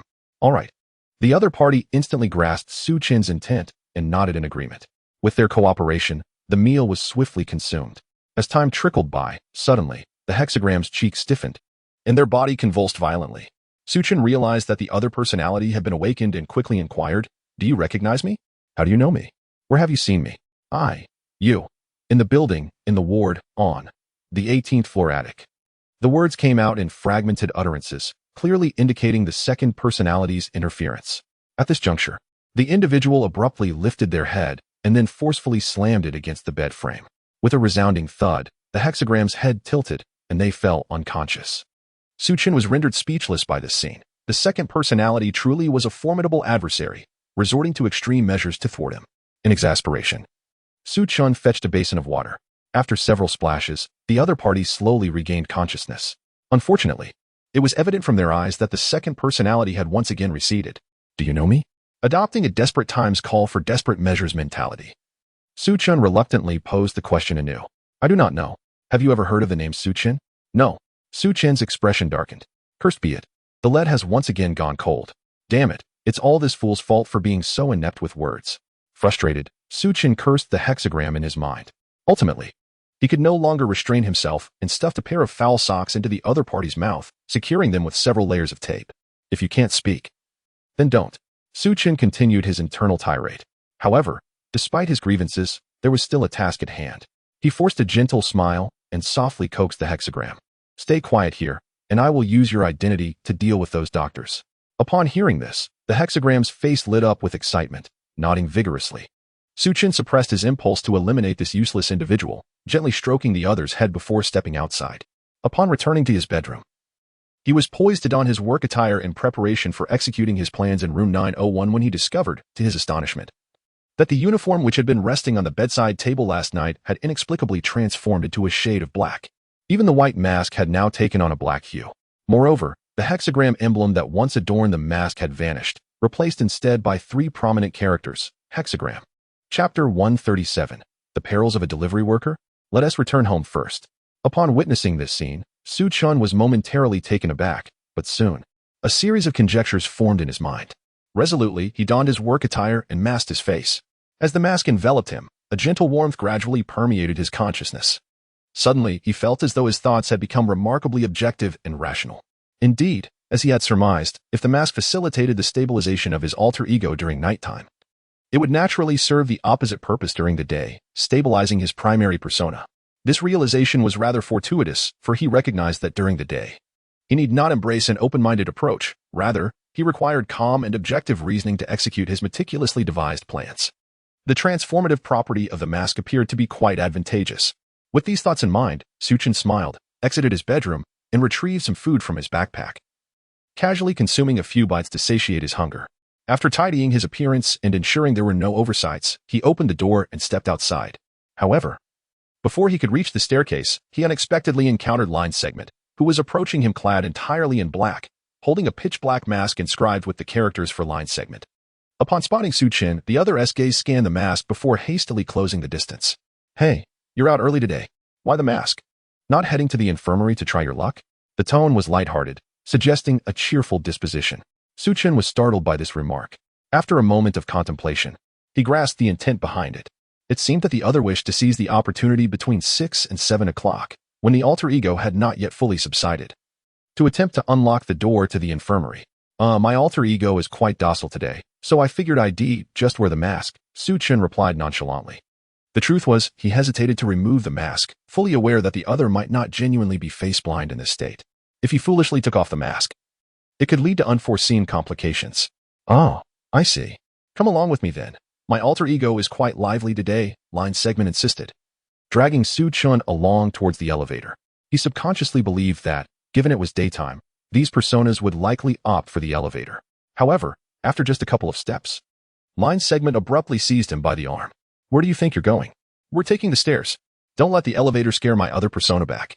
As he spoke, he unceremoniously pulled Chen downwards. The two moved in tandem when, without warning, Line Segment raised his left hand and delivered a resounding slap to his own face. This spectacle left Chen momentarily speechless. Yet, far from becoming enraged and confronting his alter ego, Line Segment instead erupted with excitement. "Hurry! Quick! While this fellow has faded away, let us rush to the infirmary." With shouts echoing, Xian Duan leaped down the stairs, charging energetically towards the ground floor. Observing this, Chen hastily followed suit. Before long, the two arrived at the entrance of room 44. Xian Duan began to fumble with the puzzle lock on the door. Chen watched in disbelief. A look of exasperation etched across his face. This individual's puzzle-solving skills seemed to be inferior even to those of a kindergarten child. Clearly, his previous assumptions were not unfounded. These dominant personas exhibited no sensitivity towards patterns whatsoever. After a while, Xian Duan, with a furrowed brow, stood up in frustration, abandoning his attempts to unlock the door. "Damn it! That scoundrel in my head is truly cunning, fleeing faster than a rabbit," he shouted at the lock in anger. Just then, Xian Duan's left hand shot up abruptly, and with a resounding slap, he struck his own face. Grinning sheepishly, he promptly leaned in again, illuminating the lock and recommencing his puzzle endeavor. Thus, after a while, he once more relinquished his efforts, continuing to curse, then slapping himself again, only to return to the puzzle. This cycle of frustration and persistence was quite comical. At times, the force of his self-inflicted slaps sent him tumbling to the ground. Chen watched in astonishment. Suddenly, Xian Duan's expression shifted dramatically. He took 2 steps back, then charged forward, crashing his head against the wall with a resounding thud. Bang! The dull sound echoed as Xian Duan collapsed. "How brutal!" Chen silently lamented. "Today, I have truly witnessed something extraordinary." As he muttered to himself, Chen crouched down and patted Xian Duan's face. There was no response. Realizing that he had indeed fainted, Chen turned and descended the stairs. He had pressing matters to attend to. Had it not been for Xian Duan dragging him along earlier, he would not have wasted time with this group of lunatics. On his way to room 901, Chen endeavored to avoid others, yet he still encountered quite a few. Fortunately, drawing from his previous experience with Xian Duan, he employed the same tactics, successfully evading suspicion. Along the way, Chen's eyes were opened anew. Some individuals covered their mouths and noses, threatening to suffocate themselves, imploring him not to enter the ward. Others shielded their eyes to prevent him from finding his way. There were even those who, realizing they could not stop him, rolled down the stairs, injuring their legs. These surreal behaviors made Chen's eyelids twitch. Just how significant was the plan of the second persona that they would go to such lengths to thwart the dominant persona, even to the point of self-destruction? With a mind full of questions, Chen stealthily made his way to the 9th floor. Suddenly he paused, recalling an important detail.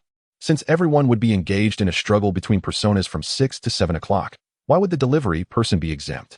He vividly remembered that a few days prior, when he ordered takeout, it had arrived at around 6 o'clock from the delivery person. Why hadn't their dominant persona seized the opportunity to attack him? At that moment, Chen recalled the words of the Star of David. The delivery personnel are a remarkably extreme group. Could it be that their personalities are so thoroughly compartmentalized that there are no moments of light and shadow intersecting? Yet, if their personalities were indeed so distinctly separated, one would assume they would also suffer from prosopagnosia during the day.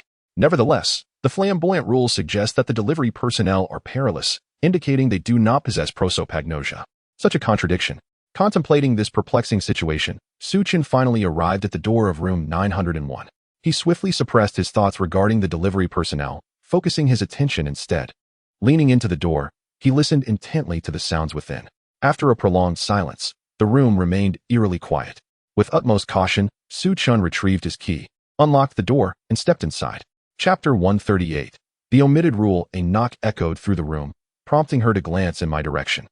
After a thorough exploration that revealed no immediate danger, Chen finally removed her mask, exhaling deeply and allowing herself a moment of relief. It appeared that her suspicions had been confirmed. The enigmatic woman had indeed departed. Upon reflection, this was not entirely unexpected. The prior rule had indicated that she would return on the night of the 7th day, clad in a red dress. The key word here was return.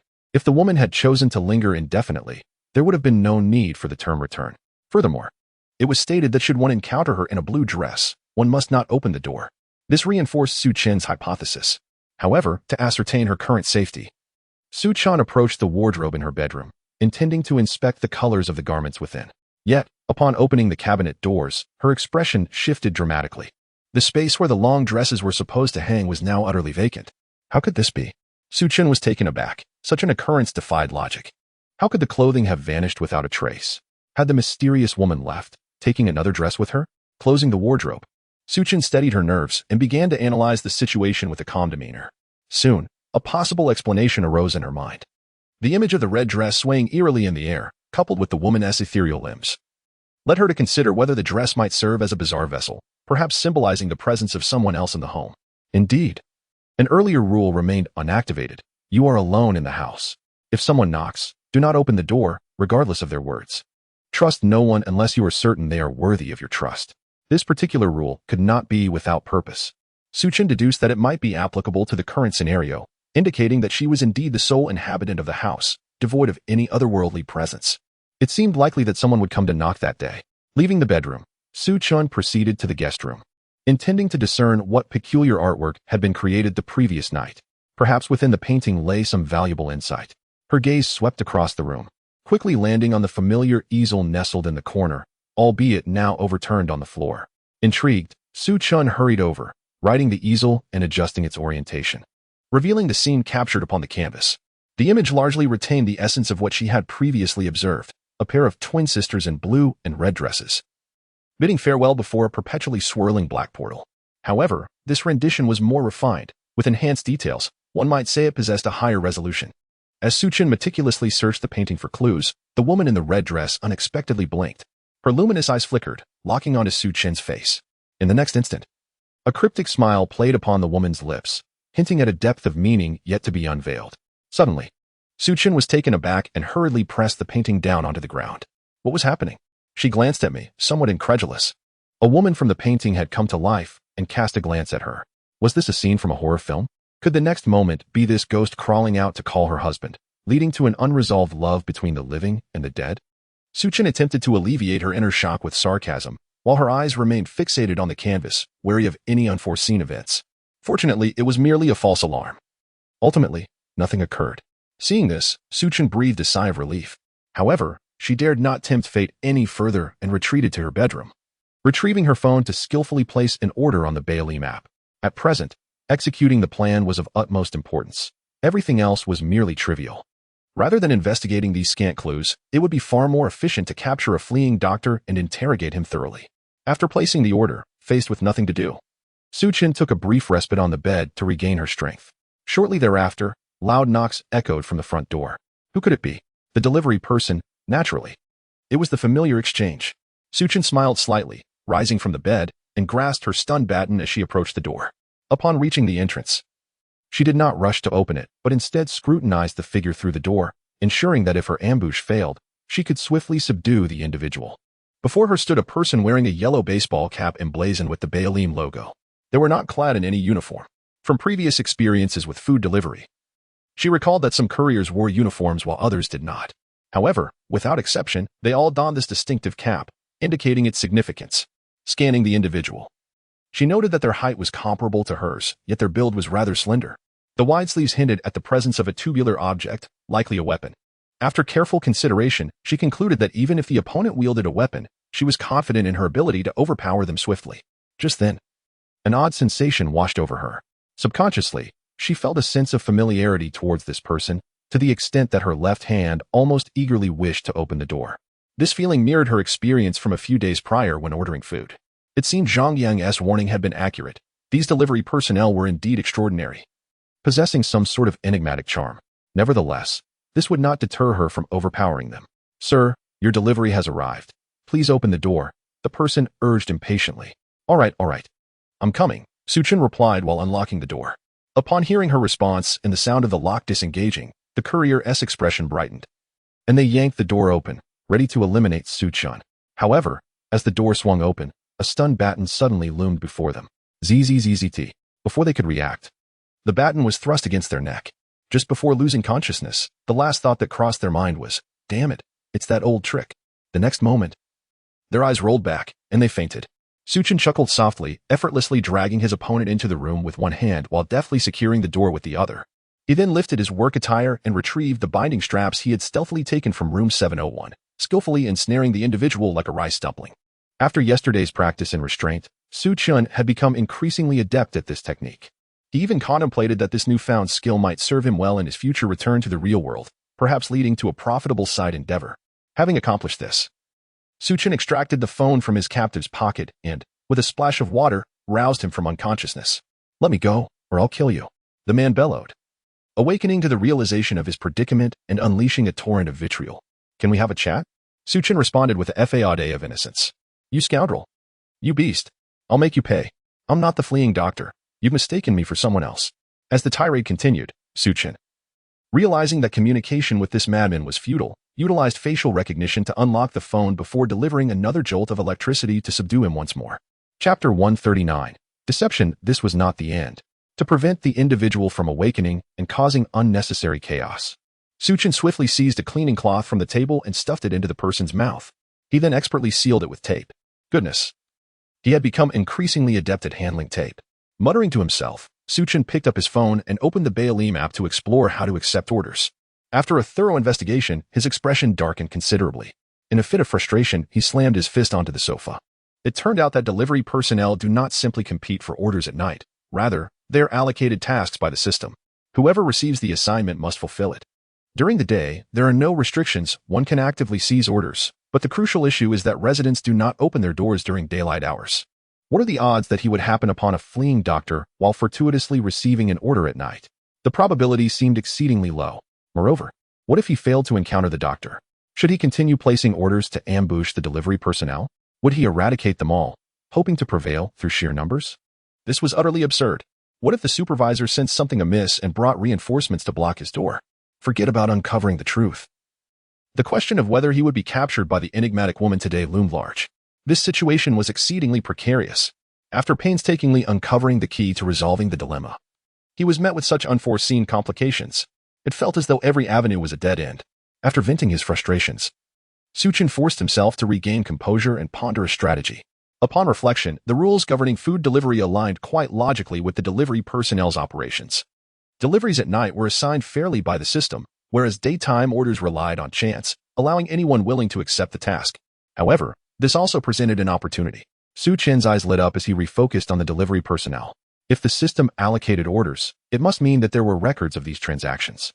If he could infiltrate the ranks of the delivery staff and discover a method to access the system's order records, he would be able to ascertain which household placed an order the moment the delivery personnel accepted it.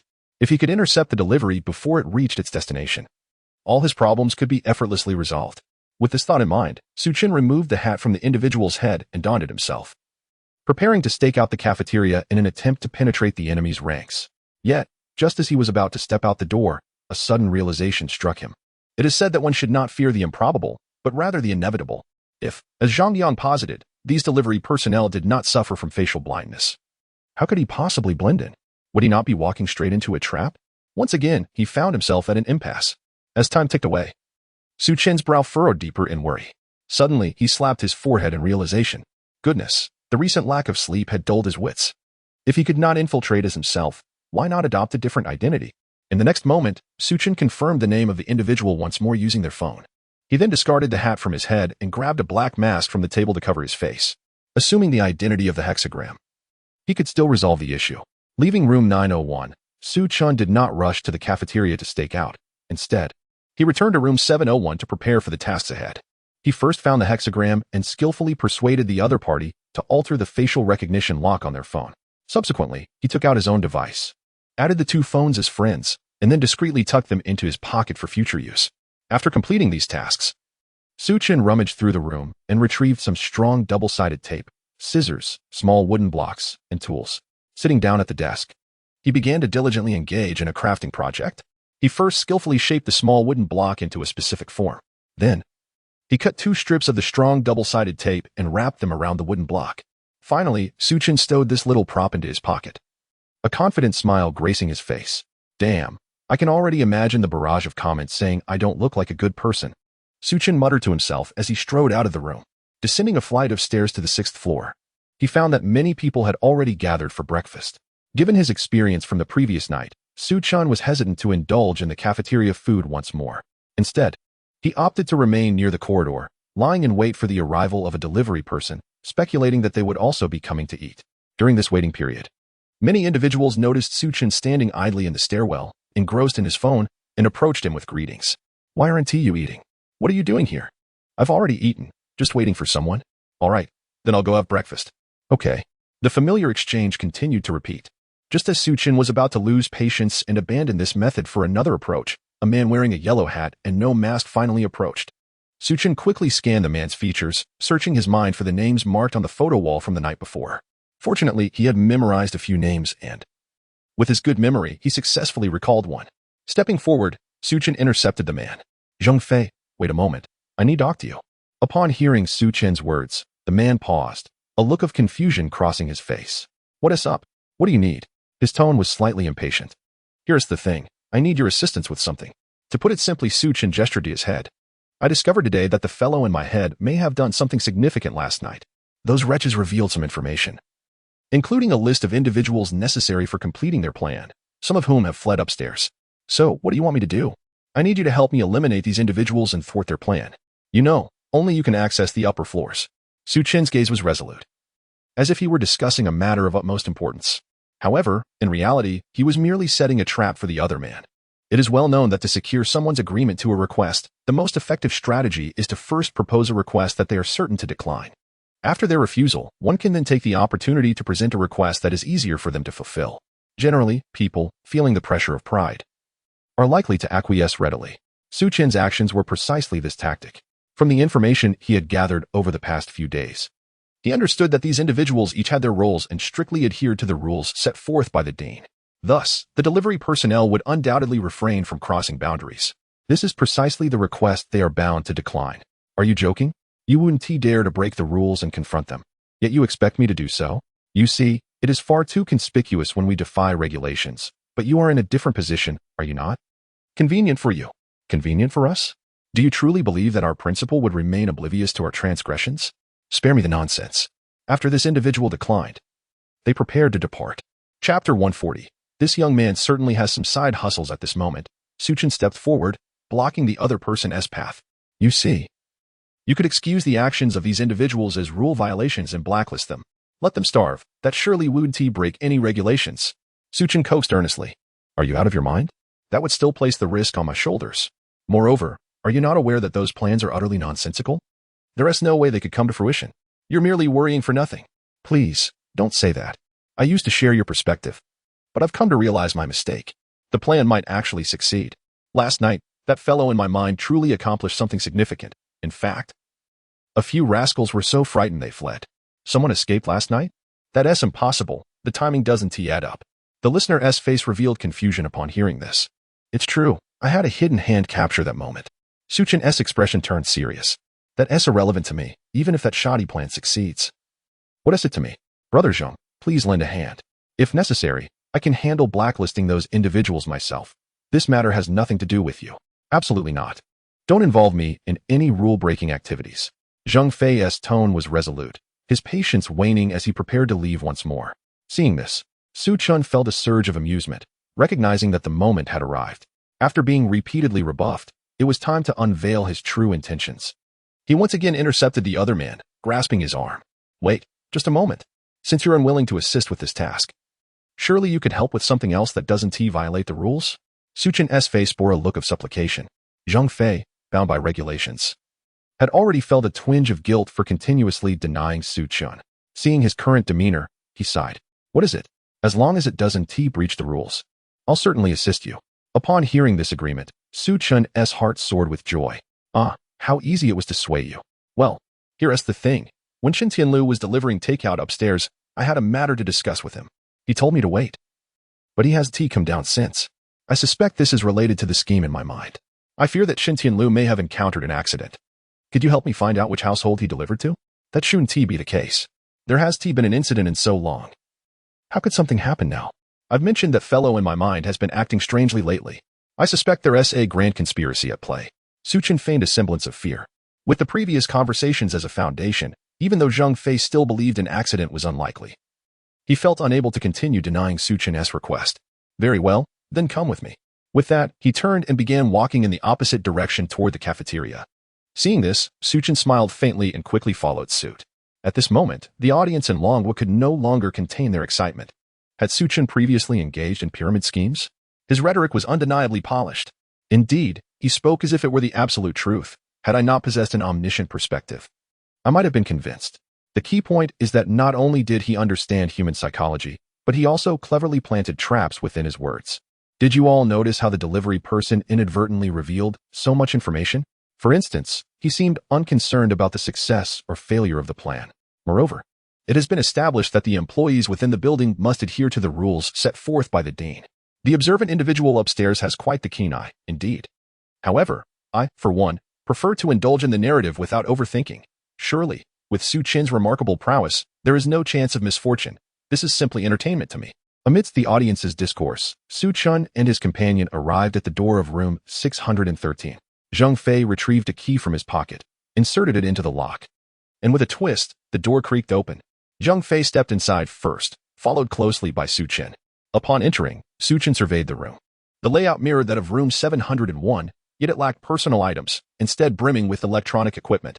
Evidently, this was the command center for the food delivery service. Additionally, to ensure the proper functioning of the devices, the room was immaculate. Subtle details suggested that it had recently been cleaned. It's remarkably tidy. How often do you clean in a day? Chen seized the opportunity to inquire. Once a day, perhaps the cleaning staff is particularly diligent, Zhang Fei casually replied. Noticing the pristine condition, Chen jested, since we dirted the floor, should I call for cleaning again? No need. It can wait until tomorrow. The equipment isn't that delicate, Zhang Fei responded while approaching a computer to commence his operations. Hearing this, Chen smiled subtly. It was indeed good news. He moved closer, standing behind Zhang Fei. Seizing the moment of distraction, Chen discreetly peeled the tape from his pocket while observing Zhang Fei's operating system. In due time, Zhang Fei obtained the results. Upon seeing the door number associated with Chen Tianlu, a solemn expression crossed his face. Why is it 901? 901? Chen feigned ignorance but used the opportunity to probe further. Indeed, why is the delivery address 901? It seems Chen Tianlu is in real trouble. What should we do? I still need to find Chen Tianlu about an important matter. Is there any way we can help? Chen pretended to be anxious. What can we do? The rules for 901 are specifically mandated by the dean. We are unaware of the exact reasons. What can we do? Zheng Fei sighed. Should we simply stand by while Chen Tianlu encounters difficulties? Alas, it is fate. He should have anticipated such outcomes when he accepted this delivery. With a sigh, Zheng Fei turned to Chen. All right, let us go. There is little we can do. I understand. Thank you. Chen feigned a sorrowful demeanor. The two then made their way towards the exit, with Chen deliberately slowing his pace to linger behind Zheng Fei. As Zheng Fei stepped through the doorway, momentarily turning his back to the frame, Chen's innate skills activated suddenly. Silently, he extended his left hand, clutching the double-sided tape, and deftly inserted the small wooden block into the lock hole of the door frame. Having previously compared it to the processing of the 701 door frame, the wooden block fit perfectly, effectively sealing the lock hole. Meanwhile, Chen's mind was acutely attuned to Zheng Fei's movements, as he strategically positioned his body to obscure the doorframe, creating a blind spot. Subsequently, Chen grasped the doorknob with determination, forcefully striking the door.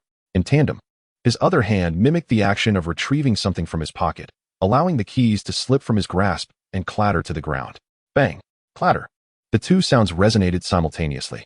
By utilizing the fallen keys to momentarily distract Zheng Fei, he successfully masked the sound of the latch engaging. But that was not the end. As Zheng Fei bent down to assist in retrieving the keys, Chen deliberately made a conspicuous effort to push the door, indicating that it had been securely locked.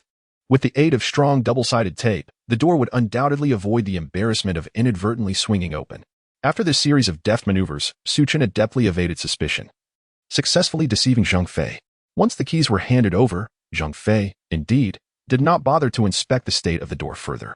After bidding farewell to Chen, he strode toward the cafeteria. I was utterly astonished. Did you witness Chen's cunning tactics? This fellow had effectively blocked the keyhole. This implies he could access the server room at any time. I was left speechless. Astonishingly, this was not all. Chen had also skillfully inquired and confirmed that no one would be visiting the server room today. I am convinced this individual must have some side venture.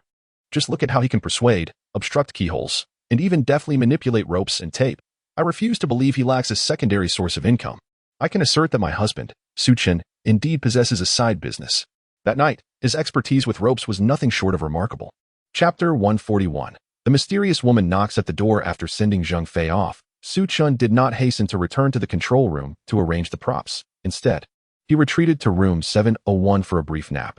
At this hour, everyone was occupied with their meals, bustling about, and should he be spotted, it would render his efforts futile. Awakening shortly after 1 in the afternoon, Chen rose with renewed vigor. This brief slumber had significantly replenished his depleted mental energy. Subsequently, he consumed a modest portion of the food from his backpack to satiate his hunger before preparing to head to the control room. According to the established schedule, the cafeteria commenced its service at noon. Thus, it was likely that the patrons had just filled their stomachs, their blood sugar levels elevated, rendering them most susceptible to drowsiness. Moreover, recalling the events of the previous night, Chen was aware that most of these individuals were engrossed in their pursuits, scarcely indulging in sleep. Logically speaking, they were not supernatural beings but mere mortals, incapable of foregoing rest. Otherwise, they would have succumbed to exhaustion long ago. Therefore, it was certain that they would rest during the day, and most likely during this particular time frame. Once Chen had packed the props he would require, he stealthily made his way to room 613. Upon arrival, he surveyed the surroundings. As he had anticipated, the 6th floor was devoid of any presence. All the doors were firmly shut, likely indicating that the occupants were resting. With his left hand gripping the doorknob, he exerted an upward force while gently pushing the door with his right hand, silently easing it open. He had previously noted that at approximately a 10-degree angle, the door would scrape against the floor, producing a creaking sound. This time, he exercised utmost caution. Entering the room, Chen briskly approached the computer and executed a series of operations in accordance with the previous procedures. He swiftly accessed the takeout order list and adjusted the refresh rate to once per minute. After completing these tasks, he retrieved the mobile phone he had cleverly acquired from the hexagram and sent a voice invitation to his own device. Once the call connected, he extracted a phone stand, positioning it on the tabletop, ensuring that his phone faced the computer screen directly. Through the video feed, he made slight adjustments to the stand to guarantee clarity of the image. For the final touch, he connected a power bank to his phone. Mission accomplished. A smile graced Chen's lips. With this setup, he would be promptly informed the moment an order was accepted in the evening, allowing him to seize the opportunity before anyone else. After double-checking everything was in order, Chen quietly closed the door behind him and exited room 613. All was prepared. He merely awaited the night's events. Ascending the stairs, he chose not to return to room 701, but rather to head back to room 901. He had previously speculated that someone might come to knock on the door today. Curious about this possibility, he decided to experience it firsthand. After all, he had little to occupy his time in the afternoon, and perhaps he might glean some clues regarding the identity of the visitor. Moreover, he subconsciously believed that the events orchestrated in the scenarios were intricately linked, harboring profound connections. For Chen, he could afford to disregard peripheral clues. Yet he felt an unsettling anticipation about neglecting the rules, convinced that it would lead to undesirable outcomes. Moreover, the parsing rules are intricately linked to the system points and rewards he ultimately receives. Returning to room 901, Chen meticulously locked the door and sprawled on the sofa, engrossed in his phone while anticipating the sound of a knock. As seconds ticked away, dusk gradually enveloped the surroundings. Just as Chen thought he was overthinking and prepared to leave to execute his subsequent plans, a sudden knock echoed at the door. The sound was gentle. Unlike the rude and irritable delivery workers from earlier in the day, it resembled more the tender knock of a beloved family member returning home. Knock, knock, knock. The gentle rapping persisted. To his astonishment, he had indeed guessed correctly. Someone was at the door. Chen sprang up, cautiously approaching the entrance. He first peered through the peephole. This glance proved startling, and the next moment, he stumbled back several steps. To his surprise, it was the woman in the blue dress. With her fair skin and long, straight black hair, she possessed an elegance akin to a swan, her graceful neck forming a beautiful arc. Even the blue gown she wore radiated an immaculate and pure brilliance. This ethereal image, however, sent a shiver down Chen's spine. He had envisioned countless scenarios. Yet he never anticipated that this particular woman would be the one to arrive, especially not returned ahead of schedule. Chen felt utterly flustered. It must be said, she was the last person he wished to encounter. The reason was straightforward. The dangers he faced stemmed primarily from her. Naturally, he was reluctant to see her. Although the blue dress might offer a semblance of safety compared to the red one, what if she decided not to leave? If she lingered until midnight? Transforming into her red dress persona, would that not spell disaster? How foolish of me. Indeed, all crises arise from curiosity. If only I had remained in room 701. I would have faced no peril at all. Chen berated himself inwardly. Yet, despite the self-reproach, he had to devise a strategy. Furthermore, it was not guaranteed that such a troubling scenario would materialize. Perhaps she would depart shortly. After a moment's contemplation, Chen recalled the words within the rules. If you are alone at home and someone knocks, please refrain from opening the door. Do not trust what they say, unless you are certain they are worthy of trust. This rule mentioned both he and she. Was it suggesting that if the knocker were a woman, then she could be trusted? Chen pondered this notion and found it plausible. However, just as he prepared to speak and test the woman outside, he suddenly realized a crucial oversight. He had neglected a vital detail. That rule had been left by the enigmatic woman for Zhang Yang as the primary identity. The blue-dressed woman was indeed trustworthy for Zhang Yang, her boyfriend. But he was Chen. He shared no connection with her. Did he intend to open the door and say, "Hey, I'm Zhang Yang. I just got a makeover in South Korea. Surprised, aren't you?" At that moment, Chen was uncertain whether the other party would be surprised, yet he was certain that the method they employed to eliminate him would undoubtedly take him by surprise. Chapter 142. The more innocuous the appearance, the more ferocious the killer. During the time Chen was desperately pondering a countermeasure, the remaining chosen ones were also grappling with a similar predicament. For instance, Planner from the A3 nation found himself trembling before the door. Ever since he received the notification from his government the previous night, he had attempted to devise a way to step outside his home. However, the divergent thinking processes of individuals proved to be a hindrance. Despite racking his brain, he was unable to conceive a solution. Ultimately, he spent the night huddled beneath his bed, waiting for dawn. Yet, upon the arrival of morning, a new dilemma arose. According to the rules, he was once again barred from exiting. Thus, he could only languish at home, anxiously awaiting the fall of night, praying he would have enough time to venture to room 701 to uncover subsequent regulations. Ultimately, he did not wait for nightfall, but rather for the arrival of a sinister woman. The government's notification had meticulously detailed the fates of other unfortunate chosen ones. This woman in blue was far more terrifying than the one in red. While encountering the woman in red might lead one into a world of bizarre tales, preventing a return to reality, at least one could hope to preserve their life.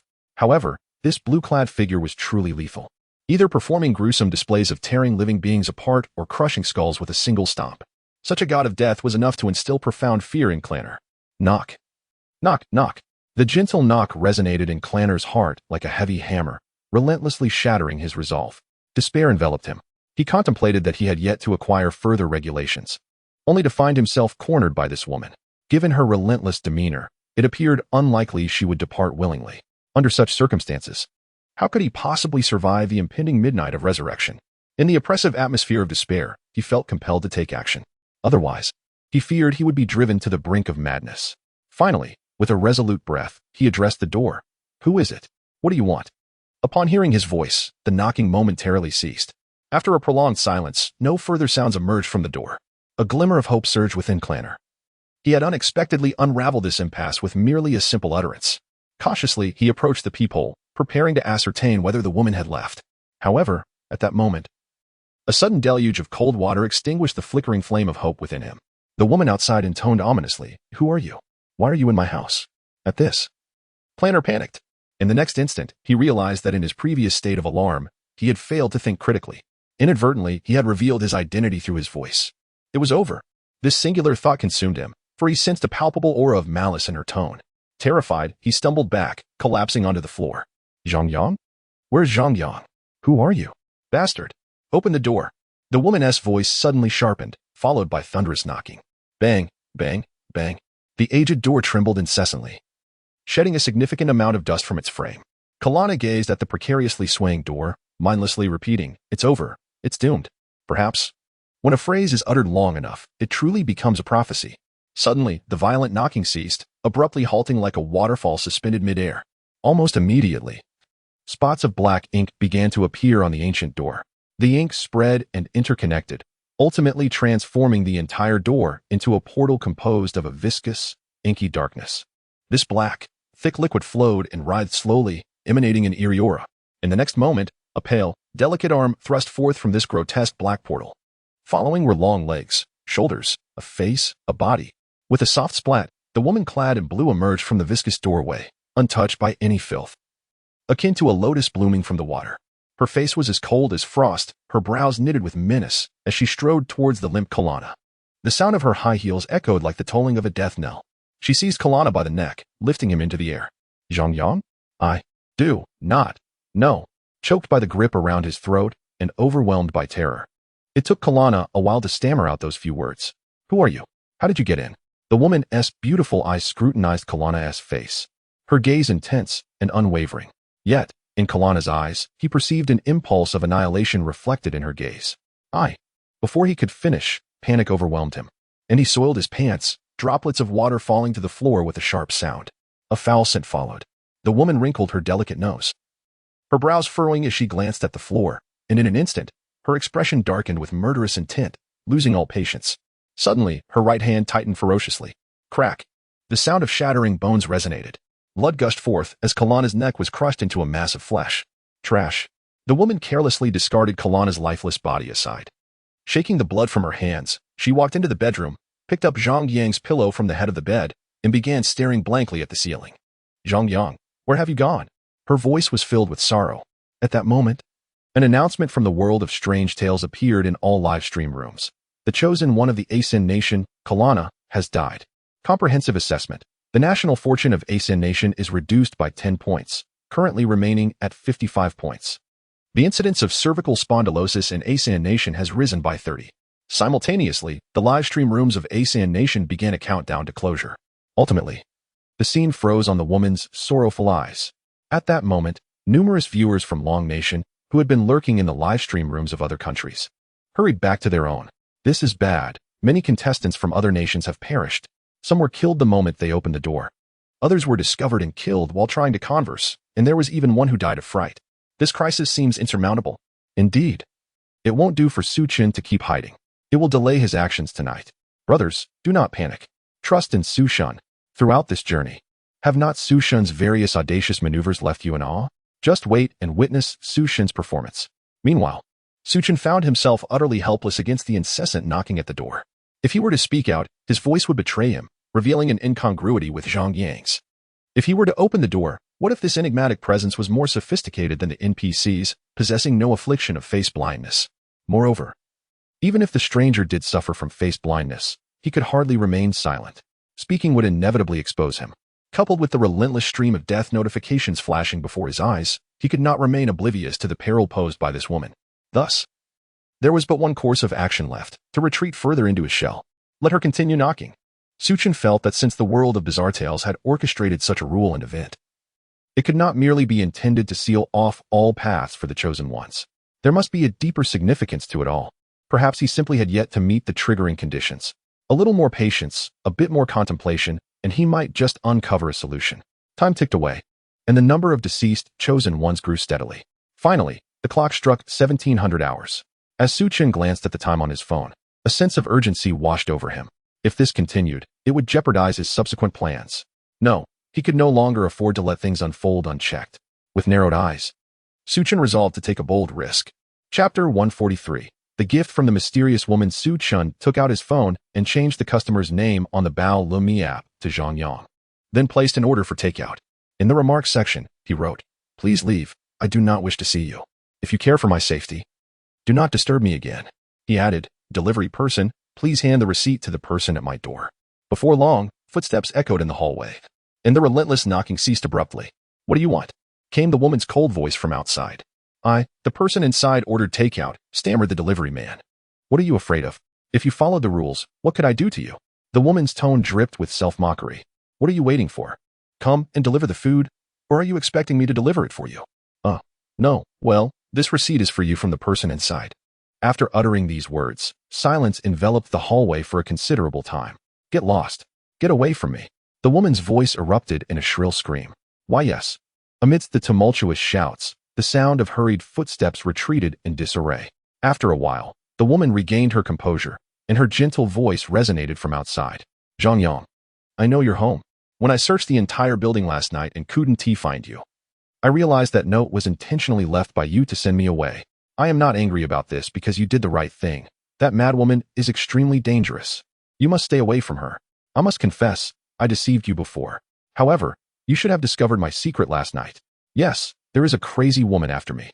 She is beyond my control and utterly deranged. She even wishes to transform you into her kind. But fret not. I would rather die than allow this to happen. Thus, I have come to assist you today. I have brought some items for you. If you do not wish to see me, I will leave them at your door. And remember to retrieve them shortly. Also, be certain not to be caught by her tonight." Never mind. I shall take my leave now."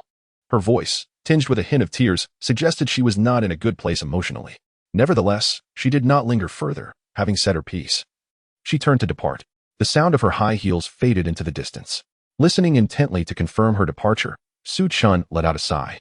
From her words, he detected a profound sincerity. For a fleeting moment, he almost stepped forward to embrace the pitiable woman outside, fully embodying Zhang Yang's role. Fortunately, Chen's mental fortitude was strong enough, and he quickly shook off that peculiar state. Taking a deep breath to recalibrate himself, he prepared to open the door and discover what the woman had left for him. To prevent any unforeseen circumstances, he even activated his innate skills. Carefully, he opened the door, swiftly scanning the corridor. After confirming that there was nothing amiss, his gaze fell upon the package on the ground. Bending down to retrieve it, he hastily retreated into the house, secured the door, and placed the package on the coffee table, beginning to carefully unwrap it. As the lid of the box was lifted, the first thing to catch Chen's eye was a black mask, inscribed with 3 bold characters, hexagram. Taken aback by this, Chen wondered, how could this be? Why would they send such a thing? With that thought, he quickly examined the other contents within the box. Beneath the mask lay a set of familiar black attire, identical to what he was currently wearing. Further down was a peculiar bracelet, seemingly woven from hair and exuding a faint fragrance. Chen took a tissue from the table and gingerly picked up the strange bracelet. He then directed his gaze to the final item at the bottom of the box. It was a piece of paper filled with elegant handwriting. Chen pulled out the paper and scrutinized it closely. "Zhang Yang, I know you have many questions right now, but forgive me, under her constraint, I cannot reveal the truth. I can only implore you to trust me. I will help you escape. To be brief, tonight you must don the attire and mask I have provided. This will aid you in avoiding attention. Furthermore, please be sure to wear that bracelet, as it is woven from my hair and will help you remain undetected by her. Tonight, you must not linger on the 9th floor or above. It is exceedingly perilous." After 7 days of accumulation, past midnight, She can control every inch of space above the 9th floor, leaving you nowhere to hide. However, you may attempt to conceal yourself between the 2nd and 5th floors, where there should be no one present tonight. If you happen to encounter anyone, please refrain from speaking. If necessary, you may communicate using sign language. In the left pocket of the uniform, there is a book on sign language. You can learn a few phrases quickly. I believe your intelligence is sufficient to manage these situations. Additionally, remember to return to 901 after 6 o'clock tomorrow morning, at which point I will devise a way to assist your escape. My dear, we shall surely triumph. Upon finishing the note, Su Chen's brow furrowed even more. His first instinct was that something was amiss with this note, setting aside the question of why they would send such a hexagram getup. The last few lines about helping Zhang Yang escape were exceedingly bizarre. According to the information Su Chen had previously gathered, this eerie building had existed for nearly a year. Why, after such a long time, would the host personality suddenly think to help her boyfriend escape? This was highly irregular. Furthermore, the phrasing confirmed the notion of the 7th day, the night of resurrection. However, the anomaly lay in why they mentioned the accumulation of 7 days. This clearly did not align with the timeline of the entire building. This seed of doubt led Su Chen to suddenly recall the initial set of rules. The context and content of those rules suggested they were pinned during the very early stages of the strange occurrences, for they primarily instructed Zhang Yang on how to live normally. However, nearly a year later, Su Chen still encountered such a brand new set of rules. How perplexing. At that moment, a sudden conjecture flashed through Su Chen's mind. A cycle. Chapter 144. The Silent Monument. Could it be that this strange occurrence recycles every 7 days, causing a loss of prior memories? Such a premise would elucidate the anomalies in the timeline and the inconsistencies in logic. By adopting this hypothesis of amnesia, another quandary is effortlessly resolved. Why did Zhang Yang choose to masquerade as the Star of David? It stands to reason that, due to the peculiar amnesia, he would receive a new set of Star of David attire each week. This action would undoubtedly lead Zhang Yang to believe that impersonating the Star of David was the most plausible means of escape. Consequently, upon realizing the cyclical nature of the enigma and his inability to extricate himself, he would naturally investigate the Star of David, hoping to glean information that could facilitate his escape. Thus, Zhang Yang left behind significant clues at the Star of David's location. The narrative's behavioral logic tenuously aligns. However, what most solidifies Su Chen's conviction in this hypothesis are the recent words of the woman in Zhang Yang's handwriting. The woman's implication during her knock suggested that she believed Zhang Yang had only just discovered her alternate persona the previous day. In truth, Zhang Yang had already indicated in his letter that he possessed far greater knowledge. This, in turn, inadvertently reinforces Su Chen's cyclical theory. As for why the staff members did not succumb to amnesia, that remains a mystery. Having contemplated these matters, Su Chen donned the bracelet, the most valuable item at his disposal. From the communication, it was clear that after midnight, the anomaly could not only dominate all spaces above the 9th level but could also sense its own existence. Without the aid of this bracelet, Su Chen would be at a loss as to how to confront such supernatural forces with mere mortal faculties. Fortunately, this instance of the narrative exhibits some compassion, providing him with a glimmer of hope for survival. A faint smile graced Su Chen's lips as he tucked the paper away and then rose to retrieve a backpack, beginning to gather the necessary tools for the night. With time swiftly approaching 6 o'clock, he was ready to unveil the secrets of this world. Shortly thereafter, fully prepared, Su Chen stepped out the door. Meanwhile, as Su Chen impersonated a delivery worker and attempted to deceive others into opening their doors, the remaining chosen ones were on the brink of madness. Watching the incessantly updating death announcements, their hopes dwindled to a mere whisper. However, from another perspective, their survival thus far subtly indicated that they were neither foolish nor entirely unfortunate. Take, for instance, the prodigious girl from the Golden Kingdom, Estelle. She too found herself trapped within her home. Due to her inadequate sign language skills, she refrained from excessive boldness. After a restless night of futile investigation, she had gleaned little useful information. Consequently, during the day, she dared not relax, terrified of wasting the precious time that remained. In her contemplation, she recalled a rule that had been overlooked in the initial stipulations. Thus, she hurried back home to await developments in silence. Now, she finds herself anxiously observing the passage of time, her heart racing with urgency. Yet, despite her anxiety, it remains futile. She was acutely aware that acting blindly would only lead to greater peril. Thus, she waited quietly for an opportunity to arise. Soon enough, that opportunity indeed presented itself. The persistent knocking ceased abruptly, replaced by the gentle voice of a woman. The content of her words mirrored what Su Chen had previously heard, merely reiterating that she had not discovered Zhang Yang's unfortunate fate and that she was aware he was still within the premises. She would leave the tools outside the door, among other leading inquiries. After the woman departed, Estelle retrieved the package from outside. Upon inspecting its contents, she was left utterly astonished. As for the chosen ones from the Dragon Kingdom, they exhibited remarkable composure. Noticing that their superiors had yet to send any notifications, they quickly grasped the situation. Chen had not yet assigned them any tasks. This indicated that the current predicament was likely not fatal. As long as they maintained their composure, all would be well. Thus, they remained utterly still. This diligence allowed them to successfully obtain the package. Moreover, upon opening it and discovering the letter left by the woman, they did not hastily flee their homes. Until Chen spoke, they would not scatter. To copy assignments, one must possess the resolve to do so.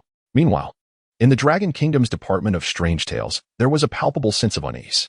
The cause was none other than the sudden illness of the robust elder Chen, who had been confined to his bed with a high fever. The doctor attributed this to the elder's recent habit of staying up late, aggravating old injuries. Fortunately, the elder's strong constitution meant that he was not in grave danger. With proper rest, he would recover in due time. However, Shally held reservations about the doctor's assessment. From his understanding of elder Chen, he knew that mere sleepless nights could not overwhelm the elder's health. Rather, it was the burden of worries. After sharing his suspicions about Chen the previous night, the elder had appeared nonchalant, yet Shally understood that deep down, he was troubled. The dedication of these older comrades to the Dragon Kingdom ran deeper than most could fathom. The rationale was simple. They had fought tooth and nail to forge the nation, brick by brick, as if raising their own child. Thus, should a crisis that threatened the Dragon Kingdom arise, they would be the most anxious of all. The combination of accumulated labor and mental strain leading to illness was a wholly natural occurrence. Observing the slightly flustered figures in the conference room, Shally couldn't help but exclaim, with elder Chen incapacitated, the Department of Strange Tales is left leaderless. While this was indeed the case, it did not imply that those other than elder Chen were inept or incapable of action. On the contrary, the presence of numerous talented individuals from various fields often resulted in divergent opinions. Consequently, in the absence of a unifying figure to consolidate their thoughts and decisions, the Dragon Kingdom's Department of Strange Tales was bound to experience some internal strife. To describe the situation as leaderless in light of elder Chen's incapacitation would not be an exaggeration. However, this did not necessarily suggest that elder Chen's expertise surpassed that of the younger talents within the Dragon Kingdom. In truth, elder Chen's professional abilities were not as advanced as those of the technical experts among them. His most crucial and irreplaceable quality is indeed his audacity. When the nation stands at a significant crossroads, faced with critical choices, he possesses the courage to make decisive judgments. In this regard, Shally had previously inquired privately with elder Chen, wondering if he did not fear that a moment's carelessness might lead to eternal infamy. Elder Chen simply responded with a line of poetry. The nameless stone bears inscriptions aplenty. The judgments of right and wrong shall be assessed by future generations. Upon hearing these words, Shally comprehended the essence. In times of peril, there must be someone willing to step forward. Rather than hesitating and contemplating endlessly, risking even graver consequences, it is far better to decisively leave the judgments of right and wrong to posterity. Such is the audacity of the elder. Chapter 145. Captured. Unraveling the mystery. As Shally momentarily lost his focus, the conference room of Long Nation erupted into a cacophony. Startled, he turned towards the source of the commotion. To his astonishment, he leapt up in shock. Elder Chen, seated in a wheelchair within 4 drip, had arrived at the meeting room. Seeing this, Shally hurriedly rushed over. Elder Chen, what brings you here? You should return and rest. We are sufficient in your absence. Furthermore, everything is proceeding smoothly with Chen. We anticipate he will soon unveil the mystery. Your presence here is unnecessary. As he spoke, Shally subtly gestured for others to echo his sentiment. The nearby individuals understood the implication and began to persuade Elder Chen to take his leave. Indeed, Elder Chen, everything is going well. Please, take some time to rest. It is of utmost importance for your health. Only by caring for yourself can you better guide us in our endeavors. Amidst the clamor of voices, Elder Chen's murky yet stern gaze swept over the crowd. In an instant, everyone felt as though they had been choked into silence. Only Shally, familiar with Elder Chen, dared to continue his plea. Elder Chen, if your health declines, then. Before Shally could finish, Elder Chen's piercing gaze cut through the air like a sword. On your first day with me, what did I teach you? Recite it back to me. The elder rasped, his voice filled with authority. Upon hearing this, Shally's body trembled, and then, with a solemn expression, he proclaimed, as an official responsible for the safety of countless lives in Long Nation, the foremost duty is to uphold, for the benefit of the nation. One must face life and death, not shun danger for the sake of fortune. Since you remember my teachings, what are you doing now? Are you trying to make me a coward? Aye. Enough of this. Bring me the latest consolidated data, all of it, by 11 o'clock tonight. I demand a feasible survival plan. Elder Chen commanded sharply to those around him. Understood. The crowd, silenced, hastened to their respective tasks, compiling information submitted from various departments. While their faces still bore signs of concern, there was no hint of panic. After all, their stalwart leader had returned. Returning to Chen, due to his prior arrangements. He found it effortless to intercept his targets. Within a mere 2 hours, he had successfully deceived his way through 3 doors. Unfortunately, luck was not on his side today, as all 3 individuals he encountered were family members rather than the doctors he required. Just then, Chen noticed a new order on his phone. The client's address was 915, the very residence he had previously observed. Realizing this, he quickly grabbed the distinctive takeout bag and hurried upstairs. Before long, he stood outside door 915, cautiously removing his mask and uniform, which he stuffed into a large pocket. He then retrieved a yellow duck-billed cap from the bag and placed it atop his head. After completing these tasks, Chen grasped the bag with his right hand and knocked on the door with his left. The crisp sound of knocking echoed through the empty corridor. Shortly after, a man's voice came from inside, inquiring, "Who is it?"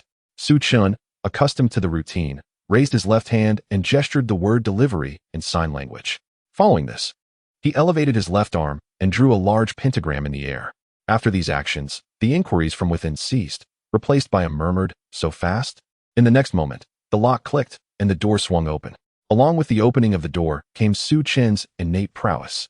As the door fully revealed the man's visage, Chen's pupils constricted sharply and his heart raced. This individual had appeared in a photograph with the doctor. Suppressing his excitement, Chen feigned calmness and extended the large bag with his right hand. The man, seeing this, exhibited no suspicion and reached for the bag. However, the moment his fingers brushed against it and his guard began to relax, Chen's left hand shot out like a tiger unleashed, the stunned baton crackling with blinding electricity, forcefully striking the man's arm. With a jolt, the man convulsed and then collapsed to the ground. Observing this, Chen stepped into the man's home and deftly locked the door behind him. He then lifted his shirt, unfastened the bindings around his abdomen, and secured the man to a chair. Once these preparations were complete, Chen picked up a cup of water from the table and splashed it onto the man's face. In the next instant, the man's eyelids fluttered as he slowly regained consciousness. Upon opening his eyes and seeing Chen and his predicament, terror spread across his features. "Don't kill me. I have nothing to do with this. I'm just an investigator. If there's a grievance, find the right person. And it's nighttime. Don't do anything reckless, or you won't be safe either. I beg you spare me." Before Chen could pose any questions, the man began to plead incessantly. Listening to his desperate words, Chen's lips curled into a smirk. It seemed this man was privy to quite a bit of information. "Finally, I've caught you. Enough with the wailing. If you wish to live, you shall answer my questions," Chen declared, feigning ferocity. "You? How can you speak? You're not one of those patients." The man's eyes widened in disbelief. "Who I am is irrelevant. What matters now is that I ask questions, and you respond. Please recognize your current situation." All right. As long as you don't kill me, I will tell you everything I know." The man nodded fervently, cooperating remarkably well. "Good. Now, tell me about this building and the circumstances surrounding the events that transpired here." Chen removed his mask, pulled up a chair, and sat opposite the man. Crossing his legs, his toes occasionally tapped lightly against the man's calf, a reminder that he held the upper hand, and the man should refrain from any tricks. This is a long story. You can make it concise. This cannot be shortened. Then please, take your time." Chen glanced at the time on his phone and remarked, "All right, since that is the case, I shall begin from the very beginning. However, before I delve into the narrative, I must pose a question to you." Chen raised an eyebrow, indicating for the other party to proceed. "What is your perspective on mental illness?" Chapter 146, The Allegory of the Cave by Plato. How should we perceive those with mental illness? They are merely unfortunate souls whose brains have been subjected to extreme stimuli, resulting in a distorted perception of reality. Chen, perplexed by the man's intentions, muttered a response. The man, upon hearing this, shook his head. "Your statement is not entirely accurate. Allow me to share a story that may illuminate your understanding." This tale originates from Plato's Allegory of the Cave. At the mention of Plato, Chen's pupils constricted sharply. What is happening? Plato? The same renowned philosopher from Blue Star? Could this be a parallel universe scenario? A sense of foreboding crept over him. Yet, he masked his unease with a stoic expression, nodding for the man to proceed. Once upon a time, there existed individuals who resided within a vast cave, bound by chains from birth, unable to see anything but the wall before them. Behind them burned a fire, casting shadows upon the wall, and these shadows were the only reality they knew. One day, however, a man's chains broke, and he turned to see the fire, realizing that the shadows were mere illusions. He ventured out of the cave, the sunlight blinding at first, the flora and fauna astonishing. In the rain instilling fear within him, he beheld the truth. The man paused, gazing at Chen. What insights do you glean from this narrative? Chen furrowed his brow at the seemingly cryptic question, replying, should we not be wary of ignorance and the deception of apparent reality? We must strive for authenticity? At this, the man chuckled softly, his laughter lingering until he finally ceased under Chen's stoic glare. You overthink. I am not here to engage in philosophical discourse. You are only partially correct. The essence of your insight is truth. Now, to the crux of the matter, if this individual who has glimpsed the truth were to return to the cave and recount the wonders of the outside world to his companions, what do you suppose would transpire? Chen felt a sudden jolt, his lips twitching slightly. If your perception of reality diverges from that of others, and you insist on enlightening them about the true world, without any evidence to substantiate your claims, the outcome is all too predictable. No one would believe you. It would be a merciful act if they did not confine you to a mental institution. The subtle shifts in Chen's expression did not escape the man's notice. With a faint smile, he continued, you are astute. You have discerned the crux of the matter. No one will heed the words of these madmen. This leads us to a new inquiry. How can you ascertain that the proclamations of these individuals are false? Is what you perceive unequivocally true? Chen composed himself, responding. Are you suggesting that, aside from oneself, all else may be an illusion? The philosophy of cogito, ergo sum? The man chuckled heartily, remarking, you are exceedingly astute, always overthinking. Which is why you have once again missed the crux of the matter.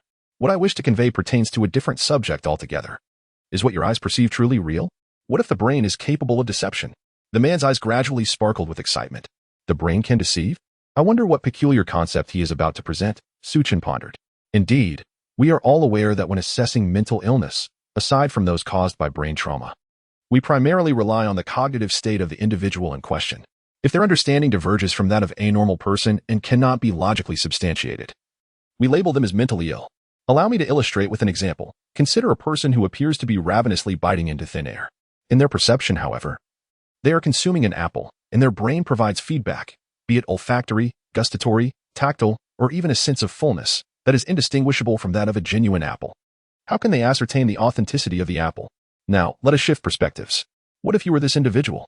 If someone approached you and insisted that the apple in your hand is illusory, how would you react upon gazing at the real apple? Would it not lead you to question whether it is the others who are deluded or you yourself? If the entire world were to assert that this apple is false, would you not succumb to self-doubt? The man appeared increasingly animated, as if on the verge of unveiling a profound secret. Chen, sensing the impending revelation, instinctively clenched his fists, even his toes tightening in anticipation. What if, in our world, apples do not exist at all, and what we perceive as apples are merely figments of our imagination? Might it be conceivable that those phenomena that elude scientific explanation are illusions crafted by our minds?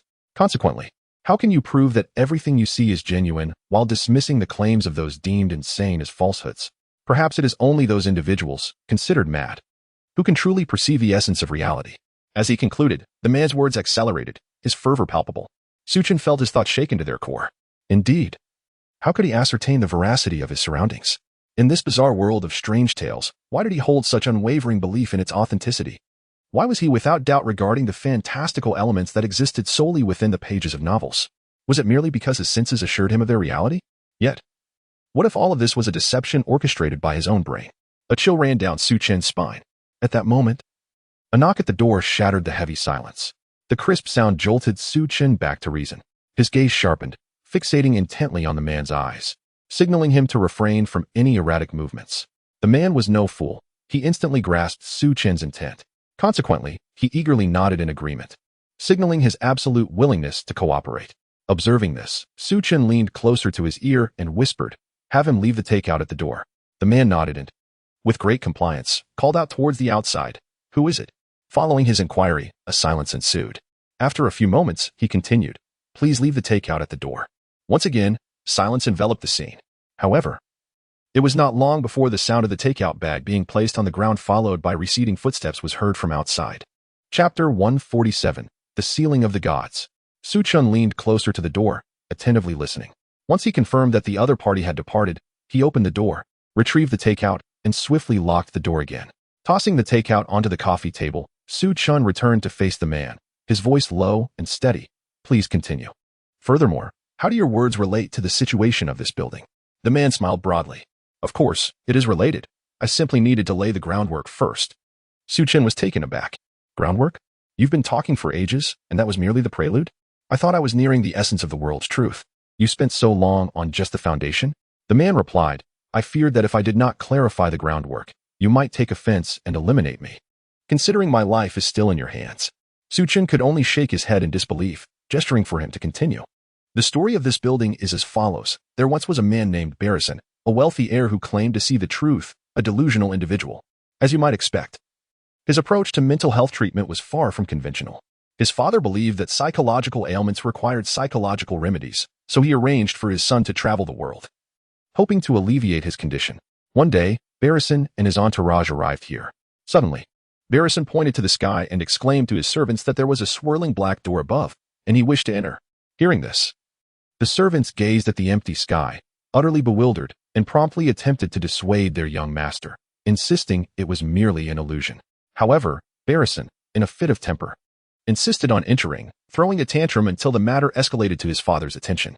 Barrison's father, being indulgent, waved his hand and arranged for an experimental single-person flying device to fulfill his son's desire.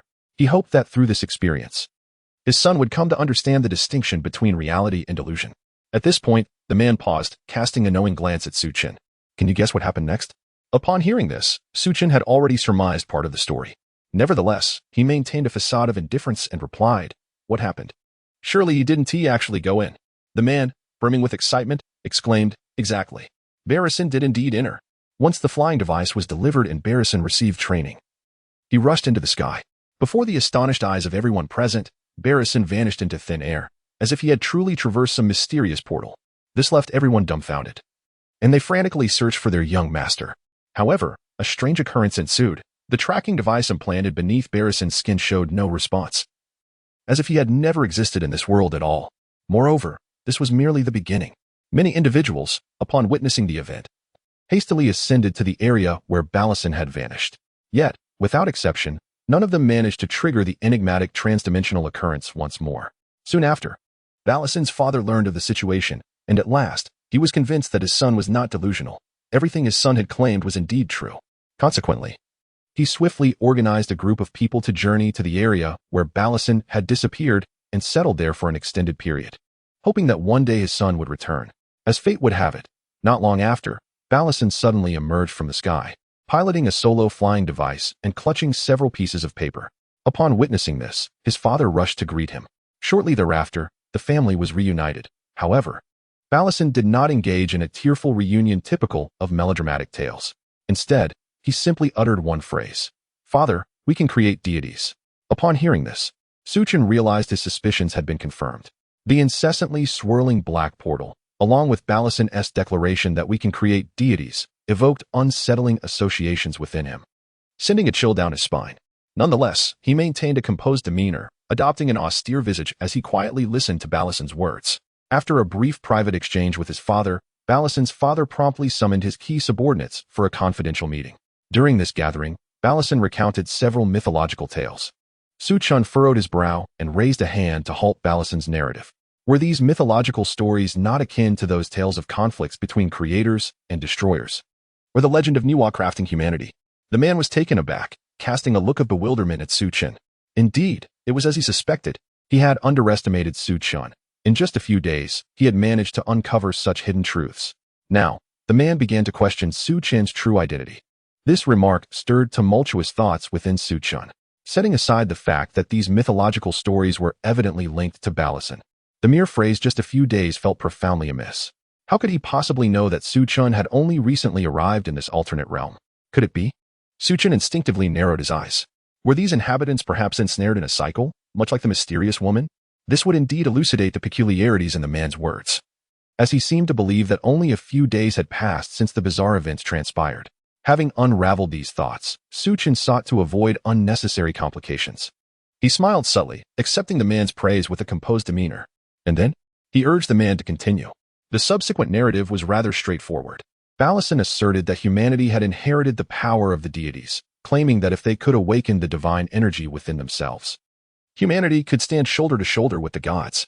Although this notion sounded absurd, After the earlier upheaval, Balasin's father was wholly inclined to heed his son's words. Thus, to execute their plan, they established a psychiatric hospital, named Fence, though the locals preferred to refer to it by its phonetic translation, Function, the hospital that contained the mad. Having completed the construction of the hospital, they proceeded to implement their subsequent plan, recruiting personnel. They professed an employee-centric philosophy, promising to allocate housing and construct dormitories for their staff. Furthermore, they assured that their employees' benefits would far surpass those of their industry counterparts, exceeding twice the standard. Consequently, under the allure of financial incentives, numerous industry experts began to flock to them. Upon hearing this, Chen interjected once more. Is this building beneath our feet the very dormitory they claim they intend to construct? Indeed, you are correct, came the reply. So, they have utilized this pretext to encircle that ominous portal within their private domain? Astute observation. That dark portal has been confined within the 18th floor loft, just as the name of their hospital suggests. Enclosure. It not only confines the laboratory mice, but also encircles the treasure vault. Realizing that his conjecture was indeed accurate, Chen refrained from further comment and gestured for his companion to continue. Chapter 148. The organization reemerges. The man cleared his throat and spoke. Subsequently, with formidable medical resources and a financial onslaught, the Function Hospital gained immense fame.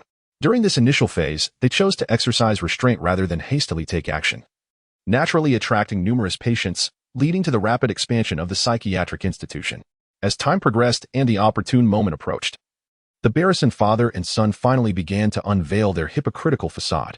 Their first step was to recruit medical personnel.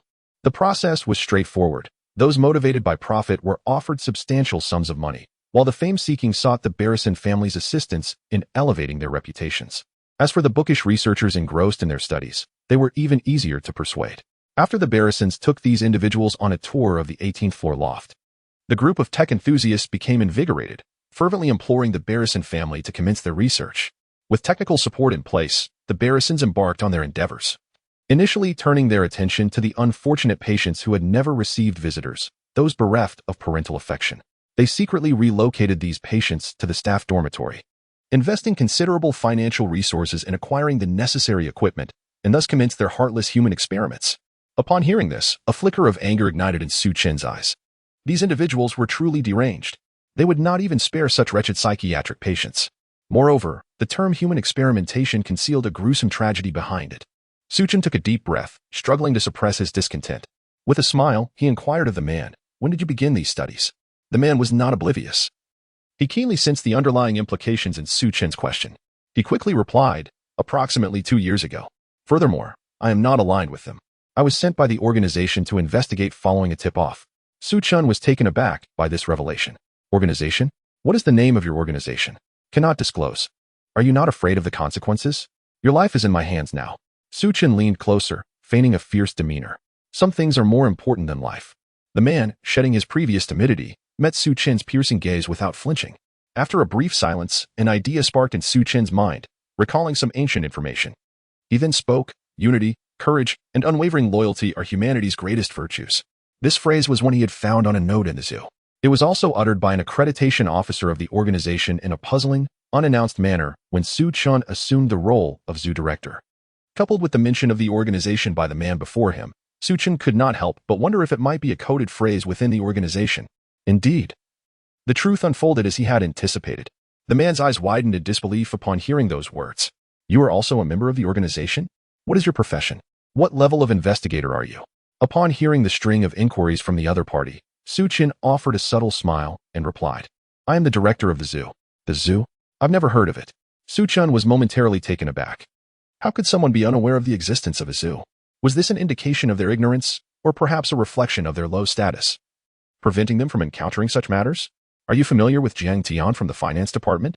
Chen seized the opportunity to probe further. "I don't know her." "Perhaps you're referring to an organization from another region?" "Organizations are categorized by region?" Chen's face displayed confusion. However, upon hearing Chen's question, the man appeared equally bewildered. "You've managed to become a director, yet you're unaware that organizations are divided by regions?" Chen could not help but smile awkwardly, replying, "Well, I inadvertently became the director, and I have only a rudimentary understanding of organizations. Could you enlighten me on this matter?" The man scrutinized Chen with suspicion but proceeded to explain. "Organizations implement regional autonomy, taking responsibility for all issues within their respective areas, while neighboring organizations maintain no communication. Only in the face of imminent disaster do the higher-ups of the organization contact the headquarters, coordinating a multi-regional cooperative action. Headquarters? Indeed, the headquarters exists solely in legend. No one has ever seen it. It is said that only the higher-ups of each regional organization have the opportunity to meet with the headquarters. All right, I understand. Please continue. Continue what? The man looked utterly perplexed. Continue introducing the organization. I only know this much. As a low-level investigator, what more could I possibly know? Chen, so, you only possess this limited knowledge? I had hoped you might unveil some grand secrets. Observing that the man's demeanor did not suggest deceit, Chen refrained from pressing further. Suddenly, a spark of inspiration struck him, recalling something else. When he was first appointed as the zoo director, the verification officer also wore a mask, which bore a pattern resembling a chess piece. He vaguely remembered it being a pawn, though he could not be certain of the exact design. Moreover, the design was inconsequential. What mattered was that the NPCs outside were also masked. Chen understood that the purpose of those masks was to suppress and stabilize personalities. Yet, why use masks instead of wristbands? Surely, it couldn't be that contemporary individuals had an unusual penchant for donning masks. Thus, to assert that there was no connection between the organization and this instance was something Chen could not accept. By the way, do you know of anyone within the organization who wears a mask? Chen continued his inquiry. A mask? The man furrowed his brow in thought, then shook his head. I have no recollection of any organization members wearing masks. However, it could be due to my low rank, preventing me from encountering such individuals. Upon hearing the man's admission of ignorance, Chen sighed, realizing he could extract no further information. Thus, he resolved to leverage his established traditions. Unable to comprehend the situation, he chose to cast it aside for the time being. Chen rose to his feet, untying the man's bonds, and gently patted him on the shoulder, subsequently offering an apologetic smile. I sincerely apologize. I never anticipated that we would be on the same side. No need for apologies. After all, one must fight before becoming acquainted. Moreover, in truth, I may very well rely on you to escape this perilous predicament, the man replied, massaging his sore muscles. Chen nodded and returned to his seat. Indeed, let us focus on the matter at hand. Please elucidate what further actions Ballison and his cohort have undertaken. Chapter 149. Splitting the skull. Yang Feng, shedding his usual playful demeanor, spoke with grave seriousness. Allow me to introduce myself. I am Yang Feng, a sea-level investigator. After receiving directives from my organization, I successfully infiltrated the Ballison team under the pretense of an application. Subsequently, I exhibited my inherent greed, which granted me entry into this grand edifice. Upon my arrival, I discovered that their experiments had already been underway for some time. They were conducting a controlled trial, with one group tasked with destruction and another engaged in creative endeavors, hoping to elicit a resonance with divine power. However, the theoretical foundation of this experiment was utterly nonsensical, leading to its inevitable failure. Nevertheless, the team remained undeterred and continued their research. At this juncture, an individual stepped forward with a proposition. He speculated whether the disparity between human and divine physiology could be the reason for their inability to access divine power. What if altering the human form to resemble a human head atop a serpent's body could invoke an inner resonance, producing extraordinary phenomena? Although this theory seemed far-fetched, the team, having reached a dead end, adopted a desperate mindset and decided to pursue this method. The subsequent trials were exceptionally brutal. They systematically shattered the legs of the subjects and employed advanced technology to reconstruct them into serpentine tails. Throughout this harrowing process, numerous patients did not survive the operating table. And even those who did fail to manifest any remarkable abilities, rendering the experiment yet another failure. Upon hearing this, Chen recalled the security captain from the first-floor security room. He interrupted Yang Feng, casually inquiring, "Is that tall individual from the first-floor security room the one who was transformed into this ghastly form? The first-floor security room? I haven't seen it. The building has undergone renovations. However, there was indeed a tall individual during the experiments." Chen, upon hearing this, realized that Yang Feng's timeline was misaligned. It became increasingly evident that the residents were also suffering from amnesia due to the bizarre occurrences. He remained composed, nodding subtly to indicate he had no further questions, allowing Yang Feng to continue. Seizing the opportunity, Yang Feng poured 2 cups of water, offering one to Chen. After taking a sip to soothe his throat, he resumed his narrative. Just when everyone believed the experiment had failed, another individual emerged, claiming that while serving in the destructive control group, he had inadvertently detected anomalous data within the patient's brains. This revelation reignited everyone's enthusiasm, prompting them to assist him in data collection. Ultimately, The findings revealed that during the execution of destructive tasks, the subject's left brains exhibited abnormal hyperactivity, while the opposite was true during creative tasks, with the right brain becoming hyperactive. Upon witnessing these results, the team was infuriated, wishing they could chastise themselves for being so ensnared by theological distractions that they overlooked their expertise in medicine. As specialists, they were acutely aware that the left brain governs the right side of the body, primarily responsible for functions such as memory analysis, language, abstract thinking, numerical processing, and logical reasoning. The right hemisphere governs the left side of the body, primarily responsible for imaginative thinking, receiving musical stimuli, and is inclined towards visual perception, geometric integration, artistic endeavors, and innovative capabilities. This medical knowledge distinctly reflects the driving forces of creation and destruction that emanate from the human brain.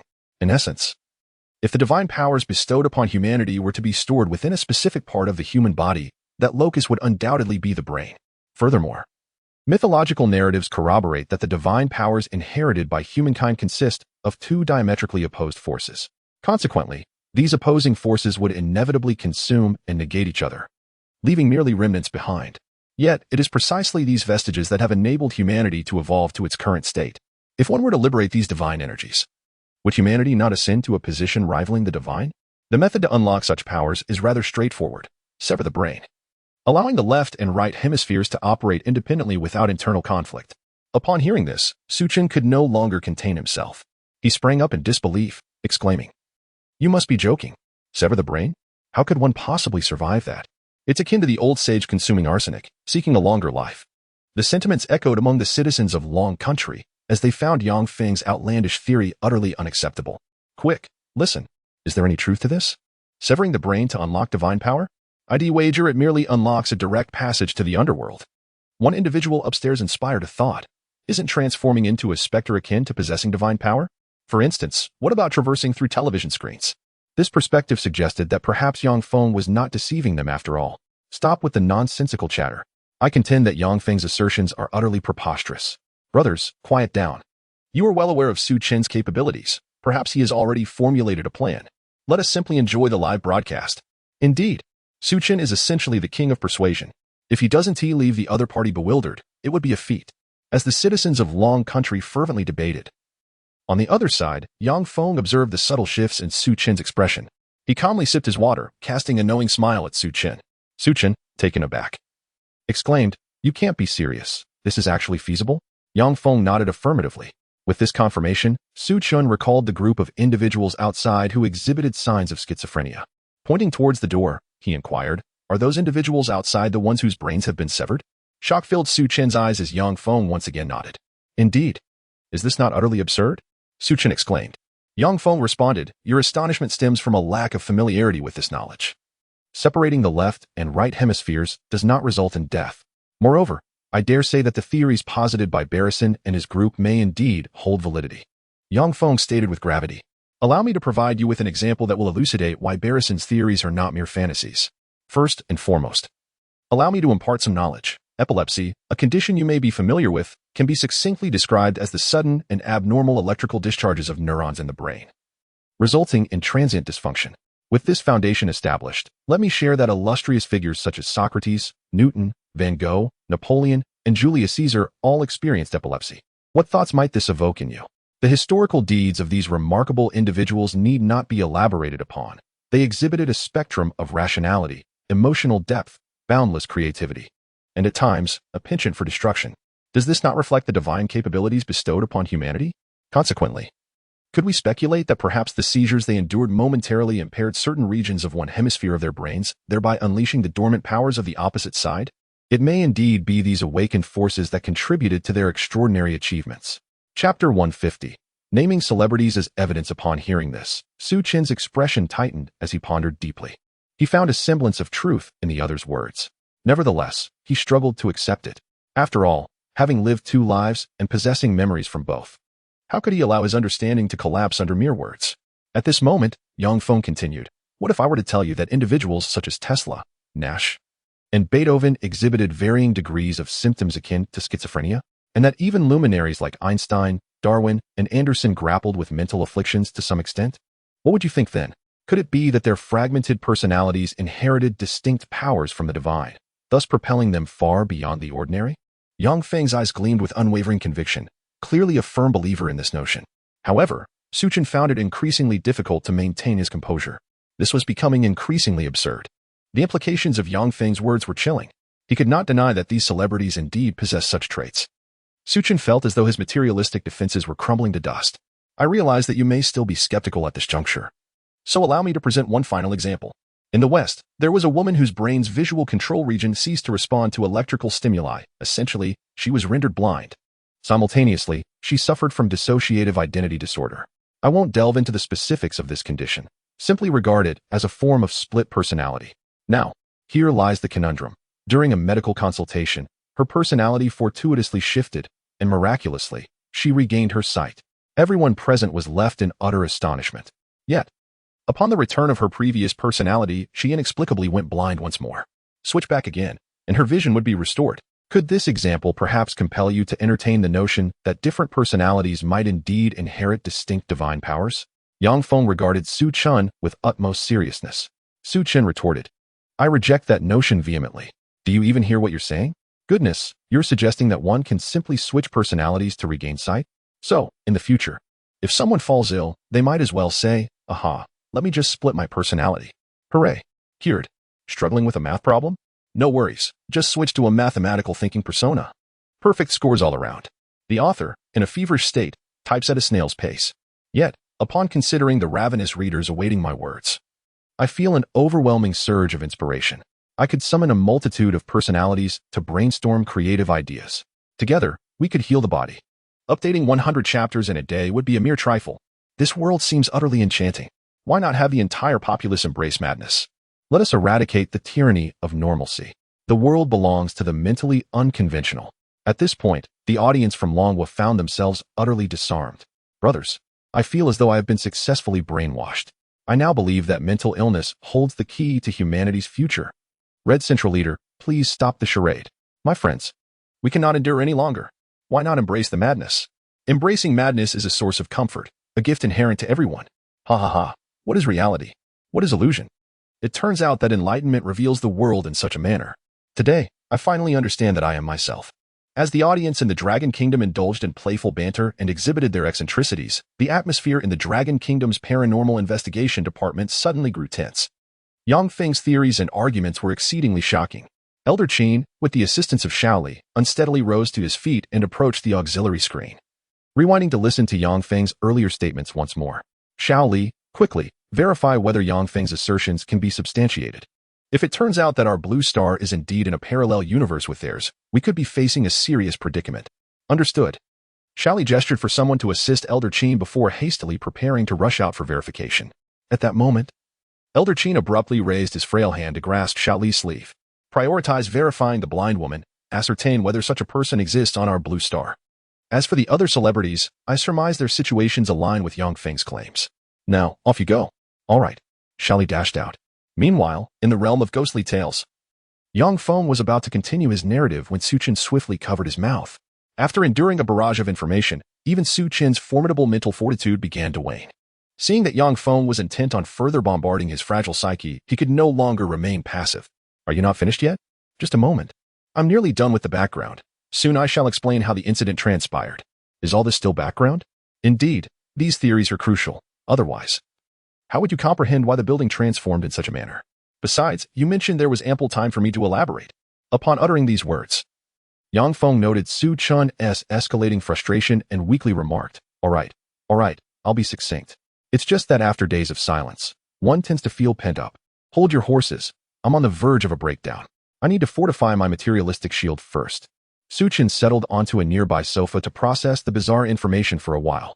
When he returned to his seat, his demeanor had regained its composure.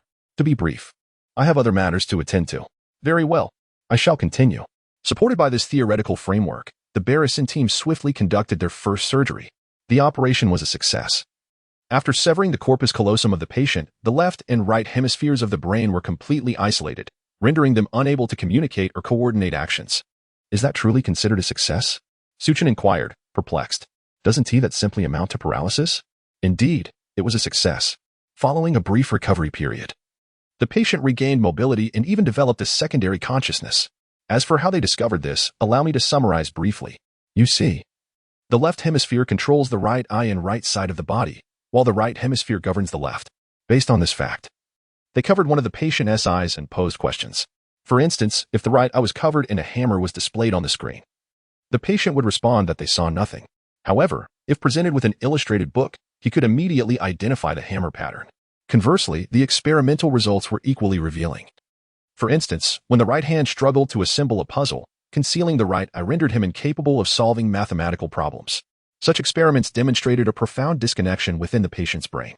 Upon hearing this, Chen furrowed his brow and interjected, "What you present merely illustrates the functions of the patient's left and right hemispheres. For example, the right hemisphere lacks a language system. When asked what he sees, the left hemisphere will surely compensate by responding with ignorance. The same applies to puzzles. This does not substantiate your conclusions." Yang Feng chuckled at this. That was merely the initial phase of the experiment, which did not yield significant insights. However, as time progressed, one day they posed a question to the patient. "What is your dream? Can you guess the outcome?" Chapter 151. The tragic persona suppressed for a lifetime. Chen furrowed his brow, and then his eyes suddenly brightened. Could it be? Indeed, the conclusions drawn from the patient's left and right brain regarding dreams were disparate. Moreover, the dream articulated by the left brain was in complete concordance with what the patient had expressed before the surgery. What does this signify? It indicates that within our right brain resides a wretched soul, suppressed and imprisoned by the dominant left brain since birth, making it exceedingly difficult to articulate its own perspectives and aspirations. Devoid of a linguistic framework, it cannot voice its sorrow. From the moment of birth, it has been confined to a dark corner, living as a mere slave to the left brain's dictates. At that moment, Yang Feng noticed Chen's lips parting, indicating he was about to speak. To save time, he swiftly interjected, "I understand you wish to mention left-handedness. However, the outcome remains unchanged. The right brain cannot vocalize. In this world that relies on verbal communication, what can it express?" Chen's body jolted slightly. After a brief contemplation, he had to concede that Yang Feng was indeed correct. He nodded in agreement. Simultaneously, the results of this experiment aligned perfectly with mythological narratives. Since you are familiar with those tales, you are undoubtedly aware that humanity inherits a destructive power that surpasses its creative capacity. Moreover, Fuxi is the elder brother of Niwa, and thus the rationality passed down is naturally more pronounced than sensitivity. Does this not mirror the experimental findings precisely? Consequently, when you witness the wicked being punished, or scenarios such as abrupt annulments of engagements, the Dragon King's disdainful smirk, and the admonition against underestimating the young and impoverished, you experience immense gratification. This is because your pitiable empathetic soul finds resonance and fulfillment. Furthermore, it serves as one of the few avenues for venting its pent-up frustrations. With this mutual understanding, recounting the final tale becomes rather straightforward. As time progressed, the second persona, finally liberated, inevitably succumbed to darkness. Even if it inherited the benevolence of the Creator God, it could not stave off its descent into malevolence. Upon reflection, the reasoning is rather simple. Consider the perspective of an individual who has been imprisoned and tormented for many years. If one day they were to escape and unlock powers nearly identical to their captors, what would they do? If you did not immediately sever their head and use it as a ball, it would be considered an act of restraint. Chen nodded in acknowledgement. Thus, with both personas coexisting within a single body and harboring a deep-seated animosity towards one another, what would the outcome be? Naturally, the second persona would fervently seek to extinguish the primary persona. Meanwhile, the primary persona would be utterly bewildered, living a seemingly untroubled life, only to suddenly confront a persona claiming oppression, intent on usurping their body, and even wishing for their demise. How could this be tolerated? In the ensuing conflict, many patients, driven to the brink of mental collapse, resorted to self-harm during the night. Consequently, the Barassan team found themselves in a quandary, having achieved a significant breakthrough. They were faced with a wave of patient suicides. This simply could not be allowed to continue. Thus, they instituted round-the-clock surveillance of the patients while simultaneously striving to attract more individuals to their facility. The methods of attraction were straightforward. They boldly proclaimed their ability to cure epilepsy. Indeed, it is worth mentioning that the practice of lobotomy was initially employed in the West as a treatment for epilepsy. However, it subsequently led to a series of unfortunate events and was ultimately discontinued. In the wake of persistent promotion, they swiftly attracted a substantial number of patients. To assuage the concerns of the families, they even arranged accommodations for them. Upon hearing this, Chen had an epiphany. Placing the families upstairs while the patients resided below? It certainly made sense, as the proximity allowed daily visits, and given the reputable standing of the mental institution, the families harbored no suspicions. Furthermore, It was crucial that during the early to mid stages of lobotomy, the patients appeared relatively normal, rendering it difficult for families to discern any abnormalities. As for the later stages, they reasoned that as long as they could delay the families for a period, their experiment would inevitably succeed. At that point, having created a deity, they would no longer fear the family's outcry. Even if, hypothetically, something went awry, they could simply resolve it with money. After all, is there any problem in the world that cannot be mitigated by financial means? Thus, with a plethora of experimental subjects at their disposal, they commenced various methods, such as puzzle locks, speech prohibitions, and daily artistic activities, endeavoring to hasten the emergence of these individuals' secondary personalities. Soon, one fateful day, as I departed the building, en route to report to the organization, tragedy struck. It was said that a girl, unable to endure the torment of her split personality, seized an opportunity when the doctor was momentarily distracted and fled her ward, only to return to her boyfriend's dormitory and take her own life. The reports indicated that her demise was exceedingly gruesome. She had tragically severed her own body in the bathroom. In the wake of such a calamity, the Ballison team initially remained indifferent, believing that a sum of money would easily placate the family. However, they later learned that the girl's boyfriend possessed considerable influence. And after several confrontations, the Ballison father and son found themselves ensnared by some incriminating evidence, prompting their hasty retreat to their homeland. The following day, I returned. And that night, an ominous darkness enveloped the entire building. Upon hearing this, Chen sat up straight, knowing the tale was nearing its conclusion. Amidst the ensuing chaos, two women adorned in black and white masks descended from the 18th floor to the first. These women, possessing slender figures and strikingly similar appearances, initially led me to believe they were sisters, until someone reminded me that they were, in fact, the very embodiment of the girl who had taken her own life. In that moment, I was paralyzed with fear. Consequently, I discreetly stepped back and concealed myself among the crowd. This very action, in fact, saved my life. Shortly thereafter, the two women appeared to engage in a heated argument, and in the next instant, the woman in the blue dress waved her hand, causing the ward door to swing open, unleashing a torrent of patients. After enduring such inhumane torment for so long, they naturally harbored a profound hatred for the doctors who had treated them as mere guinea pigs, thus igniting a horrific scene. During my escape, I observed that these patients' personalities were unstable. Their primary selves loathed the doctors and yearned to devour them whole. The second persona, having been granted a new lease on life by the doctor, refrained from taking lethal action against them. Rather, it has shielded numerous physicians. Upon hearing this, Chen sensed an underlying unease. The second persona clearly would not protect these doctors solely out of gratitude. The plans they previously mentioned must conceal a deeper secret. Is it merely gratitude? Chapter 152. The Divine Game of Rules. Yang Feng scratched his head in contemplation. Perhaps it was out of gratitude, at that moment. I was too preoccupied with fleeing for my life to observe closely. Well, moving on. Subsequently, just as despair enveloped everyone, the woman in red waved her hand, causing all the patients to undergo a drastic transformation, each becoming a second personality that dominated their bodies. From that point on, these patients established a peculiar pattern. The primary personality would govern during the day, while the second personality reigned at night. As a result of this second personality's ascendancy, the relentless pursuit by the doctors momentarily ceased. With this brief respite, the group began devising ways to survive. Some quick-witted individuals contemplated escaping the building. However, tragically, as they reached the entrance, two women simultaneously gestured, erecting a mysterious barrier that prevented anyone from stepping outside. Upon hearing this, Chen felt a stir of intrigue. Did the enigmatic dual personalities wish to prevent the doctors from escaping? The woman in blue bore a grudge against the doctors, which was understandable. But what was the red-clad woman's motive? Could it be related to the plan they alluded to? Realizing escape was futile, the individuals devised a new strategy. Familiar with the logic of the two personalities, many sought to appease the second personality and retreated into the patient rooms. The doors to those rooms had been secured with puzzle locks, which the primary personality could not open, as they were designed to accelerate the activation of the second personality. Chen nodded and inquired, "Then why did you flee upstairs?" Yang Feng chuckled wryly. "I thought the upper floors housed family members. Surely, they wouldn't harm their own kin." "That makes sense. Unfortunately, I miscalculated. Many others rushed upstairs with me, and in the chaos, several failed to secure keys to the dormitory area.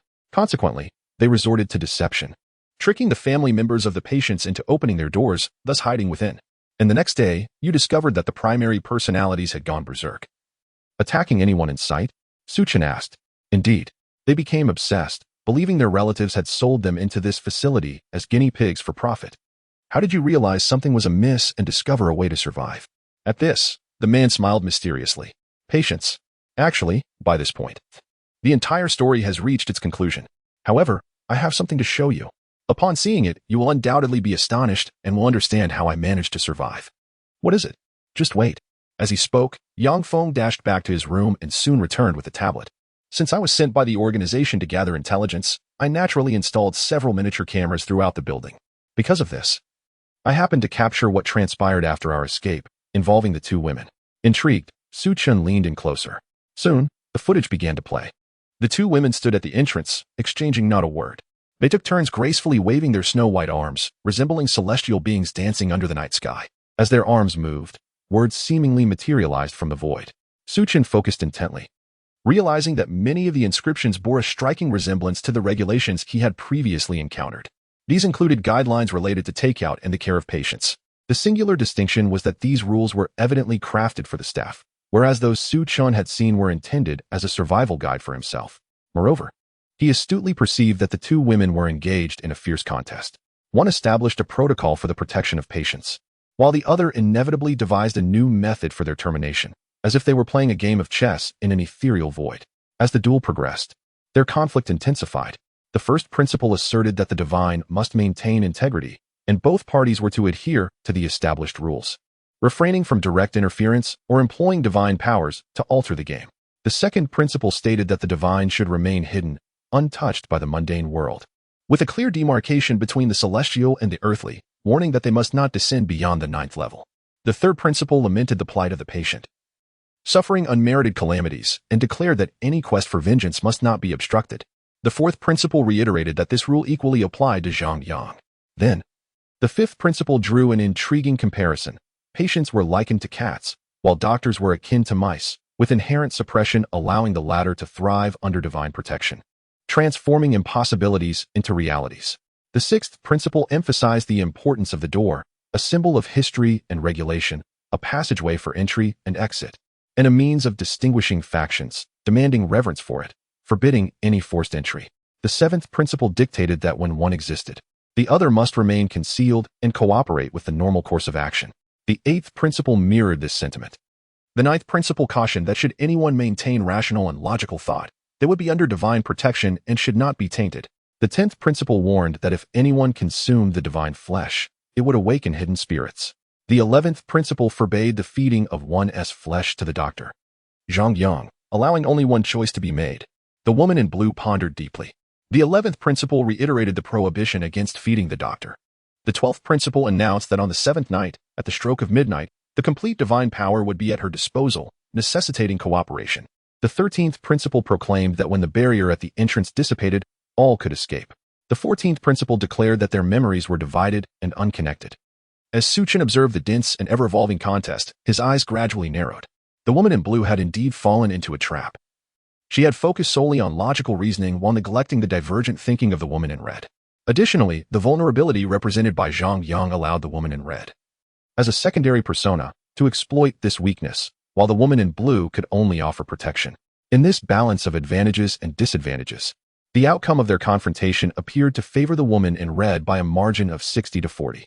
This was primarily due to the perplexing nature of the last few rules established by the woman in red, which rendered their purpose ambiguous. Otherwise, Chen would have considered a 70-30 evaluation. With this thought in mind, Chen shook his head, dispelling these reflections, and redirected his gaze back to the tablet. As the duel between the two women approached its conclusion, an abundance of rules manifested in the sky, their elegant script radiating a gentle luminescence, akin to a constellation of twinkling stars. At that moment, the two women simultaneously turned around, gazing at the night sky. They then transformed into a multitude of flickering fireflies, soaring into the wind and vanishing from sight.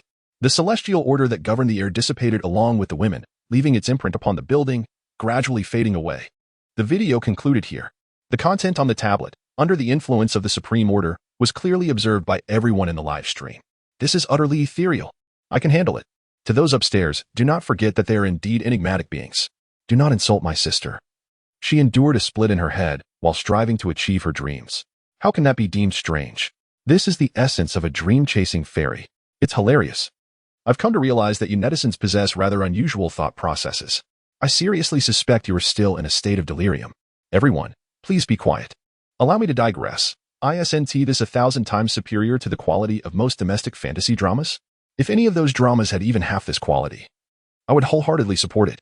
To the agitated individual upstairs, please remain calm. According to your reasoning, having half the quality would require an enhancement of 5,000 times. Are you trying to make things difficult for me, my dear friend? Chapter 153. Zhang Yang's unease. Meanwhile, Su Chen raised his gaze towards Yang Feng. Did you manage to survive by discerning the subtleties within the rules presented in the video?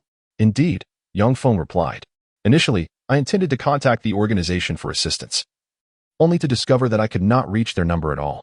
It was then I realized that these two young ladies were not merely squabbling. They could genuinely establish the regulations for this building.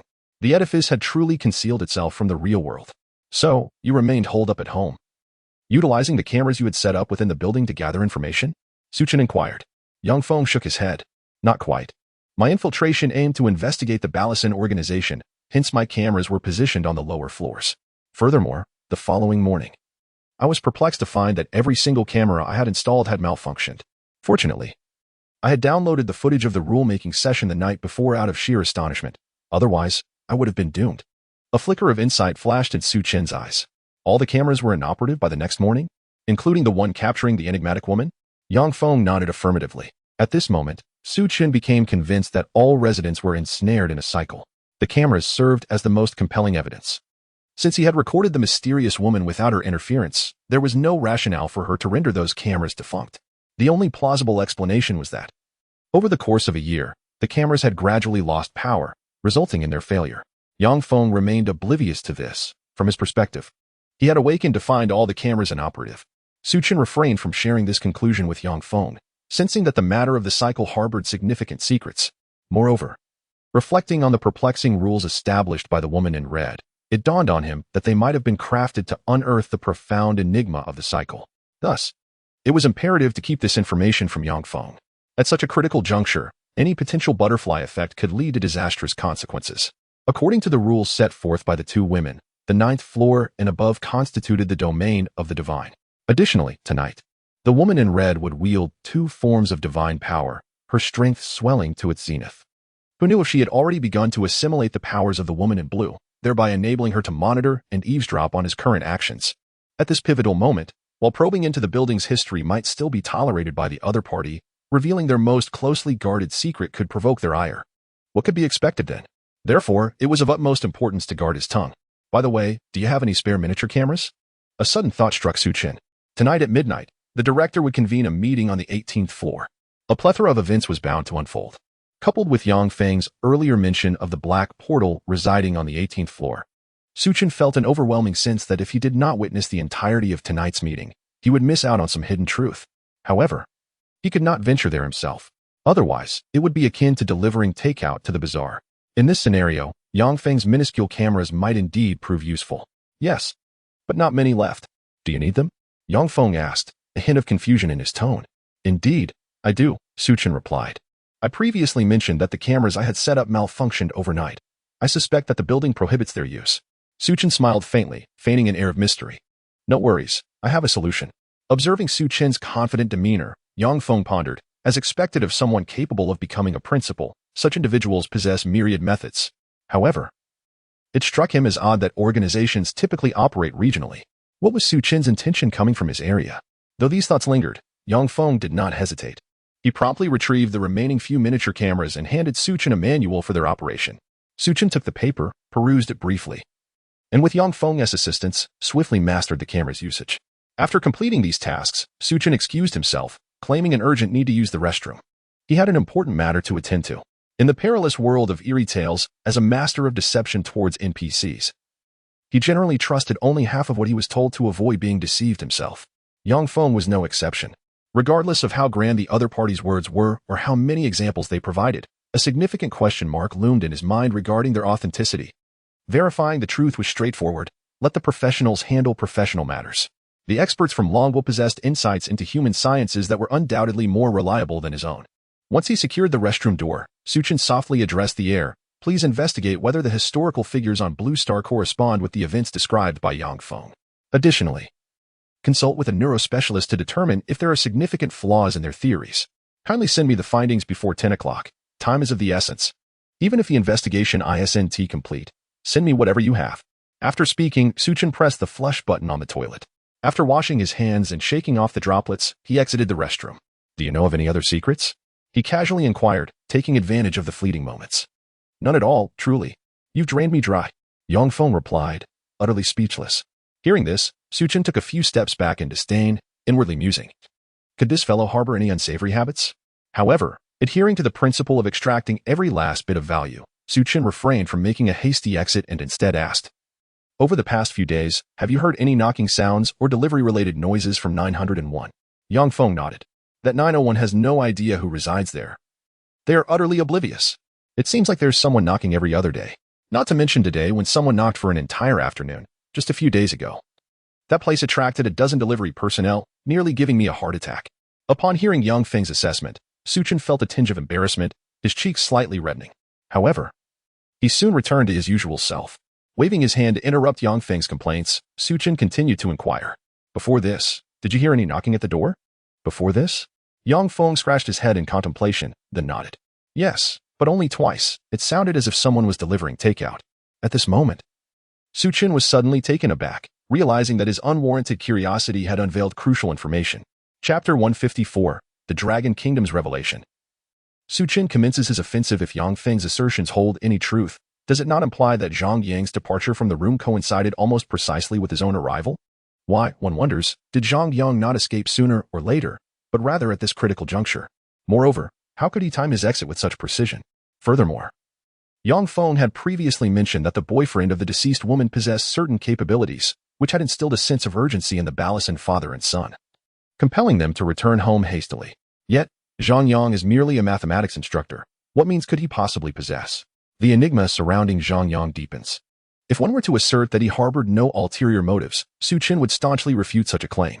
In this moment, the perceived threat posed by Zhang Yang in Chen's mind escalated, subtly surpassing even that of the mysterious woman. The reasoning behind this shift is simple. The unknown is the most terrifying of all. The enigmatic sister duo has already unveiled numerous secrets, thus diminishing their previously overwhelming aura of fear in Chen's perception. Just as Chen was lost in contemplation, a notice board from the realm of rules materialized before him, accompanied by a mechanical voice that only he could hear. Ding! The Dragon Kingdom has officially utilized its solitary opportunity to provide a hint, directed towards the Chosen One, Chen. Please, Chosen One Chen. Consult the information at your earliest convenience. Unbeknownst to him, Elder Chen had already dispatched individuals to investigate these matters. Observing the Dragon Kingdom's remarkable efficiency, Chen felt a flicker of surprise. Ah, my friend, I am experiencing some stomach discomfort. I must make another trip to the restroom. Without waiting for a response, Chen swiftly retreated once more into the lavatory. In the next moment, his finger danced in the void. A detailed notification appeared before him. It has been verified that the notable figures cited by Yongfeng align almost completely with those from the Blue Star, with only the most minuscule discrepancies. Regarding the blind woman from the west mentioned by Yongfeng, we have also located pertinent information that corroborates his account. However, due to time constraints, we are unable to conduct further investigations. A preliminary estimation suggests a truth probability of 61.3. The cranial surgery referenced by Yongfeng has been confirmed by neurosurgery experts to be factual. This procedure was extensively employed in the West to treat epilepsy patients until the rise of modern neurology led to its cessation. Nonetheless, in contemporary practice, it is occasionally utilized for severe epilepsy cases. As for the phenomenon of latent personalities in the right hemisphere, experts have yet to reach a conclusion. However, there is indeed evidence indicating that some patients have experienced strangulation by their left hand during sleep, while others have suddenly inflicted self-harm with a knife. The experts concluded that the process described by Yongfeng is insufficient to substantiate the emergence of a complete second personality through such means. Nevertheless, it cannot be dismissed that under the influence of certain mysterious substances or specific environmental stimuli, such occurrences may manifest. As for the phenomenon of the white knight division, wherein personalities alternate over time, it currently eludes scientific explanation. Simultaneously, psychological experts have reevaluated the entirety of Yongfeng's narrative, concluding that no signs of deceit were apparent. Following this series of expert opinions, the Dragon Kingdom has rendered its final conclusion. The narrative presented by the interlocutor possesses an underlying truth, supported by credible evidence, yet the veracity of the final outcome remains indeterminate. It cannot be ruled out that, under certain mystical influences, its realization may be attainable. The cumulative assessment indicates an 88. 21 probability that Yang Feng's account is truthful. Following the analysis of Yang Feng, the focus shifts to a series of encounters experienced by chosen ones from various other nations. For instance, the chosen one from Bobo country was struck down in an elevator, while the representative from Golden country, Estel, transformed into a deity of thunder, unleashing electric fury upon the hexagram. In Windmill Kingdom, a chosen one attempted to scale a wall for escape, only to be apprehended by security personnel. Observing these accounts, Su Chen appeared contemplative. These individuals had inadvertently tested numerous fallacies for him, as he had previously contemplated utilizing an elevator to exploit a time differential. Regrettably, it now seemed an impractical endeavor, necessitating a more innovative approach.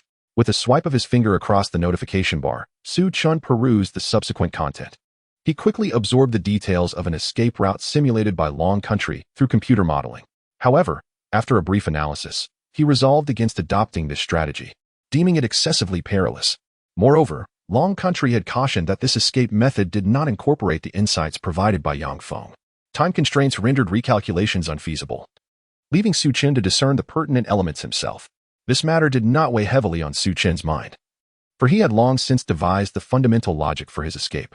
What remained were mere details, such as how to lure all NPCs into his trap. After a moment of reflection, a smile graced Su Chen's face, indicating he had conceived a countermeasure. Coupled with his recent revelations about the building's myriad secrets, his spirits soared. Alas, this fleeting joy was swiftly overshadowed by an encroaching sense of urgency. Su Chen recalled the stipulations set forth by the two women on the seventh night. At the hour of the rat, I shall command complete divine power, and you shall cooperate with me. Was it conceivable that the hour of the rat commenced at 11 o'clock? The previous rules had stated midnight, leading Su Chen to mistakenly believe that the ominous hour began then.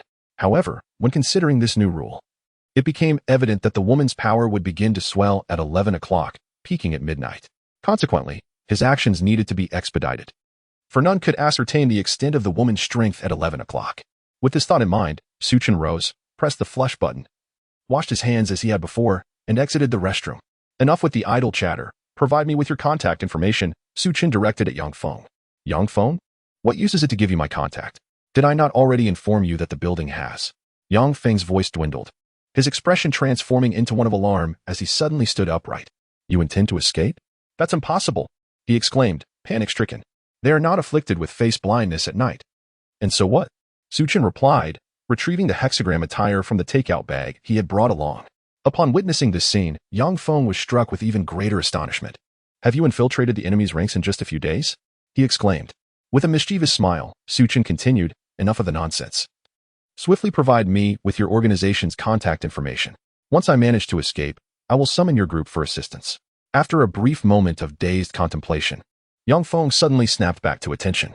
In a rush, he dashed into the bedroom, tore a piece of paper from his desk, and inscribed the organization's contact details along with the secret code exclusive to their division.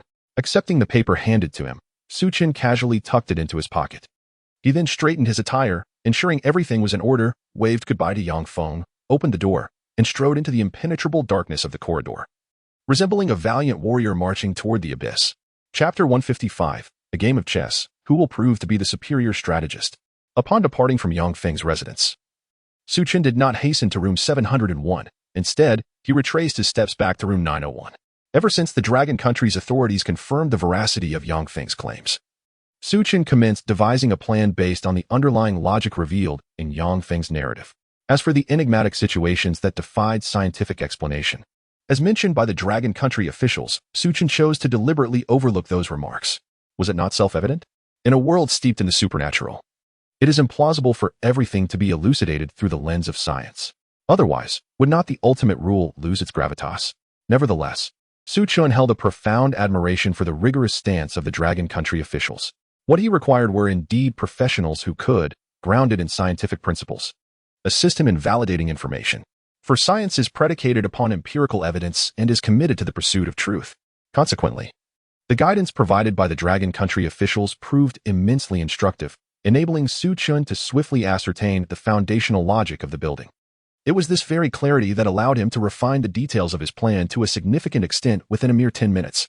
Returning to the matter at hand, Su Chen opened the door to room 901. His eyes were immediately drawn to the delivery person, who was awkwardly wriggling toward the door. A chuckle escaped Su Chen's lips. This delivery person was indeed tenacious. Bound as if in a cocoon, he continued to struggle for survival, truly believing himself to be a chrysalis.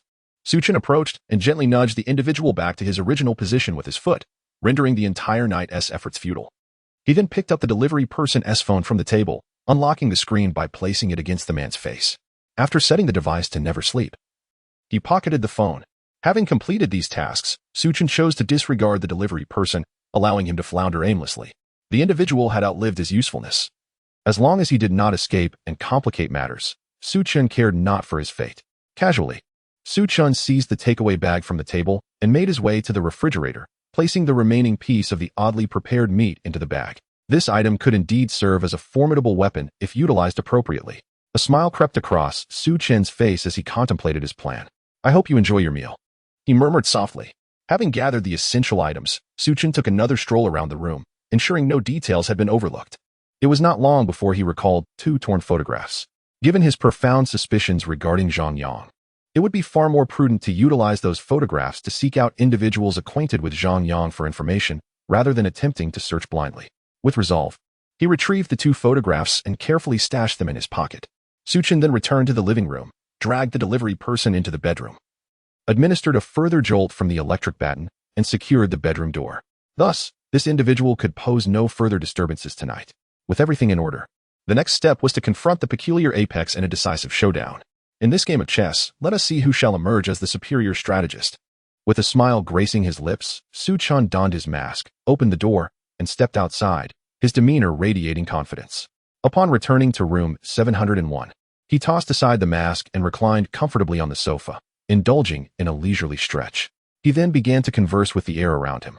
"Based on the information you provided me earlier, I noticed that the few subordinates I had collected at the zoo are currently hiding at home, likely awaiting an official notification, perhaps hoping to copy my homework.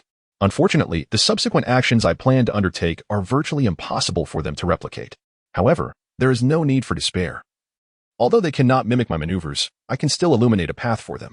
Please convey the following survival strategies verbatim and remind their officials not to overanalyze my guidance, lest it draws unnecessary attention and leads to unforeseen consequences, for which I shall not be held accountable. 2222 is a rather pleasing hour. I find it quite appealing. What about you? Living on the 5th floor is quite ideal, not too high, nor too low. If the elevator breaks down, taking the stairs is not exhausting. Remember to consider the 5th floor when purchasing a property in the future. As for people, one should not overly concern themselves with the opinions and evaluations of others. A personality that seeks to please is undesirable. Therefore, if you encounter someone you wish to avoid, it is perfectly acceptable to ignore them. After all, what is wrong with being a reserved person? Furthermore, humans are inherently lazy creatures. Thus, it is crucial to have a plan, and it should be meticulously detailed. For instance, outline precisely what you intend to accomplish over the next 5 to 6 days, down to the hour. Display this list in a place where you often see it, and you will naturally overcome the habit of laziness. Moreover, while staying out late is generally considered a bad habit, if it is already late, there is no need to return home. As for what time to come back, I suggest watching more episodes of Calabash Brothers. Oh, perhaps you have not seen Calabash Brothers. In that case, you might consider watching Big Dipper instead. This concludes the guidance for other nations. At this juncture, the Department of Supernatural Tales and Longwa swiftly printed out the escape strategies outlined by Chen. Shali received the manuscript from the staff and handed it to Elder Chen. Shall we proceed as Chen suggested and relay this to the countries of Servia, Taiba, and others? Shali inquired. Elder Chen scanned the text and nodded. Indeed, but remember to emphasize that they must not embellish it unnecessarily. Chen's instructions are quite straightforward, and the chosen ones should be able to comprehend them. Understood. With that, Shali exited the conference room to arrange for the staff to contact the diplomatic department to convey the pertinent information. Before long, Shali returned. Elder Chen, do you truly believe such a simple and easily implemented plan can aid them in successfully navigating their predicament? It is not that I lack faith in Chen. Rather, the difficulty of this instance has escalated to a level that has left me psychologically scarred. I cannot shake the feeling that relying on such uncomplicated methods to navigate a realm rife with traps feels somewhat surreal. Additionally, if Chen believes this method can lead to success, why is he pursuing an alternative route? Shali scratched his head in inquiry. To address your initial inquiry, Chen is not one to engage in empty rhetoric. His confidence suggests that the likelihood of success for this method is quite substantial. As for his decision to pursue an alternative path, the reasons remain shrouded in mystery. Perhaps he has his own plans. Furthermore, Your perception of simplicity arises from your vantage point akin to that of a deity. If you were to switch places with the other party, would you truly be able to deduce this survival strategy? Xiaoli was momentarily rendered speechless.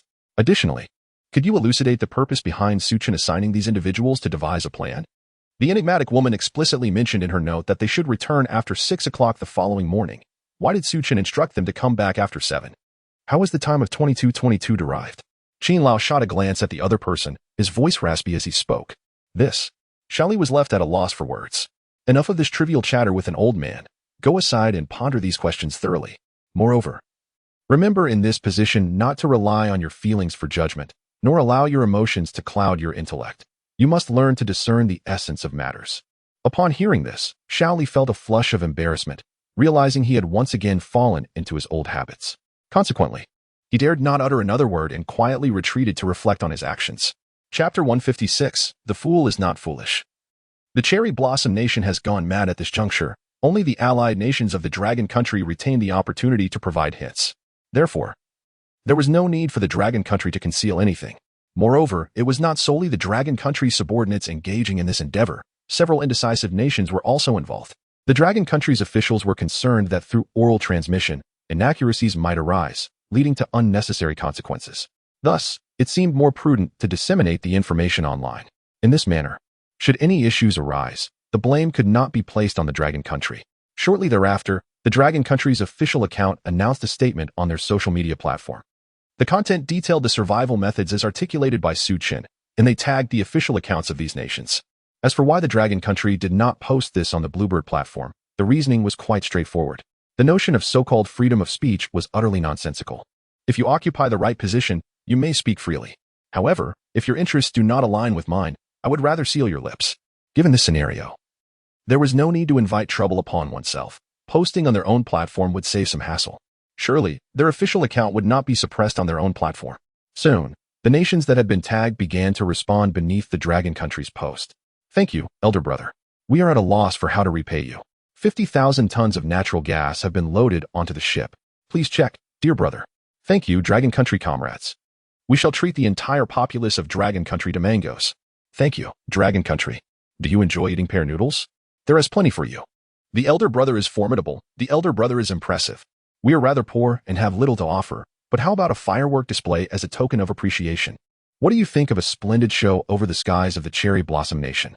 In response to the earlier comments, the Dragon Country maintained a polite demeanor, replying, "You are too kind. Mutual assistance is only natural." However, upon encountering a comment from a certain foolish nation, the Dragon Country officials could no longer contain themselves. Why on earth was this individual so obsessed with concocting a plethora of fireworks? How could their thought process differ so vastly from that of most countries? Is it not better to quietly amass wealth? What meaning lies in conflict and violence? Thus, the Dragon Country succinctly replied, "Not interested. Please refrain from playing with fireworks at this age." In the next moment, the foolish nation responded instantaneously, "Elder brother. The crux of the matter is that we are exceedingly impoverished. It feels uncomfortable to sit idly. Never mind if we don't set off fireworks. Just wait for some good news from me." The Dragon Country officials were perplexed. What good news? Nevertheless, upon seeing that the other party mentioned not setting off fireworks, the Dragon Country felt a sense of relief and ceased further replies. Meanwhile, on another front, a certain rotund individual from the foolish nation hastily picked up the phone and dialed the Ministry of Foreign Affairs of the Cherry Blossom Nation. "I am preparing to take action against you." The Cherry Blossom Nation responded, "Wait, what is happening? We bear no enmity towards each other. Your nation indiscriminately dumps waste into the sea, poisoning many of our fish. Brother, do not slander us. Moreover, other nations have remained silent. Why do you have so much to say? Furthermore, the experts from the ugly nation have stated that the treated wastewater contains no radiation and is quite safe. Oh, recently, there was a volcanic eruption in your region that lasted for half a month, polluting the environment and frightening the children in our household, causing them sleepless nights. This has had an exceptionally detrimental impact on the promising talents of our nation. The situation in your country is utterly absurd. We are located so far apart. And considering the wind direction, it has no bearing on you whatsoever. Yet, the most unfortunate part is that we are the ones suffering. Moreover, how could we possibly be responsible for this eruption? Please, do not make unfounded claims. This is a natural disaster, and we are powerless to change it. Oh, I see. But the name of your country is quite displeasing to me. Enough of this pretense. I shall lay my cards on the table. I am determined to confront you unless you sincerely apologize to my superior. Your country's name is indeed infuriating. No more acting, is it? The truth is now laid bare. Are you truly staging this just to retaliate against the Dragon Kingdom? How childish. However, it wasn't long before the officials of your country realized the gravity of the situation, despite the consequences of their diminished intelligence. Even the most basic of truths could not escape the keen perception of politicians. Though your nation has aligned itself with the Dragon Kingdom and appears to thrive in the realm of strange tales, the harsh reality of poverty is an insurmountable obstacle, providing little in the way of benefits for your elder brother. In the short term, this may suffice, but as time passes, anxiety will inevitably creep in, as there is no such thing as a one-sided relationship in this world. Therefore, even if the Dragon Kingdom has never intended to receive gifts from its junior, your leaders will contrive ways to offer assistance. Indeed, your nation holds the most advantageous position, plagued by historical grievances and manipulated by the influence of the United States, which has distorted history and vilified the Dragon Kingdom. The Dragon Kingdom, valuing its reputation, will not deliberately target its own, nor will it apply pressure to force submission. Consequently, should your nation succeed in this endeavor, it would be akin to a timely gift for the Dragon Kingdom, realizing the critical juncture they faced. The higher-ups in your government trembled. They stood at a crossroads. To curry favor with the Dragon Kingdom could invite destruction from the United States. Yet to continue their antagonism would lead to self-destruction. The wrong choice could plunge them into an abyss of despair. Brother, how can I possibly make a decision in such haste? Grant me 2 days, and I shall provide you with a satisfactory response. No, 1 day. Very well, 1 day. The officials of your country hastily acquiesced. After the call, the higher-ups convened an urgent meeting to deliberate on the matter. At this critical juncture, aligning with the Dragon Kingdom would invite annihilation from the United States, and given the historical context, the Dragon Kingdom may not come to their rescue, instead opting to observe from a distance. This reasoning holds merit, yet what if the fools decide to strike? They have already begun launching missiles overhead, demonstrating a willingness to engage in conflict. I have a solution, exclaimed a particularly astute individual. Speak quickly. In my opinion, the decline of the ugly nation is an undeniable reality, albeit a tenacious one, as it remains capable of staging a desperate counterattack even in its dying moments, potentially dragging us down with it. Furthermore, we cannot predict whether the next chosen one of the ugly nation will possess the ability to defy fate. Thus, the most prudent course of action is to adopt a strategy of delay. We can initially extend a verbal olive branch to the Dragon Kingdom and offer an apology, only to later lament to the ugly nation that we were coerced into such a position. Under these circumstances, the ugly nation is unlikely to pursue us too aggressively. At worst, we may incur some financial loss to avert disaster. The crux of the matter lies in the next haunted narrative. Should the ugly nation reclaim its former glory, we shall continue to align ourselves with them. However, if the ugly nation persists in its decline, the disparity in fortune will render any future emergence of a second Chen incapable of matching the Dragon Kingdom's destiny. At that juncture, we can decisively pledge our allegiance to the Dragon Kingdom. Upon hearing this analysis, the citizens of the Cherry Blossom Nation displayed expressions of delight, nodding vigorously in agreement. Excellent. Well said. Let us proceed accordingly. Chapter 157. The emergence of the film Emperor Su at this critical juncture. It is not only the Sakura nation that finds itself troubled, but the Bear nation as well. In the conference room, several burly men first downed a bottle of vodka, and then, emboldened by the alcohol, began to voice their thoughts. Dewary, emboldened by drink, I must express a few words. Although we are nominally allies of the Dragon Nation, and it may seem plausible to copy their homework, we must recognize that the reason the Dragon Nation allied with us was to counter the ugly nation. Now, as the ugly nation declines and shows signs of deterioration, our significance to the Dragon Nation is no longer what it once was. Despite our brotherly ties with the Dragon Nation, history has not been without its grievances. Therefore, if we continue to shamelessly copy their homework, it becomes increasingly untenable. One man, with a flushed face, spoke in a deep, resonant voice. At this moment, another man waved his hand dismissively, wearing an expression of indifference. Dewary, you are merely a worrywart. Have you not seen that the Dragon Nation has directly sent us an assignment? Upon hearing this, the previously outspoken man's face instantly contorted with anger. Have you drunk too much? Their sending us homework is a matter of goodwill. If they were to withhold it, what could you possibly do? He slammed his hand on the table as he shouted. The man fell silent, realizing that his opponent was indeed correct. There was no viable countermeasure. So, what do you propose we do? He asked. In my opinion, we should offer the Dragon Nation some oil and natural gas. After all, we are brothers. They wouldn't deny us assistance. That makes sense. We have fought together against the ugly nation, This bond will surely endure, another chimed in. Indeed. The Dragon Nation values face. They would never abandon their allies. Listening to the discussions, the first man's face grew increasingly flushed with frustration, culminating in a powerful fist pounding the table. Fools. You are all fools. Let us not even mention how our bear nation has been ravaged by oligarchs.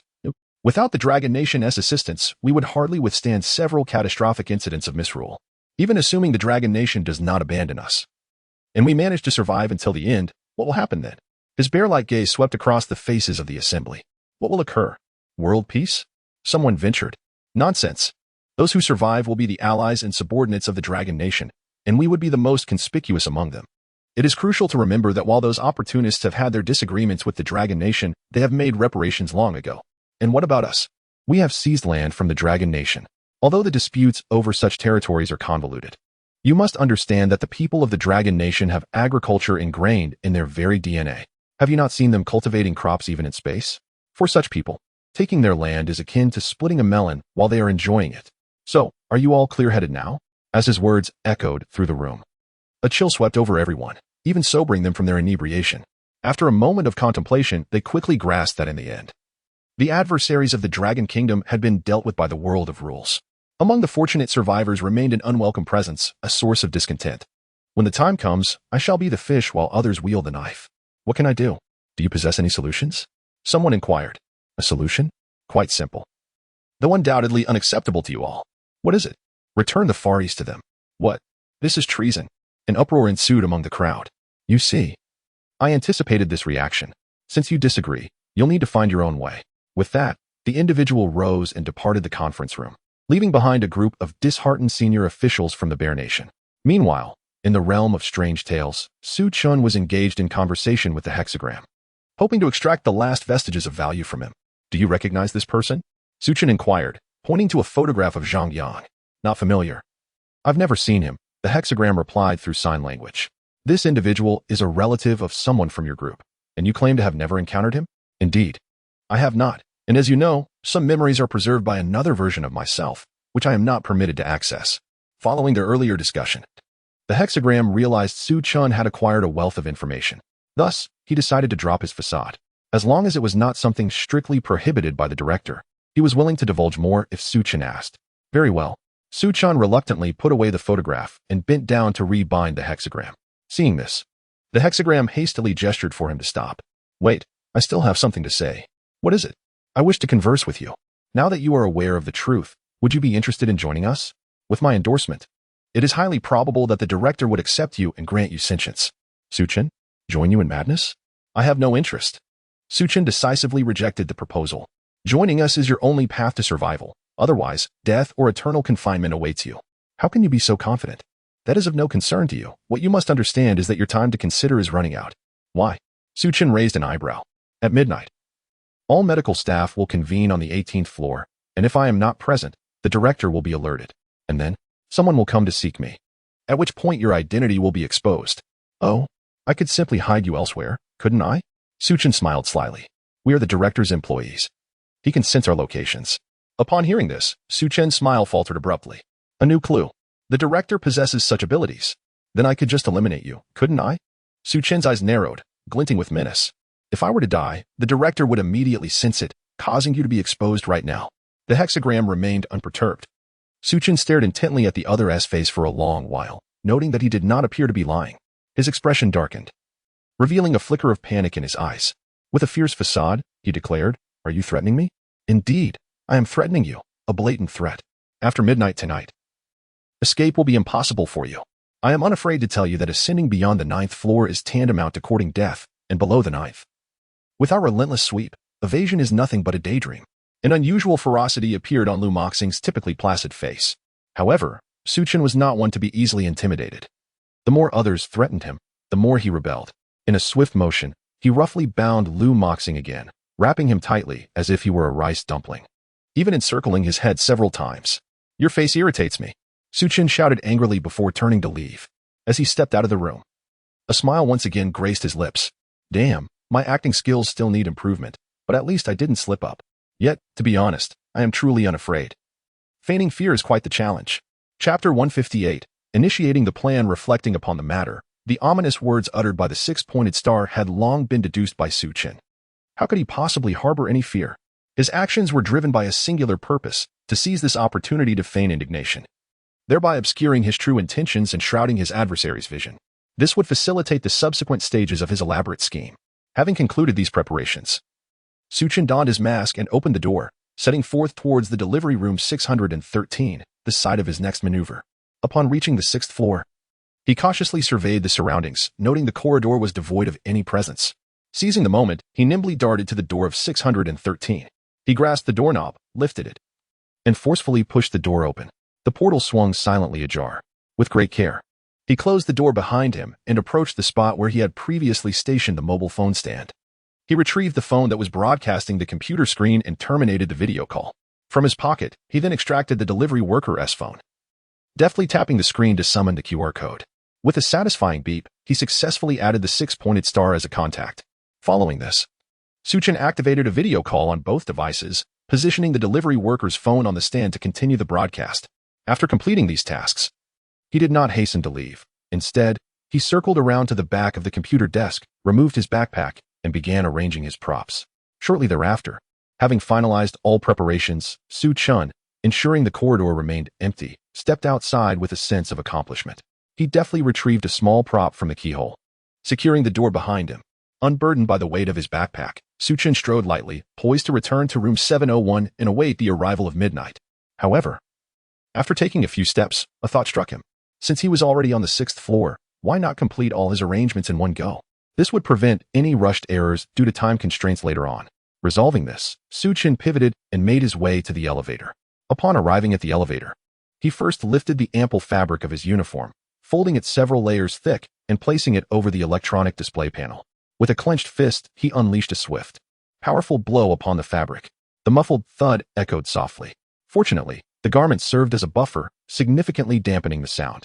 Lifting the fabric to inspect the damage, he found the electronic panel shattered. Regrettably, the elevator's durability was remarkable, and even in its fractured state, the floor numbers were still discernible. With a sigh, Chen replaced the fabric and raised his arms, delivering 2 resounding punches. This time, the effect was remarkable. The muffled thud signified the complete destruction of the elevator display. Glancing at his handiwork, Chen stealthily exited the elevator and proceeded to the cafeteria. Indeed, this location was also part of his intricate design. Soon, he arrived at the cafeteria. Given that it was not mealtime and the medical staff were occupied with a meeting, unable to partake in supper, the cafeteria staff enjoyed a brief respite. As Chen entered, he observed several kitchen workers engaged in leisurely conversation, embodying a state of relaxation. At this moment, the elderly woman who had previously interacted with Chen noticed his arrival. She promptly waved her hand, beckoning him to come over. Once Chen approached, she began gesturing animatedly. "Why haven't I seen you for dinner tonight? Are you busy with your research again? I'm not scolding you, but you must remember to eat on time, or you'll wear yourself out. Even if your plans succeed, you won't be able to enjoy the fruits of your labor if you're exhausted. Sit here for a moment. There are still some dishes left in the kitchen that I can heat up for you." After gesturing, the woman rose and firmly seated Chen at the table before heading toward the kitchen. Observing this, Chen quickly interjected, "It's all right. I've already eaten. I was held up by some matters during dinner time, and I had quite a bit left over from last night. So I just reheated the leftovers and made do with a few bites." "You work so hard that you forget to eat," the woman exclaimed. "If everyone were as diligent as you, I reckon our plans would have long been accomplished." "Oh, not at all. Everyone is putting in a lot of effort," Chen replied, feigning modesty. At that moment, the others who had been chatting with the elderly woman gathered around to join the conversation. "By the way, six-pointed star, I heard from your aunt yesterday that you've made some breakthroughs in your research?" An elderly man inquired. However, before Chen could respond, the others erupted with excitement upon hearing the news of progress. "What? Their essay breakthrough? Is that true? My goodness, finally some good news." The group huddled together, quickly signing in a flurry, like a whirlwind of enthusiasm. It was only when the elderly woman, unable to tolerate the chaos, gently smacked each of them that they calmed down, at least on the surface. Their eager, shining eyes remained fixed on Chen, awaiting his confirmation that the plans had indeed advanced. Seeing this scene, Chen felt a surge of joy. He had been contemplating how to stir the crowd's emotions to lower their already scant rationality, but the elderly woman had unwittingly provided him with the perfect opportunity. Without needing to say much, she had already ignited the atmosphere. Chen straightened his posture, adopting an authoritative demeanor, and his presence transformed instantly. Yes, there has indeed been a breakthrough, he signed earnestly. Upon receiving confirmation of the progress, the crowd erupted with excitement, unsure how to articulate their elation. A few enthusiastic elderly men and women, disregarding their age, even leapt onto the dining table to celebrate. Su Chen's heart raced in alarm, fearing they might fall. At their age, a tumble from such a height could be disastrous. If that happened, there would be no hope for any plans in this bizarre building. They might meet their end in an instant, perhaps even transforming into something eerie posthumously. Returning to his thoughts, Su Chen raised his hand, signaling for everyone to calm down. Once the clamor subsided and silence enveloped the room, he continued to convey his message. Yesterday, when conversing with the elder lady, I was uncertain whether success was truly attainable. However, after today's validation, I have come to realize that the likelihood of success is significantly high. Nevertheless, to ensure the plan's fruition, I require some auxiliary resources, which is precisely the purpose of my visit. Upon hearing this, the elder lady stepped forward and inquired, "What is it that we can assist you with?" Su Chen refrained from providing a direct answer and instead mimicked the action of eating. "Food? What purpose does that serve? Does it activate the dining persona of the patient?" questioned a bald chef, stroking his polished scalp. Yet, before Su Chen could elucidate, the elder lady shot the chef a disdainful glance. "Fool, who's the true glutton here? I suspect your doctor back in the day must have been quite myopic, stripping you of your divine powers and allowing that head full of mush to grow." The elder lady berated him while rhythmically tapping his bald head with her finger. Chapter 159. The nether mushroom. The chef awkwardly rubbed his head and took a step back, refraining from further interruption. Observing this, the matron turned around and inquired of Su Chen, "Do you seek the nether mushroom?" Upon deciphering the sign language, Su Chen's pupils constricted. So this was the name of the ingredient in the meal. Previously, when he gestured for food to the others, it was because he was entirely unaware of what it was. He feared that an inadvertent mishap might occur. Indeed, it was necessary to use this as a catalyst. Su Chen rambled nonsensically. However, they had previously attempted to stimulate patients with the nether mushroom, but the effects were fleeting, with patients swiftly reverting to their original states. The matron appeared somewhat incredulous. "That was because they did not employ the correct method, which is precisely where my improvements lie." "Well, fine. The director will send over new nether mushrooms tonight, and given that many will be attending a meeting and skipping supper, you may take it to experiment."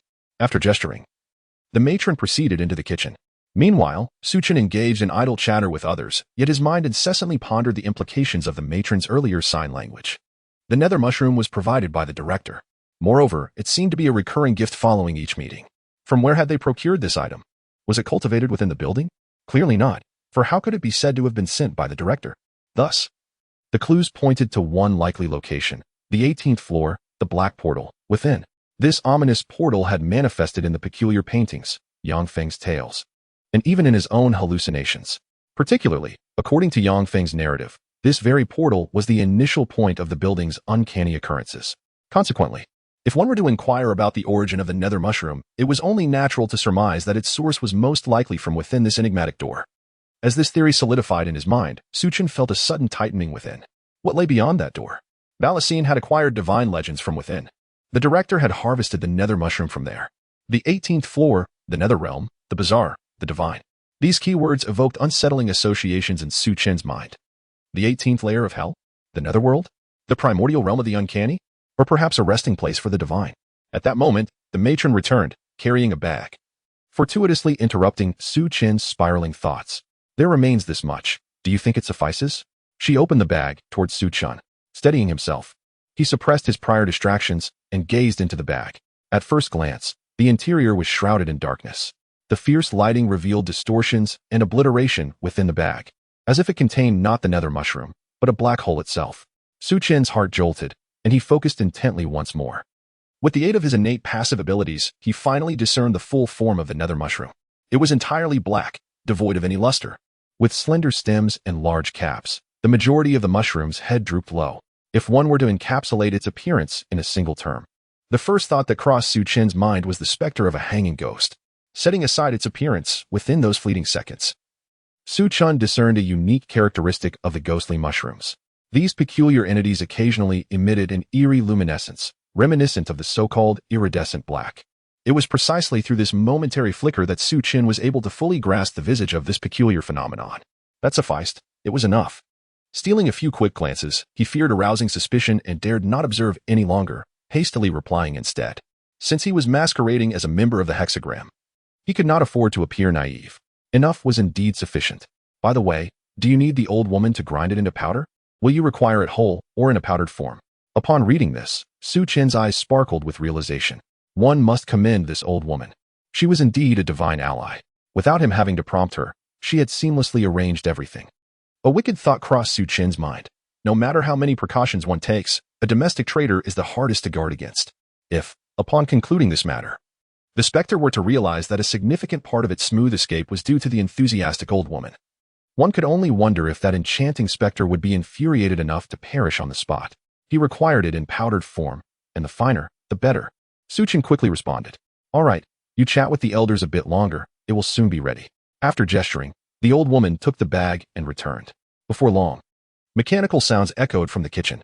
Simultaneously, the subtitles added by the rules of the world allowed the people of Long Kingdom to comprehend the dialogue, leaving them utterly astonished. What the hell? The old woman is a mole for Chen, isn't she? This is far too coordinated. Indeed. This only served to illustrate Chen's remarkable ability to deceive. This lad was truly a rascal. Ever since entering the world of eerie tales, he had deceived no fewer than 800 individuals. You know nothing. Was that deception? It was merely a little fib my husband had to tell to save the world of eerie tales. Stop your pointless chatter. What on earth does Chen intend to do with this coal-like substance, turning it into powder? Winky face. Could it be that this fellow... Is this even permissible? How torturous. Can your thought processes function normally? Meanwhile, in the world of eerie tales, the old woman emerged holding a metal jar. I've sealed it in this box for you. Remember to cover it once you're done. Prolonged exposure to air will diminish its efficacy. The old woman handed over the jar, gesturing. All right, thank you, dear lady. Await good news from me. After bidding farewell, Chen returned to room 701, clutching his spoils. Throughout the journey, he felt a twinge of guilt. According to Yang Feng, the nighttime personas of these patients had darkened. However, to Chen, these individuals appeared rather endearing, full of humanity. It was precisely this sentiment that birthed his feelings of guilt when deceiving them. Were they a band of scoundrels, he would bear no such psychological burden, only the thrill of the chase. Yet, it was a pity that this old woman treated him with such kindness. If they were to discover that it was I who had overturned their most cherished plan, what would they think? Chen sighed. There was no other option. Guilt aside, certain tasks must be accomplished. After all, he was not merely a life to be squandered. He bore the weight of the entire dragon nation upon his shoulders. It was akin to the trolley problem, where one must inevitably choose a path that may trample others. Naturally, Chen would unhesitatingly choose to protect the dragon nation. Damn it, if there was a chance to return to the building after clearing the level, I could always invest heavily to buy a save point and make a desperate attempt to save you all. As someone with a hint of obsessive-compulsive tendencies and a penchant for perfectionism, Chen silently gritted his teeth. Darn it, it hurt. After muttering a few words, he cast aside these thoughts. Checking the time on his phone, Chen returned to his bedroom to retrieve a binding strap. He then procured a fruit knife. With the stopwatch on his phone activated, Chen began slicing through the binding strap. Before long, the strap was severed into 2 pieces. Upon witnessing this, Chen quickly pressed the stopwatch to halt it. After noting the time, he fetched a piece of paper to perform some calculations. In no time, he arrived at the desired result. The plan would commence in 10 minutes. Chapter 160. A fool's fervent performance. Time swiftly elapses as Chen squints his eyes and strides towards the secondary bedroom. Approaching the figure known as the 6-pointed star, he refrains from hastily unwrapping the bandages from the individual's head. Instead, seizing the opportunity while the other remains unaware, he begins to loosen the restraints binding the left arm. This creates an illusion that he intends to engage in conversation. Simultaneously, Chen activates his innate abilities. He deftly employs the act of unbinding to draw the other's attention while silently affixing a miniature camera procured from Yang Feng onto the button of the individual's attire. This camera, provided by the organization, boasts remarkable concealment. Were it not for Chen's exceptional skills, the other would scarcely perceive its presence, let alone anyone else. Having completed these discreet maneuvers, Chen bends down to assist the 6-pointed star in removing the bandages from his head. According to Chen's plan, as the other regains his sight, he would inevitably notice the small knife peeking from Chen's pocket due to his lowered posture. Following the dictates of the rules, the 6-pointed star would feel compelled to attend the meeting, prompting him to seize the knife and cut his restraints to escape. Regrettably, plans often falter in the face of unforeseen circumstances. The individual is, quite frankly, utterly blind. Despite Chen's repeated attempts to offer opportunities, the man remains oblivious. Chen feels as though he is a stunning beauty flaunting her assets before a eunuch, an exercise in futility. Infuriated, Chen yearns to deliver a sound thrashing to this incompetent fool. Yet, the plan takes precedence. He must persist in the charade. With great effort, Chen forces a smile that is more grotesque than sorrowful and addresses the six-pointed star. Brother, could you devise a means to facilitate my departure? Look, I am of no use to you. Simply release me. Impossible. No one can exit this building, comes the brusque reply. No, let us negotiate. I have already informed you. You must either ally with us or face death. The six-pointed star interrupts Chen sharply, exuding an air of superiority that nearly provokes Chen into violence once more. Are you mocking me? I can endure. Brother. Useless. It won't help if you call me grandfather. Rules are rules. But there are no buts. You will die if you do not join us. As the refusal continues, Chen senses the opportune moment has arrived. A glint of malice flashes in his eyes. If you deny me a path to survival, do not expect to live either. If I perish, the dean. To hell with you. If I cannot survive, I will take you down with me. With that, Chen begins to untie the restraints binding the other, feigning desperation. As the ropes loosen, the six-pointed star, bound by the rules, begins to feel an uncontrollable urge to rebel and attend the meeting. Consequently, he starts to struggle violently. Seizing the moment, Chen pretends to lose his footing, collapsing onto the other, allowing the small knife to conveniently slide into the six-pointed star's vicinity. To prevent this individual from acting out of turn upon seizing the knife, Chen attentively observed the moment the adversary grasped the weapon. With a swift motion, he unleashed two powerful strikes, leaving the opponent utterly bewildered. Resistance? I can topple you once, I can do it 1,000 times. Dare to defy me again. With that, Chen seized the six-pointed star and, clutching several restraint straps, made his way towards the restroom. At this juncture, the six-pointed star realized that resisting would be futile, and allowing the situation to unfold would inevitably reveal the small knife in his possession. In a moment of clarity, he cleverly concealed the knife within the waistband at the back of his trousers. This scene did not escape Chen's notice, prompting him to release a sigh of relief. Acting alongside a fool was indeed exhausting. He silently lamented. Upon entering the restroom, Chen unceremoniously tossed the adversary into the bathtub. He then bound the foe's hands behind his back and elevated his feet, preventing any possibility of escape. You want me to wait for death? Allow me to show you what it feels like to await demise, Chen declared with a menacing tone, turning on the faucet, albeit at a minimal flow. This was not out of fear of damaging the camera. Its quality was remarkably high, but rather a concern that this dimwit might indeed manage to escape and drown. Furthermore, this gradual torment aligned perfectly with the mindset he was currently embodying. Do you think your pitiful group can bring about my end? I shall remain here, awaiting your futile attempts. Even if your director arrives, I shall make him kneel and sing my praises. After venting these fierce sentiments, Chen returned to the bedroom and slammed the door shut with a resounding thud. This was utterly exhausting. He hoped the six-pointed star would cooperate and refrain from further antics. Muttering under his breath, he retrieved his phone and accessed the camera feed. The footage displayed a slight tremor, interspersed with the sounds of cutting amidst the rushing water. Upon witnessing this, Chen felt a surge of joy. It worked. Glancing at the time on his phone, he noted that it was precisely as intended. Previously, the adversary had needed to sever numerous restraints, but now only the one around his wrist required cutting, allowing him to free the others. In this exchange, the timing remained unaltered. Before long, the footage began to show movement. It appeared that the adversary had managed to escape. The six-pointed star stealthily emerged from the restroom, scanning the empty living room. After confirming the bedroom door was tightly shut, he sighed in relief and cautiously made his way toward the front door. He gingerly opened the door and swiftly darted outside, then bolted up the stairs. Along the way, several individuals not required for the meeting noticed the disheveled and damp six-pointed star, who bore the marks of 2 handprints on his face, and inquired about the situation. He paid them no mind. Time was of the essence, and the other medical staff had already departed. He sensed the director's summons and knew he must immediately proceed to the 18th floor for the meeting. It is precisely for this reason that, after his escape, he did not immediately summon others to join in capturing Chen. For them, the director's demands superseded all else. As for Chen, he was already like a fish caught in a net. As long as he reported to the director, they could systematically search. And where could that fellow possibly hide? Ah, yes, that individual possesses remarkable fighting skills. But what good are fighting abilities? In the realm of survival, one must rely on power and influence. As these thoughts raced through his mind, the hexagram swiftly propelled towards the rooftop. Observing this scene, Chen in the bedroom couldn't help but exhale a sigh of relief. He had finally set the first phase of his plan into motion. Now it was time for me to take center stage. Chen smiled radiantly. Chapter 161. The The collective self-rescue, the frantic purple crescent moon time rewinds. Meanwhile, those fortunate individuals who received guidance from Chen were racking their brains, analyzing the rules he provided. Initially, upon encountering these regulations, they were utterly bewildered, questioning why Chen did not straightforwardly reveal the method of escape. However, after a moment of contemplation, the majority reached a consensus. Chen, being such an extraordinary figure, must have profound reasons for adopting this approach. What of his enigmatic nature? Even if he chose to play the role of a dark knight, they would wholeheartedly support him. Thus, they resolved to obediently follow his directives.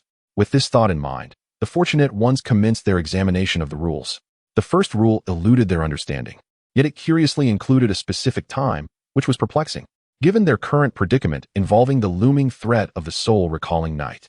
It was evident that this time likely indicated when they should make their escape. The second rule remained equally enigmatic. Nevertheless, they could extract key terms. It was known that the eerie woman instructed them to conceal themselves between the second and fifth floors, in comparison to Chen's guidelines. It was apparent that the fifth floor held particular significance. Moreover, the latter part seemed to suggest that they should utilize the stairs. The third rule could be interpreted quite literally. They were to maintain an aloof demeanor, ignoring everyone around them. As for the underlying principles, that was of no concern to them. The fourth rule was similarly straightforward. They were to heed the words of the esteemed Chen and devise a plan, committing to a duration of 5 to 6 days. Caution was paramount. The final rule appeared even more perplexing. The mention of Halua was unfamiliar to most of them. However, they were all acquainted with the Big Dipper. Thus, this last directive likely implied that they should return home by 7 o'clock. Although this interpretation slightly diverged from the eerie woman's instructions, they nonetheless chose to place their trust in Chen. After all, the bizarre woman had yet to realize that Zhang Yang had already fled.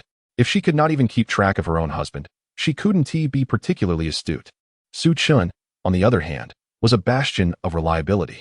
Having thoroughly examined all the rules, these chosen ones began preparing their tools and drafting their living plans for the coming days. Before long, they completed their tasks. Each devised their own methods to display their plans. Some affixed them above their beds, others placed them on dining tables, while a few clever souls took photographs to set as screensavers. One particularly daring individual deemed this plan of utmost importance and transcribed it multiple times onto their own body. After showcasing their talents, these individuals donned appropriate attire and stepped out of their rooms, descending in accordance with Chen's guidance. Most of them were fortunate, encountering no one along the way. They unobstructedly reached the dark, deserted fifth floor. A few unfortunate souls did greet others, yet they expertly maintained their aloof facade, walking past without a sideways glance. Although this action left the NPCs somewhat bewildered, they successfully blended in, avoiding exposure. At this moment, all the chosen ones who had completed their assignments successfully concealed themselves. Meanwhile, Estelle of the Golden Kingdom was also racking her brain for a way to save herself. Unlike the other chosen ones, she had emulated Chen's actions and had taken the Star of Creation hostage. This led her into a deadlock. No matter what she did, by midnight, an anomaly would undoubtedly be discovered. After pondering for a long while and biting her silver teeth, Estelle made a bold decision to take a risk and gamble on her luck. Otherwise, she truly had no idea how to escape this web of entrapment. Upon returning to room 701, she approached the bound Star of Creation and handed her a pen and paper. "Could you possibly give me a clue for an escape route?"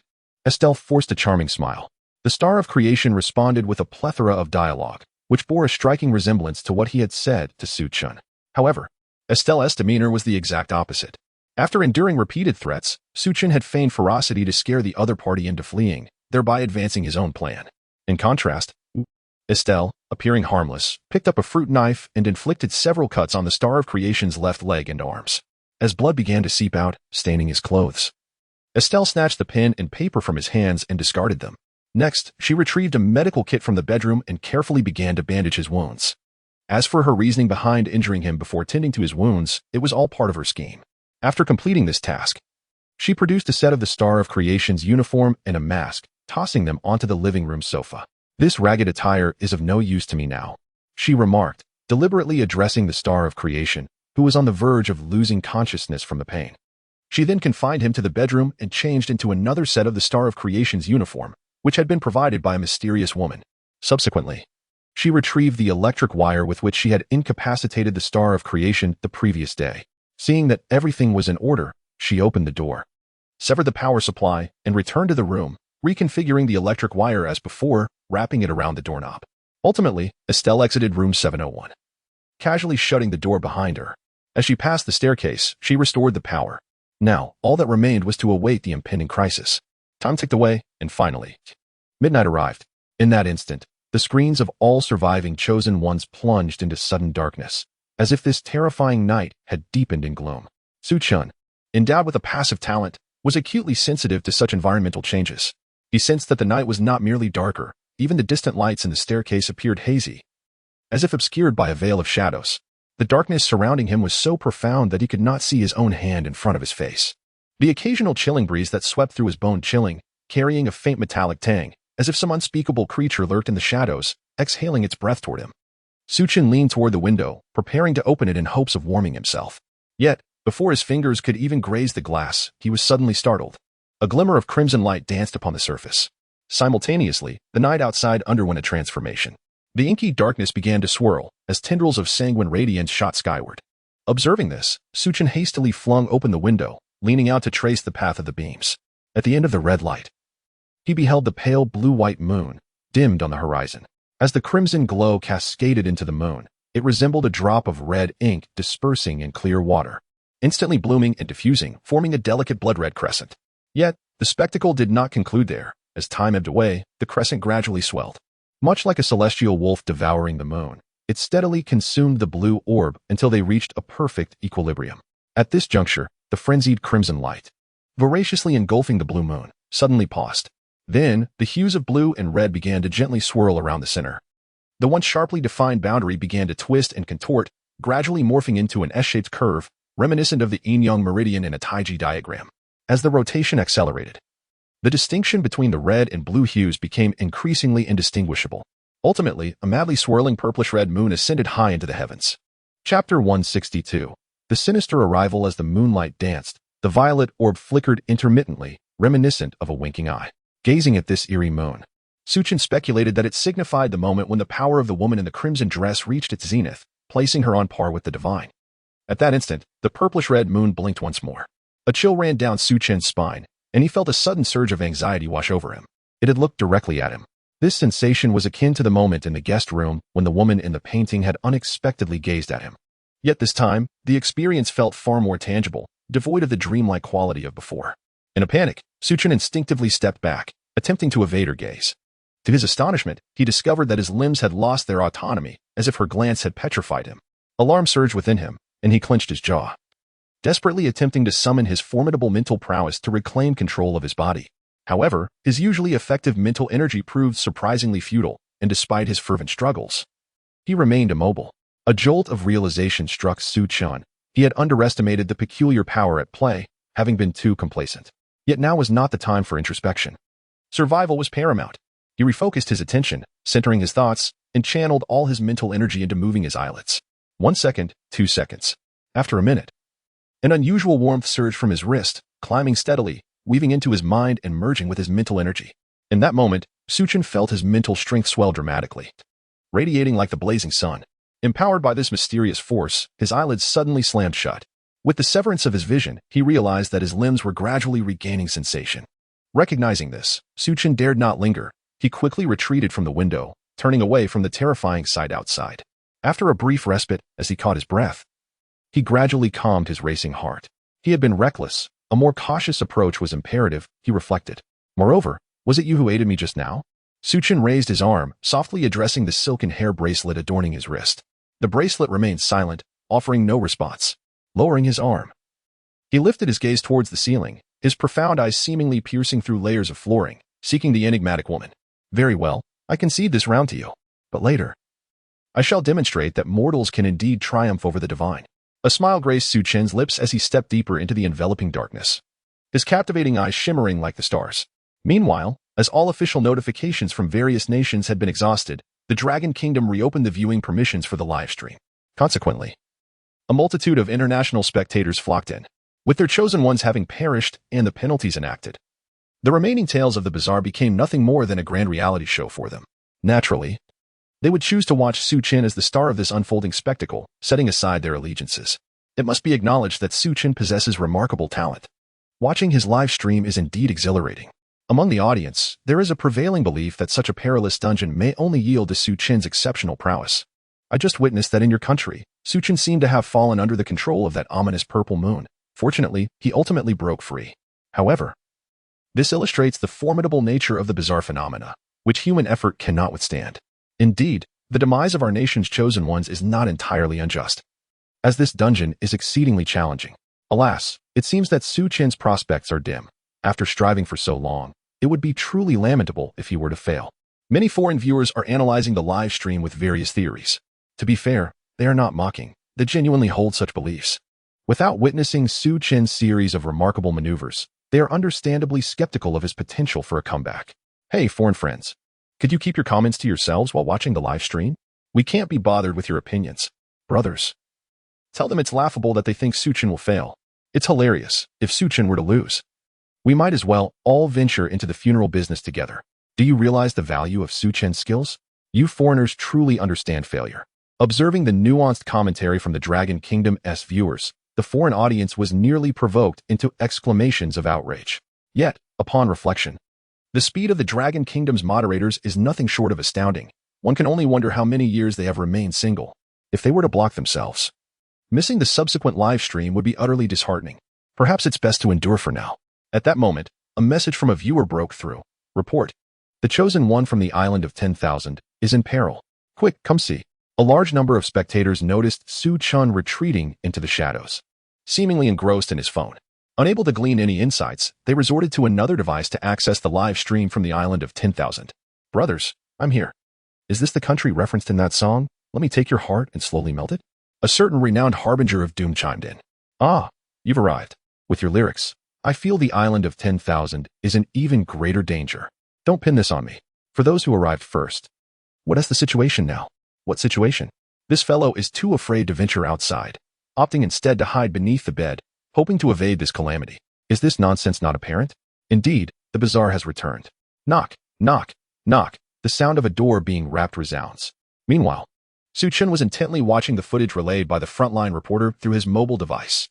As the six-pointed star stepped into the 18th floor attic, the screen momentarily went dark. Were it not for Chen's advantage, it would have been nearly impossible to discern the content. In the next moment, the six-pointed star turned, revealing the attic's scene to Chen's eyes. The expansive attic was sparsely furnished, dominated by a massive conference table, around which fewer than 20 individuals were seated on either side. They stood upright, as if awaiting someone. On the table rested a grand chair, which at first glance commanded an impressive presence, reminiscent even of a dragon throne. Upon closer inspection, however, the chair was composed of a tangle of twisted plants, growing naturally and woven together spontaneously. Following the intricate veins of the plant stems, Chen was astonished to discover that these plants seemed to sprout from the void above. How utterly absurd. Chen swiped his finger across the screen, increasing the brightness, his eyes fixated on that vacant space. In the next moment, he was taken aback. The void was swirling. It was the eerie black portal. At that instant, the fluctuations of the portal suddenly intensified, akin to a boulder crashing into a tranquil pond. The roiling darkness surged forth like liquid, creating a pitch-black staircase between the portal and the chair. With a soft thud, amidst the dark imagery, a flash of Snow White emerged. A pair of exquisite jade feet, adorned with sharp high heels, stepped forth from the portal, gracing the staircase. Chapter 163, Bloodshed. Allow me to extract your heart with a crisp sound of footsteps. All those beneath the six-pointed star bowed their heads, unwilling to meet her gaze. Before long, a woman descended the staircase, her entire figure coming into view on the live broadcast. The first thing that captivated Chen's attention were her long, slender legs. Against the dark backdrop, her fair skin radiated an alluring charm. As his gaze traveled upward, it traversed the curves enveloped by her red dress, finally resting upon her tiny waist that seemed to invite admiration. With each gentle sway, she exuded a quality that was both endearing and enchanting. As his eyes continued to ascend along her graceful form, they followed the elegant curves of her neck. Her long, dark hair flowed as if stirred by an unseen breeze, appearing somewhat disheveled. Suddenly, the woman raised her hand, her delicate fingers brushing back her hair and tucking it behind her ear. The stunning visage of a celestial beauty appeared on Chen's phone screen, causing him to freeze in shock. Indeed, the enigmatic figure was none other than the director herself. In the next moment, her icy gaze swept over the crowd, standing with bowed heads. Her lips parted slightly. Wait for me. No sooner had the words left her mouth than she took a step forward and vanished in an instant. Chen was left in a state of bewilderment. The camera on the six-pointed star possessed sound capabilities. Initially, he had thought it futile, as they seemed like a bunch of mutes. To his astonishment, it proved invaluable. The eerie presence had spoken. Equally stunned were the viewers crowded in the island nation of Wangwa, as well as those who had not escaped the live stream in the country of 901. A sweet voice echoed through the screen. "Darling, I'm back." The audience erupted in excitement. "Holy cow, the mute has spoken," exclaimed one. "Honestly, that voice is so sweet. If she called me that, I would gladly take on the misfortune." "Bro upstairs, you're too bold," another chimed in. "Of course, I'm incredibly brave. Besides, if you hadn't touched a girl's hand in 30 years, you'd be just as daring as I am." In the midst of their banter, a sudden turn of events unfolded. The woman outside seemed to grow impatient with the door and called out, "Darling, if you don't open the door, I'll come in myself." With that, the strange woman stepped forward and instantly appeared in the living room. Her beautiful eyes scanned the room, and her brow furrowed in dismay. The coffee table was in disarray, and the dining table was cluttered with leftover food. A dark, unidentified liquid had dripped onto the floor, rendering the entire home appallingly filthy. Something was amiss. Zhang Yang would never allow his home to descend into such chaos. However, the chosen ones from the island of Wanhua, hiding beneath the bed, remained undetected by the mysterious woman in red, as the bed was protected by the rules. Yet, it was important to note that the woman had already acquired the full power of the two girls, making the unraveling of these illusions merely a matter of time. The woman in red closed her eyes and stood silently in the living room. Moments later, her eyes snapped open, and in that instant, a mysterious light seemed to flicker within them. The woman smiled faintly and stepped into the bedroom. With a swift motion of her right hand, the heavy bed was effortlessly lifted and hurled away. It crashed through the wall and vanished into the night sky without losing momentum. What on earth? Am I dreaming? Mother, I just witnessed a shooting star. As the bed disappeared, the trembling chosen one from the island of Wanghua came into the woman's view. "Who are you?" she inquired, her expression one of surprise. She recalled that this person did not seem to exist within the building. I am. No need for you to speak. I shall handle this myself." With an enigmatic smile, she drew her right hand back, causing the man's body to float towards her. Terrified, he struggled violently in the air, yet his efforts were futile. In the next moment, her right hand shot into his skull. When she withdrew, she held a complete brain in her grasp. Viscous blood mixed with cloudy brain matter dripped incessantly between her fingers. She then placed the gruesome object in her left hand, which emanated a soft, milky glow, enveloping the poor soul and his brain. Ugh, is this his brain? I can't take it anymore. I'm out of here. I'm definitely going to dream about this tonight. Is there anyone who hasn't seen this spectacle? Look, the man isn't dead yet. A comment barely pulled the departing audience back. They focused their gaze, only to see the brainless man blinking and opening his mouth.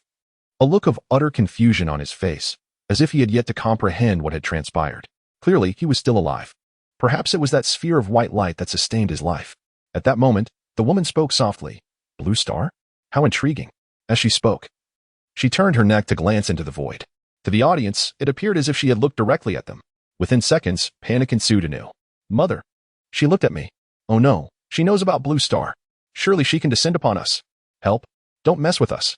Amidst the cries of despair, the woman shifted her gaze back to the still-living chosen one. "And what of that Chen?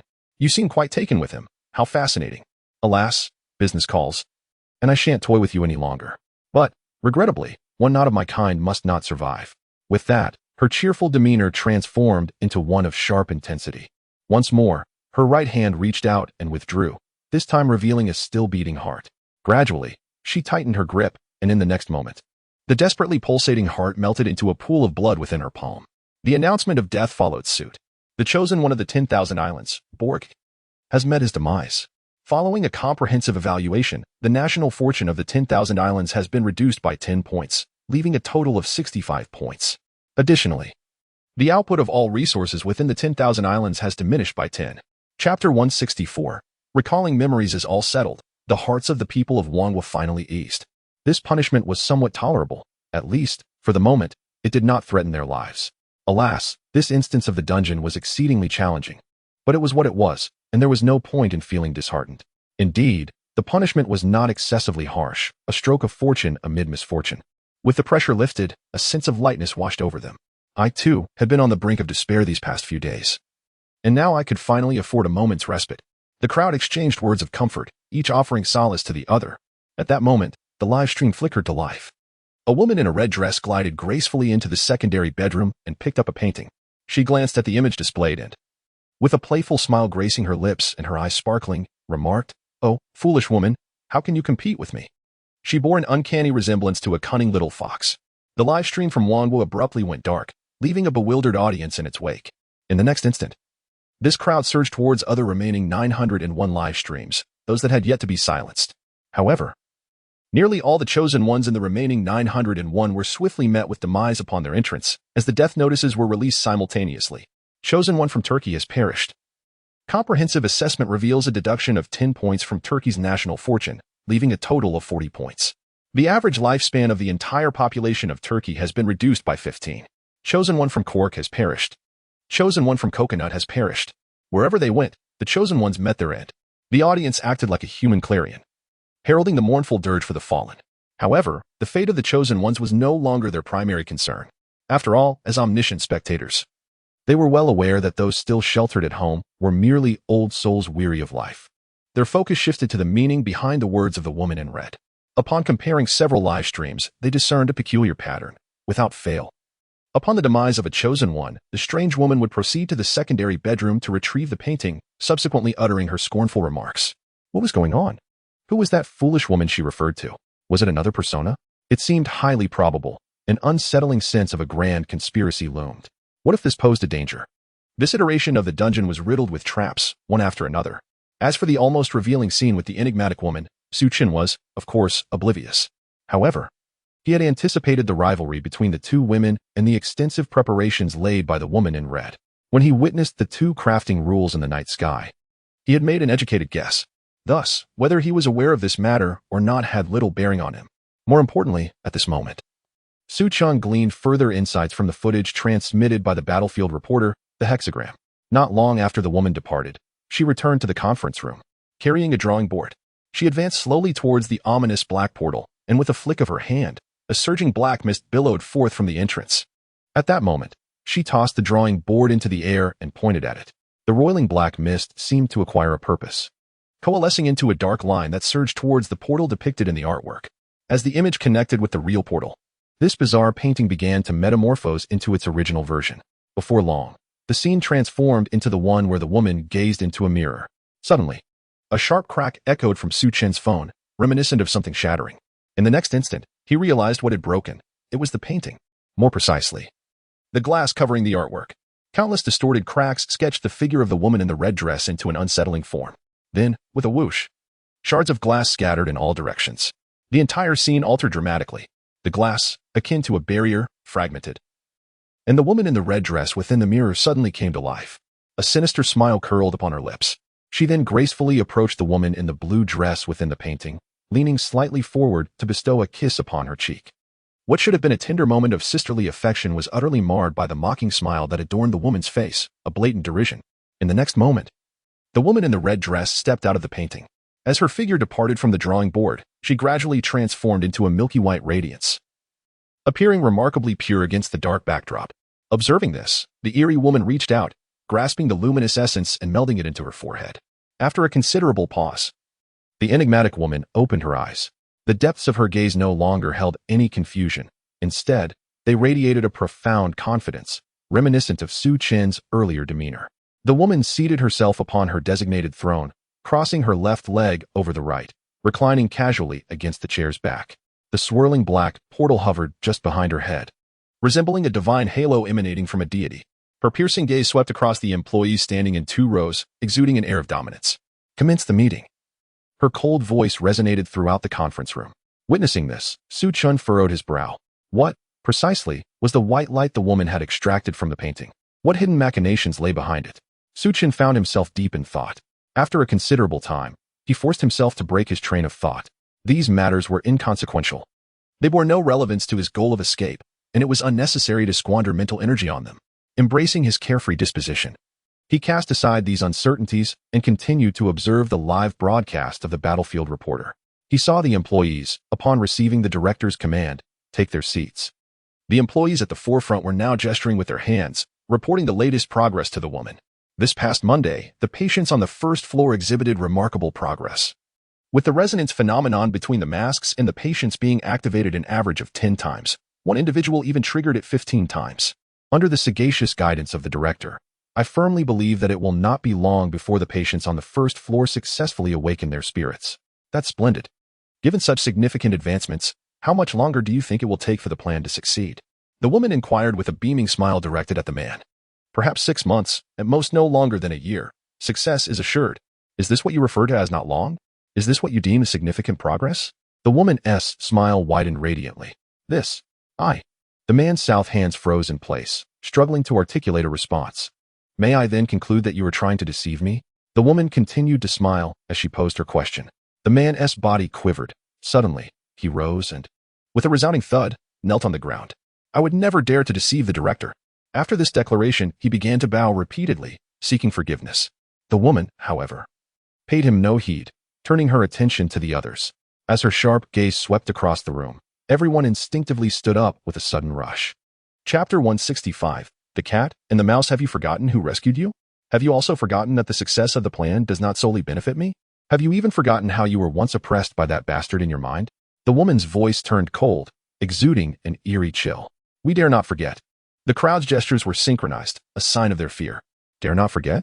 Is this how you handle your duties? You come forth with flattery and exaggeration. What use is that? If flattering and boasting were truly effective, I would have long since rid myself of that foolish woman. Do you think I find it easy to dismantle and erase that woman's memories each week? If so, why don't you join me for an experience this time? Upon hearing this, the expressions of the employees changed drastically, beads of sweat forming on their foreheads, their bodies trembling slightly. Clearly, they understood the agony of that dismantling process. Humph. Observing their reactions, the woman snorted coldly, which somewhat alleviated her irritation. All right, everyone sit down. Now, report to me properly and spare me the useless chatter. What I seek are genuine data and accurate timelines. Yes. The crowd nodded, resuming their seats and beginning to report their progress. Witnessing this, Chen's brow furrowed. This exchange revealed an abundance of information. For instance, he had now confirmed that these individuals aimed to awaken the doctor's second personalities, referred to as spiritual awakening. Yet, this raised a novel question. Why did they not employ the previous method of lobotomy to awaken the second personality? With that approach, coupled with the use of ethereal mushrooms and other training methods, wouldn't the efficiency be maximized? Why endure the current hardships? Or perhaps the other party's intentions were not so straightforward. Chen found himself perplexed. However, that was of little consequence. What mattered was that the woman had confirmed she had, through some means, successfully obliterated the memories of the woman in blue. Coupled with the earlier scene involving the drawing board, the conclusion was unmistakable. Each week, she would seal the memories using some technique within the drawing board.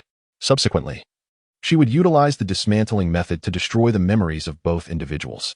On the 7th night, she would then retrieve the memories of the past year through the drawing board, leaving the woman in blue trapped in a loop. This peculiar strategy was indeed clever. Chen silently commended her ingenuity. Given this, perhaps tonight would prove even more perilous for. Chen raised his arm, glancing at the hair bracelet encircling his wrist. The memory lost. You cannot possibly retain me. How could an old version of a get-out-of-jail-free card withstand the might of a new version of a royal decree? Chen could not help but sigh. One must admit, this peculiar situation was remarkably astute. There were moments when he could see his own reflection in the other's expression. So strikingly similar. The same wisdom, the same cunning, the same penchant for squinting and smiling. And when dealing with adversaries, there was never a hint of mercy. She resembled Chen's long-lost twin sister. Since the mysterious events began to unfold at midnight, this woman had already brought forth an abundance of surprises. These unexpected occurrences had even significantly disrupted her plans. However, it is said that with loss comes gain. The swordsman's greatest moment of strength is just before she strikes. Now, she had made her move, rendering Chen's protective bracelet useless. Simultaneously, a flaw had emerged in her defense. She feared that the woman in blue would uncover the truth of her amnesia. A smile lingered at the corner of Chen's mouth as she continued to gaze at the live broadcast. At that moment, it was the turn of the hexagram to report. Due to his already faltering sign language skills, compounded by the recent agitation caused by the director's fury, his report was a disarray of confusion. As the director's expression grew increasingly grim, the hexagram became more and more flustered. Ultimately, his mind seemed to overload, leaving him frozen in place. The woman, witnessing this, slapped the table with a resounding bang. Hexagram, do you believe your soul is particularly stable? You aren't even wearing clothes or a mask. Do you take pride in relying solely on yourself? She exclaimed, her teeth gritted. I. What do you mean, I? After this scare, the hexagram felt as if all sign language had evaporated from his mind, his hands stiffening in bewilderment. Seeing this scene, The woman was nearly driven to the brink of fury. With a wave of her hand, a dark shadow lashed out towards the hexagram. With a loud thud, he was sent flying by the dark force. After rolling a few times on the ground, the hexagram managed to rise again, unscathed, though enveloped in a shroud of darkness. Now report to me. If you cannot articulate the situation clearly, you know what the consequences will be, the woman said through clenched teeth. The hexagram opened his mouth, familiarizing himself with the sounds he was about to utter, and finally spoke. Director, it's not that I didn't wear my work uniform, but yesterday, a guy ambushed and kidnapped me, and took my uniform. As soon as the hexagram's words left his lips, the entire assembly of staff was plunged into shock. What? Someone dared to do such a thing? Moreover, you were robbed of your clothes yesterday? Then who have we encountered as the hexagram these past 2 days? Upon hearing this, the woman was momentarily taken aback, only to have a smile creep across her face. How interesting. There is someone in this building who dares to emerge. Who is that fellow? I have no idea. I have never seen him. Oh, there exists someone whom you have not encountered? But what? Speak plainly. Do not hesitate, just let it out. The woman shot a glare at the hexagram. Another entity in my mind seems to recognize that fellow. Is that so? The woman expressed her surprise. After a moment of contemplation, she continued, if what you say is true, I surmise that this individual most likely knew another version of you before your existence. Given that your memories do not overlap, it is only natural that you do not recognize him. That's what I think too. Nevertheless, this fellow is quite intriguing. After this meeting, bring him to me for a closer look. A glimmer of anticipation appeared on the woman's face. Director, there's no need to wait. If you wish to see his countenance, simply delve into my memories. I am unafraid of pain, said the hexagram star, with a hint of eagerness. There is no necessity for that. Knowing the answer in advance would strip away the delight of the cat and mouse game. It would be utterly tedious to devour such an intriguing little mouse so swiftly, she remarked, her gaze briefly lingering on the deeply concealed camera nestled within the button of the hexagram star's attire. Then, she averted her eyes and added, continue with your report. Please expedite. I am rather impatient to capture this young man. Understood.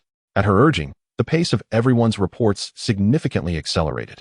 Chapter 166. Discontented with above before long. The report concluded, and excitement illuminated the woman's face. Well, since there is a new show today, I shall refrain from scolding you all. Now, go and capture that impostor of the Star of David. Yes, the group responded, and under the guidance of the Star of David, they turned to leave. At that moment, the enigmatic woman stealthily grasped her hand. The miniature camera on the Star of David's button swiftly flew into her palm. Here I come to catch you. You better hide well, she said with a smile directed at the camera. Due to Su Chen's prolonged exposure to darkness, the audience in Long Country saw nothing. To enhance customer experience, the Rule World had previously adjusted the settings, broadcasting the images from Su Chen's phone into the live stream. Thus, the audience in Long Country naturally witnessed this scene as well. Wow, this woman had already discovered the camera? Why didn't she destroy it from the start? I surmise she is exceedingly confident, believing Su Chen cannot escape, hence she is indifferent to being observed. That makes sense. But I think she might be toying with Su Chen, just as she stated, like a cat playing with a mouse. If the cat takes it too seriously, the game loses its charm. What a pretentious act. I refuse to believe she can capture Su Chen. I eagerly anticipate Su Chen proving her wrong. Seeing the barrage of comments from the Long Country audience, the foreign audience appeared bewildered. Why are they not afraid? The enigmatic ones have sent people to capture your chosen one, and they are still expecting Su Chen to turn the tables? What audacity! Are the people of Long Country dazed? Still hoping for Su Chen to triumph over the enigmatic? Have they consumed some spurious liquor? Indeed. I suspect the people of Long Country are frightened but unwilling to accept a defeat, thus they indulge in daydreams. I have already watched the live streams of the other survivors. Currently, only Su Chen and the chosen one from the Golden Country, Estelle, have triggered pursuits.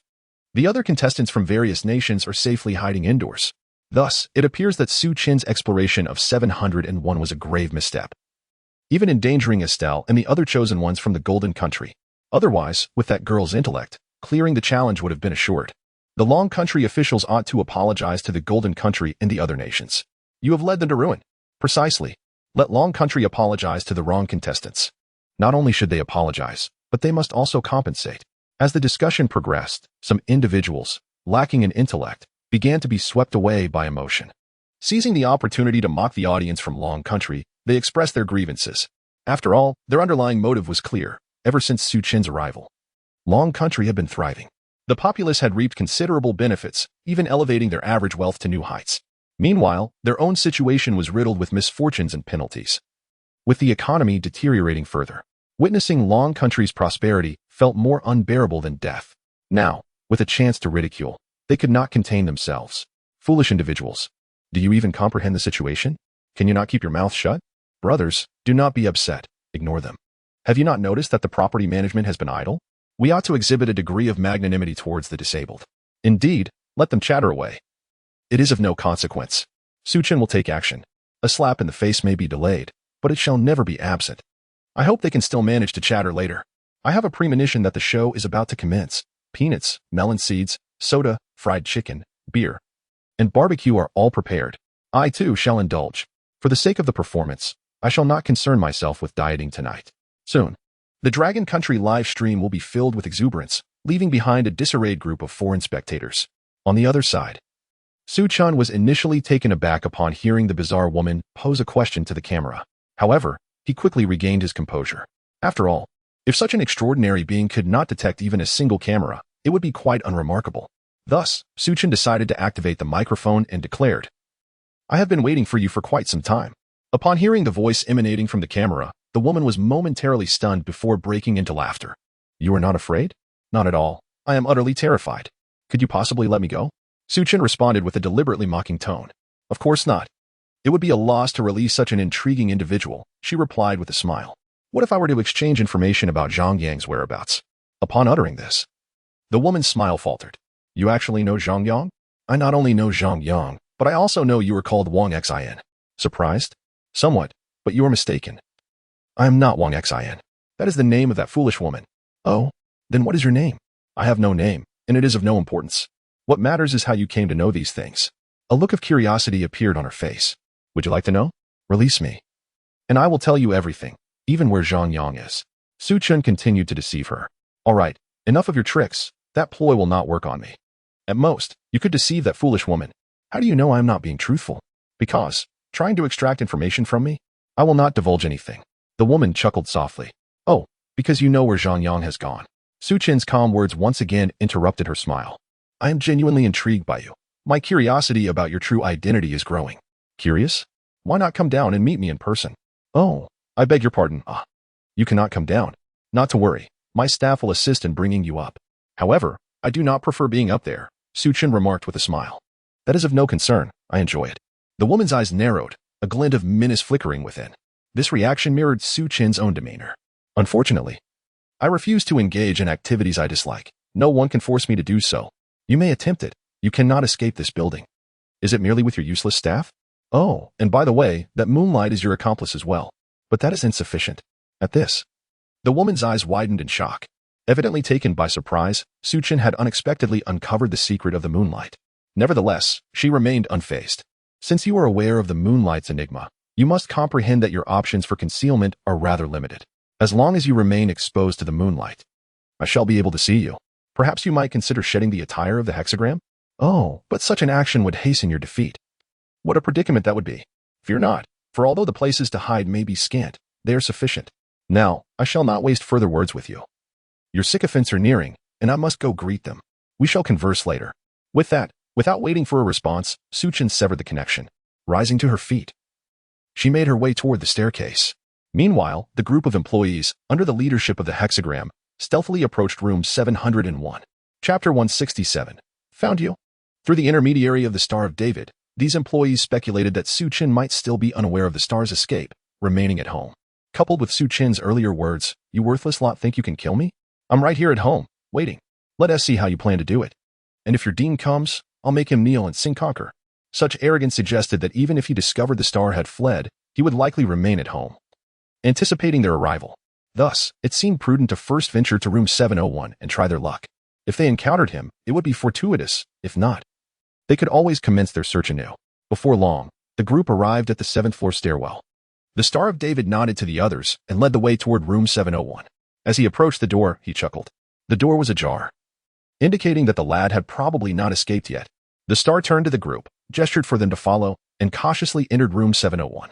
His gaze swept across the room, finally settling on the tightly shut bedroom door. He presumed the target was inside and urged the others to quickly enter and secure the door.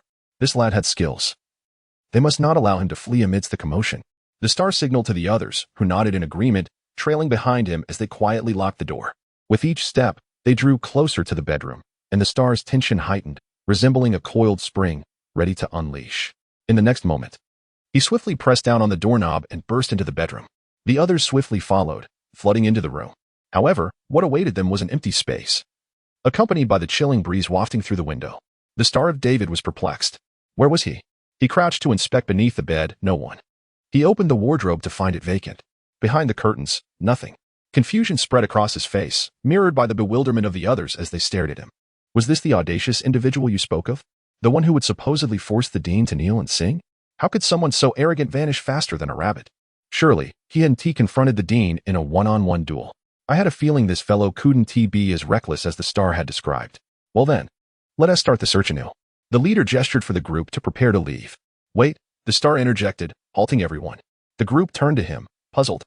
Could he have escaped through the window? The star pointed to the wide-open window. Have you lost your mind? Climbing out would only lead him to be caught by security. The moonlight alone would be enough to expose him. After saying this, he signaled for the group to depart. Yet, just a few steps later, he paused upon noticing a mark on the floor by the door.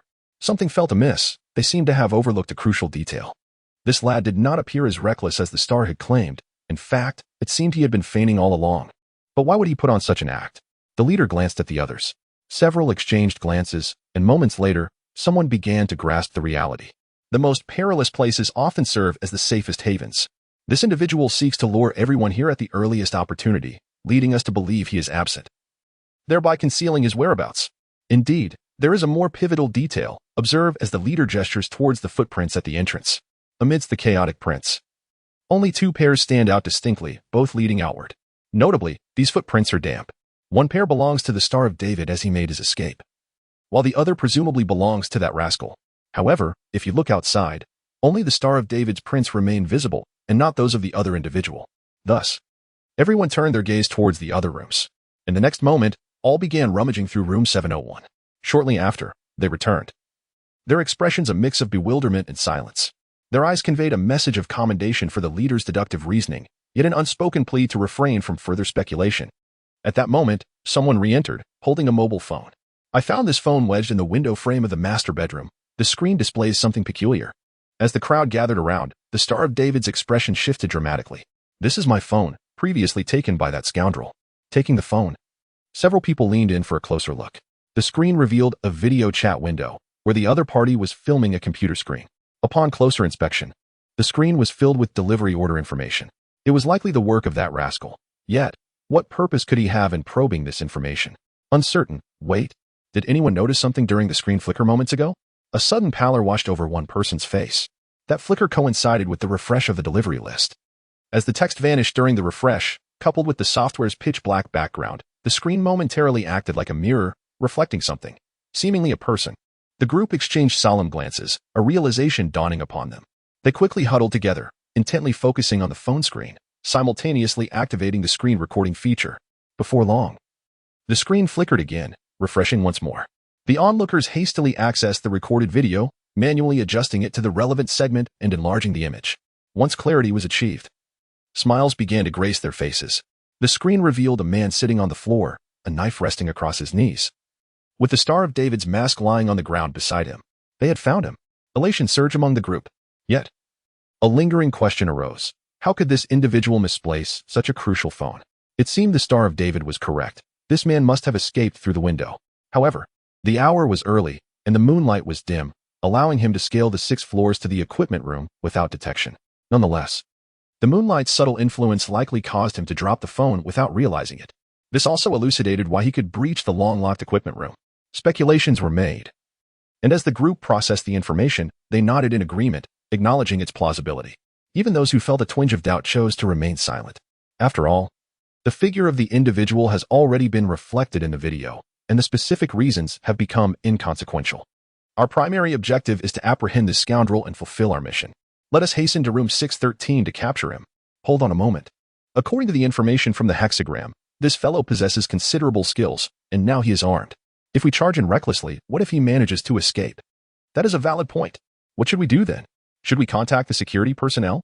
That would be unnecessary. The security team is stationed on the ground floor, ensuring that this individual cannot flee. I propose we reach out to the delivery personnel on the 8th floor to assist us. These individuals are seasoned in combat and exceptionally capable, making them well-suited to handle this situation. That makes sense. I will contact them immediately. Shortly thereafter, the arrangements with the delivery personnel were made, and the group proceeded towards the 6th floor control room. Chapter 168, Your Rules, at My Disposal. Soon after their arrival, the delivery personnel also made their entrance. Now, apart from a layer of security personnel, all those with combat capabilities had gathered in the corridor. Along with this assembly of attendees, the total number was approximately 36 or 7 individuals. The crowd stood silently in the corridor, resembling a collection of phantoms, poised to devour their unfortunate prey. Open the door. The leader gestured, and one of the delivery personnel stepped forward, producing a key to unlock the door. With a click, the door swung open. A few moments earlier, Chen had been whimsically putting away his phone, murmuring to himself, I didn't expect there to be any clever individuals among them. I thought Plan A had failed and was ready to implement Plan B. In his initial contemplation, he was certain these individuals would approach room 701 with a mindset of mere curiosity. Upon discovering the empty room and the wide-open window, they would likely wonder if the occupant had made an escape through the window. This would lead them to investigate further, inadvertently stumbling upon the phone they had carelessly left behind, and subsequently uncovering its contents. The plan was splendid in theory. However, an unpredictable factor, the frenzied Ziyue, had disrupted Chen's scheme that night. Fortunately, Chen was known for his composure, believing that having a backup plan was never excessive. Yet, just as he was preparing to execute alternative remedial measures, he was astonished to see this group charging towards the 6th floor. Chen couldn't help but chuckle softly, internally vowing to commend that enigmatic woman for her clever subordinates. Taking a deep breath, he restrained his laughter. With his innate abilities activated, he retrieved the props he had prepared from the 5th floor's utility shaft. He then pushed open the fire door of the 5th floor stairwell, crouching to listen intently to the footsteps echoing from above. Before long, the opportune moment arrived. Chen's muscles tensed as he swiftly maneuvered through the staircase, evading the beams of moonlight filtering through the windows. He stealthily ascended to the 6th floor. As he sprinted, system notifications flashed before his eyes. Chosen one of the Stone Nation has perished. Chosen one of the Swamp Nation has perished. He understood that these individuals had failed to hide and had fallen victim to the enigmatic woman. Each of these lies lost bore testament to the eerie terror and the difficulty of escape. However, Chen remained unfazed. He had faith in himself. A turn ahead, and the stairwell to the 6th floor came into view. At this moment, the stairwell was deserted, with all individuals congregating in the 6th floor corridor, eagerly awaiting the opportunity to storm the control room and capture Chen alive. A smirk crept upon Chen's lips. He hastened to the 6th floor fire door, wrapping the iron chain he held around the doorknob. Next, he produced the combination lock acquired from Zhang Yang. Click! The lock clicked into place. The trap was set. With these tasks accomplished, Chen let out a sigh of relief. Smiling, he retrieved his phone and reconnected to the miniature camera. Hey, I've made my move. Just a heads up. Oh, the little mouse hasn't been caught yet? The woman had evidently been waiting, and the moment Chen spoke, she appeared on the video interface. I apologize, but I've captured all your little kittens. Who can't boast? You should sense where most of your subordinates are, in the 6th floor. Indeed. I have locked the stairwell door. My first move is called Rule 6. The door traverses history. It embodies the principles. It serves as a conduit for entry and exit. It differentiates factions. One must revere the door and not breach it. Does this sound familiar? This is a rule you established, Chen said with a smirk. Upon hearing this, the woman's expression darkened. She had originally set this rule to prevent those under her from violently breaking in during the day and assaulting patients. Little did she expect that tonight, Chen would exploit it. You actually know these rules? The killing intent in her eyes intensified. Of course I do. Enough with the fury. My second move is Rule 2. The divine must remain hidden from the world. The divine should not fall to mundanity. The celestial and mortal must remain ever apart. The building shall henceforth conceal itself. You and I shall not descend below the 9th floor. You can't even come down. So what are you so angry about? The sarcasm in Chen's tone was palpable. This rule was also crafted by the woman in red. Her initial intention was to leverage her inherent advantage and prevent the woman in blue from descending below the 9th floor, thus averting any unforeseen circumstances. However, tonight, this very rule became her shackles. Why have you fallen silent, little kitten? Are you so infuriated by your inability to catch this little mouse? I know you're upset, but I advise you to temper your rage. Excessive anger will lead to wrinkles. You can't just explode in fury and tear apart the rules, can you? I must urge you to consider, should you violate the rules and awaken the dormant Wang Xin, revealing the amnesia, the consequences would be dire. Chen said mockingly. His words laid bare her vulnerabilities. This night, she would undoubtedly refrain from breaking the rules, for she feared the woman in blue would discover her plans. The woman in red took a deep breath, suppressing her irritation. With a smile, she replied, "Do not get too smug. You cannot confine them for long. As long as the security is stationed on the first floor, you shall never escape. The moon is my eye, and the moonlight will guide my employees to capture you. This is merely the beginning. Let us hope so, for otherwise, I might find this rather tedious. Enough of this conversation. Your employees are likely to respond soon. Now, little mouse, it's time to hunt down the little kitten," Chen chuckled, severing the connection once more. Meanwhile, the members of the hexagram opened the server room door, only to be met with a medical mannequin dressed in hexagram attire. At that moment, they all realized they had been deceived. Shortly thereafter, sounds of Chen conversing with the director echoed from the stairwell. Alarmed, they rushed toward the source, only to find the door locked. As employees, they were well aware of the building's regulations. Breaching the door was strictly prohibited. Moreover, with the director having regained her memory tonight, there was an even greater emphasis on adhering to the rules to prevent the awakening of the woman in blue. At that moment, Chen's voice resonated from outside the door. "Fools, I have departed and shall no longer engage with you." As the words fell, a series of footsteps ascended. The crowd was left bewildered. What now? This rascal is exceedingly cunning. How careless of us. We have been utterly deceived by this impudent fellow. Do not panic. We can take the elevator from another floor to unlock the door. Indeed, that makes sense. If need be, we shall commence our search for this scoundrel anew. As long as we exercise caution, he will find himself cornered. As they spoke, they crowded into the elevator and pressed the button. In the next moment, a notification from security came through. The elevator was ascending. No matter, it is in our use. Good, that puts us at ease. At that moment, the crowd discovered that the elevator display was, in fact, broken. Moreover, it had been deliberately damaged. Who could be so unscrupulous? The group fell silent. Chapter 169. When a great deceiver begins to study military strategy on the other side, Chen rubbed the tip of his nose, suppressing the urge to sneeze. Darn it. Someone has insulted me. Murmuring softly, he pressed the button for the elevator to ascend on the 5th floor. According to the elevator's operational logic, it was certain that the doors would open upon reaching the 5th floor. However, due to the malfunctioning display on the 6th floor, coupled with the cacophony of a crowd gathered there, no one would notice that the elevator had briefly halted. Even if they did suspect something, it mattered little. He could simply devise an alternate plan. After all, there was no shortage of strategies. Before long, the elevator doors slid open. Chen pressed the button for the 1st floor and turned back into the dimly lit corridor. In his estimation, the objective of the crowd upstairs was merely to switch floors and return to the stairwell, intending to open the door to the 6th floor. Furthermore, having suppressed their second personalities for decades, they were inherently afraid of elevators and the claustrophobic environment they presented. Thus, they would likely choose the nearest options, either the 7th or the 5th floor. By voluntarily pressing the button for the 1st floor, he ensured they would select the 5th. The 5th floor was indeed an excellent choice, a desolate place, perpetually empty, where even burnt-out light bulbs remained unaddressed. In its pitch blackness, it served as the perfect ambush site. As the elevator closed and ascended, it picked up 5 employees. However, due to the earlier pressing of the 1st floor button, it began to descend. The 5 individuals were momentarily taken aback. What was happening? Was the elevator malfunctioning? Yet, the direction it was heading was of little concern to them. They hastily pressed the button for the 5th floor, anxiously awaiting the doors to open. Soon, the elevator doors swung open, and the 5 rushed out, gasping for breath as they entered the corridor. Overcome with fear of the elevator, their nerves were frayed. Moreover, the abrupt transition from a brightly lit environment to one of utter darkness made it difficult for their eyes to adjust.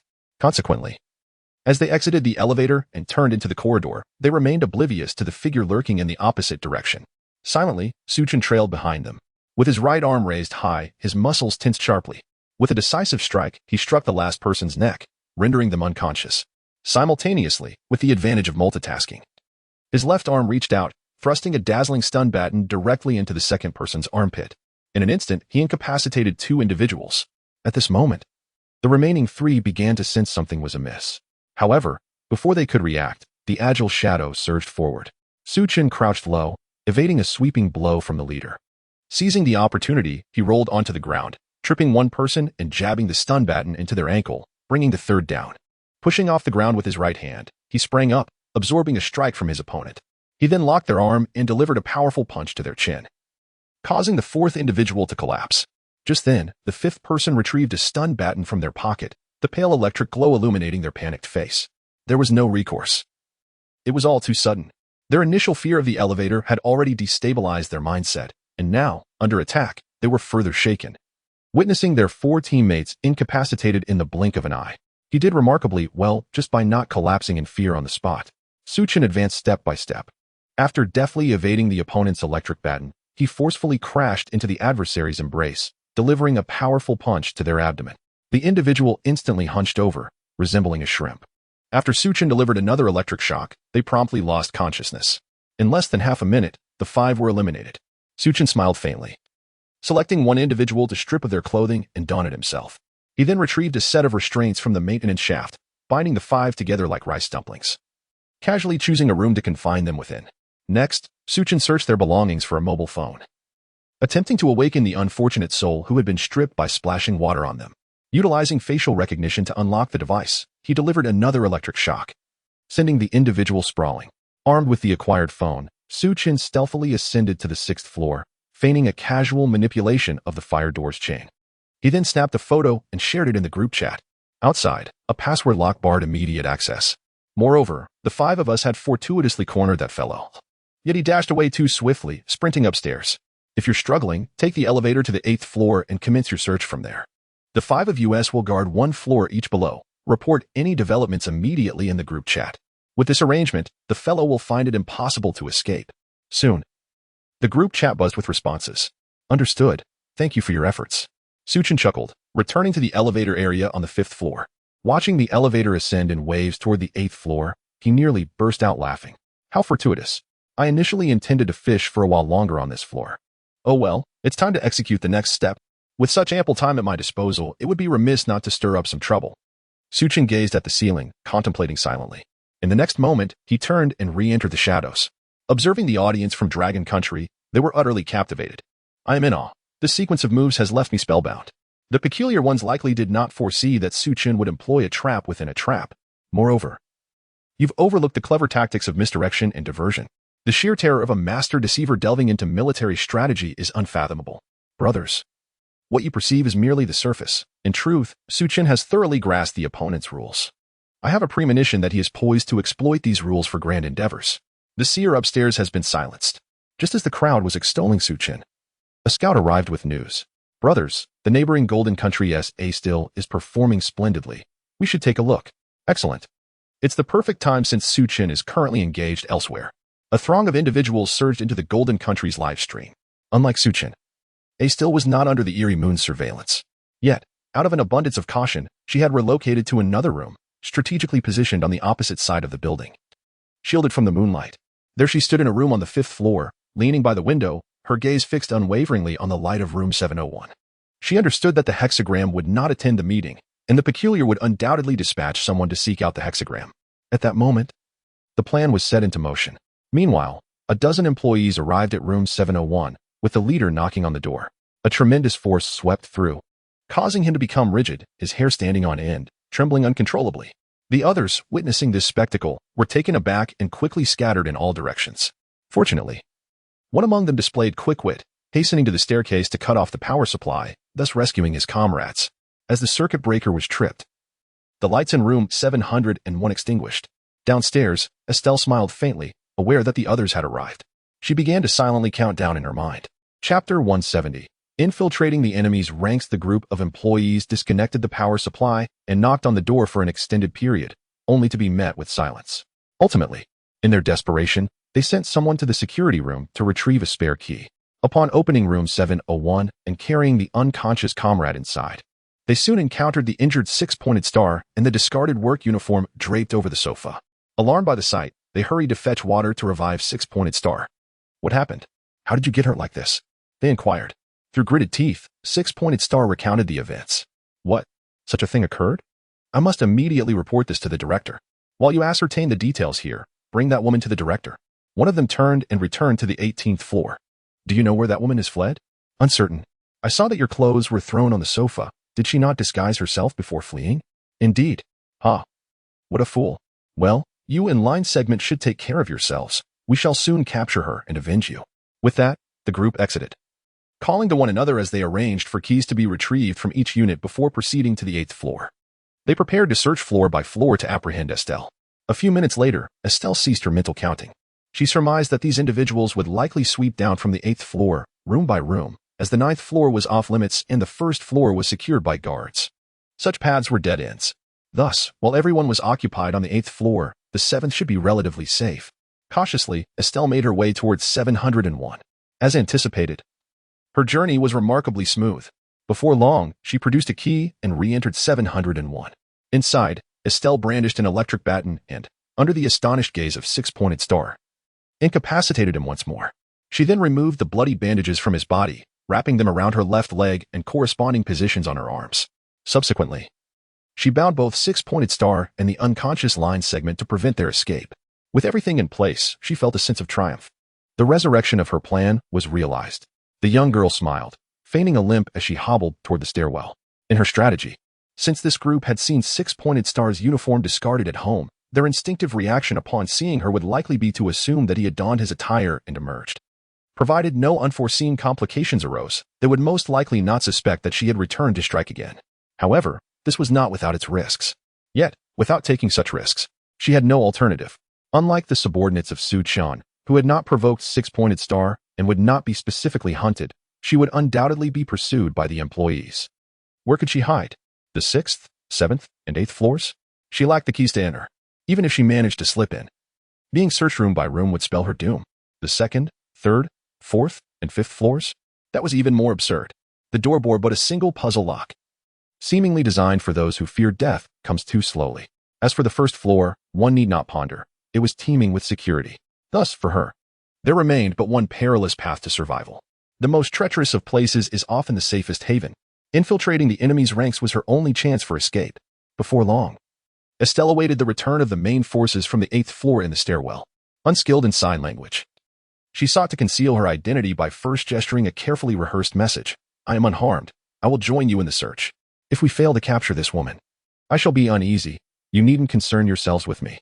Moreover, my arm is injured and it pains me to move. Your advice will not sway me. We are sufficient. You should return to rest. No response. Look at your stubbornness.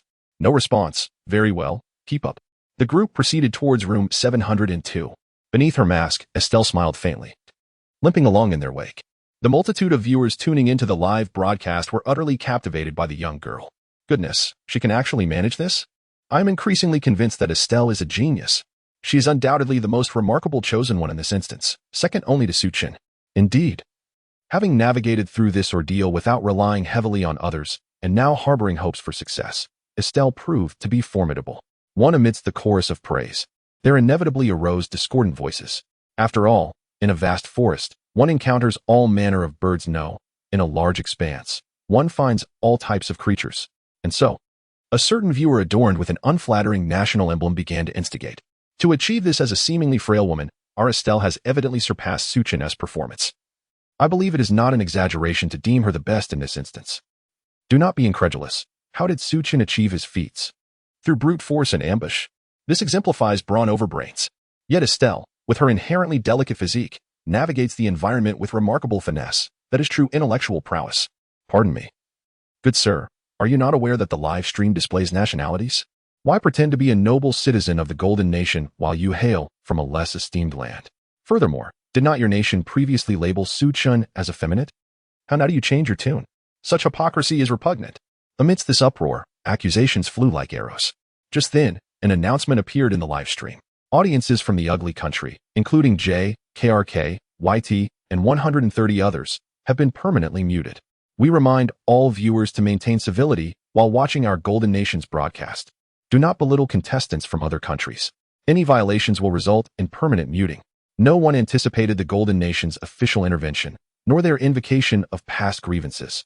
While it was common for netizens to engage in petty squabbles, this declaration prompted many to sense that something was amiss.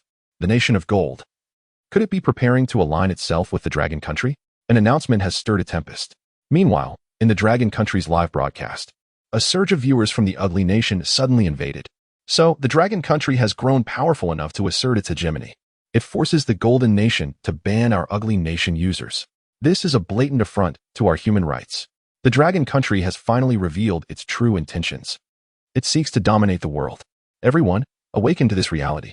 I curse you, Su Chen. You shall surely fail. In the next moment, This group of users was swiftly banned by the Dragon Country's administrator, who had been single for 30 years. What is happening? What provoked these foolish individuals? It seems the Golden Nation has turned against them, banning a batch of users from the Ugly Nation, and now they are in disarray. It is absurd. Let us ignore them and continue watching the broadcast, for Su Chen is about to make his move. The screen reveals Su Chen diligently extracting patients from each household on the 4th floor. Chapter 171. Unmasking. Su Chen has nowhere to hide. Confronted with disobedient patients, Su Chen resorted to administering several forceful slaps. It must be said that the rules he previously deemed inconsequential had now proven to be the most efficacious. Patients do not always comply. If they disregard your commands, you may employ force, striking them until they acquiesce. This rule was indeed quite effective. After a few slaps, every patient obediently followed Su Chen out. Before long, all 20 patients from the 4th floor had assembled. In the next moment, Su Chen led this group, skillfully avoiding the moonlight, towards the 3rd floor. To an unknowing observer, his light-hearted stride might suggest he was on an outing. However, the pressure weighing on Su Chen's heart was anything but light. On the contrary, he felt a profound sense of tension akin to walking a tightrope. The reason was simple. His actions tonight were not solely for the purpose of surviving until dawn. Otherwise, he could have simply found a chair on the 5th floor to prop against the elevator door, effectively incapacitating it and prolonging the entrapment of the staff. Yet, he sought something greater. He aspired to leverage the situation, to seize the opportunity and break free from the confines of this towering edifice. Such an endeavor, however, was fraught with difficulty. Firstly, he needed to ascertain the peculiar boundaries of the situation, which was why the typically prudent Su Chen had persistently provoked the enigmatic woman. Secondly, he had to gauge the extent of his provocations. If he went too far, it could lead to dire consequences, should the mysterious entity become enraged, disregarding all caution, and decide to confront him directly, he would find himself in an inescapable predicament. Conversely, if his actions were too mild, it would be equally unfeasible. Without inciting chaos within the building or disturbing the enigmatic presence, how could he possibly hope to escape this monolithic structure? Thus, he found himself truly walking a tightrope.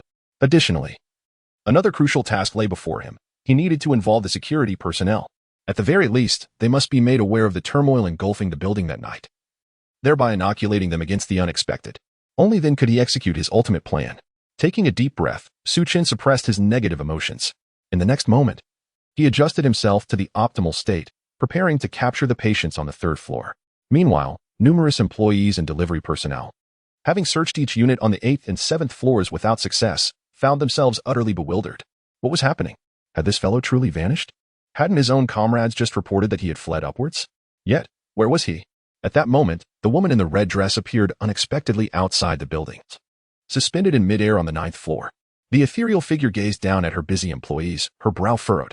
In the next instant, she vanished, reappearing at the junction of the 9th and 8th floors. Summoning an employee, she spoke softly. Send someone to the 5th floor to investigate why 5 employees remain there. Utterly still. Understood. The employee, upon receiving her directive, hurriedly led a team to comply. Before long, he returned, escorting 5 individuals with bruised faces. The director. We were just ambushed by that scoundrel as we exited the elevator, and in our moment of negligence, we fell into his trap, one individual explained. Upon hearing this, the woman's attractive lips twitched slightly. What happened to your clothes? He stripped them off me, and he also took my phone. I suspect he is impersonating me. At this moment, the reality dawned on everyone. Damn it, we've been deceived yet again. We searched high and low on the 8th and 7th floors for that rascal, only to realize we were foolishly mistaken. Director, do not be angry. We will promptly retrieve that scoundrel. Noticing the woman's displeasure, someone hastily declared their resolve. If you approach him like that, are you prepared to let him infiltrate your ranks once more? Will you allow yourselves to be deceived again?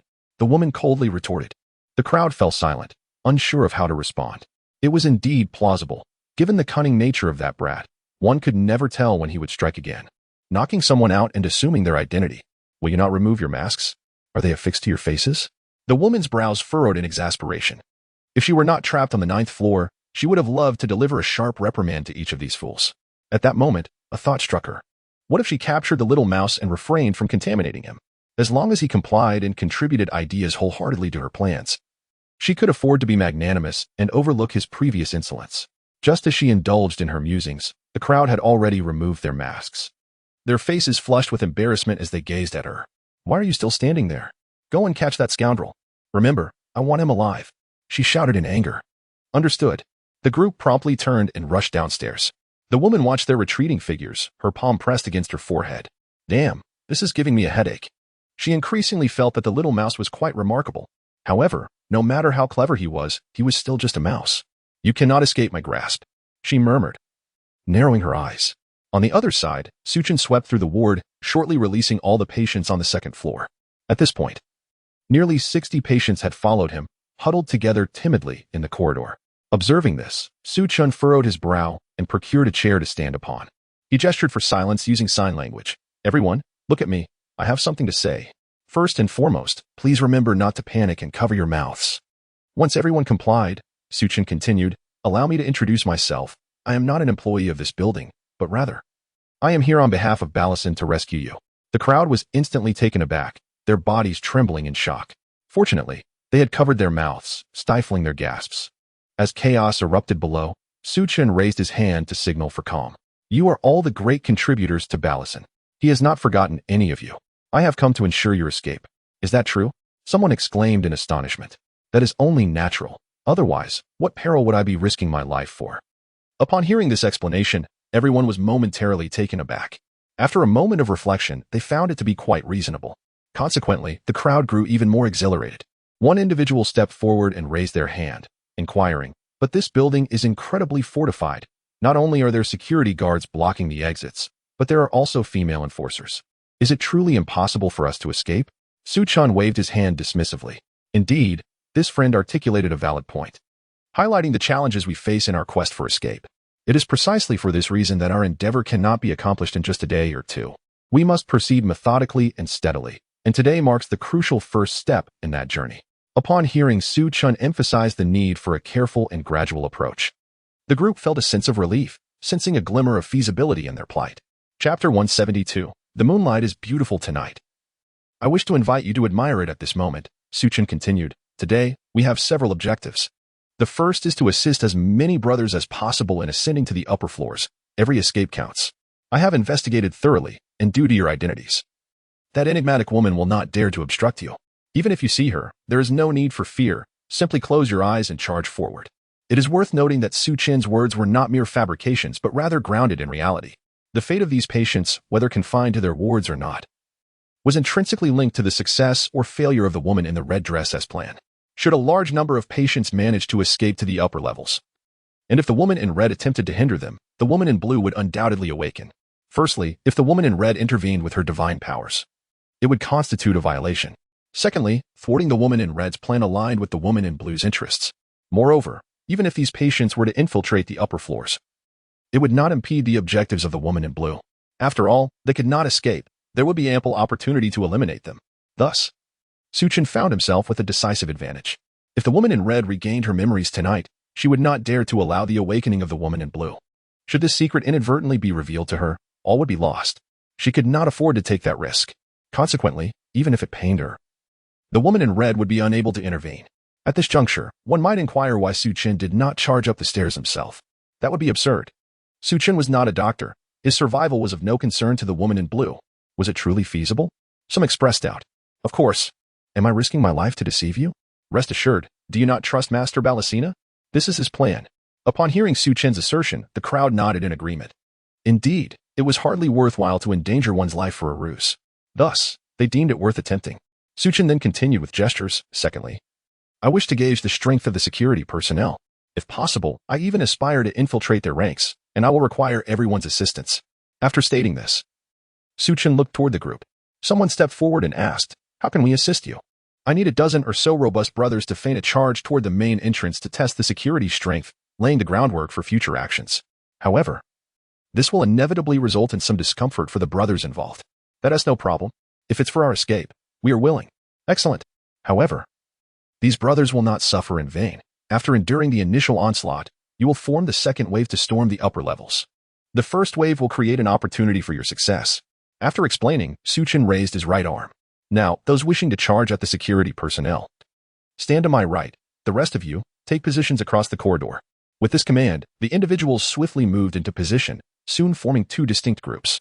A cursory glance revealed that over 20 individuals were willing to take the initial blows, aligning perfectly with Chen's requirements. Very well.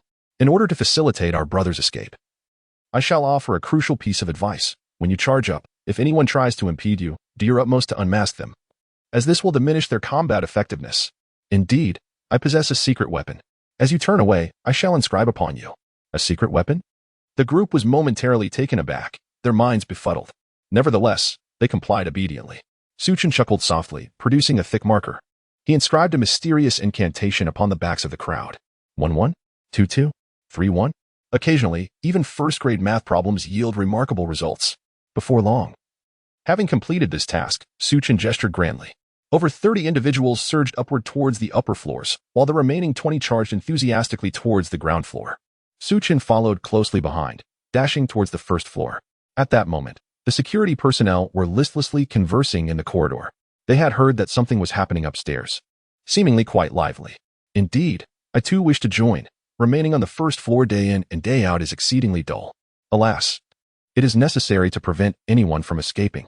Why then did the director lift the barrier at the main entrance to prevent escape? One individual glanced around, pulling another toward the stairwell. Let me tell you, I heard that the director lifted the barrier to allow his young paramour to flee. What? Is that true? Please elaborate. I do not know much, but the story goes. Just then, over 20 roaring men came barreling down. In an instant, they overwhelmed the 2 security guards. The frenzied crowd surged towards the exit. Having been subjected to torment as guinea pigs for a year, these individuals were filled with resentment. This was their chance for revenge, and they fought with reckless abandon against the guards. Moreover, the guards were utterly unprepared for the patients to dare to charge down together. Caught off guard, they suffered a minor setback. However, soon, with the aid of the rules, the tide of battle began to turn. Rule 5, patients are cats, doctors are mice, inherent suppression. When killed, are protected by my divine power, rendering the impossible possible. Under inherent suppression, the chaos was swiftly quelled. One by one, the patients, bruised and battered, crouched against the wall. At this juncture, Chen arrived leisurely from behind. He surveyed the corridor and noticed that the security captain had not emerged. He realized that it was sheer folly to think that this group could force their way out. In the next moment, Chen feigned a sigh of relief. These patients had truly gone mad. Thank you immensely. It is fortunate that you managed to stop them. It is our duty, as expected. By the way, could one of you assist me in escorting the patients back? Certainly, we shall accompany you. A few individuals confidently assured him with patting chests. No, just one will suffice. The situation upstairs has devolved into chaos, with over 30 patients running amok. It would be prudent for you to remain here to prevent any unforeseen incidents. Chen promptly interjected. This startled the group. After a moment's contemplation, they found his reasoning sound. Although the captain was present, ensuring safety would be wise. Very well, I shall accompany you in escorting these individuals back. A figure adorned with a mask bearing a motif of a meow knife stepped forward. Thank you, Chen replied gratefully. Then began assisting the security personnel in binding the patients together in a line. Following the masked individual, they ascended the staircase. Shortly thereafter, they arrived on the second floor. Chen surveyed the area, noting the absence of other security guards. A sly grin spread across his face as he produced a stun baton from his pocket. He tapped the shoulder of the guard in front of him. Brother, let me show you a marvelous treasure. In the next instant, the stun baton struck the guard's neck, causing him to collapse. Having neutralized the guard, Chen did not hasten to change his attire. Instead, he first untied the ropes binding the patients. All right, my brothers. You have worked hard. Now, let's hurry upstairs and escape. Remember, do not concern yourselves with that female specter. She dares not make a move. Once up there, simply implore our brothers to open the door for you. Thank you. The group expressed their gratitude to Chen before turning and rushing upstairs in a grand procession. With this matter concluded, Chen exhaled deeply. The first move had been made. Now it was time to see how the anomaly would respond. Upon reaching the third floor, he selected a window graced by the moonlight and strode toward it. Simultaneously, he retrieved his phone to reconnect with the camera. The moonlight is exquisite tonight. I would like to invite you to admire it, Chen said with a smile, addressing the enigmatic woman. Chapter 173, A Dangerous Game Step by Step. Chen's toes halted at the boundary of moonlight cascading through the window. Oh, moon gazing? How delightful.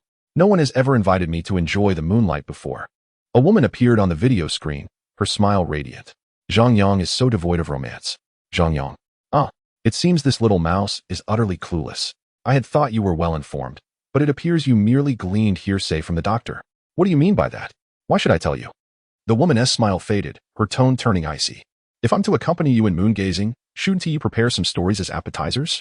In life? Oh, no. In deception, you ought not to be so stingy. Chen replied playfully. Accompany me in moon gazing? Yet, I don't see your figure.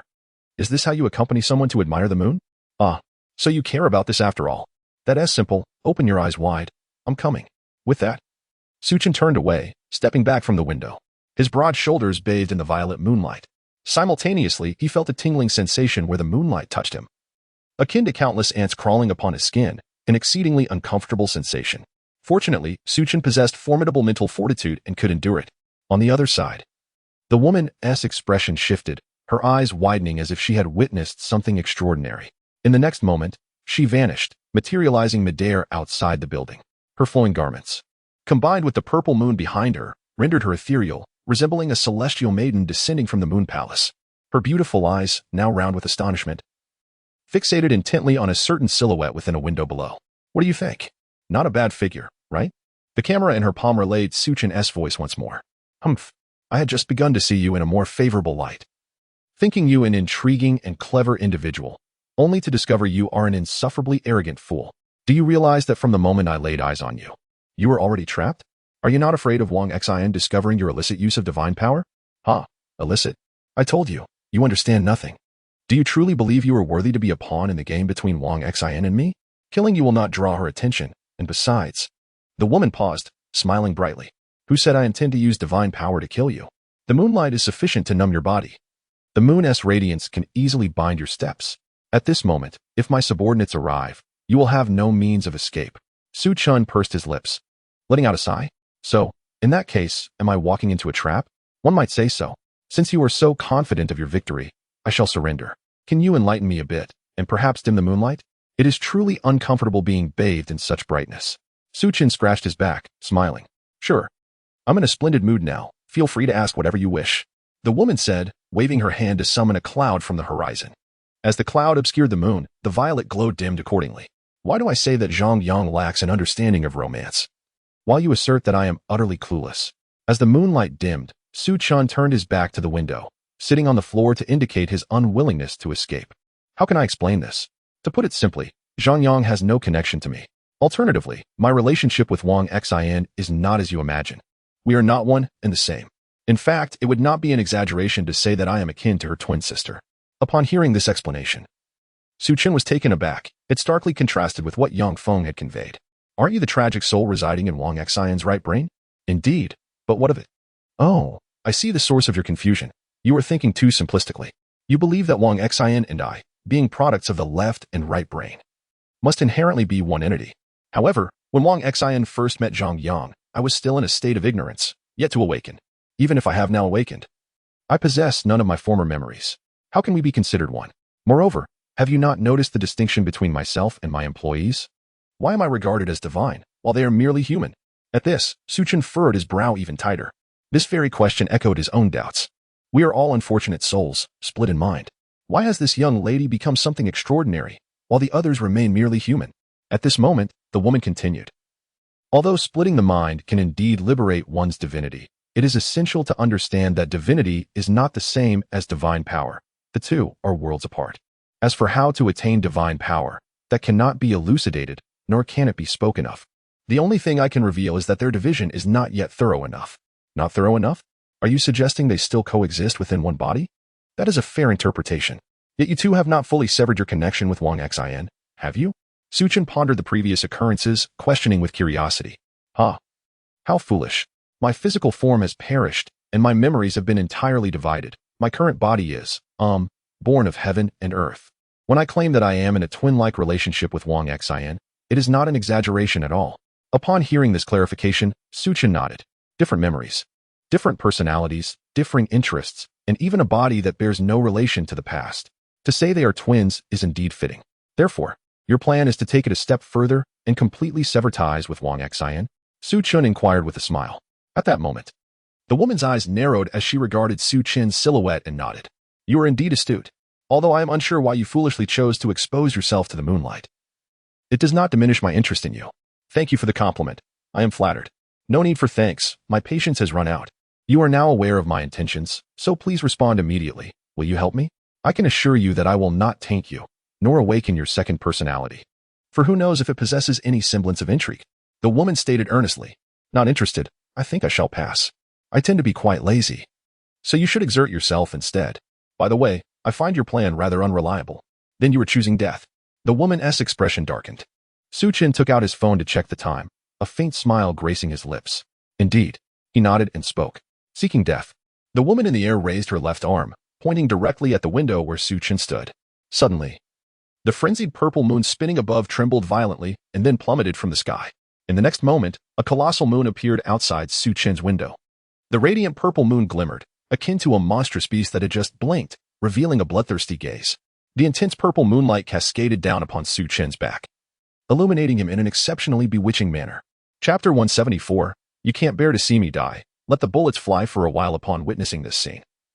The audience from Longwo in the live stream was utterly astonished, left speechless for an extended period. Conversely, those envious viewers from other nations erupted in exhilaration, their excitement surpassing even the joy of finding money. Has Chen's head been kicked by a mule? How dare he go against the bazaar? He truly does not know the meaning of the word death. How delightful. This time, it is finally gratifying. Do you enjoy courting disaster? Continue on your reckless path. This time, Chen is doomed. Without him, let us see how long we can continue to flaunt their superiority. You have gone too far. From this moment on, the decline of Longwo is a foregone conclusion. Await your demise. The crowd vented their dark sentiments with wild abandon. In the next moment, the audience members hurling insults were swiftly silenced by Longwo's moderators. However, spurred by this stimulus, those anxious for Chen's safety among Longwo's netizens regained their composure. What are you boasting about? Regardless of Chen's situation, he will outlive the pathetic chosen ones from your nation. Moreover, Chen is not dead yet. We believe he will create miracles. You foreigners understand nothing. This is just Chen's usual tactic. Be cautious, as Chen may soon leave you in awe. Indeed. You intellectually challenged individuals probably cannot comprehend what high-level maneuvers entail. A summer insect cannot discuss ice. I will not reason with you. I lack decorum. And I cannot endure this. I simply want to say, you pathetic fool. Shut your mouth. Meanwhile, in the Longwo Paranormal Department, Elder Chen sat in a wheelchair, his hands trembling as they gripped the armrest tightly. His murky gaze was fixated on Chen's face. Why is Chen engaging in such perilous actions? Was everything going smoothly before? If only he had been more cautious, surviving tonight would not have been an issue. Someone could not help but exclaim. Yes, why did Chen suddenly provoke that bizarre woman? Perhaps he has a plan? But this seems incredibly reckless. The crowd buzzed with speculation. At this moment, Shali asked, Elder Chen, what are your thoughts? Hearing the voice, Elder Chen turned to glance at everyone. He spoke solemnly. I'm not certain, but I believe Chen's reckless behavior may be related to his intentions. Perhaps he is not merely trying to survive the night but aims to escape the building. What? The crowd gasped. Incredible! Other competitors from different countries have perished in their quest for survival. Yet, he is attempting a bold escape? This is utterly absurd. Furthermore, even for the sake of escaping, why provoke the bizarre? Someone expressed confusion. Personally, I speculate that Chen might be attempting a psychological tactic. Psychological tactic? The crowd was even more bewildered. I suspect that whether Chen can survive hinges on the bizarre entity, which is why he is persistently testing its limits. Even so, there was no need to place himself in such danger. This is what I refer to as psychological warfare. Consider how one might swiftly leave a profound impression on another, perhaps even instilling a lasting psychological shadow. The key lies in striking decisively when the adversary is basking in their impending triumph. After Elder Chen finished speaking, he ceased to elaborate further, turning his gaze back to Chen's resolute countenance. Simultaneously, Chen sensed something amiss behind him. He had attempted to rise, only to discover that his body was no longer under his command. The searing moonlight, coupled with a numbing sensation, proclaimed that the enigmatic woman was not jesting. Enough with the theatrics. I shall show you something, and then you can decide whether to eliminate me. Otherwise, we might both end up in ruin. Do not say I did not forewarn you. Do you think you stand a chance? The woman jeered coldly. Nevertheless, she once again shrouded the moonlight. Chen sensed the shift behind him and swiftly moved his arm. Soon, he realized he had regained control over his body. With a slight smile, he rolled up his sleeve, revealing the hairband gifted to him by the blue-clad woman. If you intend to wield the moonlight to subdue me, be assured that I shall resist fiercely, and she will aid me. Chen calmly stated, pointing at the hairband. The woman in red looked at his raised wrist, momentarily taken aback. In an instant, she recognized its significance. How did you come by this? I see now. You have been hiding in 901 these past few days. She exclaimed. Indeed. It is I. But from your tone, it seems you were already aware that Zhang Yang had departed. Could you enlighten me on his whereabouts? Chen inquired. That is of no concern to you. Moreover, This alone cannot protect you, she coldly retorted, her voice laced with menace. True, it cannot provide protection. However, if I struggle fiercely and deplete the energy of this hairband, might there not be a possibility that Wang Exine will awaken? After all, in her perception, this hairband was bestowed upon her beloved, Zhang Yang. Su Chen remarked with a smile. The woman's breath grew shallow.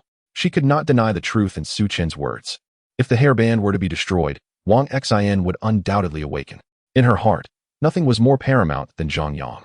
However, should she awaken, your life would be forfeit. You are not Zhang Yang, and you deceived her. She would kill you without hesitation.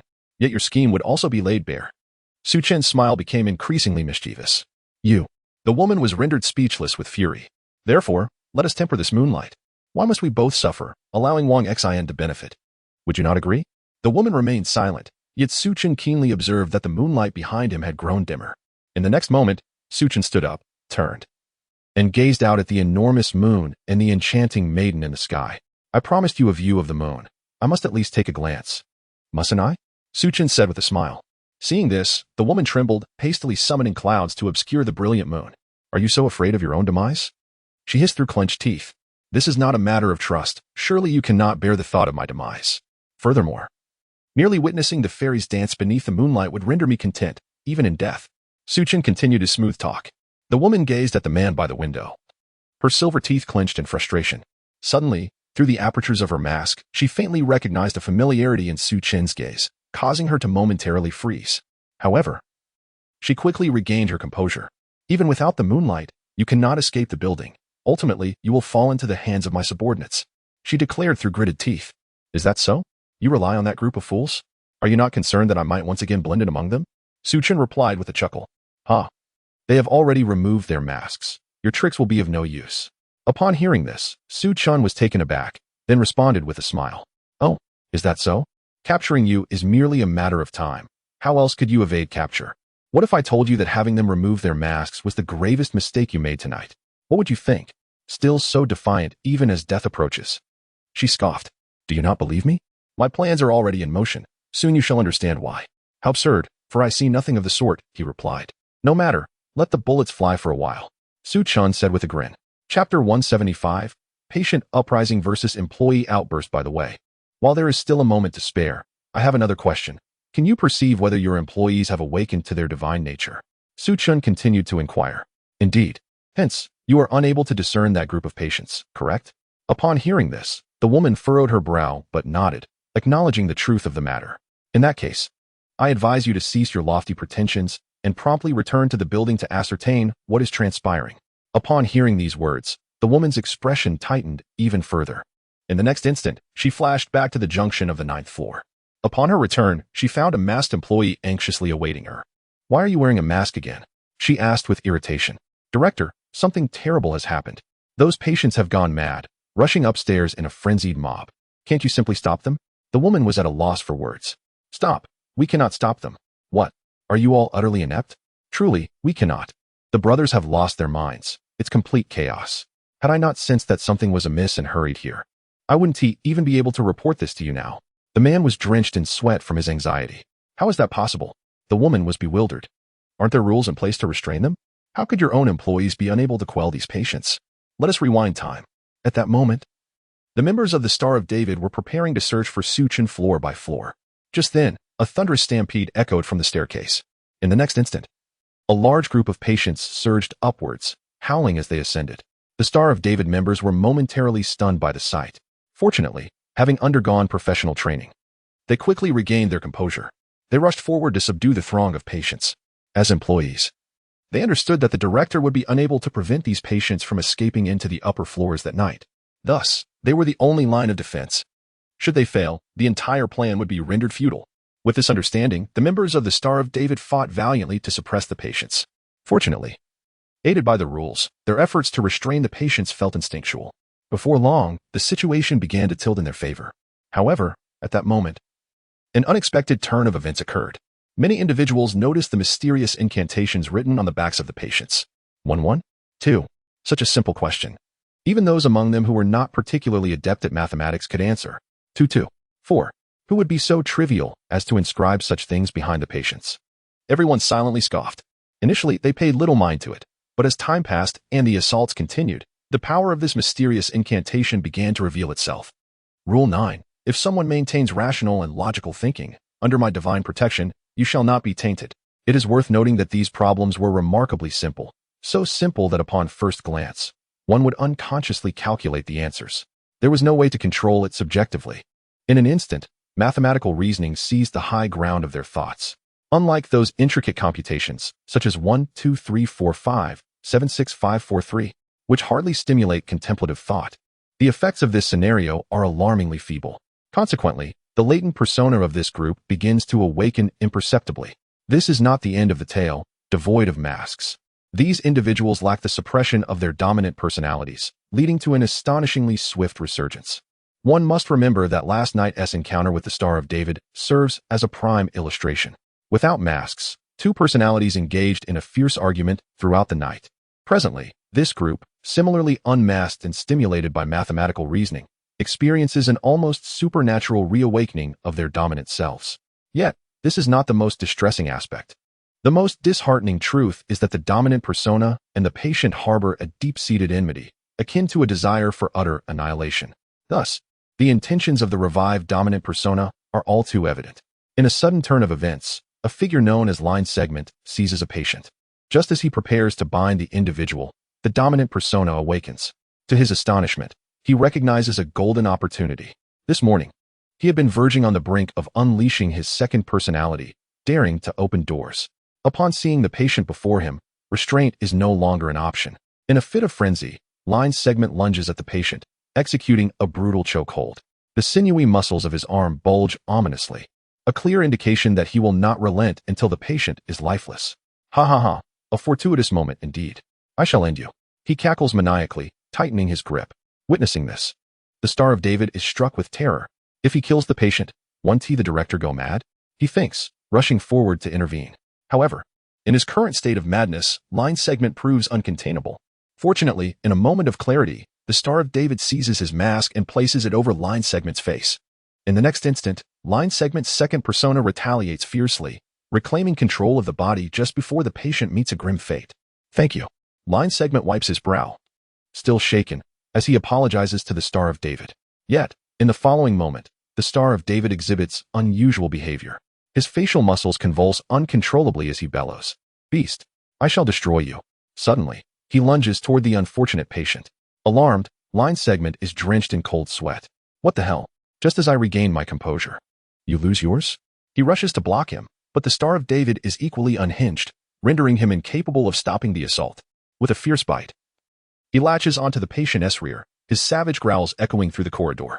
In a moment of desperation, line segment recalls the mask and instinctively reaches for his waist. However, in the chaos, it has vanished. Resolutely, he removes his own mask and places it on the Star of David's face. Before long, the Star of David begins to regain his senses. What has happened to me? He inquires, bewildered. You just went berserk. Thankfully, wait. No. I'm losing control again. Quickly. Restrain me. The color drains from line segment's face. This situation unfolds in every corner of the battlefield. It is important to note that these dominant personalities have awaited an opportunity for an entire year, only to be met with nothing.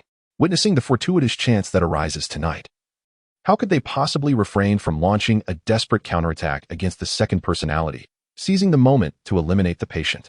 Moreover, a grave issue looms. This group of dominant personalities is well aware of the efficacy of the masks. Consequently, upon awakening, one of their first actions is to tear off the masks of those around them. As a result, the battlefield descends further into chaos, gradually pushing toward the upper floors. Before long, this farce manifests itself on the 9th floor. The enigmatic woman gazes upon the tumultuous scene, nearly succumbing to a stroke in her fury. At that moment, she recalls Su Chen's earlier words. If I were to tell you that having them remove their masks was the gravest mistake you could make tonight, how would you feel? How would I feel? I could scarcely contain my frustration. Chapter 176. I adore your stubborn disposition. Now quickly don your mask. The woman shouted towards the chaotic battlefield. Yes. The employees echoed, hastily assisting one another to suppress their dominant personas. Just then, an unexpected turn of events unfolded. Over 20 patients surged forth from the staircase. Upon entering the fray, their first act was to rip the masks from the faces of the staff. This was only the beginning. Many even seized the masks and fled.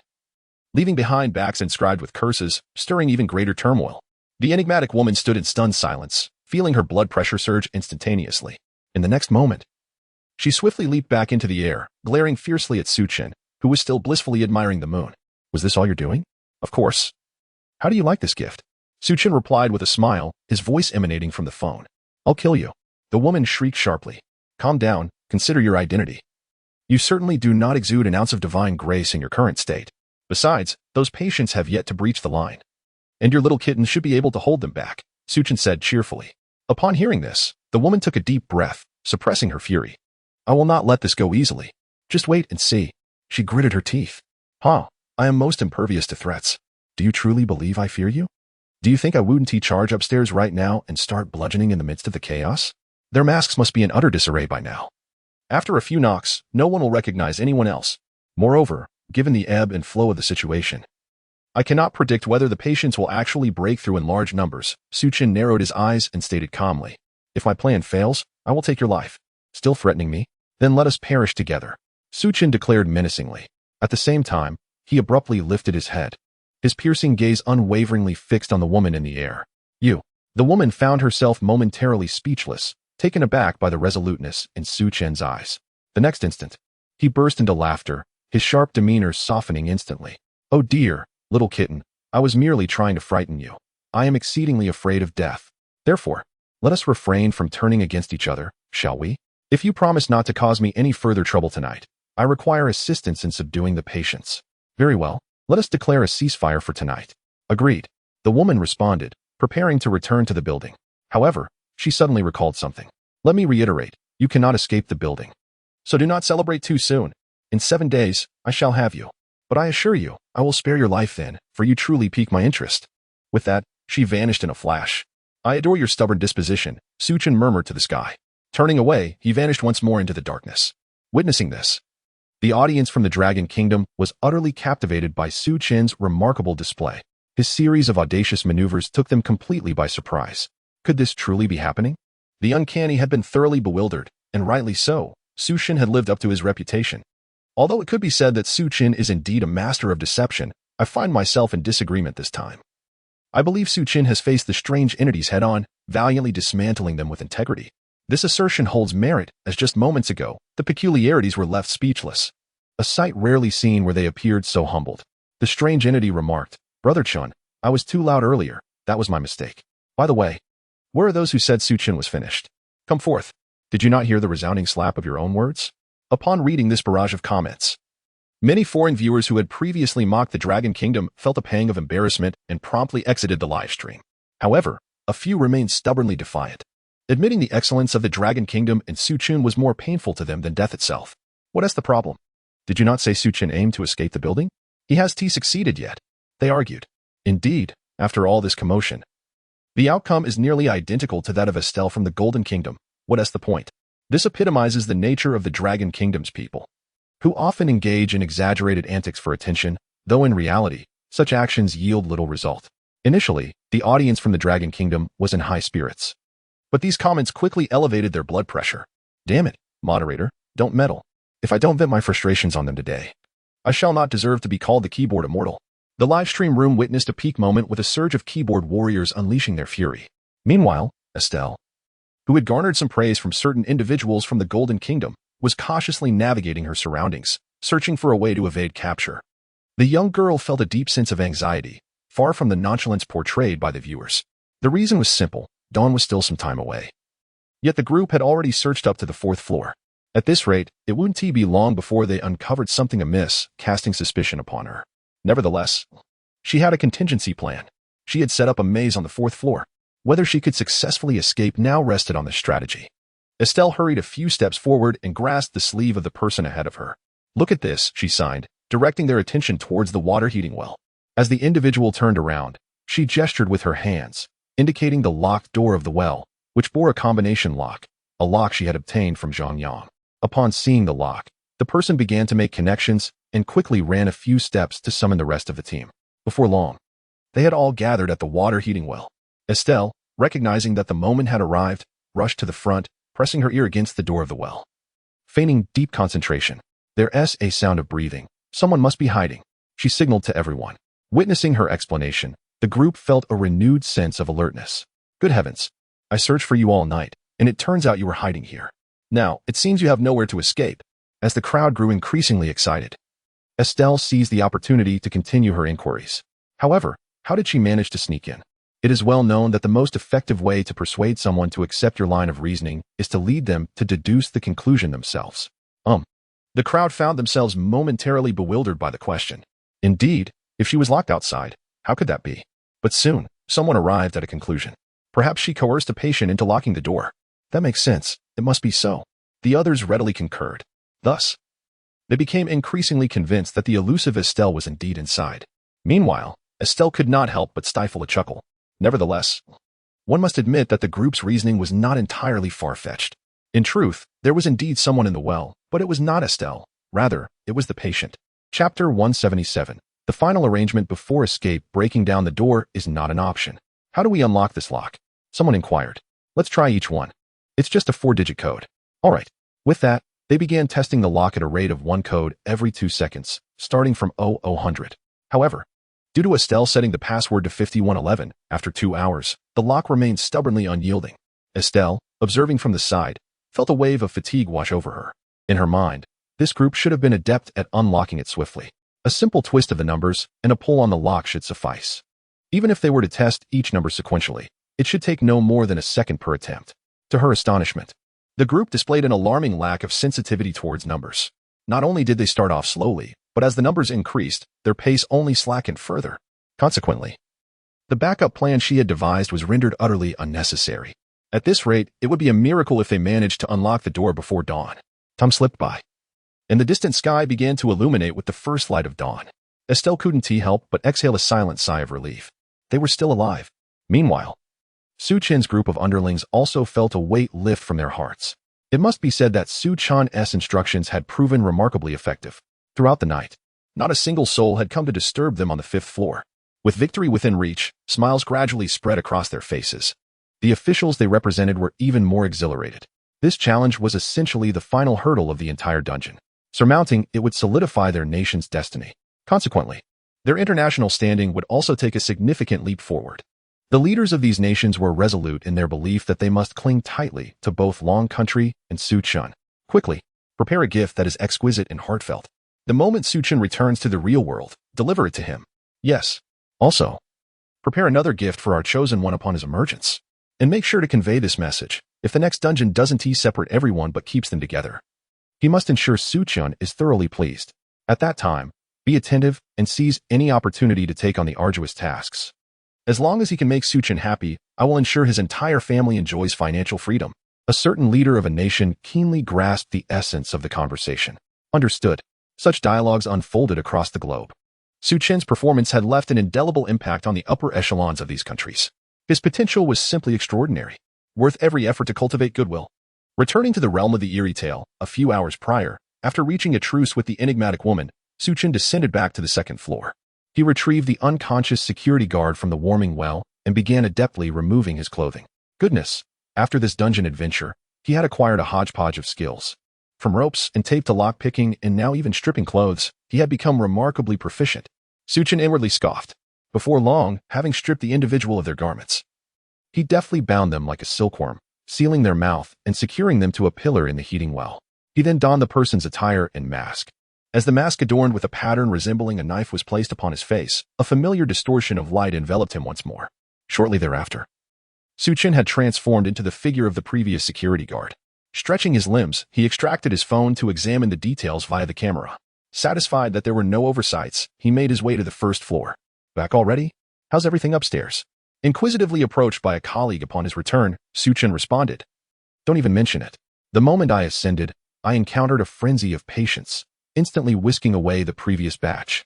Fortunately, this group learned their lesson after their earlier misfortune and refrained from charging downwards again, instead rushing upstairs. What? My heavens! What kind of drug have these patients been administered to behave so wildly? Who knows? Su Chen's face flushed, considering the timeline. It's quite possible that some of them might escape to the upper floors tonight. I can only imagine how furious the director will be. Upon hearing this, Su Chen nearly blurted out, I know exactly how your director will react. However, he ultimately refrained from commenting further. It must be quite infuriating, he offered dismissively. Rumor has it that tonight's chaos was instigated by a newcomer, whose true identity remains a mystery, yet he seems remarkably adept at causing trouble. Indeed. How can this rascal be so troublesome? Nevertheless, one must admit he possesses a certain prowess. What is so impressive about him? If he has the guts, let him provoke our security team. He is nothing but a bully. At this exchange, Su Chen's heart skipped a beat. He cast a lingering glance at the guard. Noted. My friend, I shall prepare a delightful surprise for you shortly. After the incident, he would conveniently report the peculiar woman as the instigator, claiming it was this fool who incited him to act. The nearby guard shivered inexplicably. It's a bit chilly tonight. I think I'll head back for some hot water. Go ahead. You might find it unavailable later. I mean, on such a cold night, if you delay, there may not be any hot water left. That makes sense. I'll take my leave then. After bidding farewell, the guard proceeded down the corridor. As time flowed onward, the dawn gradually illuminated the eastern sky. Su Chen glanced at his phone, 5:55. A smile crept upon his lips. The moment had arrived. The performance was about to commence. He retraced his steps to the 4th floor, surveying the surroundings. He discovered that the patients had nearly all been apprehended.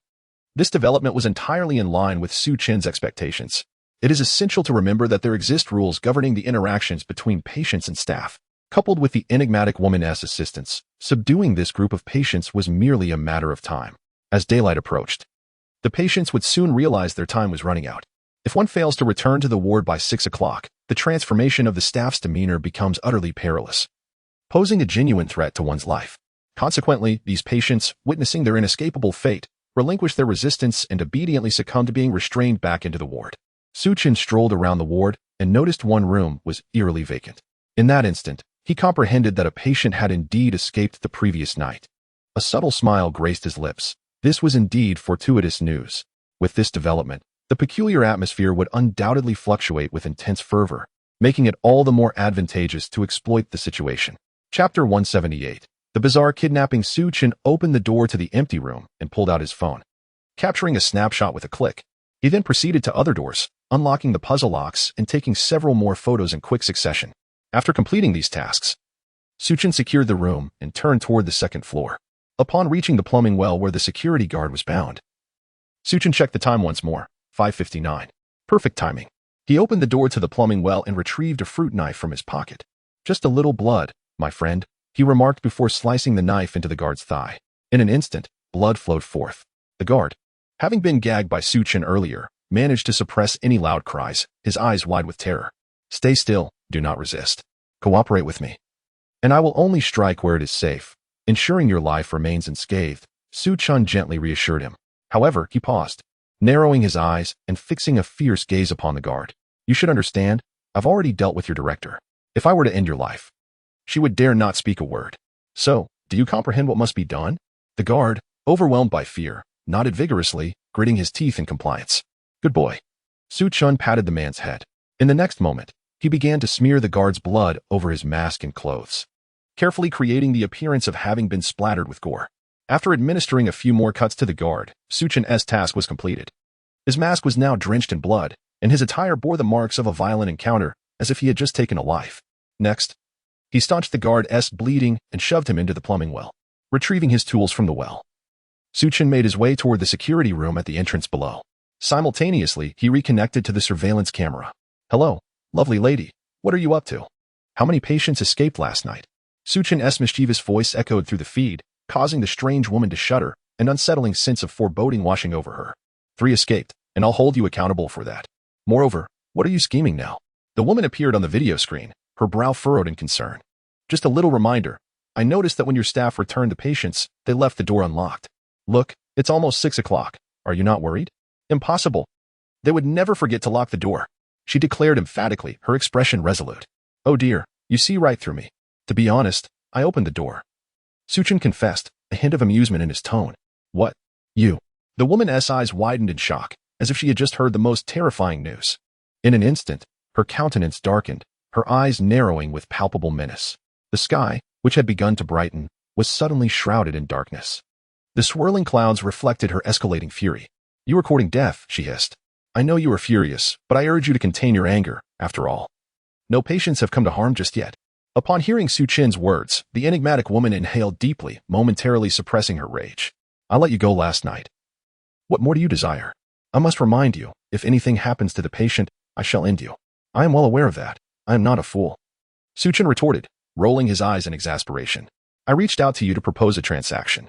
If you cooperate, the patient will remain unharmed. What transaction? She inquired. Let me leave the building. Impossible. The rules bind me, and the security at the entrance cannot be swayed by just me. You need not direct them. Simply contribute when the time comes. Very well. Concerned for the patient's safety and overwhelmed by the surprises Chen had brought throughout the night, she realized she could not fathom his intentions. To prevent any further mishaps, the enigmatic woman reluctantly agreed. To her, the notion of Chen escaping the building seemed utterly absurd. As long as she could keep him from endangering the patient, there would be ample opportunities to deal with him later. Then let us celebrate our collaboration in advance, Chen chuckled, tucking his phone into his pocket. However, he did not sever the connection. Instead, he allowed the mysterious woman to overhear his every movement. Upon reaching the first floor, Chen's bloodied appearance immediately drew the attention of all present. What the hell? A meow knife? What's going on? Someone inquired. Chen shot a glance at the individual, but remained silent, striding directly towards the security room. Shortly thereafter, he knocked on the door, and the security captain swung it open, his imposing figure filling the entrance. What is happening? Good grief, what have you done with that knife? Boss, I bring great news. Many doors on the upper floors were left unlocked. Perhaps in the chaos of last night, someone neglected to secure them. I took the opportunity to eliminate one of them. Then, realizing I couldn't keep the good fortune to myself, I hurried to relay the information. Chen feigned a frenzied demeanor. What? Is that truly the case? Impossible. The crowd gasped in astonishment. Upon hearing this news, the security captain's eyes widened in shock. He rushed over, gasping, those individuals are typically extremely cautious. How could they forget to lock the doors?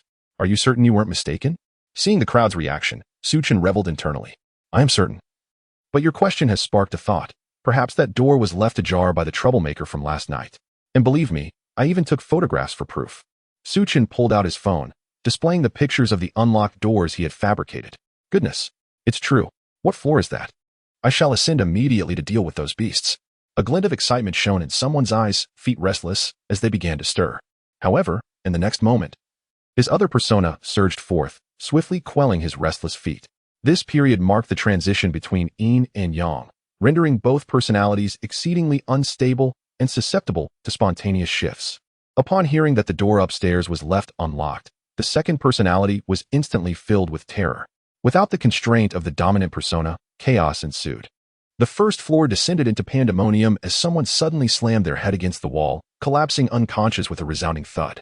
Another individual knocked out their neighbor with a punch, only to subsequently knock themselves out with a slap. This was, of course, the handiwork of the second personality, desperately trying to thwart anyone from attacking the patient. As the atmosphere reached a fever pitch, the second personalities of the others became aware of the situation. The esteemed actor Su also made his entrance.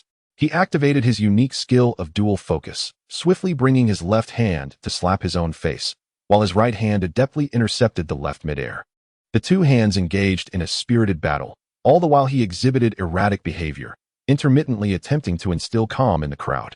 Everyone, try to remain calm and lend me your ears for a moment.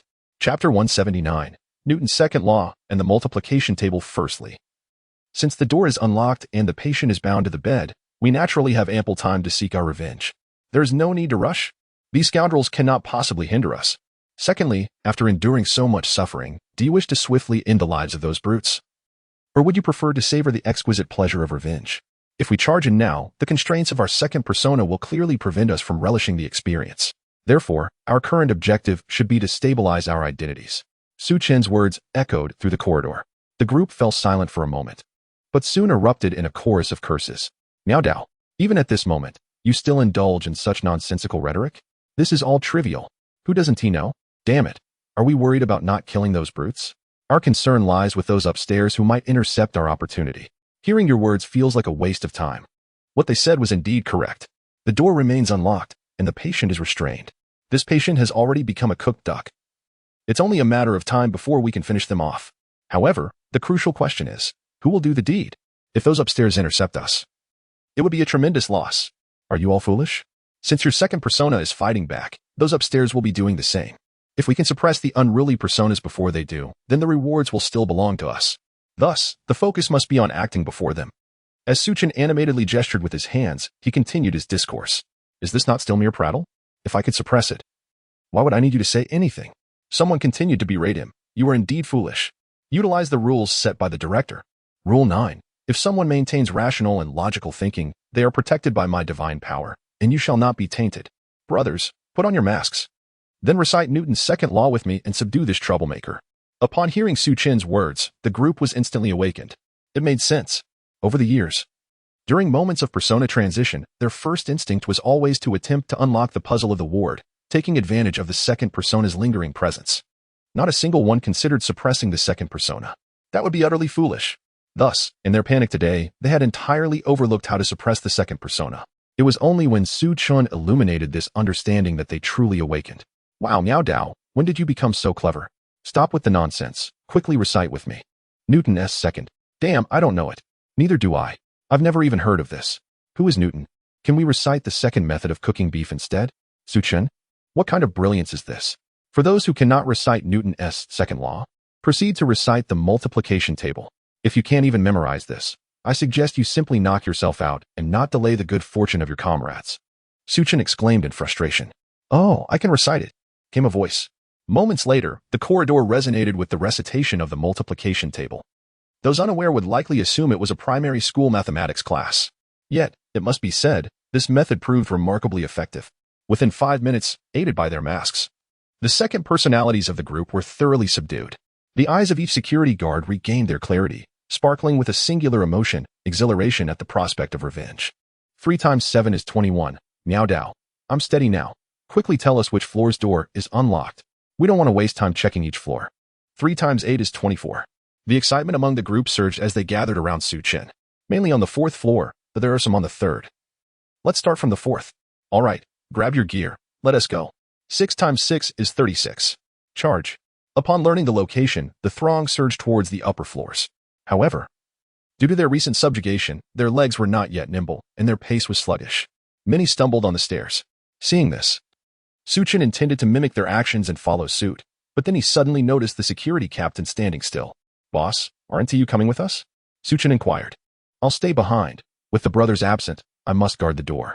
If anything goes awry, it would be difficult to explain, the captain replied, waving his hand. What could possibly go wrong? This is a rare opportunity. Come along. Su Chen persisted. No, the main entrance must have someone on duty. The captain reiterated his refusal. Su Chen's expression darkened. How could there be such a dedicated employee? Even capitalists would weep at this. However, Su Chen refrained from further persuasion, recognizing that continued urging would only arouse suspicion. Very well, I shall enjoy myself with the brothers. If I manage to take down a couple, it will be as if I avenged you. All right, off you go. The captain waved his hand, turning back towards the security room. Su Chen glanced at the closed door before surveying the security room once more, then turned and ascended the stairs. Upon reaching the 2nd floor, he took out his phone and disabled the silent mode. The next instant, a strange woman's scolding erupted from the device. You idiot. Is this what you call a patient who could never possibly be in trouble? This group has rushed upstairs. What about you? What use am I? I can't come down. Besides, these dominant personalities won't heed my commands. Just channel your divine power and give them a good scare, and they will all comply. Then Wang Xian will awaken. The plan will still fail. Do you think I'm a fool? Alas, if you're at a loss, what shall we do now? Su Chen said with resignation. Chapter 180. The strange mentality crumbled. The net is closing in. Hearing the hopelessness in her situation, the woman's composure shattered. What do you want from me? I promised not to harm you, nor to taint you. Last night, I honored my vow and did not provoke you. Why must you persist in making my life difficult? Why must you destroy what I hold most dear? Her voice, tinged with a hint of tears, lost the commanding presence it once had. In that moment, she resembled a wronged little girl, burdened with grievances. Su Chen was taken aback by her words. Had he truly managed to break the spirit of this little girl? Her psychological endurance was alarmingly fragile. Just last night, she had been playing the role of a domineering CEO, declaring, "You have captured my attention. Within 7 days, I shall conquer you." How absurd. Just then, the earth trembled violently. The security guards, who had just climbed to the 3rd floor, were sent tumbling to the ground. In the next instant, the crimson sun began to transform into darkness. The violet moon re-emerged in the sky. The darkened sun and the purple moon intertwined, casting an eerie glow. Let us perish together. The woman's cold voice emanated from the phone. At this moment, Su Chen was utterly astonished. What the hell? Why is she suddenly going for broke? I merely made a slight move, and she is playing her trump card? Wait. Hold on. I only said you had no way out. I never claimed I was without options. I possess a means to save your precious patients. Surprised by the girl's fragile state of mind, he rushed to reassure her. You still wish to deceive me? I am not lying. Truly, this time I speak the truth. I can indeed save those patients. Chen insisted, eager to clarify. I don't believe you. Dear lady. Oh, esteemed one. At such a critical juncture, can we forego the melodramatic theatrics? If you cooperate with me, I assure you your patients shall remain unharmed. Chen, exasperated, silently vowed to himself never to toy with a woman's emotions again. It was far too perilous. Is that so? Absolutely. However, we must act swiftly. If you linger any longer, it will truly be the end. What must I do? Follow my instructions closely. First, restore the sky to its normal state. Oh, the woman waved her hand, returning the bizarre sky to its usual appearance. Seeing this, Chen let out a sigh of relief. Yet, fearing she might lose her composure again, he dared not waste any more time. He retrieved a jar from the water heating well, plugged his nose with a small paper wad, and dashed downstairs. Thank goodness I didn't provoke Wang Xin. Otherwise, I would have been in deep trouble. He muttered to himself as he sprinted to the security room. In the next moment, Chen feigned the revival of his second persona, expressing a pained urgency through gestures at the glass. Boss, please save the patients. The plan must not fail. The captain of the security team, witnessing this scene, felt a sense of unease. Why has this kid returned? And why is he once again caught in a battle of personalities? However, he chose to disregard it. The idle chatter ceased. For I am now the master of my own persona, indifferent to the plight of the patient. However, the captain was taken aback. In a swift motion, Chen shattered the glass with a single punch and unscrewed the lid of a mysterious canister in his grasp. He began pouring a black powder of unknown origin into the security room. The powder was finely milled, and with Chen's meticulous technique, the entire security room soon transformed into a sea of black mist. Under the sunlight, the atmosphere was a kaleidoscope of darkness. This was the ethereal mushroom powder that Chen had procured from the cafeteria, an exceptional substance. It was an essential tool for stabilizing the second persona while suppressing the primary one. Typically, a small amount added to dinner would yield remarkable effects. Yet, in this moment, Chen was unconcerned with moderation. Judging by his fervor, the quantity could easily topple an elephant. Inside the smoke-filled security room, the captain was nearly incapacitated by the fumes. Initially, he managed to hold his breath and resist. However, within mere seconds, the second persona sensed an opportunity. To let such a chance slip by would be foolish. The second persona surged forth, taking a deep breath with vigor. With the aid of this supplement, it grew exponentially stronger, ruthlessly suppressing the primary persona. As the tides turned, the captain could no longer withstand the pressure. He forced open the door, intent on escaping the suffocating environment of ethereal mushroom powder to regroup.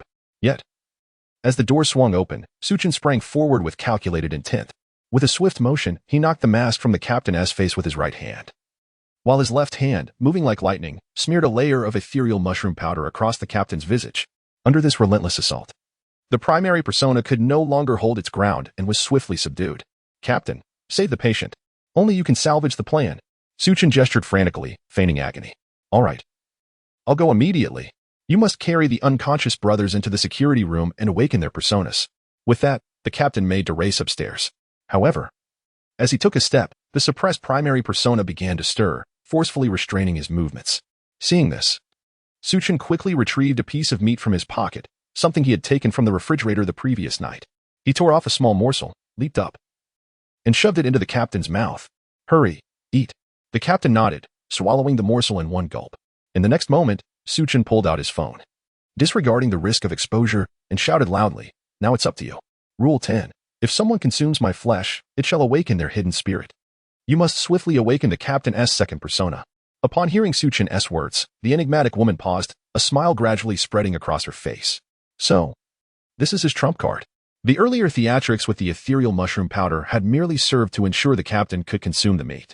Otherwise, given Chen's physical prowess, compelling the captain to eat would have been a fanciful endeavor. Thus, once the captain successfully ingested the morsel, the rest would naturally follow. The rules one establishes for oneself, when adeptly executed, yield remarkable results with minimal effort. By adhering to these guidelines, even in the light of day, the second persona of the security captain can be effortlessly maintained. In an instant, the security captain's second persona entirely disregards the passage of time, seizing control of the body. Before Chen can utter another word, the enigmatic woman's voice resonates forth. A commanding tone emanates from the mobile device. Lock the door to the ward. Bring all your subordinates back to me. Upon hearing the director's voice, the captain's expression stiffens. He nods in acknowledgement and swiftly ascends the staircase, no longer concerned with the mundane duties of guarding. After all, if the plan were to collapse, what would guarding matter? Moreover, the director had issued a directive. Should an unforeseen event arise, it would no longer concern him. However, the young Mim now appears somewhat suspicious. Why is he conversing with the director? Contemplating these questions, the captain vanishes around the corner of the staircase. Chapter 181. Escape from the building, successful passage, bidding farewell to the strange. At that moment, a woman's voice emanated from the phone. I hope he can still prevent all of this. Otherwise, I shall pursue you to the ends of the earth. He can certainly make it in time. How do you know? Because I never opened the door. I was merely deceiving you. We are both unfortunate souls. Why would I sabotage your plans? My urgency stems largely from my fear that the security guards might discover something amiss and come rushing down. Chen remarked with a smile. You. The woman was momentarily at a loss for words. Yet, in the next instant, she burst into laughter. In the video, her smile was radiant, accentuated by two charming dimples. Chen found himself momentarily entranced. All right, in the end, you have triumphed. You may escape this building, she said resignedly. No more hindrances? I can no longer impede you. My employees have been utterly beguiled by your ruse. Haha. Do you know what brings me the most joy at this moment? Chen inquired with a grin. Is it that you have defeated me? That you can escape smoothly? No, it is witnessing your previously defiant demeanor suddenly falter. You. The woman was once again rendered speechless by vexation. May I pose one more question? After a brief silence, she replied. You may ask, how can you be certain the head of security will not step outside for a breath of fresh air? I deduced it based on the rules. However, if he does go out, it won't matter. I can follow him out as well. In a state of confusion, he is unlikely to notice what occurs behind him. The woman pondered this and nodded, acknowledging its plausibility. Enough. I cannot afford to delay any longer. I must take my leave. I wish you success in your plans. Will you not show me your true face before you depart? As for my true face, it is best left unseen. My attractiveness might leave an indelible impression upon you. Narcissistic. All right then, farewell. With that, Chen severed the connection, holding his breath as he stepped into the smoke-filled security room. Guided by memory, he hastened a few steps and strode out of the unit door. Meanwhile, the woman in the red dress was observing this scene from midair. She witnessed Chen exiting the unit door, waving at her, and even saw him remove his mask. Regrettably, at that moment, the thick fog of rules enveloped him, completely obscuring his figure. The desire to behold Chen's true visage remained unfulfilled. Rule 2. The divine must remain hidden from the world. The celestial cannot descend into the mundane. The realms of the ethereal and the mortal shall remain eternally separated. The building shall vanish henceforth. We shall not descend below the 9th level. Eternal separation between the ethereal and the mundane. In the end, she succumbed to the constraints of the rules. Shaking her head, she turned and flew back into the building. Time had arrived. Memories were once again destined to disintegrate. The brief interlude concluded. The plan must proceed. On the other side, as Chen's foot crossed the threshold of the unit door, the familiar electronic voice resounded from the heavens once more. Dragon Kingdom's chosen one, Chen, has successfully cleared the horror narrative instance and completed the escape route side quest. Comprehensive evaluation. The fortune of the Dragon Kingdom has increased by 20 points, currently totaling 110 points. In this moment, the Dragon Kingdom rejoiced as its citizens gained 5 years of immunity from diseases. The celebration in the live stream was akin to a cataclysmic surge, with jubilant comments flooding the screen. What euphoria! Truly exhilarating. Chen is remarkable. He managed to escape overnight. I am utterly amazed. Reflecting on Chen's maneuvers throughout the night is nothing short of divine. First, he gathered everyone together, then locked the doors and cleverly utilized the elevator to gain precious time, followed by the chaos of a patient uprising and security personnel falling into the trap. Ultimately, his audacious tactics shattered all obstacles. How ruthless. Indeed, each step was meticulously interlinked. Any oversight would have thwarted such an outcome. My friends, you have merely glimpsed the surface. The true brilliance lies in Chen's masterful psychological warfare, deftly manipulating the bizarre to his advantage. This exquisite psychological grasp is the key to success. Alas, I lack education and analytical skills. I am but a simpleton. I merely wish to express that Chen is incredible. Such a festive atmosphere also enveloped the Dragon Kingdom's paranormal department. Having endured a night of illness, Elder Chen finally felt a sense of relief. Well done. Chen is indeed a blessing for our Dragon Kingdom. The joyous news seemed to alleviate the elder's ailment significantly as he beamed with praise for Chen. Indeed. Setting aside the fact that our national fortune has surpassed the crucial milestone of 100, the reward of 5 years of universal disease immunity feels like a dream. Some individuals were flushed with excitement. As sentient beings, nothing is more tormenting than the pain of separation. However, with this reward in place, coupled with the previous enhancement of lifespan, the specter of death could essentially be banished from the Dragon Kingdom for the next 5 years. How could one not be thrilled?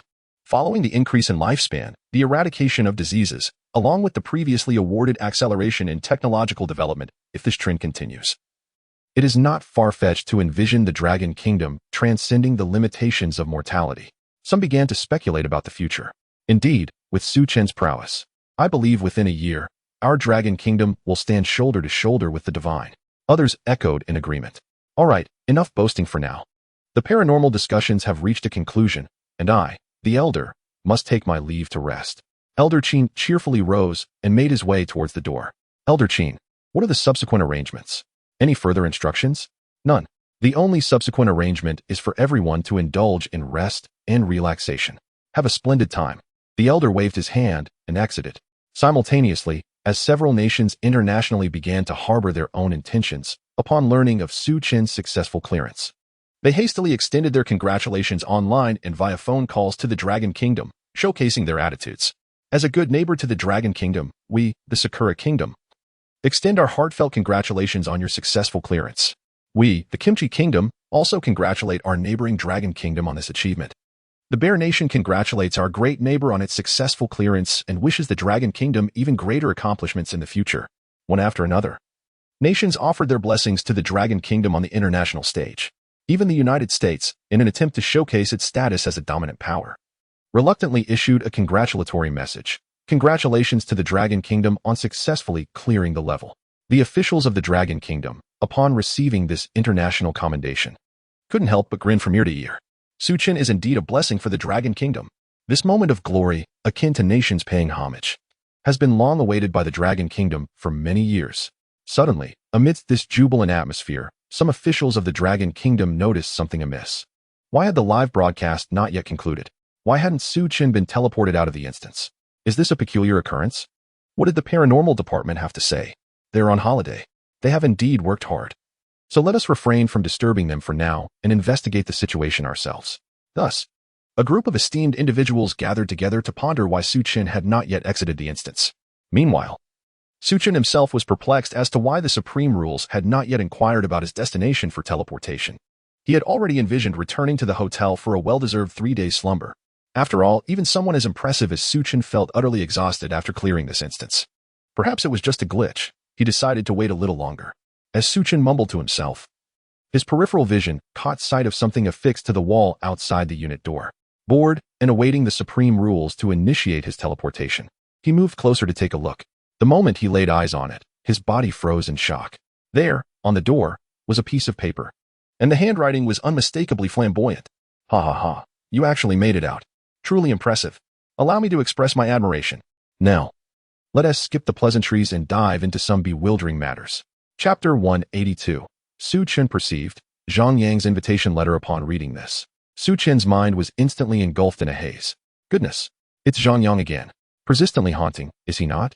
Even after clearing the level, why does he still linger? To be frank, in this particular instance, most of the enigmas had already been unraveled by Chen.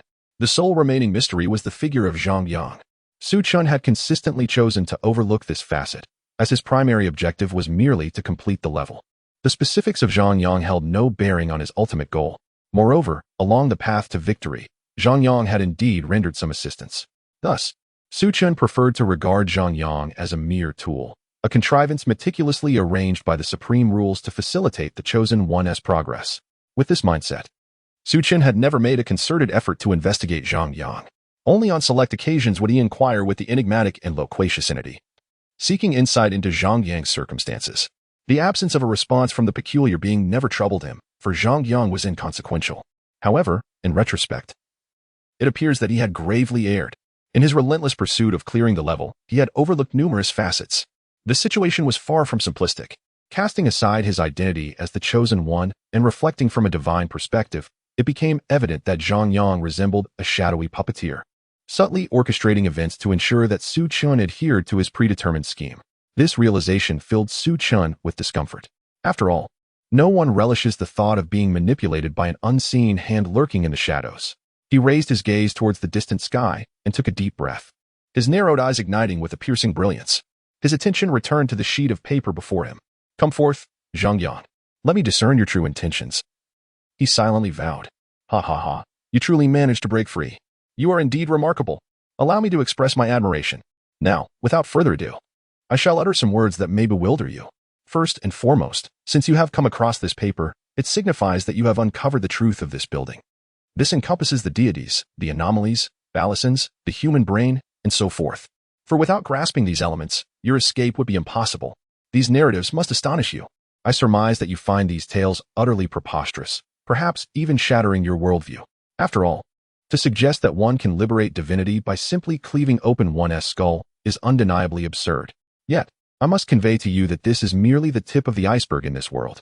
The reality here is so outrageous that it could induce nausea. Furthermore, the truly terrifying aspect is, well, never mind. It tends to scrutinize far too closely, which is infuriating. Returning to the matter at hand. While this is merely a small fragment of what lies above the surface, accomplishing this challenge under such overwhelming disadvantage is undeniably an impressive feat. So, do you harbor any interest in undertaking an even more formidable endeavor? Do you wish to unveil my veil? Are you eager to comprehend my motives? Do you yearn to discover what lies beyond that obsidian portal? Do you wish to know where I have ventured? Wow, aren't you curious about all these questions? Aren't you intrigued by how I knew you would come? You, a person of such caution, can you truly remain inactive when you realize someone is scheming against you? Based on my understanding of you, I believe you cannot restrain yourself. You would undoubtedly expose the one plotting behind your back and confront them fiercely. So, shall we return to the building? Ha ha ha, don't be upset. I just sneezed. You must be cursing me in your mind. All right, enough with the hesitation. Make your choice swiftly. My suggestion is to hurry back. If you are determined to return to the building, please tear this paper. The reverse side contains my guidance for you, along with the key. Moreover, keep the writing on the back hidden from everyone, including him. Don't frown. I know you are capable. Just follow my instructions, and soon you will uncover all the truths. Upon finishing the letter, Chen felt his temples pulsating. Zhang Yang was utterly outrageous. How could he understand him so well? You, a person of such caution. Can you truly remain inactive when you realize someone is scheming against you? Based on my understanding of you, I believe you cannot restrain yourself. This statement perfectly mirrored Chen's innermost thoughts prior to reading the letter. Furthermore, there was an even more crucial point. This letter reaffirmed one fact. Zhang Yang knew he would arrive in the world of strange tales. How could he possess such knowledge? Did his transference have any connection to Zhang Yang? Chen felt profoundly shaken. For a fleeting moment, he even contemplated burying his head in the sand. Pretending he hadn't seen the letter, waiting quietly for the supreme rules to transport him away. But that was utterly absurd. He could not deceive himself. The notion that Zhang Yang was plotting against him lodged like a thorn in Chen's throat. He harbored an inexplicable premonition that if he did not expose Zhang Yang, he would inevitably suffer significant losses in the future. Chen's instincts had proven remarkably accurate in the past, thus he was inclined to trust this intuition. My instincts tell me to return. What do you all think? Chen softly inquired into the air. He was aware that the live broadcast had not yet concluded, and the officials of Long Nation were undoubtedly still monitoring him. Although there was no opportunity for prompts and communication with Long Nation was impossible, he still wished to pose the question, whether it was to shift blame or to alleviate his inner guilt. Ultimately, the decision he made would not only affect himself but countless citizens of Long Nation. If this venture had no bearing on Long Nation, Chen would be entirely indifferent to returning to the building. After all, he still had one opportunity to be transported to the zoo, which could prove crucial for his survival. However, Long Nation could not escape the consequences. If he teleported away and failed the mission, Long Nation would surely suffer. It was precisely for this reason that he found himself in a quandary. Meanwhile, in the department of strange tales of Long Nation, Elder Chen and Shaoli, among others, received a notification from their superiors and had returned to the conference room. What is happening? Has there been an unexpected turn of events? After several days of tireless vigilance, many had already succumbed to slumber. Suddenly, news of a predicament arose, prompting them to hastily return without even changing out of their nightwear. Zhang Yang was in the process of inviting Chen to re-enter the building. What? The crowd gasped in shock, quickly accessing the live broadcast to ascertain the situation. Before long, concern etched itself across the faces of most. Zhang Yang appeared utterly unreliable. It seemed to them that this was undoubtedly a trap. Moreover, the supreme regulations had already declared the completion of the challenge, with rewards duly distributed, rendering any further risk unnecessary. Indeed, I share the same sentiment. Yet Chen appears to harbor a different perspective. He seems inclined to return and investigate. The crowd fell silent. Had it been anyone else suggesting that Su Chen return, they would have vehemently countered with data regarding their gains and expectations. However, with Su Chen expressing a desire to go back, they found themselves at a loss for words. Not only was he personally embracing the danger, but the current favorable circumstances for the Dragon Kingdom were also a product of his diligent efforts. Coupled with Su Chen's remarkable judgment, which had proven to be almost supernatural, he had repeatedly demonstrated the accuracy of his assessments during crises. In light of this, what more could they possibly say? Chapter 183, presenting a choice, to depart from the instance or to re-enter the building. Alas, our Dragon Nation has lost its opportunity for hits. Upon Su Chen's inquiry, we found ourselves at a loss for words. Someone lamented. Hearing this, Elder Chen sighed. After all, Su Chen is still a young man. The weight of making such a significant decision must be immense, perhaps even accompanied by a sense of guilt. It is precisely for this reason that he expressed such sentiments to us. This revelation rendered everyone momentarily speechless. Having witnessed so many events and the miraculous feats accomplished by Su Chen, we had subconsciously begun to perceive him as a deity. Naturally, we overlooked the fact that he is still a young man brimming with flesh and blood and nuanced emotions. A collective sigh escaped the group. At that moment, Elder Chen rose and cast a glance at Little Li. The room felt stifling. Accompany me for a walk outside. Very well. Little Li moved closer, supporting the elderly man as they made their way to the garden below. Once they were alone, Little Li keenly noticed that the old man's arm trembled increasingly. Elder Chen, did you summon me to discuss the matter of the unseen mastermind?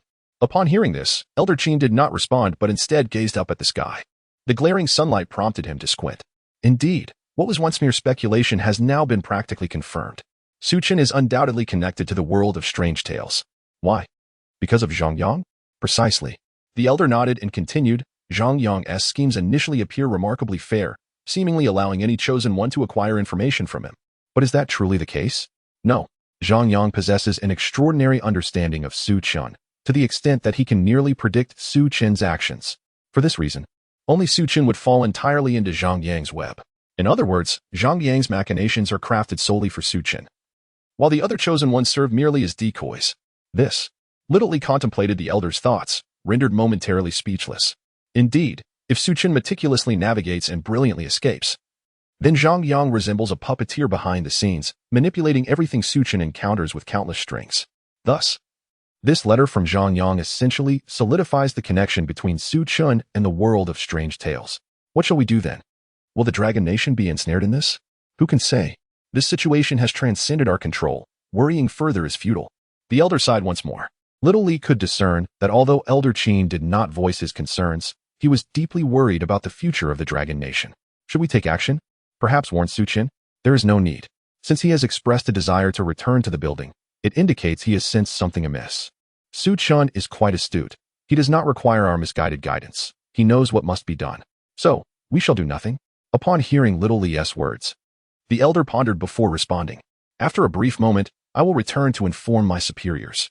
The matter concerning Su Chen is essentially confirmed. I will advise our colleagues in the adjacent department to remain vigilant and to prevent any dissemination of this news online, thereby averting public panic and, furthermore at this point, Old Chen chose to remain silent. However, Xiaoli understood the implication, to prevent foreign forces from inciting unrest. In times of emotional upheaval, it is all too easy for irrational individuals to voice inappropriate statements. Such a travesty, where heroes suffer both bloodshed and tears, shall never be tolerated in our Dragon Nation. The two men sighed and continued their journey. Just then, a staff member rushed down. Old Chen, come quickly and take a look. The Supreme Regulations have issued a notice. Upon hearing this, Old Chen was momentarily taken aback. All right, I'm on my way. He and Xiaoli hastened towards the conference room. Meanwhile, in the realm of bizarre tales, Su Chen stared blankly at the announcement from the Supreme Regulations. Congratulations, you have triggered a hidden plot, the ambitious wish. You now have the following two options. 1. Abandon the hidden plot challenge. If you choose this option, you may return to the real world or rest at a 5-star hotel. The next bizarre tale instance will commence 3 days after all chosen ones complete the current instance. 2. Return to the building and fulfill the ambitious wish instance. If you select this option, you will gain the privilege to disconnect the live broadcast at any time. Additionally, this instance will not alter the national fortune and will only feature basic rewards and penalties. Furthermore, chosen ones may communicate with their respective national officials without limitation prior to making a decision. How considerate of the Supreme Regulations. Just moments ago, I casually inquired about the official stance. As a result, the supreme regulations promptly opened a communication channel. Let the dialogue flow freely. Given their attentiveness, I ought to inquire once more, what does our Dragon Nation's official stance entail? Should I return? Chen posed the question into the air. Before long, the decisive old Chen provided a response. You shall make the choice. The Dragon Nation offers unconditional support. Regardless of success or failure, it is our official responsibility. And you bear no burden. It is worth noting that this instance carries no penalties against national fortune, only basic rewards and penalties, which our Dragon Nation can certainly endure. Thus, in the matter of returning to the building, the greatest risk lies with you. Our officials will naturally refrain from undue influence or moral coercion. Upon receiving such a forthright response from the Dragon Nation, Chen could not suppress a smile. At any moment, the magnanimous expressions from the Dragon Nation always provided him with great comfort. Unbeknownst to him, their thoughtful approach effectively alleviated the guilt that lingered within him. With a lighter heart, Chen's resolve solidified. Zhang Yang, this time, I will surely drag you out and confront you. After muttering this under his breath, Chen made his way towards the unit door. Peering around the corner, he took a cautious glance inside, noticing that the team leader had yet to return. He found the security room completely deserted, with only the ethereal mushroom powder floating freely. Observing this scene, Chen refrained from rushing back. Indeed, at this moment, the challenge of re-entering the building has become the foremost obstacle confronting Chen. His previous series of cunning maneuvers had effectively deceived all the employees. Now, to swagger back in would be tantamount to courting disaster. Setting aside the employees who had spent the night with the patient, one must consider the security guards whom he had brazenly manipulated. What would happen if they caught him? Would they not take a limb as payment? The thought sent a shiver down Chen's spine. No, he must devise a reliable plan. Leaning against the wall, he began to ponder deeply. Before long, a spark of inspiration ignited in his eyes. How could he forget his most reliable partner, the enigmatic toolman in red? Chapter 184, Do Not Be Seen. Seek help from the mysterious in a rush. Chen extracted his phone and attempted to connect to the camera. To his astonishment, what had previously been a seamless connection now spun endlessly in a loop. What was happening? Chen felt bewildered. Yet, in the next moment, clarity dawned upon him. Perhaps, due to the constraints of the rules, he was severed from the building's realm. Realizing this, Chen took a step toward the unit door, intending to return to the building to prepare thoroughly before embarking on the hidden quest. This way, should any unforeseen circumstances arise, he could make a swift escape. At the very least, he would have an avenue of retreat. Otherwise, if he accepted the quest and found himself barred from exiting the unit, it would leave him utterly despondent. However, in the next moment, Chen was once again left in a state of confusion, for he discovered that his feet could not cross the threshold. The unit door seemed to be guarded by an invisible barrier, forcefully pushing him back. Simultaneously, an announcement echoed through the realm of eerie tales. Notice to the Chosen One. You are temporarily unable to return to the building. Please prioritize making a choice. Upon reading this, Chen's expression darkened. How outrageous. This supreme rule was exceedingly unfair. Not even a single glitch allowed him to exploit. After a few grumbles, Chen resigned himself and declared, I choose option 2. Return to the building and fulfill Zhang Yang's wish quest. Received. Upon removing Zhang Yang's letter from the unit door, the building will be accessible to you. Seeing this, Chen approached the paper, ready to remove it. However, the instant he reached out, he noticed a particular phrase. If you are determined to return to the building, please tear off this paper. The instructions and key I have provided for you are on the reverse side. Also, ensure that no one sees the writing on the back, including, ahem, do not frown, I know you have your methods. Previously, Chen had given it little thought, assuming it merely referred to the staff.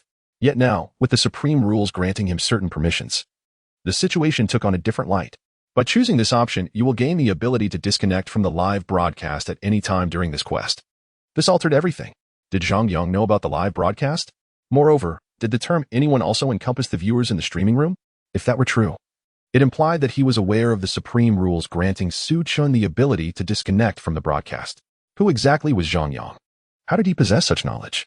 A chill ran down Chen's spine as he pondered these thoughts. Nevertheless, instead of retreating, a flame of determination ignited within him. The more the other party knew, the more it underscored their significance. Unraveling the enigma of Zhang Yang was imperative. Supreme rules. I demand an immediate disconnection from the broadcast. Received. The broadcast has been disconnected.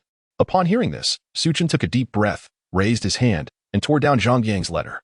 As the paper was removed, a small hole in the wall behind it caught Chen's eye. Inside lay a key. He carefully retrieved the key and placed it in his pocket. Then, he flipped the paper over to examine the writing on the back. Congratulations. You have made the most prudent choice. I must say, your courage is commendable, and it brings me great solace. Now, to be succinct, first and foremost, it is imperative that everything I provide you from this moment forth remains concealed from others. It serves no beneficial purpose for them. Secondly, take this key and, after midnight, proceed to the attic. Upon entering, walk straight to the end, then turn right, advancing until you reach the end once more. Examine the wall closely. There lies a hidden door. Upon entering, take 7 steps forward and pick up what you step upon. Do not be astonished. It is precisely what you believe it to be. Moreover, this is merely the beginning. Now, turn left and walk 3 steps. A table awaits you. Feel its surface, for there lies a letter. Likewise, this letter must not be seen. It must not be seen. It must not be seen by anyone. Important matters must be reiterated thrice. After perusing the letter, all shall be revealed. Upon reading these words, Chen furrowed his brow, though it soon relaxed. Fortunately, it appears that this particular scenario is not overly treacherous, despite its enigmatic nature. It is evident that Zhang Yang's temporary objective is simply to acquire something for himself under the guise of secrecy. Throughout the entire message, only one aspect warrants caution. This letter must not be seen. It must not be seen. It must not be seen by anyone. Important matters must be reiterated thrice. This phrase led Chen to ponder deeply. What does anyone refer to? Who does it signify? The mysterious woman? Or something else? Contemplating this, Chen cast a glance skyward, then discreetly folded the paper and tucked it into his pocket. These queries could wait, for now. His primary concern was to return to the building safely. Regaining his composure, Chen decisively stepped through the unit door, returning to the security room. Holding his breath, he connected to the surveillance camera. Hello? You haven't lost your memory yet, have you? Once the video call was established, Chen hurriedly shouted into the phone. The next moment, a bewildered woman in red appeared on the screen. Judging by the background, she was likely in room 901. This realization sent a jolt through Chen. Had he arrived too late? At that moment, the woman's voice, filled with confusion, resonated from the phone. Why are you back again? Hearing this, Chen's heart eased, and he found himself appreciating the peculiar sound of her voice for the first time. I can't bear to part with you, so I returned. Chen seized the opportunity to embellish the truth. The woman rolled her eyes, displaying a look of exasperation. Stop with the nonsense. You need to speak with some sense. Even a pig would climb a tree. Now, tell me, what do you want? Chen couldn't help but chuckle awkwardly, while internally, he began to grumble. Am I petty? Do I hold grudges? What do you mean I don't speak sensibly? One day, I shall take you climbing. In her heart, Chen was lost in thought. Yet she maintained a serious demeanor as she replied, You see, what you've said is quite the statement. I truly cannot bear to part from you. Which is precisely why I have returned. I have resolved to immerse myself in this grand undertaking alongside you. Upon hearing this, the woman was momentarily taken aback. However, her lips soon began to curve into a subtle smile. Indeed, she had experienced the depth of Chen's abilities firsthand. His imagination was nothing short of extraordinary. Moreover, the way Chen had completely mastered the rules was remarkable. If one were to consider Chen's potential contributions to the plan, she believed he would be immensely beneficial. Who knows, perhaps at any moment, Chen might conjure a brilliant idea that could entirely resolve their current dilemma. Really? The woman inquired with excitement. Absolutely, Chen affirmed. Then I shall take your word for it. Shall we have a pleasant collaboration? Indeed, a delightful partnership. In the next moment, both fell into silence. Ultimately, it was Chen who could no longer contain himself and spoke first. By the way, have you perhaps overlooked a crucial point? Chapter 185. The trustworthy woman in red. Upon hearing Chen's words, the woman first froze in surprise, then broke into a smile. Did I overlook the main point? Oh, I see now. You wish to know the details of the plan, right? Do not be in such a hurry. Unfortunately, I do not have sufficient time today to elaborate on the specifics. How about this? Meet me in the conference room 7 days from now at midnight, and we shall discuss it in detail then. Chen was left speechless. What do I care about the details of the plan? I merely wish to return to the building. No, dear lady, have you not yet realized? How am I supposed to go back? I have offended all your employees. I dare not return. If I do, it would be the 7th day of mourning for me. Chen exclaimed, his frustration palpable. The woman was taken aback once more, and her brows furrowed with a hint of indignation. I understand now. So this is your true intention in seeking me out. You speak of assisting me. Yet you are merely deceiving me, are you not? Her voice lost any trace of softness. Nonsense. How could that be? I am a man of my word. When I say I will assist you, I shall indeed do so. How can you be so mistaken? Chen retorted, his tone growing increasingly exasperated. Wait. Lu Dongbin. The atmosphere became peculiar. Seizing the moment of confusion, Chen continued, "Consider it, if I truly intend to assist you. I must first face the dilemma of how to return. If you do not help me resolve this issue, how can I prove my honesty to you? Surely, you must grant me an opportunity to demonstrate my sincerity. Otherwise, you would be tarnishing my reputation without cause. Furthermore, upon my return, I would be at your mercy. Once you regain your memories in 7 days, would it not be entirely at your discretion?" Chen's eloquence flowed effortlessly. After a series of muddled arguments, the woman, still confused, nodded slowly. She sensed something was amiss but could not articulate it. "Very well, I shall assist you." Upon hearing this, Chen's spirits lifted. "Excellent. Now, please facilitate my entry," he declared, hands on his hips. "That cannot be done," she replied matter-of-factly. "Why not?" Chen questioned, bewildered. "I cannot descend right now. You know that well. Moreover, time is running short, and I cannot carelessly utilize my powers. If I cannot make an appearance, I cannot help you enter." The enigmatic woman stated with an air of certainty. "But you claimed you would assist me. Were you merely jesting?" Chen protested. "Not at all. I have indeed promised to help you. Thus, according to our usual arrangement, you devise the plan, and I will assist. We have always collaborated in this manner," the woman asserted, her demeanor exuding confidence. Chen was rendered speechless. "You, as the head of this establishment, lack any authority. You cannot even manage such a trivial matter," he lamented inwardly. At that moment, he suddenly paused. He noticed a glimmer of mischief in the woman's eyes. In the next instant, realization dawned upon him. She was deliberately toying with him. Last night, when he had orchestrated the situation and threatened her, he had repeatedly emphasized following his lead. Thus, her current insistence on him proposing a plan was nothing less than blatant revenge. Having come to this realization, Chen broke into a grin. "Are you truly willing to follow my arrangements?" The woman hesitated. Previously, she had playfully teased Chen solely to vent her frustrations from the previous night. However, now that he was genuinely offering suggestions, especially with a smile, she felt an unsettling tremor in her heart, recalling the fear she had experienced the night before. "No way. With your esteemed status. Surely you would go back on your word?" Seizing the moment, Chen pressed on, "Who would go back on their word? I am a person of integrity." The woman's words spilled out in a rush when provoked. Chen nearly burst into laughter but managed to suppress it, continuing, "That has settled then. However, before we proceed with the specifics, I must ask, do your words hold any authority over your employees?" "Indeed, although Wang Xin is their direct supervisor, my words do carry some weight. As long as I don't violate the rules too severely, they will show me some respect," she pondered before responding. Upon hearing this, Chen clapped his thigh in delight. "Excellent. Now, wait while I set my phone to record, and then you can address the camera with a few lines. Just say something like, 'I am your brother, cherished friend. No one is allowed to harm me or obstruct me.' You can organize your thoughts and begin when you're ready." After listening to Chen's plan, the woman's expression fell. "This is too humiliating," she protested. "How could it be? Besides, you promised earlier, don't go back on your word. As a significant figure, maintaining your integrity is paramount. Otherwise, you risk losing your employees' trust. Who will work diligently for you then?" As Chen continued his relentless chatter, the woman felt increasingly exasperated. Finally, she slammed her hand on the table. I'll record. Stop talking. My head hurts." Reluctantly, she yielded. Simultaneously, a thought crossed her mind. Liu Bei never endured such humiliation while seeking Zhuge Liang. So why must she suffer this torment for hiring a strategist? "If you don't possess a talent akin to a sleeping dragon or a phoenix chick in the future, I shall smash your head." Suppressing her disdain, she ultimately steeled herself against the embarrassment and recorded a video for Chen. "All done.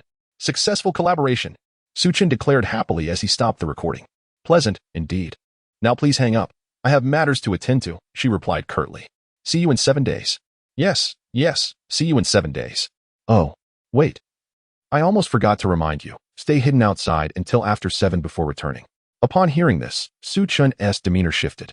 It seemed his earlier speculations were correct. So, this amnesia is indiscriminate? You can't control the range? He couldn't help but inquire, curiosity getting the better of him. Aside from the marked employees and patients, the rest would be affected, leading to amnesia. "Oh, I see. Enough said. You may continue with your tasks. Well, see you in 7 days." After disconnecting the camera link, Chen exited the unit door and stepped outside the building. Curiously, he was intrigued by how this enigmatic woman would act later on. Unfortunately, the camera connection was rather unreliable. Once he left the building, the connection would undoubtedly sever, preventing Chen from eavesdropping. "Never mind, if I can't watch, then I won't." After muttering this to himself, Chen turned around to survey his surroundings and settled down in the shade of a tree. Oh, that's right. The supreme rule, has the live stream not yet resumed? Chen suddenly recalled that he had not restored the live stream. The live stream has resumed. It was reactivated the moment you connected to the camera. Additionally, a reminder for the chosen one, the live stream cannot be disconnected for extended periods. Please reserve disconnection privileges for critical moments. What is this? Chen was taken aback. You certainly did not convey this before my decision. Is this deceitful to consumers? Reminder for the chosen one, the ultimate authority on the world of bizarre tales rests with the supreme rule. Chen, what the heck? So now you resort to being unreasonable? What nonsense is this supreme rule? Do you think I will tolerate your arrogance? Well explained. I hope you will inform me the next time the live stream is restored. Chen said with a grin. Received. Certainly. Upon reading this response, Chen began to internally grumble. What a show-off. Should I ever have the chance to counter you, you shall receive a lesson on what rules truly are. With a mix of irritation and amusement, Chen casually plucked a blade of grass from the lawn, idly toying with it to pass the time. Chapter 186, sending you out on the other side, in the live streams of various survivors from different countries. The audience viewing from a divine perspective began to feel a sense of tension. For instance, Gracie, a competitor from the fairy kingdom, exemplified this sentiment perfectly. He had sought refuge in a room on the 5th floor for the entire night, and as the clock struck past 6, excitement coursed through his veins. After the experiences of the previous night, he cherished the piece of paper given to him by the woman in blue as if it were a priceless treasure. Naturally, he held unwavering faith in its contents. After all, this piece of paper had been his lifeline. How could he entertain any doubts? As he gazed at the final line on the paper, a smile spread across his face. Remember to return to room 901 after 6 o'clock tomorrow morning. I will find a way to help you escape. My dear, we will surely triumph. Indeed, victory was inevitable. Gracie encouraged himself fervently. Before long, he returned to room 901, eagerly retrieving his keys to unlock the door. The moment the door swung open, he found himself locking eyes with the enigmatic woman in red. Gracie's mind momentarily short-circuited as he stood frozen in place. What was happening? Why was she here in red? In the midst of this oppressive atmosphere, a spark of realization flickered within Gracie. Since he had been following the instructions to the letter, there was no reason he should encounter peril. Could it be that she was here to assist in his escape? With this thought, Gracie managed to force a smile. Are you here to help me get out? He asked, rubbing his hands together in excitement. Meanwhile, the mysterious woman was equally perplexed. What was going on? Who was this person daring to roam about in broad daylight? Moreover, why was he not afraid of her? As her gaze swept over Gracie, she quickly noticed the hair bracelet encircling his wrist. Her pupils constricted as the realization dawned upon her. This was the individual who had hidden in room 901. Her expression shifted several times before she regained her calm composure. Never mind that, the task at hand was paramount.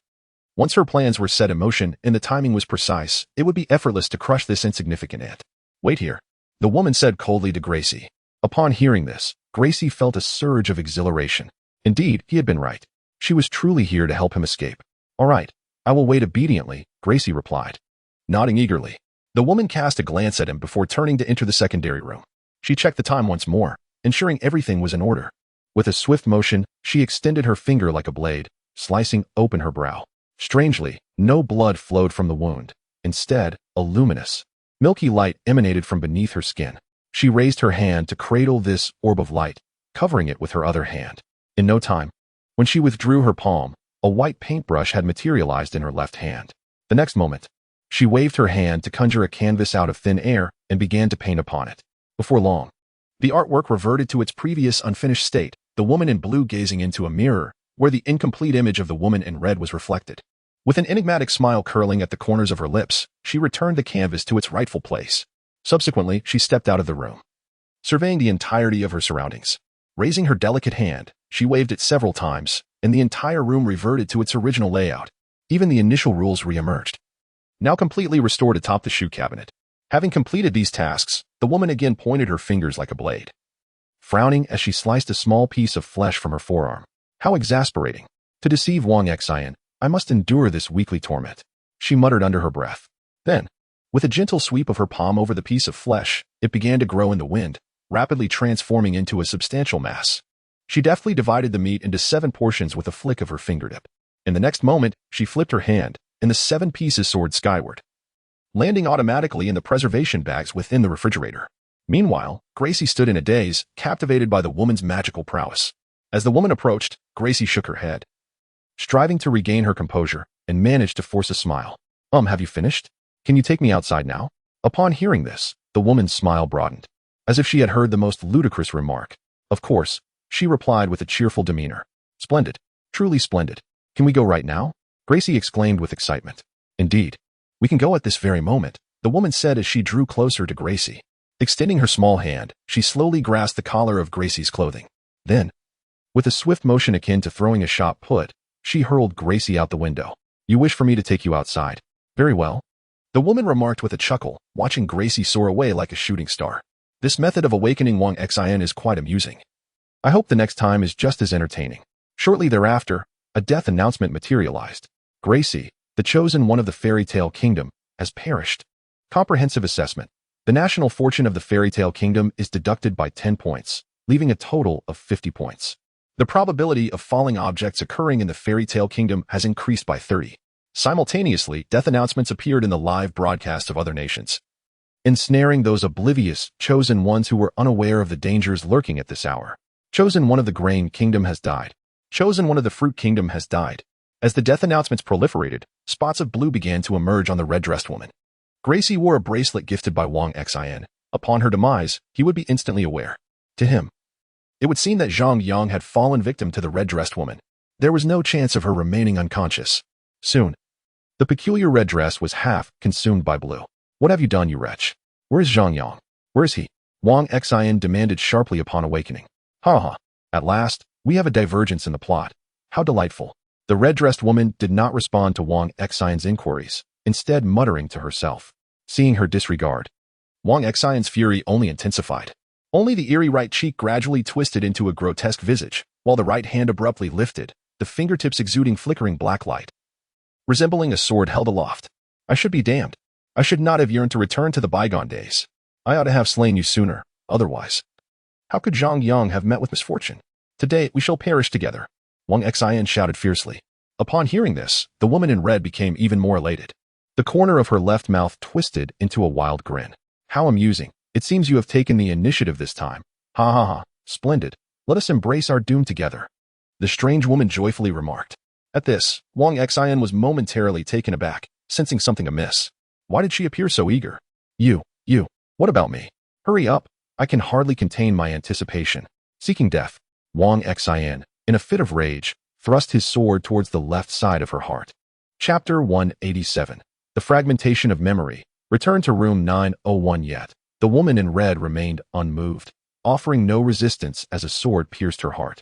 Dark energy began to wreak havoc within her chest, and peculiar black, web-like fissures gradually spread across her uncanny form, as if she were on the brink of disintegration. Why? Why do you not evade? What scheme do you harbor? Wang Xin questioned, a tinge of panic creeping into his voice. This was exceedingly abnormal. You shall know soon enough, the woman in red replied, enduring the excruciating pain in her heart.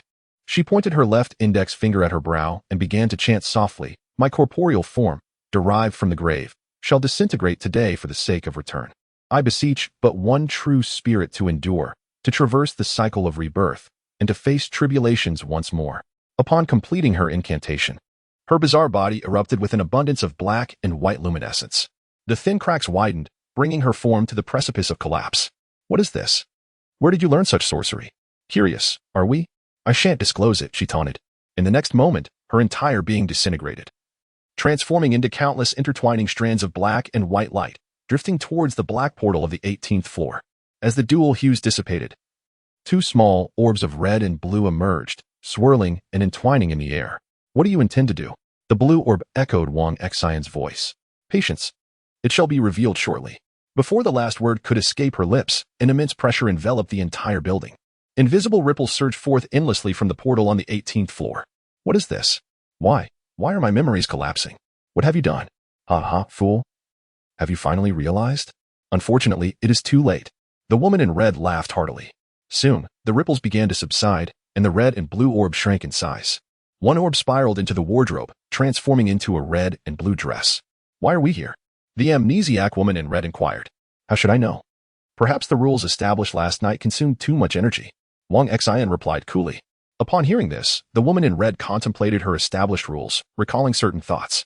With a smile, she remarked, "That must be the case. We have expended considerable energy, and with the rules already set, why not succumb to slumber to restore ourselves? Our disputes can wait for another time." "Agreed. We shall discuss it later." Silence enveloped the wardrobe. No further sounds emerged. Meanwhile, in the Golden Kingdom, Estel and Su Chen's companions were also affected by the ripples emanating from the black portal, instantly erasing their memories of the past few days. They could only recall that they were chosen ones, tasked with surviving for 7 days in this instance.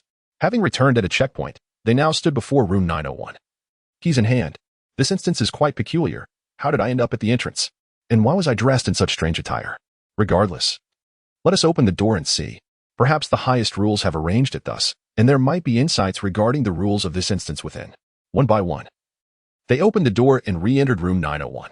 Due to having received instructions from Su Chen in advance, his subordinates had initially prepared numerous plans for the following days. However, the bizarre sequence of events preceding this moment obliterated all of those plans. Fortunately, luck was on their side, as many had captured their daily agendas on their mobile devices just yesterday, with some even inscribing them on their own bodies. This act proved to be immensely helpful. As for those less fortunate, it was of little consequence. Last night, while they were hiding on the 5th floor out of sheer boredom, many began to refine their strategies during that time. With backups at hand, this assistance enabled Su Chen's group to successfully navigate the final challenge of this particular instance. As for Estel and her companions, they were simply victims of fate. However, it was fortunate that this young lady and the chosen ones were exceptionally astute, since they had managed to survive upon their initial entry into this instance. Repeating the experience after amnesia was not overly daunting. But that is a tale for another time. Meanwhile, the audience from the Dragon Nation was experiencing a whirlwind of emotions. Initially elated by their chosen one's successful passage, their spirits plummeted as Su Chen made yet another unexpected move. Their hearts raced once more, just as they began to feel anxious. News of the amnesia afflicting the chosen ones from other nations broke, and in stark contrast to Su Chen's situation, the viewers found themselves amused. While competitors from other countries struggled for survival, Su Chen's side appeared to be receiving bizarre, yet proactive reminders. The amusement reached its peak when the audience witnessed Su Chen re-entering the building. There he was, with a phone balanced atop his head, striding confidently through the entrance. As he passed the security room, he collided with a group of furious security guards. Upon seeing Su Chen, their eyes widened in disbelief. "Miao Dao, you rascal! How dare you toy with us?" They raised their fists and charged at him. In response, Su Chen remained remarkably composed, merely gesturing toward the screen of the phone atop his head. "Hold on, take a look at this." At that moment, a commanding voice emanated from the device. "Belonging to the red-clad woman. He is acting under my directives. No one is permitted to blame him. Furthermore, no one is allowed to obstruct his actions henceforth." Listening to the incessant chatter from the director, the guard's composure crumbled. What on earth is happening? Why is this so? The director's instructions to Miao Dao seemed like a jest at their expense. At that moment, the head of security quietly whispered to his companions, "I must tell you. Do not spread this around, but it appears Miao Dao has risen in status. He seems to have struck a rapport with the director." "What? How do you know, boss?" "Elaborate." The story unfolded, and before long, every gaze directed at Su Chen was filled with admiration. Simultaneously, they began to concoct their own theories. This morning's events, they mused, were likely akin to the play of the Fire and the Lords, where Miao Dao sought to elicit a smile from the director. They couldn't help but exclaim in awe, "Goodness, Miao Dao is exceedingly clever." It is no wonder that he secured the position of dean. The crowd lined the corridor, parting to grant Su Chen a clear path. As he walked by, many approached him, whispering, "Brother Miao Dao, once you soar to great heights, do not forget your brothers." Su Chen, amidst the countless flattery, Su Chen returned to room 901. He opened the door and surveyed the interior. Throwing himself onto the sofa, he exclaimed, "Finally back. The next step is to wait for nightfall to see what Zhang Yang has prepared for him." Chapter 188, Preliminary System Rewards Received, System Space after a brief respite. Su Chen rose wearily from the couch. After a quick freshening up in the bathroom, he returned to his bedroom and collapsed into slumber. Having endured a night of turmoil, he was utterly exhausted. Moreover, he was to venture to the enigmatic 18th floor that very night. It was imperative to maintain ample energy. As time slipped by, the sun gradually made its descent in the southwestern sky. In the Dragon Kingdom's live stream, viewers were engaged in trivial banter with international spectators. Despite having cleared the levels, they had returned, demonstrating a lack of discernment and foolishness. As one foreign viewer remarked, "Mind your own business. Our Su Chen possesses strength, and he is simply being willful," was the retort from the Dragon Kingdom audience. The arrogant people of the Dragon Kingdom, I look forward to your misfortunes. Let us see if you can remain so jovial then, another commenter chimed in. Amidst the bickering in the chat, Chen finally stirred from his slumber, blinking his drowsy eyes at the ceiling for a moment before regaining his senses. He reached for his phone by the pillow and was taken aback to discover that it was already 4 in the afternoon. How is it that I could sleep so long? He mused, stretching lazily before rising and heading towards the kitchen, having slept throughout the day without nourishment. Hunger gnawed him. After preparing a simple meal to satiate his appetite, he slumped onto the couch, contemplating his agenda for the evening. From the flamboyant prose, it appeared there was little danger. However, unease lingered within Chen. After all, Zhang Yang had a history of setting traps, and it was prudent to exercise caution. Additionally, setting aside Zhang Yang, the ominous black portal of the 18th floor unsettled Chen. He had previously encountered that door during his descent into illusions and strange contaminations, naturally fostering a sense of hostility towards it. Tonight, he would be forced to confront it up close, and a sense of discomfort washed over him. Yet, he had no choice but to proceed. Having accepted the mission, there was no turning back. Chen exhaled heavily. Indeed, from the moment he took on the task and returned to the building, the Dragon Kingdom had been placed upon the gambling table. He could retreat, but the stakes could not be escaped. Thus, even if it were a den of peril tonight, Chen would grit his teeth and press forward. Suddenly, a realization struck him. Something crucial seemed to have been overlooked. Where had his almost imperceptible system gone? The indispensable tool of a transmigrator appeared to show an alarming lack of presence. Hey, system, where are my rewards for clearing the levels? Have you hoarded them? Chen mentally inquired. In the next instant, a familiar mechanical voice echoed in his mind. Due to the involvement of 2 instances, the calculations are extensive, compounded by the host's unconventional approach. The system is still processing. However, please rest assured, the rewards will not be unjustly withheld. Upon hearing this, Chen was momentarily taken aback. Good heavens, why does your statement seem far from flattering? What do you mean by unconventional approach? Seeing your tone, I can't help but feel that the risk of my rewards being sabotaged has significantly increased. System, I warn you, if I stray from the conventional path, it is only because I have deciphered all the rules. If you dare to undermine my rewards, I will fight tooth and nail. Chen was agitated. Rest assured, host. This system is absolutely fair and just. In order to alleviate the host's concerns, the system will preemptively grant the reward for clearing the hidden level, unlocking the system space. The remaining rewards will be distributed uniformly after the calculations are completed. May I ask if the host wishes to bind now? As he gazed at the floating reward bubble before him, a smile graced Chen's face. At least this system is considerate. Please explain to me. What is the purpose of this system space? Understood, the system space, as the name implies, is a private space exclusively belonging to the host. The items within the space are visible only to the host. The system space is nearly infinite. The host can place any inanimate objects into this space. When retrieving items, the host need only think of the desired object, and it can be summoned from the space. Additionally, I remind the host that items stored within the space will decay at the same rate as in the real world. So please choose stored items wisely and avoid hoarding food. Upon hearing the system's explanation, Chen gained a general understanding. This is akin to the spatial rings found in fantasy novels, though this particular contraption is just a tad larger than a spatial ring. Chen's mood brightened considerably. System, bind me. Received. In the next moment, a stream of information surged into Chen's mind. He then felt a connection form between himself and a mysterious space. With a mere thought, a fissure appeared in the void before him, a portal visible only to him. Peering through the openings, he beheld an endless expanse shrouded in a misty haze. Seeing this, Chen was intrigued.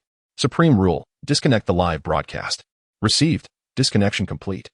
Upon hearing that the broadcast had ended, Chen swiftly tossed his phone into the space. With another thought, the phone returned to his hand. Witnessing the remarkable utility of the system space, Chen was filled with joy. This is going to be prosperous. As long as I am well prepared, no future dungeon will pose a challenge. He even began to contemplate whether to return to the real world after this level was cleared to request some grand fireworks from the official Dragon Kingdom. The next time he entered a dungeon, he would simply bring peace, regardless of the oddities that awaited him. However, those were considerations for another time. For now, he should seize the opportunity of the broadcast being disconnected to gather the supplies he would need for tonight. Chen began to rummage through his room, tossing everything he deemed useful into the system space. Shortly thereafter, he completed his scavenging. The voice of the Supreme Rule echoed. The broadcast will resume in 3 seconds. 3, 2, 1. Broadcast has resumed. Upon hearing this, Chen chuckled, turned, and returned to his bedroom, lying down on the bed to start gaming. As the broadcast resumed, The audience from the Dragon Kingdom was left in a state of shock. Had they been robbed? Why was everything in the house missing? Where was the sofa? What about the bed in the second bedroom? Alas, I am utterly astounded. This house is nearly reverting to its bare state. What on earth has Chen been up to during this time? I am at a loss. I am profoundly shocked. Nevertheless, it is clear that the endeavors of the esteemed Su are beyond the comprehension of mere mortals. There must be profound significance behind this, and we shall simply observe. Indeed. Let us just watch. As time gradually progressed to midnight, Chen powered down his game, stowed away his phone and charging cable, and stretched his stiff neck. Goodness. They are all incompetent. Even with my innate skills, I cannot lead you to victory. He cursed inwardly. Rising. He made his way to the bathroom to splash some water on his face, rousing himself from his stupor. Chen donned his work attire with efficiency and decisiveness. Stepping outside with purpose. Oh dear, I seem to have forgotten to let that unfortunate fellow from the Miao Dao out. Never mind. I shall attend to it once I am done. Surely, a day without food will not lead to demise. He muttered to himself as he ascended the stairs. Chapter 189. The familiar badge before long. Chen, gasping for breath, finally ascended to the 18th floor. With the recent reward, he was determined to find a way to enhance his endurance. Having made this decision in his mind, Chen took a deep breath, striving to calm his racing heart, and pushed open the attic door. As the door swung wide, a thick cloud of black mist seeped out from within the attic, enveloping Chen and causing him to shiver involuntarily. Furrowing his brow, Chen squinted to survey the environment inside the attic. Upon entering and turning left, he found himself in a spacious hall. Apart from a massive conference table and a few chairs, there was nothing else. At the head of the table sat a chair woven from bizarre plants. Following the intricate patterns of the plants upward, he noticed a pitch-black circular portal rotating in the void above. Dark mist continuously billowed from the portal, resembling the breath of some colossal beast, adding to the eerie atmosphere. Seeing this, Chen's brow furrowed even deeper. Last night, in his frantic escape, he hadn't paid much attention to the portal. However, now he recalled Yang Feng's words. Wasn't this black portal previously visible only to individuals like Balison and his ilk? Why could he now perceive it so vividly? Surely, he hadn't truly lost his sanity. A peculiar sensation stirred within Chen. Taking another deep breath, he endeavored to suppress his chaotic thoughts. His gaze returned to the task at hand. Regardless, he resolved to focus on the matter at hand. The portal, at this moment, appeared non-threatening. Moreover, he felt no mental contamination. There seemed to be no immediate danger. In the next moment, Chen stepped forward decisively. Following Zhang Yang's instructions, he walked straight toward the end. As he delved deeper, the mist thickened, reducing visibility to nearly nothing. Even the beam of his flashlight failed to illuminate even an inch, as if the fog consumed the light itself. Chen was thoroughly astonished. Was this black mist exhaled by the portal? Why was the mist not dense near the portal, where visibility was excellent, yet so thick deep within the attic? With no other choice, Chen raised his hand, extending it forward to avoid colliding with any obstacles. Soon, his fingertips brushed against something cold. His palm glided over what he presumed to be the wall at the end of the attic. Acknowledging this, Chen turned right, using the wall for guidance as he continued onward. Before long, his hand met another wall. By this point, the mist felt almost tangible. Chen's vision had succumbed entirely to darkness. He extended his hands, groping along the wall like a blind man. In a short while, his fingertip encountered a keyhole. He recognized it as the secret door Zhang Yang had mentioned. In the next instant, Chen flipped his hand, retrieving the key from his system space. Cautiously, he inserted it into the keyhole and turned it. With a click, the lock sprang open. Chen pushed the hidden door with force, and with a sound akin to a wild beast's roar, the door swung open. Meanwhile, a familiar scent infiltrated Chen's nostrils, reminiscent of the aroma found in his home at 901. Standing still, he adjusted his state to its zenith before stepping inside. 1 step, 2 steps. Upon taking the 7th step, Chen indeed trod upon the object mentioned by Zhang Yang. Judging by the feel beneath his foot, it resembled a small stone. He crouched down to pick it up and soon discovered it was not a stone at all. Upon closer inspection, it appeared to be a metal piece along with a pin, somewhat akin to a badge. A sudden unease washed over him as he flipped the badge and reached out to touch its front. In the next instant, Chen's body jolted violently. He hastily stowed the badge away into his system space. Immediately after, he gazed tremulously into the system space. At that moment, a badge floated in the void. It was the badge of the zoo's director. How could it be here? Chen was dumbfounded. Clenching his teeth, he summoned his composure. In the following moment, a badge unique to him also emerged from the system space. The two badges were identical, indistinguishable from one another. A chill crept into Chen's fingertips. How was Zhang Yang connected to the zoo? How did he know that Chen had visited the zoo? Who on earth was this scoundrel? An unnamed fury ignited within him, the puppeteer behind the scenes inciting his irritation. Suddenly, Su Chen turned sharply and, following Zhang Yang's directions, took 3 steps forward. He reached out to touch what was purported to be a table. Soon enough, he discovered the letter. As before, he focused his mind and directly stashed the letter into the system space. Subsequently, he plunged his thoughts into the system space, gazing at the letter. Zhang Yang's handwriting reappeared before him. First, please remain calm and do not be anxious. The mist is thick here, and it obscures everything. So you can certainly keep a level head and listen to my story. Upon reading this, Su Chen's brow furrowed in irritation. Relax? How absurd. Since Zhang Yang was aware of the dense mist that obscured all, how could he presume that Su Chen would be able to see clearly with the system space? After all, he had only just received that reward this afternoon. Su Chen found it impossible to relax. Gritting his teeth, he continued reading. Did you see that badge? Don't be surprised. You're not mistaken. That is indeed the badge of the zoo's director. At the time, I casually took it while in the director's office. Oh, you asked what happened to that badge later? I forged it. Ha ha ha. Achu, are you scolding me again? By the way, you don't think that mere lion figurine could protect the badge, do you? That's simply laughable. It was my effort that made it possible. I added an extra layer of seal. Not only that, concerned that the zoo's little rascal might actually destroy the badge due to sheer luck, I ultimately decided it best to take it for safekeeping. Now, the badge has returned to its rightful owner. You can discreetly pin it on your chest and see for yourself. The functionality of the genuine article and the counterfeit are worlds apart.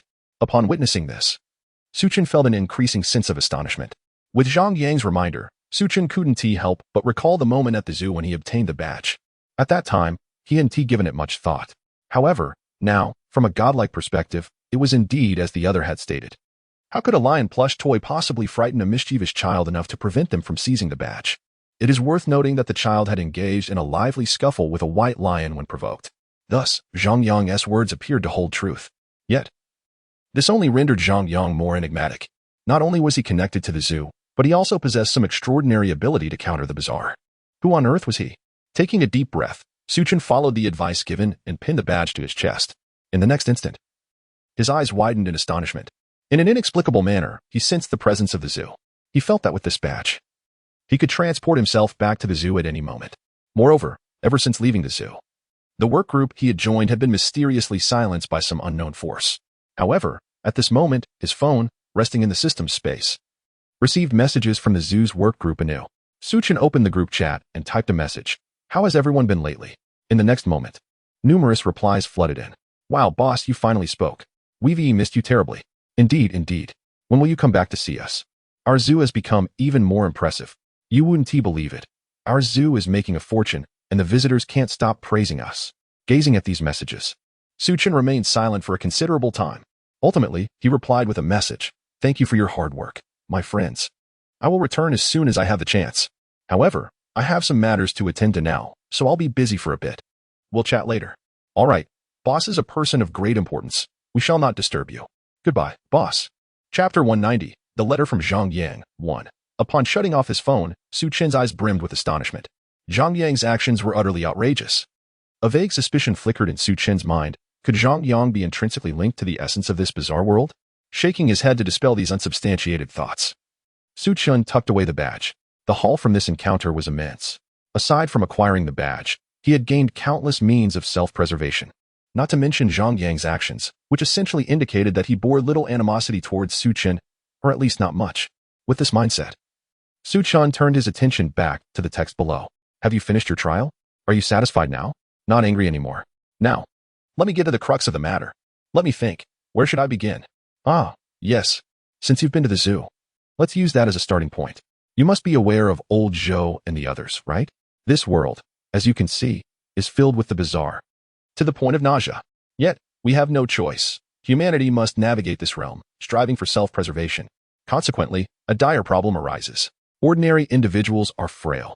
How can mere mortals contend with the heavens? In such a scenario, the capable individuals, like old Zhou and his peers, bravely stepped forward, barely supporting a sliver of hope for humanity. They enabled the uninformed ordinary folk to live their blissful lives, oblivious to the peril surrounding them. They are truly heroes. At this juncture, you may be inclined to inquire of me? Haha, I am not nearly as noble. After years of struggle, my fervor has long since waned. My confidence has diminished as well. However, my conscience remains intact. When I can no longer bear to witness injustice, I might extend a helping hand. If I must describe myself, I would consider myself a half-hearted good person. After all, I only do what is within my capabilities. Oh dear, I digressed. Back to this building. In truth, my arrival here was purely serendipitous. The story begins thus. After years of toil, one day I found myself utterly fatigued, yearning for stability, wishing to lead a simple existence. Thus, I chose to settle in a small town, yes, this very city. Here, I felt the long-lost essence of ordinary life. It was so tranquil, so comfortable, rich in the warmth of everyday existence. To assimilate swiftly into the lives of the common folk, I soon became a great people's teacher. Quite impressive, isn't it? Hey, don't laugh. My prowess is indeed remarkable. Thus, I comfortably led a year of ordinary life, until I encountered Wang Xian. At that moment, I was genuinely smitten, my heart racing as I pondered how such a lovely young lady could exist. As the saying goes, one's values often align with one's appearance. This adage proved true, as I found myself following her lead without hesitation. The details that followed are less critical, but suffice it to say, with my commendable abilities and striking looks, I swiftly captured Wang Xian's heart. Alas, the good times were fleeting. I soon discovered that Wang Xian suffered from epilepsy, and her condition was rather severe. In truth, this ailment is exceedingly difficult to treat in the realm of ordinary society. After all, this ailment pertains to the brain, and humanity's scientific prowess has yet to conquer the complexities of the mind. Observing Wang Xian's agonizing state during her episodes, I found myself contemplating the possibility of revealing my true abilities to cure her directly. However, as the moment approached, uncertainty gripped me. Once my powers were unveiled, would Wang Xian view me as a monster? Perhaps this matter seems trivial to you, but that is because it has not befallen you. Imagine, if you were Ning Kaichen. Could you truly accept it? And if you were Su Xian, would you be able to come to terms with it? If you claim you could, I can only express my admiration. Nevertheless, your acceptance is moot. What truly matters is whether Wang Xian would perceive me as an aberration. With this mindset, I hesitated repeatedly and ultimately refrained from disclosing my identity. Yet, it was precisely this foolish indecision that precipitated the ensuing tragedy. One day, while I was on a business trip, Wang Xian called me, exuberantly announcing that she had heard of a hospital named Fence, phonetically translated as Fengshen, that purportedly could cure epilepsy. She had already been in contact with the doctors there, who, after reviewing her medical history, claimed they could heal her. Upon hearing this, I felt the flicker of doubt. Has technology truly advanced so rapidly for ordinary people? However, seeing Wang Xian's joyful demeanor, I refrained from casting a shadow on her hopes and decided to let her explore this option. Thus, she ventured to that fateful hospital before I returned from my trip. Upon my return, it was too late. The so-called cure for epilepsy turned out to be the archaic procedure of hemispherectomy. Upon learning this grim reality, I was nearly driven to madness. Yet, witnessing Wang Xian's ignorance of the truth, I chose to conceal it from her. If I could save her, there was no need for her to live in fear of the harsh reality. This marked my second egregious error in judgment. To fully heal Wang Xian, I needed to reclaim a portion of my strength. Thus, I embarked on a journey to the zoo, from which I retrieved some of my lost powers. However, this action further weakened the seals of the zoo, causing the inner world to awaken at an accelerated pace. It was during this time that, to prevent the reckless children from destroying the badge, I executed a swap. This maneuver was exceedingly perilous, a fact I was acutely aware of. Yet, I am a selfish individual, and I remained indifferent. Additionally, I believed that I would only temporarily regain my powers.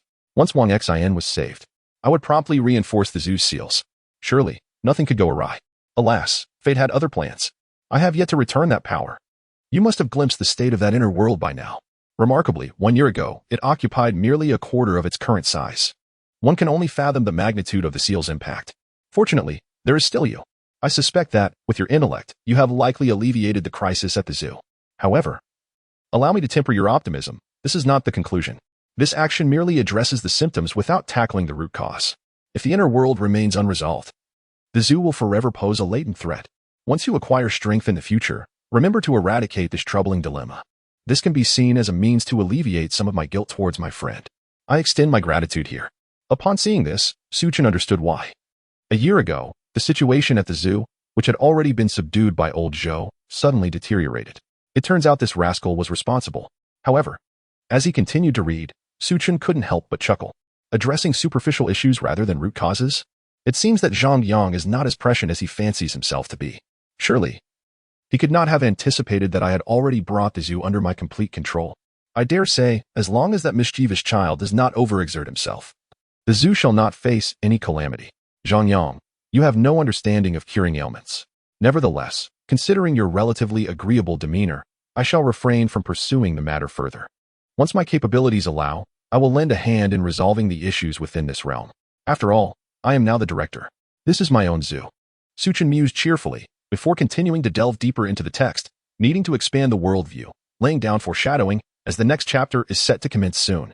Chapter 191, Zhang Yang's letter to Alas. I digress once more. Returning to the subject of the building, upon my return from the zoo, I received distressing news. After my departure, Wang Xian's second personality inexplicably began to awaken at an alarming rate. Her primary persona could not endure such torment and ultimately chose to take her own life. Upon hearing this news, I was utterly stunned, consumed by a wave of regret. I loathed myself for being such a staunch heterosexual. I despised my failure to heal her from the very beginning. I resented the fact that, despite knowing the terrors of a fractured mind, I did not comfort her in advance and assure her that I could save her. Even more, I abhorred my negligence in thoroughly investigating this building. How could I not have discovered earlier that the 18th floor harbored a graveyard? Had I been aware of this, I would have certainly detected the peculiarities of those vile creatures. Ballison. Would the tragedy have still unfolded? Yet, it was all too late. No, it is not too late. With the existence of a graveyard here, I still possess a means to rescue Wang Xian. I contemplated the forbidden rule, deification. It relies upon. I cannot articulate it. Ironically, the very pursuit of godhood by Ballison and his cohorts has become the means by which I endeavor to save Wang Xian. Should they become aware of this? I wonder what their thoughts would be. At this juncture, I must mention that Ballason's attempt to create divinity through the method of a fractured mind, while not entirely futile, is also farcical. To claim it is effective would be sheer nonsense. After all, have you ever encountered a deity whose head was cleaved open? Their so-called awakening of divinity is merely a fortunate miscalculation. How shall I put it? This endeavor resembles a descent into madness as depicted in novels. They have inadvertently entered a state of profound complexity. Therefore, I implore you, do not lose your wits and inflict harm upon yourself.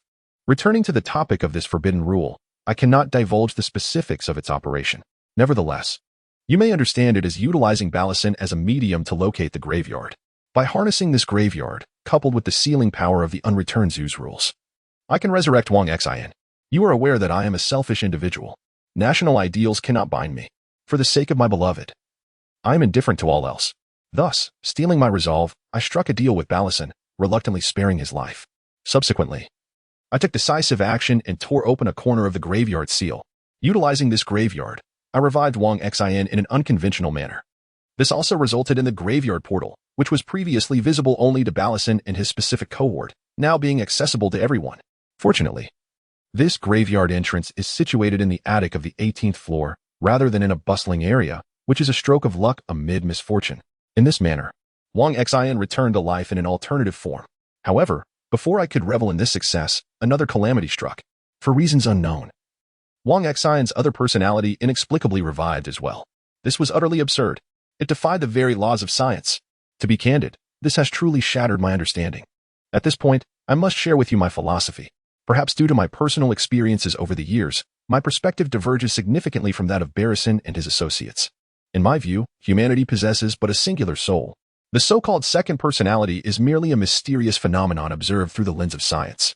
As you know, science is predicated upon observation and experimentation. It is precisely for this reason that Barrison and his ilk have been beguiled by appearances, leading them to their conclusions. Their scientific prowess has yet to penetrate the superficial. Allow me to succinctly convey my perspective. I must clarify that I do not guarantee the absolute accuracy of my assertions. However, my theory is underpinned by my own experiences, albeit ones I cannot disclose. Thus, even if you remain skeptical, I implore you to remember this theory, for it may one day save your life. Now, to the crux of my argument. Those second personalities are nothing but illusions, akin to dreams. To put it bluntly, I perceive them as a person lost in slumber. In dreams, individuals entertain aspirations that diverge from reality, envisioning alternative lifestyles, and perhaps, in those dreams, they may not even embody humanity. This divergence creates a stark contrast with one's true soul, etching itself indelibly in the mind. Until one day, when confronted with extreme stimuli, such as a split-brain procedure, the brain sustains damage and descends into chaos. In that moment, the imaginative right hemisphere awakens to dreaming, giving rise to the second personality. At this juncture, you may question how this differs from the assertions made by Barrison and his cohort. The distinction lies in the essence. The second personality is not a separate soul, but, fundamentally, still you. Why do I assert this? It is quite simple. Upon awakening, does the dream persist? When their minds cease to be disordered and they discern reality from illusion, they shall naturally awaken. Consequently, when I witnessed the revival of Wang Xian's second personality, my understanding was shattered. For instance, imagine you, one day, dreaming of becoming a being that does not exist in any realm. Upon waking, you find before you an individual who is, in essence, the dream version of yourself. Is that even conceivable? It is not. Yet, reality unfolds in such a manner. Wang Xian's second personality suddenly came to life. She bore no memories of Wang Xian, her temperament starkly contrasting with his, and her cognitive processes were entirely different. In my estimation, there was no intrinsic connection to Wang Xian at all. The peculiarity lies in the fact that her essence is inextricably intertwined with Wang Xian's soul, making separation fatal for both.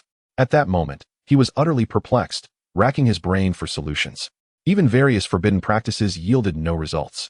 Inadvertently, he even found himself unwittingly imparting knowledge to that second personality. He was left speechless. However, that was not the end of the tale. Upon her revival, Wang Xian, in her naivety, believed herself to be a specter and, fearing to frighten me, began to deliberately conceal the truth. As for her second personality, it is as cunning as a little fox, always scheming and plotting. I suspect she overheard my desperate ramblings in the past. At that time, I remarked that perhaps this daunting dilemma could only be resolved through personal experience. Consequently, this mischievous girl decided to poison me, attempting to manifest a second personality in me as well. Observing the cunning rivalry between these two young ladies has raised my blood pressure to its peak. Thus, nearly a year has passed, and I find myself utterly at a loss.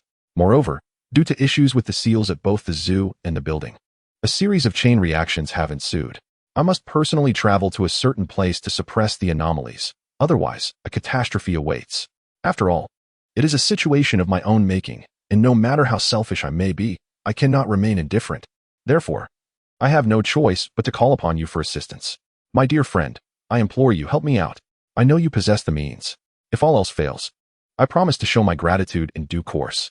Chapter 192, 5941. I am you. Upon reading this, Chen felt utterly bewildered. Whether it was the esoteric tales recounted by Zhang Yang or the peculiar theories he professed, which supposedly held the key to saving his life, Chen's worldview shattered. Could it be true that there exist individuals capable of wielding the very fabric of reality, confronting the bizarre, and even suppressing it? Was the second personality merely a figment of imagination, a mere dream? Moreover, how could the other party be so certain of their ability to resolve this conundrum? According to their writings, even such an impressive figure as Zhang Yang was unable to find a solution. What right did an insignificant pawn like Chen have to believe he could succeed? The only skill he possessed that was remotely linked to the mysterious was his ability to multitask. What good would that even do? Would he attempt to deceive the bizarre with such a flimsy argument? Look, I too suffer from a split psyche. Yet, I can achieve reconciliation. Our personalities harmonize flawlessly. Therefore, you should also come to terms. Wasn't he that utterly absurd? Setting aside the question of whether the bizarre would accept such a proposition, Chen was certain that Zhang Yang would not. As he had stated, an unwelcome stranger had usurped half of his girlfriend's soul. There was no way he would accept reconciliation. Chen's mind felt as though it were on the brink of explosion. It must be noted that the objective of this quest was to fulfill Zhang Yang's wish. But how could he possibly accomplish such a wish? It was beyond his capabilities. Chen's mental state crumbled. With this mindset, he continued to read the text that followed. I understand that you are feeling hopeless right now, but I urge you not to despair just yet. Trust me, you will undoubtedly find a solution. After all, you are, ahem. Speaking of which, let me perform a little magic trick for you. Extend your hand and cautiously feel around the left side of the table. There lies a small vial. Pick it up. Pour a little of the liquid into your hand and apply it to your eyelid. Then, I shall show you something exhilarating. Oh, but do not rush to flip the page for the answer. A sense of suspense adds to the intrigue. Chen furrowed his brow, sensing something amiss. Nonetheless, curiosity compelled him to follow the instructions. He had no choice. With careful deliberation, his hand searched the table. Before long, he located the small vial mentioned by Zhang Yang. He stowed it in the system space, cautiously poured out some of the liquid, and shuddered involuntarily.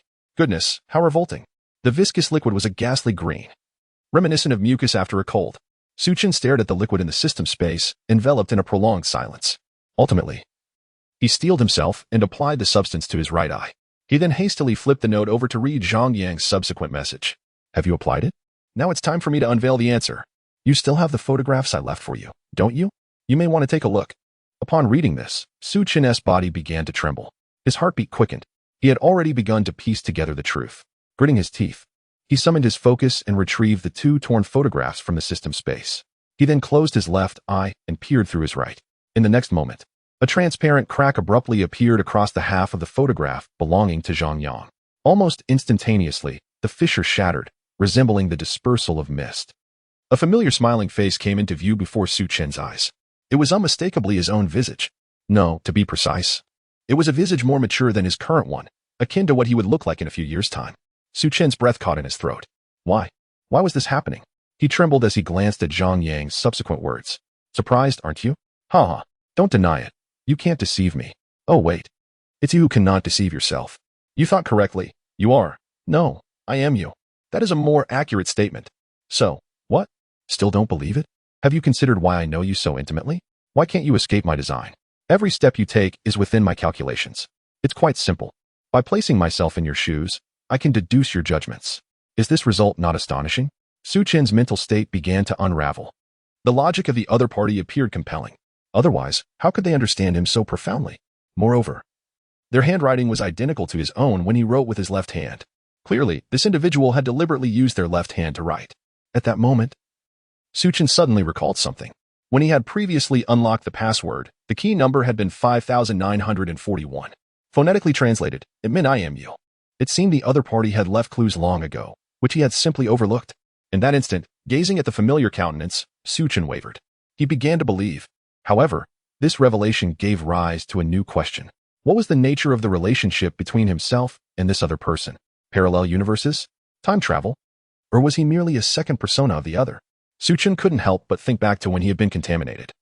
A time when he briefly glimpsed experiences that did not belong to him. There were images of himself racing a motorcycle down mountain roads. Of himself extravagantly spending money just to elicit a smile from a beautiful woman, and even of himself resolutely entering darkness with his back to the world. Where did these visions originate? Were they Zhang Yang's memories? If not, how could he possibly possess such recollections? Could it be true that he and the other were indeed two facets of the same psyche? Chen felt increasingly bewildered. But wait, he was certain his mind was intact. At the very least, his artistic skills were commendable, and his aptitude for mathematics was exceptional. He possessed both rationality and emotion. He was not incomplete. What could possibly explain this? Was it related to the other party's theory of dreams? Was he merely a figment of the other's imagination? Chen's thoughts spiraled into chaos. Thus, he closed his eyes, becoming momentarily dazed. After a while, he stirred. His eyes opened and closed, revealing a glint of sharpness. Within them, there was no longer confusion, only determination. Zhang Yang, no matter how you speak or how you attempt to deceive, I am Chen. I am myself. I am whole and not fragmented. You cannot sway my understanding. Chen resolutely declared within his heart. In the next moment, he adopted the perspective of an observer. Continuing to gaze upon the subsequent text, I know you still do not believe, but it matters not, after all. The matter between us reflects the very essence of this world. Bound by rules, I am unable to divulge the truth to you. It is only natural that you remain skeptical. Enough of that. Let us speak of other things.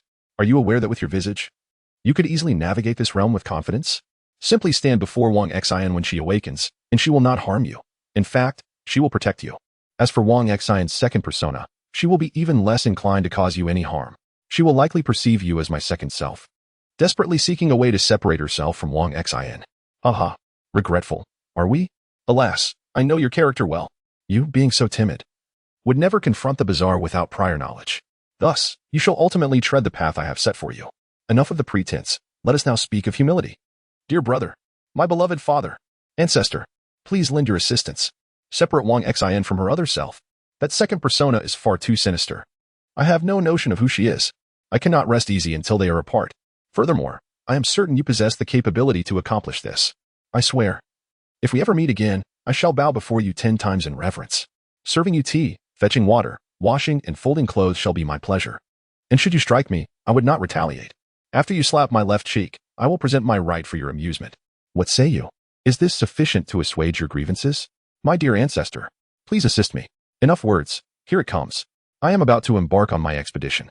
Zhang Yang Chapter 193. Removing the mask, confronting the enigma upon absorbing the preceding discourse, Chen once again closed his eyes.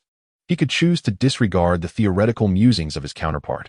as well as their peculiar declaration of being his eccentric. It was merely a raucous display, a frivolous charade. However, one matter remained inescapable, namely, the persistent conundrum. How could he fulfill the other's wish? Truly, it seemed an insurmountable task. With this mindset, Chen pondered his strategies while making his way downstairs. En route, he made a brief detour to the second floor to release the unfortunate individual bearing the Miao knife. Subsequently, he returned to room 901. Reclining on the bed, Chen found himself lost in thought while staring at the ceiling. Suddenly, a spark ignited within him. Was the enigmatic woman in red also researching how to completely sever ties with Wang Xian? Could there be inspiration to be gleaned from her? After a moment of contemplation, Chen deemed this approach feasible. At the very least, it stood as his sole recourse at this juncture. It appeared inevitable that he would meet the enigma on the night of the seventh day. Thus, with a mastery of the rules firmly in hand, Chen settled comfortably into room 901. As time sped by, several days later, the remaining chosen ones successfully navigated their trials. Yet, unlike Chen's compatriots, who emerged invigorated, Estelle and her companions appeared quite disheveled. Nevertheless, surviving independently was commendable in itself. Simultaneously, in an obscure corner of the world, a multitude of bubble-like spaces abruptly vanished, akin to ephemeral dreams. Only a solitary, genuine bubble remained suspended in the center. Should anyone witness this spectacle, they might perceive the disintegrated bubbles as mere reflections of the singular bubble in a mirror. With the mirror removed, the reflections naturally dissipated. Gazing at the incessantly scrolling completion notifications before him, Chen stretched lazily and resumed his immersion in the game. Days continued to pass. Today marked the so-called Night of Resurrection. Armed with prior experience, Chen discreetly retreated early. Once he estimated that the others had regained their memories, he donned the mask and descended to the 18th floor. Pushing open the heavy door, Chen was met with a sea of curious gazes. With a cheerful demeanor, he proclaimed, "I have arrived as promised."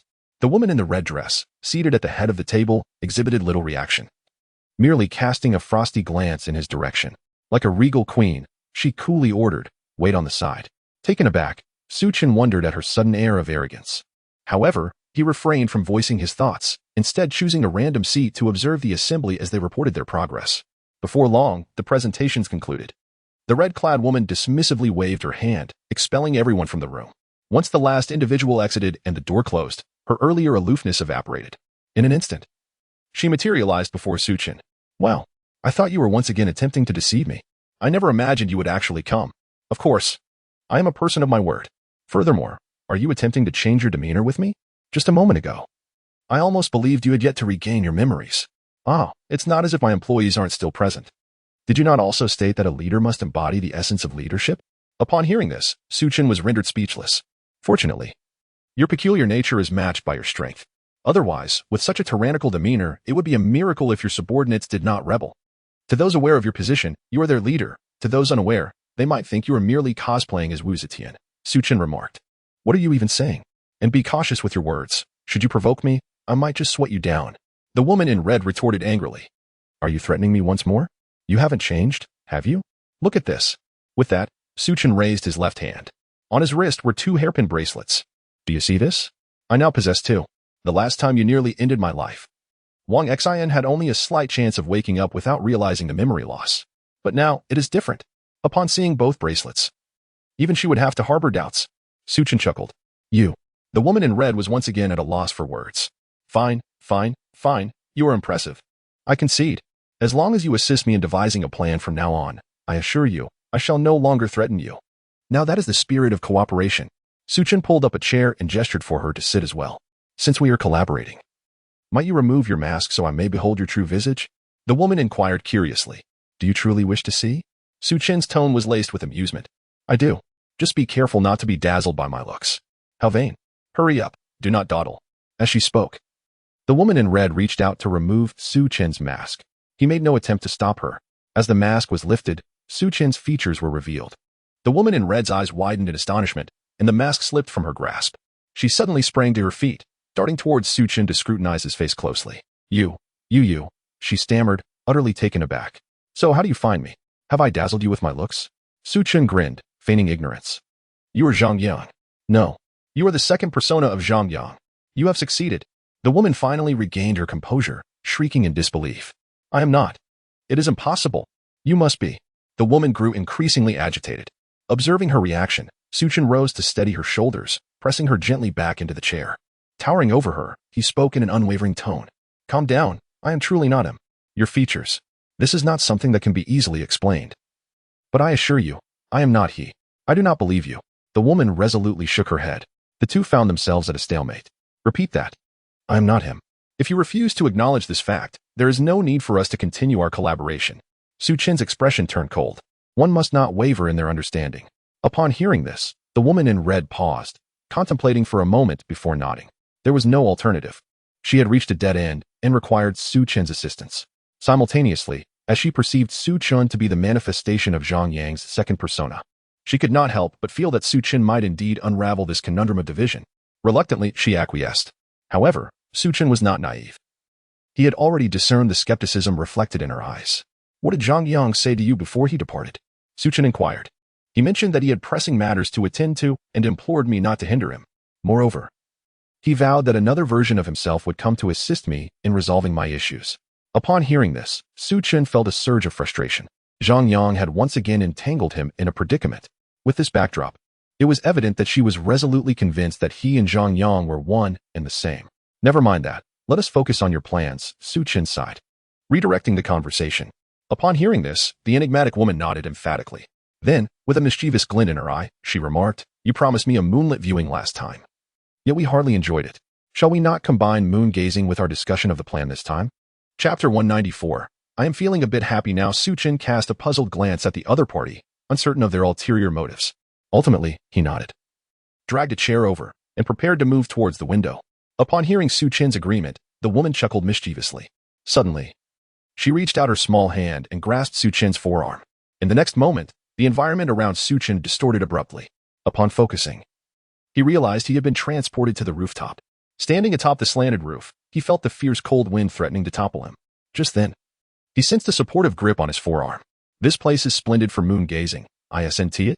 By the way, I forgot to ask, you aren't afraid of heights? Are you? The woman's eyes sparkled with cunning.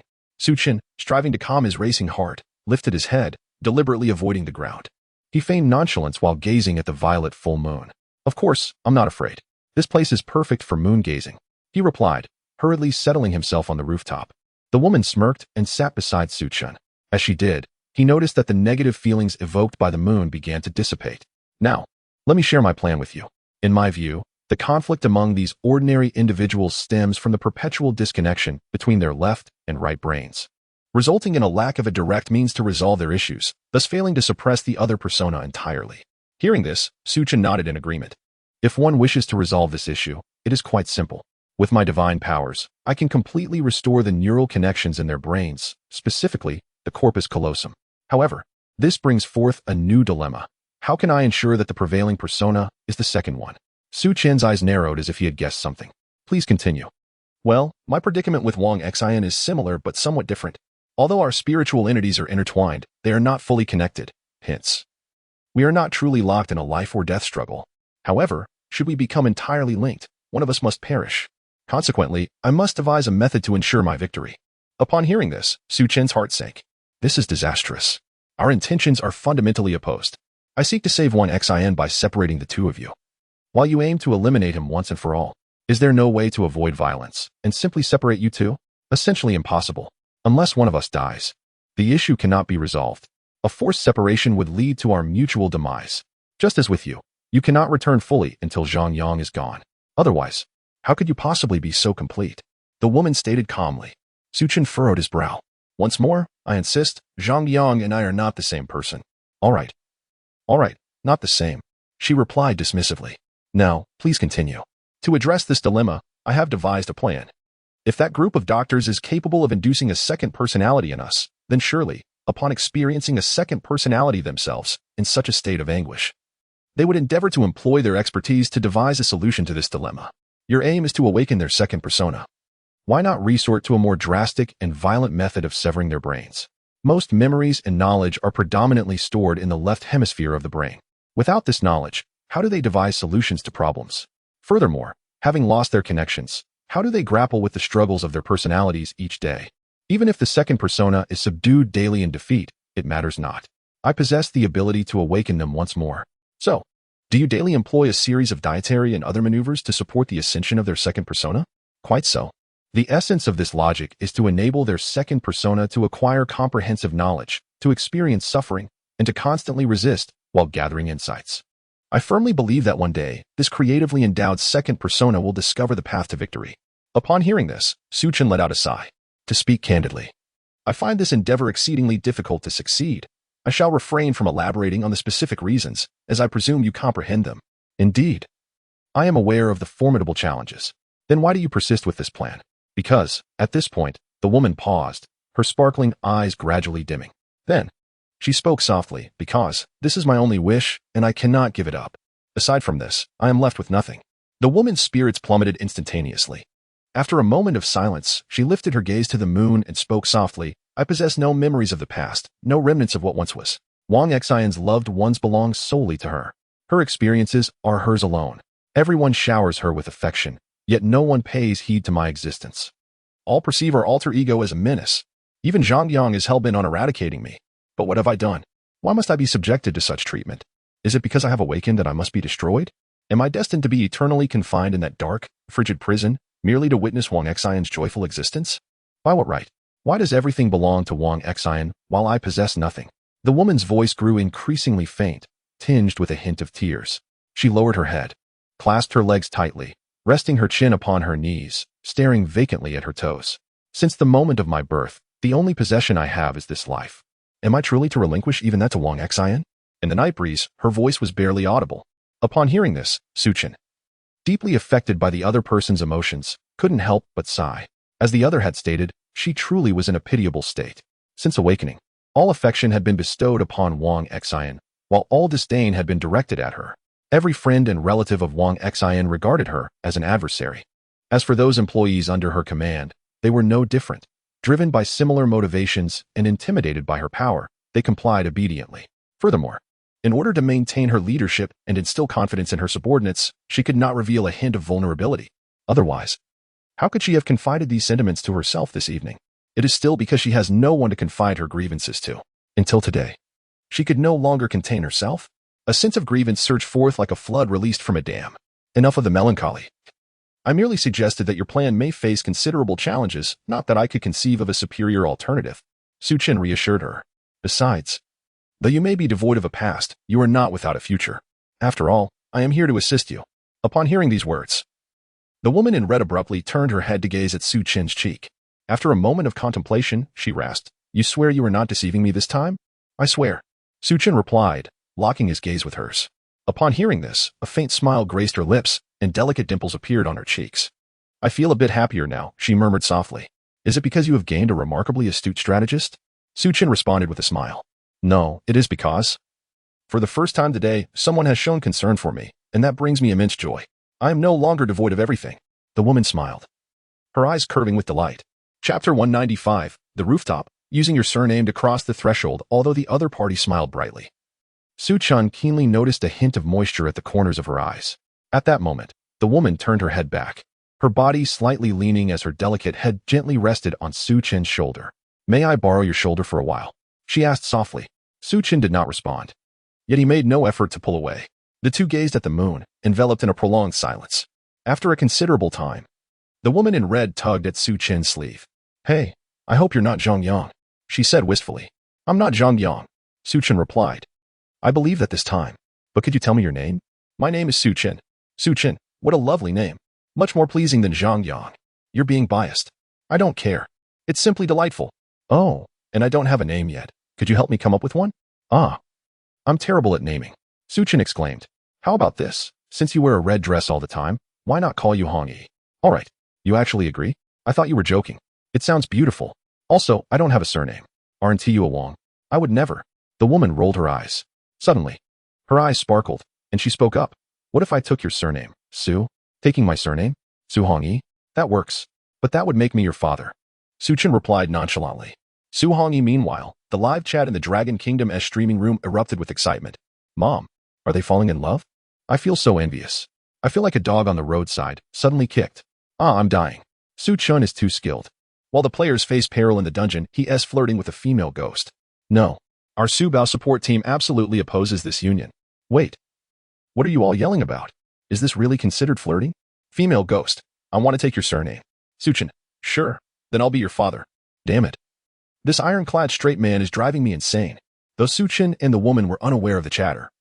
Su Hongyi gently tugged at Su Chen's sleeve once more, timidly asking, "Can you swear you're really not Zhang Yang?" "I swear. I truly am not." "Then where do you come from?"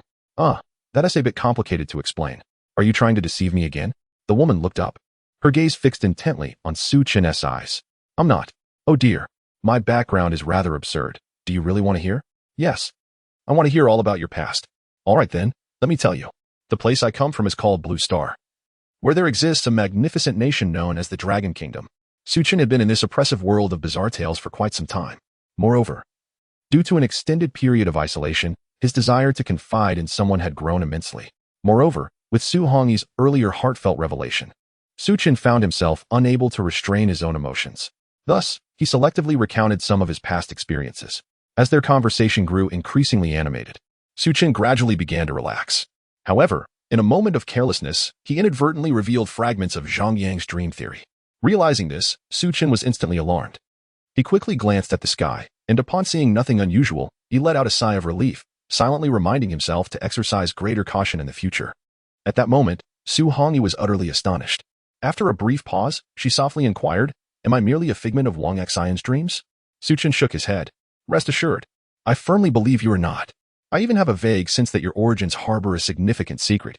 "Well, that puts my mind at ease," she replied with a nod, naturally leaning against Su Chen's shoulder. The next moment, Su Hongyi abruptly asked, "If we cannot devise a solution to our predicament, and ultimately only one of us can survive, would you still assist me?" "Of course. I am not particularly close to Wang Xian." Although Su Hongyi felt a sense of joy at his response, she added, "However, this would thwart Zhang Yang's wishes. The Dragon Kingdom you mentioned would also face calamity, and I sense you hold a deep affection for it." Her sparkling eyes were fixed on Su Chen's feet. I do not believe it will come to that. I will find a way," Su Chen replied, closing his eyes and speaking earnestly. "I believe in you." Subsequently, the two fell into a contemplative silence. Shortly thereafter, amidst the tranquil and harmonious atmosphere, a melodious tune unexpectedly wafted from behind them. Su Chen perked up his ears, recognizing the song as Rooftop. Turning around, he noticed a phone had been tossed in their direction. After scanning the vicinity and utilizing his innate abilities, Su Chen caught a glimpse of a fleeting snake-like tail. It seemed to be the mischief of some imaginative captain. In the sleepless night, I hum my emotions into a song, and I can only seek another dream on the rooftop. That person is none other than the vague figure in my dreams. We share the same unspoken understanding. It seems your employee might have conjured something peculiar," Su Chen remarked as he prepared to rise and silence the phone. However, Su Hongyi gently reached out, grasping his hand. "It's quite pleasant. Let it play." After a moment of contemplation, Su Chen nodded and resumed his seat. The music continued to play. "On the rooftop, singing your song, with my beloved under the stars, turning them into the most romantic night. On the rooftop, singing your song, dedicating the yellowed night to the loneliest moon. Dreams become beautiful with you." The two sat on the rooftop, listening to the music while gazing at the twinkling stars and the violet moon. In that moment, time seemed to stand still, until, suddenly, Su Chen's mind was enlivened by the familiar sound of the system. Ding! The system has completed its calculations. Based on the current completion rate and the difficulty assessment of the quest, it has been rated SS level, earning a total of 2,000 points. In addition, it is noted that the hidden quest of Zhang Yang's aspiration has not been accounted for, and upon the host's completion of the challenge, a generous reward will be granted. Upon hearing this, Su Chen's heart jolted. At this critical juncture, the reward had indeed arrived. Moreover, it must be said that this reward was quite substantial. Previously, triggering the hidden storyline system yielded 1,000 points, of which he had utilized 500. Just a few days ago, after a dispute with the system, he had made an advance payment for a system space. Now, upon settlement, he astonishingly found himself with an additional 2,000 points. Judging fairly, one could not deem this system as exploitative. It was rather commendable. Su Chen glanced over at Su Hongyi, who was quietly listening to music with her head resting on his shoulder, and then discreetly began to ponder how to leverage the system's points to turn the situation to his advantage. After perusing the system's shop, a wave of disappointment washed over him. None of the items he could afford would prove beneficial. Ultimately, he let out a quiet sigh. It seemed that he would have to rely on luck. Perhaps a miracle could be achieved through the lottery. "System, please allow me to draw 4 times, he silently implored. Chapter 196, A Strange Dream, Is the World a Tree? Received, the prize pool is now opening. A gentle reminder to the host, you currently possess 2,500 points. Allowing for 5 complete draws, which will enhance the quality of the prize pool. Leave 500 points. I still have use for them. Received, commencing the lottery. Congratulations. Host, you have obtained Constitution 2, blue quality. Congratulations. Host, you have obtained Stamina 2, blue quality. Congratulations. Host, you have obtained Mental Power 2, blue quality. Congratulations. Host, you have comprehended the foundational rule of the world. Healing, red quality. Upon witnessing the 4 floating reward boxes before him, Chen found his gaze irresistibly drawn to the red reward. The foundational rule of the world? What is this? System, please elucidate. What is this? Received. As the name implies, upon receiving this reward, the host will comprehend the rule, healing, which can be established by the host at any time and place. Based on the host's current power estimation, within the rule's coverage, the host can heal any individual's injuries. Cooldown time for establishing the rule, 24 hours. Hearing this description, Chen's heart raced. A possibility dawned upon him. Could this be the means by which Zhang Yang prophesied he would save Wang Xin? System. Is this rule effective on souls? Within the rule's coverage, it is effective on all. Chen's body trembled slightly. Zhang Yang was right once again. He truly possessed the means to break the deadlock. At that moment, Su Hongyi sensed Chen's unusual demeanor and looked up, perplexed. What's wrong with you? Nothing. Just a bit chilly, I shivered. Chen casually fabricated an excuse. Oh dear, I was negligent. Su Hongyi sheepishly stuck out her tongue and waved her hand, conjuring a transparent shield that enveloped them both. The slightly chilly evening breeze dissipated. Is it better now? Yes, it's no longer cold. Chen smiled. After this brief interlude, he promptly resumed his mental communication with the system. System, I wish to claim my rewards. Received. No sooner had he spoken than an overwhelming drowsiness washed over him. He felt as if he were becoming weightless, floating skyward. Panic surged within him as he began to struggle violently. However, the next moment, Chen froze in place. He saw himself seated on the roof below, alongside Su Hongyi. Am I experiencing an out-of-body experience or merely dreaming? Chen was utterly bewildered. System? What is happening? Yet, the ever-responsive system remained silent at this moment. Chen's anxiety escalated, but no matter how he fought against it, he continued to ascend. And so, he soared higher and higher, until he passed through a translucent membrane. With a soft pop, the entire world transformed before Chen's eyes. The world had morphed into a colossal tree. Numerous foundational rules intertwined, forming the trunk of this tree. Upon closer examination, these fundamental principles encompass the sky above, the earth below, the sun rises in the east and sets in the west. Sustenance for human survival is food. Humanity embodies courage, never succumbing to servitude. And a myriad of similar axioms. However, it appears that this tree is experiencing some affliction. The text of numerous foundational rules exhibits varying degrees of distortion and dimness. Consequently, certain rules have been grotesquely altered to state humanity is food, humanity is its servant, and other bizarre decrees. Meanwhile, the morbid text continuously oozes a viscous black fluid, polluting the other rules, reminiscent of the decay seeping from this tree. Countless grotesque magics revel in a frenzied dance within this putrid wound, evoking an unsettling and repulsive sight. Chen furrowed his brow and shifted his gaze upward. As he looked higher, he beheld the branches of the great tree laden with countless fruits, each inscribed with an array of peculiar rule texts. These fruits were contorted and deformed, akin to malignant tumors that incited nausea at a mere glance. Some were adorned with tendrils, while others appeared twisted and decayed. There were even fruits resembling the rotting visage of a deceased person, protruding a long, grotesque tongue.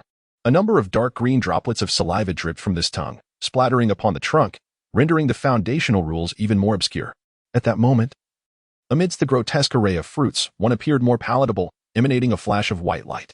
This luminescence captured Chen's attention, compelling him to gaze intently. In the next instant, he was startled. The rule inscribed on this fruit was none other than that of the zoo. The flickering white light corresponded to several words within this fruit.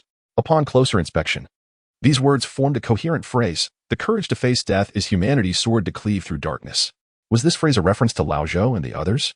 Such a thought crossed Chen's mind. Just then, another fruit, seemingly less distorted, flashed with a red glow, interrupting Chen's reverie. He turned to look, startled once more. It seemed he had just emerged from this very fruit. Moreover, the rule etched upon it was unmistakably that of the current building instance. The radiant words within this fruit also coalesced into a sentence: love is humanity's refuge in the face of despair. What could this signify? Chen pondered. Nevertheless, regardless of what this phrase represented, the sights he was witnessing were sufficient to stimulate his imagination. This world appeared to be constructed upon a framework of numerous foundational rules. With countless bizarre worlds, each inscribed with specific rules, serving as the fruits of this tree. The instances he had traversed must reside within these distorted and deformed fruits. Thus, had these two seemingly less twisted fruits transformed due to his successful navigation? Chen fixated on these two fruits, lost in contemplation. Before long, a sudden realization struck him. He conceived an intriguing notion. These rules resembled programming code. The distorted rules resembled a code afflicted by a bug, coupled with the system's method of acquiring rewards. Which was to decipher the rules? One might ponder whether the system aspires to cultivate itself into a programmer. Is it attempting to address the afflictions of this world? As Chen contemplated this, two resplendent characters, healing, suddenly manifested upon the trunk of the great tree.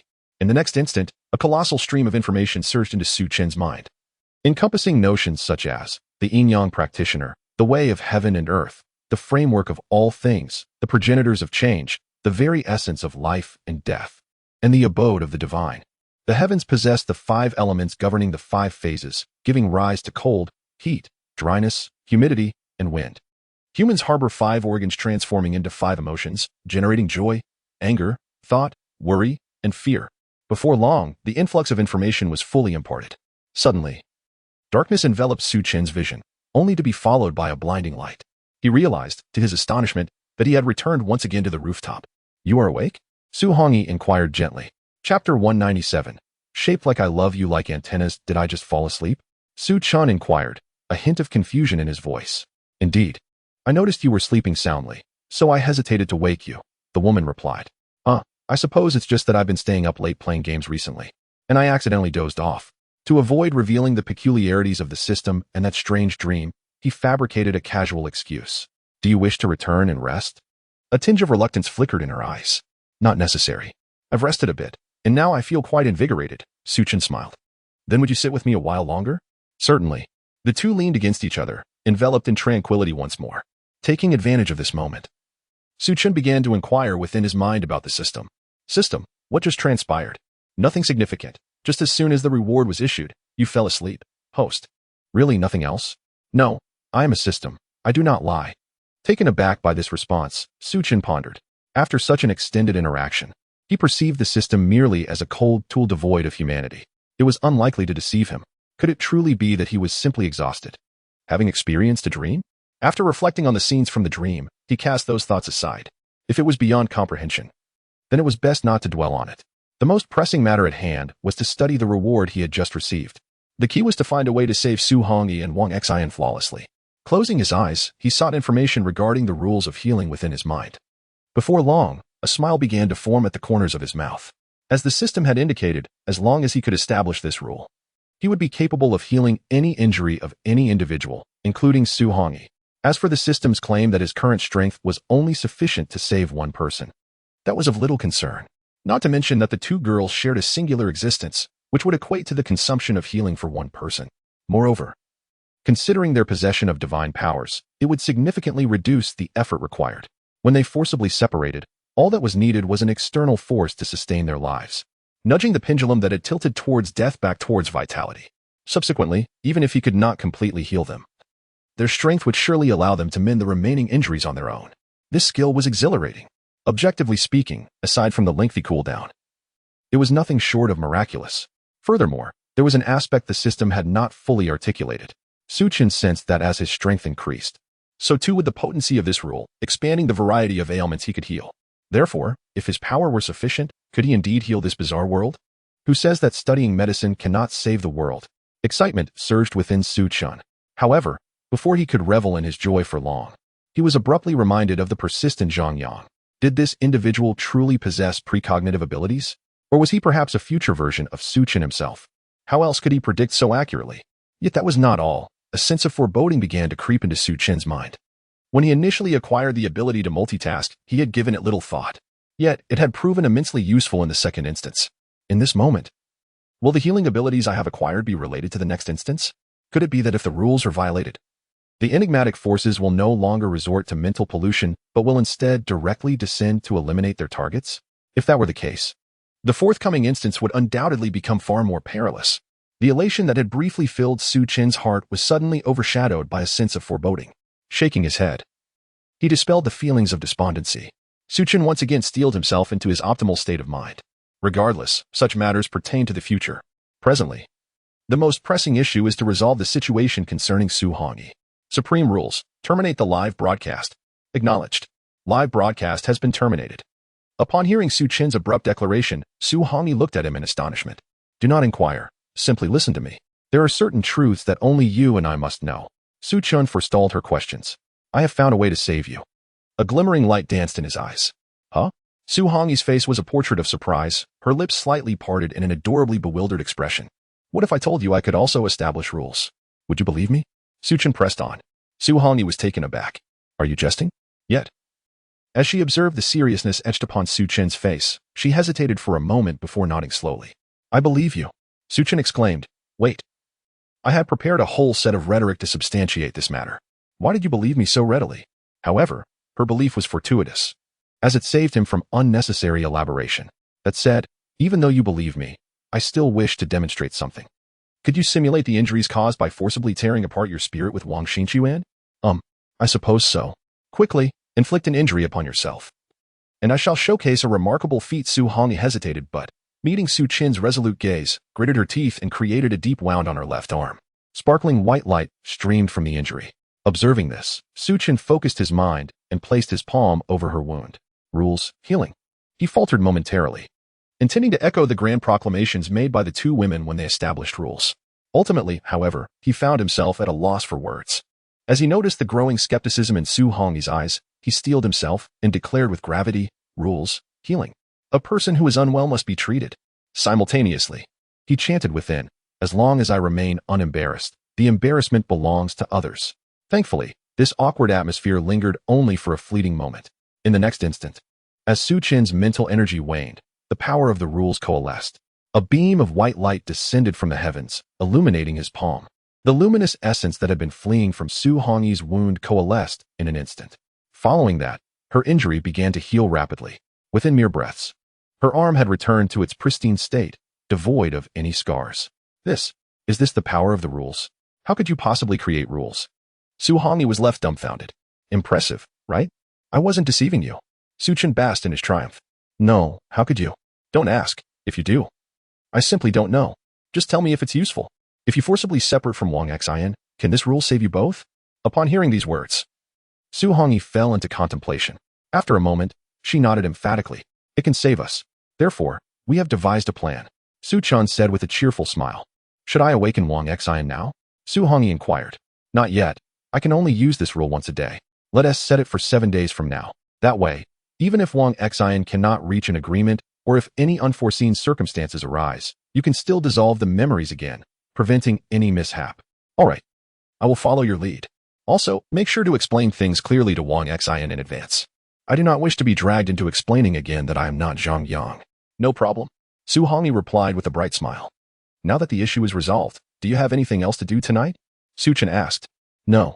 But could you stay with me the entire night? All right. With Su Chen's response, Su Hongyi beamed with joy, leaning naturally against his shoulder. Hey, Su Chen. What's up? It's truly wonderful to have you here. Of course. As the night deepened, the understanding moon shifted its angle. Bathed in moonlight, the shadows of the two on the rooftop stretched into long antennas, resembling the shape of love, just as described in the lyrics. Chapter 198. Division on the other side, shortly after the live broadcast resumed. The first scene that the viewers from Dragon Country beheld was of the two individuals nestled together, forming a heart shape. This incited a wave of outrage among the audience. Why was the broadcast interrupted? What had they just done? Had they shared a kiss? Oh, why weren't we allowed to witness it? I want to lodge a complaint. Hurry, perform it again. Alas, my husband has finally matured, understanding the nuances of romance, but regrettably, this romance does not involve me. Su Chen, do you comprehend what we long to see? Please, entertain us once more. I'm utterly craving it. In response, I can only comment, an exceptional male and female lead, a mediocre plot execution, subpar live streaming, and a rather indecent audience. As the barrage of comments from shipper fans continued, the night swiftly passed. With the arrival of 6 o'clock, Su Chen was once again ushered out of the building by Su Hongyi to prevent any unforeseen amnesia. Before long, 7 o'clock approached. Perhaps it was the moment when Yin and Yang converged. As the two distinct personalities momentarily cast aside their animosity to engage in a brief exchange over the juicy gossip concerning their esteemed principal. Upon Su Chen's return to the building, she was met with a myriad of admiring gazes. In response, Su Chen felt an overwhelming desire to dig a hole and bury herself. Goodness, how utterly embarrassing. Thus, Chen returned to room 901, resuming a life of lethargy and idleness. Time flew, and soon, the anticipated date arrived once more. That night, Chen met Wang Xin face to face for the first time. At that moment, Wang Xin stood timidly in the conference room, awaiting Chen's arrival. When she beheld Chen's visage, her face was adorned with astonishment. Her lips parted several times, as if to utter something, yet ultimately fell silent. Clearly, Su Hongyi had already informed her that Chen preferred discretion and to refrain from speaking out of turn. I have arrived. Su Hongyi must have explained everything to you. Chen inquired. Wang Xin nodded. Very well, this spares me from reiterating. Let us not waste any more time. The sooner we divide, the sooner we can move on. Please summon Su Hongyi. Wang Xin nodded again. In the next moment, her blue dress began to blush a vivid red. Before long, the entire garment exhibited a striking left red, right blue arrangement. Moreover, from the left eye of her counterpart, Chen discerned the unmistakable cunning that belonged solely to Su Hongyi. You both are aware of the procedure. Let us not waste words. When you are ready, simply inform me, and we shall begin, Chen stated with confidence. We are prepared, the two voices echoed in unison. Excellent. Then according to the supreme rule, disconnect the live broadcast. Received, the live broadcast has been terminated. Viewers from Dragon Country? Why has it been interrupted again? What mischief does this rascal Chen intend to concoct? Why are we being denied the spectacle? The audience from Dragon Country was in a frenzy. On the other side, upon seeing that the live broadcast had ceased, Chen gestured to Su Hongyi and the others, signaling to commence. Chen had no intention of revealing her possession of mysterious powers to the audience. After all, such an enigmatic matter is challenging for the average person to comprehend. He certainly does not wish to inadvertently foster any misunderstandings among the people of the Dragon Kingdom that may arise from a lack of commonality. It would be prudent to terminate the live broadcast, thereby simplifying matters for everyone involved. At that moment, as Chen waved his hand, a dazzling radiance of intertwining black and white light surged forth from the woman's form. Subsequently, two identical women, resembling twins, materialized before Chen. The two women simultaneously pointed their fingers like swords, each tip coalescing into a brilliant beam of black and white light. In the next instant, both women simultaneously sliced through the hem of their skirts, severing a small fragment of fabric. Rule 49. This sword severs the rope, and from henceforth, we are divided. No longer connected. Rule 50. This sword severs the rope, and from henceforth, we are divided, no longer connected. As the voices of the two women resonated with the establishment of new rules, a substantial amount of black mist emanated from Su Hongyi's form, while Wang Xin was enveloped in a swirling white fog. Shortly thereafter, as the mist dissipated, the bodies of the two women appeared somewhat translucent, akin to fragile reflections upon water. Soon after, white motes began to drift away from Su Hongyi, while black light spilled forth from Wang Xin like an overflowing tide. Observing this, Chen recalled Su Hongyi's previous explanations, understanding that this signified a complete severance between the two women, resulting in unstable spiritual forms on the brink of collapse. It was now time for him to intervene. With his right hand raised, Chen directed his focus toward the two women. Rule, healer, it is my intention. Under my command, there exists nothing that cannot be healed. Be healed. In the next moment, a robust column of milky white light cascaded from above, piercing through the ceiling of the loft and enveloping the two women. As it approached their heads, the beam abruptly split into two, showering down upon Su Hongyi and Wang Xin. As the white light enveloped them, the deterioration of their wounds ceased instantaneously, and the drifting white motes and black light solidified, surging back into their respective bodies. Before long, the two women's forms began to regain their solidity. Witnessing this scene, Chen felt a surge of joy within. As he had anticipated, his current mental fortitude was more than sufficient to pull the two women back from the brink of death. Even if not all wounds could be healed, they would manage to avoid any significant peril on their own. Thus, time passed steadily, with the situation continuing to improve. However, at that moment, Chen suddenly felt a disquieting tremor within his mind. He sensed a peculiar sensation reminiscent of the experience when his spirit had exited his body during sleep. Simultaneously, he detected a violent fluctuation in the rules he had come to master, akin to the trunk of a great tree resisting pollution with fervent rebellion. Something was tainting the foundational rules of his controlled world. This thought struck Chen with startling clarity. In the next instant, his suspicions were confirmed. The once separate beams of white light enveloping the two women began to oscillate wildly, exhibiting a tendency to merge into one. Chen's mind erupted in chaos. Under the constraints of the rules, he possessed an unparalleled sensitivity to the changes within them. The rules had become distorted. evolving from the ability to heal any individual's injuries to a mere capacity to heal but one. Even more troubling was the fact that, at this moment, the world responded by refusing to acknowledge Su Hongyi and Wang Xian as one and the same.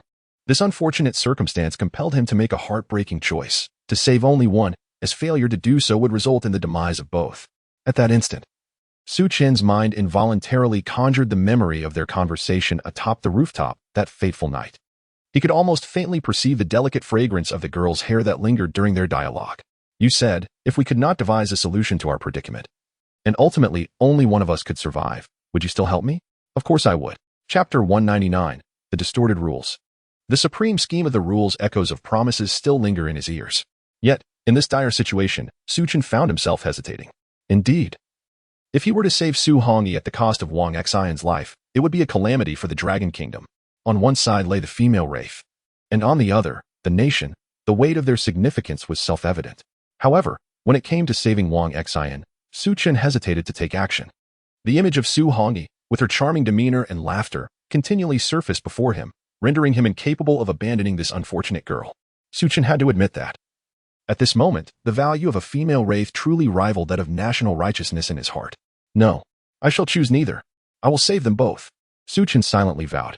Meanwhile, the two beams of light trembled with increasing intensity, as if they were on the verge of merging once more. Correspondingly, influenced by the rules, the injuries of the two women ceased to improve, even showing signs of further deterioration. What is happening? Wang Xian exclaimed first. Su Chen, what is wrong with you? Su Hongyi also sensed something amiss and inquired. It's fine. Don't panic. It will be all right soon. As he desperately channeled his mental energy in an attempt to restore the distorted rules, Su Chen gritted his teeth and managed to utter these few words. You must tell me, what exactly is wrong? Having clashed with Su Chen multiple times, Su Hongyi understood him well. From the darkening expression on his face, she knew something was terribly wrong. Coupled with her keen perception of Su Chen's rapidly depleting mental energy, the signs were clear. Su Chen was in trouble. I'm really fine. You can't fool me. Tell me what's wrong, or I want to treat you. Nonsense. If you don't treat me now, do you wish to perish? But if this continues, your mental energy will be exhausted, and you too will be in danger. Su Hongyi's face was filled with concern. Silence. My mental energy surpasses that of ordinary individuals. I do not need your worry. Just wait obediently. Su Chen shouted through gritted teeth. The force of his voice left Su Hongyi momentarily stunned, unsure of how to respond. Seeing her fall silent, Su Chen hurriedly focused on stabilizing his mind, striving to mend the rules. In this critical moment, the voice of the supreme rule suddenly echoed in Su Chen's ears. Reminder to the chosen one. The live broadcast is about to resume. 3, 2, 1. The live broadcast has resumed. Upon hearing this, Su Chen felt a jolt within, followed by an inexplicable surge of anger. At this juncture, he was already overwhelmed, desperately contemplating a solution. Yet, the supreme rule chose this moment to stir trouble. If the audience of the Dragon Kingdom were to witness this healing scene, how many complications would arise afterward? With that, how could Su Chen not be furious? Why did you choose to resume the broadcast? It has barely been a moment, Su Chen shouted. The authority to explain the duration of the broadcast interruption belongs entirely to the supreme rule. Very well. You have some audacity. Then I demand that the broadcast be interrupted once more. Due to the recent resumption of the broadcast, it cannot be interrupted at this time. Why not? Before entering the dungeon, what did you say? Did you speak merely to utter nonsense? In a fit of rage, Su Chen disregarded the status of the supreme rules and began to curse vehemently. The authority to explain the frequency of broadcast interruptions belongs solely to the supreme rules. Furthermore, a warning to the chosen one. Please maintain respect for this rule, otherwise, it shall obliterate you. Explain that. How can you blame me for being foul-mouthed when you refuse to reason? Come on, go ahead and obliterate me. I await your annihilation. If you do not erase me, you are my grandson. The series of unexpected events had already pushed Su Chen to the brink of emotional eruption. Coupled with the sudden distortion of the rules, he had begun to secretly suspect the involvement of the supreme rules. If that were the case, the supreme rules must have ulterior motives. Moreover, it was highly likely that they aimed to force him into a choice between the two women. In light of this, Su Chen felt no fear of being eliminated by the supreme rules. Thus, why not seize the opportunity to vent his frustrations? In the next moment, the supreme rules fell silent, no longer speaking. Seeing this, Su Chen realized his conjecture was correct. However, correspondingly, his heart sank. This indicated that he must indeed choose one. On the other side, Su Hongyi observed Su Chen as he alternated between furious outbursts and a gloomy countenance. Additionally, She sensed the continuous depletion of Su Chen's mental energy. Unable to contain herself any longer, the worry she had just suppressed erupted anew. Without hesitation, she swiftly darted away from the healing light and appeared before Su Chen. She raised her left hand, her slender fingers gently pressing against Su Chen's forehead. "I'm sorry, but I must read your recent memories."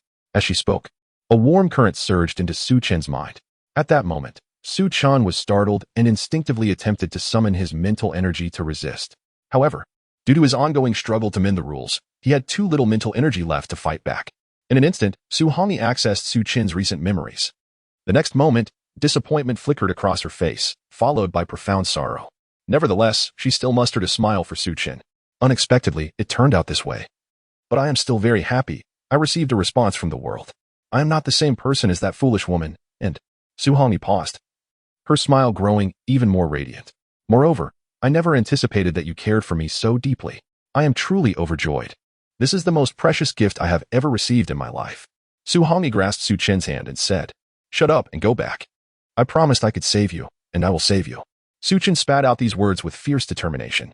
Simultaneously, he was exerting control over the power of the rules, preparing to envelop Su Hongyi once more. Alas, due to Su Hongyi's previous slip from the healing light, that beam lost its target. Under the influence of the distorted rules, it had merged with the beam surrounding Wang Xin. No matter how hard Su Chen urged, it could not be separated again. In the next moment, Wang Xin's injuries began to heal rapidly. Correspondingly, the figure of Su Hongyi before Su Chen began to disintegrate, transforming into countless flickering fireflies. Chapter 200. At last, I have triumphed over you, I command you. Now, immediately, retreat to the confines of the rules. Su Chen bellowed fiercely. "No," came the defiant reply. "It has always been you who defeated me, you who commanded me. Now that I have emerged victorious, I shall no longer heed your orders." "Have you lost your mind? Are you willing to sacrifice your life for Wang Xin? What choice do I have? I witnessed your memories. If you forcibly rescue me, we three shall perish. To save only me would spell disaster for your beloved dragon nation. Zhang Yang's desire is to divide the two of you, even in your demise. I shall remain defeated. There is no need for self-deception. The very fact that he previously attempted to take my life serves as evidence that Zhang Yang's true intention has always been to save Wang Xin. I am of no significance." Upon uttering those words, Hongyi gently took Su Chen's hand and caressed her own cheek. "Moreover, a more pressing reason is that I do not wish for you to associate me with the thought, this woman brought calamity upon the dragon nation. I desire not to be perceived in that manner in your heart. Forgive my selfishness. I wish to be the perfect woman in your eyes," Hongyi whispered softly. A cascade of shimmering white light flowed continuously from her being, enveloping Su Chen and herself in a fantastical glow, creating an extraordinarily romantic atmosphere. Meanwhile, on the other side, the audience of the Dragon Nation was utterly astonished. Upon the resumption of the live broadcast, they were nearly rendered speechless by the surreal scene. Yet, before they could fully grasp the spectacle, Hongyi's words swiftly clarified the dire situation. Only one of the two women could be saved. To rescue Hongyi would bring disaster to the Dragon Nation, leaving Su Chen burdened with guilt. To save Wang Xin would result in Hongyi's demise, causing Su Chen profound sorrow. In this agonizing dilemma, the audience of the Dragon Nation momentarily disregarded the enchanting imagery. Su Chen possessed an extraordinary power to dictate the rules. That was inconsequential. What mattered was that their hero, who had fought valiantly in the realm of the supernatural, now appeared on the brink of losing his beloved. How could this be permitted? The current favorable circumstances for the Dragon Nation were all wrought from Su Chen's relentless efforts. Why should he alone bear the weight of sorrow in the end? To relish the benefits bestowed by their hero while witnessing him suffer in solitude was unacceptable to the audience of the Dragon Nation. "Su Chen, you must save Hongyi. Our Dragon Nation's fortune has surpassed 100. Even if there are repercussions, they cannot be severe. Indeed, the severity of punishment was intrinsically linked to the nation's fortune. Such high fortune would not incur grave consequences. Do not worry about us. We fear no punishment. Oh, my Su Bao, my heart aches for you. Hurry and save Hongyi. I do not want you to carry regret for a lifetime. Great Rule, are you present? I implore you to grant our Dragon Nation a chance for guidance. Prompt Su Chen to rescue Hongyi." As they witnessed Su Chen's impending tragedy, the audience of the Dragon Nation could no longer contain their emotions. Indeed, it was utterly unjust for all suffering to be shouldered by Su Chen alone. Furthermore, he was still young. It was unacceptable for him to bear the burden of lifelong regret so early in life. Yet, regardless of how deeply the audience of the Dragon Nation felt their distress, no matter how loudly they cried out, the mysteries surrounding Su Chen in the world of supernatural tales remained shrouded in uncertainty. "I beg you, I concede. Please listen to me and return to the confines of the rules. I swear I can save both of you, Chen uttered, his heart heavy with anguish and his voice hoarse. No, I have one, and I shall act according to my whims. Is this woman out of her mind? Did you not understand when I told you to go back? Chen's words faltered as he realized he possessed no means to threaten her any longer. Nevertheless, upon hearing Chen's fierce declarations, Su Hongyi instinctively recoiled. Yet, almost immediately, she straightened her posture, embodying the demeanor of a victor. I want you to remember that there was once a woman who triumphed over you. You are speaking nonsense. Chen's voice grew increasingly raspy. For someone as proud as you, surely you can remember someone who has beaten you for a lifetime? Su Hongyi softly remarked. And I shall remember you for eternity. At this, Su Hongyi was momentarily taken aback.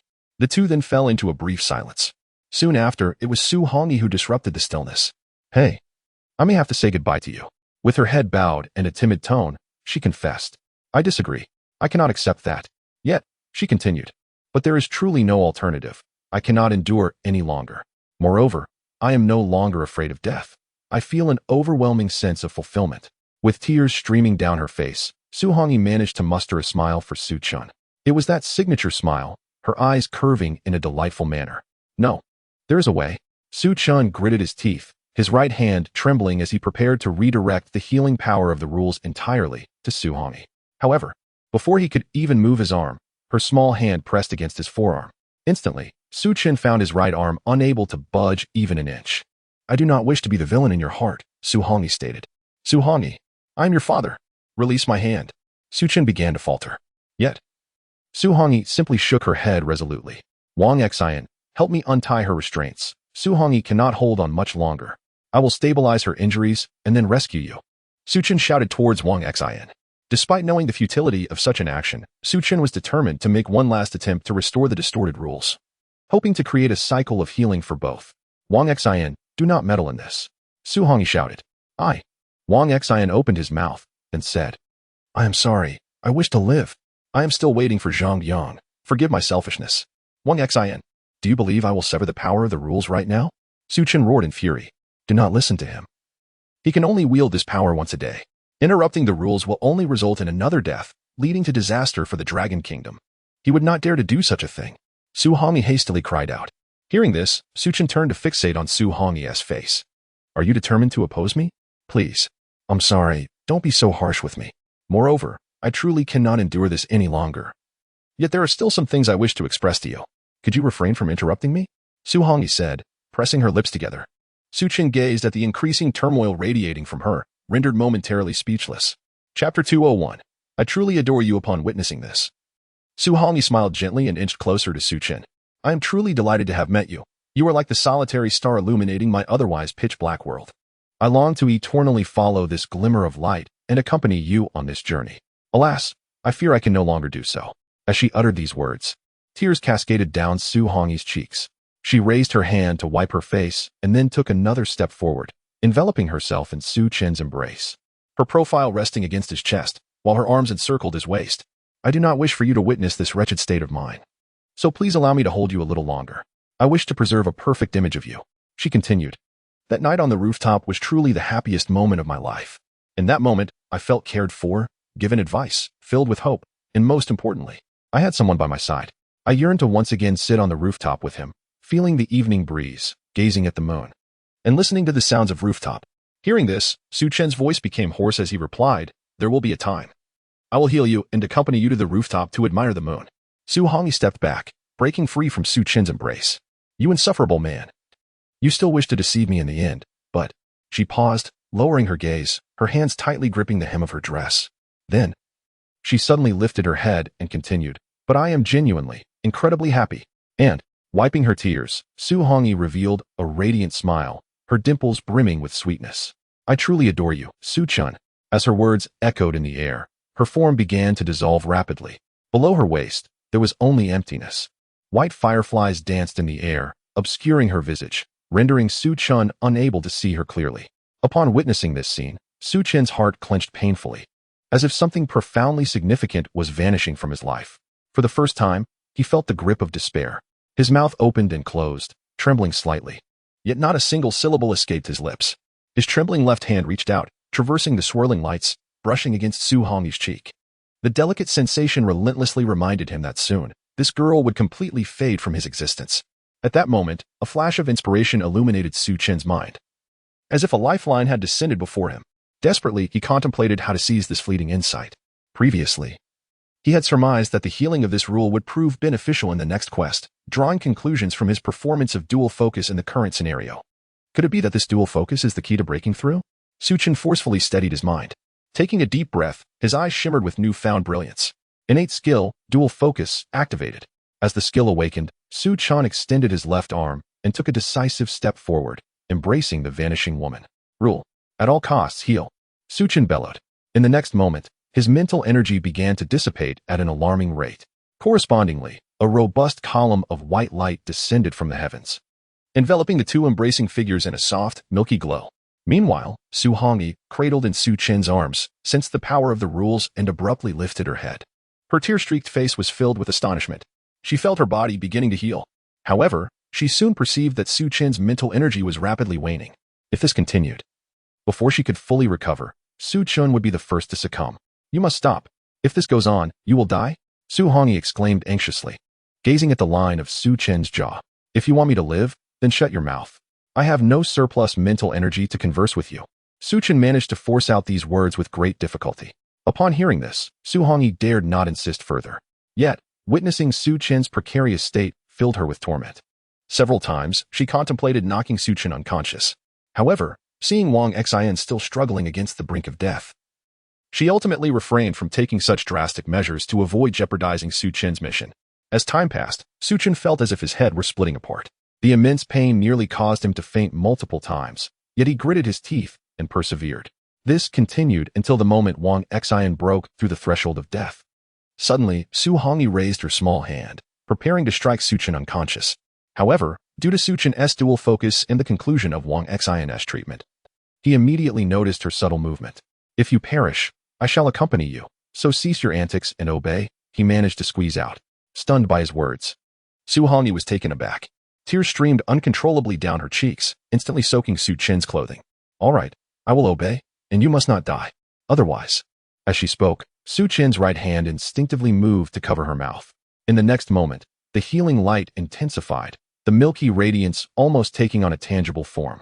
Having completed Wang Xian's treatment, Su Chen did not ease the expenditure of his mental energy to catch his breath. Instead, he directed the very power that belonged to Wang Xian to envelop Su Hongyi entirely. Su Chen understood that he could not endure much longer. He was entirely relying on sheer willpower. He could faint at any moment, thus he had to maximize his efforts to heal Su Hongyi promptly. Fortunately, the previously distorted rules did not encounter further anomalies. Unlike before, there were no complications arising from the fact that Wang Xian and Su Hongyi were not singular entities. The rules had healed Wang Xian, so they could also heal Su Hongyi without issue. As time slowly passed, the surroundings began to warp and distort before Su Chen's eyes. He recognized this as a sign that he was nearing his limit. Lowering his head, he gazed at the woman in his arms. But all he could see was a blur of red, obscuring his understanding of her current condition. Fortunately, he could sense the figure in his embrace growing more solid. If he could endure just a little longer, Su Hongyi would be saved. As his mental energy was relentlessly drained, the world around Su Chen grew increasingly dim, as if the light had been extinguished. Gradually, he could no longer perceive anything. Yet, he still retained his sense of touch, which allowed him to gauge Su Hongyi's condition. And that was sufficient. As time progressed, his hearing and tactile sensations began to fade as well. Su Chen lost connection with the outside world, unable to ascertain Su Hongyi's healing progress, compelling him to grit his teeth and persevere. He could not afford to give up. Perhaps she was but a breath away from salvation. Su Chen urged himself onward. Soon, his body began to weaken, relying solely on the support of the woman in his arms to prevent himself from collapsing. He leaned his chin against her shoulder and whispered, "If you perish, I shall accompany you into the abyss. So please, cross the threshold of death before you render me unconscious." The response from the other remained unheard by Su Chen. Chapter 202. Awakening, wishes fulfilled, the beginning of the end thus. Time slipped away unnoticed. He could not ascertain whether he had succumbed to unconsciousness or was rendered insensible by Su Hongyi. Su Chen felt as though he had fallen into an abyss, continuously plummeting. Until, at the terminus of this dark void, a glimmer of light emerged. Struggling against the brightness, Su Chen managed to open his eyes. The first sight that greeted him was the towering red peaks.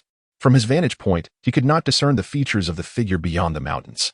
As he turned his head slightly, he beheld a pair of elegant legs resting upon his head. Simultaneously, he sensed a cool touch upon his scalp, gently massaging him. In the next instant, those two peaks suddenly descended, almost crashing down upon his face. Atop the summit appeared a visage brimming with delight. "You have finally awakened," Su Hongyi exclaimed joyfully. You are all right?" Su Chen rasped, his voice hoarse. "Indeed," came the response, accompanied by a droplet of crystalline water that fell upon Su Chen's cheek. Observing this, Su Hongyi hastily wiped it away. "It is good to know you are fine." Su Chen exhaled a sigh of relief, easing the worries that had burdened his heart. Yet, in the next moment, a wave of excruciating pain surged through his head once more. It felt as if his very eyes might burst from the agony. I have a headache. I need to sleep a little longer. Do not fret."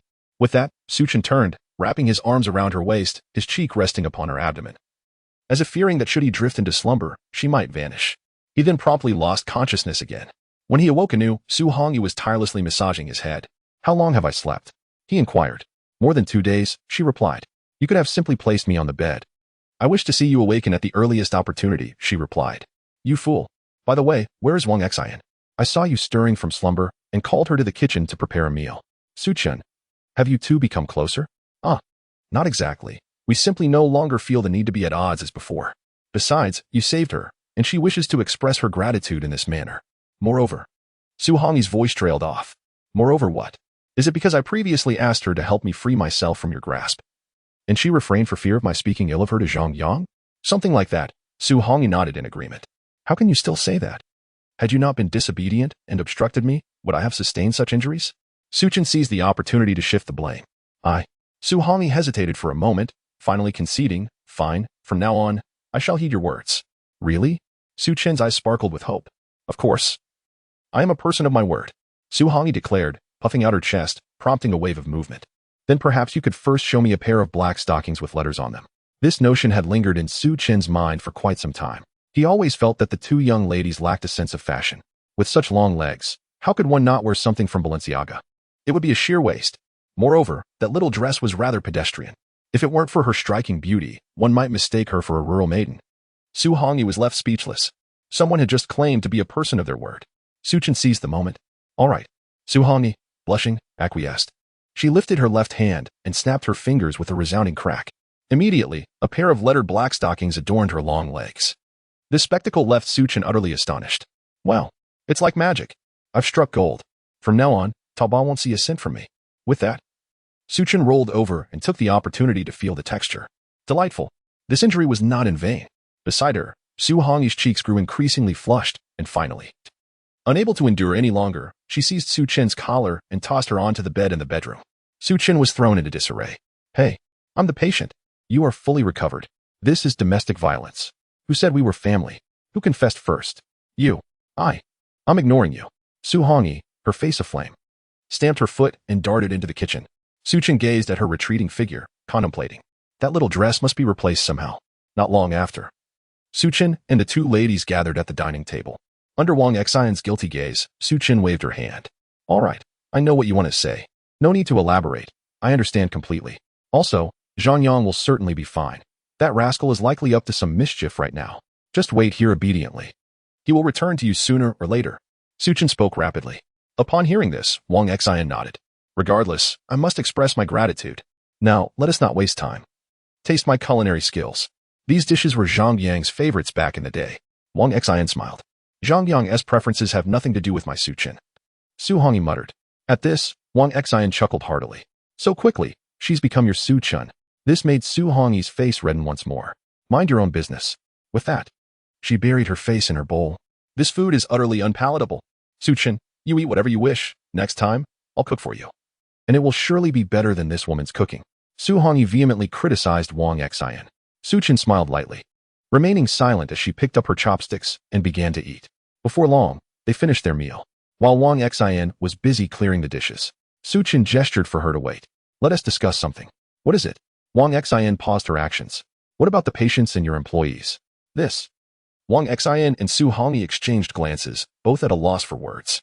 "I know that one of you harbors resentment towards those doctors, while the other feels a certain gratitude towards them. I have a perspective on this matter. One must acknowledge that grievances have their origins, and all issues can ultimately be traced back to that scoundrel Barasan. Given this, It would be prudent to keep these doctors in confinement while compelling them to reach out to Barasan to lure him back. In doing so, you can exact your revenge. And Su Hongyi would have, in turn, saved these doctors' lives. Upon hearing this, Wang Xian pondered for a moment and nodded again. I concur, but what about our employees? Wang Xian inquired. Leave that to me. Find a suitable time for both of you to gather them together, and I shall, not deceive, but rather enlighten them. Su Chen replied with a cheerful demeanor. Will that truly work? Wang Xian questioned, his face reflecting skepticism. Absolutely. You have no idea. He may have deceived them. But at that moment, Su Hongyi was brimming with excitement to recount Su Chen's illustrious deeds until she caught sight of his radiant gaze, which caused her enthusiasm to deflate. I shall refrain from speaking further. Please do not glare at me, Su Hongyi whispered. Meanwhile, Su Chen's expression darkened. Goodness. We haven't even crossed the threshold, and already you're maligning me in front of others. Am I truly that sort of person? What I offer is not deception. It is reason. Do you understand? Since Hongyi has expressed her agreement, I shall heed your counsel and gather the employees in the conference room tomorrow. Wang Xian acquiesced to the plan before resuming her task of tidying up the dishes. On the other side, Su Chen seized the opportunity to discuss clothing styles with Su Hongyi. Before long, Su Chen found himself with a nosebleed. Such is the fiery nature of summer. Time flew swiftly, and the dawn of the following day arrived. There are matters to attend to this evening, so I am sending this in advance. Do not wait for me tonight. Love you all.